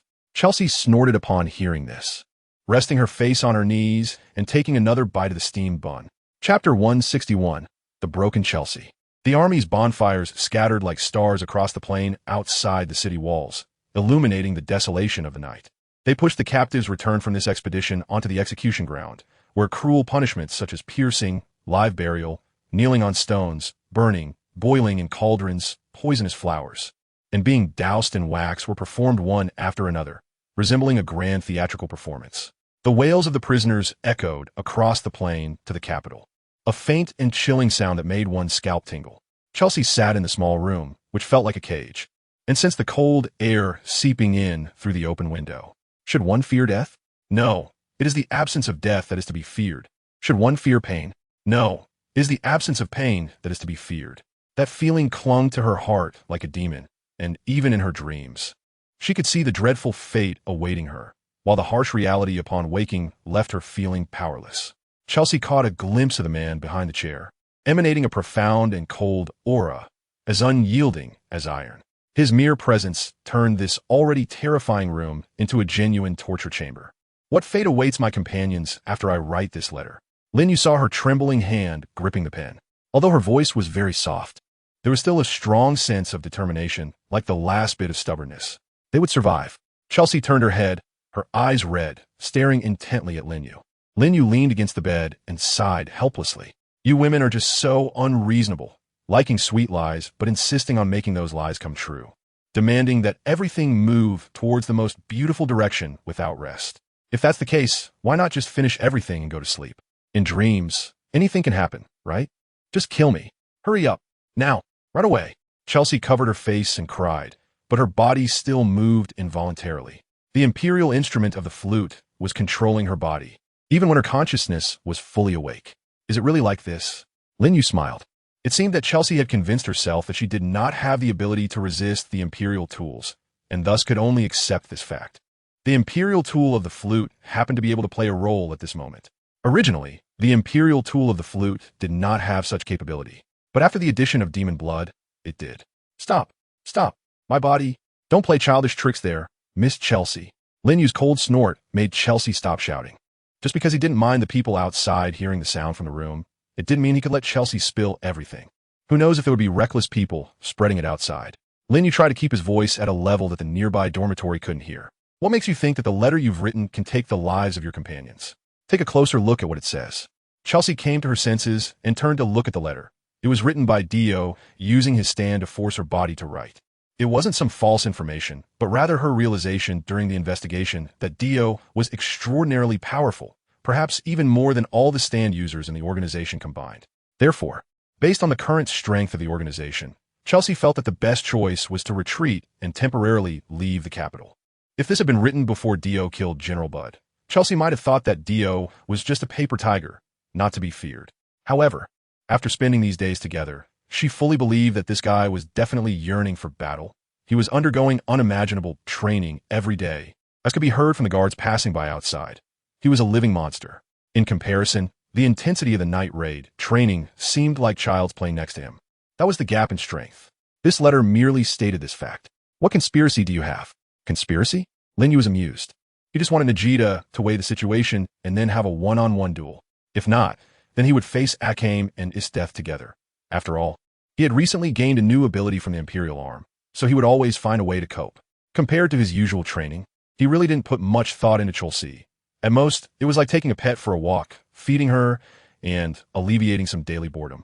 Lin Yu raised his hand, and the Emperor's tool, the Flute Emperor, directly commanded Chelsea as he instructed. Chelsea stood up with a confused expression, then began to twist her limbs in the narrow room. What is this? Radio calisthenics. What? Don't ask why. Just know that I feel this will bring me joy. After Chelsea cluelessly completed several sets of radio calisthenics, Lin Yu finally couldn't help but laugh, a somewhat wild laugh. I still have 4 more of these Emperor's tools. Each one can be used. Immediately after, Lin Yu transformed into Chelsea's boss, Nagita, and, in front of her, used the Ring Emperor's tool and the Axe Emperor's tool. Having a great time. After it was over, Chelsea weakly knelt on the ground, her shoulder-length hair unevenly trimmed as if a donkey had chewed it, and her body was soaked except for her private parts, trembling from the cold. I can use even more Emperor's tools. Compared to you who can only use a single Emperor's tool, how do you think someone like me can be defeated? Chelsea's eyes gradually lost their luster. Yes, what method could be used to defeat such an enemy? She was wrong, horribly wrong. This guy had no schemes at all. He had become strong to an extent that ordinary people could not comprehend, and her companions were still unaware of this. Fighting him would only lead to needless death. Let's leave it at that. I don't like to force people. Since you don't like doing this, then just do nothing at all. Don't even send this letter. Just stay quietly in this room and do nothing. Lin Yu let out a cold laugh. Chelsea slowly stood up, her beautiful face and graceful figure leaning against Lin Yu's chest. With a completely broken gaze, she smiled and said, "Let me do it. Please let me do this. No matter what you ask me to do, I will agree to it. From now on, I will never resist you. So please let me send this letter." Lin Yu pushed the woman away. After achieving his goal, he didn't feel much joy and even felt a bit nauseous. Your Imperial tool is returned to you. You know what to do. Whether you want to live or die is your choice. Chapter 162. Betrayal. After that night, Lin Yu allowed Chelsea to regain her freedom. He also returned her Imperial tool, Gaia, whose curse was imposed by Lin Yu, and he naturally had a way to remove it. To Lin Yu, this Imperial tool was of little use. It was just a means to disguise one's self as someone else. The next day, Shavana, who had been hidden by Chelsea, was also released in Noble's mansion. Since the infiltration mission had failed, there was no need to use that identity to contact Lin Yu anymore. In fact, aside from Shavana, anyone trying to approach this man under a false identity would likely be quickly detected. He had almost no interactions with others, and even those he knew were acquaintances with shallow ties, mere supporting characters who couldn't provide any important intelligence. Chelsea's own thoughts had undergone a drastic change. The mental torment she had endured made her deeply fearful of Lin Yu. She didn't know what would happen to her if she resisted that man. Not to mention her own death. Could she bear to watch her cherished companions go to their doom? I'm sorry, Chelsea, I can't accept your proposal. You've worked hard these past few days on reconnaissance, Nagita said, her hands clasped and her expression serious. Chelsea opened her mouth, seemingly wanting to say something more. Are you satisfied with this? If everyone fights that guy, they will die, including those companions who shared precious times together. Is there anything else, Chelsea?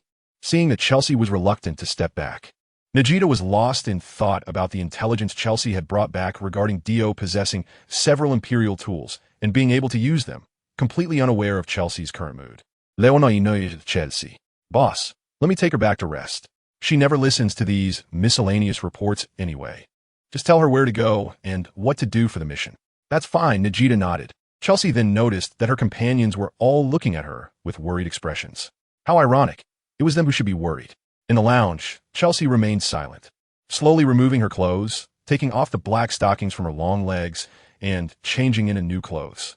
Leonai, who had invited her to soak in a hot spring, noticed that Chelsea's body bore no signs of interrogation, and she breathed a sigh of relief.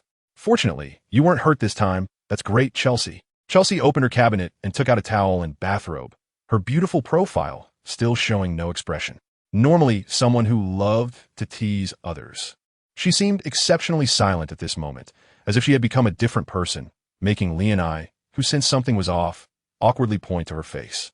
Oh, I definitely won't assign this matter to you again. You don't have to think too much about it. In any case, the final handling has results from boss's side, and everything will end soon. Yes, when his death and Dio meet in the duel arena, the night raid will attack the palace and end the Empire's rule. This plan is quite bold. The headquarters far from the borders had also issued orders yesterday, agreeing to Nagita's battle plan, stating that when Nagita rose up, they would lead the remnants to invade the imperial borders again, coordinating from within and without. It seemed that his death had gone too far this time. That woman always did this, making the already cruel battlefield even more brutal. In Esthetha's world, there was no such thing as prisoners. If you were unfortunate enough to be captured, you might as well kill yourself for a quick end, because in any case, what awaited those helpless individuals was only death. Suicide could spare them from the torment of suffering. Chelsea? Hey, Leonai, let's escape together. Chelsea's tone was soft, tinged with a hint of morbidity. Huh? In that room. I saw them, the undead on him, the monsters calling my name. They stretched out their hands toward me. Chelsea, come here. You don't have to endure pain anymore. What are you talking about, Chelsea? Chelsea slowly squatted down, resting her head on her knees. Uncomprehending, Leonai gently embraced her companion's body. Sensing her unease, it's death, Leonai. The enemy you need to defeat is death. That person shouldn't exist in this world. He is a being we cannot comprehend. Why not escape? What is boss thinking? This war is meaningless. Everyone will die. Leonai nodded, awkwardly smiling. Right? Let's drink some alcohol. Just a bit of liquor can help you forget everything. That's how I've been getting by. Usually fearless, Leonai now felt a sense of fear. She couldn't understand what Chelsea had seen, but from Chelsea's expression, she sensed something was terribly wrong. It was hard to describe this feeling in words. Like an avalanche where no snowflake was innocent. Would she eventually experience something like what Chelsea had? Did she truly possess a heart stronger than Chelsea's? What kind of tormented heart lay beneath this seemingly intact body? How had Dio achieved such a state? The fear, which was hearsay yet relevant to her, spread through Leonai of the Night Raid members. If her enemy were merely the nobles of the kingdom, she would definitely scold Chelsea fiercely. But unfortunately, that was not the case. Dio was not that kind of irredeemably wicked person. In fact, Leonai didn't even want to battle this powerful figure who had killed General Bud, hoping to avoid a confrontation altogether. The current problem was that boss considered this guy an obstacle, which was why the members had also listed Dio as a target for elimination. If he were weak, then they would just execute the mission. After all, the members of Night Raid had enough self-awareness. But unfortunately, he was very strong. Leonai, by the time you understand, it will be too late. Chelsea rubbed her face, coming back to her senses from a near breakdown, wearing a morbid smile. From today on, perhaps we will no longer be companions, but I will find a way to save you. Hey Chelsea, what are you saying? Without a response, Chelsea walked into the bathroom alone, while Leona stood outside with a confused expression. Chapter 163, Ignoring You. In the morning, after a comfortable night's sleep, Lin Yu followed his usual routine of washing up and stretching his body. In this world, he lived a very peaceful life, just like an ordinary office worker. The guys from his security team also woke up at this time, each putting on their military uniforms in preparation for training. The girl named Seryu was the same as usual, first giving Lin Yu a hostile look before going about her own business. Of course, this was also due to Seryu's recent situation. Things hadn't been going well. She had gone to see Dr. Dr. Fashion, but had not been granted permission for a meeting. It seemed the doctor had been very busy lately and hadn't had the time to meet anyone, let alone help her with her body transformation. Captain Oka, good morning. In the corridor, the neatly dressed Oni Oka walked over with a serious expression, causing everyone to look at him in surprise. This was because Captain Oka was wearing something different today. He had changed into training clothes instead of the instructor's uniform he usually wore. Captain Oka, is there something going on? Lin Yu took the water and washed his face, only to discover a very fierce and terrifying face standing beside him. Although he was already accustomed to it, Captain Oka was born with this fierce face, and there was nothing to be done about it. However, early in the morning, after putting on new underwear and preparing to greet a beautiful day with a cheerful mood, it was somewhat unsettling to suddenly have such a terrifying figure appear before him. No, starting today, you are the captain of the Imperial Guard, Captain Dio. Good morning, Oka said respectfully. As soon as these words were spoken, a crisp sound of porcelain bowls shattering on the ground echoed, and a row of guards at the water tap line were all stunned. What the heck? Dio has become their captain? Does that mean the training rules are going to change again? That guy who whips them with a small riding crop is now going to be Dio instead of Oka? One lash could kill someone. Those who had previously harbored misunderstandings or dissatisfaction towards the fierce Captain Oka due to the training now looked at him with teary eyes, as if they were about to write "Captain, we can't bear to part with you" on their faces. According to the orders issued by the minister, in light of Dio's brave performance, from now on, you are the captain of the Imperial Guard. Moreover, the Imperial Guard will be restructured starting today. Due to the death of the former highest military commander of the Guard, General Bud, our direct superior has become Generalist of the Empire. Lin Yu. He only felt a strong sense of oppression coming towards him, as if some sadistic guy was standing in front of him holding a whip, saying from today on, you will submit to me. If the ministers could make decisions, or if they were willing to do so, Lin Yu estimated that he would have been promoted and wealthy long ago. The reason it took until now, with Esther's returning to the capital to announce this news, it's hard not to think it's a woman's malicious pleasure. Being the commander? Besides Captain Oka, who serves me tea and water, I recognize no one else. Do you, Esther's, have that capability? Just at that moment, the bell outside the Imperial Guard rang. The team members had no time to react and hurriedly changed their clothes. A month of training had made them very sensitive to the sound of the bell and whistle. After all, there were times when the instructor would blow the whistle for assembly late at night, and if they couldn't assemble in time, they would face severe punishment, something that would leave them severely injured, if not worse. Before long, all members of the guard had gathered at the training ground.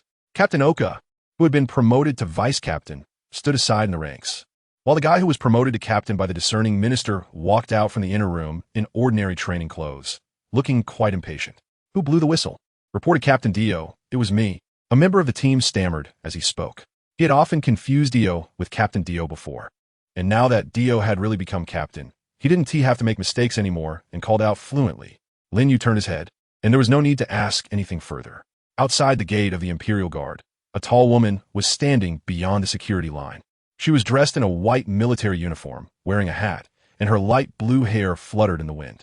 With a cold expression, her gaze landed on Lin Yu, and a faint smile appeared at the corner of her mouth. Report to Captain Dio, Generalist is coming to inspect our guard unit. The team members swallowed hard. Due to some suggestions made by Captain Dio to the former Captain Oka, the entire guard unit was now following a fully enclosed management system. To put it simply, one of the directives was as follows. Without the captain's permission, even if a minister or the emperor arrives, they must wait outside.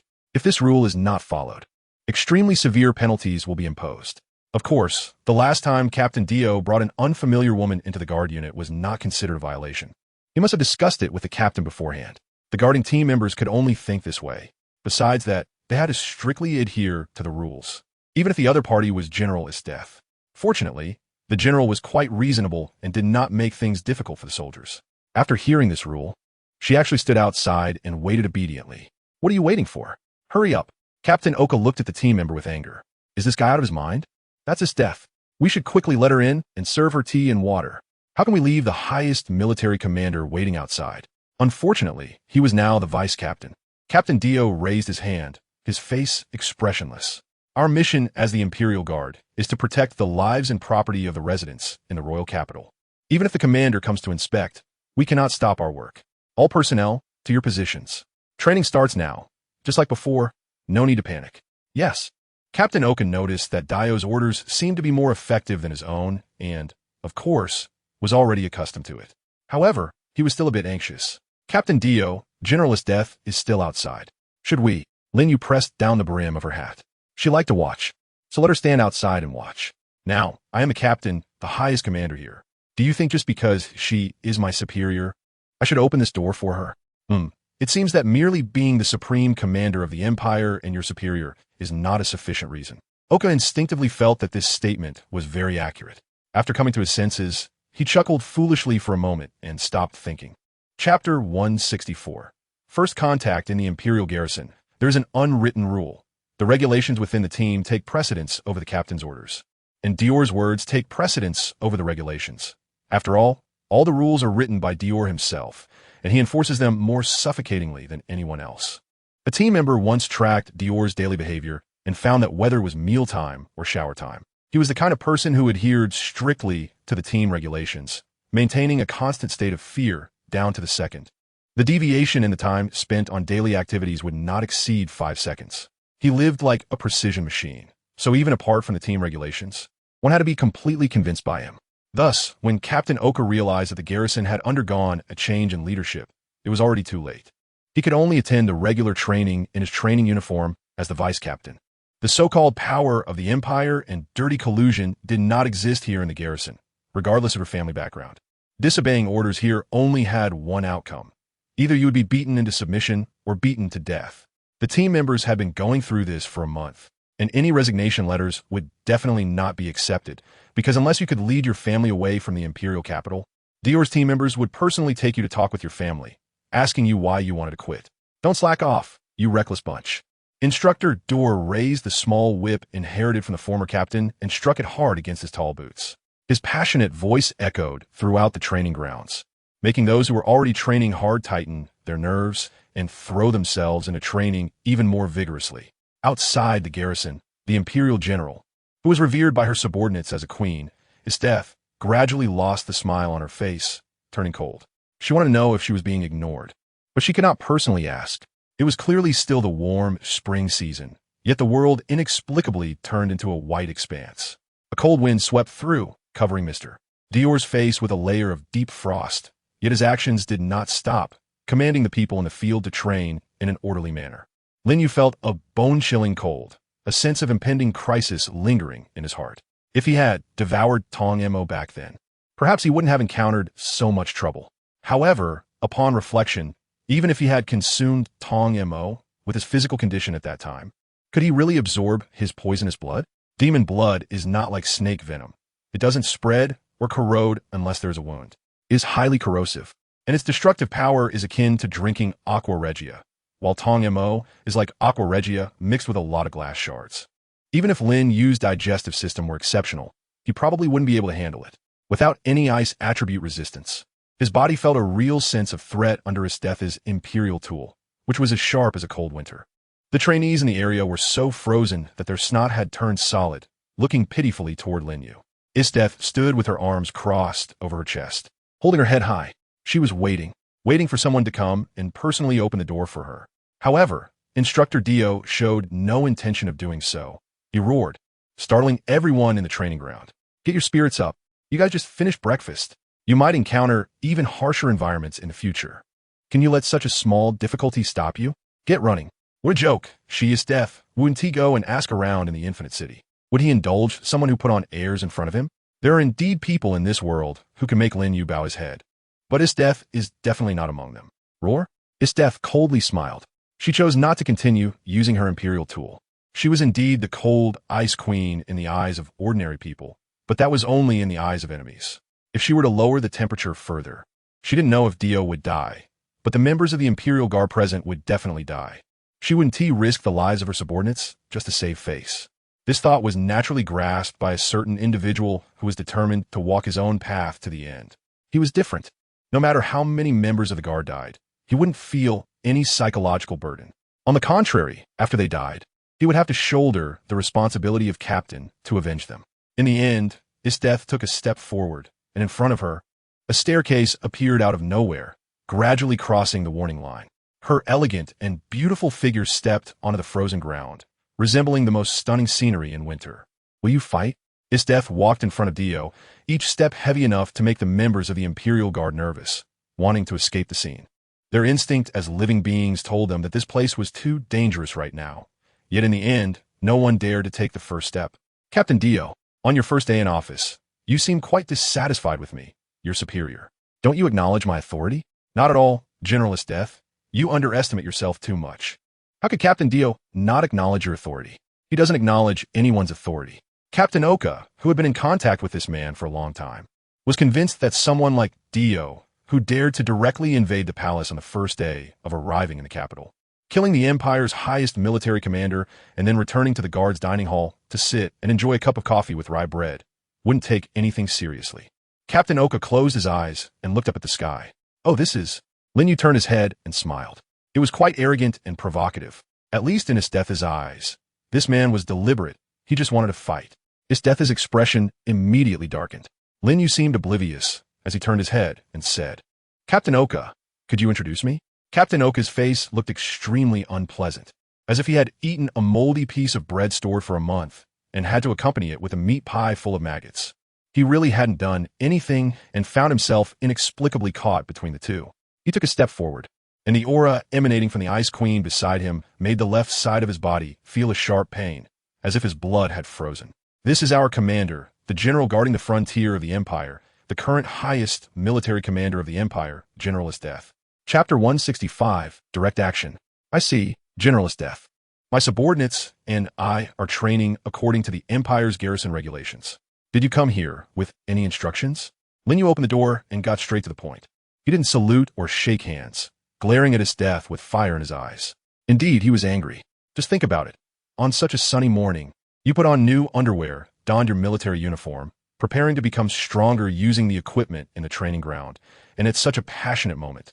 A woman radiating coldness appeared beside you, bringing with her the chill of midwinter. It was akin to throwing a bucket of cold water on your enthusiasm. Wouldn't that make anyone angry? Who could tolerate that? Lin Yu had never lacked the courage to throw a punch at his superiors. I don't intend to beat around the bush with you. Can the army's regulations and the Empire's laws really bind you? Are you planning to use that to restrain me? Isteth smiled. She found this man truly interesting. Something she had never considered as a code of conduct could be used to restrain others without him batting an eye. It was indeed a frightening thing for such an arrogant and greedy man to possess power. Lin Yu, having had his motives exposed, remained unfazed. I need a quiet place, and any unrelated personnel should withdraw unless you want to die. Isteth shot a glance at the members of the Imperial Guard behind Lin Yu. In an instant, everyone scattered like birds and beasts. The entire training ground was left with just Isteth and Lin Yu. Now, there were too many accounts to settle. Isteth's tone remained flat, as if she were discussing something unrelated to herself, but the gradually worsening temperature around her proved that her mood was not unchanging. First, there's the death of my 3 subordinates. At this point, you can't claim it has nothing to do with you. Although what I had them do was not exactly honorable, hunting down officials in our own country.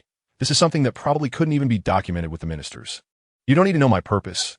Anyway, the end result is that you ruined my plans. That's the first matter. Second, while I was away from the capital, you broke into the palace and threatened the ministers. Although there currently isn't any direct connection found between you and the Night Raid organization led by the Plague King, there's no doubt that what you did was precisely what those rebels would delight in. Third, to be honest, this matter makes me quite happy. You killed the stubborn old general within the Empire, General Bud. That old man has always made me quite unhappy. However, at that time, you were already a soldier of the Empire, which means you had no sense of hierarchy. This makes me suspect that as long as your strength is sufficient and you have ample reason, you would kill your superiors, even the Emperor of the Empire. Isteth crossed her arms, her water blue hair dancing slightly in the cold wind.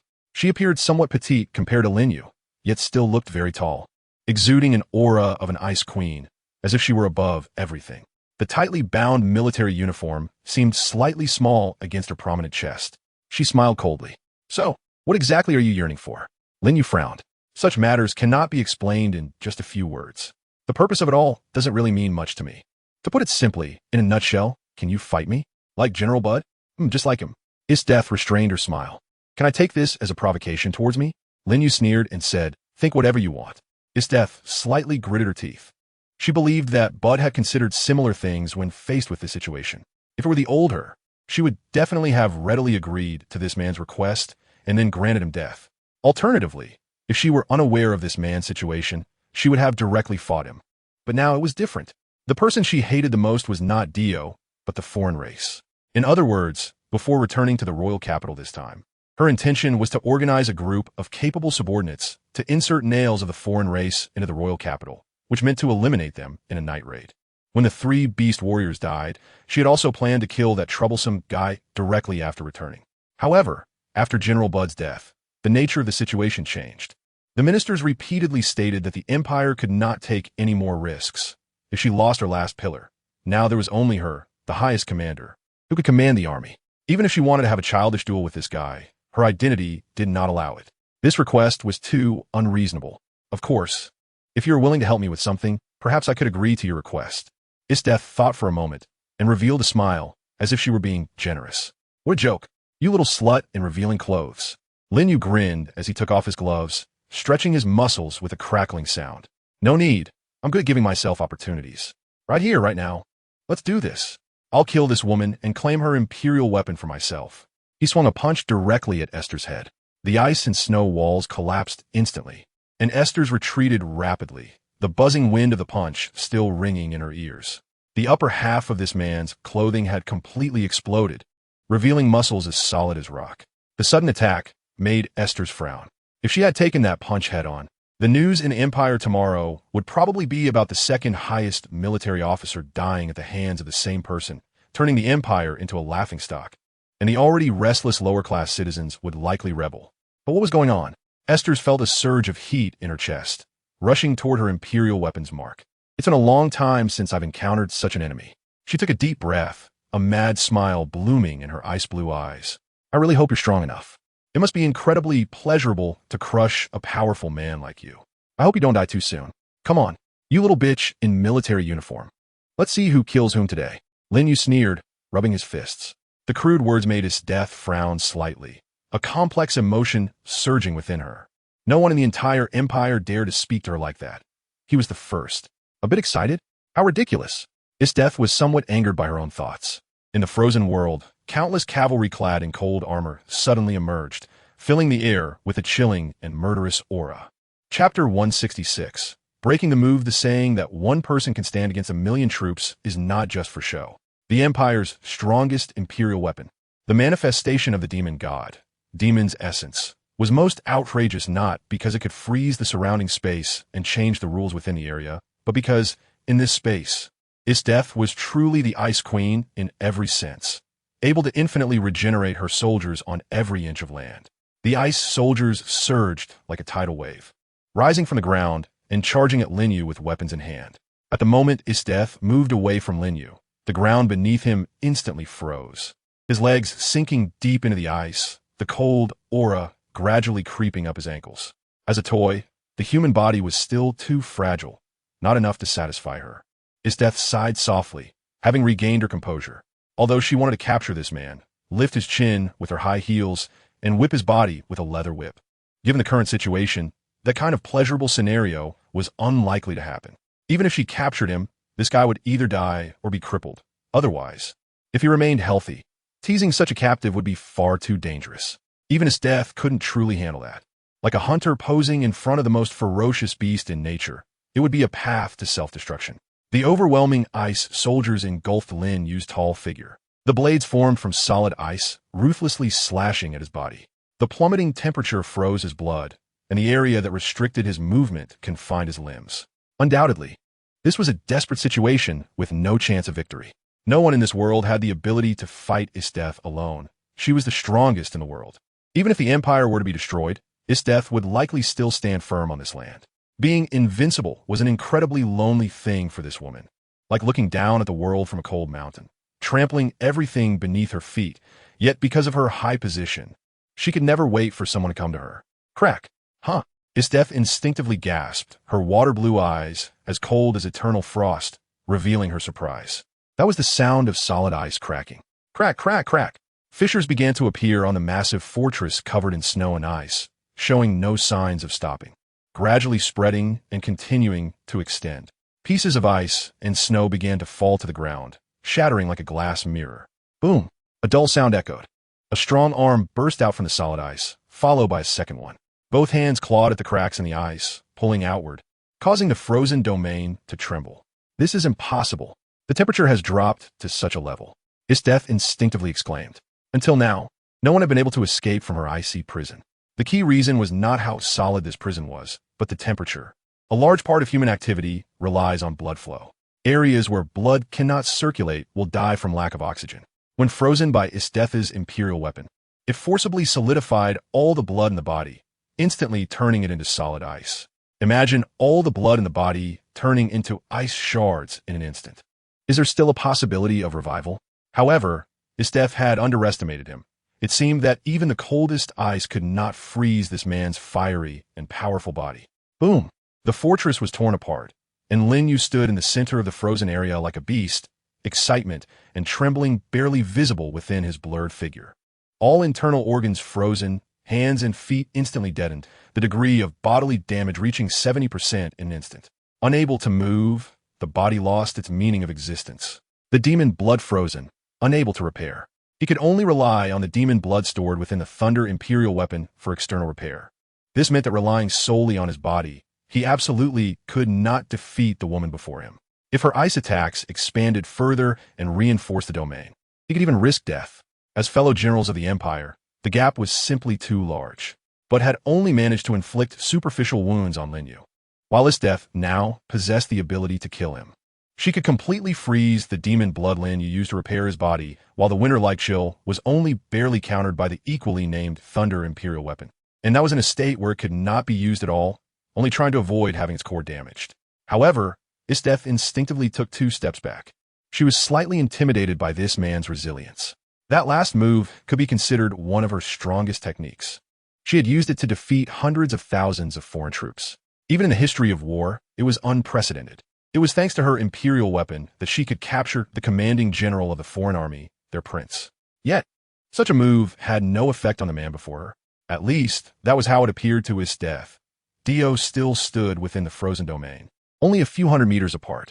What to do? Expand the frozen area further to gain stronger power? But in doing so, the entire imperial capital would fall into the frozen domain, and all those who existed alongside her, whether comrades or enemies, would instantly perish, leaving only his death alone in the world. This was something she absolutely could not accept. Captain Dio, get away. Lin Yu's eyes were filled with fire. Just as he was about to tear this woman apart, an unpleasant voice came from the side. Captain Oka actually dared to run out at this moment. Wrapped in a winter military coat, his entire face covered with a thick layer of frost, and was kicked aside by Lin Yu. Naturally, he wouldn't take his life. After all, this captain had always been obedient to Lin Yu as his superior, and aside from engaging in some power money deals with the unscrupulous merchants in the capital, he had hardly committed any violations since Lin Yu arrived. Captain Dio, please take a look at the surrounding residences. If this continues, everything will be destroyed. Lin Yu paused for a moment, contemplating whether to reveal his full demonic form and fight to the death to take down his death. He could see the struggle in his death's eyes. Chapter 167, Dimensional Array. If this were at the border, this woman would have probably exploded by now. In the capital, there weren't even any traces of the rebel forces. Recklessly using imperial artifacts could cost the lives of the people in the capital. No matter what, the military commander of the Empire wouldn't make such a foolish decision. Lin Yu checked the traces of the corrosion from the Thunder Emperor's artifact. Currently, the amount of ghost blood he could infuse was still less than 10%. Indeed, this artifact mastered by Bud was harder to control compared to others. In terms of the capacity and speed of ghost blood infusion, it ranked as follows: Thunder Emperor's artifact, Ring Emperor's artifact, Flute Emperor's artifact, Axe Emperor's artifact. As for the Gaia Foundation of Chelsea, one of the newly acquired artifacts, it could barely carry any ghost blood, which was greatly related to its attributes. Chelsea's Gaia Foundation was not originally designed for combat use. As a disguise, it couldn't be called perfect. The user needed to have quite advanced disguise skills, which were accumulated over many years and couldn't be granted by the artifact itself, making it rather useless. Otherwise, how could Lin Yu be so generous as to reassign the acquired artifact back to Chelsea, allowing her, who had once given up, to return to spreading the information of a night raid here? Currently, with the Thunder Emperor's artifact still not fully corroded, it was indeed unwise to engage with his death. Although Lin Yu felt exhilarated after his reckless actions, burning with anger, and wanted to pin this woman down and trample her, he also had to retreat in time. Being reckless was one thing, but being stubbornly reckless was another. If he charged in directly with such force, he would end up getting hurt himself, failing to achieve his intended goals. However, Lin Yu couldn't swallow this anger. Where was this place? It was the Imperial Guard. And what was the Imperial Guard? It was Lin Yu's territory. Now, someone had barged into his territory, messing it all up, and he was just going to let it go. Did he not care about his pride? The more he thought about it, the angrier and more irritable he became. Could he really endure this? To hell with it. Retreating would only widen the sky. Get lost. Lin Yu kicked Captain Oka away again in a fit of rage. This time, Captain Oka's body flew through the air in a perfect arc, his eyes wide open as the 2-meter-tall, muscular man fainted. Come on, you should have other means, right? Is the strongest Imperial weapon only at this level? Don't worry, I won't hold back just because you're a woman. It's rare to have such fun today. Don't let me down too much. Provoked, Isdeth's face turned cold, and she suppressed the excitement within her. She was indeed a true battle maniac. If the venue could change and allow her to unleash her full power, that would be great. I am a general of the Empire. So what? Are you saying you can't fight because of your duty? Don't joke around. Are you such a boring woman? Whatever you think, Isdeth ultimately lowered her proud head. Her beautiful face beneath the military cap obscured, her hands tightly clenched. However, Lin had already walked up to her, grabbing her chin with his hand and forcing her head up. For a moment, the Ice Queen, who towered above thousands, looked like a panicked little girl. She quickly collected herself, her brows furrowing tightly. What is your purpose? I told you. Fight. Lin Yu's face was filled with rage, like a furious beast. Killing Isdeth would completely fulfill his purpose of coming to this world to collect Imperial tools, but it was akin to reaching the final level of a game, where the boss's complete form is about to be revealed, only for the health bar to disappear and inform you that the game is over. Such a victory felt as disgusting as eating milk that had fermented in a culture medium for over 10 days. Isdeth was completely stunned by the shout, and angrily said, Do you think I don't want to? If I unleash the full power of the Imperial tool, the entire Imperial capital would fall into disaster. Do you think I would do something so foolish? I don't care about you. Are you going to make a move? If you don't, believe me, I'll beat you up. Lin Yu then realized that his hand, which was gripping Isdeth's collar, had already frozen. If he swung his fist like this, it would probably end up the same way as before, and his arm would gradually necrotize. His once invincible regeneration ability during the battle had surprisingly turned into a means of survival in front of Isdeth's Imperial weapon. Although Lin Yu, protected by the Imperial weapon of lightning, wouldn't die, he also couldn't inflict any substantial damage on this woman, under the mutual suppression of their abilities. The two of them now felt as if they had been completely stripped, losing all their weapons. The only advantage Lin Yu had was that every time he was frozen, the Heaven Rewards Diligence system would assist him in body improvements. Theoretically, after repeating this N times, it was entirely possible for him to become immune to Isdeth's ice. Isdeth turned her head to the side, as if resigned to her fate, her face cold, seemingly allowing Lin Yu to manipulate her like a puppet. The originally heated atmosphere between the two suddenly became quite strange. Hey, Isdeth, what are you doing? At this moment, a dissatisfied voice rang out from outside. A young man with tan skin stood outside, looking at Isdeth's chin being held by a strong guy. Even her body seemed to yield. What a joke. Isdeth is the last piece of dignity for our empire. The first time she encounters this damn guy, she directly becomes this unmotivated appearance. Where does that leave the empire's face? The newcomer was none other than the minister's son, Shira, his face full of anger. Hey, Isdeth, is this the extent of your womanhood? You easily yield to someone else's hands like this? Upon hearing this, Isdeth's expression turned cold, and a gust of cold wind blew toward Shira. Shira's body was lifted up, ice spikes densely embedded in his body. Even the blood flowing out was frozen solid. You hypocritical woman, you clearly looked down on me before, but now, just because you encountered a slightly stronger man, you are moved? Look at your humiliating appearance. Do you have any semblance of an imperial general? Being humiliated and trampled, rather than letting you become that pitiful, it would be better to end it all now. Shira slowly raised his head, angry yet laughing madly. Yes, Isdeth, as long as you disappear from this world, I won't have to see your pitiful self anymore. Since you don't have the ability to kill this man, then die with him. Artifact, Dimensional Array, Shangri-La, activate. Chapter 168, Breaking the Law Prompt, System Override detected. Space energy distortion. Lin Yu and Isdeth were wrapped in a transparent energy sphere, while outside was a virtual world, an alternate space created by the Imperial tool, Dimensional Array. No one knew whether the ultimate destination of this alternate space was the depths of the universe or some nameless place in this world. However, the power of the Imperial tool was denied by Lin Yu's system. There was only one chance. If you want to continue fighting, then promise me. The location doesn't matter. Even if we reach the end of the universe, I will accompany you. What do you say? Even if we reach the end of the universe, you'll accompany me? Isdeth was momentarily stunned. Was this a confession? A hint of blush appeared on her face. After all, she had never been confessed to before. This time, She had the same thought when returning to the imperial capital. After the war, she wanted to have a proper romance. Does this count as a confession?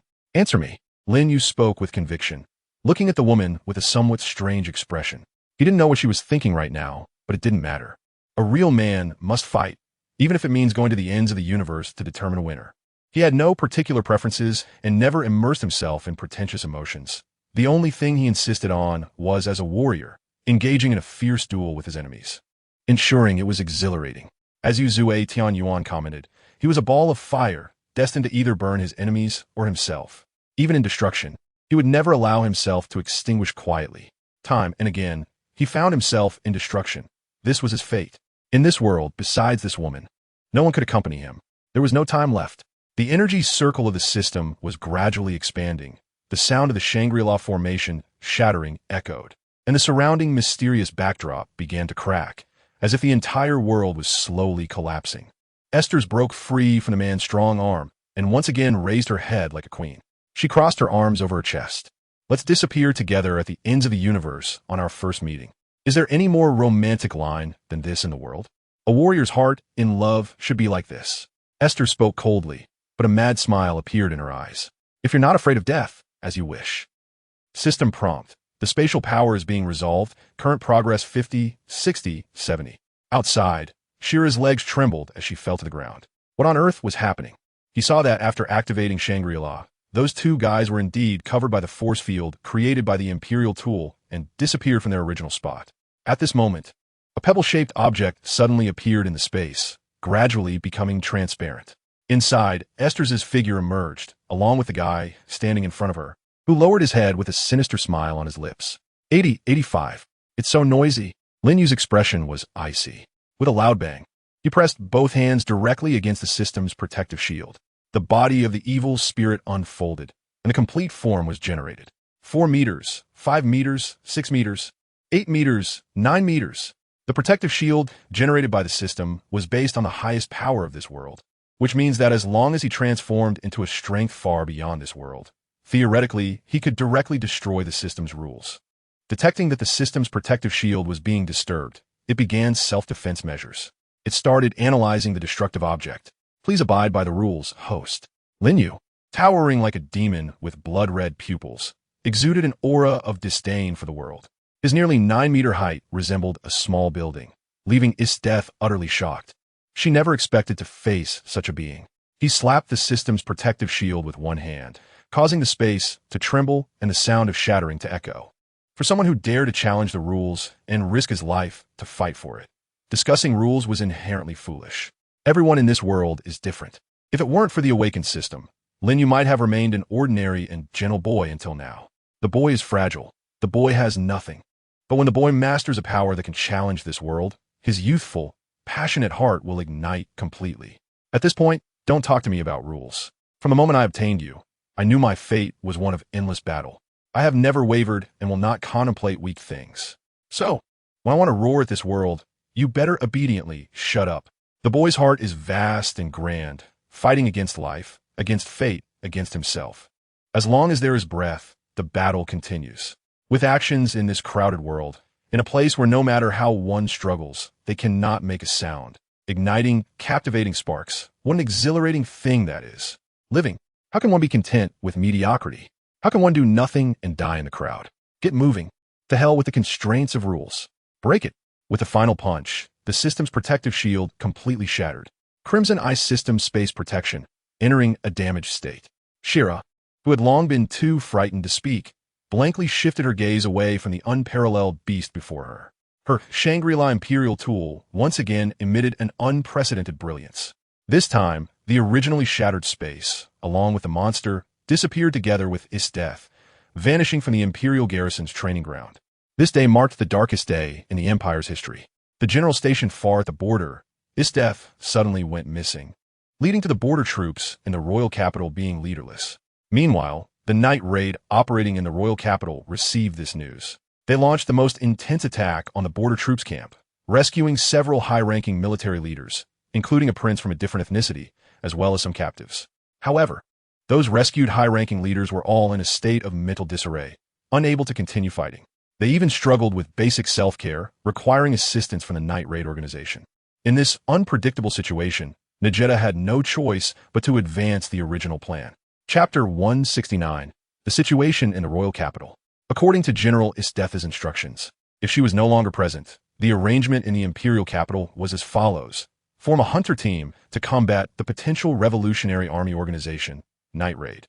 Within the royal capital, Haikyuu, Lin, Dr. Fashion, and Polis. Individuals from different branches of the Empire's organization gathered together, all being the few remaining Imperial tool users found within the Empire. This was announced by Estetha's aide. This was something she had decided before returning to the capital.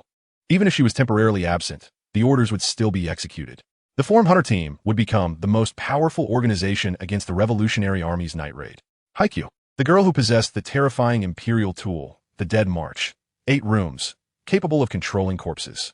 Will, the incarnation of Azura, noble chariot, wielding a powerful Imperial tool capable of manipulating armor for battle. Lin, who wielded the Imperial tool known as the 10,000-mile flying, Mastema wings, granting friendly forces absolute air superiority.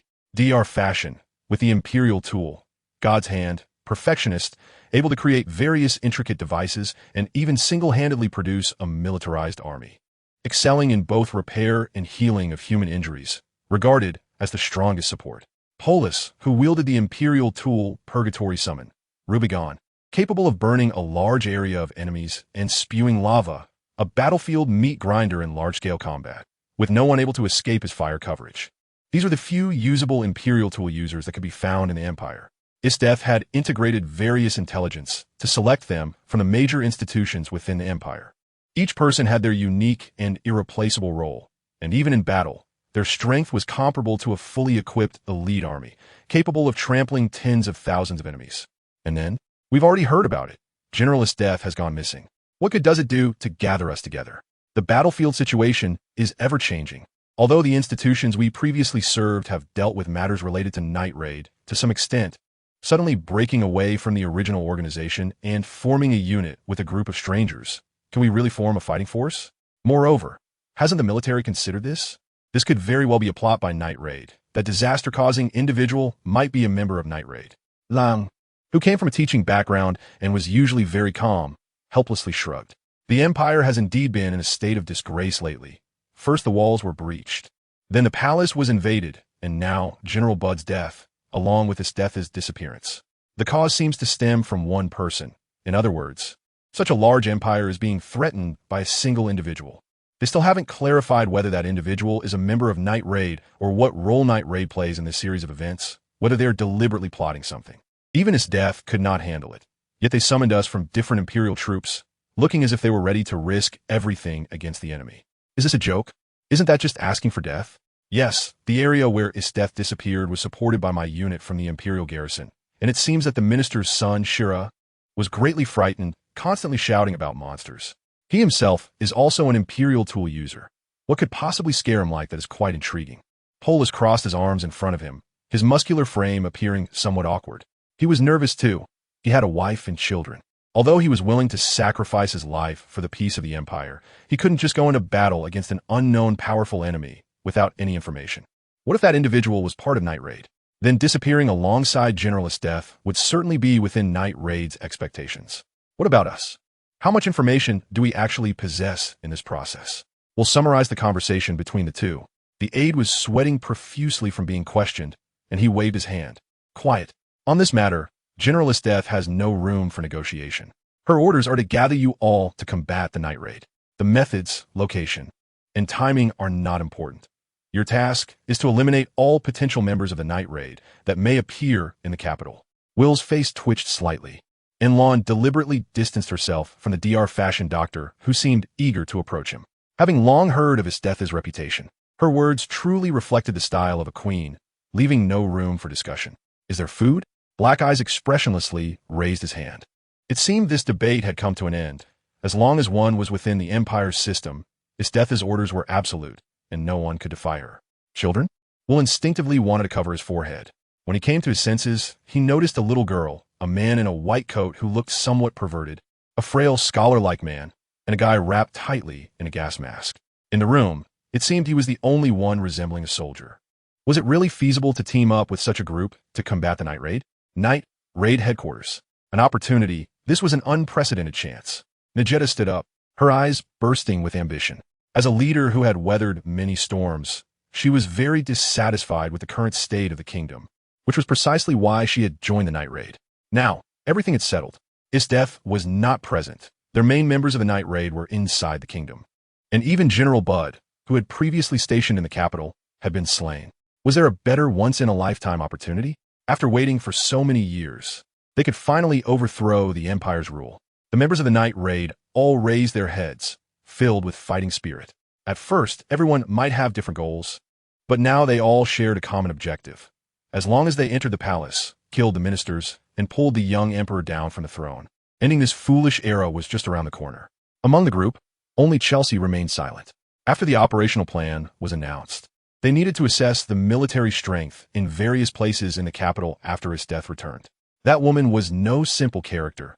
Compared to before, there would definitely be significant discrepancies, and organizing everything would take several days. So, what could she do during these days in the night raid organization when her heart had already detached from it and she no longer belonged to the capital? Coincidentally, at this moment, she remembered that man who instilled fear in her, said to have disappeared alongside his death. Could he really be dead? Chapter 170, The Slacking Queen. This was when his death opened her eyes again, the sound of the tides ringing in her ears, a magnificent and beautiful scene unfolding before her. She sat in the shade of a tree, gazing into the distance. Blue sky, white clouds, and the sea. The warm wind carried a humid breath towards her face, the dampness refreshing her spirit. This was a beauty she had never seen at the northern border, which had long lost its vitality due to being covered in snow year-round. At this moment, a tall figure appeared before his death. Probably due to the changes at the time, this man's clothes had all been torn by his body. Now, having returned to his original form, he had woven a skirt from palm leaves to tie around his waist, exposing his muscular, flowing abdominal lines, along with a handsome yet slightly wild face, making one wonder if he was a once noble young man who had fallen to a deserted island for years. ISDEF couldn't help but steal a few glances before turning her face away, resting her head on her knees. Are you finally awake? Come to fight, ISDEF. No, ISDEF pouted, looking displeased.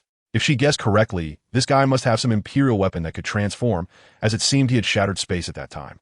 She was indeed a battle fanatic, but how could she possibly fight against someone she absolutely could not defeat? Moreover, the sea breeze felt so comfortable. For some reason, she felt as if she had come to a place far from the Empire, and after leaving that place, she was no longer General ISDEF. Wasn't that nice? Fighting everywhere all day long is really tiring. Sometimes I just want to calm down and maybe have a romance. I'm not a machine born for battle. Can't I be a little willful? So, ISDEF directly spread her arms, lying down in the shade of the palm tree, expressionless. I'm hungry. Lin Yu frowned, his forehead creasing sharply. Do you know how much effort I put into bringing you here? Did you think you were coming here for a vacation? I said I'm hungry. Asta looked irritated, furrowing her brow, then spun around. How can I fight without strength? Or do you not mind fighting me in this state? If that's the case, go ahead, just kill me. I know I can't beat you anyway. Her body curves were unmistakably revealed under the military uniform, her rounded hips and long legs slightly raised, lazily tapping the ground like a child. Incredible. It's really unbelievable. This is the Empire's great general, the Ice Queen? Damn it. Lin Yu's face had turned completely dark. After putting in so much effort, he originally thought that the battle between him and ISDEF would create a scene like a storm on this small island. However, instead of a storm, this woman actually turned her back and presented her rear to him, showing an attitude as if to say he could do whatever he wanted. If I'm not mistaken, your goal should be the Imperial tool on me, right? You did the same when you killed Levi and the others. But my Imperial tool is a bit special, as it is related to the blood flowing in my body. ISDEF tugged at the collar of her outfit, which bore a snake-like pattern, the essence of demons. Rather than being an Imperial tool, it would be more accurate to say that ISDEF herself is a vessel for the Imperial tool. By drinking the blood of that dangerous species, she gained the ability to control ice. However, that doesn't mean that drinking ISDEF's blood would grant one the Ice Imperial tool, because those who drank the blood of that dangerous species before her all went insane, without exception. This is a ritual similar to a contract, signifying that the dangerous species acknowledges ISDEF. Similarly, if you think you can gain corresponding abilities by drinking my blood, you might as well give up. If I don't acknowledge it, your end will be very miserable. Threatening me? As if anyone would care about your imperial tool. I can still live just fine without it. At most, it would just mean finishing off the boss without any loot dropping. It's uncomfortable, but it's not unbearable. Lin Yu coldly smiled and said, "Have you misunderstood something? I'm not afraid to tell you that my goal is indeed to obtain your imperial tool. But if I can't, it doesn't matter too much to me. The most important thing is that you, as my enemy, are a threat to me, and your disappearance is what matters most to me." Hearing this, Death's expression turned cold, and then she shifted her head and said, "Then just kill me. Since with your strength, you can easily do it, right? Get up, let's fight." Lin Yu impatiently urged. Indeed, apart from killing this woman, he had no other way to deal with her, but he had long anticipated this battle with Death, even considering it's something he must accomplish in this world. She wasn't resisting anymore. What was the point of attacking again? She had already said she was hungry. If you love fighting so much, why not just sink this island and destroy the whole world? This was the first time Death, known as the battle maniac, felt such deep hatred for fighting. She had finally left the royal capital, shedding her identity as the highest military commander of the empire. The sky was so blue, the clouds so white, and there was the sea with a comfortable sea breeze. In such circumstances, why should she still fight against an enemy she clearly knew she couldn't defeat? She didn't want to. She was tired. Just kill her directly. Lin Yu frowned. So, should he kill Death now and put an end to this world? He was someone who acted immediately upon making a decision. Anyway, after killing Death, it was unlikely that anyone within the Empire could pose a threat to him, right? Well, there was still one. That came from Night Raid. If she wanted to obtain the Imperial arms again, this woman would definitely stand in his way. It was that he couldn't engage in close combat with her, but mainly because she was too tricky. Her individual abilities were even more abnormal than Death's. Wherever she struck, something would have to be discarded. It seemed that she also had some hidden techniques. The complete form of the demon god he had just played with couldn't be recognized by the damage protective system in this world, which meant that in this world, blood demon techniques were also unusable. Lin Yu's fighting style is well understood by those who know. So far, he hasn't developed any injury-free offensive methods. Such an aggressive approach, charging at someone like Akira, is bound to lead to significant losses. If he encounters an opponent, he will end up with broken limbs, which is unfair. Even if he has the ability to regenerate, it's still troublesome. He can't just keep tearing his own body apart during the fight like harvesting chives, can he? Lin Yu enjoys battles that are evenly matched. Let me clarify the conditions. What do you need to agree to fight me and hand over the Imperial tools? With her back to Lin Yu, Death, her hand supporting her head and a cold look on her face, revealed a faint smile at the corner of her mouth. "I'm hungry. I want to eat." Chapter 171. Conclusion. The setting sun gradually sank below the horizon, its reflection illuminating the constantly shifting coastline, while birds soared through the vast, desolate sky. An orange hue appeared on Death's face as she rested her chin on her hands, staring blankly into the distance. At that moment, she curled her body as much as possible, resembling a homeless cat, her military uniform no longer exuding its usual sharpness. At a certain moment, the tide on the coast ebbed and flowed. With a splash, a figure leaped out from beneath the water, landing steadily on the beach.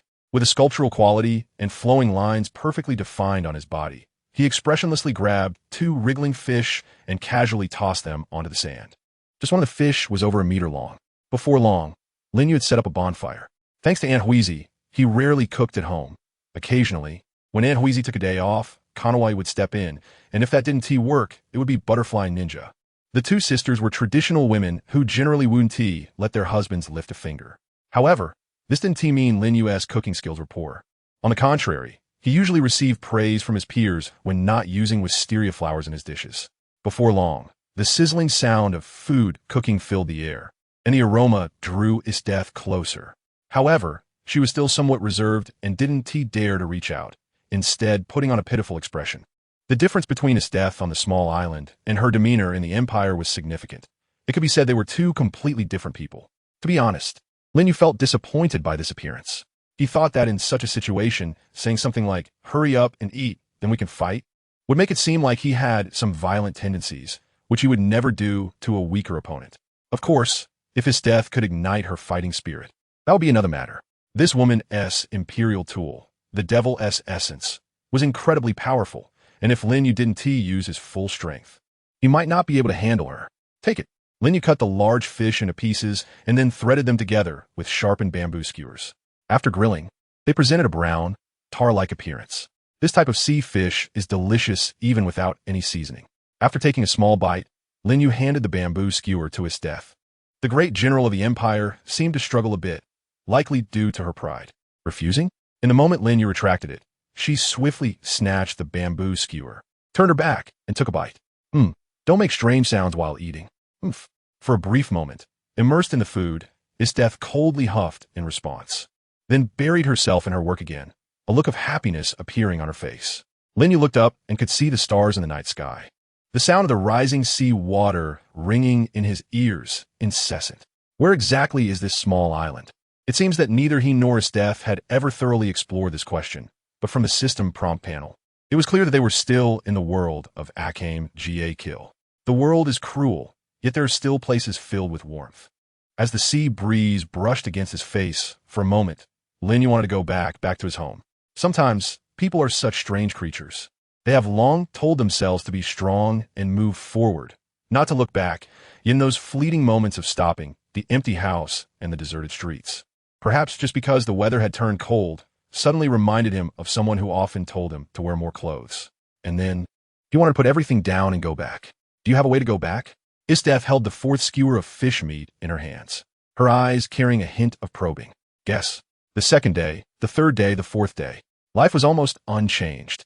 And Death discovered that this guy was not what she had imagined. He wasn't some battle maniac who had abandoned everything. On the contrary, his life was quite regular. Every morning, he would do some silly exercises by the coast, which he called morning exercises, while Death, having temporarily set everything aside, was used to sleeping in. On this island, the seasons and temperatures were too comfortable. The northern border she used to be in was covered in snow all year round. Even if she wanted to sleep, there was no chance, as she had to guard against potential enemies. This time, she felt like she had finally caught up on all the sleep she had missed. After all, once you try to face reality and feel powerless, it becomes just one time and countless times. Yet, even so, Death still felt a bit guilty. She had no way of knowing the current situation in the capital, and Lin Yu seemed to be indifferent, not pushing her to pull herself together these days. He was just exercising his body, eating and sleeping normally, which easily made one think about whether he had lived such a monotonous life in the Imperial Guard before they met. On this day, the general of the Empire finally couldn't hold back. In the morning, she stood up from under the palm tree, patted her face, and tidied up her military uniform. It had been days since she last bathed, and her body felt itchy with a faint odor. In short, she was uncomfortable in various ways. And the comfortable feeling she had when she first arrived on the island had completely vanished. This was the fifth day. She could imagine the chaos the capital and the army were in without her. The night raiders should have already begun their actions, and the capital itself was unstable, with the conflict between commoners and nobles escalating, bound to erupt one day. Lin Yu tidied up the wooden equipment used for exercising, which was a makeshift device made of wood bound with rocks, weighing about a ton, resembling a giant bamboo raft. In addition to this, there were other training methods, similar to those back in Misty Canyon. Death frowned, feeling somewhat displeased. I know these things, you don't need to remind me. I haven't forgotten my identity. That's good. So, what now? Have you come to a conclusion? Lin Yu stretched his fists and feet. He was very clear in his heart that Death knew about these matters herself. It wouldn't take long for her to act. She had returned this time, primarily to deal with the situation regarding Night Raid, and Lin Yu's appearance was merely an exception under the circumstances. Chapter 172. Manifestation. These days, I have been thinking and speculating about your identity. At first, my subordinates, and I unanimously believe that you must be colluding with Night Raid, or perhaps you were originally part of that organization. However, through these days of contact, I think that idea is probably too far from reality. Death crossed her arms, her expression indifferent, as if she wanted to see through Lin Yu. Based on our past experiences, the guys from Night Raid are ruthless murderers who will stop at nothing to achieve their goals. Once they determine that someone is an enemy, they will go to any lengths to eliminate that person, unlike you. Unlike me how? Death hesitated for a moment and said, mercy. Lin Yu was taken aback. This was probably the first time someone had called him overly compassionate. However, from Death's perspective, it was indeed the case. Normally, battles do not require a reason. If he were truly a member of the Revolutionary Army, then the main objective would be to eliminate Death at all costs, rather than considering something like Imperial weapons. Moreover, Death's essence of a demon was far too abstract as an Imperial weapon, lacking any form of manifestation. Collecting Imperial weapons has never been the mission of the Revolutionary Army. Lin Yu smiled, which seemed quite strange in Estetha's eyes. What's wrong? I was thinking, you should be the first person to say that about me. Did I say something wrong? Considering this, you couldn't possibly be part of the Revolutionary Army. No, it has nothing to do with those complex political struggles. I truly am a kind-hearted person. Esteth. The long silence made Lin Yu a bit sad, and he decided not to dwell on this topic anymore. Sometimes the world is like this. When you want to speak the truth, no one believes you, except for his wives. He could see that other people seemed to have a deep prejudice against him, always thinking of him as some kind of evil monster. Estetha's expression gradually became more serious. It seemed that after these 2 days, considering the gains and losses from all sides, she had already excluded Lin Yu from the interests and conflicts, making him a completely unrelated person. Under this premise, she could treat Lin Yu without the identity of the Empire's general. Dio, join us. Your abilities could change this world. It's not impossible. If you're willing to assist me, I will share my Imperial tool with you. Others may not guarantee a chance of survival, but if it's you, after obtaining my Imperial tool, your strength will definitely rise to a higher level. Ice Imperial Tool, Essence of the Demon. The owner is Death. Extended an invitation to the culprit behind the chaos in the royal capital. No matter how she tried to avoid it, Dio was like an insurmountable mountain standing in front of her. The two were trapped on this small island and would eventually face an opposing end one day. I refuse. Lin Yu's resolute gaze wounded Esteth deeply. Can we only be enemies? That's right, Esteth. What I want is the fiery warrior's belief that you possess.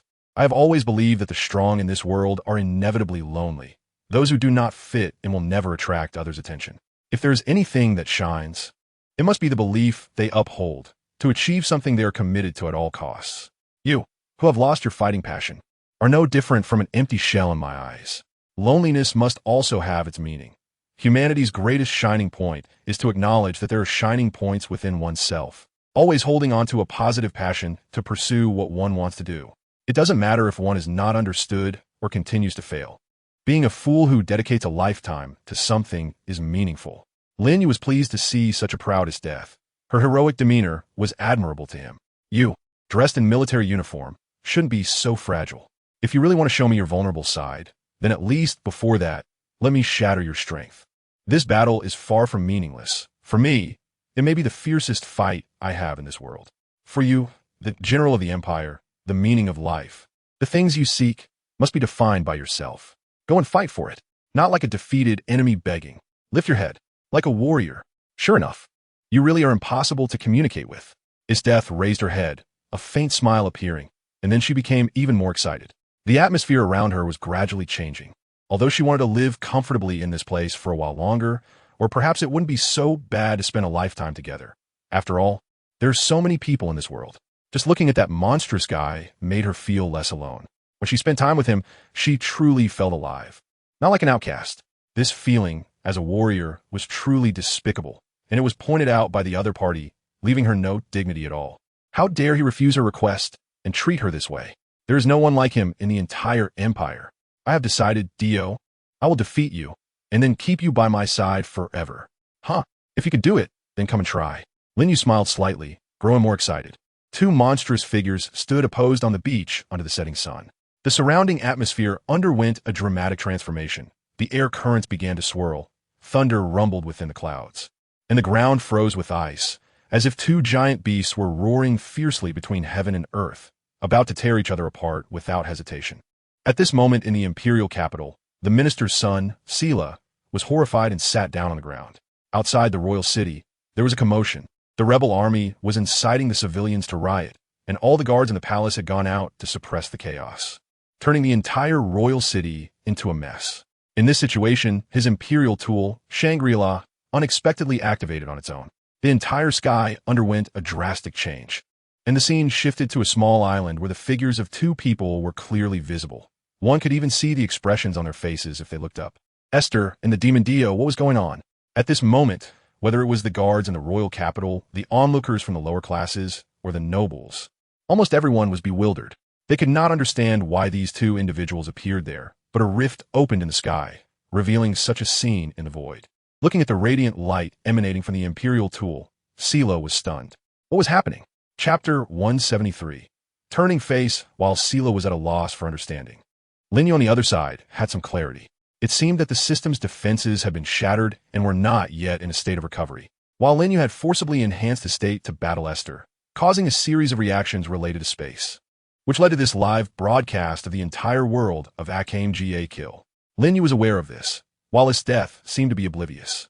At this moment, the Grand General of the Empire had been away from the royal capital for nearly a week. The atmosphere in the capital was one of anxiety, compounded by the night raid organization affiliated with the Revolutionary Army, stirring up the long-simmering conflict between the populace and the nobility. Throughout the vast royal city, crowds could be seen parading and soldiers suppressing them. Inside the palace, ministers were gripping their knives and forks, gritting their teeth as they glared at the officials of the clean government faction before them. It was only now that he understood that the demon Dio was not at all connected to the rebels, as he belonged to the clean government officials he had previously thought he could easily manipulate. These old men usually kept silent, even when their companions were in danger, each striving for self-preservation and ignoring right and wrong. And now they all stood up. Those lowly commoners were rebelling, and they brazenly came in to pressure the palace. Your Majesty, this is the most critical moment for the kingdom. The voices of discontent among the populace are growing louder, spurred on by the rebels. They have entered the nobles' residences, causing tremendous chaos, and taking advantage of this gap, the rebels are also slaughtering the palace guards. An old man knelt in the palace. He was the father of Shavana. Behind him were 20 to 30 officials from the clean government faction. This was the last batch of officials in the empire daring enough to stand up against the ministers openly. The most frequent demand from the populace was for the ministers to step down, with some even calling for their execution in extreme terms, which was naturally related to the ministers' usual corruption and greed. The main reason no one dared to speak up before was that this country was still led by a young emperor, who was swayed by the ministers. And the General Bud, who held military power, was an extremely loyal old stubborn. No matter how wrong the emperor was, he would not voice opposition but would execute orders without hesitation. As for his death, there was even less to say. That woman seemed to have only revenge against foreign races in her mind, and to accomplish this revenge, she would spare no effort. The ministers just happened to stand on the opposing side of the rebels, making them targets for public outrage. And thus that woman could actually be seen as having a cooperative relationship with the ministers. In this situation, these officials undoubtedly became victims of political strife. The night raid wanted to use their protection to gain more public support or kill them and frame it on the ministers' side, and the ministers had the same thought. They could only wait to die. No one cared about their opinions, and the lower-class populace was ignorant. What they needed was a leader who could give them a voice, and in this chaotic situation, that person appeared. Your Majesty, please believe that the existence of the demon Dio is not a catastrophic disaster for the Empire. On the contrary, he might become the guardian deity of the Empire that will eliminate its death and Bud in the future. What we need to do now is to quell the anger of the populace and quickly deal with this rebellion. Yes, Your Majesty. The young emperor on the throne looked somewhat troubled and unconsciously cast his gaze at the minister beside him. The young emperor was startled. He saw a very twisted face, terrifying like a beast showing its fangs after being hungry for many days. Oof. With a crisp clatter, Minister Wunister directly overturned his plate, and the knives and forks flew wildly, embedding themselves in the face of a nearby attendant. Blood mixed with the juices from the meat flowed down that unfortunate fellow's face, and he stood frozen in fear.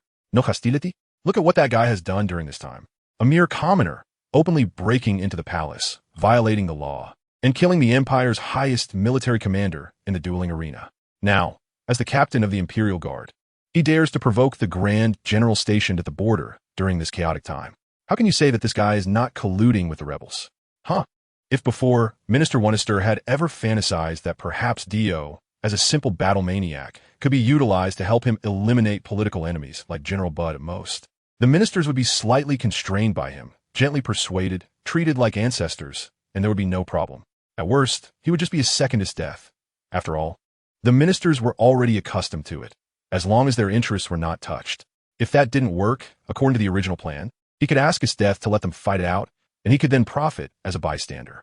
No matter who died, the position of the Empire's Grand General would always exist. Titles and names didn't matter. After all, those so-called imperial weapon users and powerful figures were inherently incompatible with the political situation the royal capital was facing. They clearly had only a few people, but possessed the destructive power of tens of thousands or even hundreds of thousands of troops. It was futile to reason with them or suppress them through political means.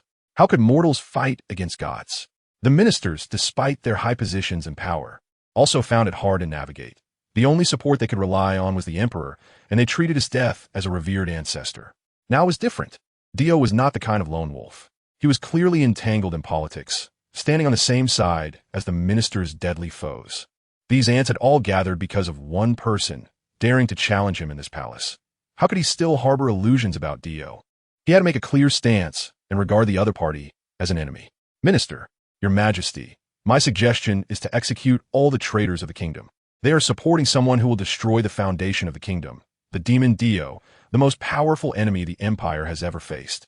We must consider this from the standpoint of generalist death. This disaster in the royal capital was all caused by him, and we cannot show him any leniency. The minister stood up. The assassins who had long been lurking in the palace surged out, surrounding the officials in the great hall.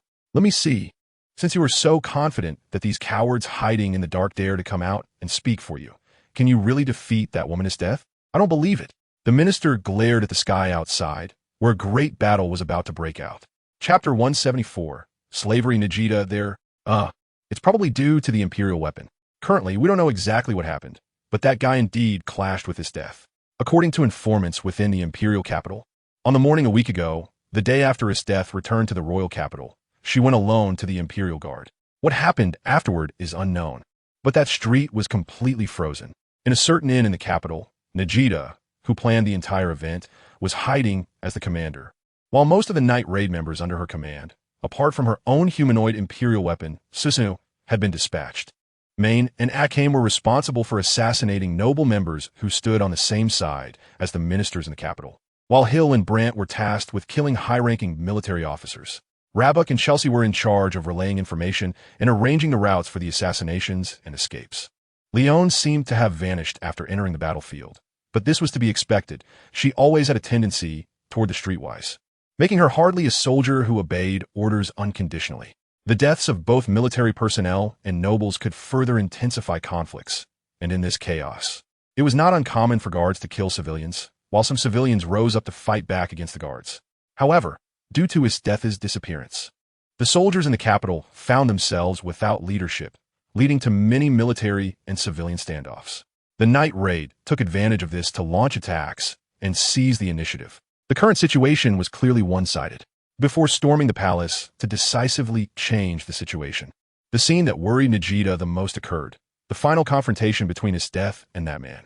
The survival of either of these two would certainly not be good news for her, especially his death, with whom she had almost no room for negotiation. Her return would inevitably reverse the current situation in the capital. It seemed like a situation that could not be ignored. Although this had been in the plan from the beginning, Nichirin, I understand your thoughts very well, but I just checked, and that space is not as it appears to be in the air. It must be connected through some imperial weapon within the capital, transmitting the images. If we must enter that place, we need to find a related imperial weapon first. As the imperial weapon itself, Susanoo was extremely certain. The corpses of civilians and guards piled up on the streets, and crimson blood flowed through the alleyways, the bloody scent revealing a chilling aura. At the inn's entrance leaned a figure, Chelsea, expressionless. Rabuck had already found the exact location of that guy. He was the minister's son, Sheila. His imperial weapon seemed to be something that could alter the laws of space, but for some reason, it seemed to have gone out of control and was in continuous use, leaving him in a state of confusion. Nichirin's face lit up with joy upon hearing this. Do you know Leone's location? This is not good. She has completely lost control and has gone to the palace alone. Her target is the minister, and it seems there are other imperial weapon users active in the capital, putting Akame and the others in a tough battle. Other imperial weapon users? Yes. It seems to be a backup plan left by his death before she left, all elite members selected from the army. Brant has already been severely injured, and his imperial weapon has been inherited by a newcomer. Chelsea reported the latest battle situation in a flat tone. After the squad composed of imperial weapon users organized by Death joined the battlefield, the situation changed once again. The Revolutionary Army was already showing signs of collapse. After all, no matter how one looked at it, the Empire controlled the army, and apart from the night raid members, Nichirin's tactics involved using civilians to create chaos as a shield. Those in the army, no matter how compassionate they might be, once the conflict and contradictions reached a critical point, it was normal for them to go berserk and indiscriminately attack civilians. Moreover, with part of the border troops that Death brought back working in tandem, it was like a one-sided massacre of the city. How long they could hold out depended on how many civilians there were left for the soldiers to kill. From the current situation, civilians were losing their will to fight and would probably give in within 1 or 2 hours at most. This was the inevitable blood sacrifice required for change. Chelsea now remembered Nagita's words before her departure and found them quite grandiose. Upon hearing this, Nagita immediately sat back down, her previously excited expression gradually fading. She glanced at Chelsea. She was not the fighting type, and sending her to infiltrate the minister's residence to retrieve Sheila's imperial weapon was clearly an impossible task. The empire stood like a giant for over 1,000 years, and now this giant, full of wounds, was on the verge of collapsing. The only pillar holding it up was his death. All of Nagita's military objectives centered around his death. As long as that woman disappeared completely from this world, even if this operation failed, it would still lay a solid foundation for the success of the subsequent revolution. It seemed that I would have to go alone. Boss.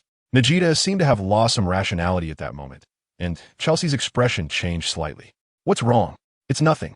Chelsea fell silent again, watching Nagita and Susanoo leave. She vaguely guessed what Nagita intended to do. However, this was a very foolish decision. Her boss did not realize just how powerful that man was. Even his death, who appeared in the images in the sky, probably did not anticipate facing such a guy before heading to the Imperial Guard.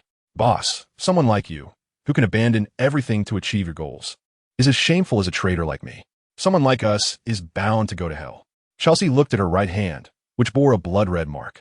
The moment Dio handed her the Imperial weapon, she seemed to see the souls residing within it. For a brief moment, the monsters surged like a tide within the weapon. Their faces twisted in struggle. There's no way to win. Boss doesn't even realize that the enemy she faces isn't even considered a living being. After returning to the night raid, Chelsea concealed all of this from her teammates. She was awed by that man's power and even trembled at the thought of his existence. Completely becoming a slave. How could she think of resisting her master? Chapter 175, Surprise Attack on the Other Side. Nagita had already found Sheila's location and encountered the newcomer Tasmi, who had obtained Brandt's imperial weapon. Brandt had been rescued by someone from the Revolutionary Army and had already retreated from the battlefield. The imperial weapon user from the Empire who fought him also seemed to be someone who used armor, and both were injured in the battle. Akam seemed to have encountered her sister, and their fight was at a stalemate. In any case, the capital was now in utter chaos, with fleeing crowds visible everywhere. Flames spread in all directions, no longer resembling their former glory, and the streets were cracked like parched earth, the smell of blood mingling with charred remains permeating the air. This guy is useless now. His imperial weapon seemed to be in a damaged state, and his mental state had also been affected. Susanoo lifted the minister's son, Sheila, with one hand, and they locked eyes. One could see the fear in Sheila's eyes, as if he were witnessing the end of the world, mumbling something like, "Why did the imperial tool turn out like this?" At Nagita's signal, Susan easily twisted the guy's neck. Tasmi looked up at the sky, swallowing hard. The scene that unfolded was terrifying. It seemed to be an unknown island, where everything was frozen, with icy mist rising and enveloping the entire area, faintly revealing various flowers. Plants and trees turned into ice sculptures. In the midst of this world, a gigantic figure stood tall, with horns on its forehead and wings on its back, resembling a monster. Alone, it faced thousands of ice-sculpted soldiers, and at the end of this frozen path, in a place resembling a throne, stood his death in military uniform, leaning against it, with a mad smile on her face. This was the most powerful imperial tool user of the Empire's general, and the demon Dio, who was rumored to have killed the former supreme commander of the Empire, General Bud. The atmosphere felt like a final battle, making it impossible to look away from the confrontation between the two. Even in the chaotic capital, there was a moment of stillness, as the strong paused their battles and looked up at the sky.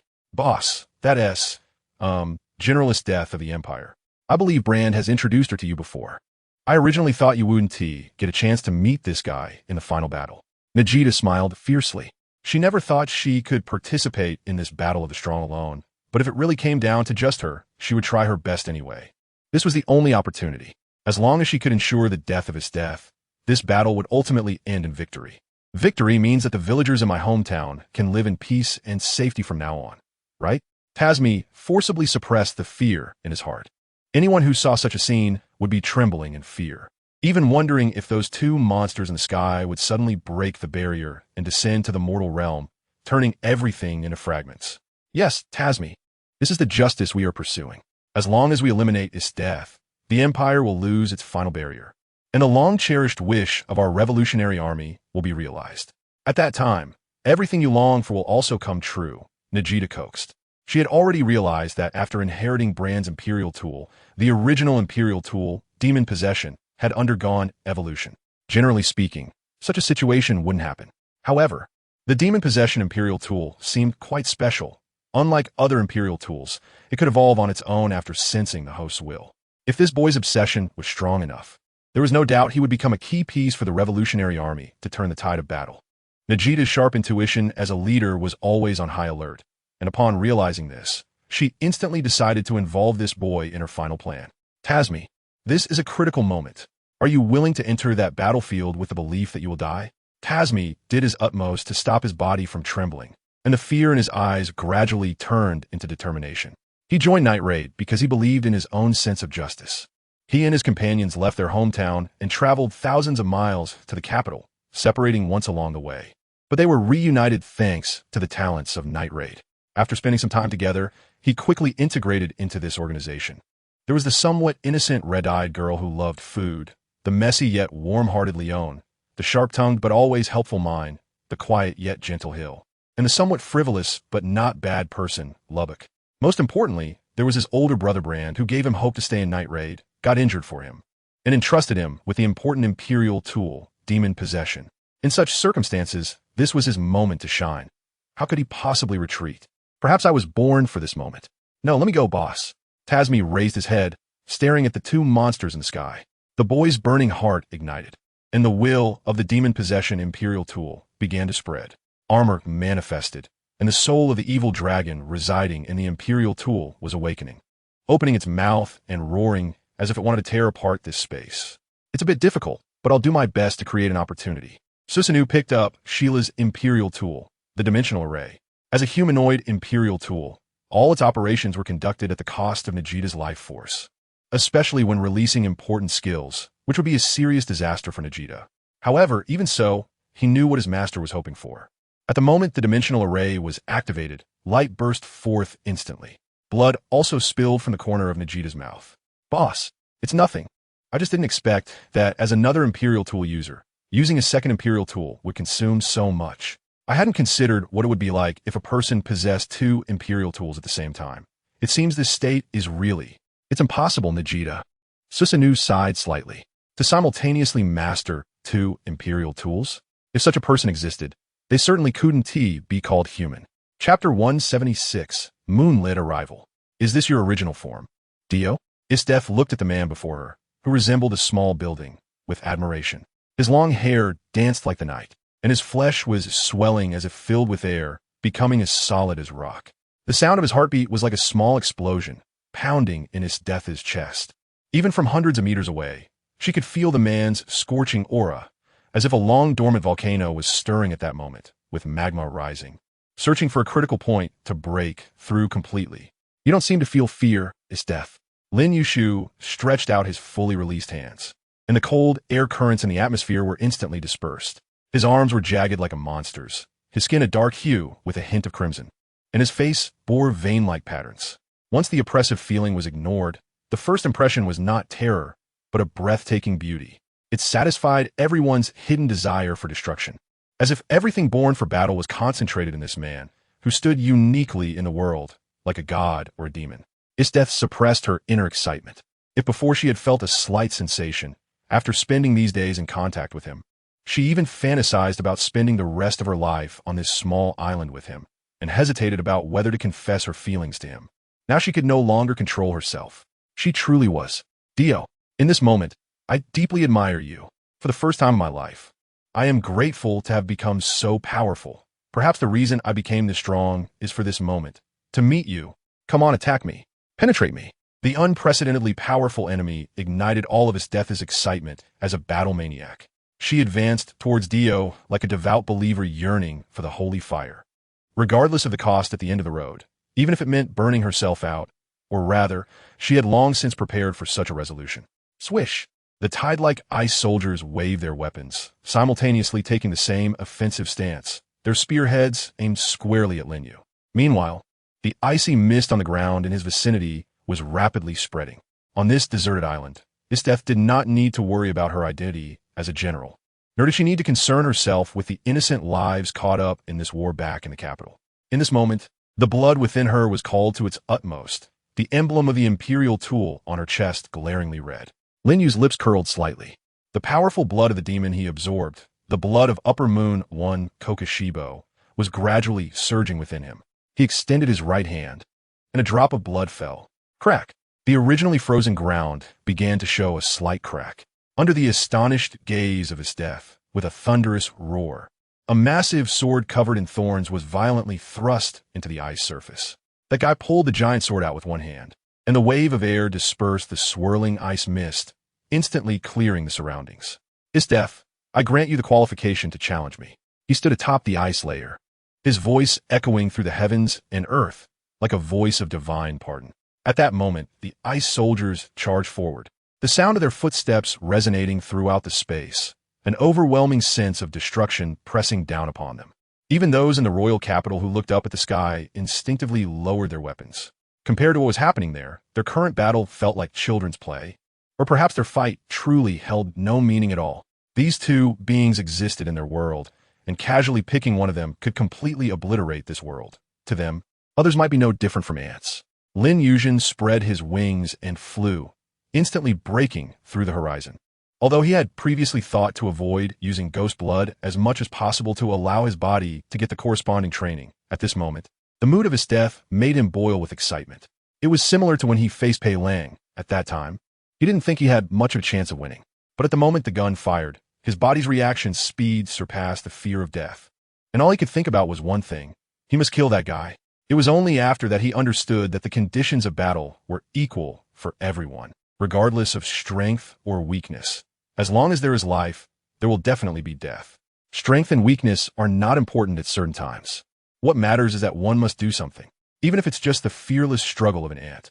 Even if it's just a slight movement to delay the arrival of death, it is always better than doing nothing and waiting to die, because that would mean handing over everything to the opponent, and that is the true cowardice. The best respect for a warrior is to fight back with their strongest stance. Playing with the opponent is tantamount to disrespecting oneself. Isteth is qualified enough for this.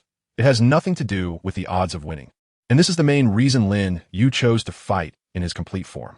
At the moment Lin Yu soared into the sky, the heavens instantly turned gray, as if someone had covered it with a black curtain, a dark expanse where even the clouds were unseen. Was that the moon? Isteth looked up and saw a black object surrounded by a crimson halo, hanging high in the sky, its edges seemingly rotating continuously.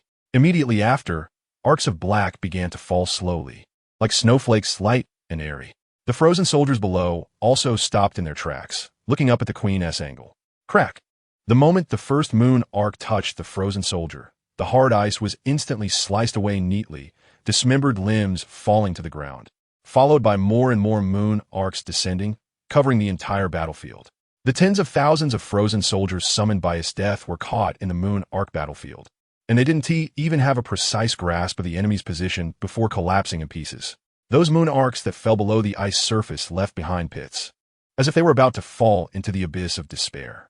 Truly a miracle. Isteth felt no sense of crisis approaching. Instead, she looked up with longing at the black moon falling from the sky. It was at this moment that those in the capital watching the battle nearly dropped their jaws. In this fight, the Empire's strongest, General Isteth, was actually the challenger, and what she was facing was a monster that was unimaginably strong. Chapter 177. Must end with a sword. All the moon arcs fell onto the battlefield, landing beside Isteth, but just avoiding her. The soldiers created by her imperial weapon were being crushed one after another. This was the first time such an unexpected event had occurred since she acquired the imperial weapon. Even when facing the most powerful foreign army, this queen had never felt so lonely and helpless. She stood alone in the frozen realm, facing the pitch-black sky. Whoosh! A slender western sword flew down from the heavens, landing straight onto the ice surface, a thin blood-red pattern spreading across the sharp blade, exuding an ominous aura. Above the dark sky, that figure holding a giant sword was also rapidly descending, like a fallen meteor. Pick it up and continue the fight.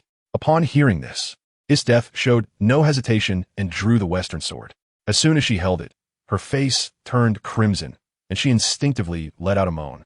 She felt an aggressive aura entering her body through the sword, while the ice imperial weapon within her immediately roared and resisted this consciousness. The two engaging in a fierce battle within her body, back and forth, making her feel as if her body was breaking down. Death squeezed her legs together, her body trembling slightly. This kind of thing is not acceptable, Dio. Is that really the case? In midair, Lin Yu smiled. Indeed, Death's imperial weapon is the most special one. This sword, like the imperial weapon bestowed upon Chelsea at that time, has been purified by Lin Yu. Humans can wield it, but unconsciously they will inevitably accept Lin Yu's blood gift. What does this mean? It means that once that person accepts what Lin Yu is given, they will form a master-servant relationship with Lin Yu, and everything will belong to Lin Yu, like Chelsea. Lin Yu only needed to slightly use his consciousness to know where that woman was and what she was doing. This was consistent with the ability of Musen Kibutsuji, and it was also a power derived from the extreme evolution of demon blood. Even without absorbing Musen Kibutsuji's blood, Lin Yu possessed this ability. However, the difference was that Lin Yu's demon blood also contained a sufficiently powerful bloodline from his humanity, which would not transform the beings he came into contact with into the ugly form of demons. It would only inherit the powerful regenerative abilities of demon blood, without altering the appearance or fearing sunlight. On the other hand, the blood of the imperial tool within his death was resisting Lin Yu's intrusion. Eventually, time froze at a certain moment, and the crescent moon falling from the sky was also frozen at the same time, followed by falling snowflakes. Death opened her eyes again. Feeling clear-headed, she sensed that the blood within her was gradually changing, as if her body was transforming into the shape of another person. This feeling was quite marvelous. It was like she had longed for, merging with a human she admired. Just picking up that sword made her experience this feeling vividly, bringing her to the peak of excitement. The gift of this fresh blood was also very apparent. Her body underwent a slight change, the most noticeable being a blood-red mark on her right hand. This mark not only provided strength for Death to wield the sword, but also eagerly prepared to erode her consciousness, as if it would never stop, wanting to pierce through her body. This lively essence was indeed somewhat exhausting to deal with. Lin Yu was naturally aware of everything happening to Death. He fell to the ground, and the giant sword in his hand stirred up a whirlwind, scattering the already fragmented ice soldiers on the battlefield. After Death underwent the evolution through demon blood, the moon arc fell into a state of stagnation, seemingly because the imperial tool, while resisting erosion, had inevitably undergone assimilation, which could be considered another form of evolution. Now, Lin Yu's blood demon techniques had basically become completely useless against Death. In the struggle of demons, blood demon techniques were originally quite redundant. No matter how intense the battle was, the steps to eliminate the opponent were always the same: to completely consume and possess them. I don't intend to win the battle through any cunning methods. It has always been this way. Death was somewhat puzzled and blinked her eyes curiously. She felt Lin Yu's emotions coming from the blade of her sword. This man seemed to have an unknown obsession with the aspect of battle throughout the years, desiring victory but not wanting to achieve it through underhanded means. He leaned more towards the clash of blood and fire between the two. Everything begins with the sword, and thus everything must end with the sword. The blood granted to Death was also boiling, seemingly indifferent to the fact that the enemy was her master, instead continuously enhancing Death's physique, making her feel that she was gradually becoming stronger. The icy aura this time was unprecedented. Beneath the dark sky, the entire battlefield was enveloped in thick ice mist, and even face to face, one could see the other shrouded in dense fog. Following her current intent, Death raised her western sword, colliding with the giant sword in Dio's hand. The scene at that moment resembled a hero among humans challenging the divine and gaining recognition. When the image was transmitted to the capital, everyone in the royal city deeply remembered this historic moment. For everything that happened that day would bring historical changes to the empire. Meanwhile, the peace dove seemed to only linger briefly before flying away. The two combatants simultaneously vanished from the battlefield, and amidst the thick smoke, an incredible clang echoed, as if someone was continuously striking your eardrums with a sword. Death laughed excitedly. She sprinted in a straight line along the icy surface, the ice layer on the ground cracking, and beneath the surface, the man's giant sword resembled a low wave, shattering everything that was frozen. Just as that man had said, he wouldn't use any other abilities, and similarly, Death's imperial tool was completely ineffective in this battle. After all, it was quite unreasonable for a man to bully a woman. Forgive me for making such an attempt. It seems that, as you wished, a direct confrontation is my best chance of winning. Chapter 178, Very Warm. Boom! The ice surface shattered completely, and the smoke dispersed along the path. In just a fleeting moment, Isteth drew her sword, creating a diameter composed of ice cages. Fortress-like ice structures stood tall, and with every step Lin Yu took forward, he would be instantly frozen again. However, this could not limit Lin Yu's movements after his demonic transformation.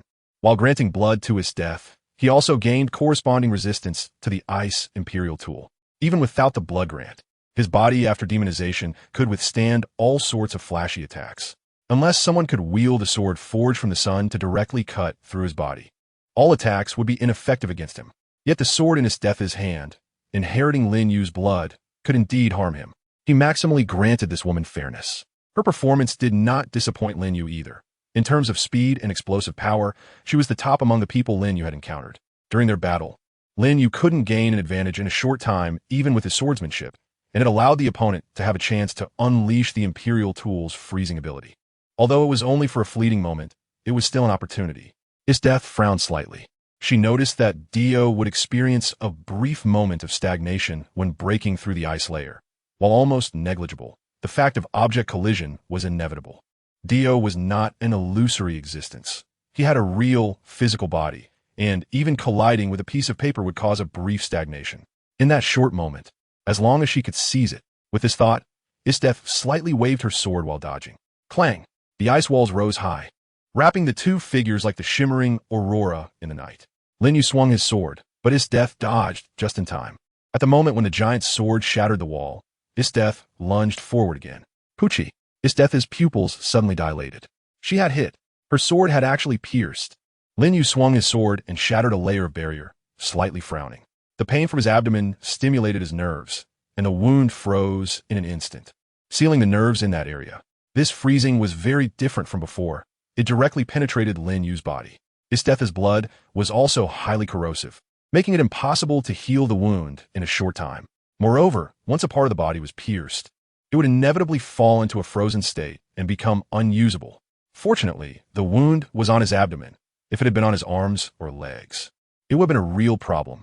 He realized Isteth's purpose in creating this pointless ice cage. She always stood very close to the wall, dodging Lin Yu's attacks with her speed. The next moment, Lin Yu's sword would inevitably touch the ice surface, and using that moment of pause, she would strike with a guaranteed hit.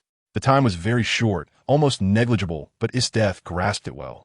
Otherwise, if Lin Yu retaliated immediately, the result would be a mutual destruction from Isteth's reckless attack. Losing an arm or a leg didn't matter to Lin Yu, but it would be irreparable for Isteth. What is this? After successfully landing a blow, Isteth had not yet recovered from her joy when she was horrified to find that the ice layer beneath her feet was flashing with a deep blue light. Circular formations resembling snowflakes blossomed in various corners of the battlefield, shining brightly and constantly rotating, much like the teleportation array they encountered in the imperial capital. However, this formation gave Isteth a feeling that was not of being drawn in, but rather of something more ominous. If she had to describe it, it felt as if she was being watched. No matter what she wanted to do, there would always be a pair of eyes observing her.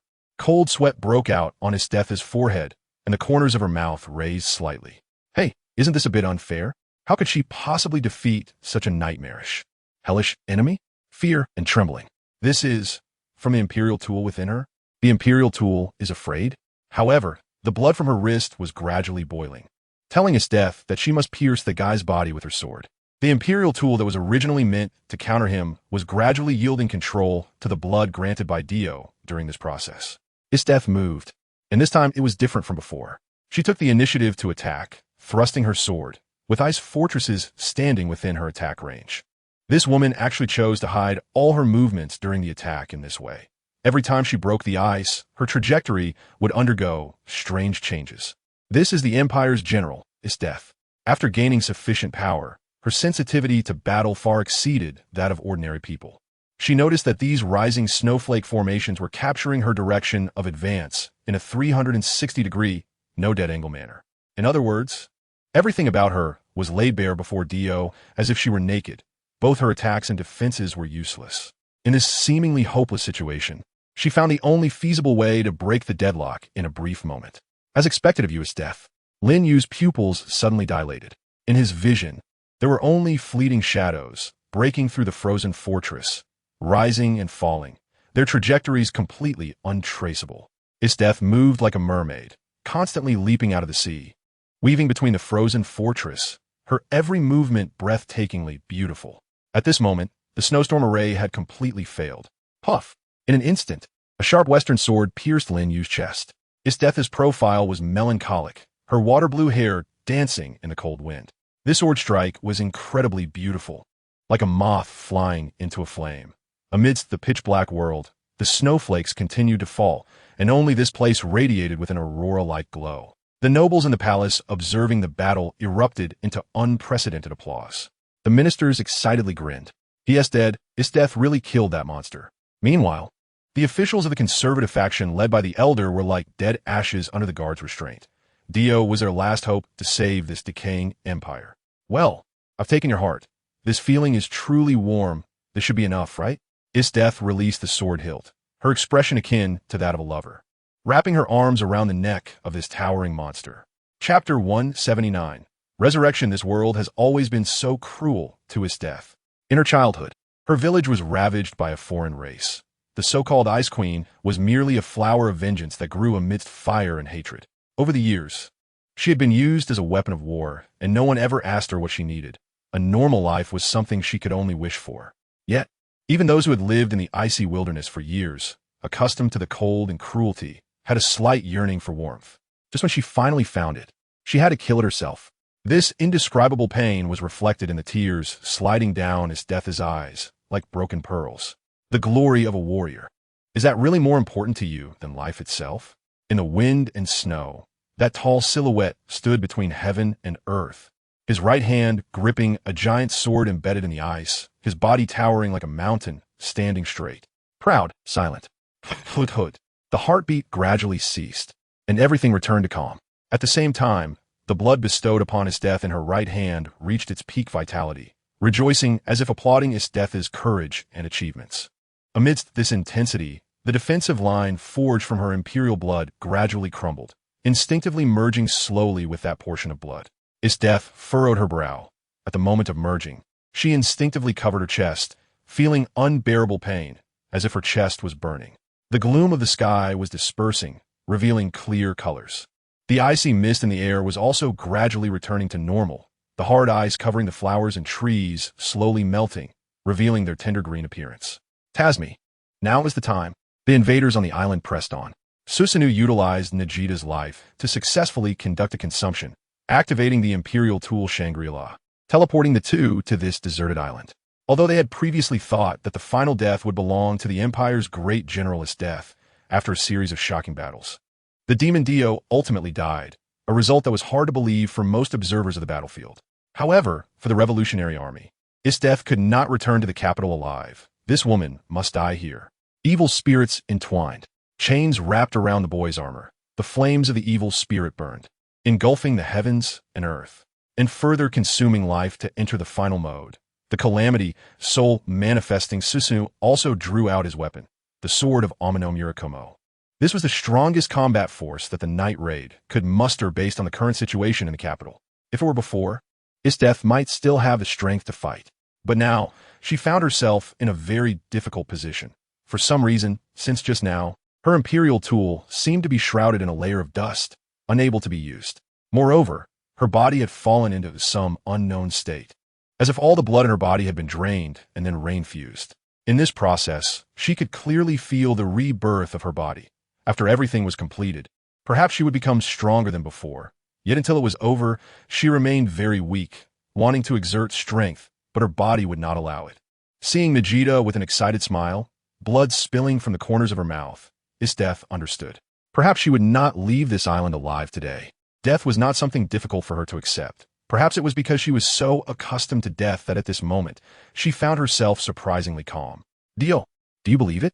When I arrived on this island, I had a premonition that this might be the end of my journey. Death struggled to stand up.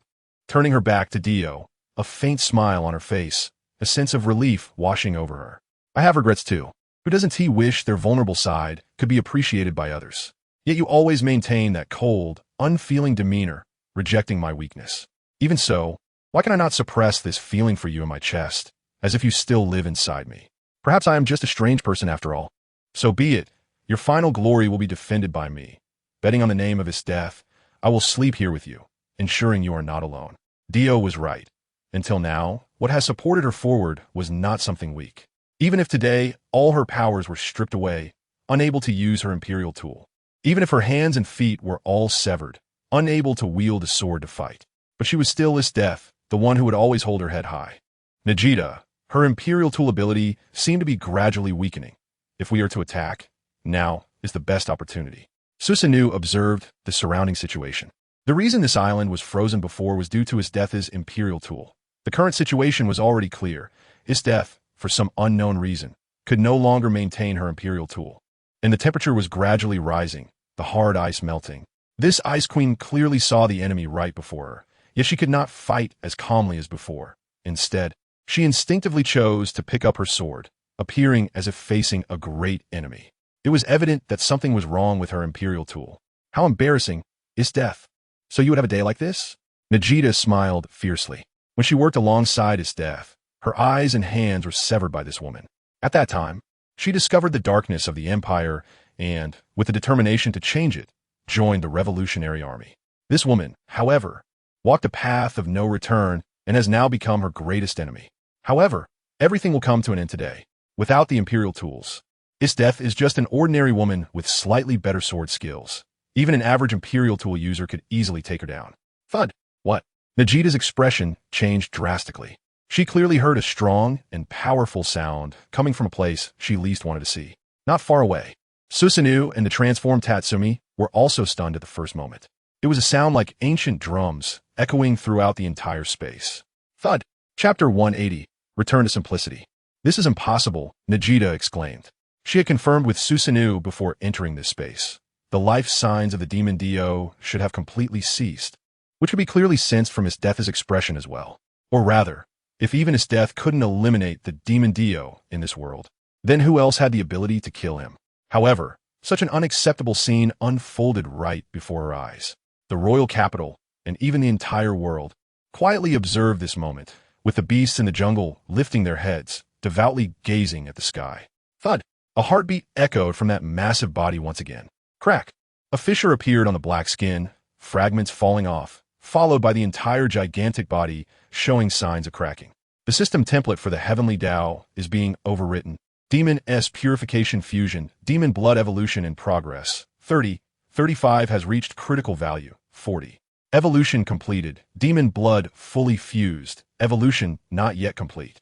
Body modification complete. Rebirth achieved. Boom! The enormous body that belonged to the demon Dio completely shattered, like a mountain collapsing, with fragments continuously falling. Isdeth stared blankly at this scene.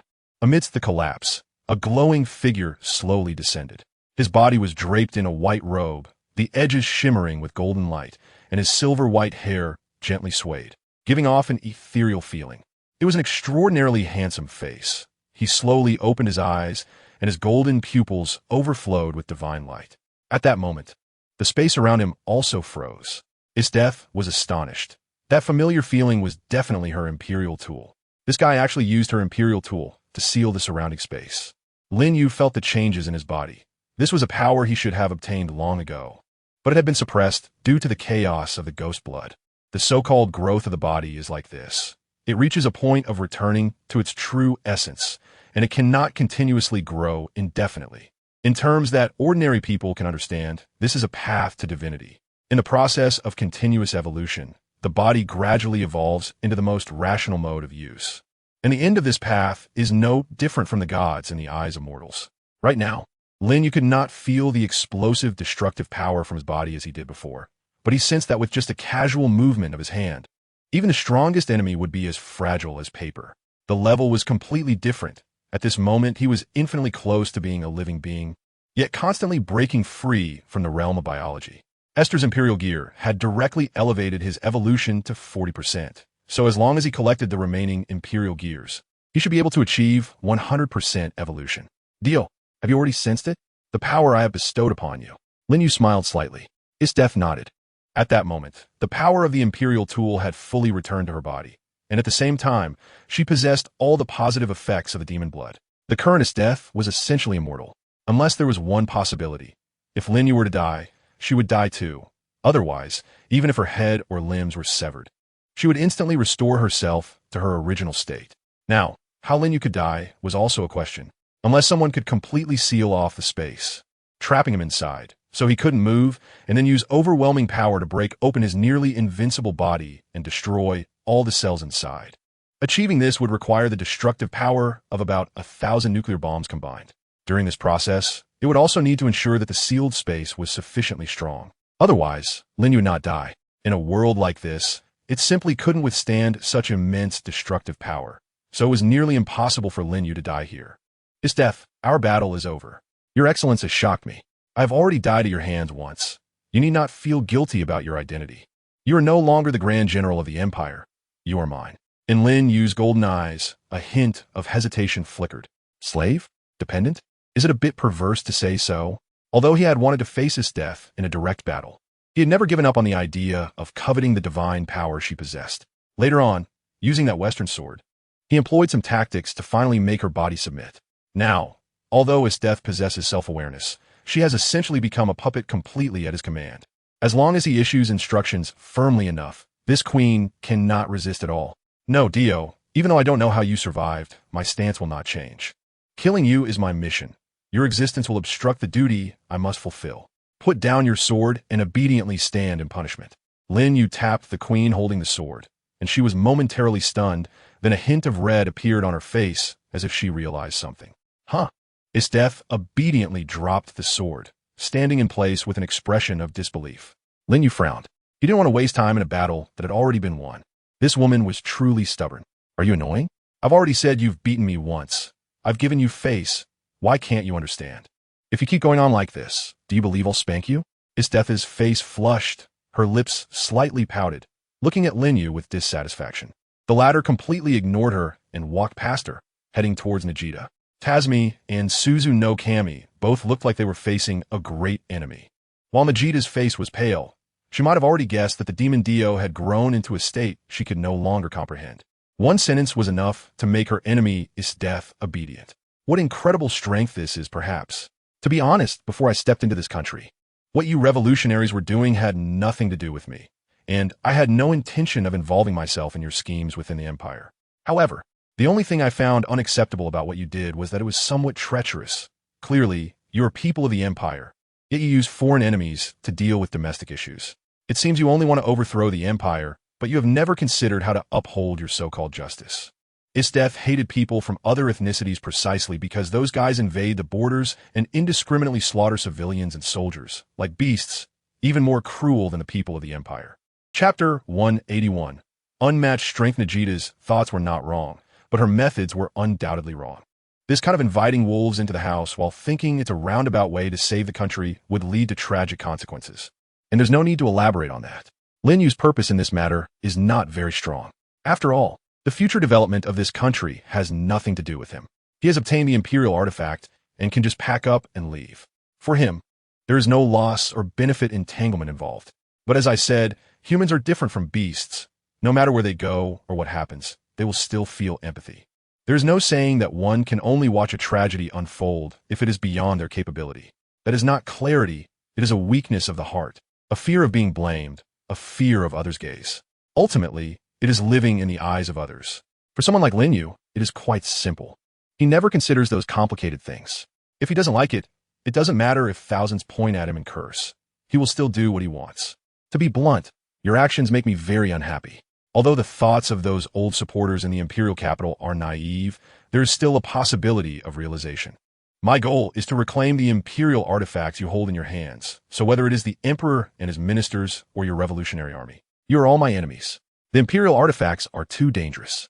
A person like Lin Yu, who loves peace, would never allow such things to continue existing in the world. If they fall into the hands of those petty individuals, who knows how many people will suffer? Just thinking about it is terrifying. It seems there is no room for negotiation. Nagita broke out in a cold sweat and forced a smile on her face. In this situation, it is simply impossible for her to give up her long-held aspirations. After so many years of hard work, she would either have to step over her own corpse or achieve her goals. There is no third option. Upon learning her master's thoughts, the humanoid imperial artifact, Susanoo, immediately launched an attack.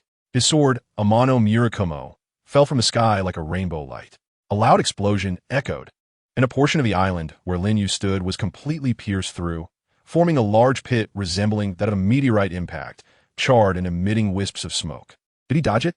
Susanoo muttered to himself. His sword was extremely fast, capable of inflicting damage almost immediately after being drawn. But facing this guy, he felt completely uncertain. This guy gave him a bad premonition. He couldn't fathom his thoughts or attack methods. He could only strike first. However, the moment the smoke cleared, a look of shock appeared on Susanoo's face. No dwarfing? Nichirin stared in disbelief at the scene before her. I haven't finished speaking yet.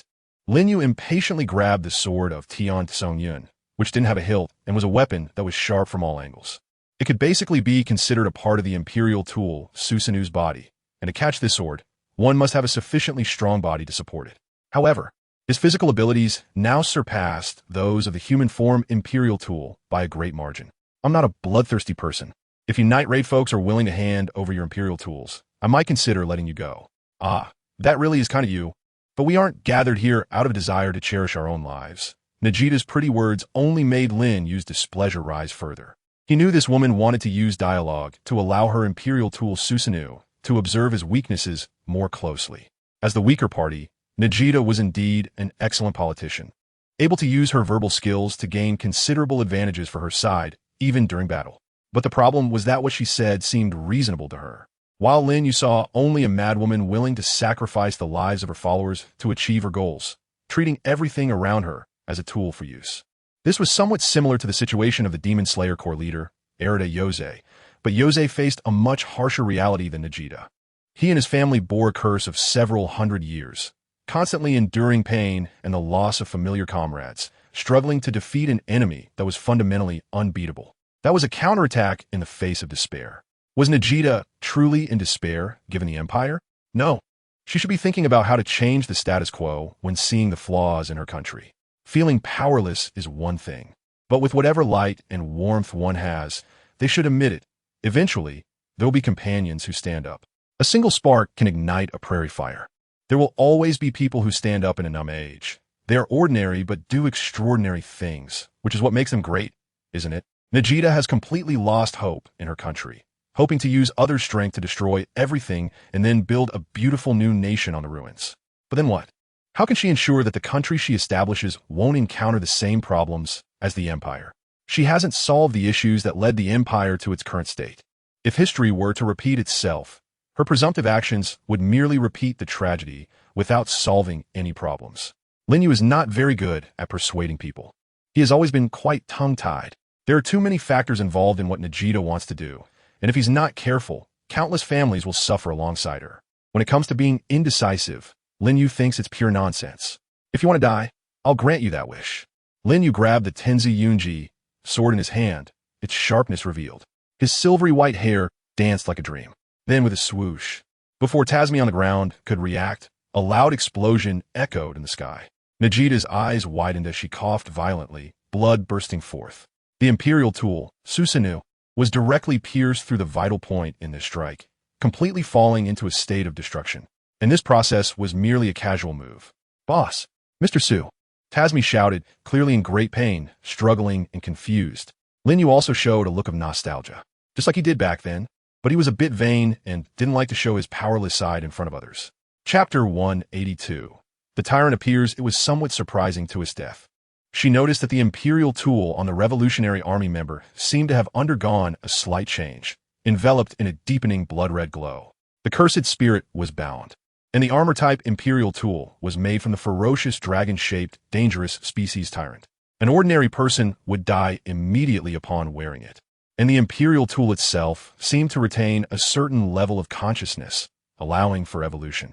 It could be said to be an imperial tool with infinite possibilities in the world of Accumulation Kill. Tasmi, as its user, could be considered the most talented host of this imperial tool throughout its long history, as he could maximize its potential. This was not surprising. Death thought, no matter when, young people always possessed infinite possibilities. They had nothing, yet could achieve anything.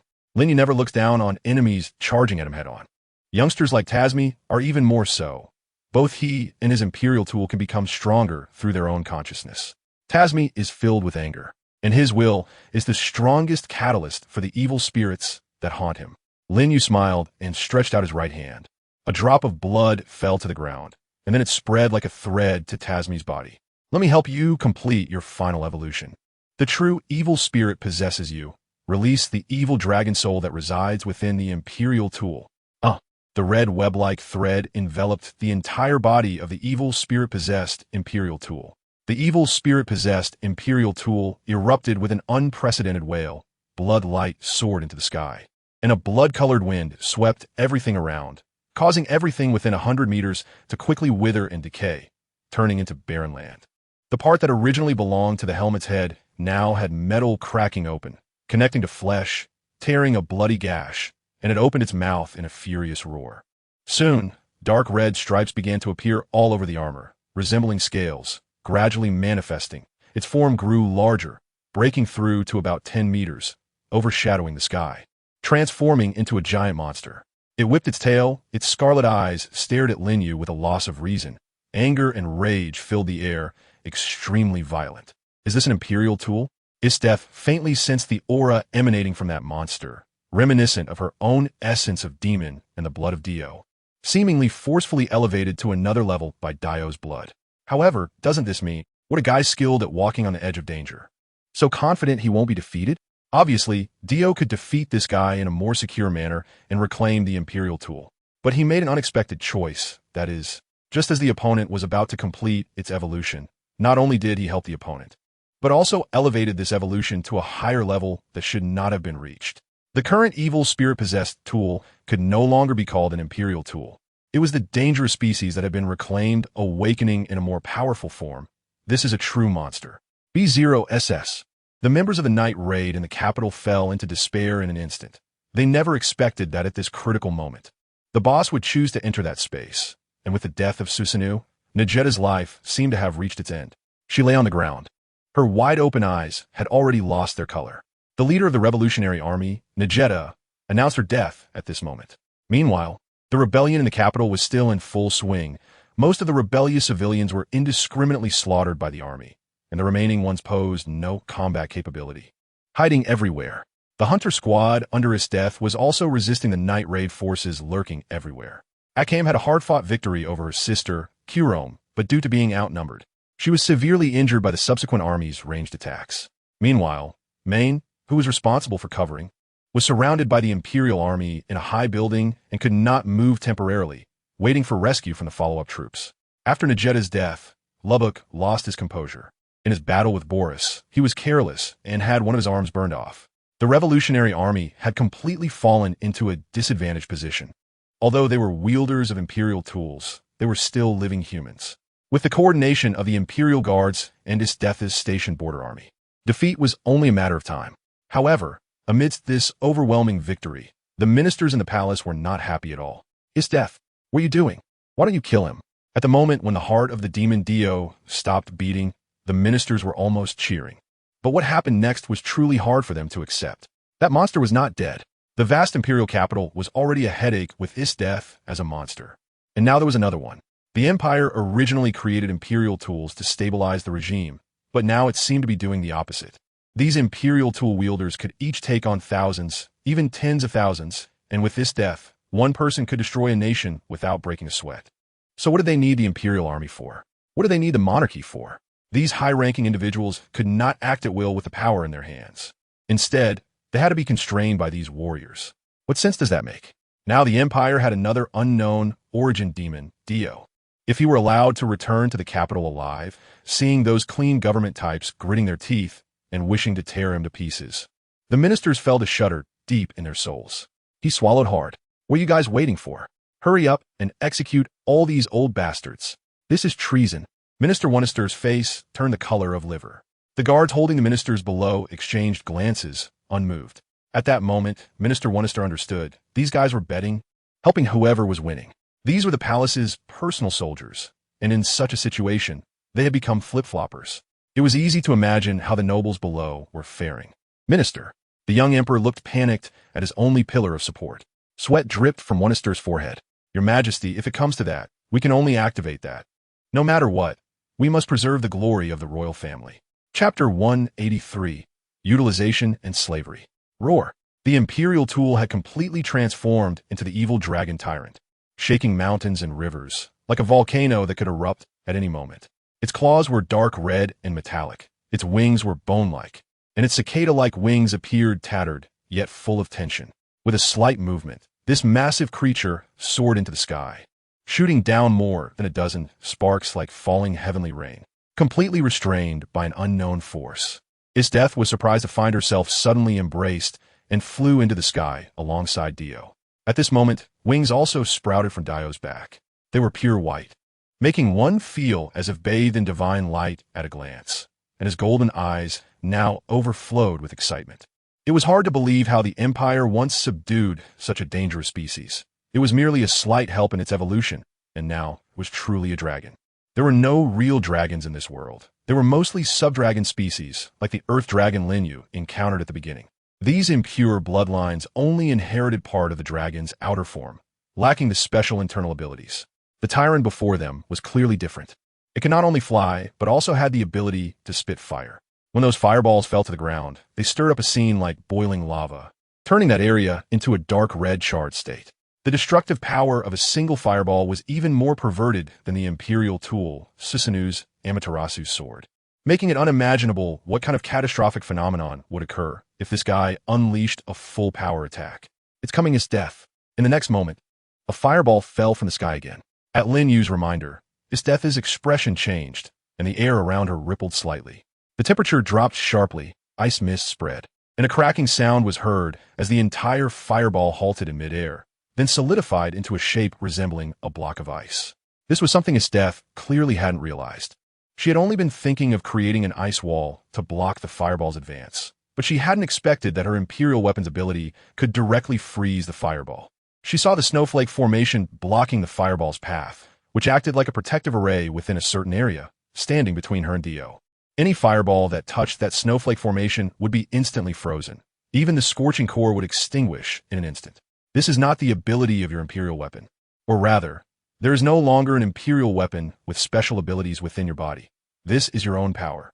Focus your mind again and see what you can perceive. Lin Yu smiled slightly. As Esther's listened to his words, she instinctively focused her attention.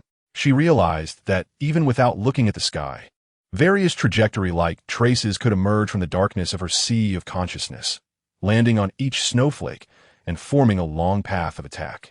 This side indicated the direction of the sparks released by the giant dragon in the sky, and she could use her consciousness to completely freeze each fireball at its landing point on the snowflakes. Lin Yu only discovered this after the fusion. The destructive, killing move, Luo Zhan, of Yi was surprisingly has such compatibility with this Death's Ice Emperor's tools.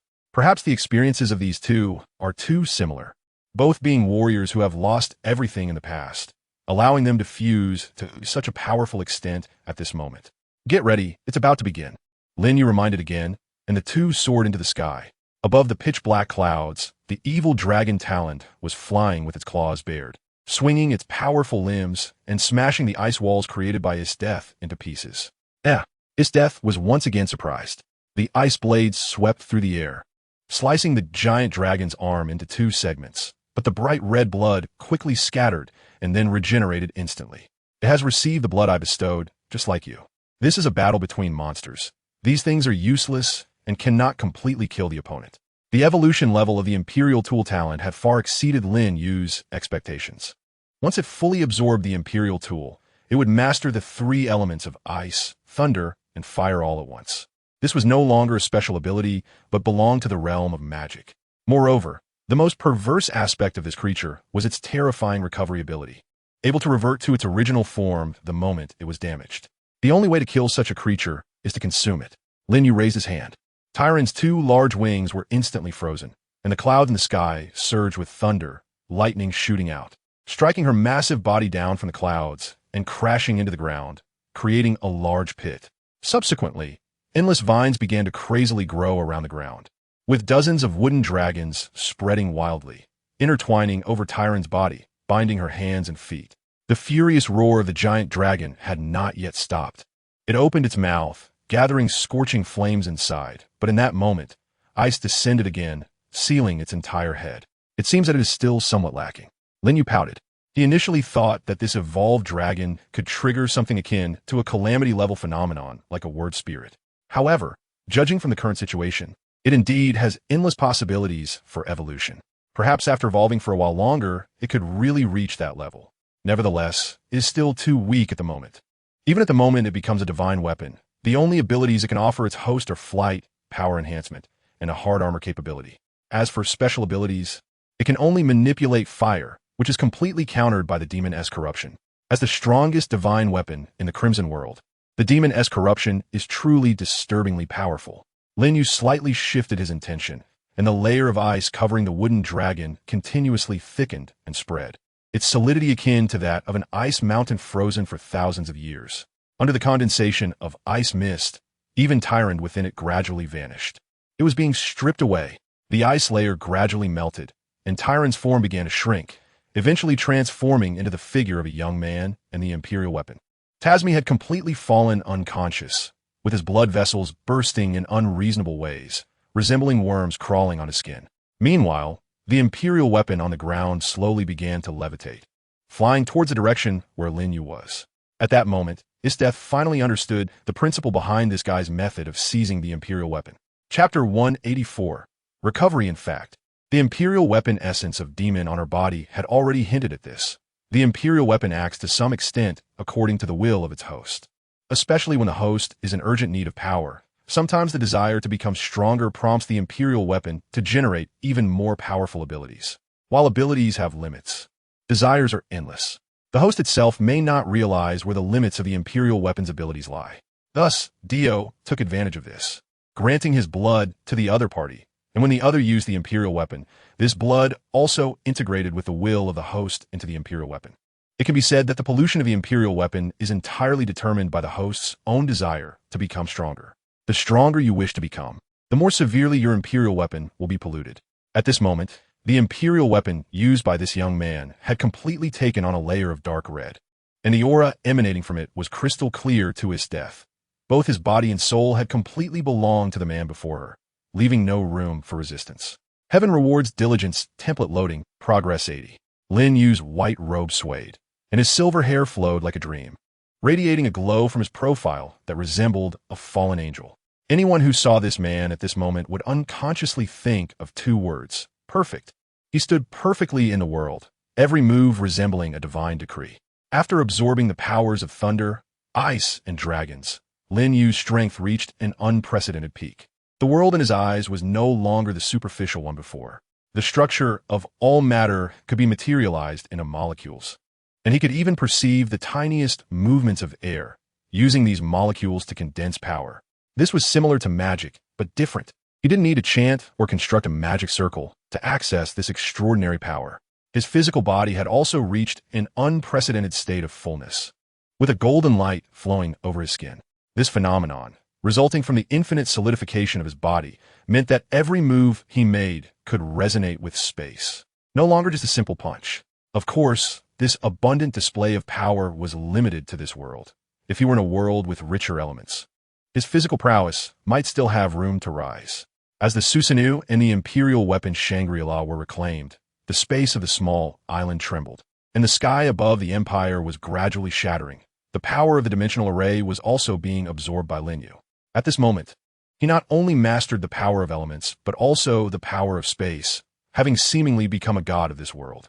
Isdeth, I don't intend to persuade you to follow my thoughts, but everything you want to do here is not valid, including your desire to continue serving that struggling empire and your loyal comrades from the past. You might be thinking about how to protect them, but they're blocking your path? That's right. Change and war are always this cruel. The wheels of history will crush everything underfoot.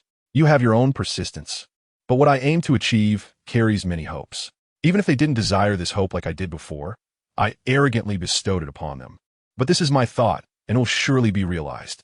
Isdeth lowered her head, her expression dimmed. Am I going to lose everything again? Lift your head, Isdeth. There will always be me before you. As long as I haven't fallen, you will never be alone. Isdeth raised her head, and the space of the small island was torn apart. The power of the dimensional array restarted, emitting a strange light, and the man stood at the door, looking eternally proud. This was the day of the Empire's demise. The supreme throne of the Imperial weapon, symbolizing its strength, rose from the palace. And before it could even launch an attack, it was pierced through the chest. It fell, marking the end of the Empire's reign since it had created Imperial weapons. Whether it was the Revolutionary Army or the Kingdom's army, without exception, they all laid down their weapons because they were up against an enemy that was fundamentally unbeatable. At the moment the palace fell into calamity, one of the members of the Revolutionary Army, Lin Yu, broke into the palace, defeating the guards and pushing Minister One from the second floor onto the street. The civilians, who had suffered from war and exploitation, rushed up, using knives to tear apart the minister's body, leaving the scene in chaos, with only a blood-soaked corpse left behind. The officials and nobles who once supported the minister were also attacked by civilians, and as their guards attempted to pick up their weapons, they turned into ice sculptures. And no one could guarantee the safety of those who usually acted with impunity. Flames soared, and houses were flattened. The only way to eliminate hatred in this world is through an eye for an eye, a tooth for a tooth. Some civilians, after avenging their great grievances, even knelt on the ground and devoutly praised the name of the demon Dio. The members of the night raid gathered in the base after their leader's death. When they returned, they saw the unconscious bodies of Chelsea and the boy Tasmi, who had fought Dio on the small island. At the moment Chelsea used her freezing ability to completely seal the door outside the base, the members of Night Raid, even if they were not very clever, guessed that this former teammate might have betrayed them and become a subordinate of the demon Dio. Even the fastest assassin in the team, Akame, was surrounded by the ice-sealed walls the moment she drew her sword. That's enough. Everything is ended. Chelsea, why? Facing Main's question, Chelsea smiled sadly. Why? I had already told B0SS before not to make such a plan that was fundamentally impossible to win. Clearly, he didn't even understand what that guy's abilities were. Yet he naively thought he could kill him through unrealistic means. What was the final result? The members of Night Raid fell silent, gritting their teeth and glaring at Chelsea. The traitor. Only Leo Nye sighed helplessly. Chelsea, you should be stronger than any one of us now. Of course. Chelsea took out a dagger and cut her palm. The moment the blood flowed, the wound healed completely. Unable to die, even when facing the most severe wounds, I can recover immediately. This healing ability is even stronger than your Imperial weapon, Leo Nye. Chapter 185, The Aftermath of Night Raid. Moreover, I can also use its death as Imperial weapon. General Bude's Imperial weapon, or more accurately, the ability of the Imperial weapon. Chelsea smiled. Then silver armor began to attach to her body. Demon possession. The members of Night Raid were shocked. This was Brand's Imperial weapon, demon possession. Don't you understand? What Dio represents is that he can create a batch of Imperial weapon users like me anytime, anywhere. Not only can he use various Imperial weapon abilities, but I will also never die. The only drawback is that I can never disobey his will. Under these circumstances, even walking out this door to see him is a problem. Do you still want to oppose him? Bang, bang, bang. Akame drew her Imperial weapon, Murasame. This one-hit kill Imperial weapon struck the frozen wall, leaving only the shape of snowflakes without causing any damage to the wall itself. This shocked her greatly. Even Main used her romantic cannon to fire a shot at the door, but the result was the same as Akame. Their attacks could not inflict any damage on the frozen wall, leaving no trace afterward. Chelsea, that guy killed B0SS. Do you think that doesn't matter? Main angrily raised her head, questioning Chelsea. This was also the thought in the hearts of the Night Raid members. Most of them even had a vague definition of justice. They only joined Night Raid out of disgust for the current state of the Empire. When they were homeless, it was Nagita who took them in without holding grudges. And during their time together, they formed bonds of companionship. Main did not believe Chelsea would forget all of this. Chelsea had always been someone who valued her companions, and it was impossible for her to do something like betraying her friends for personal gain. If you say that, then what about B0SS himself? How'd she view us? Weren't you all just barely escaping death? In this battle against the Empire, most of us are unlikely to survive. Who really doesn't value the lives of their comrades? Shouldn't our enemy be the Empire? Why has it turned into Dio? Church's soul-stirring questions left the members of Night Raid speechless. B0SS' hypothesis was that Dio could become an obstacle to their efforts to overthrow the Empire, but in reality, what Dio has done is vastly different from B0SS' assumptions. Many times, Dio has helped Night Raid accomplish their relatively righteous goals. Moreover, Dio has not committed any unforgivable crimes to date. What purpose does B0SS have in categorizing that man as an enemy? I believe it is not for the sake of justice, but purely for political reasons. We are merely political sacrifices under her command. Church's expression grew serious, and she ultimately reached a conclusion. After all, this is just your guess. You should know better than anyone why we have fought until now. If we turn a blind eye to that man from now on, do you not care what will happen to this country? Maine. Riona furrowed her brow and dispelled her imperial tools. I have lived in the slums of the Empire since childhood. No one understands how dark the Empire's rule is better than I do. However, these matters ultimately boil down to the inaction of those in power. Ministers with enough power are greedy individuals who only care about matters that involve their own interests, completely disregarding the lives of the lower classes. Therefore, my goal in joining Night Raid has always been clear: to one day kill the ministers and seek justice for those who once cared for me. As for whether Nijetta's actions are correct, I honestly don't understand at all. Maine, you may think that people from other races are good, that they took you in and raised you, while the people of the Empire have been cruel to you. But no matter which country it is, good and bad coexist. Can you guarantee that your decision today, which allows the regime of another race to prevail, creates a beautiful world without war for the innocent people in the capital? That is still better than the ministers being dead. Maine, the emperor of this country is also dead. When I returned, I saw that guy destroy the Empire's most powerful imperial tool. The survivors, I know, cheered in the ruins. Nijetta instigated this rebellion, using civilians as a shield to achieve her goals. In the end, that guy bestowed the victory of this war upon those civilians, right, Church? Riona interrupted Maine and turned her head. Chef nodded. I previously had no idea about his thoughts. That guy is not someone who discusses matters with others. He is arrogantly extreme. However, he never conceals his true intentions. Long before entering the capital, he formed an alliance with the honest officials, and in the future, the regime of the country will be dominated by those guys. Riona asked, what about the military? Church smiled wryly. Isthetha's situation is currently similar to mine. The ability I just used is her imperial tool, which should be easy to guess. Once these words were spoken, the members of Night Raid completely lost all fighting spirit. B0SS' previous idea was to use the conflict between Isteth and that guy to profit from it. Now, the situation is that Isteth has been enslaved by that guy in an unknown way, and the abilities of the imperial tools have been freely bestowed upon Church. That guy can create batches of imperial tools with just a wave of his hand. His current existence is akin to that of God. Under such circumstances, what are they resisting for? This matter will likely be hard for Labuk to accept once he wakes up. He looked worriedly at Labuk on the stretcher. Among all the members, only Labuk is most loyal to B0SS because his feelings for B0SS are not merely that of comrades. If he learns that Nijetta is dead, it is likely. Church, your coming here this time should not be just to inform us of the results, right? Riona glanced at the unconscious Labuk and vaguely guessed something. In this house, sealed by the frozen gate, the ground is gradually freezing, spreading like silk threads. Chapter 186. Joining them, that's right. I have been assigned another task this time, which is to retrieve the imperial tools of everyone present. One of the most serious mistakes the former empire made was creating imperial tools. The existence of imperial tools has made it impossible for the people to rebel against the monarchy when the empire has become as corrupt as it is now. The moment the strongest imperial tool, the supreme throne, erupted, it possessed the ability to casually destroy a town with just a wave of the hand. It was powerful enough that not even all the armies in the world could resist it if they were gathered together. Only those with royal blood, the emperor, can enter into a contract with the supreme throne. It is not scary for the truth to be held by a few people. But when such a deadly weapon is in the hands of a few, making it so that most people cannot even resist, history will come to a halt. The current empire is already a hollow shell under the rule of monarchy. To completely overthrow it, one only needs to erase the existence of imperial tools. Without imperial tools, there would be no imperial tool users. Even the mightiest individuals cannot escape the realm of humanity, cannot defy the will of the absolute majority, and cannot whimsically break the rules.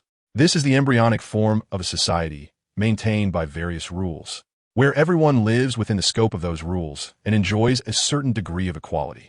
When a certain link encounters a problem with the will of the majority, it can break the unequal situation. What is this feeling?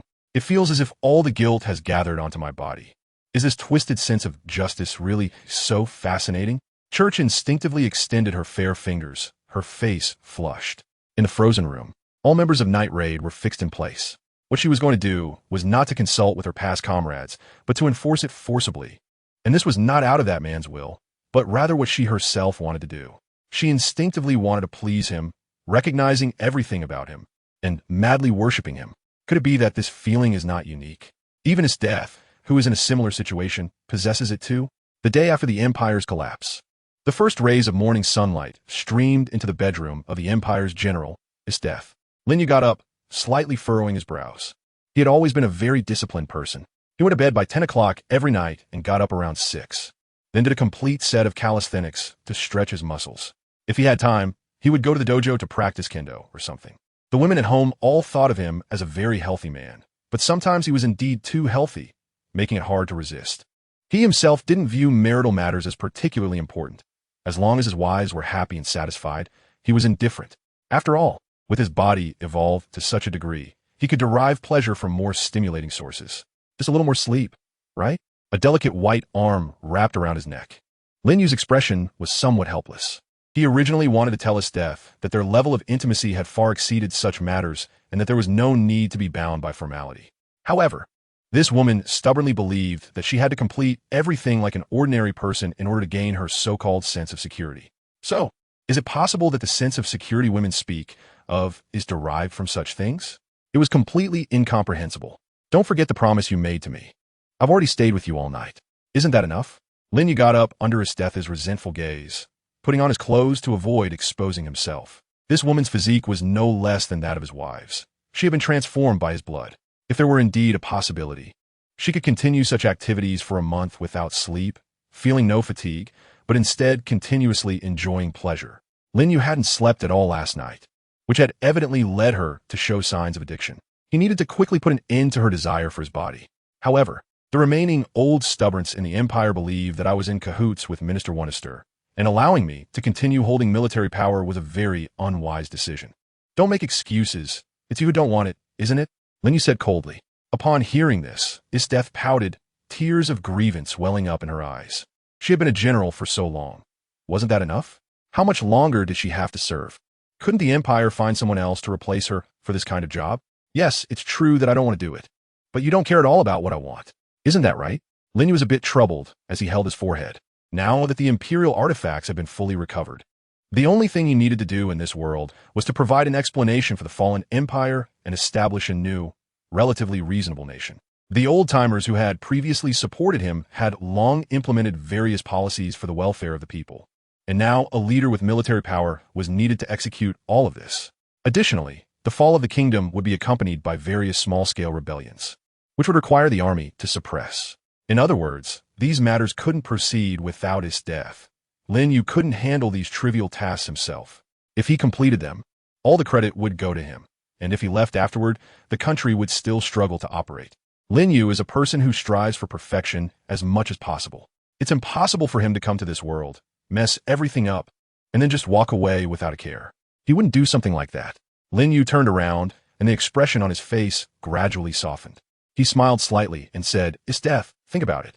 As the Grand General of the Empire, didn't you once have the duty and desire for the people of this country to live a happy and beautiful life? Huh, now you know how to say such things? Wasn't it you who said otherwise on the small island? From now on, you don't have to live as the Grand General of the Empire anymore. Now that you're in trouble, you're thinking of me? Death turned her face away. Lin Yu's expression twitched slightly. Look, women are always such troublesome creatures. Just say it. What are the conditions? A hint of pride flashed in Death's eyes as she turned over, her long legs drawing an arc in the air, her thumb resting on Lin Yu's abdomen. During my time as a general, I want to see you every day. Impossible. I'm a married man. I've told you this before. I cannot betray my wives. This is simple. Just let me join your wives. Chapter 187, Going Back. You are too willful, Death. Lin Yu shook his head. He generally wouldn't indulge unreasonable requests like this. At home, he was always the head of the household, with absolute authority. His wives rarely contradicted him. However, a woman like Death, who exuded a queenly demeanor, was a bit different. Even though she now appeared very compliant, deep down, she still had that desire to control others. On the other hand, Lin Yu was the kind of person who would never be controlled by anyone. A month. At most 3 days, I will personally watch you take office and establish good relations with those old geezers.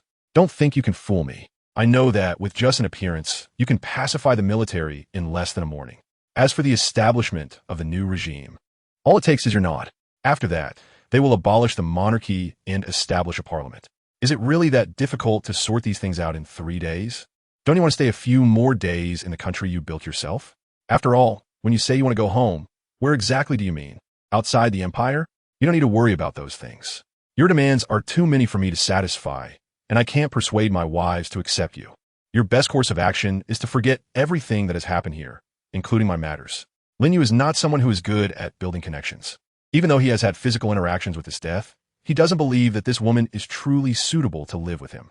Not to mention Kename Tosaka and the others. Their personalities are completely different. They are from 2 different worlds. In his death's perception, too many cruel things have happened, leading her to be cold and ruthless towards anything that doesn't concern her, making the term Ice Queen a fitting description. Moreover, the things happening here are all forced by his death. Her capriciousness and strong desires far exceed what an ordinary person can imagine. No, I don't want it. His death hugged Lin Yu from behind, her body trembling slightly. You can't go anywhere. The bedroom was instantly frozen, with hard walls all around. Lin Yu said helplessly, "You should understand that all of this is useless to me. I would rather die like this, merging with you, than see you leave. If I say this, do you understand my feelings?" His death's tone was calm, but it was precisely this sudden calmness that made one feel her determination. At the moment the sun rose, the country also, under the advanced publicity of the ruling party, people took to the streets, filled with longing for the new country after the abolition of the monarchy. From now on, it is the era of parliamentary power, where the people can influence policy through voting for representatives, and this right is not limited to the capital but extends to representatives in various regions. The implementation of this unprecedented initiative will need time to verify its feasibility, and it may appear in other forms on the political stage of this country in the future. However, there is no doubt that from now on, this place will at least be fairer than before. Lin Yu walked onto the balcony, just as his death had said, observing the capital after the great battle, where ruins could be seen everywhere. Yet, amidst the ruins, new seeds were sprouting. Destruction represented rebirth. Why not stay? As long as you are willing to stay, you can become the king of this country. The army is in my hands. At that time, Isteth still carried eager expectations. No, Isteth, this country does not need a king, and I have no such plans. My journey ends here. After completing the collection of imperial tools, Lin Yu had fully realized his evolution. At this moment, his body seemed to be bathed in divine light, captivating. Isteth had tried every means to make this man stay. She could hardly imagine the despair of losing him in her future life. We will not be separated. Perhaps I do not have much time to come and find you, but you only need to tell me through your thoughts, and I will indulge your whims. Lin Yu reached out to touch her cheek and smiled slightly. Now he had mastered the power of space, and he could switch worlds anytime using the system's template. After returning to this world, he was able to be by Isteth's side in an instant, and accomplishing all of this didn't take much time at all. Really? You should be able to feel it. We are one. As long as I am alive, you can live on forever. No matter what, I will never let you be alone. Lin Yu would not lie to Isteth. In a certain sense, the two of them are truly able to understand each other. A woman's intuition can be quite terrifying, and her level of sensitivity is astonishing. Isteth is not the kind of woman who harbors fear like Chelsea. Her level of Yandra far surpasses Chelsea's. It seems that the women encountered after arriving in this world are all somewhat abnormal. Lin Yu worries every day about being desired by these people. Young man, love is essentially an individual's courtship behavior towards a more outstanding opposite sex. If you want love to happen to you, rather than asking others for it, it's better to work hard to improve yourself. For example, Lin Yu is also unclear about what exactly is good about him, what makes him appear to be a considerate and caring good man. Yet these women are crazily infatuated with him. This confuses him greatly. However, fortunately, his mission in this world has been completed, and after the recovery of the imperial tools, his previously unplaceable muscles have also shrunk through evolution. Now, the demon blood in his body can no longer hinder his continued growth, and he can gain even stronger power through the fusion with the imperial tools. For instance, Isteth's ice imperial tool can be combined with the snowflake formation. As long as an ice wall is released, in a state where the person is unconscious, no matter what kind of attack is encountered, it cannot cause substantial damage to the wall, making it a perfect defense. After leaving Isteth's room, Lin Yu saw the old man and Shavana waiting downstairs. The old man, being advanced in age, intends to train his daughter to become a member of the council. Shavana understands everything, but she is relatively simple and easy to deceive. After encouraging her a bit, Lin Yu left. On the night raid side, Chelsea's also handled things quite well. In the future, she and his will operate in the open and in the dark, ensuring the functioning of the new nation. With that, everything has come to an end, and it's about time to go back. Chapter 188. New World Template Overwrite System Monitoring. Should we return to the Demon Slayer world? Yes. Lin Yu did not wear the outfit he had when he first arrived. His physique was no longer the robust figure of over 2 meters tall. Now he was around 1.8 to 1, 9 meters tall, and his build was somewhat leaner. His hair had grown out, and for some reason, it was silver white. His face hadn't changed much, but he certainly attracted attention when he went out, a feeling he didn't particularly enjoy.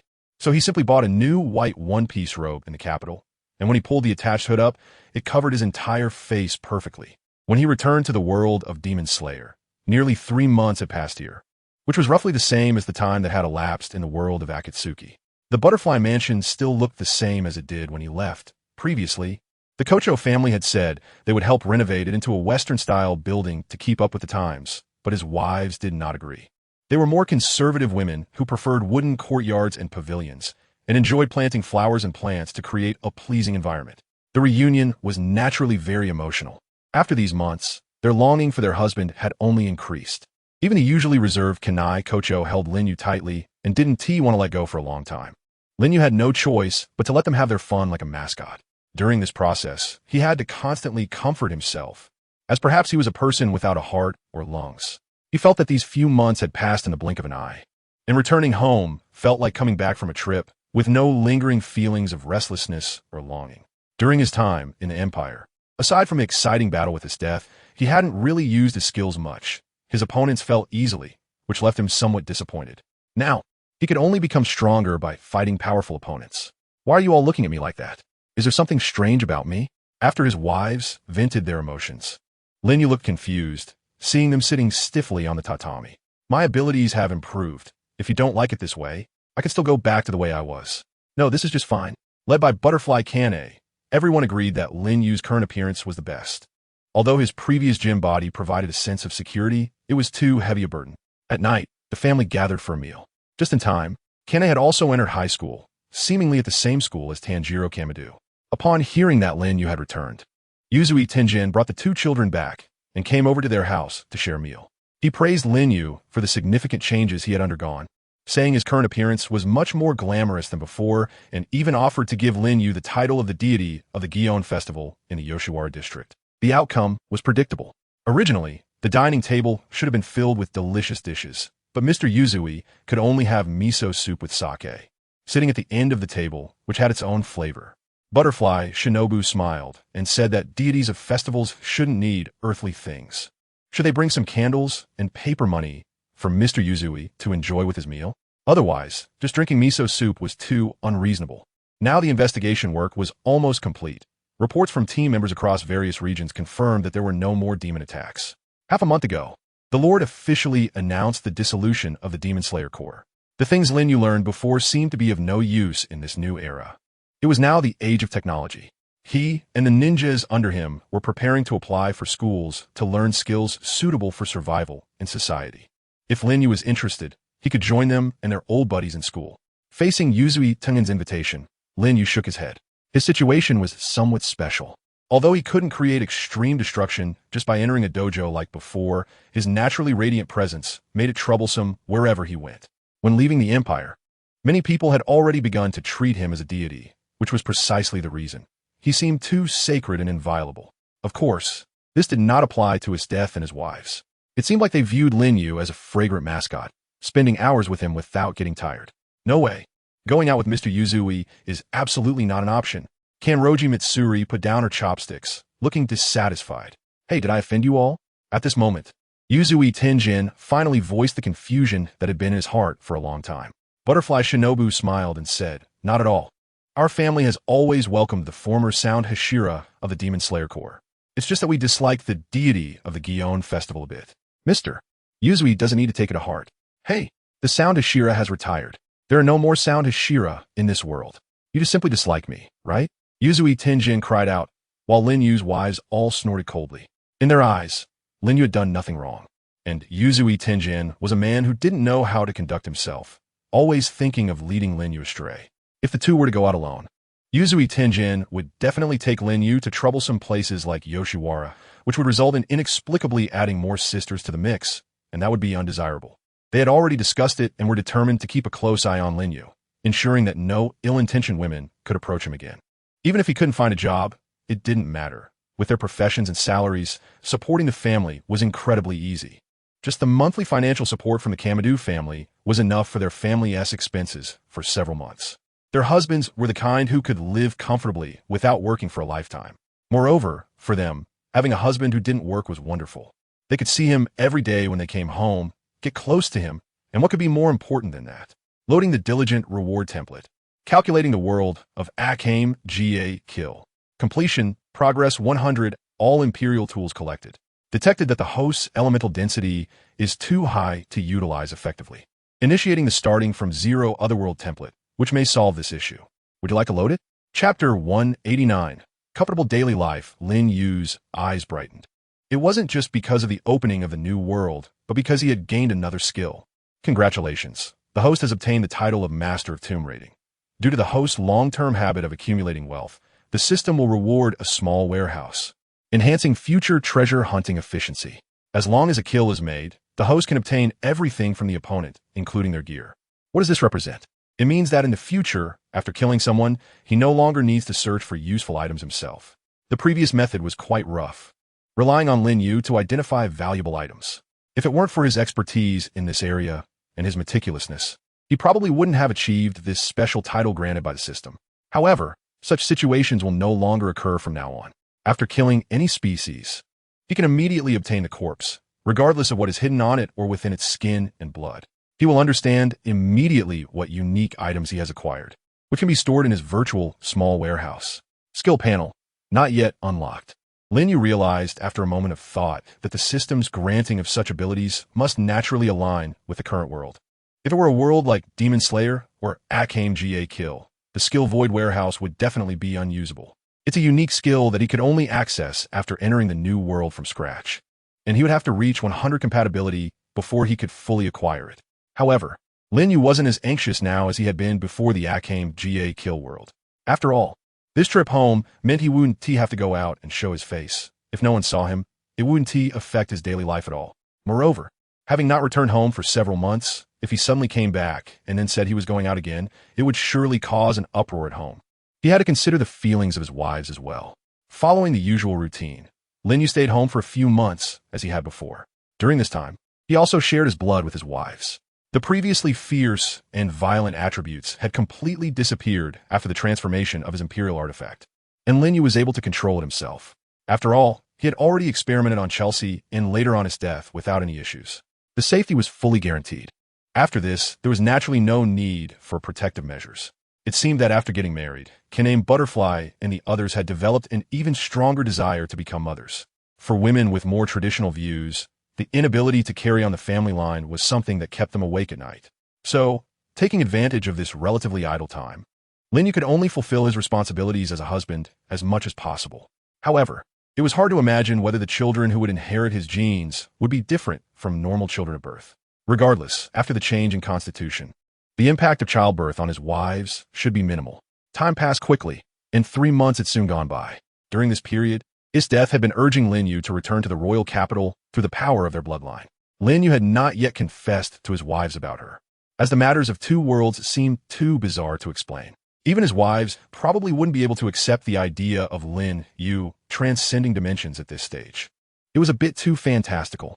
Moreover, his understanding of dimensional breaches was only based on the system's knowledge. In reality, could it be related to magic? As long as he grasped certain magical principles, he could turn this matter into something controllable within his understanding. Perhaps he could also achieve the operation of transporting people away from the current dimension. After all, Istef had mentioned that he had a vast territory in the imperial domain. Although the country had abolished the monarchy, there was still a need to retain the noble system, and reforms had to be gradual. Lin Yu had inexplicably become the first honorary count of the new country, enjoying territory of about 10 towns. Are you going out again? The 4-month pregnant Makoto leaned against Lin Yu's side. She was currently the first to be pregnant, and the matters of the dojo had already been handed over to Yato to manage. Can you really tell? Lin Yu gently stroked her hair, allowing her to lie on his lap in a more comfortable position. Of course, after all, I have watched my junior brother grow up step by step. I can see through what he is thinking at a glance. Jinzi hummed a couple of times, smiling as she inhaled the scent on Lin Yu, which had a hint of mint and sunshine. Ever since she got pregnant, she had made Butterfly, Kanai, and the others quite envious. Not only did she have a child, but she could also be with Lin Yu every day. During her free time, Lin Yu would take her to nearby mountains to enjoy the scenery, and occasionally after school, Kanai could join them to fly kites. Anyway, she would never tire of such leisurely moments. As for her junior brother, aside from being a bit quiet, clumsy with words, and somewhat arrogant, he was quite easy to read. I hate it, senior sister. Who is that unlikable guy you mentioned? I have no idea at all. Lin Yu hummed a couple of lines. Jinji smiled and scratched his nose. Right here, so narcissistic. Does that senior sister like that guy? No. She gets angry just seeing him. And should I leave? You dare. Oh no, my stomach is starting to hurt. Sorry. Lin Yu covered his forehead. Only at home could he truly feel this all-encompassing sense of defeat. Really, as a husband, there are limits to what he can endure. The more he tries to struggle, the more he finds himself in an unfavorable position in family life. The most he has done is obediently go into the house, lie down quietly, like a little white rabbit with no ability to resist. How long will this time be?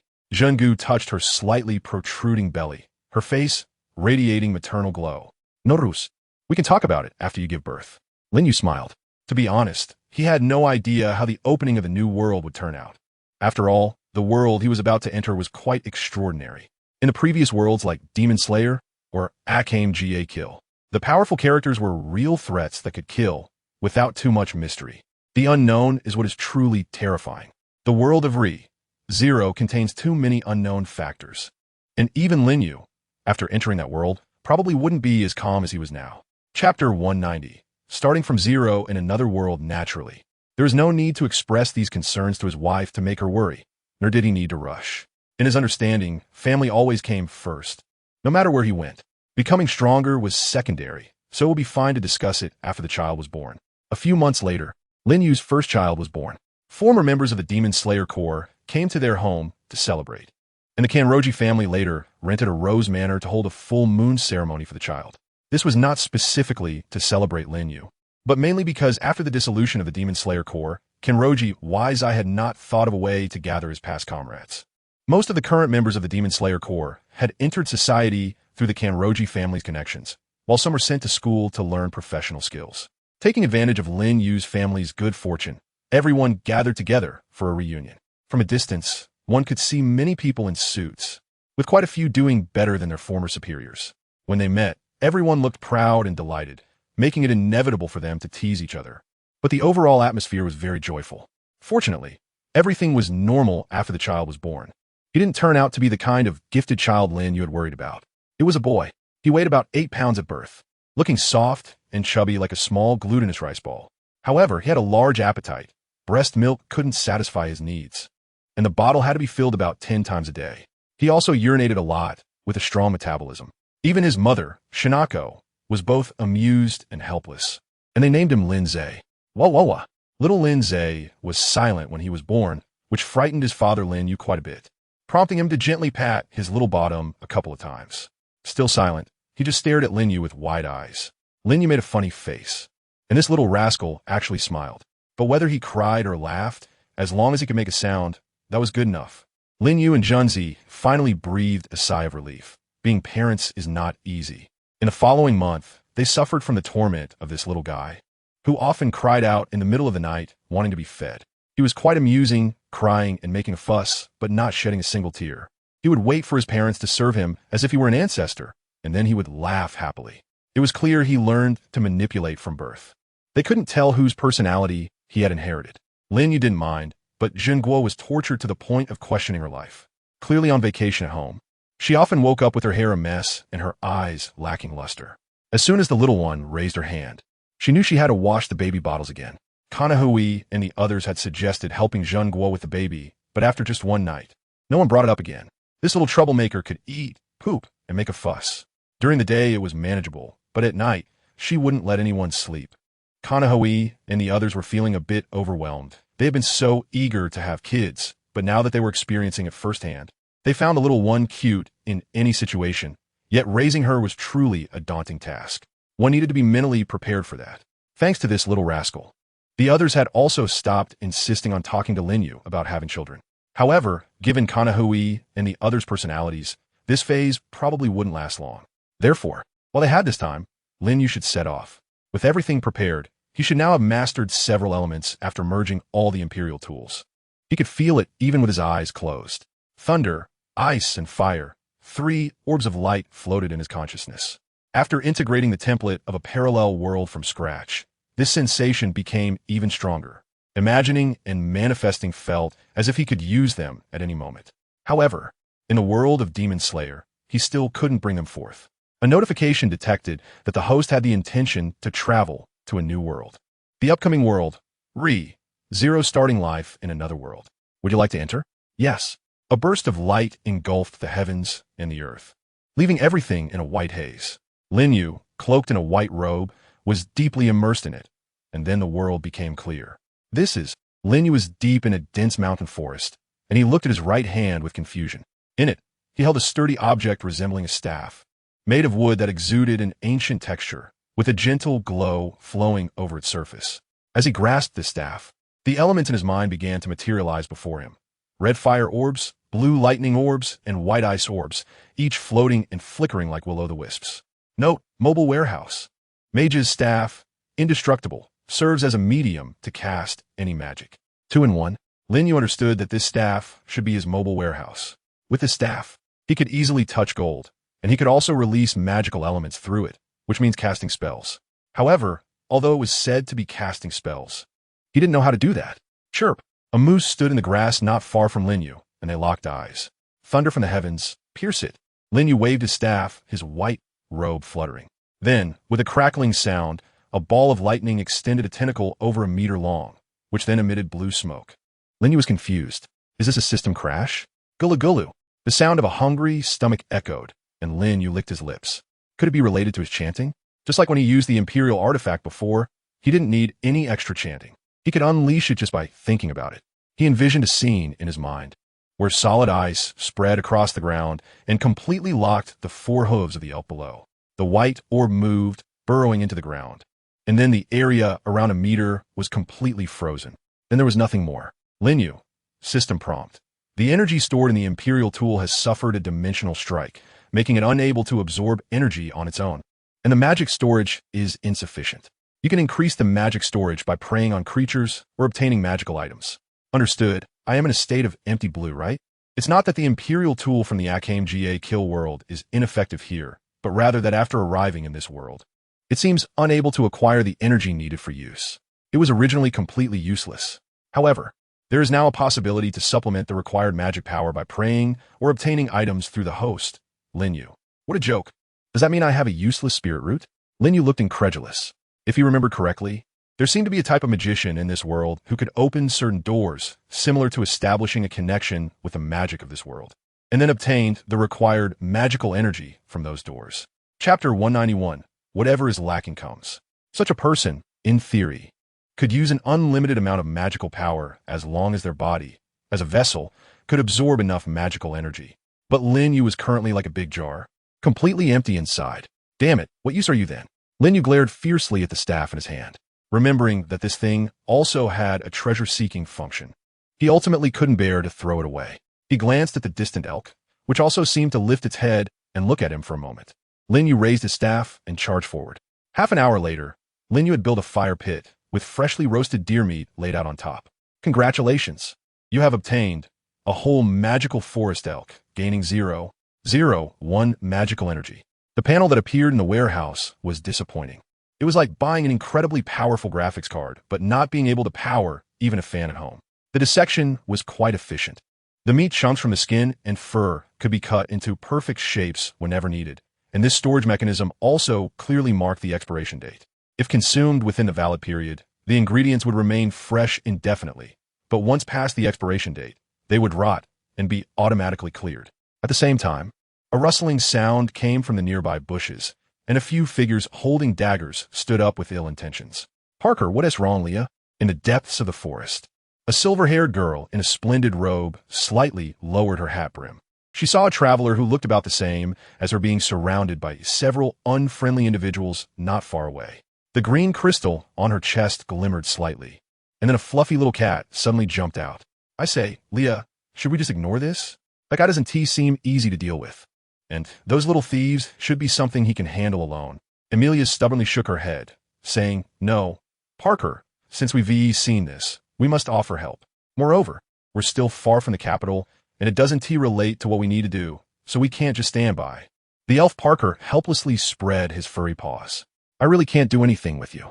Fine, I understand. What can I say?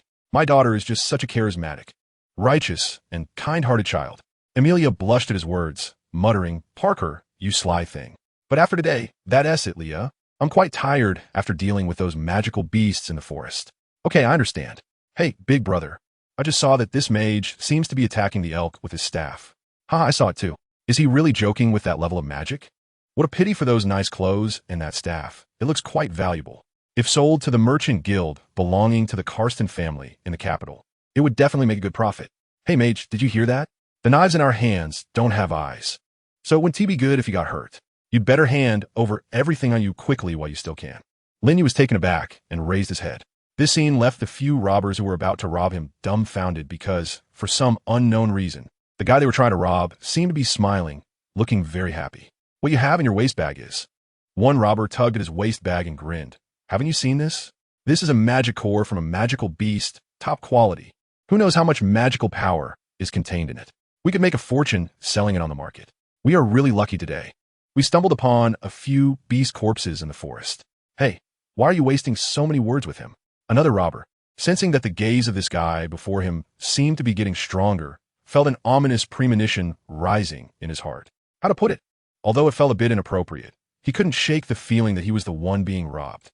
Praising all the little punks in this world who love to stir up trouble, Lin Yu was truly moved by the gentleness of these people. Every time he lost his way and didn't know how to move forward, these people always enthusiastically provided him with a batch of essential supplies and kindly pointed him in the right direction. Lin Yu could smell with his nose that the things those guys had in their bags were exactly the magical energy he needed. There are other magical beasts in this forest, right? Then, as long as he kills these magical beasts, he will be able to obtain enough magical energy. Once he has enough magical energy, he might be able to break the link between himself and a magical door to this world. At that time, wouldn't Lin become a proper great magician? Thank you all. Lin Yu took a deep breath and then looked sincerely at the group of robbers. This sudden act stunned these fierce-looking guys. Are you looking down on us? Let's go together. Parker now. Several ice spikes flew out from deep within the forest, densely packed like raindrops, and Lin Yu accurately captured them as he waved his staff. Bang, bang, bang. The ice cones turned into ice shards in the air.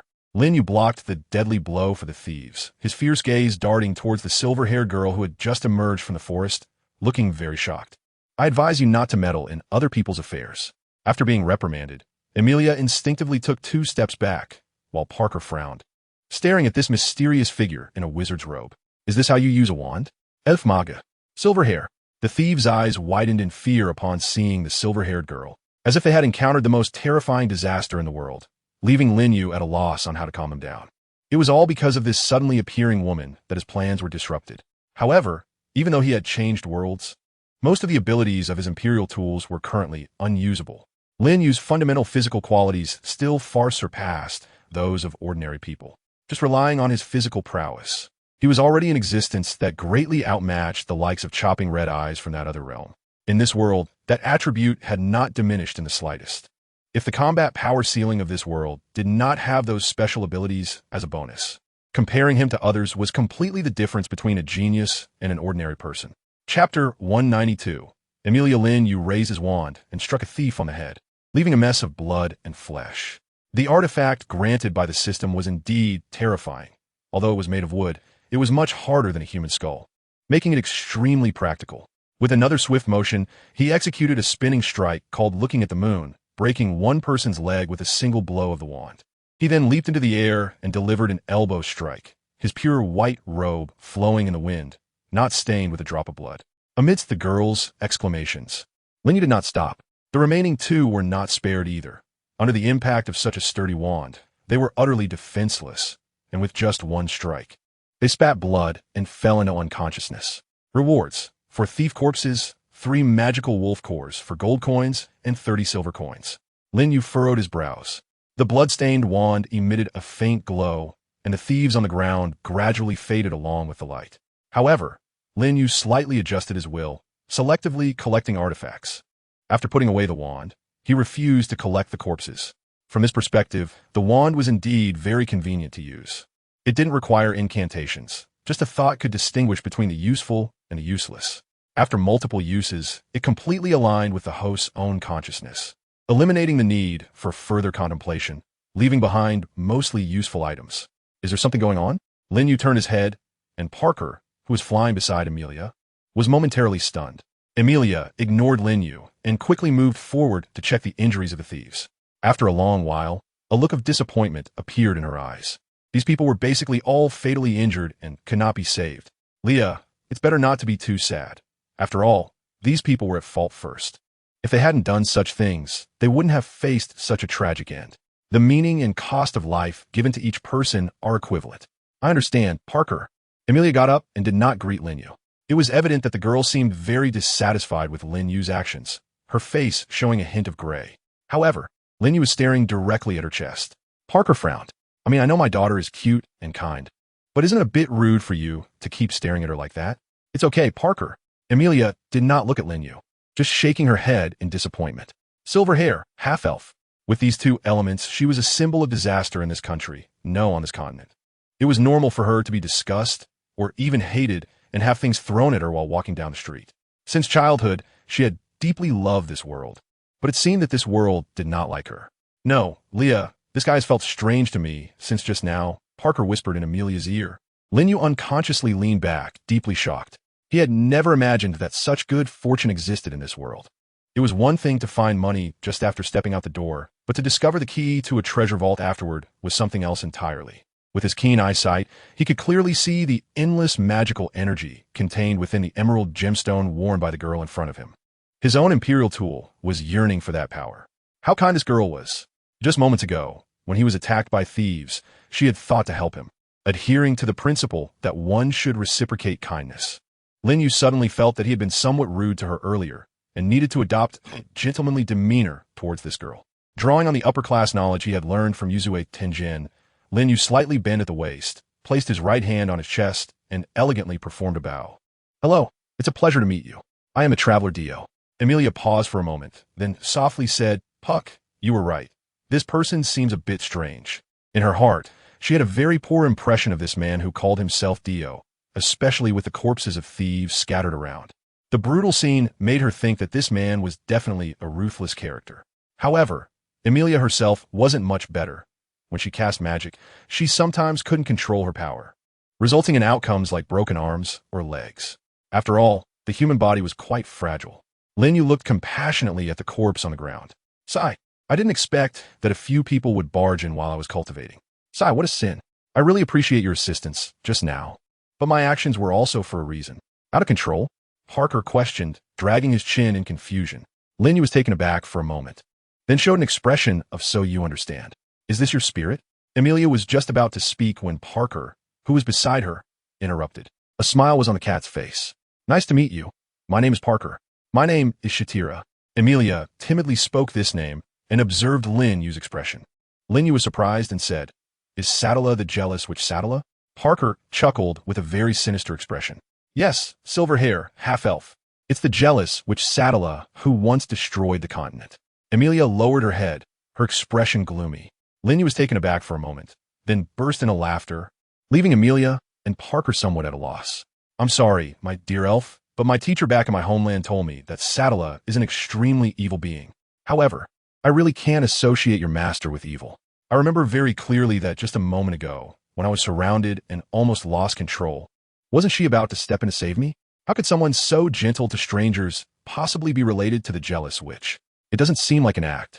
Her reaction upon hearing the name, Sadala, seemed very genuine, looking like a bit of a naive fool just starting out. When I was losing control earlier, she was probably reminding Leia not to step forward, as it's quite difficult for humans to control magic on their own. Parker quickly formed a preliminary impression of this newcomer, finding it quite decent, not like a bad person at all, and at least unrelated to what he and Amelia were about to do. Meanwhile, Amelia showed her innocent side in front of a stranger, slightly blushing. Until now, no one had ever evaluated her from such an objective perspective. Chapter 193. Invitation. Usually, people would just stare at her continuously, regardless of what she did. More often than not, they would display extreme dislike and fear upon seeing her. The jealous witch Sadala, with her silver hair and half-elf heritage, was the reason why she was rejected by everyone, as she looked so much like that witch. Simple Amelia only needed to be treated objectively, and Dio's attitude at this moment made her feel very comfortable. Well then, Mr. Traveler Dio, your troubles have been resolved. My daughter and I are now ready to set off. Do you have anything else to say? Parker caught a strange scent from this guy. However, he couldn't quite tell what it was, but it seemed unrelated to the journey he and Amelia were about to undertake, so it was better not to provoke him. Lin Yu said with a troubled expression, Actually, I got lost. Got lost. Lin Yu flicked his wand. Since he had previously confirmed that the Imperial tool could not be used, he quickly concealed its presence. After all, he was in a different world, so it was wise to keep a low profile. He now appeared to be just an ordinary guy with no magical talent at all, and there was not a trace of magic power about him. My teacher said that there are very powerful magicians in this country and advised me to form a contract with an elf to become an elven magician. But my personal talent is truly limited. Even though I have this wand, I really can't use any magic at all. Lin Yu smiled bitterly. Parker covered his forehead. What on earth made you have the illusion that you could form a contract with a spirit? Is your teacher really not a weirdo? It also depends on the compatibility. You know. And then, to be honest, despite my appearance, I've actually been sleeping rough in the wilderness for many days. I have no idea how to get to the capital, and I've used up all the money on me. Lin Yu said with a very awkward expression. I said, well, even if you go to the royal capital, you can't guarantee that you'll fulfill your wishes, can you? Your talent, Parker. Amelia frowned slightly, and Parker obediently closed his mouth. He also realized that it wouldn't be appropriate to say unpleasant things in front of others. This guy has no mana at all. Whether it's forming a contract with a spirit or becoming a magician, that's impossible. Besides, hasn't this guy already found the correct way to use the wand? Although it's a bit rough and unbelievable, isn't it still quite strong? In other words, you just want to go to the royal capital, right? Lin Yu nodded and said, My teacher mentioned that there seems to be a powerful magician in the royal capital who can guide me in my training. I believe, according to his words, that I will definitely become a great magician soon. As he spoke, Lin Yu revealed a look of longing. To be honest, with his young and handsome face, he was very deceptive, and hardly anyone would suspect that he was lying. Moreover, he was someone who knew what Amelia and Puck were thinking. Given Amelia's current appearance, this timeline should be a very tense period for her, as it seemed she was dealing with the royal selection issues. Everything that appeared around her would naturally be suspected by Puck. Therefore, Lin Yu had to consider what identity to approach her with and what kind of reason he needed to present himself as a harmless person. This was the problem Lin Yu needed to think about. This world was not like the one where he could confront directly. The uncertainties brought by magic were too many, and the ceiling of abilities in this world could be described as that of a child of the world. Unless he had the power to destroy this world, Lin Yu probably wouldn't be a match for that guy. When it was time to act, Lin Yu would still act. For now, he just needed to find a simple reason for himself and then show indifference and ignorance towards the royal selection. In reality, he truly didn't care. He only cared about the pendant hanging on Amelia's chest, which was Puck's magic. It would be great if he could find an opportunity to pet a cat. By the way, have you ever doubted that your teacher might be lying to you? What do you mean? Lin Yu was taken aback.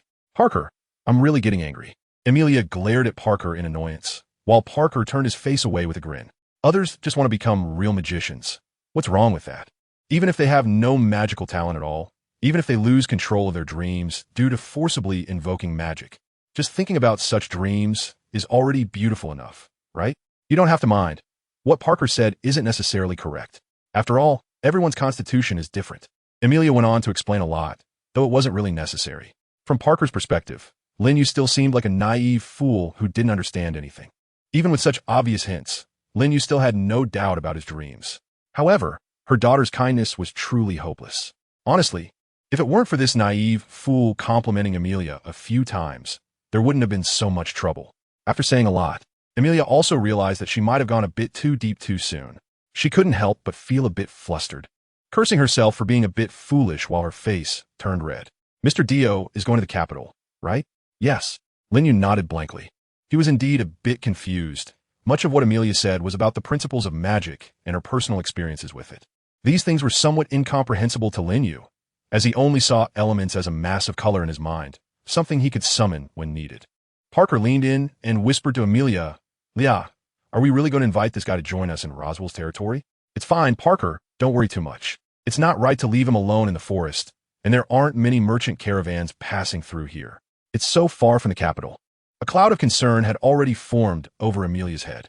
It was somewhat reminiscent of Dio's plight after wandering the woods for months. And he might even end up heading further away from the capital, which would be truly pitiful. Besides, we're headed to the capital anyway. It's just a little detour. It's not a big deal. Parker helplessly shrugged. After discussing for a while, they decided to extend an invitation to Dio. This process was definitely not as simple as they had imagined, as there were many considerations involved. This judgment was made only after confirming that Dio didn't possess any magical elements. In short, Dio was harmless to them and did not pose a threat. Chapter 194. Persuasion. Leah, I'm going to fall into a deep sleep soon. If anything happens, don't worry, Parker. Amelia was not someone who couldn't use magic at all after losing Parker. Compared to ordinary magicians, her talent was much stronger. Not to mention, she was facing someone like Dio, who would directly use his wand as a melee weapon. To them, an ordinary person without magic was not a threat at all. The two arrived by the roadside, and soon a luxurious carriage came driving down the distant path. Dio showed an astonished expression in response. "Is Miss Shatira the daughter of some noble family?" Dio, being overly curious, is not a part of gentlemanly conduct, you know. A sleepy Parker rested his chin on his hand, smiling at Dio. "Honestly, I've already considered this. I'm currently in a dire situation. If Miss Shatira is willing to invest in me, then with my talent, I will surely stand out in the capital in the future and bring you considerable returns." Lin Yu excitedly rubbed his hands. This unreserved eagerness for wealth made Amelia and Park feel a bit helpless. This guy was just too easy to read. Everything was written all over his face. Moreover, isn't he a bit too overconfident when it comes to magic? If someone like him could stand out in the royal capital, then the royal capital would be filled with sharp corners, and there would be plenty of towering trees. "I'm sorry, Mr. Dio." Amelia suddenly apologized to Lin Yu. "Oh, why? Actually, my real name isn't Shatira." Amelia felt a wave of shame. She originally wanted to use the name Shatira to warn Dio. In short, she felt that after being persecuted for so long, she had become an unfortunate person, and anyone associated with her would meet an unfortunate end. Therefore, it would be better to make it clear from the beginning and let them stay away from her. However, Mr. Dio was clearly not someone who could be easily shaken off in a short time, and there would still be interactions in the future. If he later found out that she was using a fake name, it would be too embarrassing. "Oh, that's fine. Amelia. My name is Amelia." Amelia was very serious, but Dio's gaze made her tilt her head slightly in confusion. "Mr. Dio, although I know Leah is very cute, to be honest, it's a bit strange for you to look at her like that." Lin Yu extended his hands and grabbed Amelia's right hand, catching her off guard. "Your sincerity touches me greatly, Miss Amelia. Generally speaking, it's better to be cautious with strangers you just met, right? My master always says that I'm too honest and that I'll definitely suffer outside because of it. I didn't expect to meet someone so compatible today. I believe we can definitely become friends." Friends? "Yes, it is my honor to be friends with a wise and beautiful woman like you, Miss Amelia." Lin Yu's face was filled with sincerity. Yuzuki Tenjin had once taught him a profound saying during his training. There indeed exists a capability in this world to turn lies into truths. To possess this ability, aside from utilizing the intelligence gap between enemies and allies, one must grasp the essence of the most important point. That is, first and foremost, one must not feel that they are lying. To deceive others, one must first deceive oneself. Therefore, at this moment, Lin Yu is genuinely and sincerely expressing these words, including his body language and overall demeanor, all praising Amelia as a noble and beautiful woman, almost to the point of shedding tears to reveal his true feelings. For Amelia, this was the first time in the kingdom of Lugnica that someone had said they wanted to be her friend, leaving her both delighted and a bit shy. "Come on, be a little more confident, Miss Amelia. Don't pay too much attention to the gazes of those around you."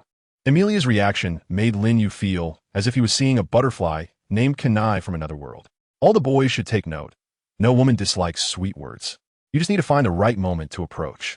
First, you must ensure that the other person's first impression of you is not that of a lunatic or a harasser, and then find the angle where they can express their emotions and praise them. For example, if a woman tells you that she lacks confidence in a certain area, at that moment, don't foolishly try to instruct her on what to do. She just wants someone to patiently listen to her. And then, at the end of the conversation, encourage her and praise her efforts. The master of female psychology, Yuzuki Tenjin, once said, Yoshiwara is not a place for flesh trade. Ordinary people can only see the intoxication of wealth, while only the wise can perceive the human relationships and affairs within. Lin Yu hadn't used this set for a long time. After all, in the previous world, he relied on sheer strength to dominate. He generally preferred to take action rather than waste words. However, no man could remain strong all the time. That would be terrifying. Sometimes being soft has its advantages. Now, he had grasped the overall information of this world. His only need was to evolve himself through replenishing magic. When the absorbed magical power reached a certain level, allowing him to connect with the magical gate, he would truly reach his peak, and at that point, it wouldn't be an exaggeration to describe him as genuinely invincible. Currently, the only threats to him, aside from a few high-ranking priests and witches from the witch cult and the dragon of this world, were others whom he could directly crush with sheer physical strength. In such an unstable situation, it was better to hide his strength. Under the sweet-talking approach of Lin Yu, a mature man, soon, the relatively innocent Emilia couldn't hold on anymore. She realized that Dio always managed to hit her softest spot.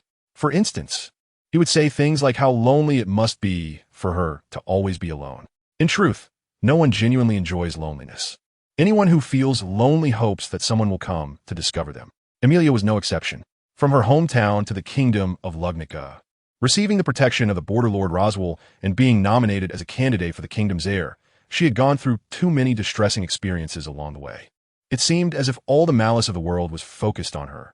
No matter how hard she tried, she couldn't escape the labels of the silver-haired half-elf witch. In fact, she wasn't such a vicious witch after all. Chapter 195. Made the place we're going to is the territory of the border lord Roswell of the kingdom of Lugnica. Mr. Dio, have you heard of Roswell's name? In the carriage, Emilia was having a pleasant conversation with Lin Yu. Puck had already fallen into a peaceful sleep. It had a good impression of Dio, viewing him as just a simple fool pursuing magic. The name of Roswell, the border lord of the kingdom of Lugnica, should be quite famous, as the noble titles of this kingdom have been passed down for many generations. Even if people didn't recognize the current head of the family, they had heard of some of the previous owner's achievements around the world.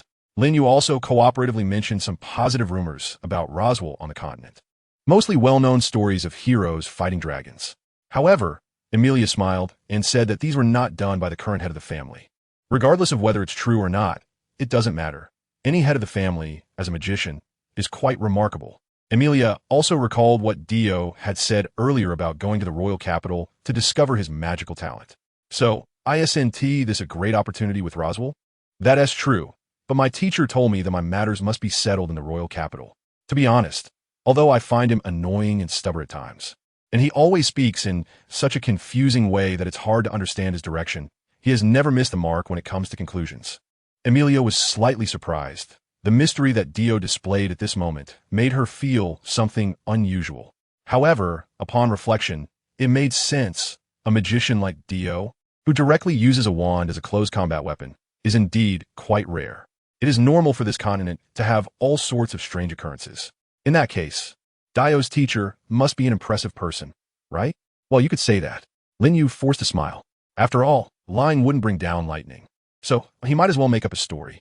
His goal was to go to the royal capital with Emilia and find an opportunity to absorb Puck's magic in the process. Generally speaking, Lin Yu couldn't absorb Puck's magic unless Puck actively released it. However, once Puck releases magic, Lin Yu could directly open the channel of the Imperial Tool to perform that operation. The Imperial Tool itself would also evolve during the process of replenishing magic, and he didn't know how much capacity the current Imperial Tool container had, or whether it could really drain Puck completely, or if just a small portion would suffice. Lin Yu didn't need to do anything, just wait. After all, Parker indeed had a demonic period. On that day, it would be unable to control itself and would unconsciously release magical power. The carriage arrived at a mansion as evening approached. A row of grand garden paths and a fountain with white porcelain tiles exuded an elegant, noble atmosphere. Two girls dressed in maid outfits, one red and one blue, stood side by side. The moment the carriage stopped, they both bowed and greeted in unison. Lady Emilia, welcome home. Thank you for your hard work, Remington. Emilia stepped down from the carriage, wearing a slightly reserved smile. Due to some special reasons, she had qualified to participate in the royal selection and had received recommendations and care from the border count. However, at the end of the day, this was Roswell's mansion. and her identity was merely that of a relatively distinguished guest. The two maids calmly lifted their heads, their doll-like faces showing no expression. However, when they noticed another person in the carriage, a glimmer of surprise flashed across their faces, as if they shared a mutual understanding. This is Mr. Dio, currently a wandering mage.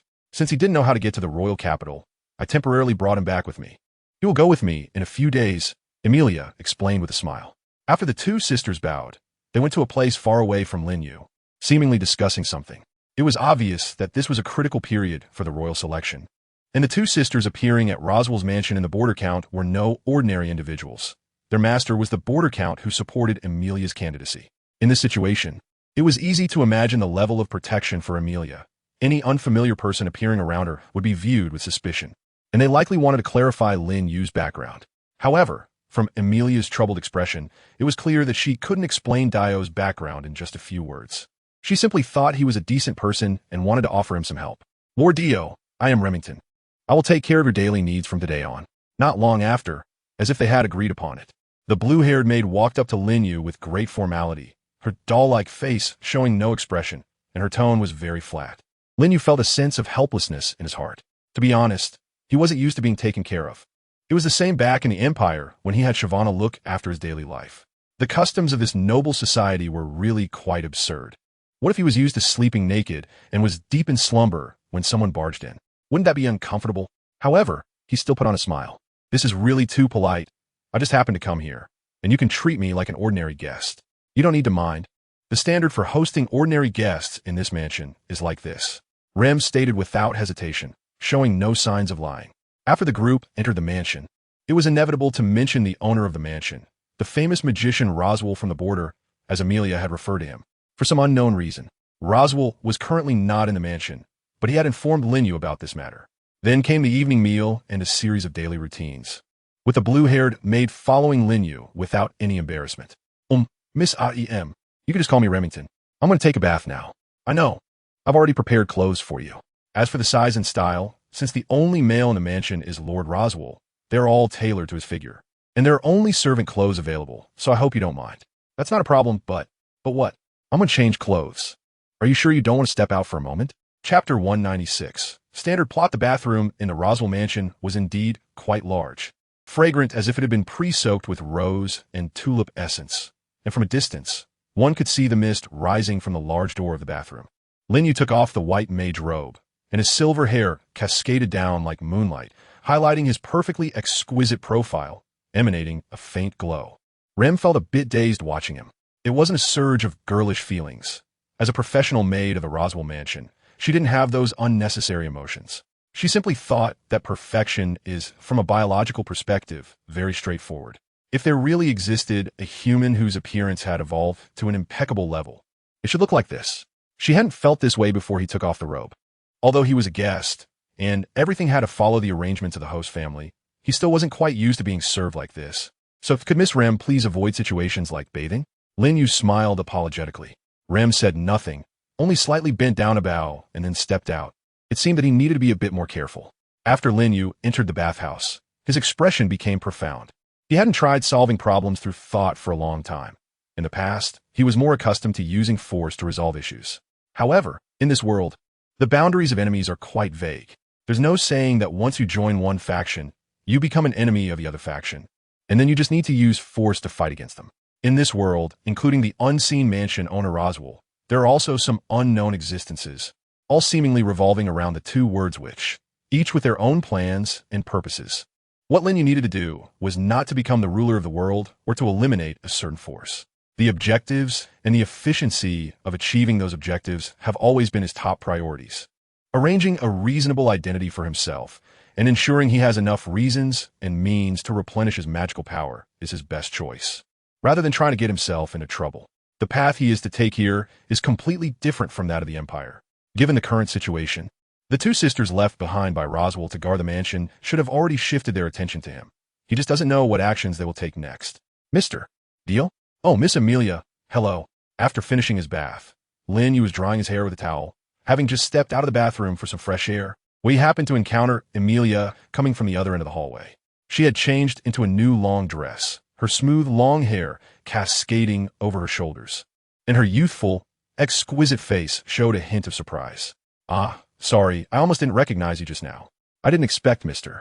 Dio to look like this after taking off his robe. How is it? Does it look similar to you?" Lin Yu smiled as he looked at his hair, which was the same silver white as Emilia's. Emilia was momentarily taken aback, then a friendly smile appeared in her eyes as she nodded. "So, Mr. Dio had part of this reason before, but the legends about the jealous, which in my hometown are stories I've heard since childhood, and I've always regarded them as myths. After all, those who fear the jealous which have never actually seen her, right? How could such a being casually appear before people? Not to mention judging by hair and appearance. That is too naive and ridiculous. I assent it. Miss Emilia?" Emilia nodded repeatedly in agreement, as if she had heard the most correct words in the world. The man walked to the window, seeming to merge with the moonlight streaming in, giving off a very sacred feeling. At the other end of the corridor, two sneaky figures, one above and one below, had their heads side by side. "Rem, do you really think this person is just like Lady Emilia said, with no magic power at all?"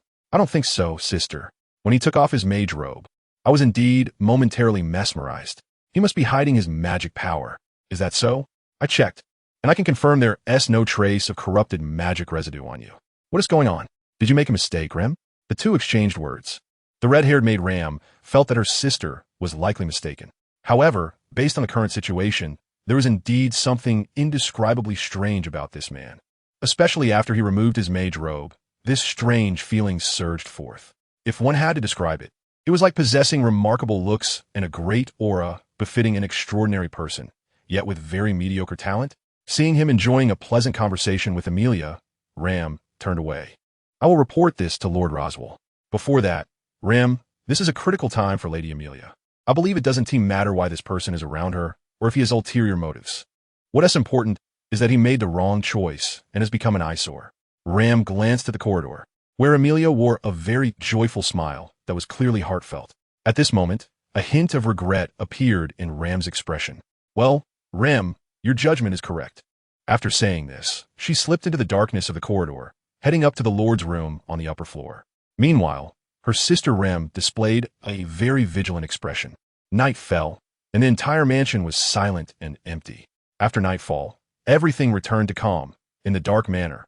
Only the low chirping of insects could be heard.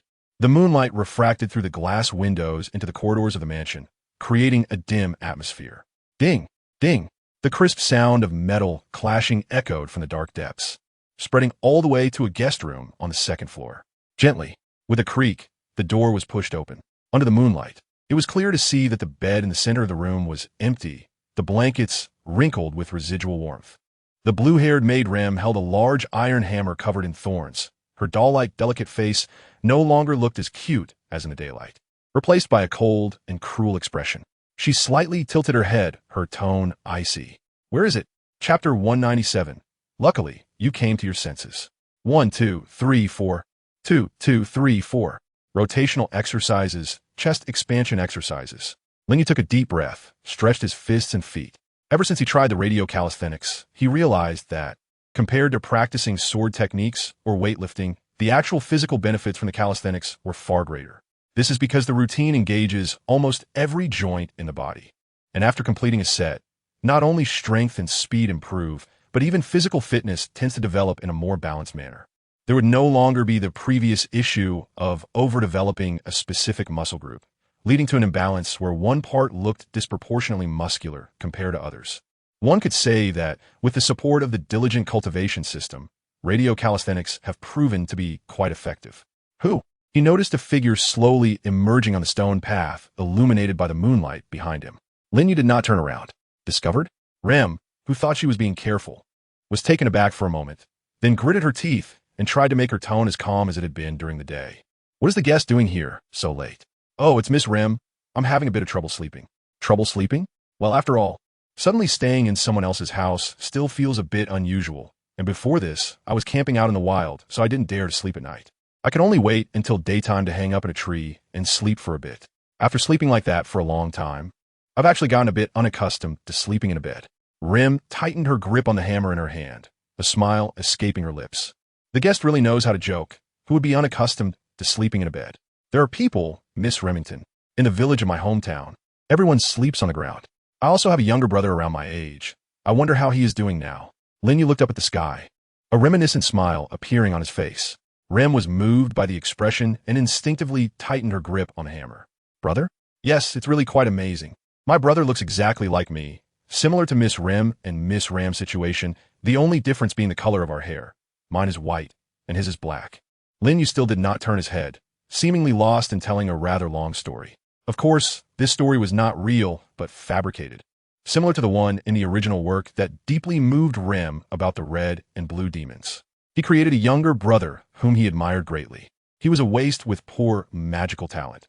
While the brother was one of the top magicians in the village, his words filled with envy for his brother. The coldness in Rem's expression had vanished, replaced by hesitation. Did Mr. Dio really think this way? Did he believe that his brother's existence made him proud? Lin Yu smiled and said, "How is that possible? Generally speaking, having a sibling whose talent far exceeds your own is a huge pressure. You be compared to them. And when people talk about you, they won't even say your name. They'll just refer to you as someone's brother or something like that. It's hard not to feel resentment when you hear such things." Rem felt as if she'd been struck by an arrow, her heart aching slightly. If someone else were to talk to her about these trivial matters, she would definitely not listen and would have long since given him a solid punch. But strangely, this man had a kind of affinity. His peculiar sense of incongruity stemmed from this affinity, which was dazzling and more brilliant than anyone else's. How could someone who didn't know magic possess such a temperament and charm? Unknowingly, she had been drawn into the man's words. Wasn't this version of herself quite despicable? Yes, it was indeed rather despicable to harbor resentment towards a brother whose abilities far surpassed her own. But then I thought, I wasn't wrong, just resenting the wrong person. My brother always regarded me as the esteemed older brother, and I was constantly striving. It wasn't either of us who was wrong. Why should I be criticized by those people? Aren't those who unilaterally place such labels on me the ones who should be criticized? They don't understand my feelings, don't know my experiences, and merely stand on the sidelines, making definitive judgments about my life. Such people are the most despicable and irresponsible, aren't they? Lin Yu turned his face and noticed the large iron hammer covered in thorns that the blue-haired maid was holding. At this moment, he had already begun to pray for this naive little girl. After all, he did not possess the ability to start over like Subaru Natsuki. If the other party insisted on doubting him and wanted to eliminate him, the worst outcome would be a conflict with them, forcing him to resort to drastic measures and kidnap Emilia. At that point, he would no longer be the elegant gentleman he appeared to be. He would take as much as he could, and if he couldn't win, he would simply run away, returning to his original world. If this world fell apart, it would just fall apart. He could find a way later. After all, once he returned, time here would continue to move forward. When he came back after several years, who would even recognize him? Isn't that Ram's sister? Rem, it's okay. With Ram around, no one will blame you for not being exceptionally talented. Confused images flooded Rem's mind, causing her to show a pained expression as she slowly lowered the hammer in her hand. At this critical moment, she was supposed to completely eliminate this man and erase any threats to Lady Emilia. However, at this moment, she suddenly didn't want to do that. She felt that unless absolutely necessary, she needed to observe a bit longer before making a judgment. But speaking of which, isn't it strange? Isn't Miss Rem going to sleep at this hour? The moment Lin Yu turned around, the iron hammer in Rem's hand had completely disappeared. Of course, he only turned around after confirming that it was gone. Just a moment ago, he was still there doing calisthenics, putting on a show as if he had things to do. Otherwise, just rambling on would raise suspicions. Our mansion has a routine of night patrols, so there's no need for our guests to worry about that. You should return to rest early. If Lord Roswell finds out about this, he will blame us for not being attentive in our hospitality. Rem quickly calmed her emotions and returned to her usual indifferent demeanor. However, there was a hint of seriousness flickering in her eyes. In the days to come, she felt it necessary to learn more about this man. Chapter 198. The Hook Cat. In the few days that Roswell was temporarily absent, it seemed that the only living beings in the entire mansion were Lin Yu and the three women. The two maids repeated their simple and monotonous lives day after day, delivering clothes, brewing coffee and tea, preparing some food and desserts. Every meal was served on a cart slid over from the end of the corridor, placed on a table covered with a white cloth. In this bourgeois lifestyle, Lin Yu elegantly savored his coffee, wiping the corners of his mouth with a napkin after finishing his meal. At this time, the maid would kindly come forward to ask if the meal was to his liking and if there was anything that needed improvement, showcasing her professional quality. Completely different from those fake maids who dress up and throw tantrums, often blushing and acting like wooden dolls. I must say, Roswell is quite skilled in this aspect of training. Considering Lin Yu has so many wives, he had never experienced such a simple feeling of being served. Or perhaps it's all Yu Sui Tian Yuan's fault. That guy frequented high society without ever bringing Lin Yu along, causing all his knowledge to go to waste. It's simply infuriating. After pretending to be a big shot for so long, Lin Yu found that he unconsciously spoke with a hint of a translator-esque tone. This damned life felt like spreading mayonnaise and cat poop on toast. Foul and sweet at the same time. Of course, Roswell was still out in the wild as usual. In these days, that blue-haired maid Rem had been getting closer to him. Recently, she no longer avoided bathing in front of him, even waiting outside the changing room with his clothes. Don't ask, it's just the rules. As a guest, you wouldn't want to go out, would you? Here, you enjoy the best service, and the price you pay is just being seen by the lovely maid. She would mind, wouldn't blush, and would politely turn her face aside. What is there to be dissatisfied about? Aside from that, Lin Yu's only progress was becoming more familiar with Puck. The old cat was trying all sorts of ways to test his identity, but Lin Yu wasn't afraid at all. With a certain amount of intelligence at his disposal, the identity he had disguised himself with was impeccable, non-existent in any records. Puck couldn't really investigate. It was just testing to see if Lin Yu would slip up in casual conversation. After all, it had no way to drive Lin Yu away from its daughter. In these days, Emilia had been like a little girl, always seeking Lin Yu to chat. You see, through such burning, the air inside gets heated and expelled, making the outside density greater than the inside, and then it rises. Lin Yu touched his head and lit the homemade Kong Ming lantern, accompanied by Emilia's surprised voice. The lantern slowly floated up to the sky. What kind of magic is this? It's not magic, it's physics. Lin Yu was feeling a bit troubled. With his mind filled only with fragmented knowledge from high school, it was somewhat challenging for him to explain these things. It was hard to convey to the people of this world that magic actually goes against the principles of things, and that what he was showing should only be the colors of the ordinary world. However, before he could explain this, the pure Emilia seemed to have already jumped to the conclusion that what he was doing was some kind of magic. Is this also what Mr. Dio's master taught you? Parker flew over, resting his chin on his hand. Have you finally taken the bait? Lin Yu smiled slightly and said, well, my master believes that magic should not be some obscure incantation or a prayer to a deity. It should be something that exists naturally, something that can be utilized with the help of external objects. In other words, ordinary people can also use magic as long as they master certain methods. Upon hearing this, Emilia and Park both displayed expressions of surprise. Using external objects? Yes, Miss Emilia, haven't you ever questioned this? If we disregard magic, why can birds fly in the sky while ordinary people cannot? We have indeed achieved many miraculous things by manipulating magical elements, such as controlling the weather and even using elements to attack. So ultimately, how do we grasp these elements? What is the principle behind it? Is it really just a matter of talent, determining whether there is a connection between oneself and the door to magic? My master remained puzzled by this, which is why he created these marvelous things. Lin Yu pointed at the Kong Ming lantern. Without a magic stone and without relying on any strange powers, it can fly into the sky by itself. This is a fact and also touches on the knowledge blind spots of Emilia and Parker. They may have seen similar tools, but those were based on magic stones, and no one would explore such principles in a magical world. Therefore, it is indeed a success for Lin Yu's deception. No, this is simply too far-fetched for Mr. Dio. The idea that ordinary people can use magic is just absurd. Parker waved his hand. Lin Yu smiled and then took out his wand. Parker, would you like to give it a try? Just a try? This wand was crafted by my teacher and is capable of absorbing magical power. If it can draw the magic from you and then manifest it in elemental form, then you should believe what I'm saying, right? Lin Yu was full of confidence. When two maids carrying lunch approached, they instinctively did not interrupt this interesting bet. Emilia curiously looked at the wand in Lin Yu's hand. In her memories, the function of this wand was too bloody, to be honest. It reminded her of some unpleasant memories about Mr. Dio.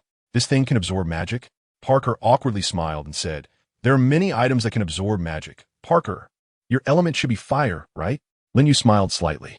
In this world, there is no such thing as ice elements. The so-called fire elements are actually a combination of ice and fire, which means the power to control temperature.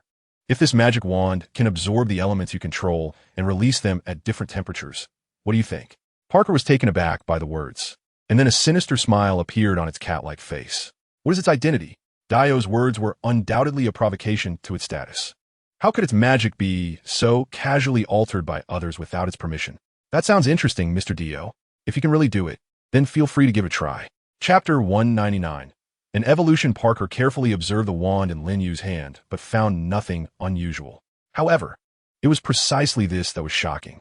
Generally speaking, items that store magic are similar to magic stones or magic cores, and their activation mechanism relies on magical circuits to operate. Compared to those items with hidden depths, the wand in Lin Yu's hand looked more like a mere fire stick, and he had indeed used this fire stick correctly to smash the heads of a few thugs. Parker, you just need to try to release your magic. It will absorb it by itself. Currently, due to the existence of the system, Lin Yu's imperial tools were essentially combined into one.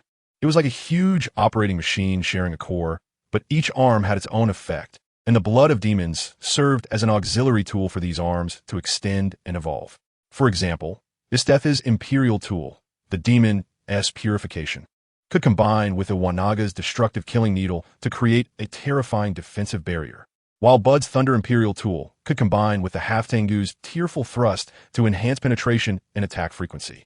The necessary condition to activate all of this is to have sufficient magical power. Before, this was unnecessary, but after entering this world, Lin Yu's mechanism would undergo some changes. In this world, to use something like elements, one must acquire magical power. Otherwise, the basic elements would not be recognized by this world, let alone materialize. Huh? Is it really that magical? Parker frowned, resting its chin on its paws. It glanced left and right, but could not discern what kind of mysteries were hidden within the wand in Lin Yu's hand. Meanwhile, Rem in the distance wore a serious expression. Rem, this is an opportunity. Feel it well. Okay, sister. Rem nodded. Due to their childhood experiences, when Lord Roswell was not home, her sister could not expend too much magical power. For a long time, the mode of the two sisters had been like this. What the sister could not do, Rem would have to replace her and do it well. Thinking of this, Rem's mind involuntarily recalled the conversation with that man last night. She gritted her teeth, shook her head, and tried to wake herself up. Rem is the substitute for her sister. What her sister cannot do must be completed by Rem, and must be done well. Magical power surged, beginning the detection. It was similar to Parker's operation. Instead of directly releasing magical power, it was in a tentative state, slowly groping towards the part of the wand. A smile was on Parker's face. It had already controlled the temperature to a completely frozen state, and the sound of cracking could be heard almost visibly. The icy mist slowly spread up the wand, forming a thin layer of frost. At the same time, the completely frozen part was also fully detected by it, and it was curious about what kind of material it was made of. However, the final detection result was not made of any magical property wood material, nor was it similar to the materials that typically compose magic stones and other storage containers. When the icy mist covered it, Parker only felt a comfortable warmth, as if a breeze had blown across its face, and on that wind, there was a layer of soft water. Parker. In Amelia's eyes, the most incredible scene occurred. Parker was floating in the air, having closed its eyes at some point, but it wore a very comfortable expression.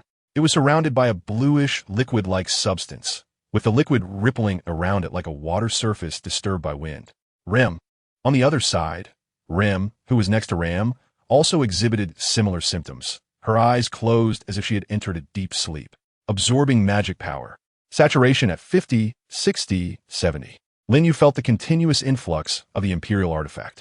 Compared to Parker's magical power, Rem's was somewhat insignificant. To put it in perspective, among the magic being absorbed now, Rem only accounted for 1%, while the remaining 99% was provided by Parker. Parker was like a dam that had burst, with the magic wand constantly being filled, quickly reaching a state of fullness. However, despite absorbing so much magical power, Parker itself seemed unaffected. One can only imagine how terrifying this cat truly was. Bang! The water mass surrounding Parker exploded, and Lin Yu's absorption rate had reached 100%. Parker. Oh, Parker wiped the corner of its eye, looking very tired. It seems this tool is really amazing. I didn't even notice when all the magic power in my body was suddenly drained. This isn't right.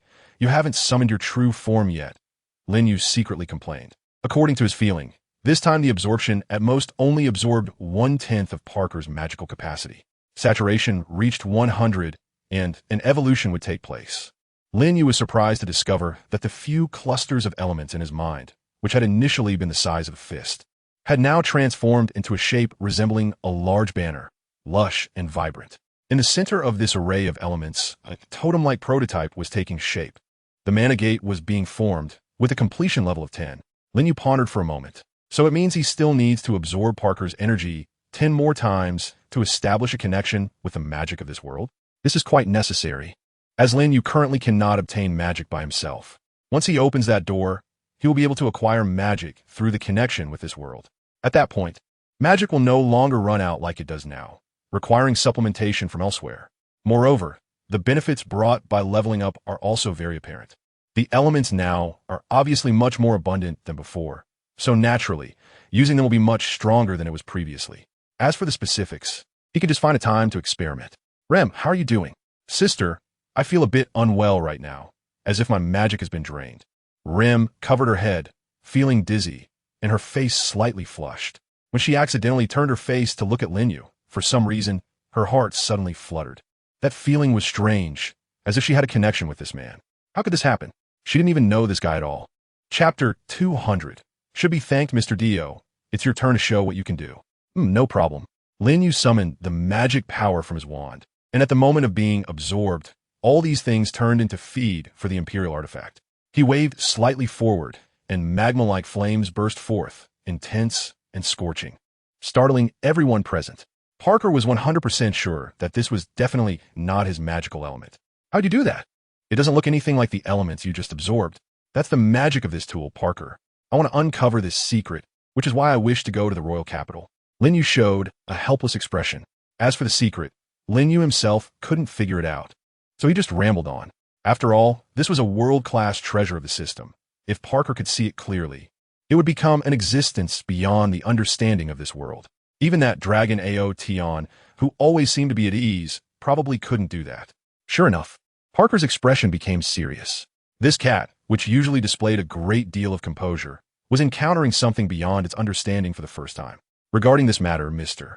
Dio might be able to consult with Mr. Roswell. Lord Roswell, huh? Lin Yu has only been heard of, but not seen these days. However, Emilia obviously has some news, and then the red-haired maid Ram said, Lord Roswell will return to the mansion tomorrow. In short, the gains from this time are quite significant. Lin Yu's Imperial artifact had become quite abundant within him. Through the recent invocation, Lin Yu had utilized 30% of his power, consuming about 1% of the total. Emilia mentioned that the deterrent force had far surpassed her usual magic, leaving even Puck momentarily silent. Judging by that, the powers seemed to be quite impressive. Earlier, under Ram's healing magic, Rem's condition had clearly improved a lot. Her flushed complexion had receded. However, when she sat up and looked at Lin Yu, her gaze was somewhat strange, no longer as formulaic as before, but rather complex, cautious, and curious. In the afternoon, Emilia seemed to have something to attend to outside, and Puck, having absorbed too much magic, fell into a deep sleep. The two maids appear to have other matters to attend to as well. In this situation, Puck naturally requested that the recently replenished Lin Yu temporarily take over the task of protecting Emilia's safety. Emilia refused, but eventually relented after Puck insisted, and Lin Yu had no reason to decline. Later, the two arrived at a village near the mansion. It's the silver-haired witch. Get out. Get out of our village. Even before reaching the village, some villagers shouted insults from a distance, immediately throwing stones and other objects. Emilia said nothing. She simply pulled her white cloak slightly to cover her entire head, with two rabbit-like ears poking out, as if accustomed to such events. She skillfully made her way to the boundary of the forest, placing the green magic stone atop a tree stump to connect them together. There were many magical beasts in this forest, and her purpose in creating the barrier was to protect those who had just insulted her. Even when labeled as the silver-haired witch, she could not abandon her inner kindness. She did not want to drag Lin Yu into this, nor did she want to force him to participate in such activities. That's why she had initially shown such resistance. I'm sorry, Mr. Dio, for you to witness such a thing. It's all right. It will be over soon. Bang. Huh. Emilia didn't notice and turned her head, stunned by the scene before her. Dio had somehow moved away from her side and was dismantling the magic stone barrier he had just created, picking up the magic stones and throwing them at the villagers as if he were a child having a snowball fight. Mr. Dio. Lin Yu remained expressionless as the magic stone smashed into the villagers' limbs, instantly creating a batch of broken bones and cries of despair on the ground. Damn it. How dare you hit me? If it weren't for this woman being here, letting you off would mean I'm a coward. After entering this forest, he revealed his true nature in less than 2 seconds.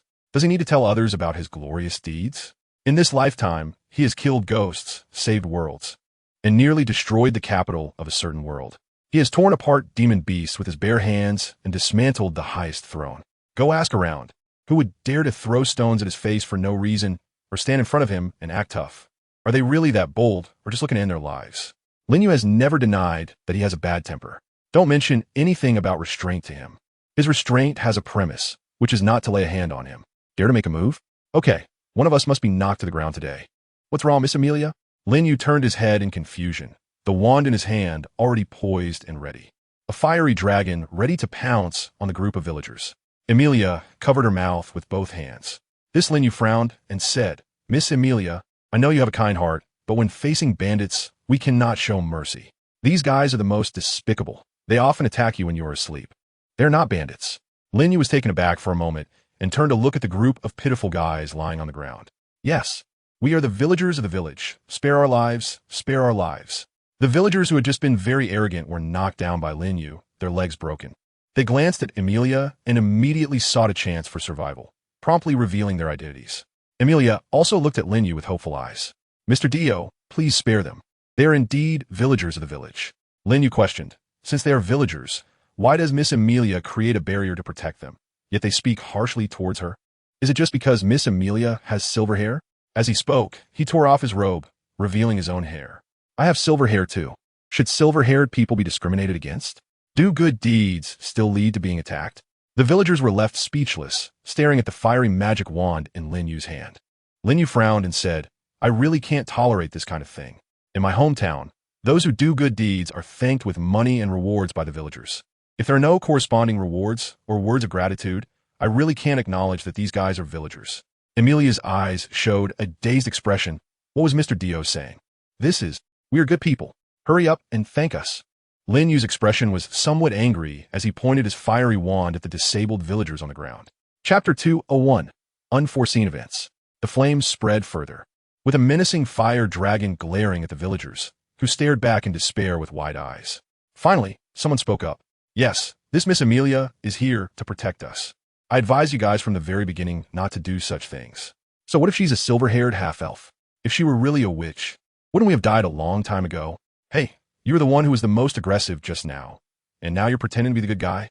Soon, the villagers began to turn on each other, expressing deep apologies for their earlier misconduct towards Lin Yu and Amelia. Lin Yu's inner anger had slightly subsided. There is truth, goodness, and beauty in this world.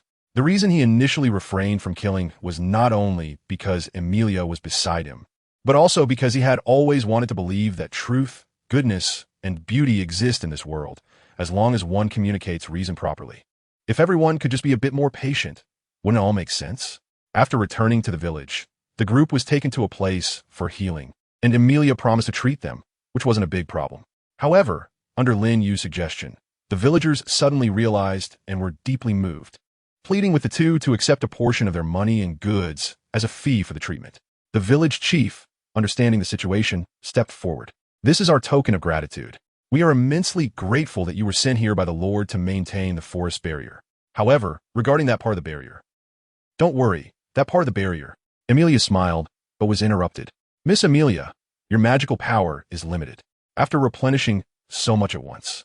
Now that the barrier is damaged, reconstructing it will undoubtedly be a very arduous task. Lin Yu packed up the money bag, which contained about dozens of silver coins and around 100 copper coins. Compared to the bandits he had encountered before, the villagers' lives were truly very difficult, and he felt a bit reluctant. It should be known that in the royal capital, hiring someone to create such a barrier would be impossible without dozens of gold coins. Forget it, Miss Amelia. I know you have a kind heart and that the villagers are not living well, so I'll just take 200 silver coins as a gesture. Upon hearing this, the village chief's face turned pale. 200 silver coins was almost half a year's labor for the village. Every household among the villagers showed a very troubled expression. Mr. Dio, Lin Yu turned to the side and softly said to the troubled Amelia, Miss Amelia, I have learned a lesson in my short life. If morality is a constraint for the strong, then it should also be a constraint for the weak, rather than becoming a weapon for them to attack the strong.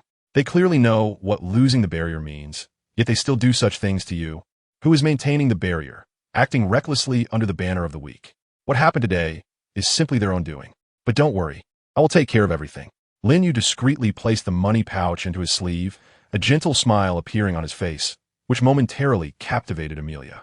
For some reason, her previously chaotic and flustered heart surprisingly calmed down at that moment. An image of an older, wise figure quietly established itself in Amelia's heart. She now had a desire to have a good talk with Parker in the evening and explain to him that Mr. Dio was indeed a trustworthy person. Through Amelia's eyes, Lin Yu also realized that the next time he would need to replenish his magic after his evolution was not far off. However, he couldn't just catch one sheep. Theoretically, if given the chance, this world should be his pasture. Parker was merely a starting point.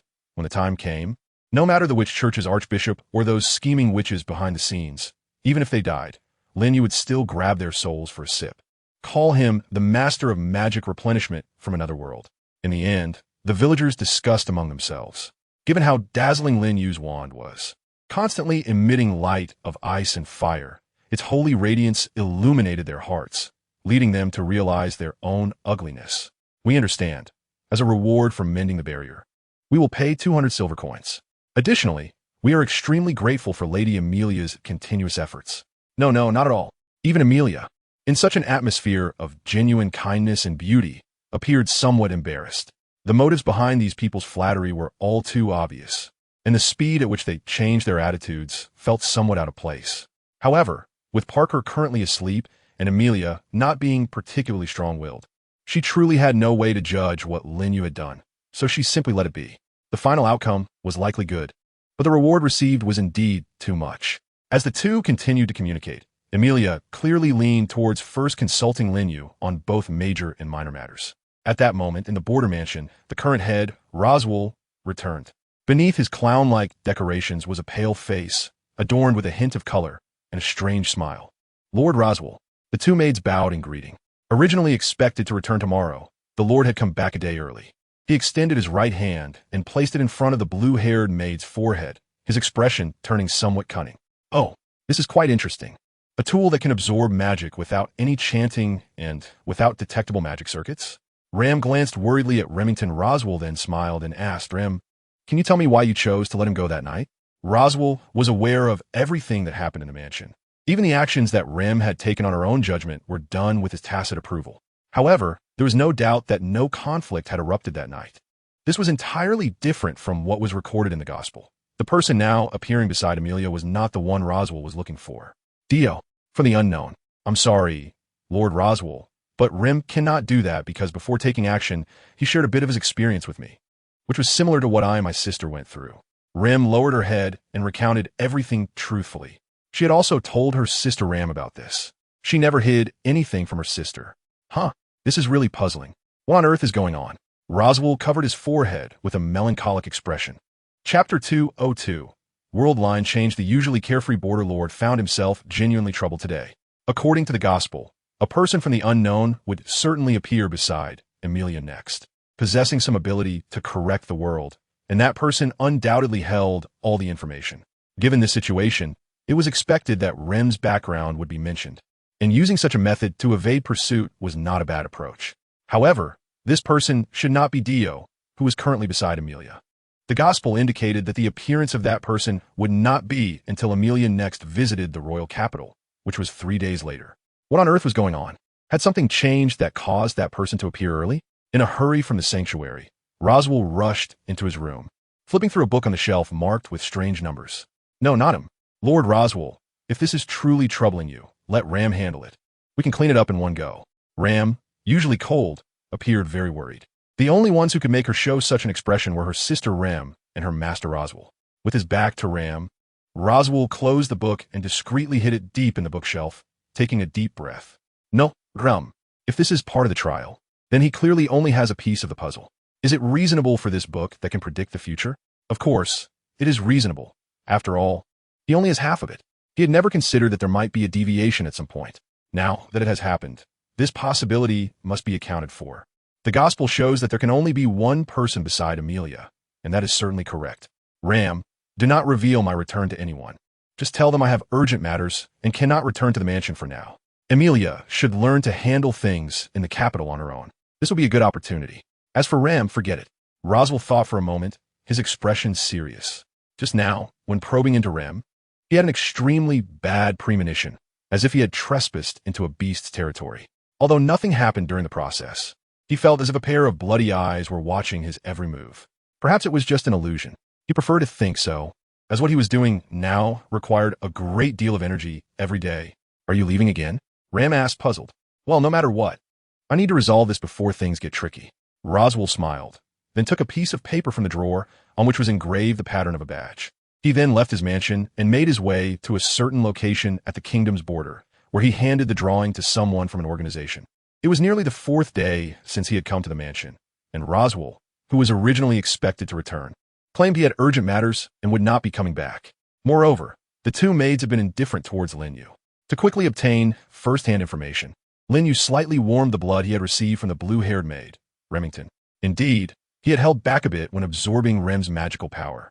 As for Puck, it was impossible. Puck was inherently a vessel that expelled magical power, and his constitution was extremely pure, making it nearly impossible to contaminate him with demon blood. In comparison, when Rem expelled magical power, it was more like an ordinary person's breathing, requiring a bit less force. If he could catch the moment of inhalation and attach his blood to the passage, he could complete the operation. He had previously considered the possibility of Roswell returning, so he had been restraining the vitality of the blood within Rem, ideally not wanting that guy to notice. Now this time, Rem would accompany you and Lady Amelia to the royal capital. Thank you for your care these past few days. Facing Ram's words, Lin Yu smiled and bowed in response. Lin Yu is aware of this. That guy Roswell indeed returned to the mansion and checked the magical fluctuations on Remington. Anyway, he hasn't revealed anything about their matters, including Amelia's royal selection, to Lin Yu so far, and Lin Yu hasn't asked about such things either. After all, there is no benefit to it. Lin Yu's goal has always been to find someone to replenish magic. However, what Lin Yu didn't expect was that after Puck woke up, he said that due to this loss of magical power, his next magic activation period would probably be extended to half a year later. Even Amelia was shocked by this. At this moment, Lin Yu appeared to be smiling on the surface, but inside he was already cursing. Isn't this a disaster? He originally thought that the beast of the end of the eternal frozen soil would definitely be full of magic and quite impressive, but unexpectedly, it needs to rest for half a year after just one use. Lin Yu originally planned to wait at most half a month before coming back again. Half a year means he has to stay by Amelia's side without any gains for 6 months?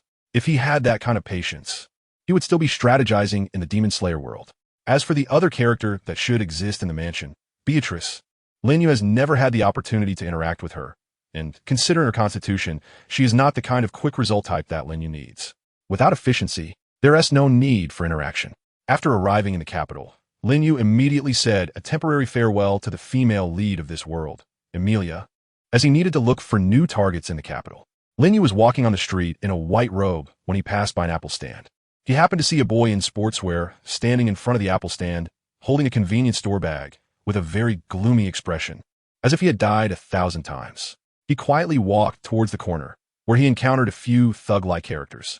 Lin Yu concealed his aura, and then he saw the boy encounter Amelia, who then helped Amelia pursue the thief who stole the badge.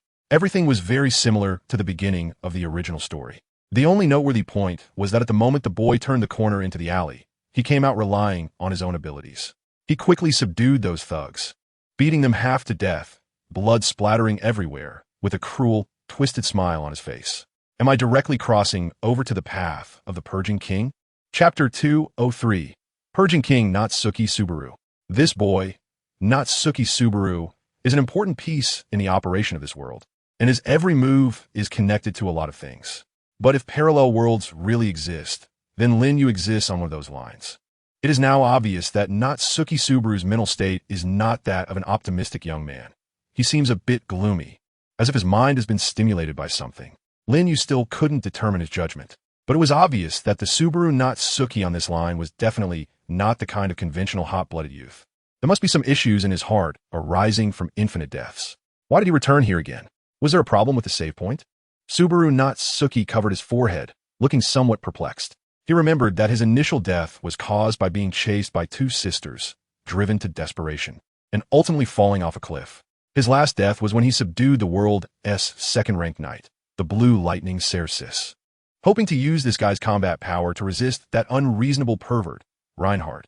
How did the save point return to this beginner village again? But forget it. It was just a repeated event anyway. He had already gathered most of the information. Hey, your complexion doesn't look too good. Would you like an apple? Subaru looked up in surprise, only to see a handsome man in a white robe standing in front of him, giving off a vibe that was enviably similar to Reinhardt. It was strange why he felt this way, having traversed countless times and accustomed to dying in various traps. Subaru shook his head with a bitter smile and said, "Sorry, I'm not really good with handsome guys, and I don't randomly accept things from strangers." "That's truly a pity. I thought we surprisingly clicked quite well." The man extended his right hand in a greeting gesture. Subaru followed the direction of that hand, and his pupils suddenly widened. A silver-haired girl at the end of the street was joyfully waving at him. Lin Yu turned his head and smiled. At least in this regard, it doesn't belong to this world. When Subaru came back to his senses, it seemed as if the entire kingdom's space had twisted and turned. He looked up, and the sky was a dark, murky expanse filled with black clouds, reminiscent of the countless times he had experienced death and returned. At that time, a hand reached out from the black mist, trying to grasp his heart. Now, even that black mist was isolated from this space. In the center of the space where Subaru stood, there was only a pot-shaped object covered with something like scales. Imperial Artifact, Dimensional Array. After activating the spell, it can transport an object to any corner of the world. Enhanced version. After adding demon blood and the blood of the Jade Pot, it can pre-mark teleportation locations in units of the pot, isolating a separate space. After unfolding the spell, it brings people into this unknown space. Here's a place where Subaru stood frozen in place, staring blankly at the sky. It is a place where you can speak freely. Lin Yu let out a sigh of relief. This was a place he had prepared in advance for his escape, just in case he couldn't win and needed to make a quick getaway. In this high-dimensional world, mages were nothing but dark and despicable creatures. Lin Yu would certainly not be afraid of dying honorably in battle, but he dreaded being taken away by some unknown power, leaving him unable to understand his own death. Therefore, it was necessary to have this preparation, considering that the system's world transfer portal did not only appear for him. And adhering to the idea of being prepared for the worst, Lin Yu had created this space in advance. He didn't expect it would also isolate the jealousy witch's curse within Subaru. "Young man, you are cursed, aren't you? You've died many times, haven't you?" Subaru didn't immediately react, and when he turned his head again, he was left dumbfounded. Death return? The thing I couldn't bring myself to say before is now being casually mentioned by this person. Lin Yu said calmly, "You don't have to worry.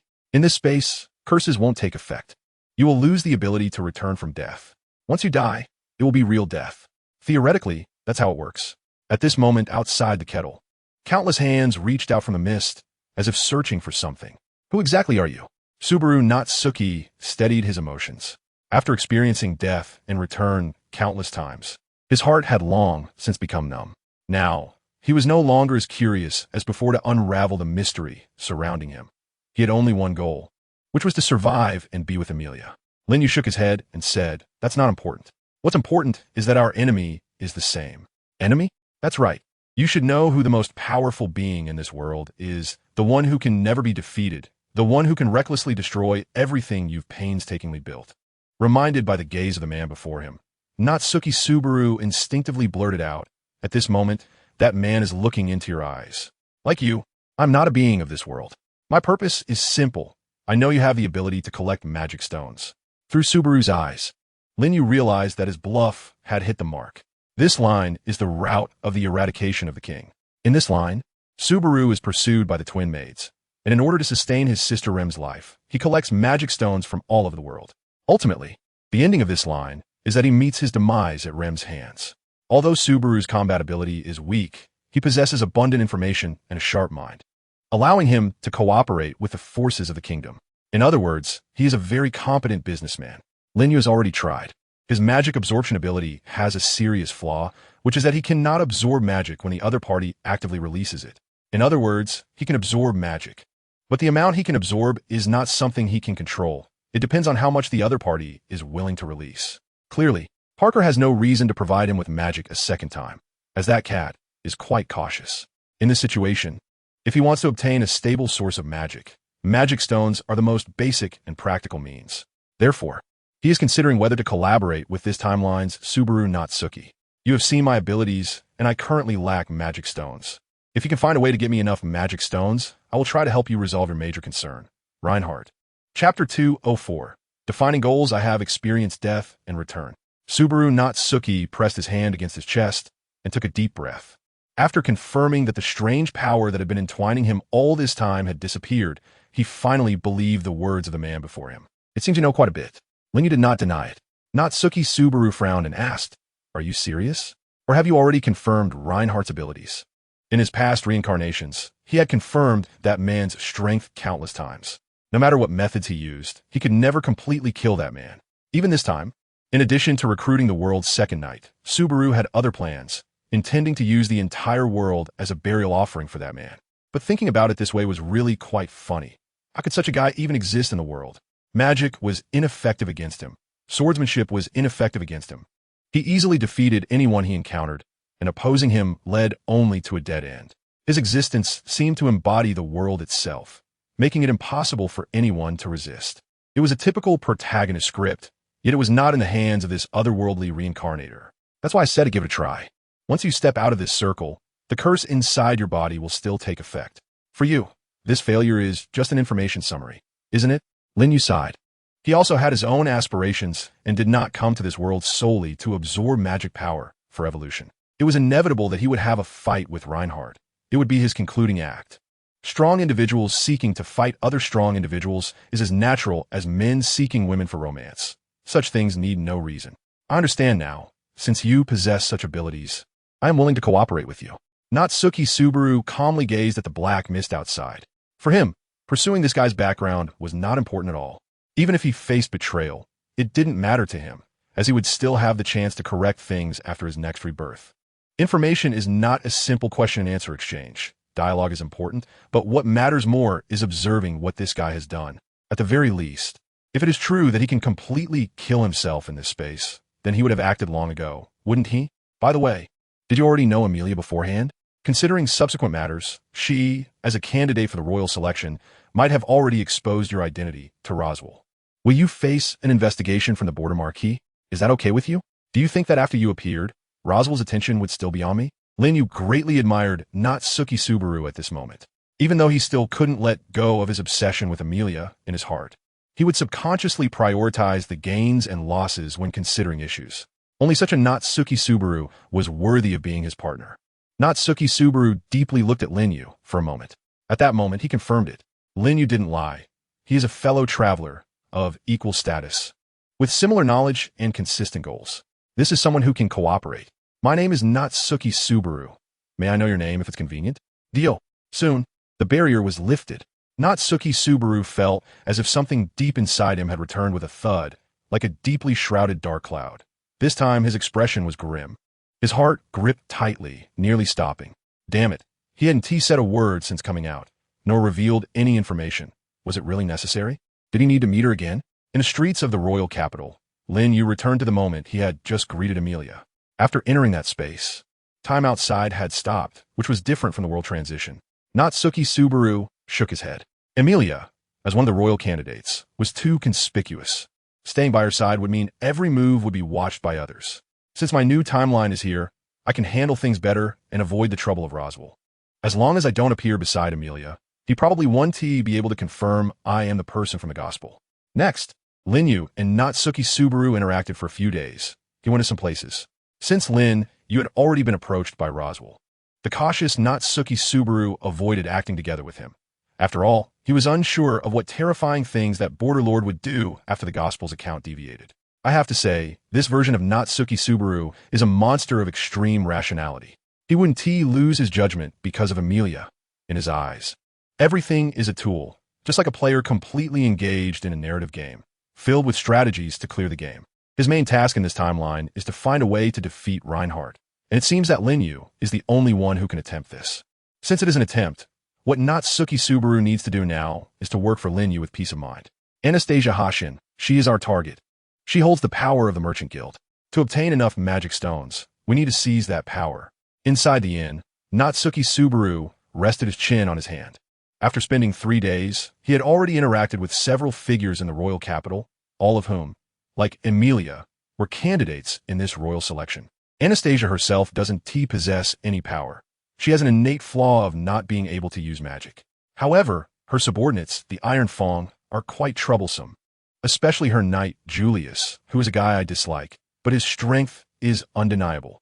As long as you can deal with her subordinates, I can guarantee control over the entire merchant guild. Treat this as a speedrun game. First, as a player, one must master money and resources. With money, one can have a supply of magic stones. Anastasia is the target. Right now, the entire royal capital is focused on the royal selection. The 5 royal candidates each have their own forces and knights. A couple of days ago, without Lin Yu and Natsuki Subaru intervening, Reinhardt seemed to have found a master he should serve. Everything Natsuki Subaru has been doing these past few days has been based on the white whale. He found a good entry point and even went to the Karsten family to meet Anastasia's opponent, Korshiu. After a series of operations, he used the white whale to distract Anastasia's greedy eyes while secretly inciting several power holders within Anastasia's guild. As long as this woman perishes in the hunt for the white whale or encounters any problems, the original guild will fall apart. At that time, Natsuki Subaru can take advantage of the situation. Chapter 205. Formulating a plan. Natsuki Subaru had been so busy these days that he had no time to sleep. After finishing, even his eye sockets showed thick black circles. However, his expression was very calm, and his thoughts were clear. This time, in cooperation with Dio, he clarified his position. At the maximum extent, he would be an assistant. But before that, Mr. Dio, I am now being targeted by Anastasia's people. They have learned about the white whale through their spies. Korshiu, due to her unique ability, could detect that I am not lying. However, there's another important point. As a lone wolf, your own strength is insufficient, and you lack adequate negotiation leverage, right? Lin Yu pondered for a moment. This is a very realistic problem. The few individuals that Natsuki Subaru has come into contact with are all candidates for the royal capital, each of them holding high positions of power, backed either by prominent families of the royal capital or by commercial forces, essentially all members of the upper class. And what does Natsuki Subaru have? Right now, he only possesses information. Without any interaction with Emilia, he doesn't even have the qualifications to sit at the negotiation table with them, which is a problem caused by the disparity in status. He pushed open the window, and outside was the main street of the royal capital. Natsuki Subaru did not deny it, as he gazed at the street. In front of the Karsten residence, a carriage was stopped, and a silver-haired girl was led by a blue-haired maid as she boarded the carriage. Emilia's journey in the royal capital had come to an end, and she would soon return to Roswell's territory. At the other end of the street stood a handsome young man with fiery red hair and clear blue eyes, tall and with a dignified appearance that made even his standing posture look like a painting. A long sword was sheathed at his waist as he walked down the streets of the royal capital. When he passed by Emilia, he smiled and bowed in greeting. Upon seeing this person, the calm expression on Natsuki Subaru's face, which had been as still as death, finally rippled slightly, and his body couldn't help but tremble. Mr. Dio should be able to take my place as the one by Emilia's side, standing on the side of justice, becoming her knight. Reinhardt will definitely not betray justice. Wouldn't that be a bit easier? Lin Yu lay sideways on the sofa and chuckled. This is really boring, young man. Given that he was in his 20s and already had a family, it was perfectly fine for him to address Natsuki Subaru this way. Subaru's words were also quite straightforward. If it was just about the magic stones, with the mysterious abilities Dio possessed and the level of information he had, joining Emilia's faction should allow him to navigate the royal capital quite well. Moreover, on this path, Reinhardt would not only not become an enemy, but would also be a reliable ally. Although that guy was the world's strongest knight, with a terrifying level of strength that made him nearly unbeatable, his only limitation was his unwavering commitment to his inner sense of justice and goodness, which made him somewhat inflexible in his actions. However, standing on the same side, it wouldn't be a problem to utilize him through strategy. Boring? My goals are different from yours. I'm not here to eliminate anything. Lin Yu drew a map of the location where the white whale brought back by Natsuki Subaru would appear with his wand. A giant towering tree stood in the room, and within the illusory backdrop, the starry sky could be faintly seen, giving a sense of depth and vastness. The power of magic is truly wondrous, allowing him to enjoy the conveniences of modern people at times. This is the main battlefield for this plan. From Mr. Dio's tone, it seemed like he was a successful person who had already achieved his goals, someone who could completely calm down and enjoy life. Natsuki Subaru crouched down and marked on the map the locations where the guard he led would appear, as discussed with Crush in the past few days, along with various supporting forces. Here, he drew a question mark.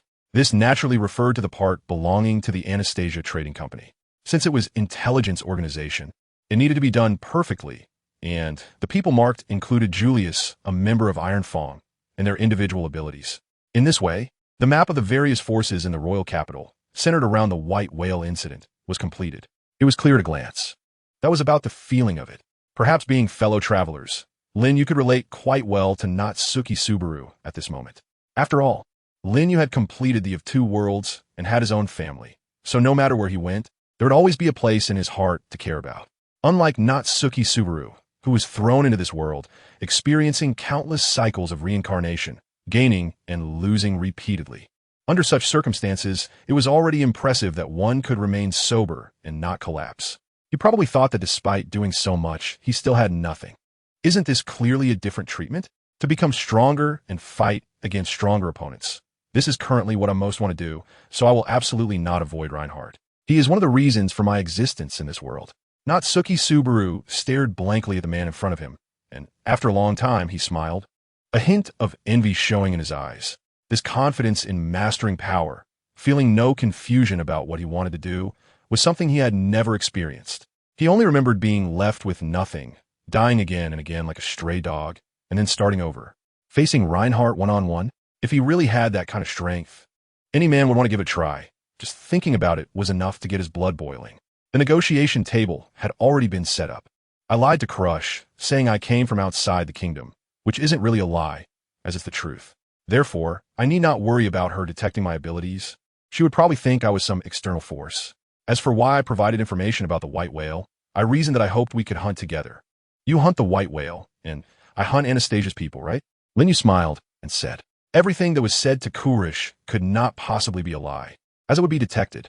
However, the technique that Natsuki Subaru used was to only speak 6 parts of the truth, which was all genuine. In a situation of information asymmetry, Kurish's own abilities became the best tool for revealing the truth. Well, I will lead the white whale towards the merchant guild, and at that time, Mr. Dio will take advantage of the chaos to eliminate Anastasia, Natsuki Subaru said with a morbid smile. By gaining the friendship of the Karsten family, we can further control the merchant guild, and then use the guild to gather wealth, using economic power to control the entire kingdom.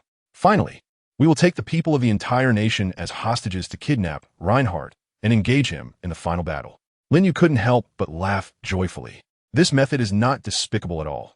After all, Reinhardt's very existence is quite despicable. Now he is treading the most interesting line, along with the two of them, Suqing Wang and Natsuki Subaru. Can they take down the strongest man in this world, Reinhardt? Chapter 206, Examination Karsten House. The wind blew through the second-floor screens, bringing the fragrance of the garden into the house. The green hair shone dazzlingly under the sunlight, and a sense of heroism was revealed in the narrow amber eyes. Korshiu crossed her hands on the table, and the old man, standing in front of her, wore a serious expression. The person named Natsuki Subaru did not lie. But based on the information he gathered over the past 2 days, he really couldn't come up with any credible reasons. Wilhelm, what do you think? The old man, dressed in butler attire, stood straight and slightly bowed his head. Lord Korshiu, no matter what, please allow me to accept his proposal in a personal capacity. No, don't misunderstand. Wilhelm, his proposal regarding the hunting of the white whale is not just your personal matter. The white whale has long been a disaster in the corruption continent. And since it has appeared near the kingdom, our Karsten family, as guardians of the kingdom, cannot turn a blind eye. If we can successfully hunt the white whale, my competitiveness in the royal selection will rise to another level. Korshiu sensed the old man's emotional fluctuations.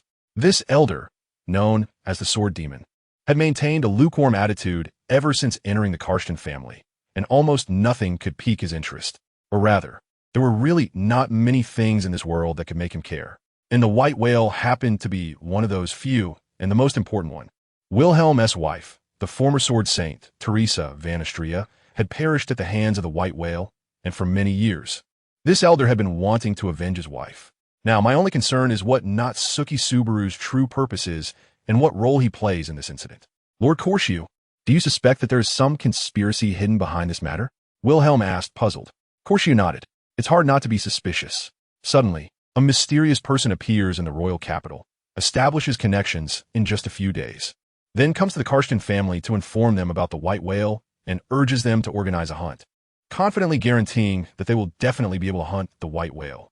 If I had a blessing that could see through lies, I would definitely suspect that something was wrong with my head or that I was still dreaming during all of this. But precisely because of the existence of such a blessing, I can't ignore what that guy said. The time and place of the white whale's appearance. This information is indeed invaluable to the Karsten family. However, why does not Suki Subaru want to tell them this and help them hunt the white whale? Conspiracies are not important. What matters most is that a partner who does not offer any chips is not trustworthy. Even if what Natsuki Subaru said is true, he really knows the time and place of the white whale's appearance, as well as how to slay the white whale. We have not seen anything. It's a bit difficult to persuade the Karsten family purely with words. Cooperation? Korshiu, representing the Karsten family, thought, what does Natsuki Subaru have? Just information is hard to convince. Wilhelm frowned, revealing a hint of worry. It is understandable that Korshiu, as the head of the family, is cautious. This matter is not that it cannot proceed. There is still some time, and we can only hope that Natsuki Subaru, as a partner, can show more sincerity. Lord Korshiu. A knock on the door sounded from outside. Come in. Korshiu stood up, placing her hands on the table. A guy dressed in knight's attire entered, but he had a pair of cat ears on his head. This was Korshiu's knight, Felix, a male demi-human, who at first glance looked like a cat-eared girl. Lord Korshiu, that guy named Natsuki Subaru is here again. However, this time it seems he is not alone. Oh, Korshiu was taken aback. According to her investigation, Natsuki Subaru should not have interacted with anyone in the royal capital over the past few days. He had been staying in a small hotel room, not belonging to any faction in the capital, like a lone wolf. Such a guy would have dealings with someone? It's a magician named Dio. As Felix spoke, a very uncomfortable expression appeared on his face. What happened, Felix? Korshiu asked, puzzled. Felix's face immediately fell as he recalled the moment he met that magician. Lord Korshiu, if you were to summon these two, please be careful. That magician Dio is a very frivolous man. Korshiu exchanged glances with Wilhelm. Just as they were talking about Natsuki Subaru, he brought someone over. The importance of this Dio need not be elaborated. It was probably the trump card Natsuki Subaru wanted to use for negotiation. In any case, they had to meet. Felix looked at Korshiu with nervous eyes, filled with affectionate concern. Korshiu, who had long presented herself in male attire as the head of the Karsten family, did not notice this at all. Korshiu had always been extremely dull in emotional matters, having identified as male for many years, showing no interest in anything other than the struggle for royal power. Not really a frivolous guy, right? This was Korshiu's first impression upon seeing Dio. He wore a white mage robe, held an ancient wooden staff in his hand, and his silver hair flowed down his back, his face shining in the sunlight with a faint smile. It was hard to associate him with frivolity. He seemed more mature, like a wise person. Very strange. Wilhelm frowned. He also began to doubt whether he was wrong. The Dio he saw was not a magician, or rather, he seemed like a warrior dressed in the perfect guise of a mage. Beneath this attire, using the words overbearing would not be an exaggeration. He was not the kind of warrior who fought with swords and blades. It was impossible to possess such an aura, something that couldn't be hidden. Your Excellency Korshiu, this Mr. Dio is my agent in the royal capital, and he is also my confidence in being able to kill the white whale. Natsuki Subaru introduced him sideways, like a servant. Huh? Korshiu's narrow eyes slightly squinted. I can't take this statement as a joke. Before Natsuki Subaru could speak, Lin Yu provocatively smiled and said, of course, inspecting the goods is not out of the question, but I have to make it clear beforehand that I cannot guarantee your absolute safety during this process. The silver-haired Wilhelm stepped forward, his face seemingly immersed in a violent wind. No need to say more, Lord Kirsch. Let me check if Lord Dio's sword is sharp. Shall we, Lord Dio? Chapter 207. Is a fight about to break out? Wilhelm had always regarded killing the white whale as the meaning of his existence. After all these years, he could not forget everything that had happened back then. The image and laughter of his wife seemed so close. This mission alone, he would never entrust to anyone else. Is a fight about to break out? Felix pressed his head in confusion. According to reason, he was supposed to be Kirsch's knight. And in situations like this, shouldn't it be more appropriate for the knight to take action? Old Wilhelm, isn't it a bit much for you to take matters into your own hands? In his eyes, Dio's earlier words were entirely ignorable. Those who could come to the royal capital were generally arrogant. There were countless individuals from the Karsten family over the years, each claiming to have extraordinary talents, hoping to find a good job in the royal capital. If you don't inflate your worth a bit, how can you survive in the royal capital? However, in reality, very few truly had real skills, not to mention those who could be called knights. Felix was genuinely puzzled as to why someone of Wilhelm's caliber would want to fight someone like this. However, What surprised him even more was that the head of the Kirsch family actually waved his hand. I permit it, as long as Lord Subaru does not mind. The courtyard below can serve as the venue for the duel. Felix was completely shocked, unable to grasp the situation. Subaru and Lin Yu exchanged glances. Everything was as expected in their plan. Kirsch needed a reason to cooperate, and the premise was that they had to hold the bargaining chip in the negotiation. This chip didn't have to be fully revealed, but it had to show a glimpse of the iceberg so that Kirsch could thoroughly believe Subaru's words. Wilhelm's swordsmanship was extremely advanced, and it was best to prepare in advance if one wanted to defeat him. If there were any preemptive magic, it was best to prepare it before the official duel, without fearing detection from the opponent. After all, a duel between a swordsman and a mage was inherently unequal. Whether that guy would agree was another matter. At this moment, Subaru recalled what he had said to Dio before coming. He hadn't planned for Wilhelm to take action. If Kirsch really wanted to test Dio, Felix would have been sufficient. However, the current situation left him puzzled as to why the sword demon would actively seek a duel with a mage. In close quarters, a mage had no advantage against a swordsman. In other words, it was against the principles of swordsmanship. Even winning wouldn't be something worth boasting about. Did Wilhelm not understand this? Kirsch. When Subaru turned to look at Kirsch, he found the head of the Karsten family wearing a helpless smile. Indeed, she also did not understand why Wilhelm suddenly made such a decision. Even knowing his past, Kirsch wouldn't think it justified a swordsman challenging a mage to a duel. The sword demon's beliefs had always been noble and sacred. He was a true swordsman.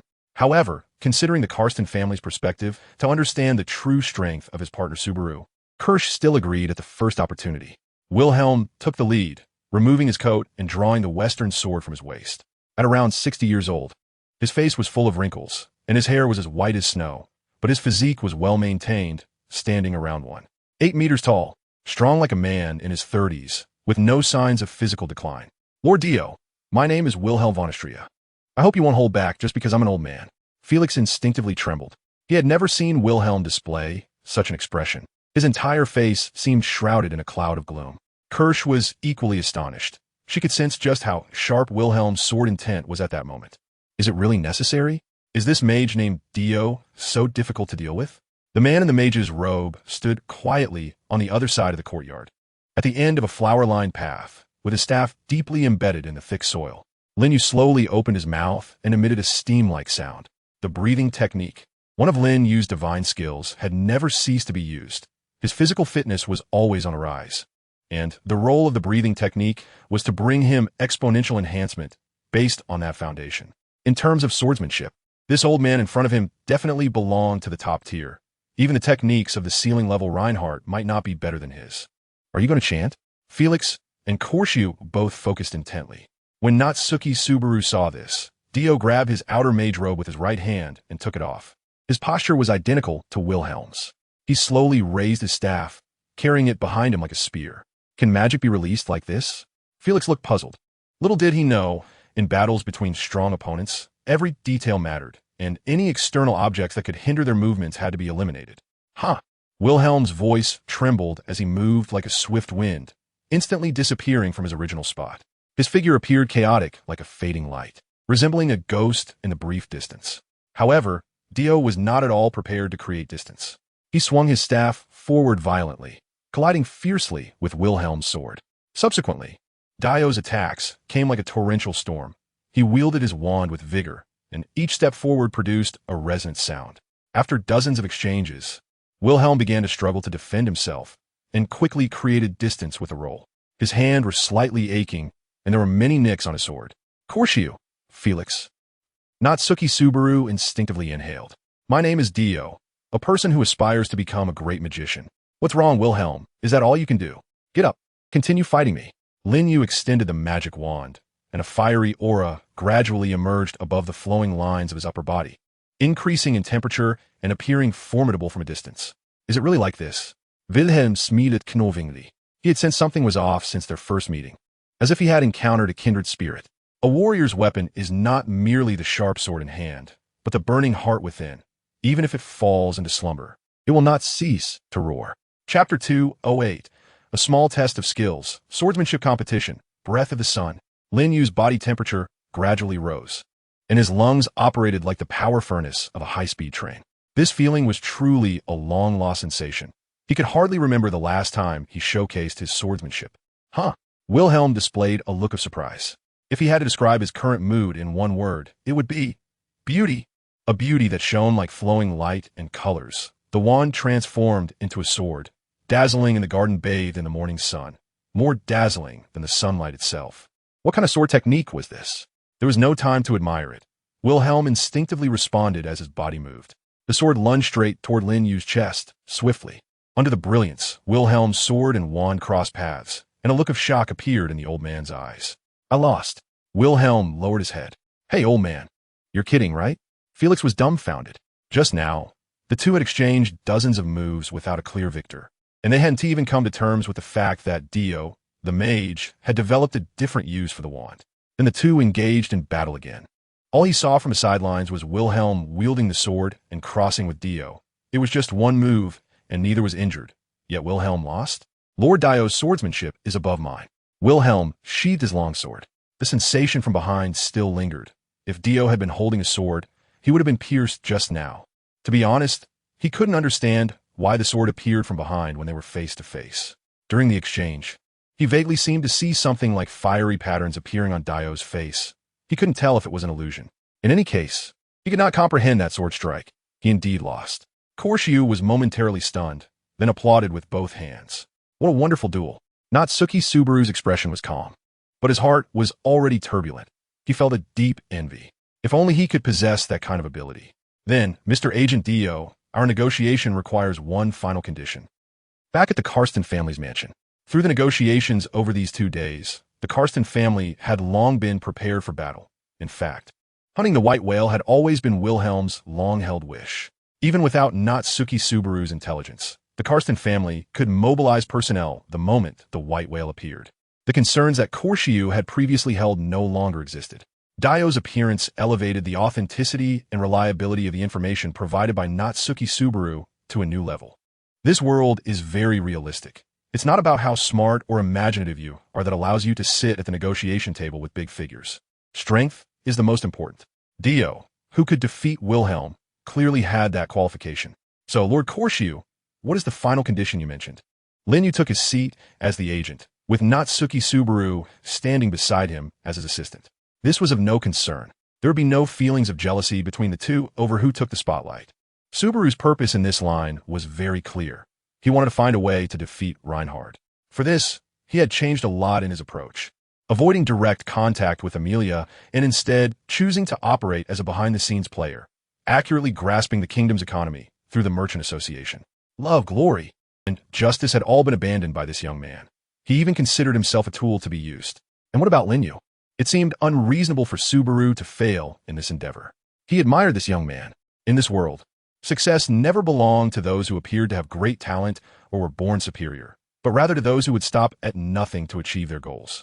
If the saying justice will ultimately triumph over evil is true, it is definitely not because justice represents light, but because those who represent justice are willing to pay a greater price and put in more effort. However, Reinhard did not fall into this category. In Lin Yu's view, he was a spoiled child of the world. Dragging those who live in comfort down a notch was Lin Yu's favorite pastime, a guilty pleasure. The condition was clear. If you provide information about the white whale to the Karsten family, then it is only reasonable that you should be asking something from us in return. Korshiyu crossed her arms. In short, the Karsten family would not take advantage of others for no reason. Indeed, hunting the white whale was a very dangerous task, and it represented justice on the continent. Whoever held this information should not keep it to themselves. Information about the white whale was no joke. That monster had caused countless families to fall apart over the hundreds of years of its existence. Many were eager to know when and where the white whale would appear, sharpening their blades and preparing their bows, waiting for the moment to strike it down. From the perspective of righteousness, revealing information about the white whale for the sake of justice was not negotiable. However, Korshiyu was not someone who would use such hypocritical excuses to brush others off. For her, the benefits of hunting clearly outweighed the drawbacks. She would gain significant political advantages, and if the hunt was successful, as the leader, she would inevitably gain more support in the royal selection, which was her main goal. She would not hide this fact, and thus she had to offer certain benefits to the information provider. This was a reasonable transaction. Regarding this matter, I am only interested in magic stones. If the Karsten family can provide me with a certain amount of magic stones, I would be very grateful. Lin Yu no longer held back. Although Natsuki Subaru's plan was to gain the friendship of the Karsten family through this, it was clear that Kurushio was a much shrewder person. If those conditions were mentioned, what would be gained would not be friendship, but rather Kurushio's rejection, as she still did not know Natsuki Subaru and his identity. Attempting to gain benefits from Kurushio and providing her with benefits that would make her owe a favor were equally difficult. This woman was absolutely rational. In this regard, Natsuki Subaru's consideration was somewhat immature. However, if the acquisition of Anastasia's trading company was successful later on, discussing this again would yield much better results. Natsuki Subaru also glanced at Lin Yu, slightly moved, but ultimately chose to remain silent. From Kurushio's reaction, he understood why Dio chose the small game before him. No problem. In terms of quantity, we can provide around 5,000. This is all the stock that the Karsten family currently has. Do you need anything else? Chapter 209. Conspiracy? The reappearance of Amelia, if our trading company is to conduct legal activities in the royal capital in the future, we hope the Karsten family can provide convenience. Trading company? Although it hasn't appeared in the royal capital yet, the trading company that Mr. Dio and I jointly established does indeed exist. Our goal is to maximize the mining rights of magic stones, which shouldn't touch on the interests of the Karsten family, right? Natsuki Subaru, as an assistant, supplemented Lin Yu's words. He roughly smoothed over the previous ambiguity regarding their identities. Analyzing these words one by one, they were indeed not lies. Natsuki Subaru needed the trading company to realize his plan, while Lin Yu's goal was the magic stones. Together, the space for this kind of truth-like lie was actually quite large. Of course, the premise was that Kurushio did not know that his abilities had been leaked. The head of the Karsten family was not someone easy to fool. From the initial understanding to the subsequent collaboration, Natsuki Subaru had acquired valuable information through countless deaths, leading to the current situation. Lin Yu basically eats what's ready-made. Indeed, Qing's purpose is somewhat unexpected. If it's just the mining rights for magic stones, as long as the subsequent trading price is reasonable, the Karsten family can prioritize allowing Qing's caravan to settle in. Kushio nodded and showed a friendly smile. This also represents that the negotiations, which lasted about 2 days, finally reached a conclusion. After the two left the residence, the Karsten family's Earth Dragon caravan followed behind. Kushio kept his word, and the long caravan passed through the streets of the royal capital, carrying more than 5,000 magic stones, clearing out the remaining stock of the Karsten family. Of course, this also accounts for the leftover scraps after the White Whale subjugation battle, which aren't particularly valuable for the entire Karsten family. The life of the wealthy is indeed so plain and unadorned. Mr. Dio's abilities are truly unique. On the carriage, Natsuki Subaru's side, should I tell you that I was once the world's strongest swordsman? Lin Yu weighed the wand in his hand. Using the sword technique again today fell off. Many things couldn't go back to how they were. He had indeed gotten used to fighting monsters, and when encountering ordinary people, it created a sort of dimensional suppression, which was quite uninteresting, wasn't it? Even the strongest swordsmen needed to enhance their magical cultivation, right? Subaru Natsuki rarely made a sarcastic remark. His eyes still resembled those of a salted fish that had just died, perhaps due to his personality. However, the greatest sorrow was a dead heart. Even though he spoke in a very cheerful tone now, it completely failed to convey any sense of joy. At least from Lin Yu's perspective, the person sitting next to him was simply a collection of negative energy, too unlucky. It was currently dusk. Just as their convoy passed by the roadside, they happened to encounter the carriage of the Roswell family from the border. The blue-haired maid had just opened the carriage door. And out came Amelia. Was this a loop they were trapped in? Was it fated that he would meet her? Subaru glanced at Dio, who was lying on one side of the carriage, playing with 2 magic stones. He couldn't tell if it was an illusion, but he felt that these magic stones had lost their initial brilliance. In Dio's hands, they seemed to turn into dull, ordinary stones after not being held for long. Perhaps there was such an entanglement, just like in a game. Without a certain NPC, the plot couldn't be activated, leading to a repetitive cycle. Lin Yu smiled upon hearing this. He tossed aside the finished magical beast, flipped over, and sat up, reaching out to mess up Natsuki Subaru's hair. Natsuki Subaru was taken aback for a moment and angrily said, "What else with the magic stone? You look like an old man." "Old man? Have I really reached that age?" However, I was quite displeased with what I just heard from you. Even if life can be designed like this, the events that happen within it, the people who greet you are all truly existing, you know? Lin Yu kicked the door frame, and the whip-wielding attendant stopped. Natsuki Subaru stared blankly as Dio got out of the carriage, raised his hand, and smiled to greet Emilia. He should have told him that for people like them, if they interacted with Emilia, it was very likely they would fall into Roswell's designs, which would make things very troublesome. The best course of action would be to temporarily bury his head in the sand like an ostrich. However, it was clear that Dio didn't think so, or rather, he had no intention of avoiding this matter at all. Natsuki Subaru also understood that his reason for wanting to avoid was not Roswell's conspiracy, but something else. At that moment, he felt that not meeting Emilia might be better. You and I are the same kind of person, both aware of tragedy and want to change it. But the difference lies in the fact that if meeting someone is the beginning of misfortune, then my thoughts as an old man are not to reject this matter, but rather to seek something important to me amidst countless misfortunes, pain, pleasure. As long as I have what I want, then this matter is meaningful. I hope these things are all given to me by myself. The thing I can least tolerate is escaping from myself. Natsuki Subaru seemed to still hear this guy's nonchalant words echoing in his ears. At the moment he got out of the carriage, he seemed somewhat aloof, yet looked quite tall. At that moment, Natsuki Subaru seemed to understand that the difference between him and Dio was not just the top-tier strength. He had experienced countless deaths, and until now, he was just avoiding it, avoiding his ugly self, saying that not meeting Emilia was the best choice, claiming it was for her sake. Wouldn't it be better if Emilia didn't meet him? So why do all this? In reality, doesn't he want to have some connection with her? Why do things under the pretense of doing it for others? To conveniently push all the responsibility away after failing, or to make himself look greater after succeeding. To be blunt, he simply didn't want her absence in his life, didn't want to lose the connection with her. It was that simple, wasn't it? You always ask others how they feel, trying to cover all bases, as if everything is fair, as if you're very noble. Don't take yourself too seriously, kid. People are living just fine without you. We all live a lifetime. Take care of yourself first before caring for others. Chapter 210. Rumors about Reinhardt, Mr. Dio. Is this the crest of the Karsten family? Emilia was surprised to discover. After 3 days apart, Dio had actually gotten involved with the powerful Karsten family in the royal capital. There was no choice. Experiments needed magic stones. So he made a small deal with those people over there. Lin Yu just calculated that the amount of magical stones is only enough to satisfy about 1/10,000th of the requirements for further evolution. In other words, even if he absorbs all these magical stones, the progress bar can only reach about half. But don't think this is an easy task. Humans are simply not qualified as containers, which is why magic needs to be obtained from the mana gate. Lin Yu himself is equivalent to a small mana gate, which is quite abnormal.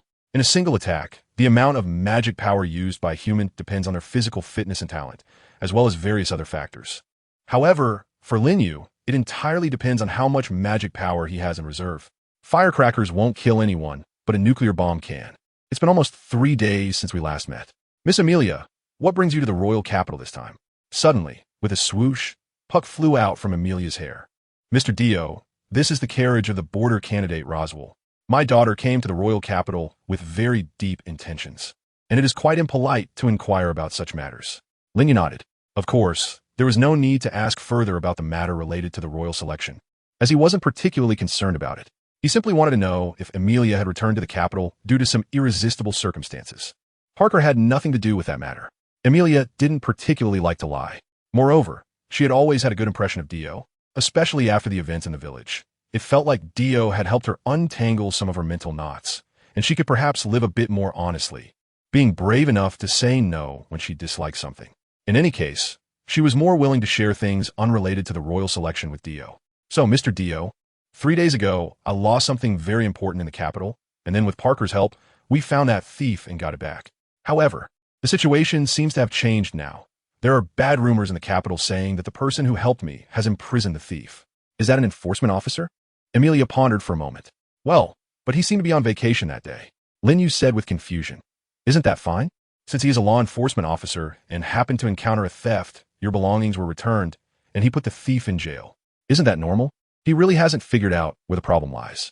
According to the original storyline, Emilia indeed had her royal selection badge stolen on the day of the incident. If Natsuki Subaru doesn't show up later, it doesn't matter. What is certain now is that the item was indeed retrieved by some law enforcement officer. Isn't that good? Do you know this person named Reinhardt? Emilia raised her head, her eyes very serious. So, the guy who helped you get your things back is Reinhardt, right? Lin Yu nodded and said, of course. He is the sword saint of our time. You can hear rumors about him in any tavern in the royal capital. Parker flew in midair, his expression fierce, gritting his teeth. Yeah, who would have thought that such a noble character, revered by everyone as the Sword Saint, would actually be a lolicon? It's disgusting. After saying this, Parker relaxed his face and lazily smiled. Hee hee, I just wanted to try saying that.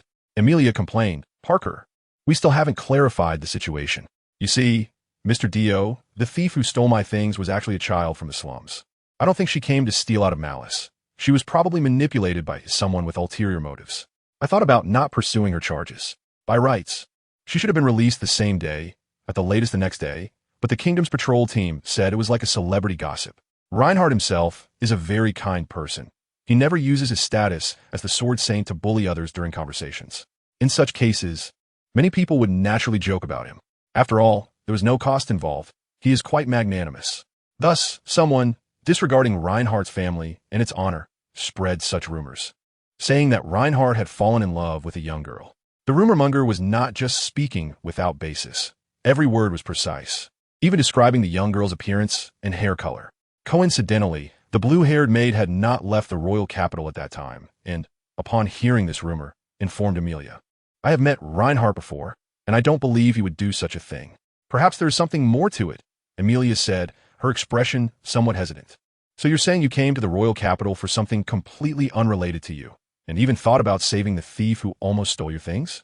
From Lin Yu's perspective, he couldn't understand Amelia at all. Is this also part of Roswell's arrangement? Lin Yu glanced at the blue-haired maid and secretly sighed. He wondered how the ghost blood assimilation was going. It felt like this time it had failed. This blue-haired maid seemed to maintain a strong sense of self-awareness. Could it be because she inherently possessed a ghostly constitution? How could that be? These are entities from different worlds. They can't be compared, especially since Lin Yu's constitution had been enhanced. Rem slightly lowered her head, not daring to meet Lin Yu's gaze.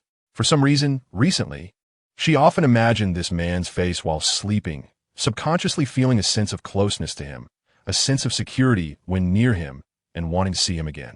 After waking up, she felt terrified of her own thoughts. She hadn't told her sister or Lord Roswell about this at all.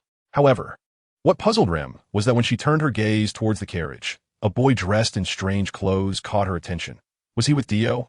Subaru Natsuki suppressed his fear of Rem. Perhaps he didn't even realize how terrifying his gaze was at that moment.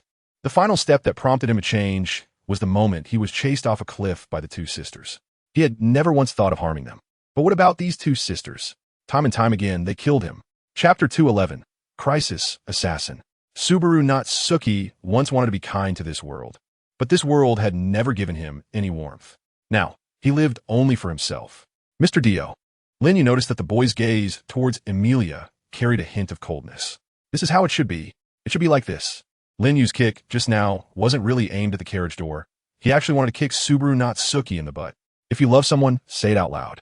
If you want to let go, do it cleanly. Don't wallow in sorrow and nostalgia. It's uncomfortable to watch. Men should be more decisive. I just heard your conversation. And considering that our Chamber of Commerce may have dealings with Reinhard van Istria in the future, the reputation of this Sword Saint is equally important to us. How about we go take a look together? Oh, Lin Yu secretly smiled to himself. Indeed, if we were to use a metaphor, Natsuki Subaru was like a cheat program that Lin Yu had temporarily obtained to speedrun this world. Sometimes, even if Lin Yu did nothing, this program would run automatically, saving time and effort. What did Natsuki Subaru want to do now? It was simple.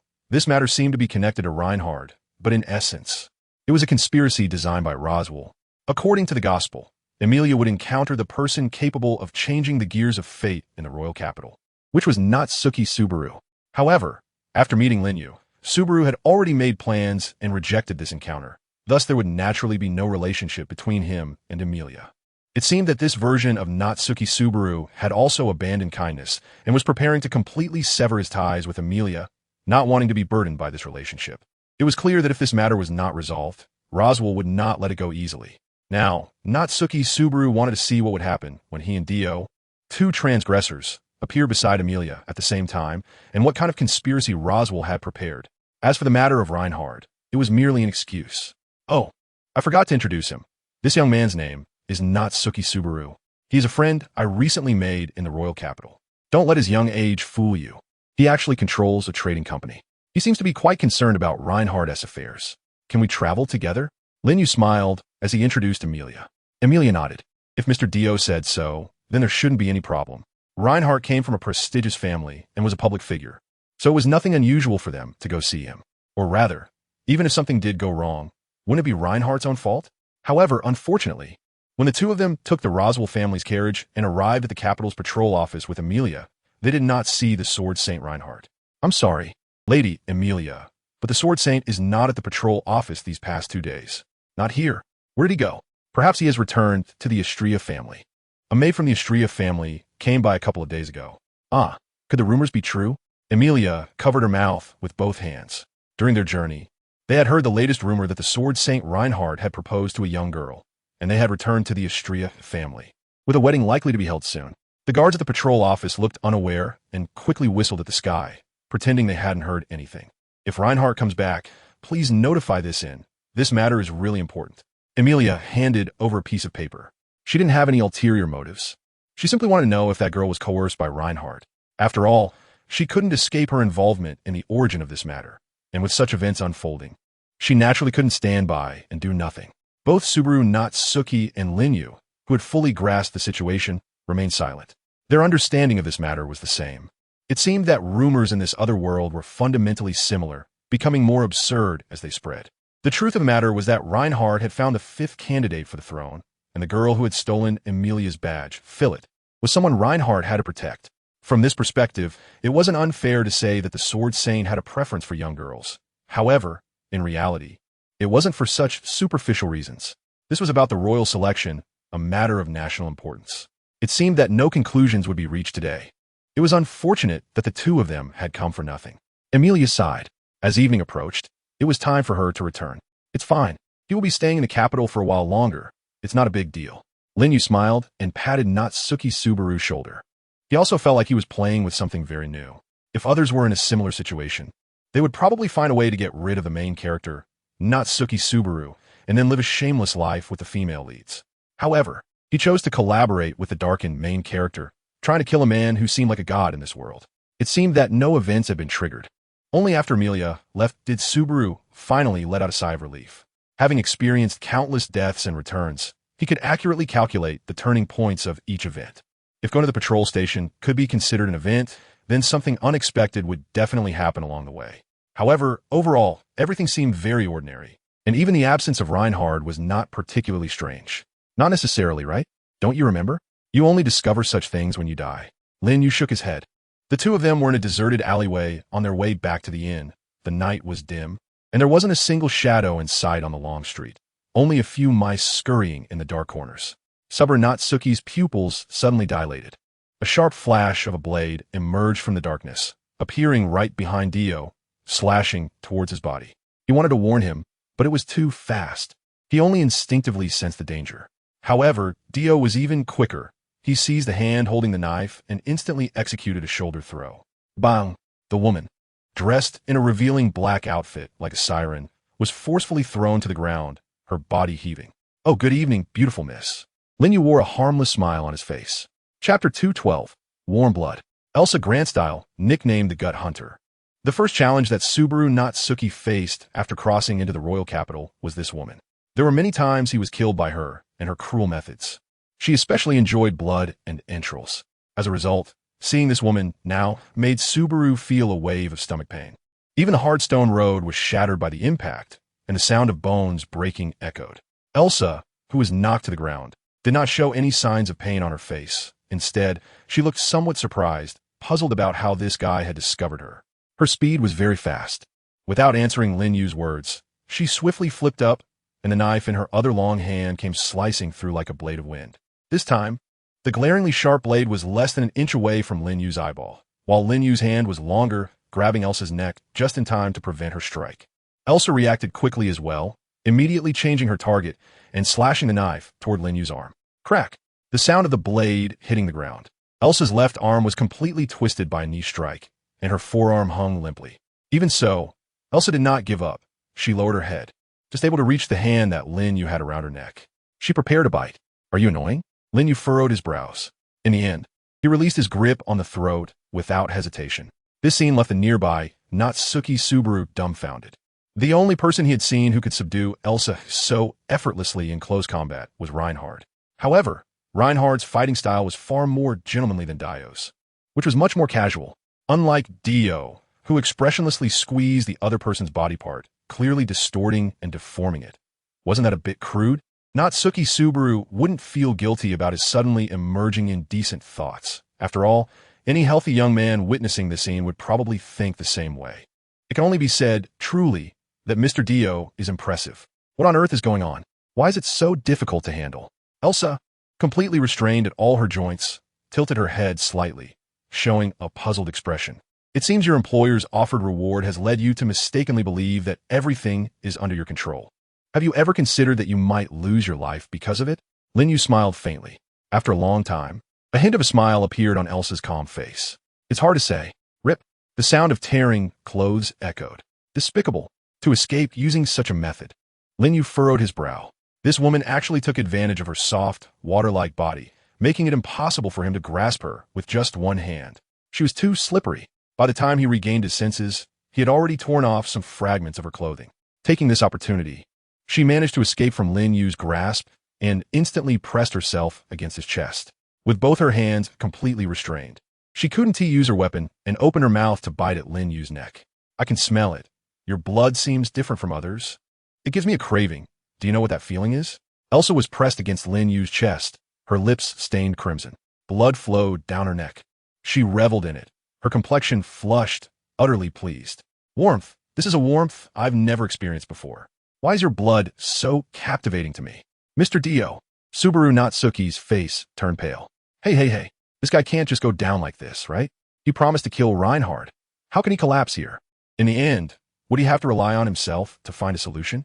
Although he knew Elsa was hired by Roswell, Subaru had tried many times to make Elsa his ally. As a skilled assassin, she was incredibly useful and could help solve numerous problems. He was just relieved that he had informed Dio about this beforehand, and thankfully, Dio hadn't dealt with this woman too harshly. However, Elsa's role was still not enough to defeat Reinhard. Dio had seemed so at ease just now. He would just die here, would he? Blood stained the white robe. Even the silver seemed to be tainted with a layer of crimson. His face was hidden in darkness. The bright moon hanging high in the sky illuminated the quiet. Silent Street. After a long while, the face that had sunk into darkness slightly curved upwards. You drank my blood, but there will be a price to pay. Elsa froze, her body involuntarily retreating. Everything in her sight began to change. In that instant, she saw something like a river of death pouring out from the man's body. A suffocating stench of blood surged toward her, and a sea of demonic faces struggled and wailed within the river of death. Beautiful, so beautiful. This scene that reached the pinnacle of beauty left Elsa at a loss for words to describe it. If forced to say something, she wished she could also be one of those flowing in the river of death, releasing her own blood. When Elsa came to her senses, the man she had bitten in the throat was casually adjusting his robe. The purpose of Roswell hiring you should be to kill any one of us, but unfortunately, you can't kill anyone. Roswell had schemed for so many years and wasn't to be underestimated. Now that Elsa had appeared, it meant that even if Lin Yu and Subaru did not show up, the guy had likely already locked onto them as targets in the gospel. He knows who my employer is? Elsa was taken aback. A thought of wanting to kill that employer suddenly arose within her. Because hadn't she been betrayed? The assassination hadn't even been executed, yet the target already knew of her arrival. What was going on? The issue surely didn't lie with her. It must have been with the employer. Thud, thud. Elsa's dual knives fell to the ground. What does this mean? Giving up resistance? Elsa revealed an elegant smile. Fighting an unbeatable, unkillable enemy under the premise of betrayal. Do I look like such a foolish woman? Subaru Natsuki swallowed hard. What could describe his feelings at that moment? Envy, really envy and jealousy exploding. Was having strength really this exhilarating? Back then, he didn't know how many things he had to do to completely win over Elsa, even risking his life. But here with Dio, there was no need to win her over. Being strong enough was all that mattered. Strong enough to make the opponent not want to continue fighting. Chapter 213. Conquest. I believe in you. Lin Yu smiled lightly, and in the shocked gaze of Natsuki Subaru, he casually let go of the deadly woman who had just tried to take his life by any means possible. It's truly incredible. What on earth is going on? Elsa stood in place, tapping her lips with her finger. I have to admit, she is indeed the kind of woman who is naturally seductive. Every movement is highly alluring. Even if this woman were to slit someone's stomach and bathe in blood and entrails, it would only make her appear enchanting, rather than terrifying. It felt as if one's body was being invaded. Before Subaru's gaze turned strange, Lin Yu raised his hand. All right, Miss Assassin, stop showing off your charms here. The upright mage lord won't fall for that. To ensure safety, Lin Yu explored Elsa's body using blood, a search she herself was unaware of. Like a demon that had temporarily gained the blood of Kibutsuji Musen, they probably wouldn't have anticipated that everything they thought, including all their past memories, would be stripped bare and exposed to others before they angered the boss to death. As for Elsa's memories, they were of white snow and bright red blood. Due to the cold, there was a longing for the warmth of blood and entrails. Also, just confirming her dealings with Roswell would suffice. The most important question was whether she had any companions in this assassination attempt. Let's take her back first. Is that all right, Mr. Dio? Subaru felt a bit confused. To be honest, he wasn't quite sure what state Elsa was in now. He never would have guessed that while she appeared normal on the outside, she had completely transformed into Dio's form on the inside. It seemed that Roswell, who was directing her, had not made the rewards and risks clear. In this situation, if she were to turn back and help her employer, that would be quite irrational. Wouldn't you agree, Miss Assassin? The man's eyes shone with a smile under the moonlight, his pupils appearing crimson. Elsa suddenly felt a strange sensation surge within her, an inexplicable pressure making her hesitant to defy him. She squeezed her legs together in resistance but ultimately failed. Yes. Now that we've established a cooperative relationship with Crew Che, the news is likely to leak to Anastasia's side soon. The remaining matters I can arrange by myself. However, Mr. Dio, if you feel it's unsafe, you could come with me to the tavern tomorrow. Perhaps we might meet Anastasia's knight, Julius. Subaru took the hot tea prepared by Elsa, thanked her, and then expressionlessly marked on the map. To dismantle Anastasia's influence and take over the merchant guild, the first target would be Knight Julius. This guy is not easy to deal with. He belongs to the Royal Guard, excelling in swordsmanship and magic. He has deep trust from other knights and holds the title of the Optimal Knight. His blessing allows him to converse with spirits and use spirit magic. Both his swordsmanship and magic are exceptional, making him a well-balanced knight with strong capabilities. Let's set this matter aside for now. I have another issue to handle. Lin Yu frowned. Another matter? Subaru Natsuki was somewhat puzzled. The best option now should be to quickly grasp the enemy and ally situation, specifically, to first make contact with Anastasia and her knights and subordinates, and then find a way to defeat them. Previously, during the Death Return, Subaru had to rely on cooperation due to his insufficient strength, but purely from a benefit perspective, annexation is far simpler than cooperation. Moreover, the woman Anastasia Hashin is not as soft and innocent as she appears. She is a greedy woman, and a slight misstep in cooperating with her could lead to being devoured without a trace. It's too troublesome. It's better to cut her off. So, what is the other, more important matter that Mr. Dio is referring to? I need to return to Roswell's mansion. Lin Yu learned from Elsa's memories that she had another beast master companion, Meili, who was currently lying in ambush in a village near the Roswell mansion. This might have been a setup in anticipation of Elsa's assassination attempt failing. Right now, Roswell could still follow the script, but once the situation with Elsa was exposed, it was completely unpredictable what that guy would do. If they went now, why? Because Roswell had probably already returned home. Natsuki Subaru was stunt. No way. All previous plans were made to avoid the trouble of Roswell, which made things seem a bit constrained, and there was no guarantee of complete success later. But there was no choice. Roswell's existence was like a locked door in a game when a player reached the next level. Wouldn't your first thought be to go back and find the key? Would anyone think of just kicking the door open? If a player had that kind of ability, wouldn't it be like cheating? However, Lin Yu did not explain further, and Elsa, like a maid, removed the red tea from the table. This left Natsuki Subaru, who had regained his senses, scratching his head in confusion. I always feel like something is off. Similar things had happened many times before his death and rebirth, and he had subconsciously accepted them. But thinking carefully, isn't it very strange? Why was Elsa so obedient right after being subdued? And on the same day, she learned Roswell had returned. She went to his mansion that night. Wasn't that a bit too hasty? Young man, life is like that, full of things that seem off. You don't have to think through every single detail. That would be exhausting. We will have to deal with this matter sooner or later. Won't we? While that's true, the timing. If there is no opportunity, create one yourself. In the adult world, the process isn't important. What matters is the result. As long as the result is right, that's enough. Lin Yu smiled and casually patted the shoulder of Natsuki Subaru. To be honest, he disliked preaching. However, Natsuki Subaru did have some utility. With him around, Lin Yu could save a lot of trouble in the future, and compared to that, a few words really didn't matter. At the very least, he needed to make Natsuki Subaru understand what he wanted to do. All right, I'll arrange things with Anastasia, and no matter the outcome, come back as soon as possible. Natsuki Subaru nodded. Chapter 214. The Double Agent. It was nighttime. The wind stirred the curtains, and moonlight streamed into the second floor of the mansion. In a chair, a man dressed as a clown held a red-haired maid in his arms. Roswell carefully brushed aside Ram's bangs, revealing a distinct scar on her smooth forehead, faintly glowing. It seemed that the usage had been a bit excessive this time. I'm sorry. Lord Roswell, Ram moaned softly, her furrowed brow slightly relaxing. No, it has nothing to do with you. I just find it a bit strange, Roswell chuckled. It was said that during the experiment, a wand made of an unknown material absorbed the magical power of both Puck and Rem without anyone noticing. That one pull had caused Puck to fall into a deep sleep, and he even claimed he wouldn't have a magic period for several months. As for Rem, it was needless to say, if Rem hadn't replenished her magic in time, that child might have gone out of control and transformed. Roswell was quite curious. There were two things. First, was Dio's identity really as recorded in the Gospel? Second, what secrets lay hidden within him, especially regarding that wand? What kind of character was Dio's master to create such an interesting tool? Knock, knock, knock. A crisp knocking sound echoed. Lord Roswell. It was Rem's voice, the blue-haired maid. Roswell set Ram down after replenishing her magic and smiled, saying, You should go back to your room and adjust for a while. I have something to discuss with Remington. Yes. Ram obediently withdrew, until Rem entered. Roswell suppressed the desire within him. Did you encounter any strange people today while you were in the capital with Amelia?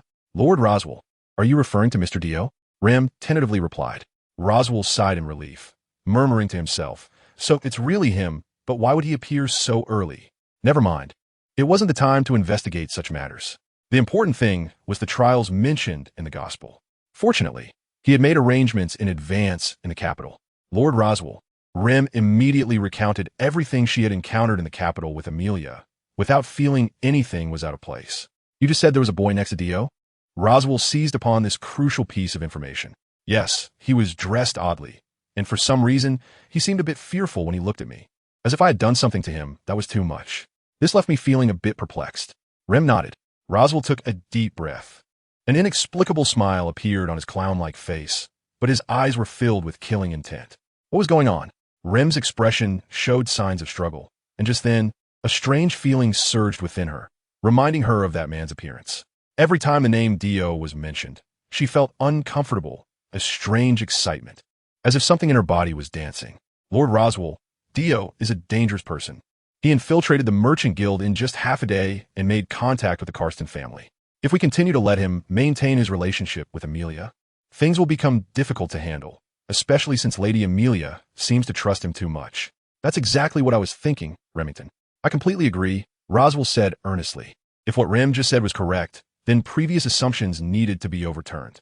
The records in the Gospel were accurate, and Dio was undoubtedly an unknown character who had emerged midway. This guy is very likely. No, he has already intervened in this matter, because of Dio's presence. That boy Rem mentioned couldn't successfully connect with Amelia. So, in the future, just thinking about it made Roswell feel somewhat unbearable. He gazed out into the dark night. At that moment, he realized he had to kill the man named Dio. It seems I have to go out again. Lord Roswell, can Rem go with you? Rem asked, covering her forehead, her expression pained. Ever since I was drained of my magic last time. My sister checked my body and said there was no problem, but I know something must be wrong with me. I need to find Dio to find out. Rem, and he must have a reckoning. Rem spoke with difficulty, yet the corners of her mouth involuntarily lifted. She didn't understand why she felt a sense of pleasure at that moment. Roswell frowned. He rarely showed such an expression, not because he found Rem's request annoying, but because he was puzzled about what had happened to her. If there were no magical fluctuations at all, checking wouldn't be necessary. All right, you can come with me. The night was cold, and the mansion was quiet. Roswell placed the book back into the bookshelf. Over the years, he had been following the Gospel's instructions, and the processes and outcomes had generally not deviated much from what was recorded. He took this as the guidance of his master. After all, his master was one of the most renowned witches, the Witch of Greed, Echidna. How could a witch possibly be wrong? However, for some reason, this time he felt somewhat uneasy, sensing that Dio's appearance exceeded the scope of him and the Gospel. Why was there no record of it? After donning his hat and suit, Roswell tapped Rem with his staff. The blessing of wind magic allowed him to fly directly to any location on the continent without needing a carriage. Rem, you seem to be in terrible shape. In midair towards the capital, Roswell noticed Rem couldn't help but start laughing, even her voice becoming somewhat uncontrollable. Yes, Lord Roswell, because your decision to leave the mansion saved me a lot of trouble. If I had to face the border demon beasts at the same time, even someone as powerful as me would be a bit troubled. Rem, oh my, it shouldn't be that way. I really didn't expect things to become this tricky. A troubled expression appeared on Roswell's face. Chapter 215. Indirectly saving trouble. Knock, knock, knock. Suddenly, a dull sound reverberated through the heavens and the earth. At night, under the dim moonlight, a cage-like area suddenly stood tall, surrounded by solid ice blocks that pierced the sky.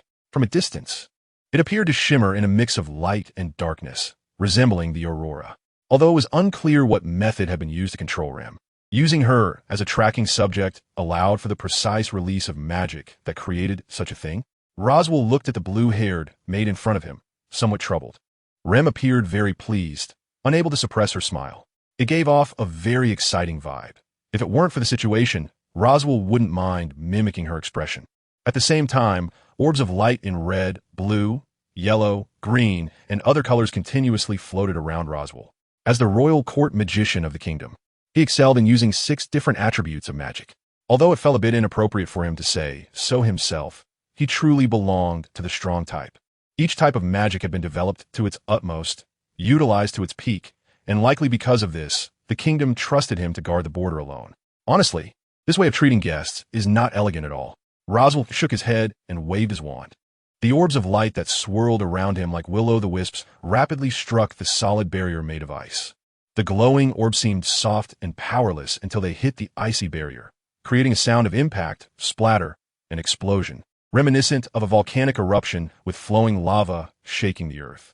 The forest floor in the darkness trembled, causing birds and beasts to scatter, and trees fell in clusters due to the shockwave. This was Roswell's strike. However, to Roswell's surprise, even with his magic aimed at attacking the ice-like barrier, he was completely unable to break through. That earlier strike only caused destruction to the ground. In contrast, the ice barrier merely showed snowflake-like imprints, and, as the imprints faded, the wall remained completely unharmed. Unbelievable. Was this a reinforcement of the magic circle over the released magic? Roswell marveled. It wasn't difficult for an ordinary magician to achieve this, but it was akin to putting a bayonet on an arrow. At the moment the arrow was released, the bayonet would also leave the control. Even if the arrow could hit the target, it couldn't guarantee that the bayonet would deliver a subsequent fatal blow to pierce the opponent's heart. This was equivalent to forcibly giving a tool self-awareness, which was impossible to achieve. However, as Roswell's magic struck the towering, cloud-piercing ice barrier, the snowflakes that appeared at the point of impact caused the court magician to show an expression of surprise for the first time. There really is such a method? To break through this defense, he needed to find a way to analyze the structure of this magic circle, a dual protection on both physical and magical levels. It wasn't that Roswell lacked power. He had simply never encountered such a thing before. This was beyond the scope of his knowledge. Therefore, he wouldn't stubbornly try to unleash all his strength against the defensive barrier. Moreover, from the bottom, within the forest surrounded by the ice barrier, 2 figures slowly emerged. One of them was familiar to Roswell. It was the assassin he had hired to go to the capital, nicknamed the Gut Hunter. Roswell had given the commission based on the woman's potential, but seemed the plan hadn't gone very well. This should be our first meeting. After landing, Roswell didn't forget to perform the elegant, noble gesture of removing his hat and bowing. He focused his gaze on the very young-looking man in front of him, with silver hair and a faint glow surrounding him, resembling a true elf. Even in the darkness, the brilliance surrounding him did not dim. No magic? From the beginning, Roswell did not believe this guy's nonsense. Lord Dio. This should also be our last meeting at the border, Roswell. Lin Yu's expression was indifferent, showing no politeness at all. For the time being, he did not want to become enemies with Parker or Roswell. After all, he had sensed through magical absorption that the total amount of magic Parker extracted at once was equal to his current magic reserve. In the original work, Roswell fought evenly with Parker and even had to redraw the forest map afterward. There was no doubt that he was also a strong opponent. If he teamed up with Parker, even Lin Yu would find it difficult to cope.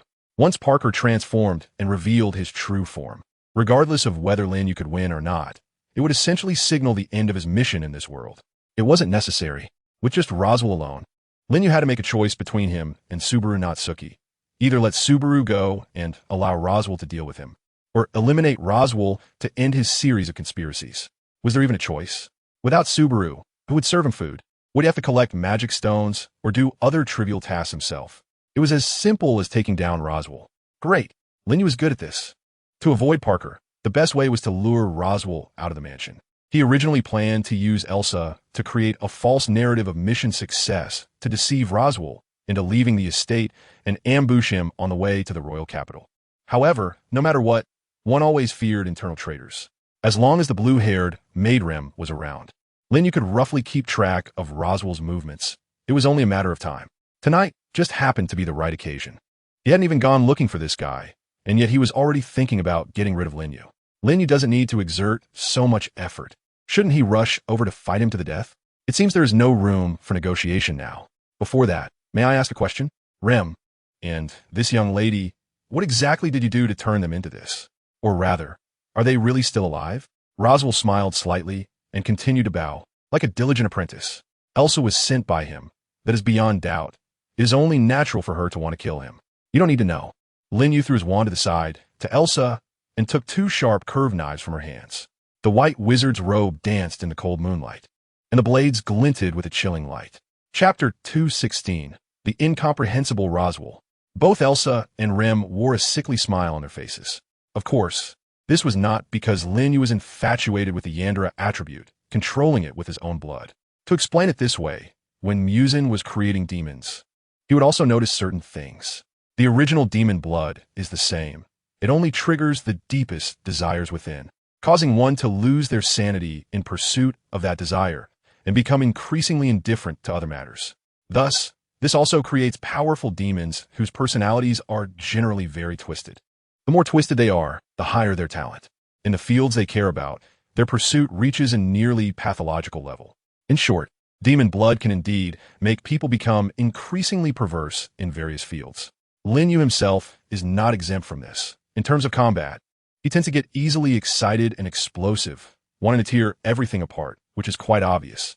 However, after going through the filtering of the Imperial tools, this kind of blood would not have those negative effects, and even Lin Yu's control could be erased. What Lin Yu gave to his wife was exactly this kind of thing, while Elsa and Rem clearly did not enjoy this special privilege and are still tools for the time being. It depends on Lin Yu's mood. Based on the recent reports from his death, Lin Yu has already decided to lift the restrictions from himself and Chelsea as a reward.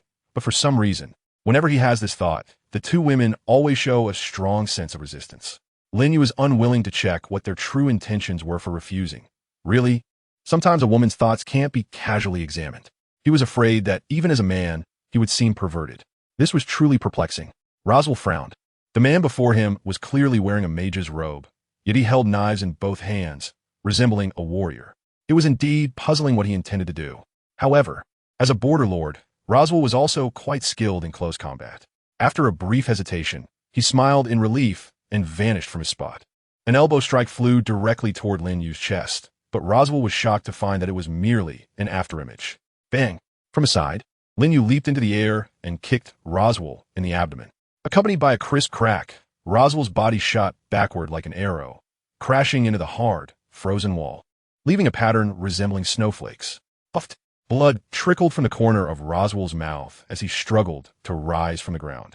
This blow made him realize that his close combat skills were of no use against this man. This guy's physical prowess was far superior to his own, with differences spanning multiple dimensions. Even the knights around the candidates in the royal capital might not reach his level. It was simply a bit perverse. Channeling magic, colorful light orbs appeared around Roswell, and his injuries visibly healed.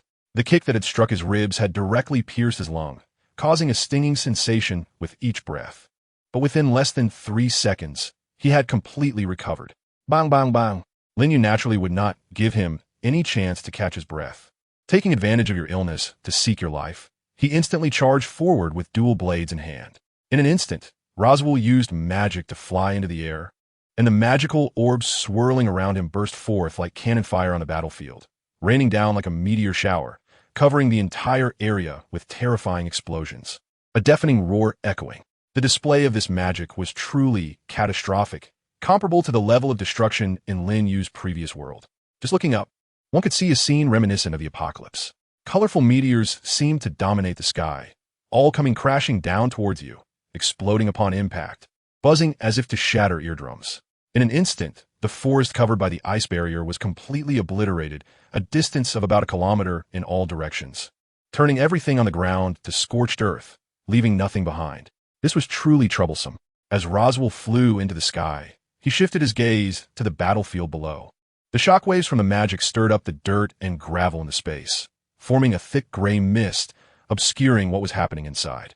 In the corners, only Elsa and Rem outside the ice barrier could be seen watching the situation inside, their expressions unchanged. Roar? Noticing this, the fully healed Roswell turned his gaze back to the battlefield, observing with great interest. Could anyone survive such an attack? Crack! A flash of lightning fell from above Roswell, piercing through his body like a sword. What? In that moment of descent, Roswell looked back at the sky in disbelief. It had long been shrouded in gray, covered by dark clouds, and the first clap of thunder brewed by those clouds struck him. He could not understand this magic, but he could not comprehend why he had not sensed it earlier, just like when he had flown out of the Roswell mansion to the capital. Clearly the opponent had prepared such a high-intensity magical defense barrier against him. To cover the wall, created by magic with a magic circle, requires a significant amount of effort. Even for someone as strong as Roswell, it would take at least an hour or two to achieve such an effect. Because while one's magical power may be high, magic is not simply a competition of who has more magical power. It is about how to use that power, much like craftsmanship and sculpting. With the same material, some magic is weak because it is rough, requiring less magical power, while finer, more sophisticated magic requires more power and consumes more time. In other words, the amount of magical power used at once is the standard for judging the potency of a spell, and the opponent he faced had an extraordinarily high capacity for that, especially in terms of time. Why was the magic he created so powerful yet instantaneous? Roswell believed he could not achieve that, thus he could not understand it at all. As the gray mist dissipated, a figure gradually emerged. The mage's robe he wore was unscathed, still as pristine as before. Having discarded the dual blades destroyed in the earlier explosion, a drop of blood falling to the ground. A giant blade filled with thorns rose from the earth. Chapter 2:17. The Fall of the Border Candidate. It is truly unbelievable. Lord Dio, what exactly are you? Roswell struggled to support his body and stood up again. Before him, on the scorched earth, stood a figure exuding a terrifying aura. His face and most of his flesh had suffered varying degrees of damage, with some areas clearly showing bones and pulsating innards.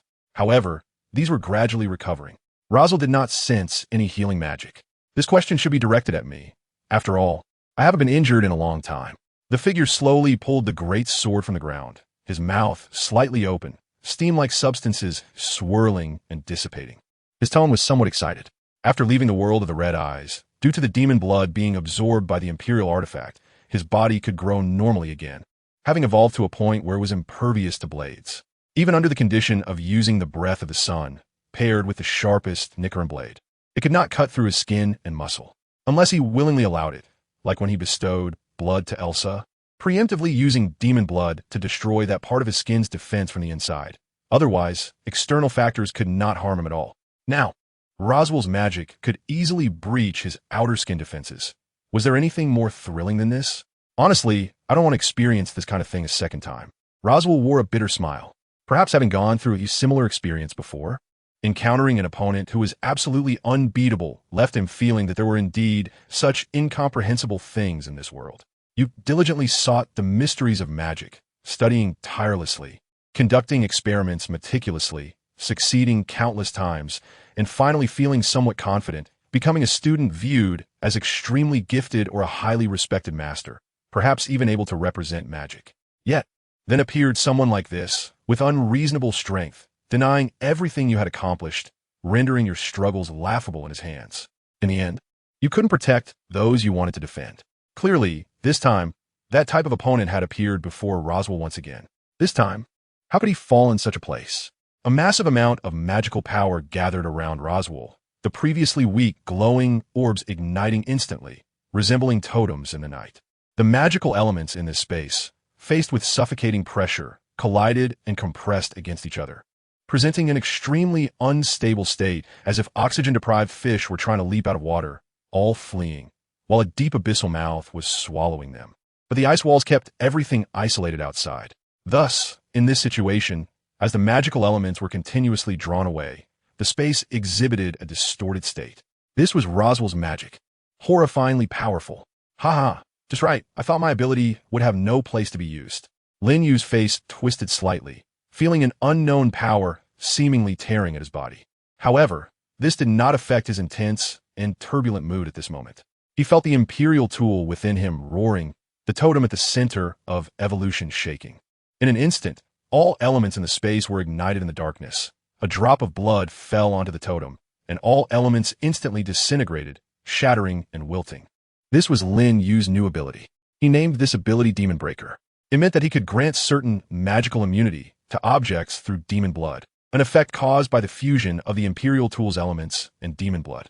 The Imperial Tool itself would undergo some evolution, such as the ice wall formed from the fusion of snowflake formations, which was an evolution of elemental fusion, while demon blood also underwent evolution, known as immunity evolution. During the fusion process, demon blood gained immunity to the currently fused elements, a fact Lin Yu had already noticed back in the world of slashing red eyes. However, he did not expect that today, this ability would actually synthesize into a complete skill, providing him with such assistance as the demon blood surged within him. What was going on? Roswell was horrified to discover that the guy below had swaggered out from the elemental stance he had created. Fireballs, lightning, torrents. Roswell was accustomed to using tactical bombardment, just as he did when fighting with Puck, and it was hard to imagine that he, as the elegant border lord, was actually a true destroyer in battle. The scene below fell into chaos. The already scorched earth was once again stirred up by the magical tide, as shockwaves rippled like drops of water falling onto a calm surface. Though seemingly weak, both Elsa and Rem, standing behind the solid ice barrier, were struggling to hold their ground, being pushed back by the force. It looked quite magnificent.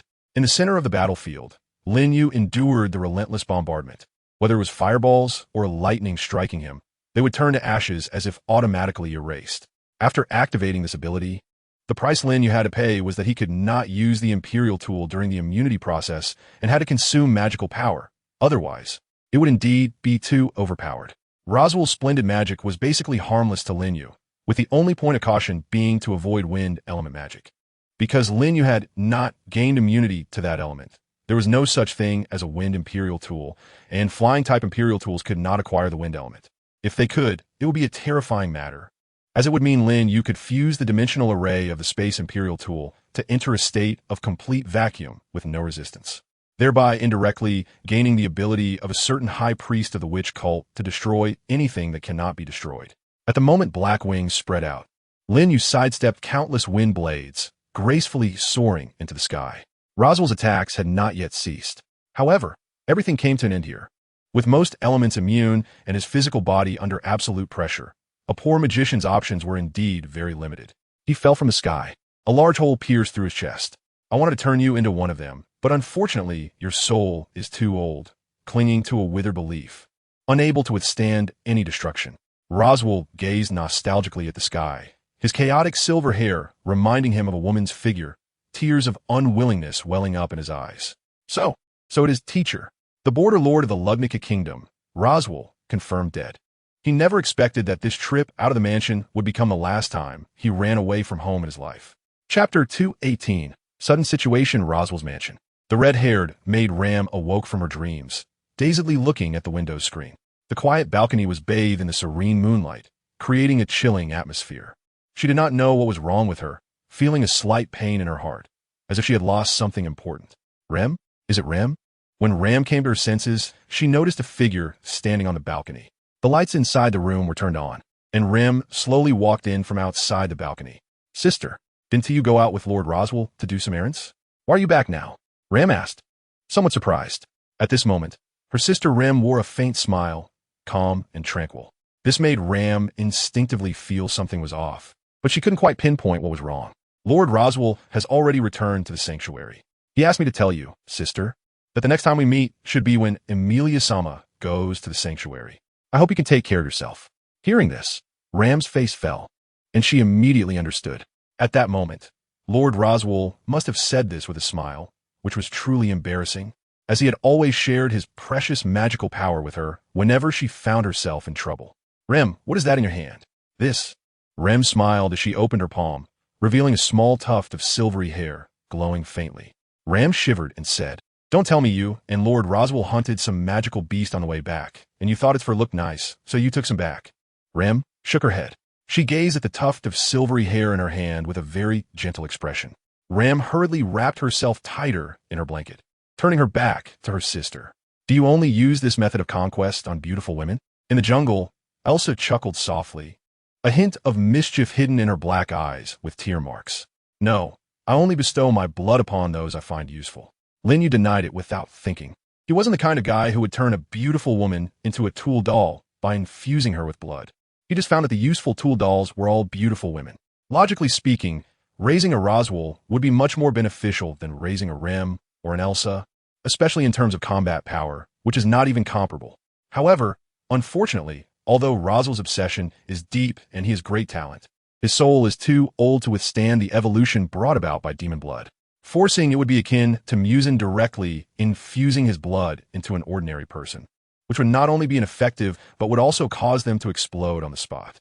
It's quite incredible, this feeling as if you were in sync with someone, even though it's absolutely impossible for people to completely understand each other in this world.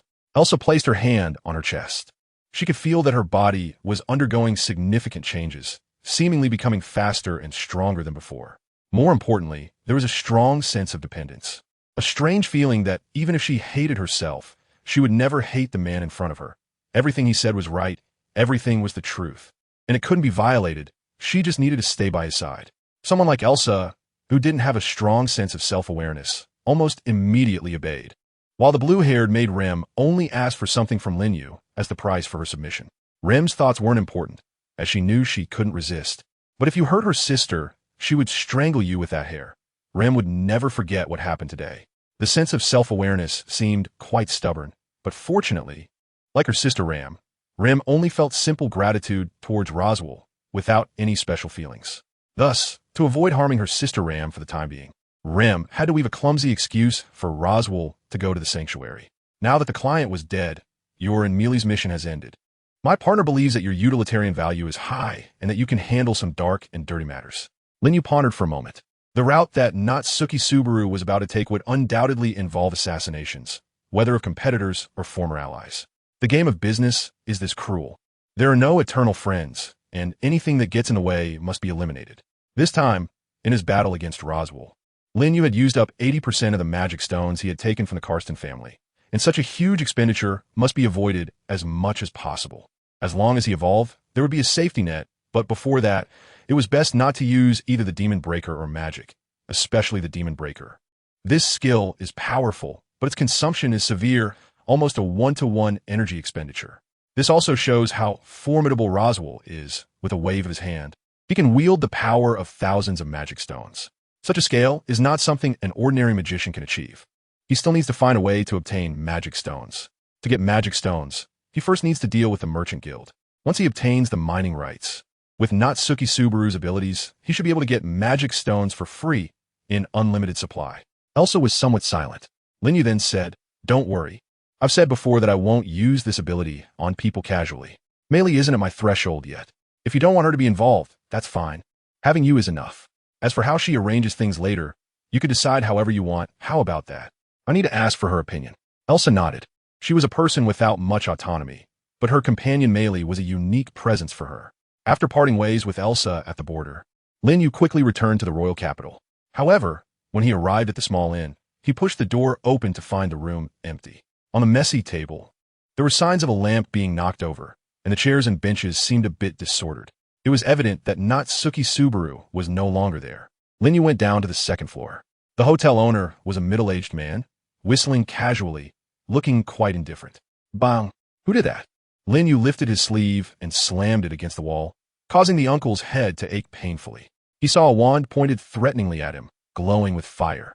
It was those guys from a Heat Exine Merchants Association. Were they? Over at the underground black market in the capital. Don't act impulsively. Those guys all have mercenary groups under them. In the capital, besides a few major families, no one can afford to provoke them. Chapter 219. Iron Tooth, it seems that in this medieval, noble society, even the public security in the capital isn't necessarily good.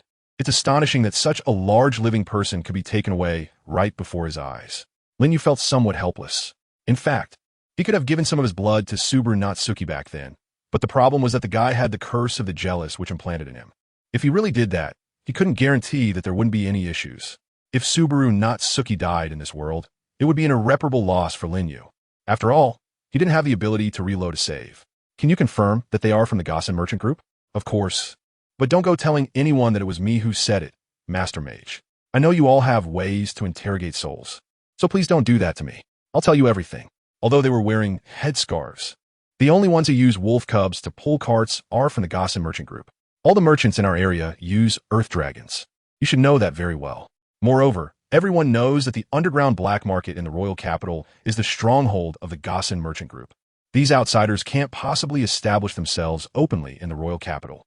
The innkeeper spoke with conviction. He couldn't afford to offend the person in front of him. First, because this guy had his wand pointed right at his face. Second, when Subaru Natsuki stayed at this inn, he didn't hide his connection with the Karsten family.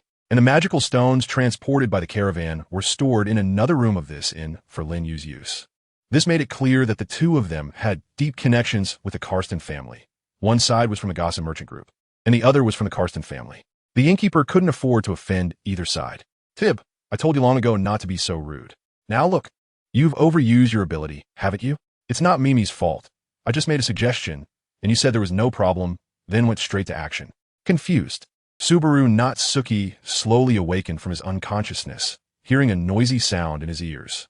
The last scene that flashed in his mind was him calculating the timing of the white whale's appearance in the inn and the attack formation of the Kerchu caravan. He was not the commander of the troops. These things had played out countless times before. As long as he succeeded once, he could master the precise methods of capture, just like clearing a level once. As long as he didn't make mistakes, generally, there wouldn't be any problems. The role he had to play was simple.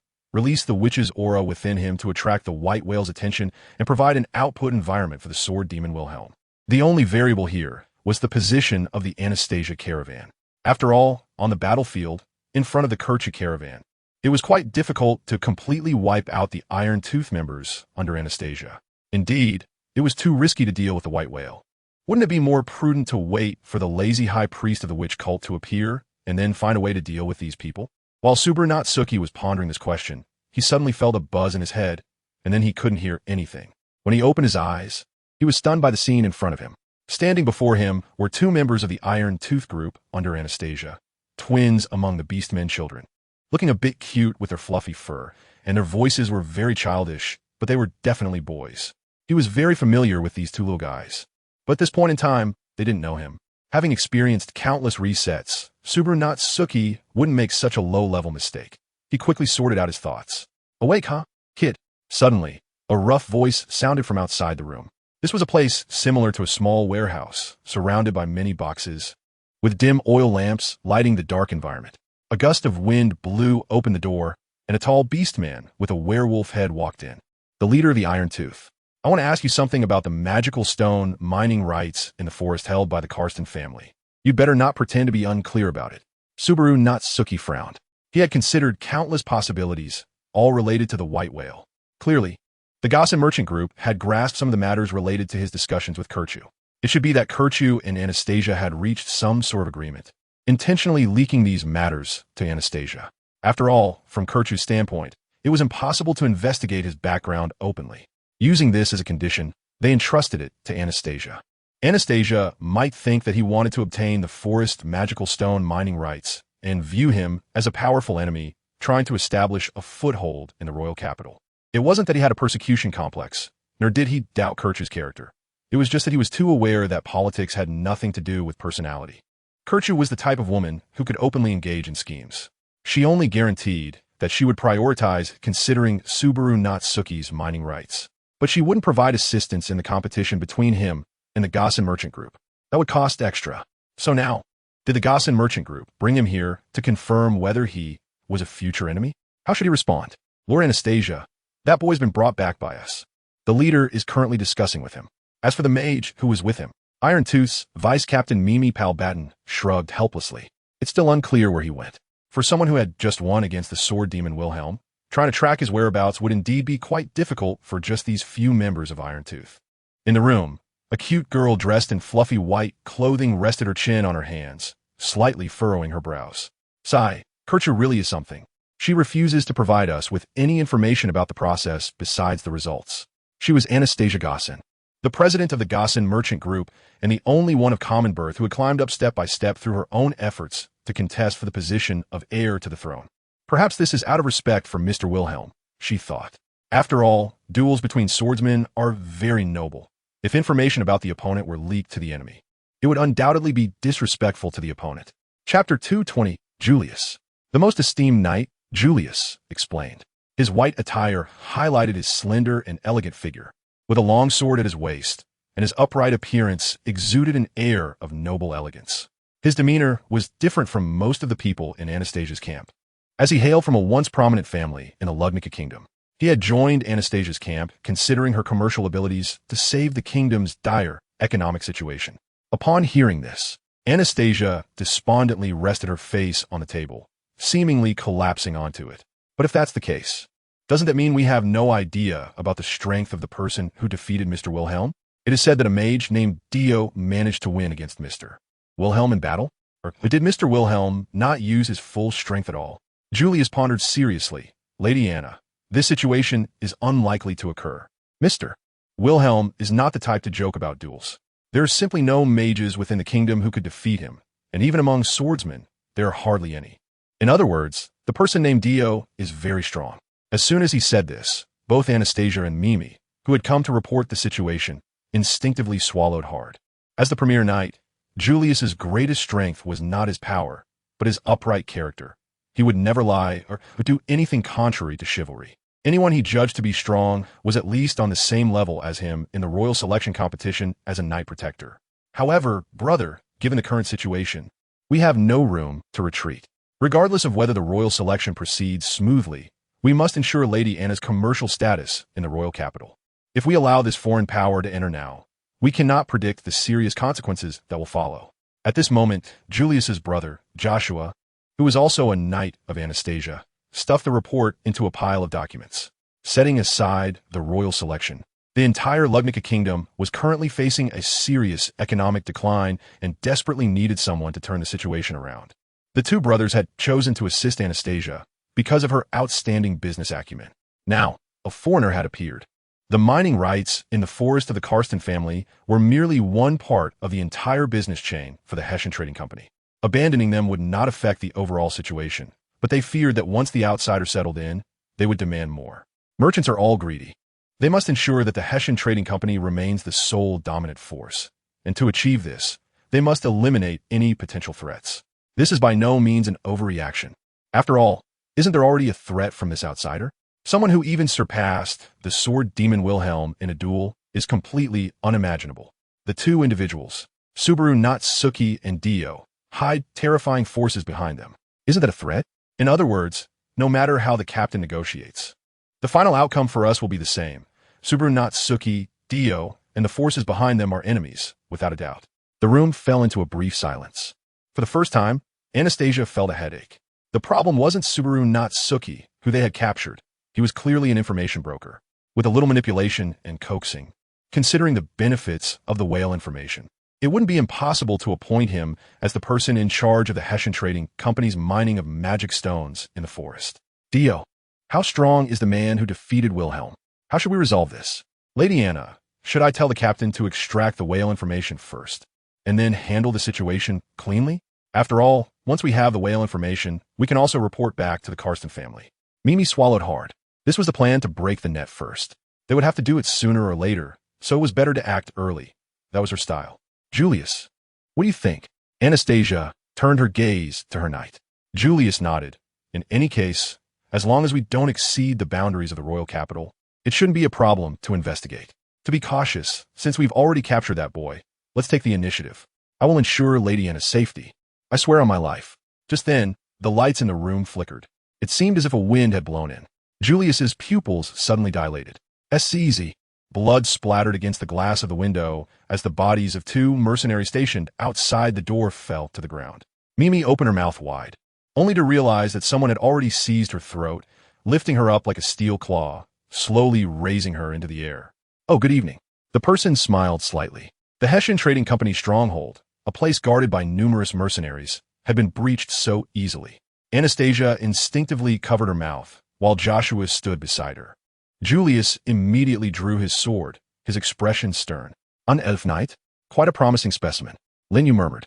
"Very few people can gain affinity with spirits, which means they can use various attributes of magic without restrictions. This is fundamentally different from directly obtaining magical energy from the gate. These guys are all chosen ones. In other words, if he could capture this guy, wouldn't that mean he could trade with the spirits, have them work for him, and absorb magical energy without doing anything? Isn't that much easier than extracting magic from magic stones? Moreover, if he could form a close partnership with various spirits, wouldn't that mean he could achieve immunity to all attributes?" With this thought, Lin Yu's gaze towards Urias changed completely. He threw the fluffy, cat-eared girl in his hand against the wall, rendering her completely unable to fight. Who said he would go soft on beautiful women? He is an absolute advocate of gender equality, okay? Even when facing a cute girl, he would never show mercy. "Young man, come with me." "Urias?" "Huh?" Joshua, who has always been quite brotherly, thought he misheard. "I'm serious, if you don't want that woman to get hurt." Lin Yu pointed to Anastasia behind Joshua, and that cold expression made her delicate body tremble slightly. Chapter 221. Little rich woman Lin Yu's blood granting must meet the following two conditions. 1. During the granting process, the recipient must have a strong obsession, even willing to sacrifice everything for it. 2. It cannot be forcibly granted when the recipient is actively and extremely resistant. These two conditions do not need to be met simultaneously, but at least one of them must be satisfied. This is relatively more advanced compared to Kibutsuji Musen, as Musen's blood granting requires both conditions to be met at the same time. Lin Yu did not intend to grant blood at will. At present, Julius clearly did not meet these two conditions. This person's mind was far too normal. Julius did not respond, his longsword shimmering with colorful light, surrounded by elemental orbs. Ordinary people absolutely could not see these spirits, but he understood from Dio's gaze that this man could see them. The sharp blade slashed down towards Lin Yu's body, but Lin Yu sidestepped and swung his wand. Clang! "What?" Julius instinctively exclaimed as the longsword in his hand spread frost at a visible speed, the icy aura continuing to spread. "Brother!" Joshua threw his longsword from his waist. Julius gritted his teeth and swung the longsword in his hand, using a recovery technique to barely catch it. The previous sword was suspended in mid-air, and before it fell to the ground, it had already transformed into a hard block of ice that landed with a crisp sound. The elemental spirits were gathering, and at that moment, light burst forth, appearing from an observer's perspective as if someone had smashed a 100-watt light bulb into your eyes, truly dazzling to the point of blinding. Julius knew that against this guy, he could not hold back. At that moment, a rainbow-like sword energy poured out, the magic composed of elemental spirits destroying everything in the room. Like a tornado sweeping through a parking lot, everything was torn apart into fragments and scattered out of the room amidst the thunderous noise. After everything calmed down, the room was already in disarray. The wall in front had a large hole. An entire section had vanished. "Is it over?" Joshua struggled to crawl out from under the table, protecting Anastasia, looking disheveled. Through the gaps in the broken table, it could be vaguely seen that in the center of the room, at some point, a solid object resembling an ice cube had terrifyingly appeared, square and solid. Julius held his sword with both hands, staring in shock at this scene. How is this possible? Can't the spirits dissolve it? He had made a pact with a six-colored all-attribute quasi-spirit, and this rainbow sword, naturally infused with the power to break magic, could even sever void entities. Yet all of this was utterly ineffective against this ice-like wall. Crack! The ice block shattered piece by piece, revealing a figure inside.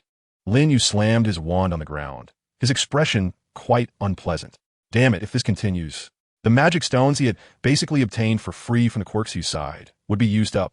Whether it's Roswell or Julius, how can these guys' magical power be so strong? No way. Lin Yu did not give Julius any chance to catch his breath and directly bypassed him. The target, of course, was Anastasia. In an instant, Julius realized this intention, and just as his sword was about to slash through Lin Yu's body, a strange scene occurred once again. He was struck hard from behind. In that moment, he saw what looked like patterns appearing on Dio's face. Was it not magic, but purely physical combat? How could that be? Julius collapsed weakly to the ground. Sure enough, in this world, swordsmen without speed enhancement are not very fast at all. Lin Yu sighed. This world is different from Demon Slayer or Accumulation Kill, where the physical limits provided by magic or blessings are incredibly terrifying and unreasonable. Even the sword demon Wilhelm possesses a so-called blessing of love. When he truly immerses himself in love, he transforms into a true sword demon, a complete form. At that time, even Lin Yu, who has mastered the full breathing technique, may not be able to easily defeat him. Therefore, without the corresponding martial arts blessings and magical enhancements, it is almost impossible to defeat Lin Yu purely through physical techniques. It would be like challenging someone's livelihood with one's own interests. Thus, the unbelievable backstab that shocked Wilhelm and Julius occurred. You shall not expect it. Lin Yu kicked Joshua, Julius's brother, aside and slowly crouched down to look at the cute girl in fluffy attire in front of him. So, Miss Anna, you wouldn't want your subordinates to die at my hands, would you? In Subaru Natsuki's plan, there was actually an aspect that Lin Yu didn't quite agree with. Perhaps it was because Subaru had died and returned many times, causing his concept of time to gradually blur, much like a teenager addicted to games. This aspect involved directly killing Anastasia, and then inciting the lower ranks in his own way to further control the entire trading company, ultimately mastering the economic lifeline of the entire kingdom. At first glance, there seemed to be no problem. The steps were clear, and the success rate was 100%. However, there was one issue. It was too slow, especially the step of inciting the bottom of the trading company and then moving upwards. Currently, the Hessian Trading Company had basically established a dominant position in the kingdom. This is not mere conjecture. If it were otherwise, how could Anastasia, as an outsider and a commoner, compete for the status of heir to the throne against noble scions like Kurish? Doesn't this represent that the kingdom has reached a level of tension where it can no longer afford to be complacent? Based on this, why not directly control Anastasia? Of course, this was a path Subaru had never considered. He lacked the strength to achieve this, so he could only take a detour. However, his partner Lin Yu could. When it comes to beautiful girls, Lin Yu would not be soft-hearted. But when it comes to beautiful wealthy women, he would consider it carefully. Having already created 2 pawns, adding one more wouldn't make a difference. Moreover, Anastasia was so cute, someone as kind-hearted as Lin Yu couldn't bring himself to destroy such beauty.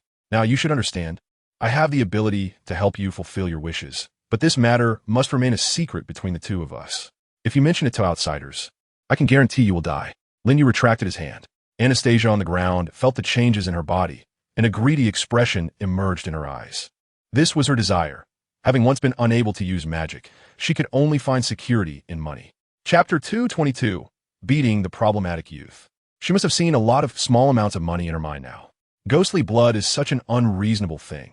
Once a weakness is discovered, it can create illusions that are enough to distort one's character. Subsequently, it can basically turn into complete admiration and trust for Lin Yu, with only a few, like Rem, able to make special requests during the struggle. Later, when they mention it to others, they won't say Lin Yu's name, but will instead refer to him as that esteemed adult. I understand. Lord Dio, Anastasia complies with your orders. Once Anastasia fully recovers, she bows in respect. After that, dealing with Julius was somewhat challenging. Lin Yu failed. After all, the relationship between Julius and Anastasia was merely a simple employer-employee one. The former could risk his life to protect her in the spirit of chivalry, but he could not forsake his own personality for her, which left Lin Yu feeling helpless. His plan to subdue Julius thus fell through. Therefore, to stabilize their relationship, the 2 could only lie to their subordinates as follows. The forces behind Dio had recognized Anastasia's abilities and had reached a cooperative agreement with her. They made concessions regarding the white whale matter, and afterwards, the rights to mine the magic stones in the forest controlled by the Karsten family would be shared. The next morning, when he saw Subaru Natsuki again, he looked quite tormented. The nails on his hands and feet had been brutally pulled out by the leader of the Iron Tooth, leaving him bloodied. Nevertheless, he still wore a sinister smile on his face, refusing to divulge anything about his relationship with Lin Yu. Lin Yu said little and immediately interrupted the hands and feet of the Iron Tooth leader. To him, there was no misunderstanding. Even if he really cooperated with the Hexian Chamber of Commerce today, an improvement in relations did not mean that the previous accounts could be ignored. If Natsuki Subaru died here, then that werewolf leader would need to pay with a life to settle grudges. Mr. Dio, did that woman really say that? About allowing me to stay in the Chamber of Commerce after the white whale? Well, at that time, you will take over the work of her knight, Joshua, which is said to be his secretary, But in reality, you can grasp all matters big and small within the Exine Chamber of Commerce. However, her only condition is that she won't engage in losing deals. Before making a decision, you should discuss it with her. Controlling the economy to grasp the entire kingdom is also the ultimate goal of the Exine Chamber of Commerce. That woman's thoughts are not only focused on this royal selection. As long as she controls the economy, she still has a chance to participate in the next kingdom election. For any country, merchants are an extremely terrifying profession. These people greedily accumulate wealth and then use that wealth to seek power. The so-called credibility can also be manufactured with wealth, which is fundamentally unconvincing. They do not need to be exceptionally talented or possess noble character. They only need to be able to make money to sit at the peak and command the entire nation. Even if my goal includes having Emilia elected, it's the same. Looking at Natsuki Subaru, who was covered in wounds yet still had a determined gaze, Lin Yu sighed helplessly. Although it's not appropriate for me to say this at my age, you really are a big fool. Natsuki Subaru didn't understand Lin Yu's traditional Chinese culture. But from Lin Yu's eyes, he understood that he had been harshly insulted. To be honest, in my eyes, whether it's Crush or Anastasia, they have more potential to be king than Emilia, and you can't deny that. Natsuki Subaru lowered his head, struggling with his expression. He couldn't deny it at all. He was also clear in his heart that being a king was not just about being kind. Of course, this was not the most important part. The most important thing was the inherent impression of the silver-haired half-elf in this country. Deep down, you longed to change the way the citizens viewed Emilia, to prove that she was not some wicked witch but a kind-hearted person. You wanted those short-sighted guys to see the noble Emilia in your heart and wake up. This was the original intention for wanting Emilia to become king, right? Lin Yu's words were like knives stabbing at Natsuki Subaru's heart. Memories of countless deaths and rebirths unfolded in his mind. He had been ugly, lost, and like now, desperate. Yet, he could never forget that on a sunlit street, he had inexplicably been thrown into another world, bullied, and felt lonely and helpless when he saw that glimmer of silver. Perhaps many years ago, when he was in some dark corner, he had longed for someone to save him, willing to give everything for it. Ultimately, it was a ridiculous wish, just once. He hoped to be treated kindly. What was wrong with that? They were the ones who were wrong, completely talking amongst themselves with colored glasses, showing no regard for others' feelings. Not even considering the truth, completely unaware of the harm they caused others. Natsuki Subaru lowered his head and shouted in a deep voice. His emotions, initially calm, but then growing more intense. It seemed he even forgot the pain of his wounds. The scars were reopened, and inexplicable memories of Emilia not understanding him surfaced in his mind, twisting his heart. He didn't want to admit that even that Emilia, the one he thought would definitely understand him, could show such a side. That was why he felt so desperate now. However, while he was in such sadness, Dio in front of him smiled. It wasn't a mocking smile, but rather one that seemed to evoke memories, which left Natsuki Subaru momentarily stunned. What was so funny? Mister Dio, why don't you explain?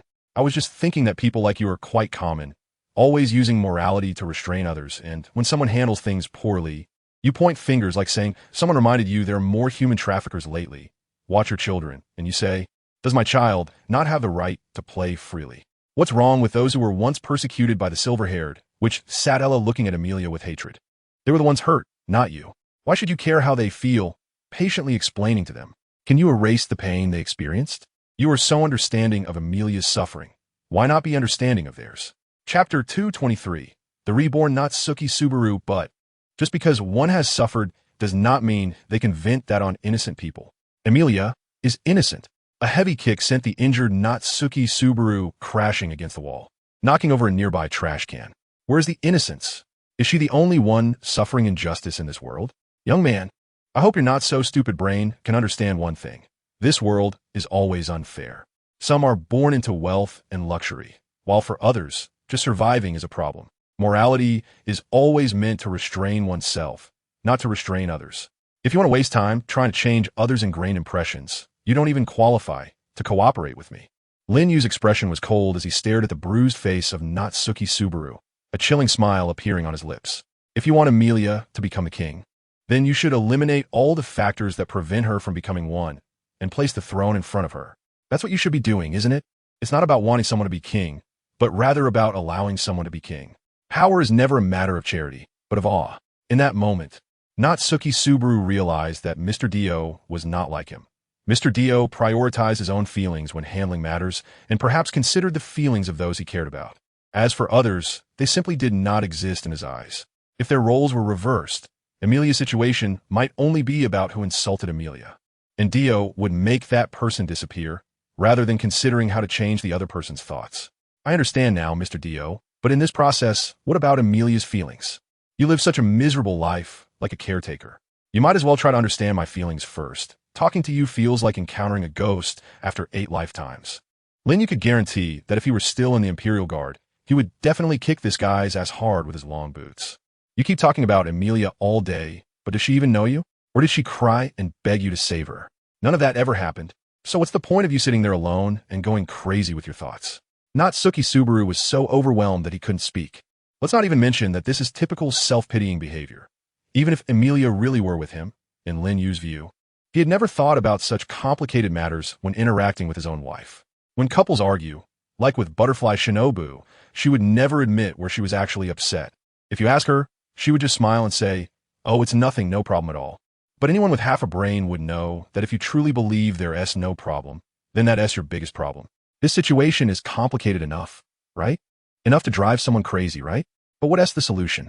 It's simple. Just be a brat, cuddle your wife, ask her where she's upset, nag her, coax her. If she refuses to say, just keep at it until she gets annoyed. When she gets fed up and her temper really flares up, do you think she won't tell you the truth? At most, she might hit you a couple of times, which won't hurt. And then you'll know how to solve it, right? Why are you always trying to forcefully guess her thoughts? Where in reality do you find so many mind readers with high emotional intelligence? If you guess wrong, isn't that going against your wishes? She is not some naive child who doesn't understand anything. Often she just wants to vent a little, needs you to be by her side, to know that you care about her. Other matters, she can decide for herself.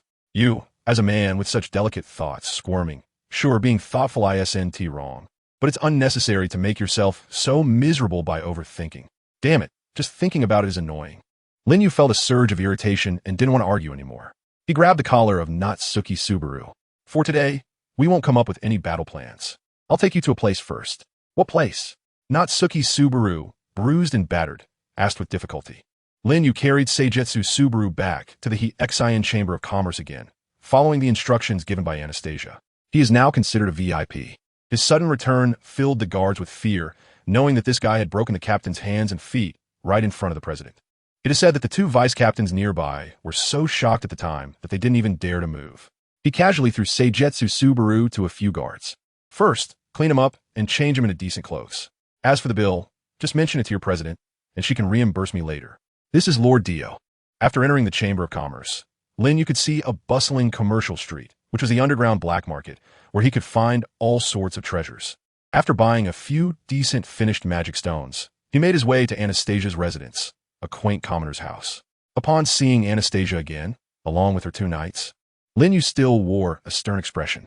Of course, this was an act he had to perform based on his current relationship with Anastasia. At present, he was playing the role of a strong person largely controlled by Anastasia in their partnership, which meant that even if the knights were dissatisfied with him, they would consider their master to be superior and forgive Lin Yu's rude behavior to some extent. "Mr. Dio, are you back for something?" Anastasia asked. "Well, my partner, Mr. Subaru Natsuki, seems to have suffered unfair treatment, leaving him with an indelible psychological trauma. You should have a suitable mental health facility here, right?" "A mental health facility?" Anastasia paused for a moment. Finally, Lin Yu stopped in front of a brothel. Julius's brother, Joshua, returned with a flushed face, glaring at Lin Yu with resentment. If it weren't for the fact that he wanted to protect Lady Anastasia from being tainted, behind him, Subaru Natsuki was shouting in fear, being pulled inside by several voluptuous women. "I don't smoke, and I hope you won't look at me like that. This isn't something I do often." Lin Yu frowned and pushed away the cigar handed to him by the healed leader of the Iron-Tooth Werewolf. The werewolf leader nodded and didn't harbor any resentment. After all, he was a generous person. He had indeed tortured Subaru Natsuki at the time, and now that he was getting his revenge, it was fair game, a punch for a punch. They were even, and he held no grudges. I understand that dealing with a virgin can be quite troublesome. Chapter 224. The division of spoils before the battle begins. Saying this, he glanced at Joshua, who looked like he wanted to rush over and bite him. You see, that's how he is, not at all as mature and composed as his brother Julius. "What are you talking about? My brother is the same," Joshua protested. "Huh, He's much better than the one I have. Whether he's a virgin or not doesn't matter. At least this guy won't lose his mind over a woman he just glanced at and fell for. It would be better to channel that kind of passion into other things. Lin Yu glanced at Joshua and said helplessly. For Lin Yu was too troublesome as a virgin. So he took the simplest shortcut to help him clear his mind.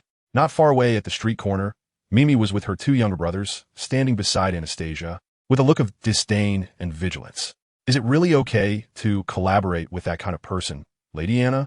Upon hearing this, Anastasia covered her mouth and chuckled softly. It's fine. Urias frowned and finally sighed helplessly. Unexpectedly, the person he had once regarded as a strong enemy before losing consciousness had turned into an ally after waking up, which was quite frustrating.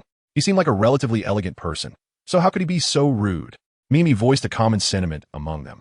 The impression they got after interacting with this mage named Dio was quite similar to that of the leader. He was not gentle at all, despite his appearance. Lin Yu didn't care about the little tricks in these people's hearts. After all, Anastasia always had a way to solve things for him afterwards, just like the several valuable magic stones he held in his hands. This was an obligation as a partner. After delivering the food to Subaru Natsuki, Lin Yu, accompanied by the Iron Tooth squad, took another stroll around the black market here and then found a hotel to rest. The next morning, Lin Yu went to pick someone up at the agreed time. Natsuki Subaru sneaked out of the store, saw no one around, and dashed out like the wind. It was evident that the night had been quite exhausting for him. Although Natsuki Subaru didn't have dark circles under his eyes, he seemed to have changed completely, like a wax figure coated in oil, shining brightly. Are you done? No, Mr. Dio, Emilia, follow me. Oh, interrupted. Natsuki Subaru instinctively nodded. It was strange. His body wanted to argue, but he couldn't muster any strength, nor did he have the heart-wrenching emotions from yesterday. It felt as if, over the course of one night, his stubbornness and anger had flowed away with something. He glanced around subconsciously, and after realizing no one was watching him, tightened his sportswear and followed Lin Yu. After leaving the underground black market, the two arrived at a small tavern. As soon as Natsuki Subaru entered, he saw Kurosh and Anastasia sitting inside, seemingly waiting for his arrival, accompanied by the Iron Tooth group, Wilhelm, and their respective knights. Everyone's gaze converged on Natsuki Subaru, causing him to instinctively twitch his mouth, and the smile on his face looked quite frightening. There was a strong sense of DJVU, such a grand occasion, with so many prominent figures gathered here. Felt like a celebration of his coming of age. Stop being overly self-conscious and hurry inside. Lin Yu kicked the guy behind him, and the latter awkwardly chuckled. To be honest, from the moment he met Dio, Subaru Natsuki's impression had changed drastically. Initially, they might have been just simple partners, but Dio seemed to completely understand his soul, leading him, who was once in despair, down another irreversible path. Last night was a turning point. It felt as if something had been ruthlessly shattered. In this rebirth, should he adopt a different mindset and allow himself to be happy in the mess? Mr. Dio, Lord Dio, I am indeed an agent, but you can discuss the whale subjugation battle with him. Lin Yu pointed at Natsuki Subaru. After wasting so much time on this kid and going to great lengths to use the Guild's resources for his psychological treatment, all these efforts need to yield returns. First, he confirmed how the hunting battle would specifically unfold. This Natsuki Subaru was already very familiar. He had killed the white whale countless times in different worlds, simply due to familiarity. The outcome of the white whale's inevitable death remained unchanged. The key point was the distribution of spoils afterward. This time, the hunting battle was clearly designated to be conducted jointly by the Haitian Chamber of Commerce and the Karsten family, with the honors and prestige gained from the hunt shared between the two. Since this was a public hunt, some local adventurers and warriors from the royal capital would also be summoned, and the compensation for any losses they incurred would also be shared by the two giants. Then, there was the focus of Lin Yu's attention. The Karsten family would relinquish the rights to mine the magical stones in the forest, allowing Natsuki Subaru and Dio, representing their respective businesses, and Haishin to mine together. What is yours and mine? Aren't we all one big family now? Let us just negotiate. In terms of loot, they were likely to obtain the corpse of the white whale, and perhaps a magical core might drop. Natsuki Subaru glanced uncertainly back. Anastasia hesitated, saying, regarding this, after all, it is a magical beast. We reject such ominous things. Mr. Dio, who had been dozing off, suddenly perked up upon hearing this. Huh? What are you saying? You wasteful woman. Lin Yu was stunned for a moment and lost focus. Anastasia then let the item go. Korshu nodded and said, after all, it's the most magical item contained within a magical beast. As for the corpse, our Carlston family can take it back to the kingdom for research. But the magic core may pose a risk of contamination. It's better to destroy it. However, is there really a method for that at the moment? Ahem. As for this matter, our merchant guild will reluctantly take it on. We have a way to handle it, but it's not convenient to disclose. Lin Yu stood up. Oh, if any crisis arises later, can His Excellency Dio guarantee it? Kurushu smiled sharply. Anastasia smiled and said, Kurushu, on this matter, the Hessian Chamber of Commerce can guarantee for Mr. Dio. As for the reason, we cannot disclose it, but that should be enough, right? Kurushu frowned. Does Dio really have a solution? Is the Hessian Chamber of Commerce willing to guarantee it? Aren't these two parties in competition? There was no hint of deceit at all. This made Kurushu subconsciously feel that his protection might have failed against Dio, and now he could only consider that Dio had voluntarily taken on this trouble. All right, Your Excellency Dio, I thank you for your righteousness. You're welcome. Chapter 225. The White Whale Hunting Battle begins. These are all retired soldiers who were recruited from the front line. Many of their families have perished at the hands of the White Whale. Additionally, there are our own guards and knights from the Carlston family, which will also provide weapons and assistance from the Mage Corps. Transportation and supplies will be handled by Anastasia's Chamber of Commerce, so there should be no issues.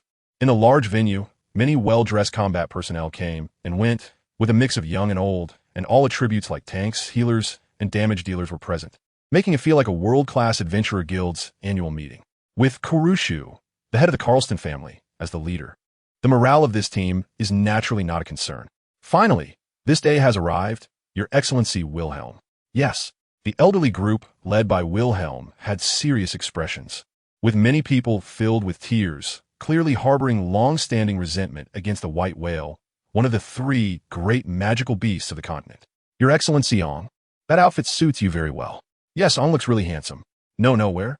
Subaru Natsuki, as the commander of the squad, wore an outfit specially chosen for him by the head of Anastasia's Chamber of Commerce, draped in a white fur cloak, looking solemn like a knight receiving an award. Truly standing out. Before setting off, this rising star was surrounded by many brightly dressed women from Anastasia's support group, praising his attire and admiring his character. The werewolf leader of Iron Tooth, Ricardo, scratched his head. Sometimes I really doubt whether His Excellency Dio and His Excellency Ong have some kind of blood relation. In my understanding, it seems like only father-son relationships could reach this level. I used to think His Excellency Dio was an arrogant person, but looking at it now, he just dislikes troublesome matters. He really puts a lot of thought into Subaru, like a father educating his son, though his methods are a bit rough. Joshua nodded in agreement. Both of them could see that Subaru had keen observational skills and judgment in many matters. What was most shocking was his ability to capture people's hearts when formulating a plan, as if he already knew what everyone was thinking before he proposed it. After 2 days of joint discussion, his proposals were basically all approved, which is why the grand white whale hunting battle took shape so quickly. However, His Excellency Ong is someone whose emotions are easily stirred, and he cannot tolerate even a speck of sand in his eyes. It seems he tends to get overly emotional in interactions with others, inadvertently binding them with concepts of morality or righteousness. At that moment, it is often His Excellency Dio who steps in, pressing down on his head, smiling and apologizing to others, thus ending meaningless debates. There is no doubt about Subaru's personal abilities, and indeed, no one truly dislikes him. It just affects efficiency a bit. The plan being finalized now can be said to be half due to His Excellency Dio's contribution. This personal support event for Subaru Natsuki before the expedition was specially arranged by Anastasia. One could say it was like a biological father and mother. At this moment, in a corner of the venue, the large floor-to-ceiling window reflected the courtyard bathed in the sunset's twilight, the light dim. Elsa, dressed very seductively, walked out from the shadows. I originally thought it would be you standing on the stage. Don't joke around. I've long passed that age. Lin Yu picked up the goblet and pretentiously took a sip, only to find that he still wasn't used to drinking like this. He then downed a century-old fine wine from the Carlston family, as if it were water. Elsa asked in confusion, "Oh, but to me, that young man doesn't seem much older than you. You don't understand, Elsa." To use an inappropriate metaphor, almost all men go through such a transformation. When you reach a certain age, and one day you walk down the street completely bald without caring about others' gazes, you'll realize that many things can be let go. But by that time, you've already passed your youth, and you can only regret that unnecessary shame in the past has left you with many regrets. Lin Yu just felt that he should say something worthy of his high-end suit, So he spoke. He always prided himself on not being a reckless man, but rather a man of depth and substance. In the eyes of this self-proclaimed cultured man, the standard for a mature man is judged by whether or not he is losing his hair. Men, women, one must lose hair to truly grow up. Elsa suddenly became alert for some reason and quickly clapped her hands. How impressive. Lin Yu nodded appreciatively. All right, no more nonsense. How's the situation over at the Roswell mansion? Mei Li is still observing there, and so far, there haven't been any issues. Has the witch cult not arrived yet? Lin Yu raised an eyebrow. He had previously isolated the curse of Sadala within Natsuki Subaru's body using spatial barriers, and the sensation at that time was somewhat strange. A hint of desire unconsciously emerged in his blood, indicating a potential for fusion. However, he could not guarantee what serious consequences might arise for drawing out Subaru's magic at this point. After all, the entire RE0 narrative revolves around the jealous, which Sadala, and the story later focuses on unraveling the mysteries left by that woman. If Reinhardt is the child of the world, then Natsuki Subaru is merely slightly inferior to him. Killing him is possible, but tampering with the witch's curse within him would lead to major problems. He was still thinking about absorbing magic to evolve, so he certainly couldn't afford to look for trouble so soon. As for future attempts in this direction, he would have to focus on others. You should go back first. If something happens, prioritize your own safety. If absolutely necessary, I allow you to share your blood with Melty if you don't want her to die. Do you understand? Elsa's expression changed slightly. She bowed respectfully, looking very serious. Lin Yu simply waved his hand, signaling her to step back. Now, gentlemen, may the martial spirit thrive. Let us depart. Standing on the platform, Korshu was clad in a striking armor, waving his hand and shouting. The crowd below was filled with fervor. The dragon car and the merchant convoy set off, and the soldiers, fully equipped, drove away from the street. That night in the royal capital, the lights were as bright as day, bustling with vibrancy. Under the leadership of the Carlston family, the Grand White Whale hunting expedition finally began. Chapter 226. The White Whale appears. Night spread like ink, engulfing the sky and earth. Lights ignited in the ranks, resembling a long string of lanterns flickering in the dark. After nightfall, the temperature seemed to drop a bit. Would the white whale really appear? Mimi gazed at the sky, riding on a black and white wolf alongside her two furry beast-eared cat brothers, the sound of jingling bells accompanying them. The Iron Tooth squad accompanied the hunt. Their main task was said to be hunting the white whale, but in reality, it was more about ensuring the safety of Dio and Natsuki Subaru, as per Anastasia's orders. The reason being, as a significant future partner, they must demonstrate the strength of the Hexian Chamber of Commerce. Ricardo bit open a sheepskin bag and took a swig of strong liquor to warm himself. My Lord Dio, Lady Anna asked me to convey her apologies. Originally, Julius was supposed to accompany us, but considering the situation in the royal capital is a bit complicated, someone must stay behind at the headquarters. It's all right, Lin Yu, lying in the carriage, replied. But if it goes on like this, it will surely be the Carlston family's people who shine the brightest. Korshu and his knights, as well as Mr. Wilhelm, known as the Sword Demon. If we only have the Iron Tooth squad, I'm a bit uncertain. For them, this white whale hunting expedition was not primarily about loot or profit, but rather about reputation. Hunting one of the three great magical beasts, the white whale, would ensure the swordsman's name would be immortalized. Given the current situation, it seemed that the Hexian Chamber of Commerce was only playing a supporting role in this hunt, which was not beneficial for Anastasia's campaign. It's fine, Captain. We just need to do our best. Lady Anna said that evaluations are not fixed.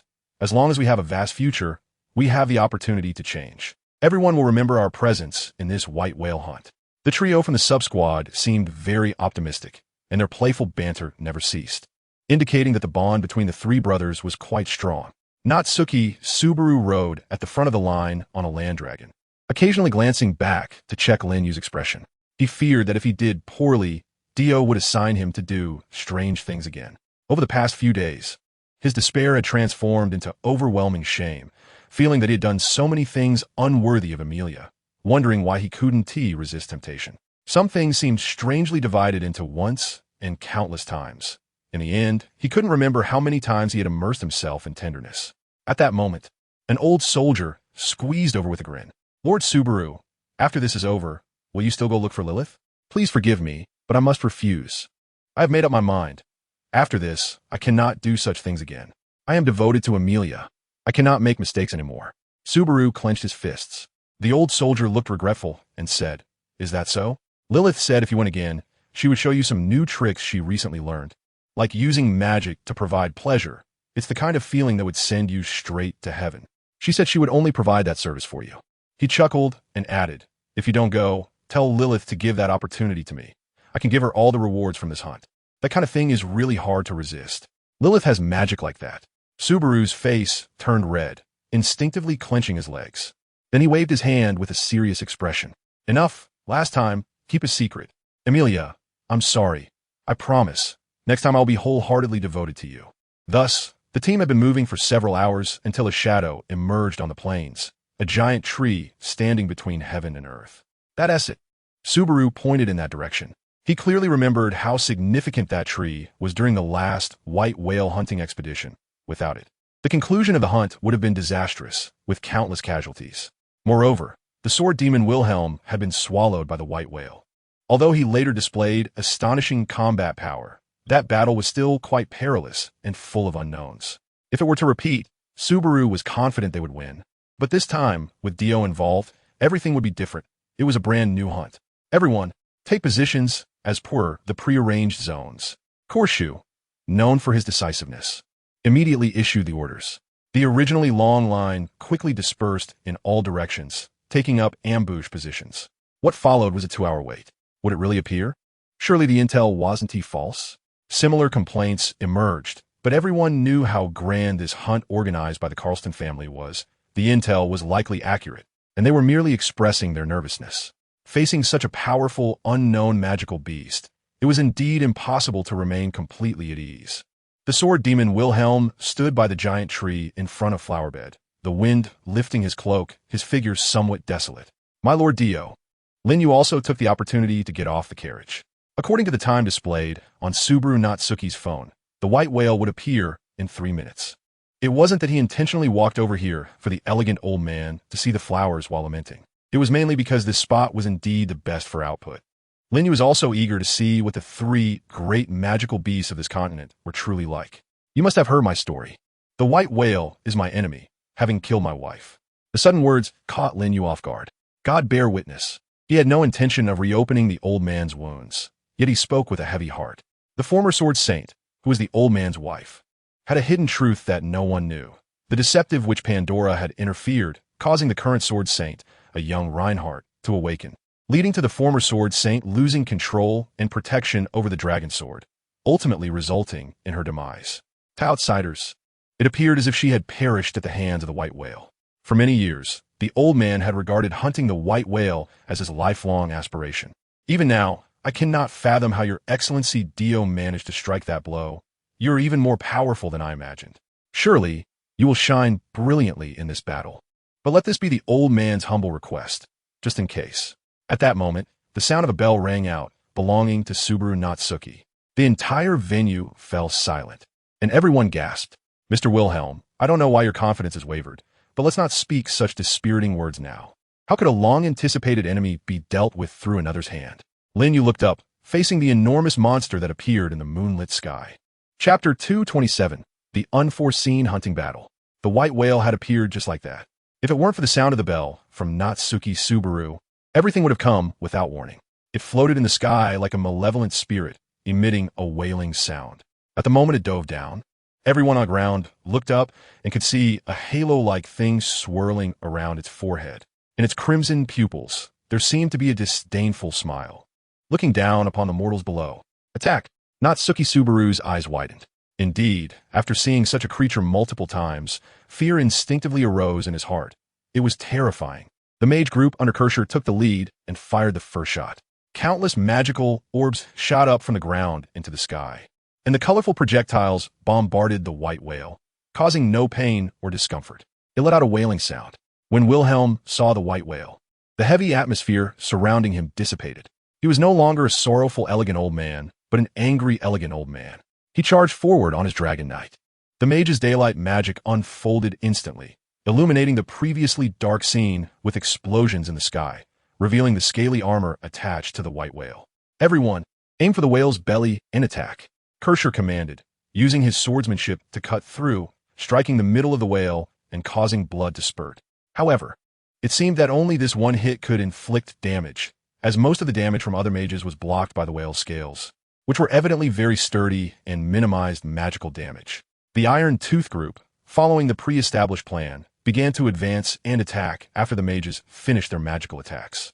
Next, I'll draw it down. Natsuki Subaru, riding on his Dragon Knight, placed his hand on his heart. Based on previous experiences, as long as he silently recited the thought of returning from death at this moment, come down to me. However, at that moment, someone had already taken the lead. He had jumped onto the back of the white whale at some unknown time, leaving the entire expedition team far behind. It was an armored figure, clad in silver armor that gleamed like the moon. He stood on the back of the white whale, drawing his long sword from his waist and plunging it straight into the whale's back, causing blood to spatter. The long chains behind the armor, which had been floating in the air, tightened at some moment, binding the white whale's body, especially its wings, which were forcibly bent by the chains. The white whale began to fall. What is that?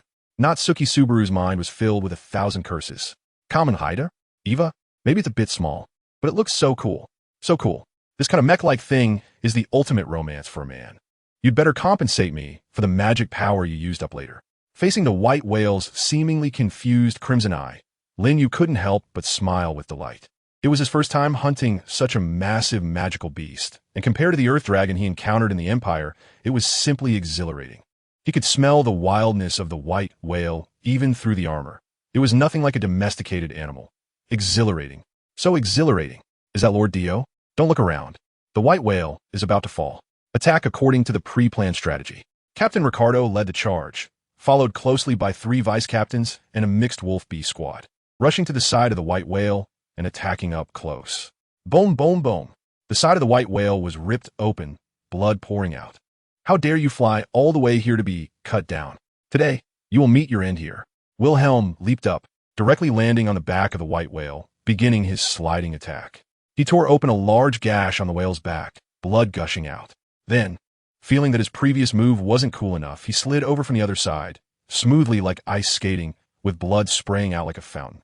At this moment, Lin Yu's silver armor also turned blood red under the performance of the Sword Demon Lord, which was quite terrifying. The white whale on the ground thrashed wildly. But the more it struggled, the more excited the chains binding it became, tightening layer by layer around its body, giving a feeling that it was about to burst. It seemed to want to open its mouth, but its mouth was locked by chains. It wanted to unleash deadly mist, but for some reason, at the moment it was bound by chains, its exhaust was painfully blocked by hard ice. Is it really this simple? In the distance, Kirscher and others had long stopped their attacks. The strikingly beautiful head of the Karst family wore an expression of shock. She had never thought that hunting the white whale would be so easy. The white whale had been trapped as soon as it appeared, crashing to the ground, and was being slaughtered unilaterally. Everyone, hurry up. The white whale seems to be on the verge of defeat. Stop fiddling with that broken staff. Go grab a knife from the cart, and let us all charge together. The mages dropped their staffs, mimicking the merchants, grabbing knives, and rushing forward. Under the leadership of those attacking up close, the back of the white whale was now crowded with people, like a swarm of ants. Kill it. This guy still has breath left. Don't stop. Countless knives were plunged into the white Lin Yu die. Mr. Wilhelm's skating has not stopped, as graceful as ever, and he always manages to splash blood on others. Lin Yu kept wiping the armor on his face with his hands. The white whale couldn't move, and, as the lockhead, he naturally couldn't move either. Can these guys listen to people properly? Damn it, this is something that could be solved in 10 minutes. They just drag it out. It's been half an hour now, and the white whale still hasn't died. Can't we just give a quick end? It's just a matter of chopping off that horn. Is that really such a difficult thing? I originally wanted to conserve a bit more magic power. Lin Yu's patience was gradually worn out in this battle, and he seemed to be shrouded in a cloud of gloom, which was quite frightening. Everyone, get on my way. Chapter 228. The crisis approaches tip. Blood infection with the gluttony factor. Current progress. 50, 55, 60, 100 to enter evolution state. Blood gains the power. Gluttony. Note, this power is not classified as the same type of skill as the original blood gift effect. Note, after obtaining the gluttony power, one can erase the memories of the infected person and deprive them of their existence. What does this mean? It means that besides the skill of obtaining a subordinate from the blood gift in Lin Yu's blood, there is an additional skill, gluttony. This skill does not conflict with the blood gift. It is a hidden skill that will not take effect unless Lin Yu himself wishes it. However, if someone is infected with Lin Yu's blood and cannot fulfill the blood gift, Activating this hidden skill would allow them to directly devour a part or all of another person's memories. This devoured memory does not only pertain to the individual. Everything related to that person will also be forgotten by those around them. If only a portion is devoured, a part of the memory will become blank. If everything is devoured, then there will be no information related to that person left in this world. This is the most useful thing Lin Yu gained from the White Whale raid. Before this, he was still considering how much magical power the beast's magic core could bring him to further evolve his imperial tool. However, he realized that his thinking direction should not be so singular anymore. Indeed, the magical skills and effects brought by the imperial tool are splendid. With a vast attack range and destructive power, if mastered, one could say it is like wielding a nuclear bomb. But are these things really useful against truly unknown entities? It is known that there are 7 great witches in this world, along with a hidden boss-like deceptive witch. Their powers are so outrageous that a single phrase can send you packing. You shouldn't be here, and as you prepare to unleash a big move in front of them, you are instantly sent home to take care of your child. What good is your powerful magic then? They can simply negate it with a single sentence. How do you play that game? Thus, what might truly be powerful in this world is not magic, but rather powers that can modify the rules of the world, akin to divine abilities. Of course, from Lin Yu's perspective, a dual development of Ghost Blood and the Imperial Tool seems more reliable, so he cannot neglect either side. It is not about which is more important. He has always been a person with a clear purpose.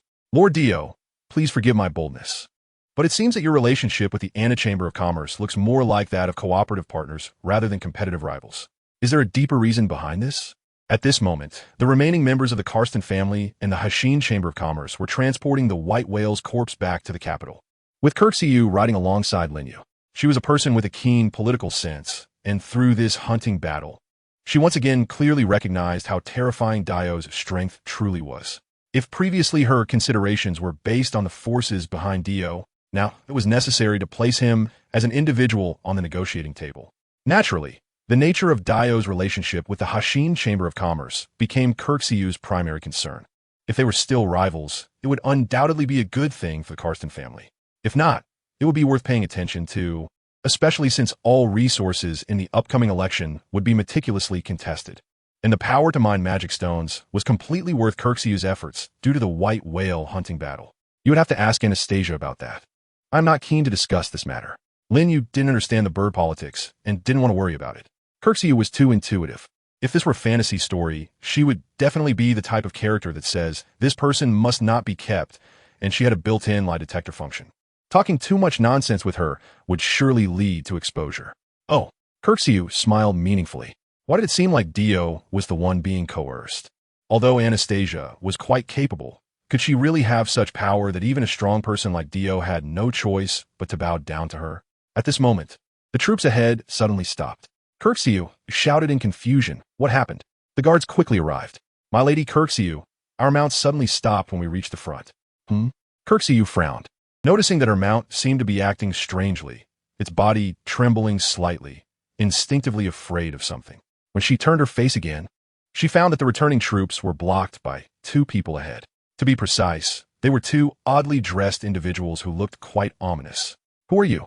Why are you blocking the way? The guards in front had already begun to shout. However, the next second turned into a rain of shattered bones and blood. Yu thought she must have seen it wrong, and the soldiers observing from behind widened their eyes, unable to adapt to this sudden change. Just a second ago, her companions were standing alive in front of her, and in an instant, they turned into blood and flesh that were difficult to recognize, scattering in the air. It was like living people evaporating. Not only that, but the accompanying horses and vehicles were the same, as if they had been crushed into nothingness in a second. I say, what I hate the most is when others keep talking before I've even opened my mouth. I don't even know your name, so why should I answer your question? Don't you introduce yourself before asking? The man in the white robe frowned and spoke, looking extremely unreasonable. He seemed unaware of how unreasonable he appeared to others at that moment. Seeing her subordinates die, Yu's eyes filled with anger. But even at this moment, she did not lose her rationality. She drew the sword from her waist. Who the hell are you? Answer me, or I'll cut you down. The man shifted his gaze from the trembling soldiers back to Yu, still with an impatient tone. I say, can you not interrupt me while I'm speaking? Can you show me some respect?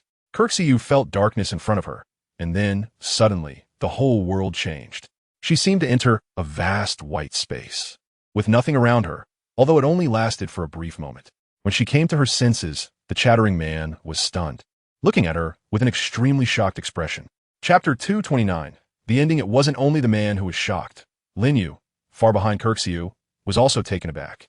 He finally realized the perverse nature of his newly acquired ability.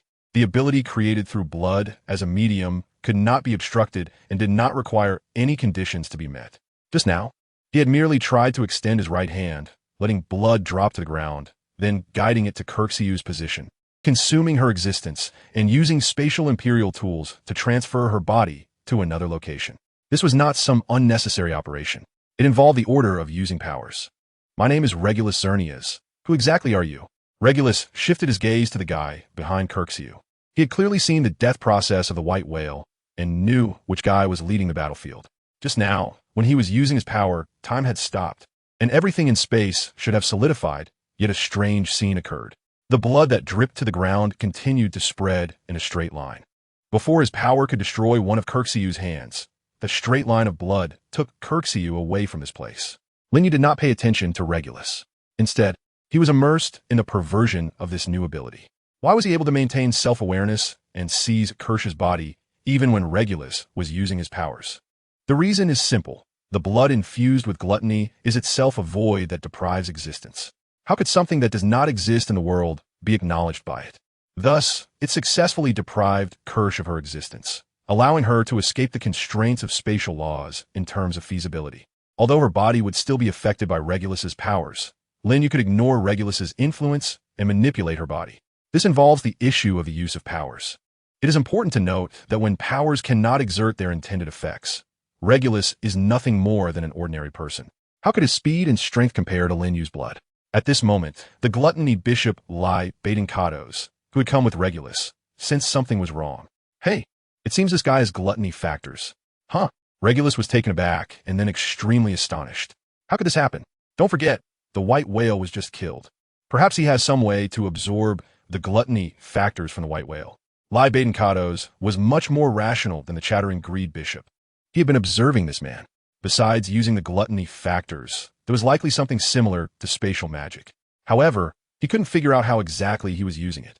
Just then, Regulus's body suddenly trembled. His hands clawed, and cold sweat poured down his face, looking terrifying. A drop of blood slipped in his consciousness.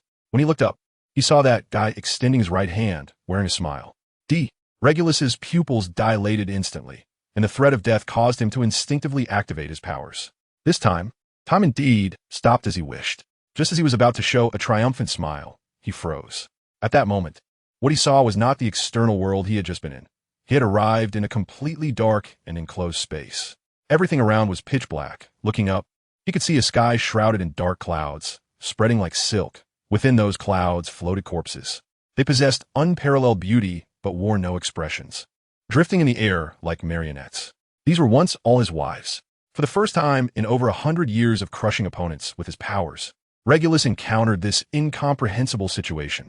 When he looked down again, he was stunned by the scene before him. His abdomen had seemingly opened a large hole, and a mutated hand was reaching out from it, gripping his heart, which was pounding rapidly. When he tried to move, he found that all the paths around him were blocked. His powers seemed restricted in this space. Regulus coughed up a mouthful of blood, and the nerves in his body spasmed the moment his heart was squeezed. A sweet, metallic taste flooded his mouth, and his lower body had already lost control. Urine and feces spilling into his pants. Boom! Like the sound of ancient bells ringing, another squeeze. Regulus's heart was again gripped tightly by that hand. This time, Regulus opened his mouth, but could not make a sound. He could only whimper and silently scream. The world fell into darkness, and his powers still could not break through this space to reach his wives. In this completely enclosed world, he felt everything about him slowly being devoured. Gradually sinking into an eternal tide of Lin Yu took a deep breath. Constantly evolving, the ghostly blood ultimately reached a stage approaching perfection, just a step away from achieving a complete breakthrough. At that moment, the world seemed to ripple with waves centered around him. Under his will, the entire world's time stopped at that instant. He was different from Regulus. After obtaining the power of greed, he could be considered truly invincible in the real sense. His fatal weakness was not in his heart, Even if his heart was destroyed, it could quickly return to its original state. To kill him, one would have to completely destroy every single cell in his body, effectively erasing his existence. However, in this world, no one could accomplish that, not even the top-tier Reinhardt. Months later, Lin Yu and Reinhardt had a duel at the Kingdom Colosseum, where he indeed killed the child of this realm once with his time-stopping ability. However, due to the protection of the Phoenix, the duel became quite uninteresting. After that, Lin Yu hurriedly ended his journey in this world. Upon returning to the butterfly house, the family began to live a good life, and the land approved by the Empire also arrived. Lin Yu, along with his wives, worked together to cultivate the land.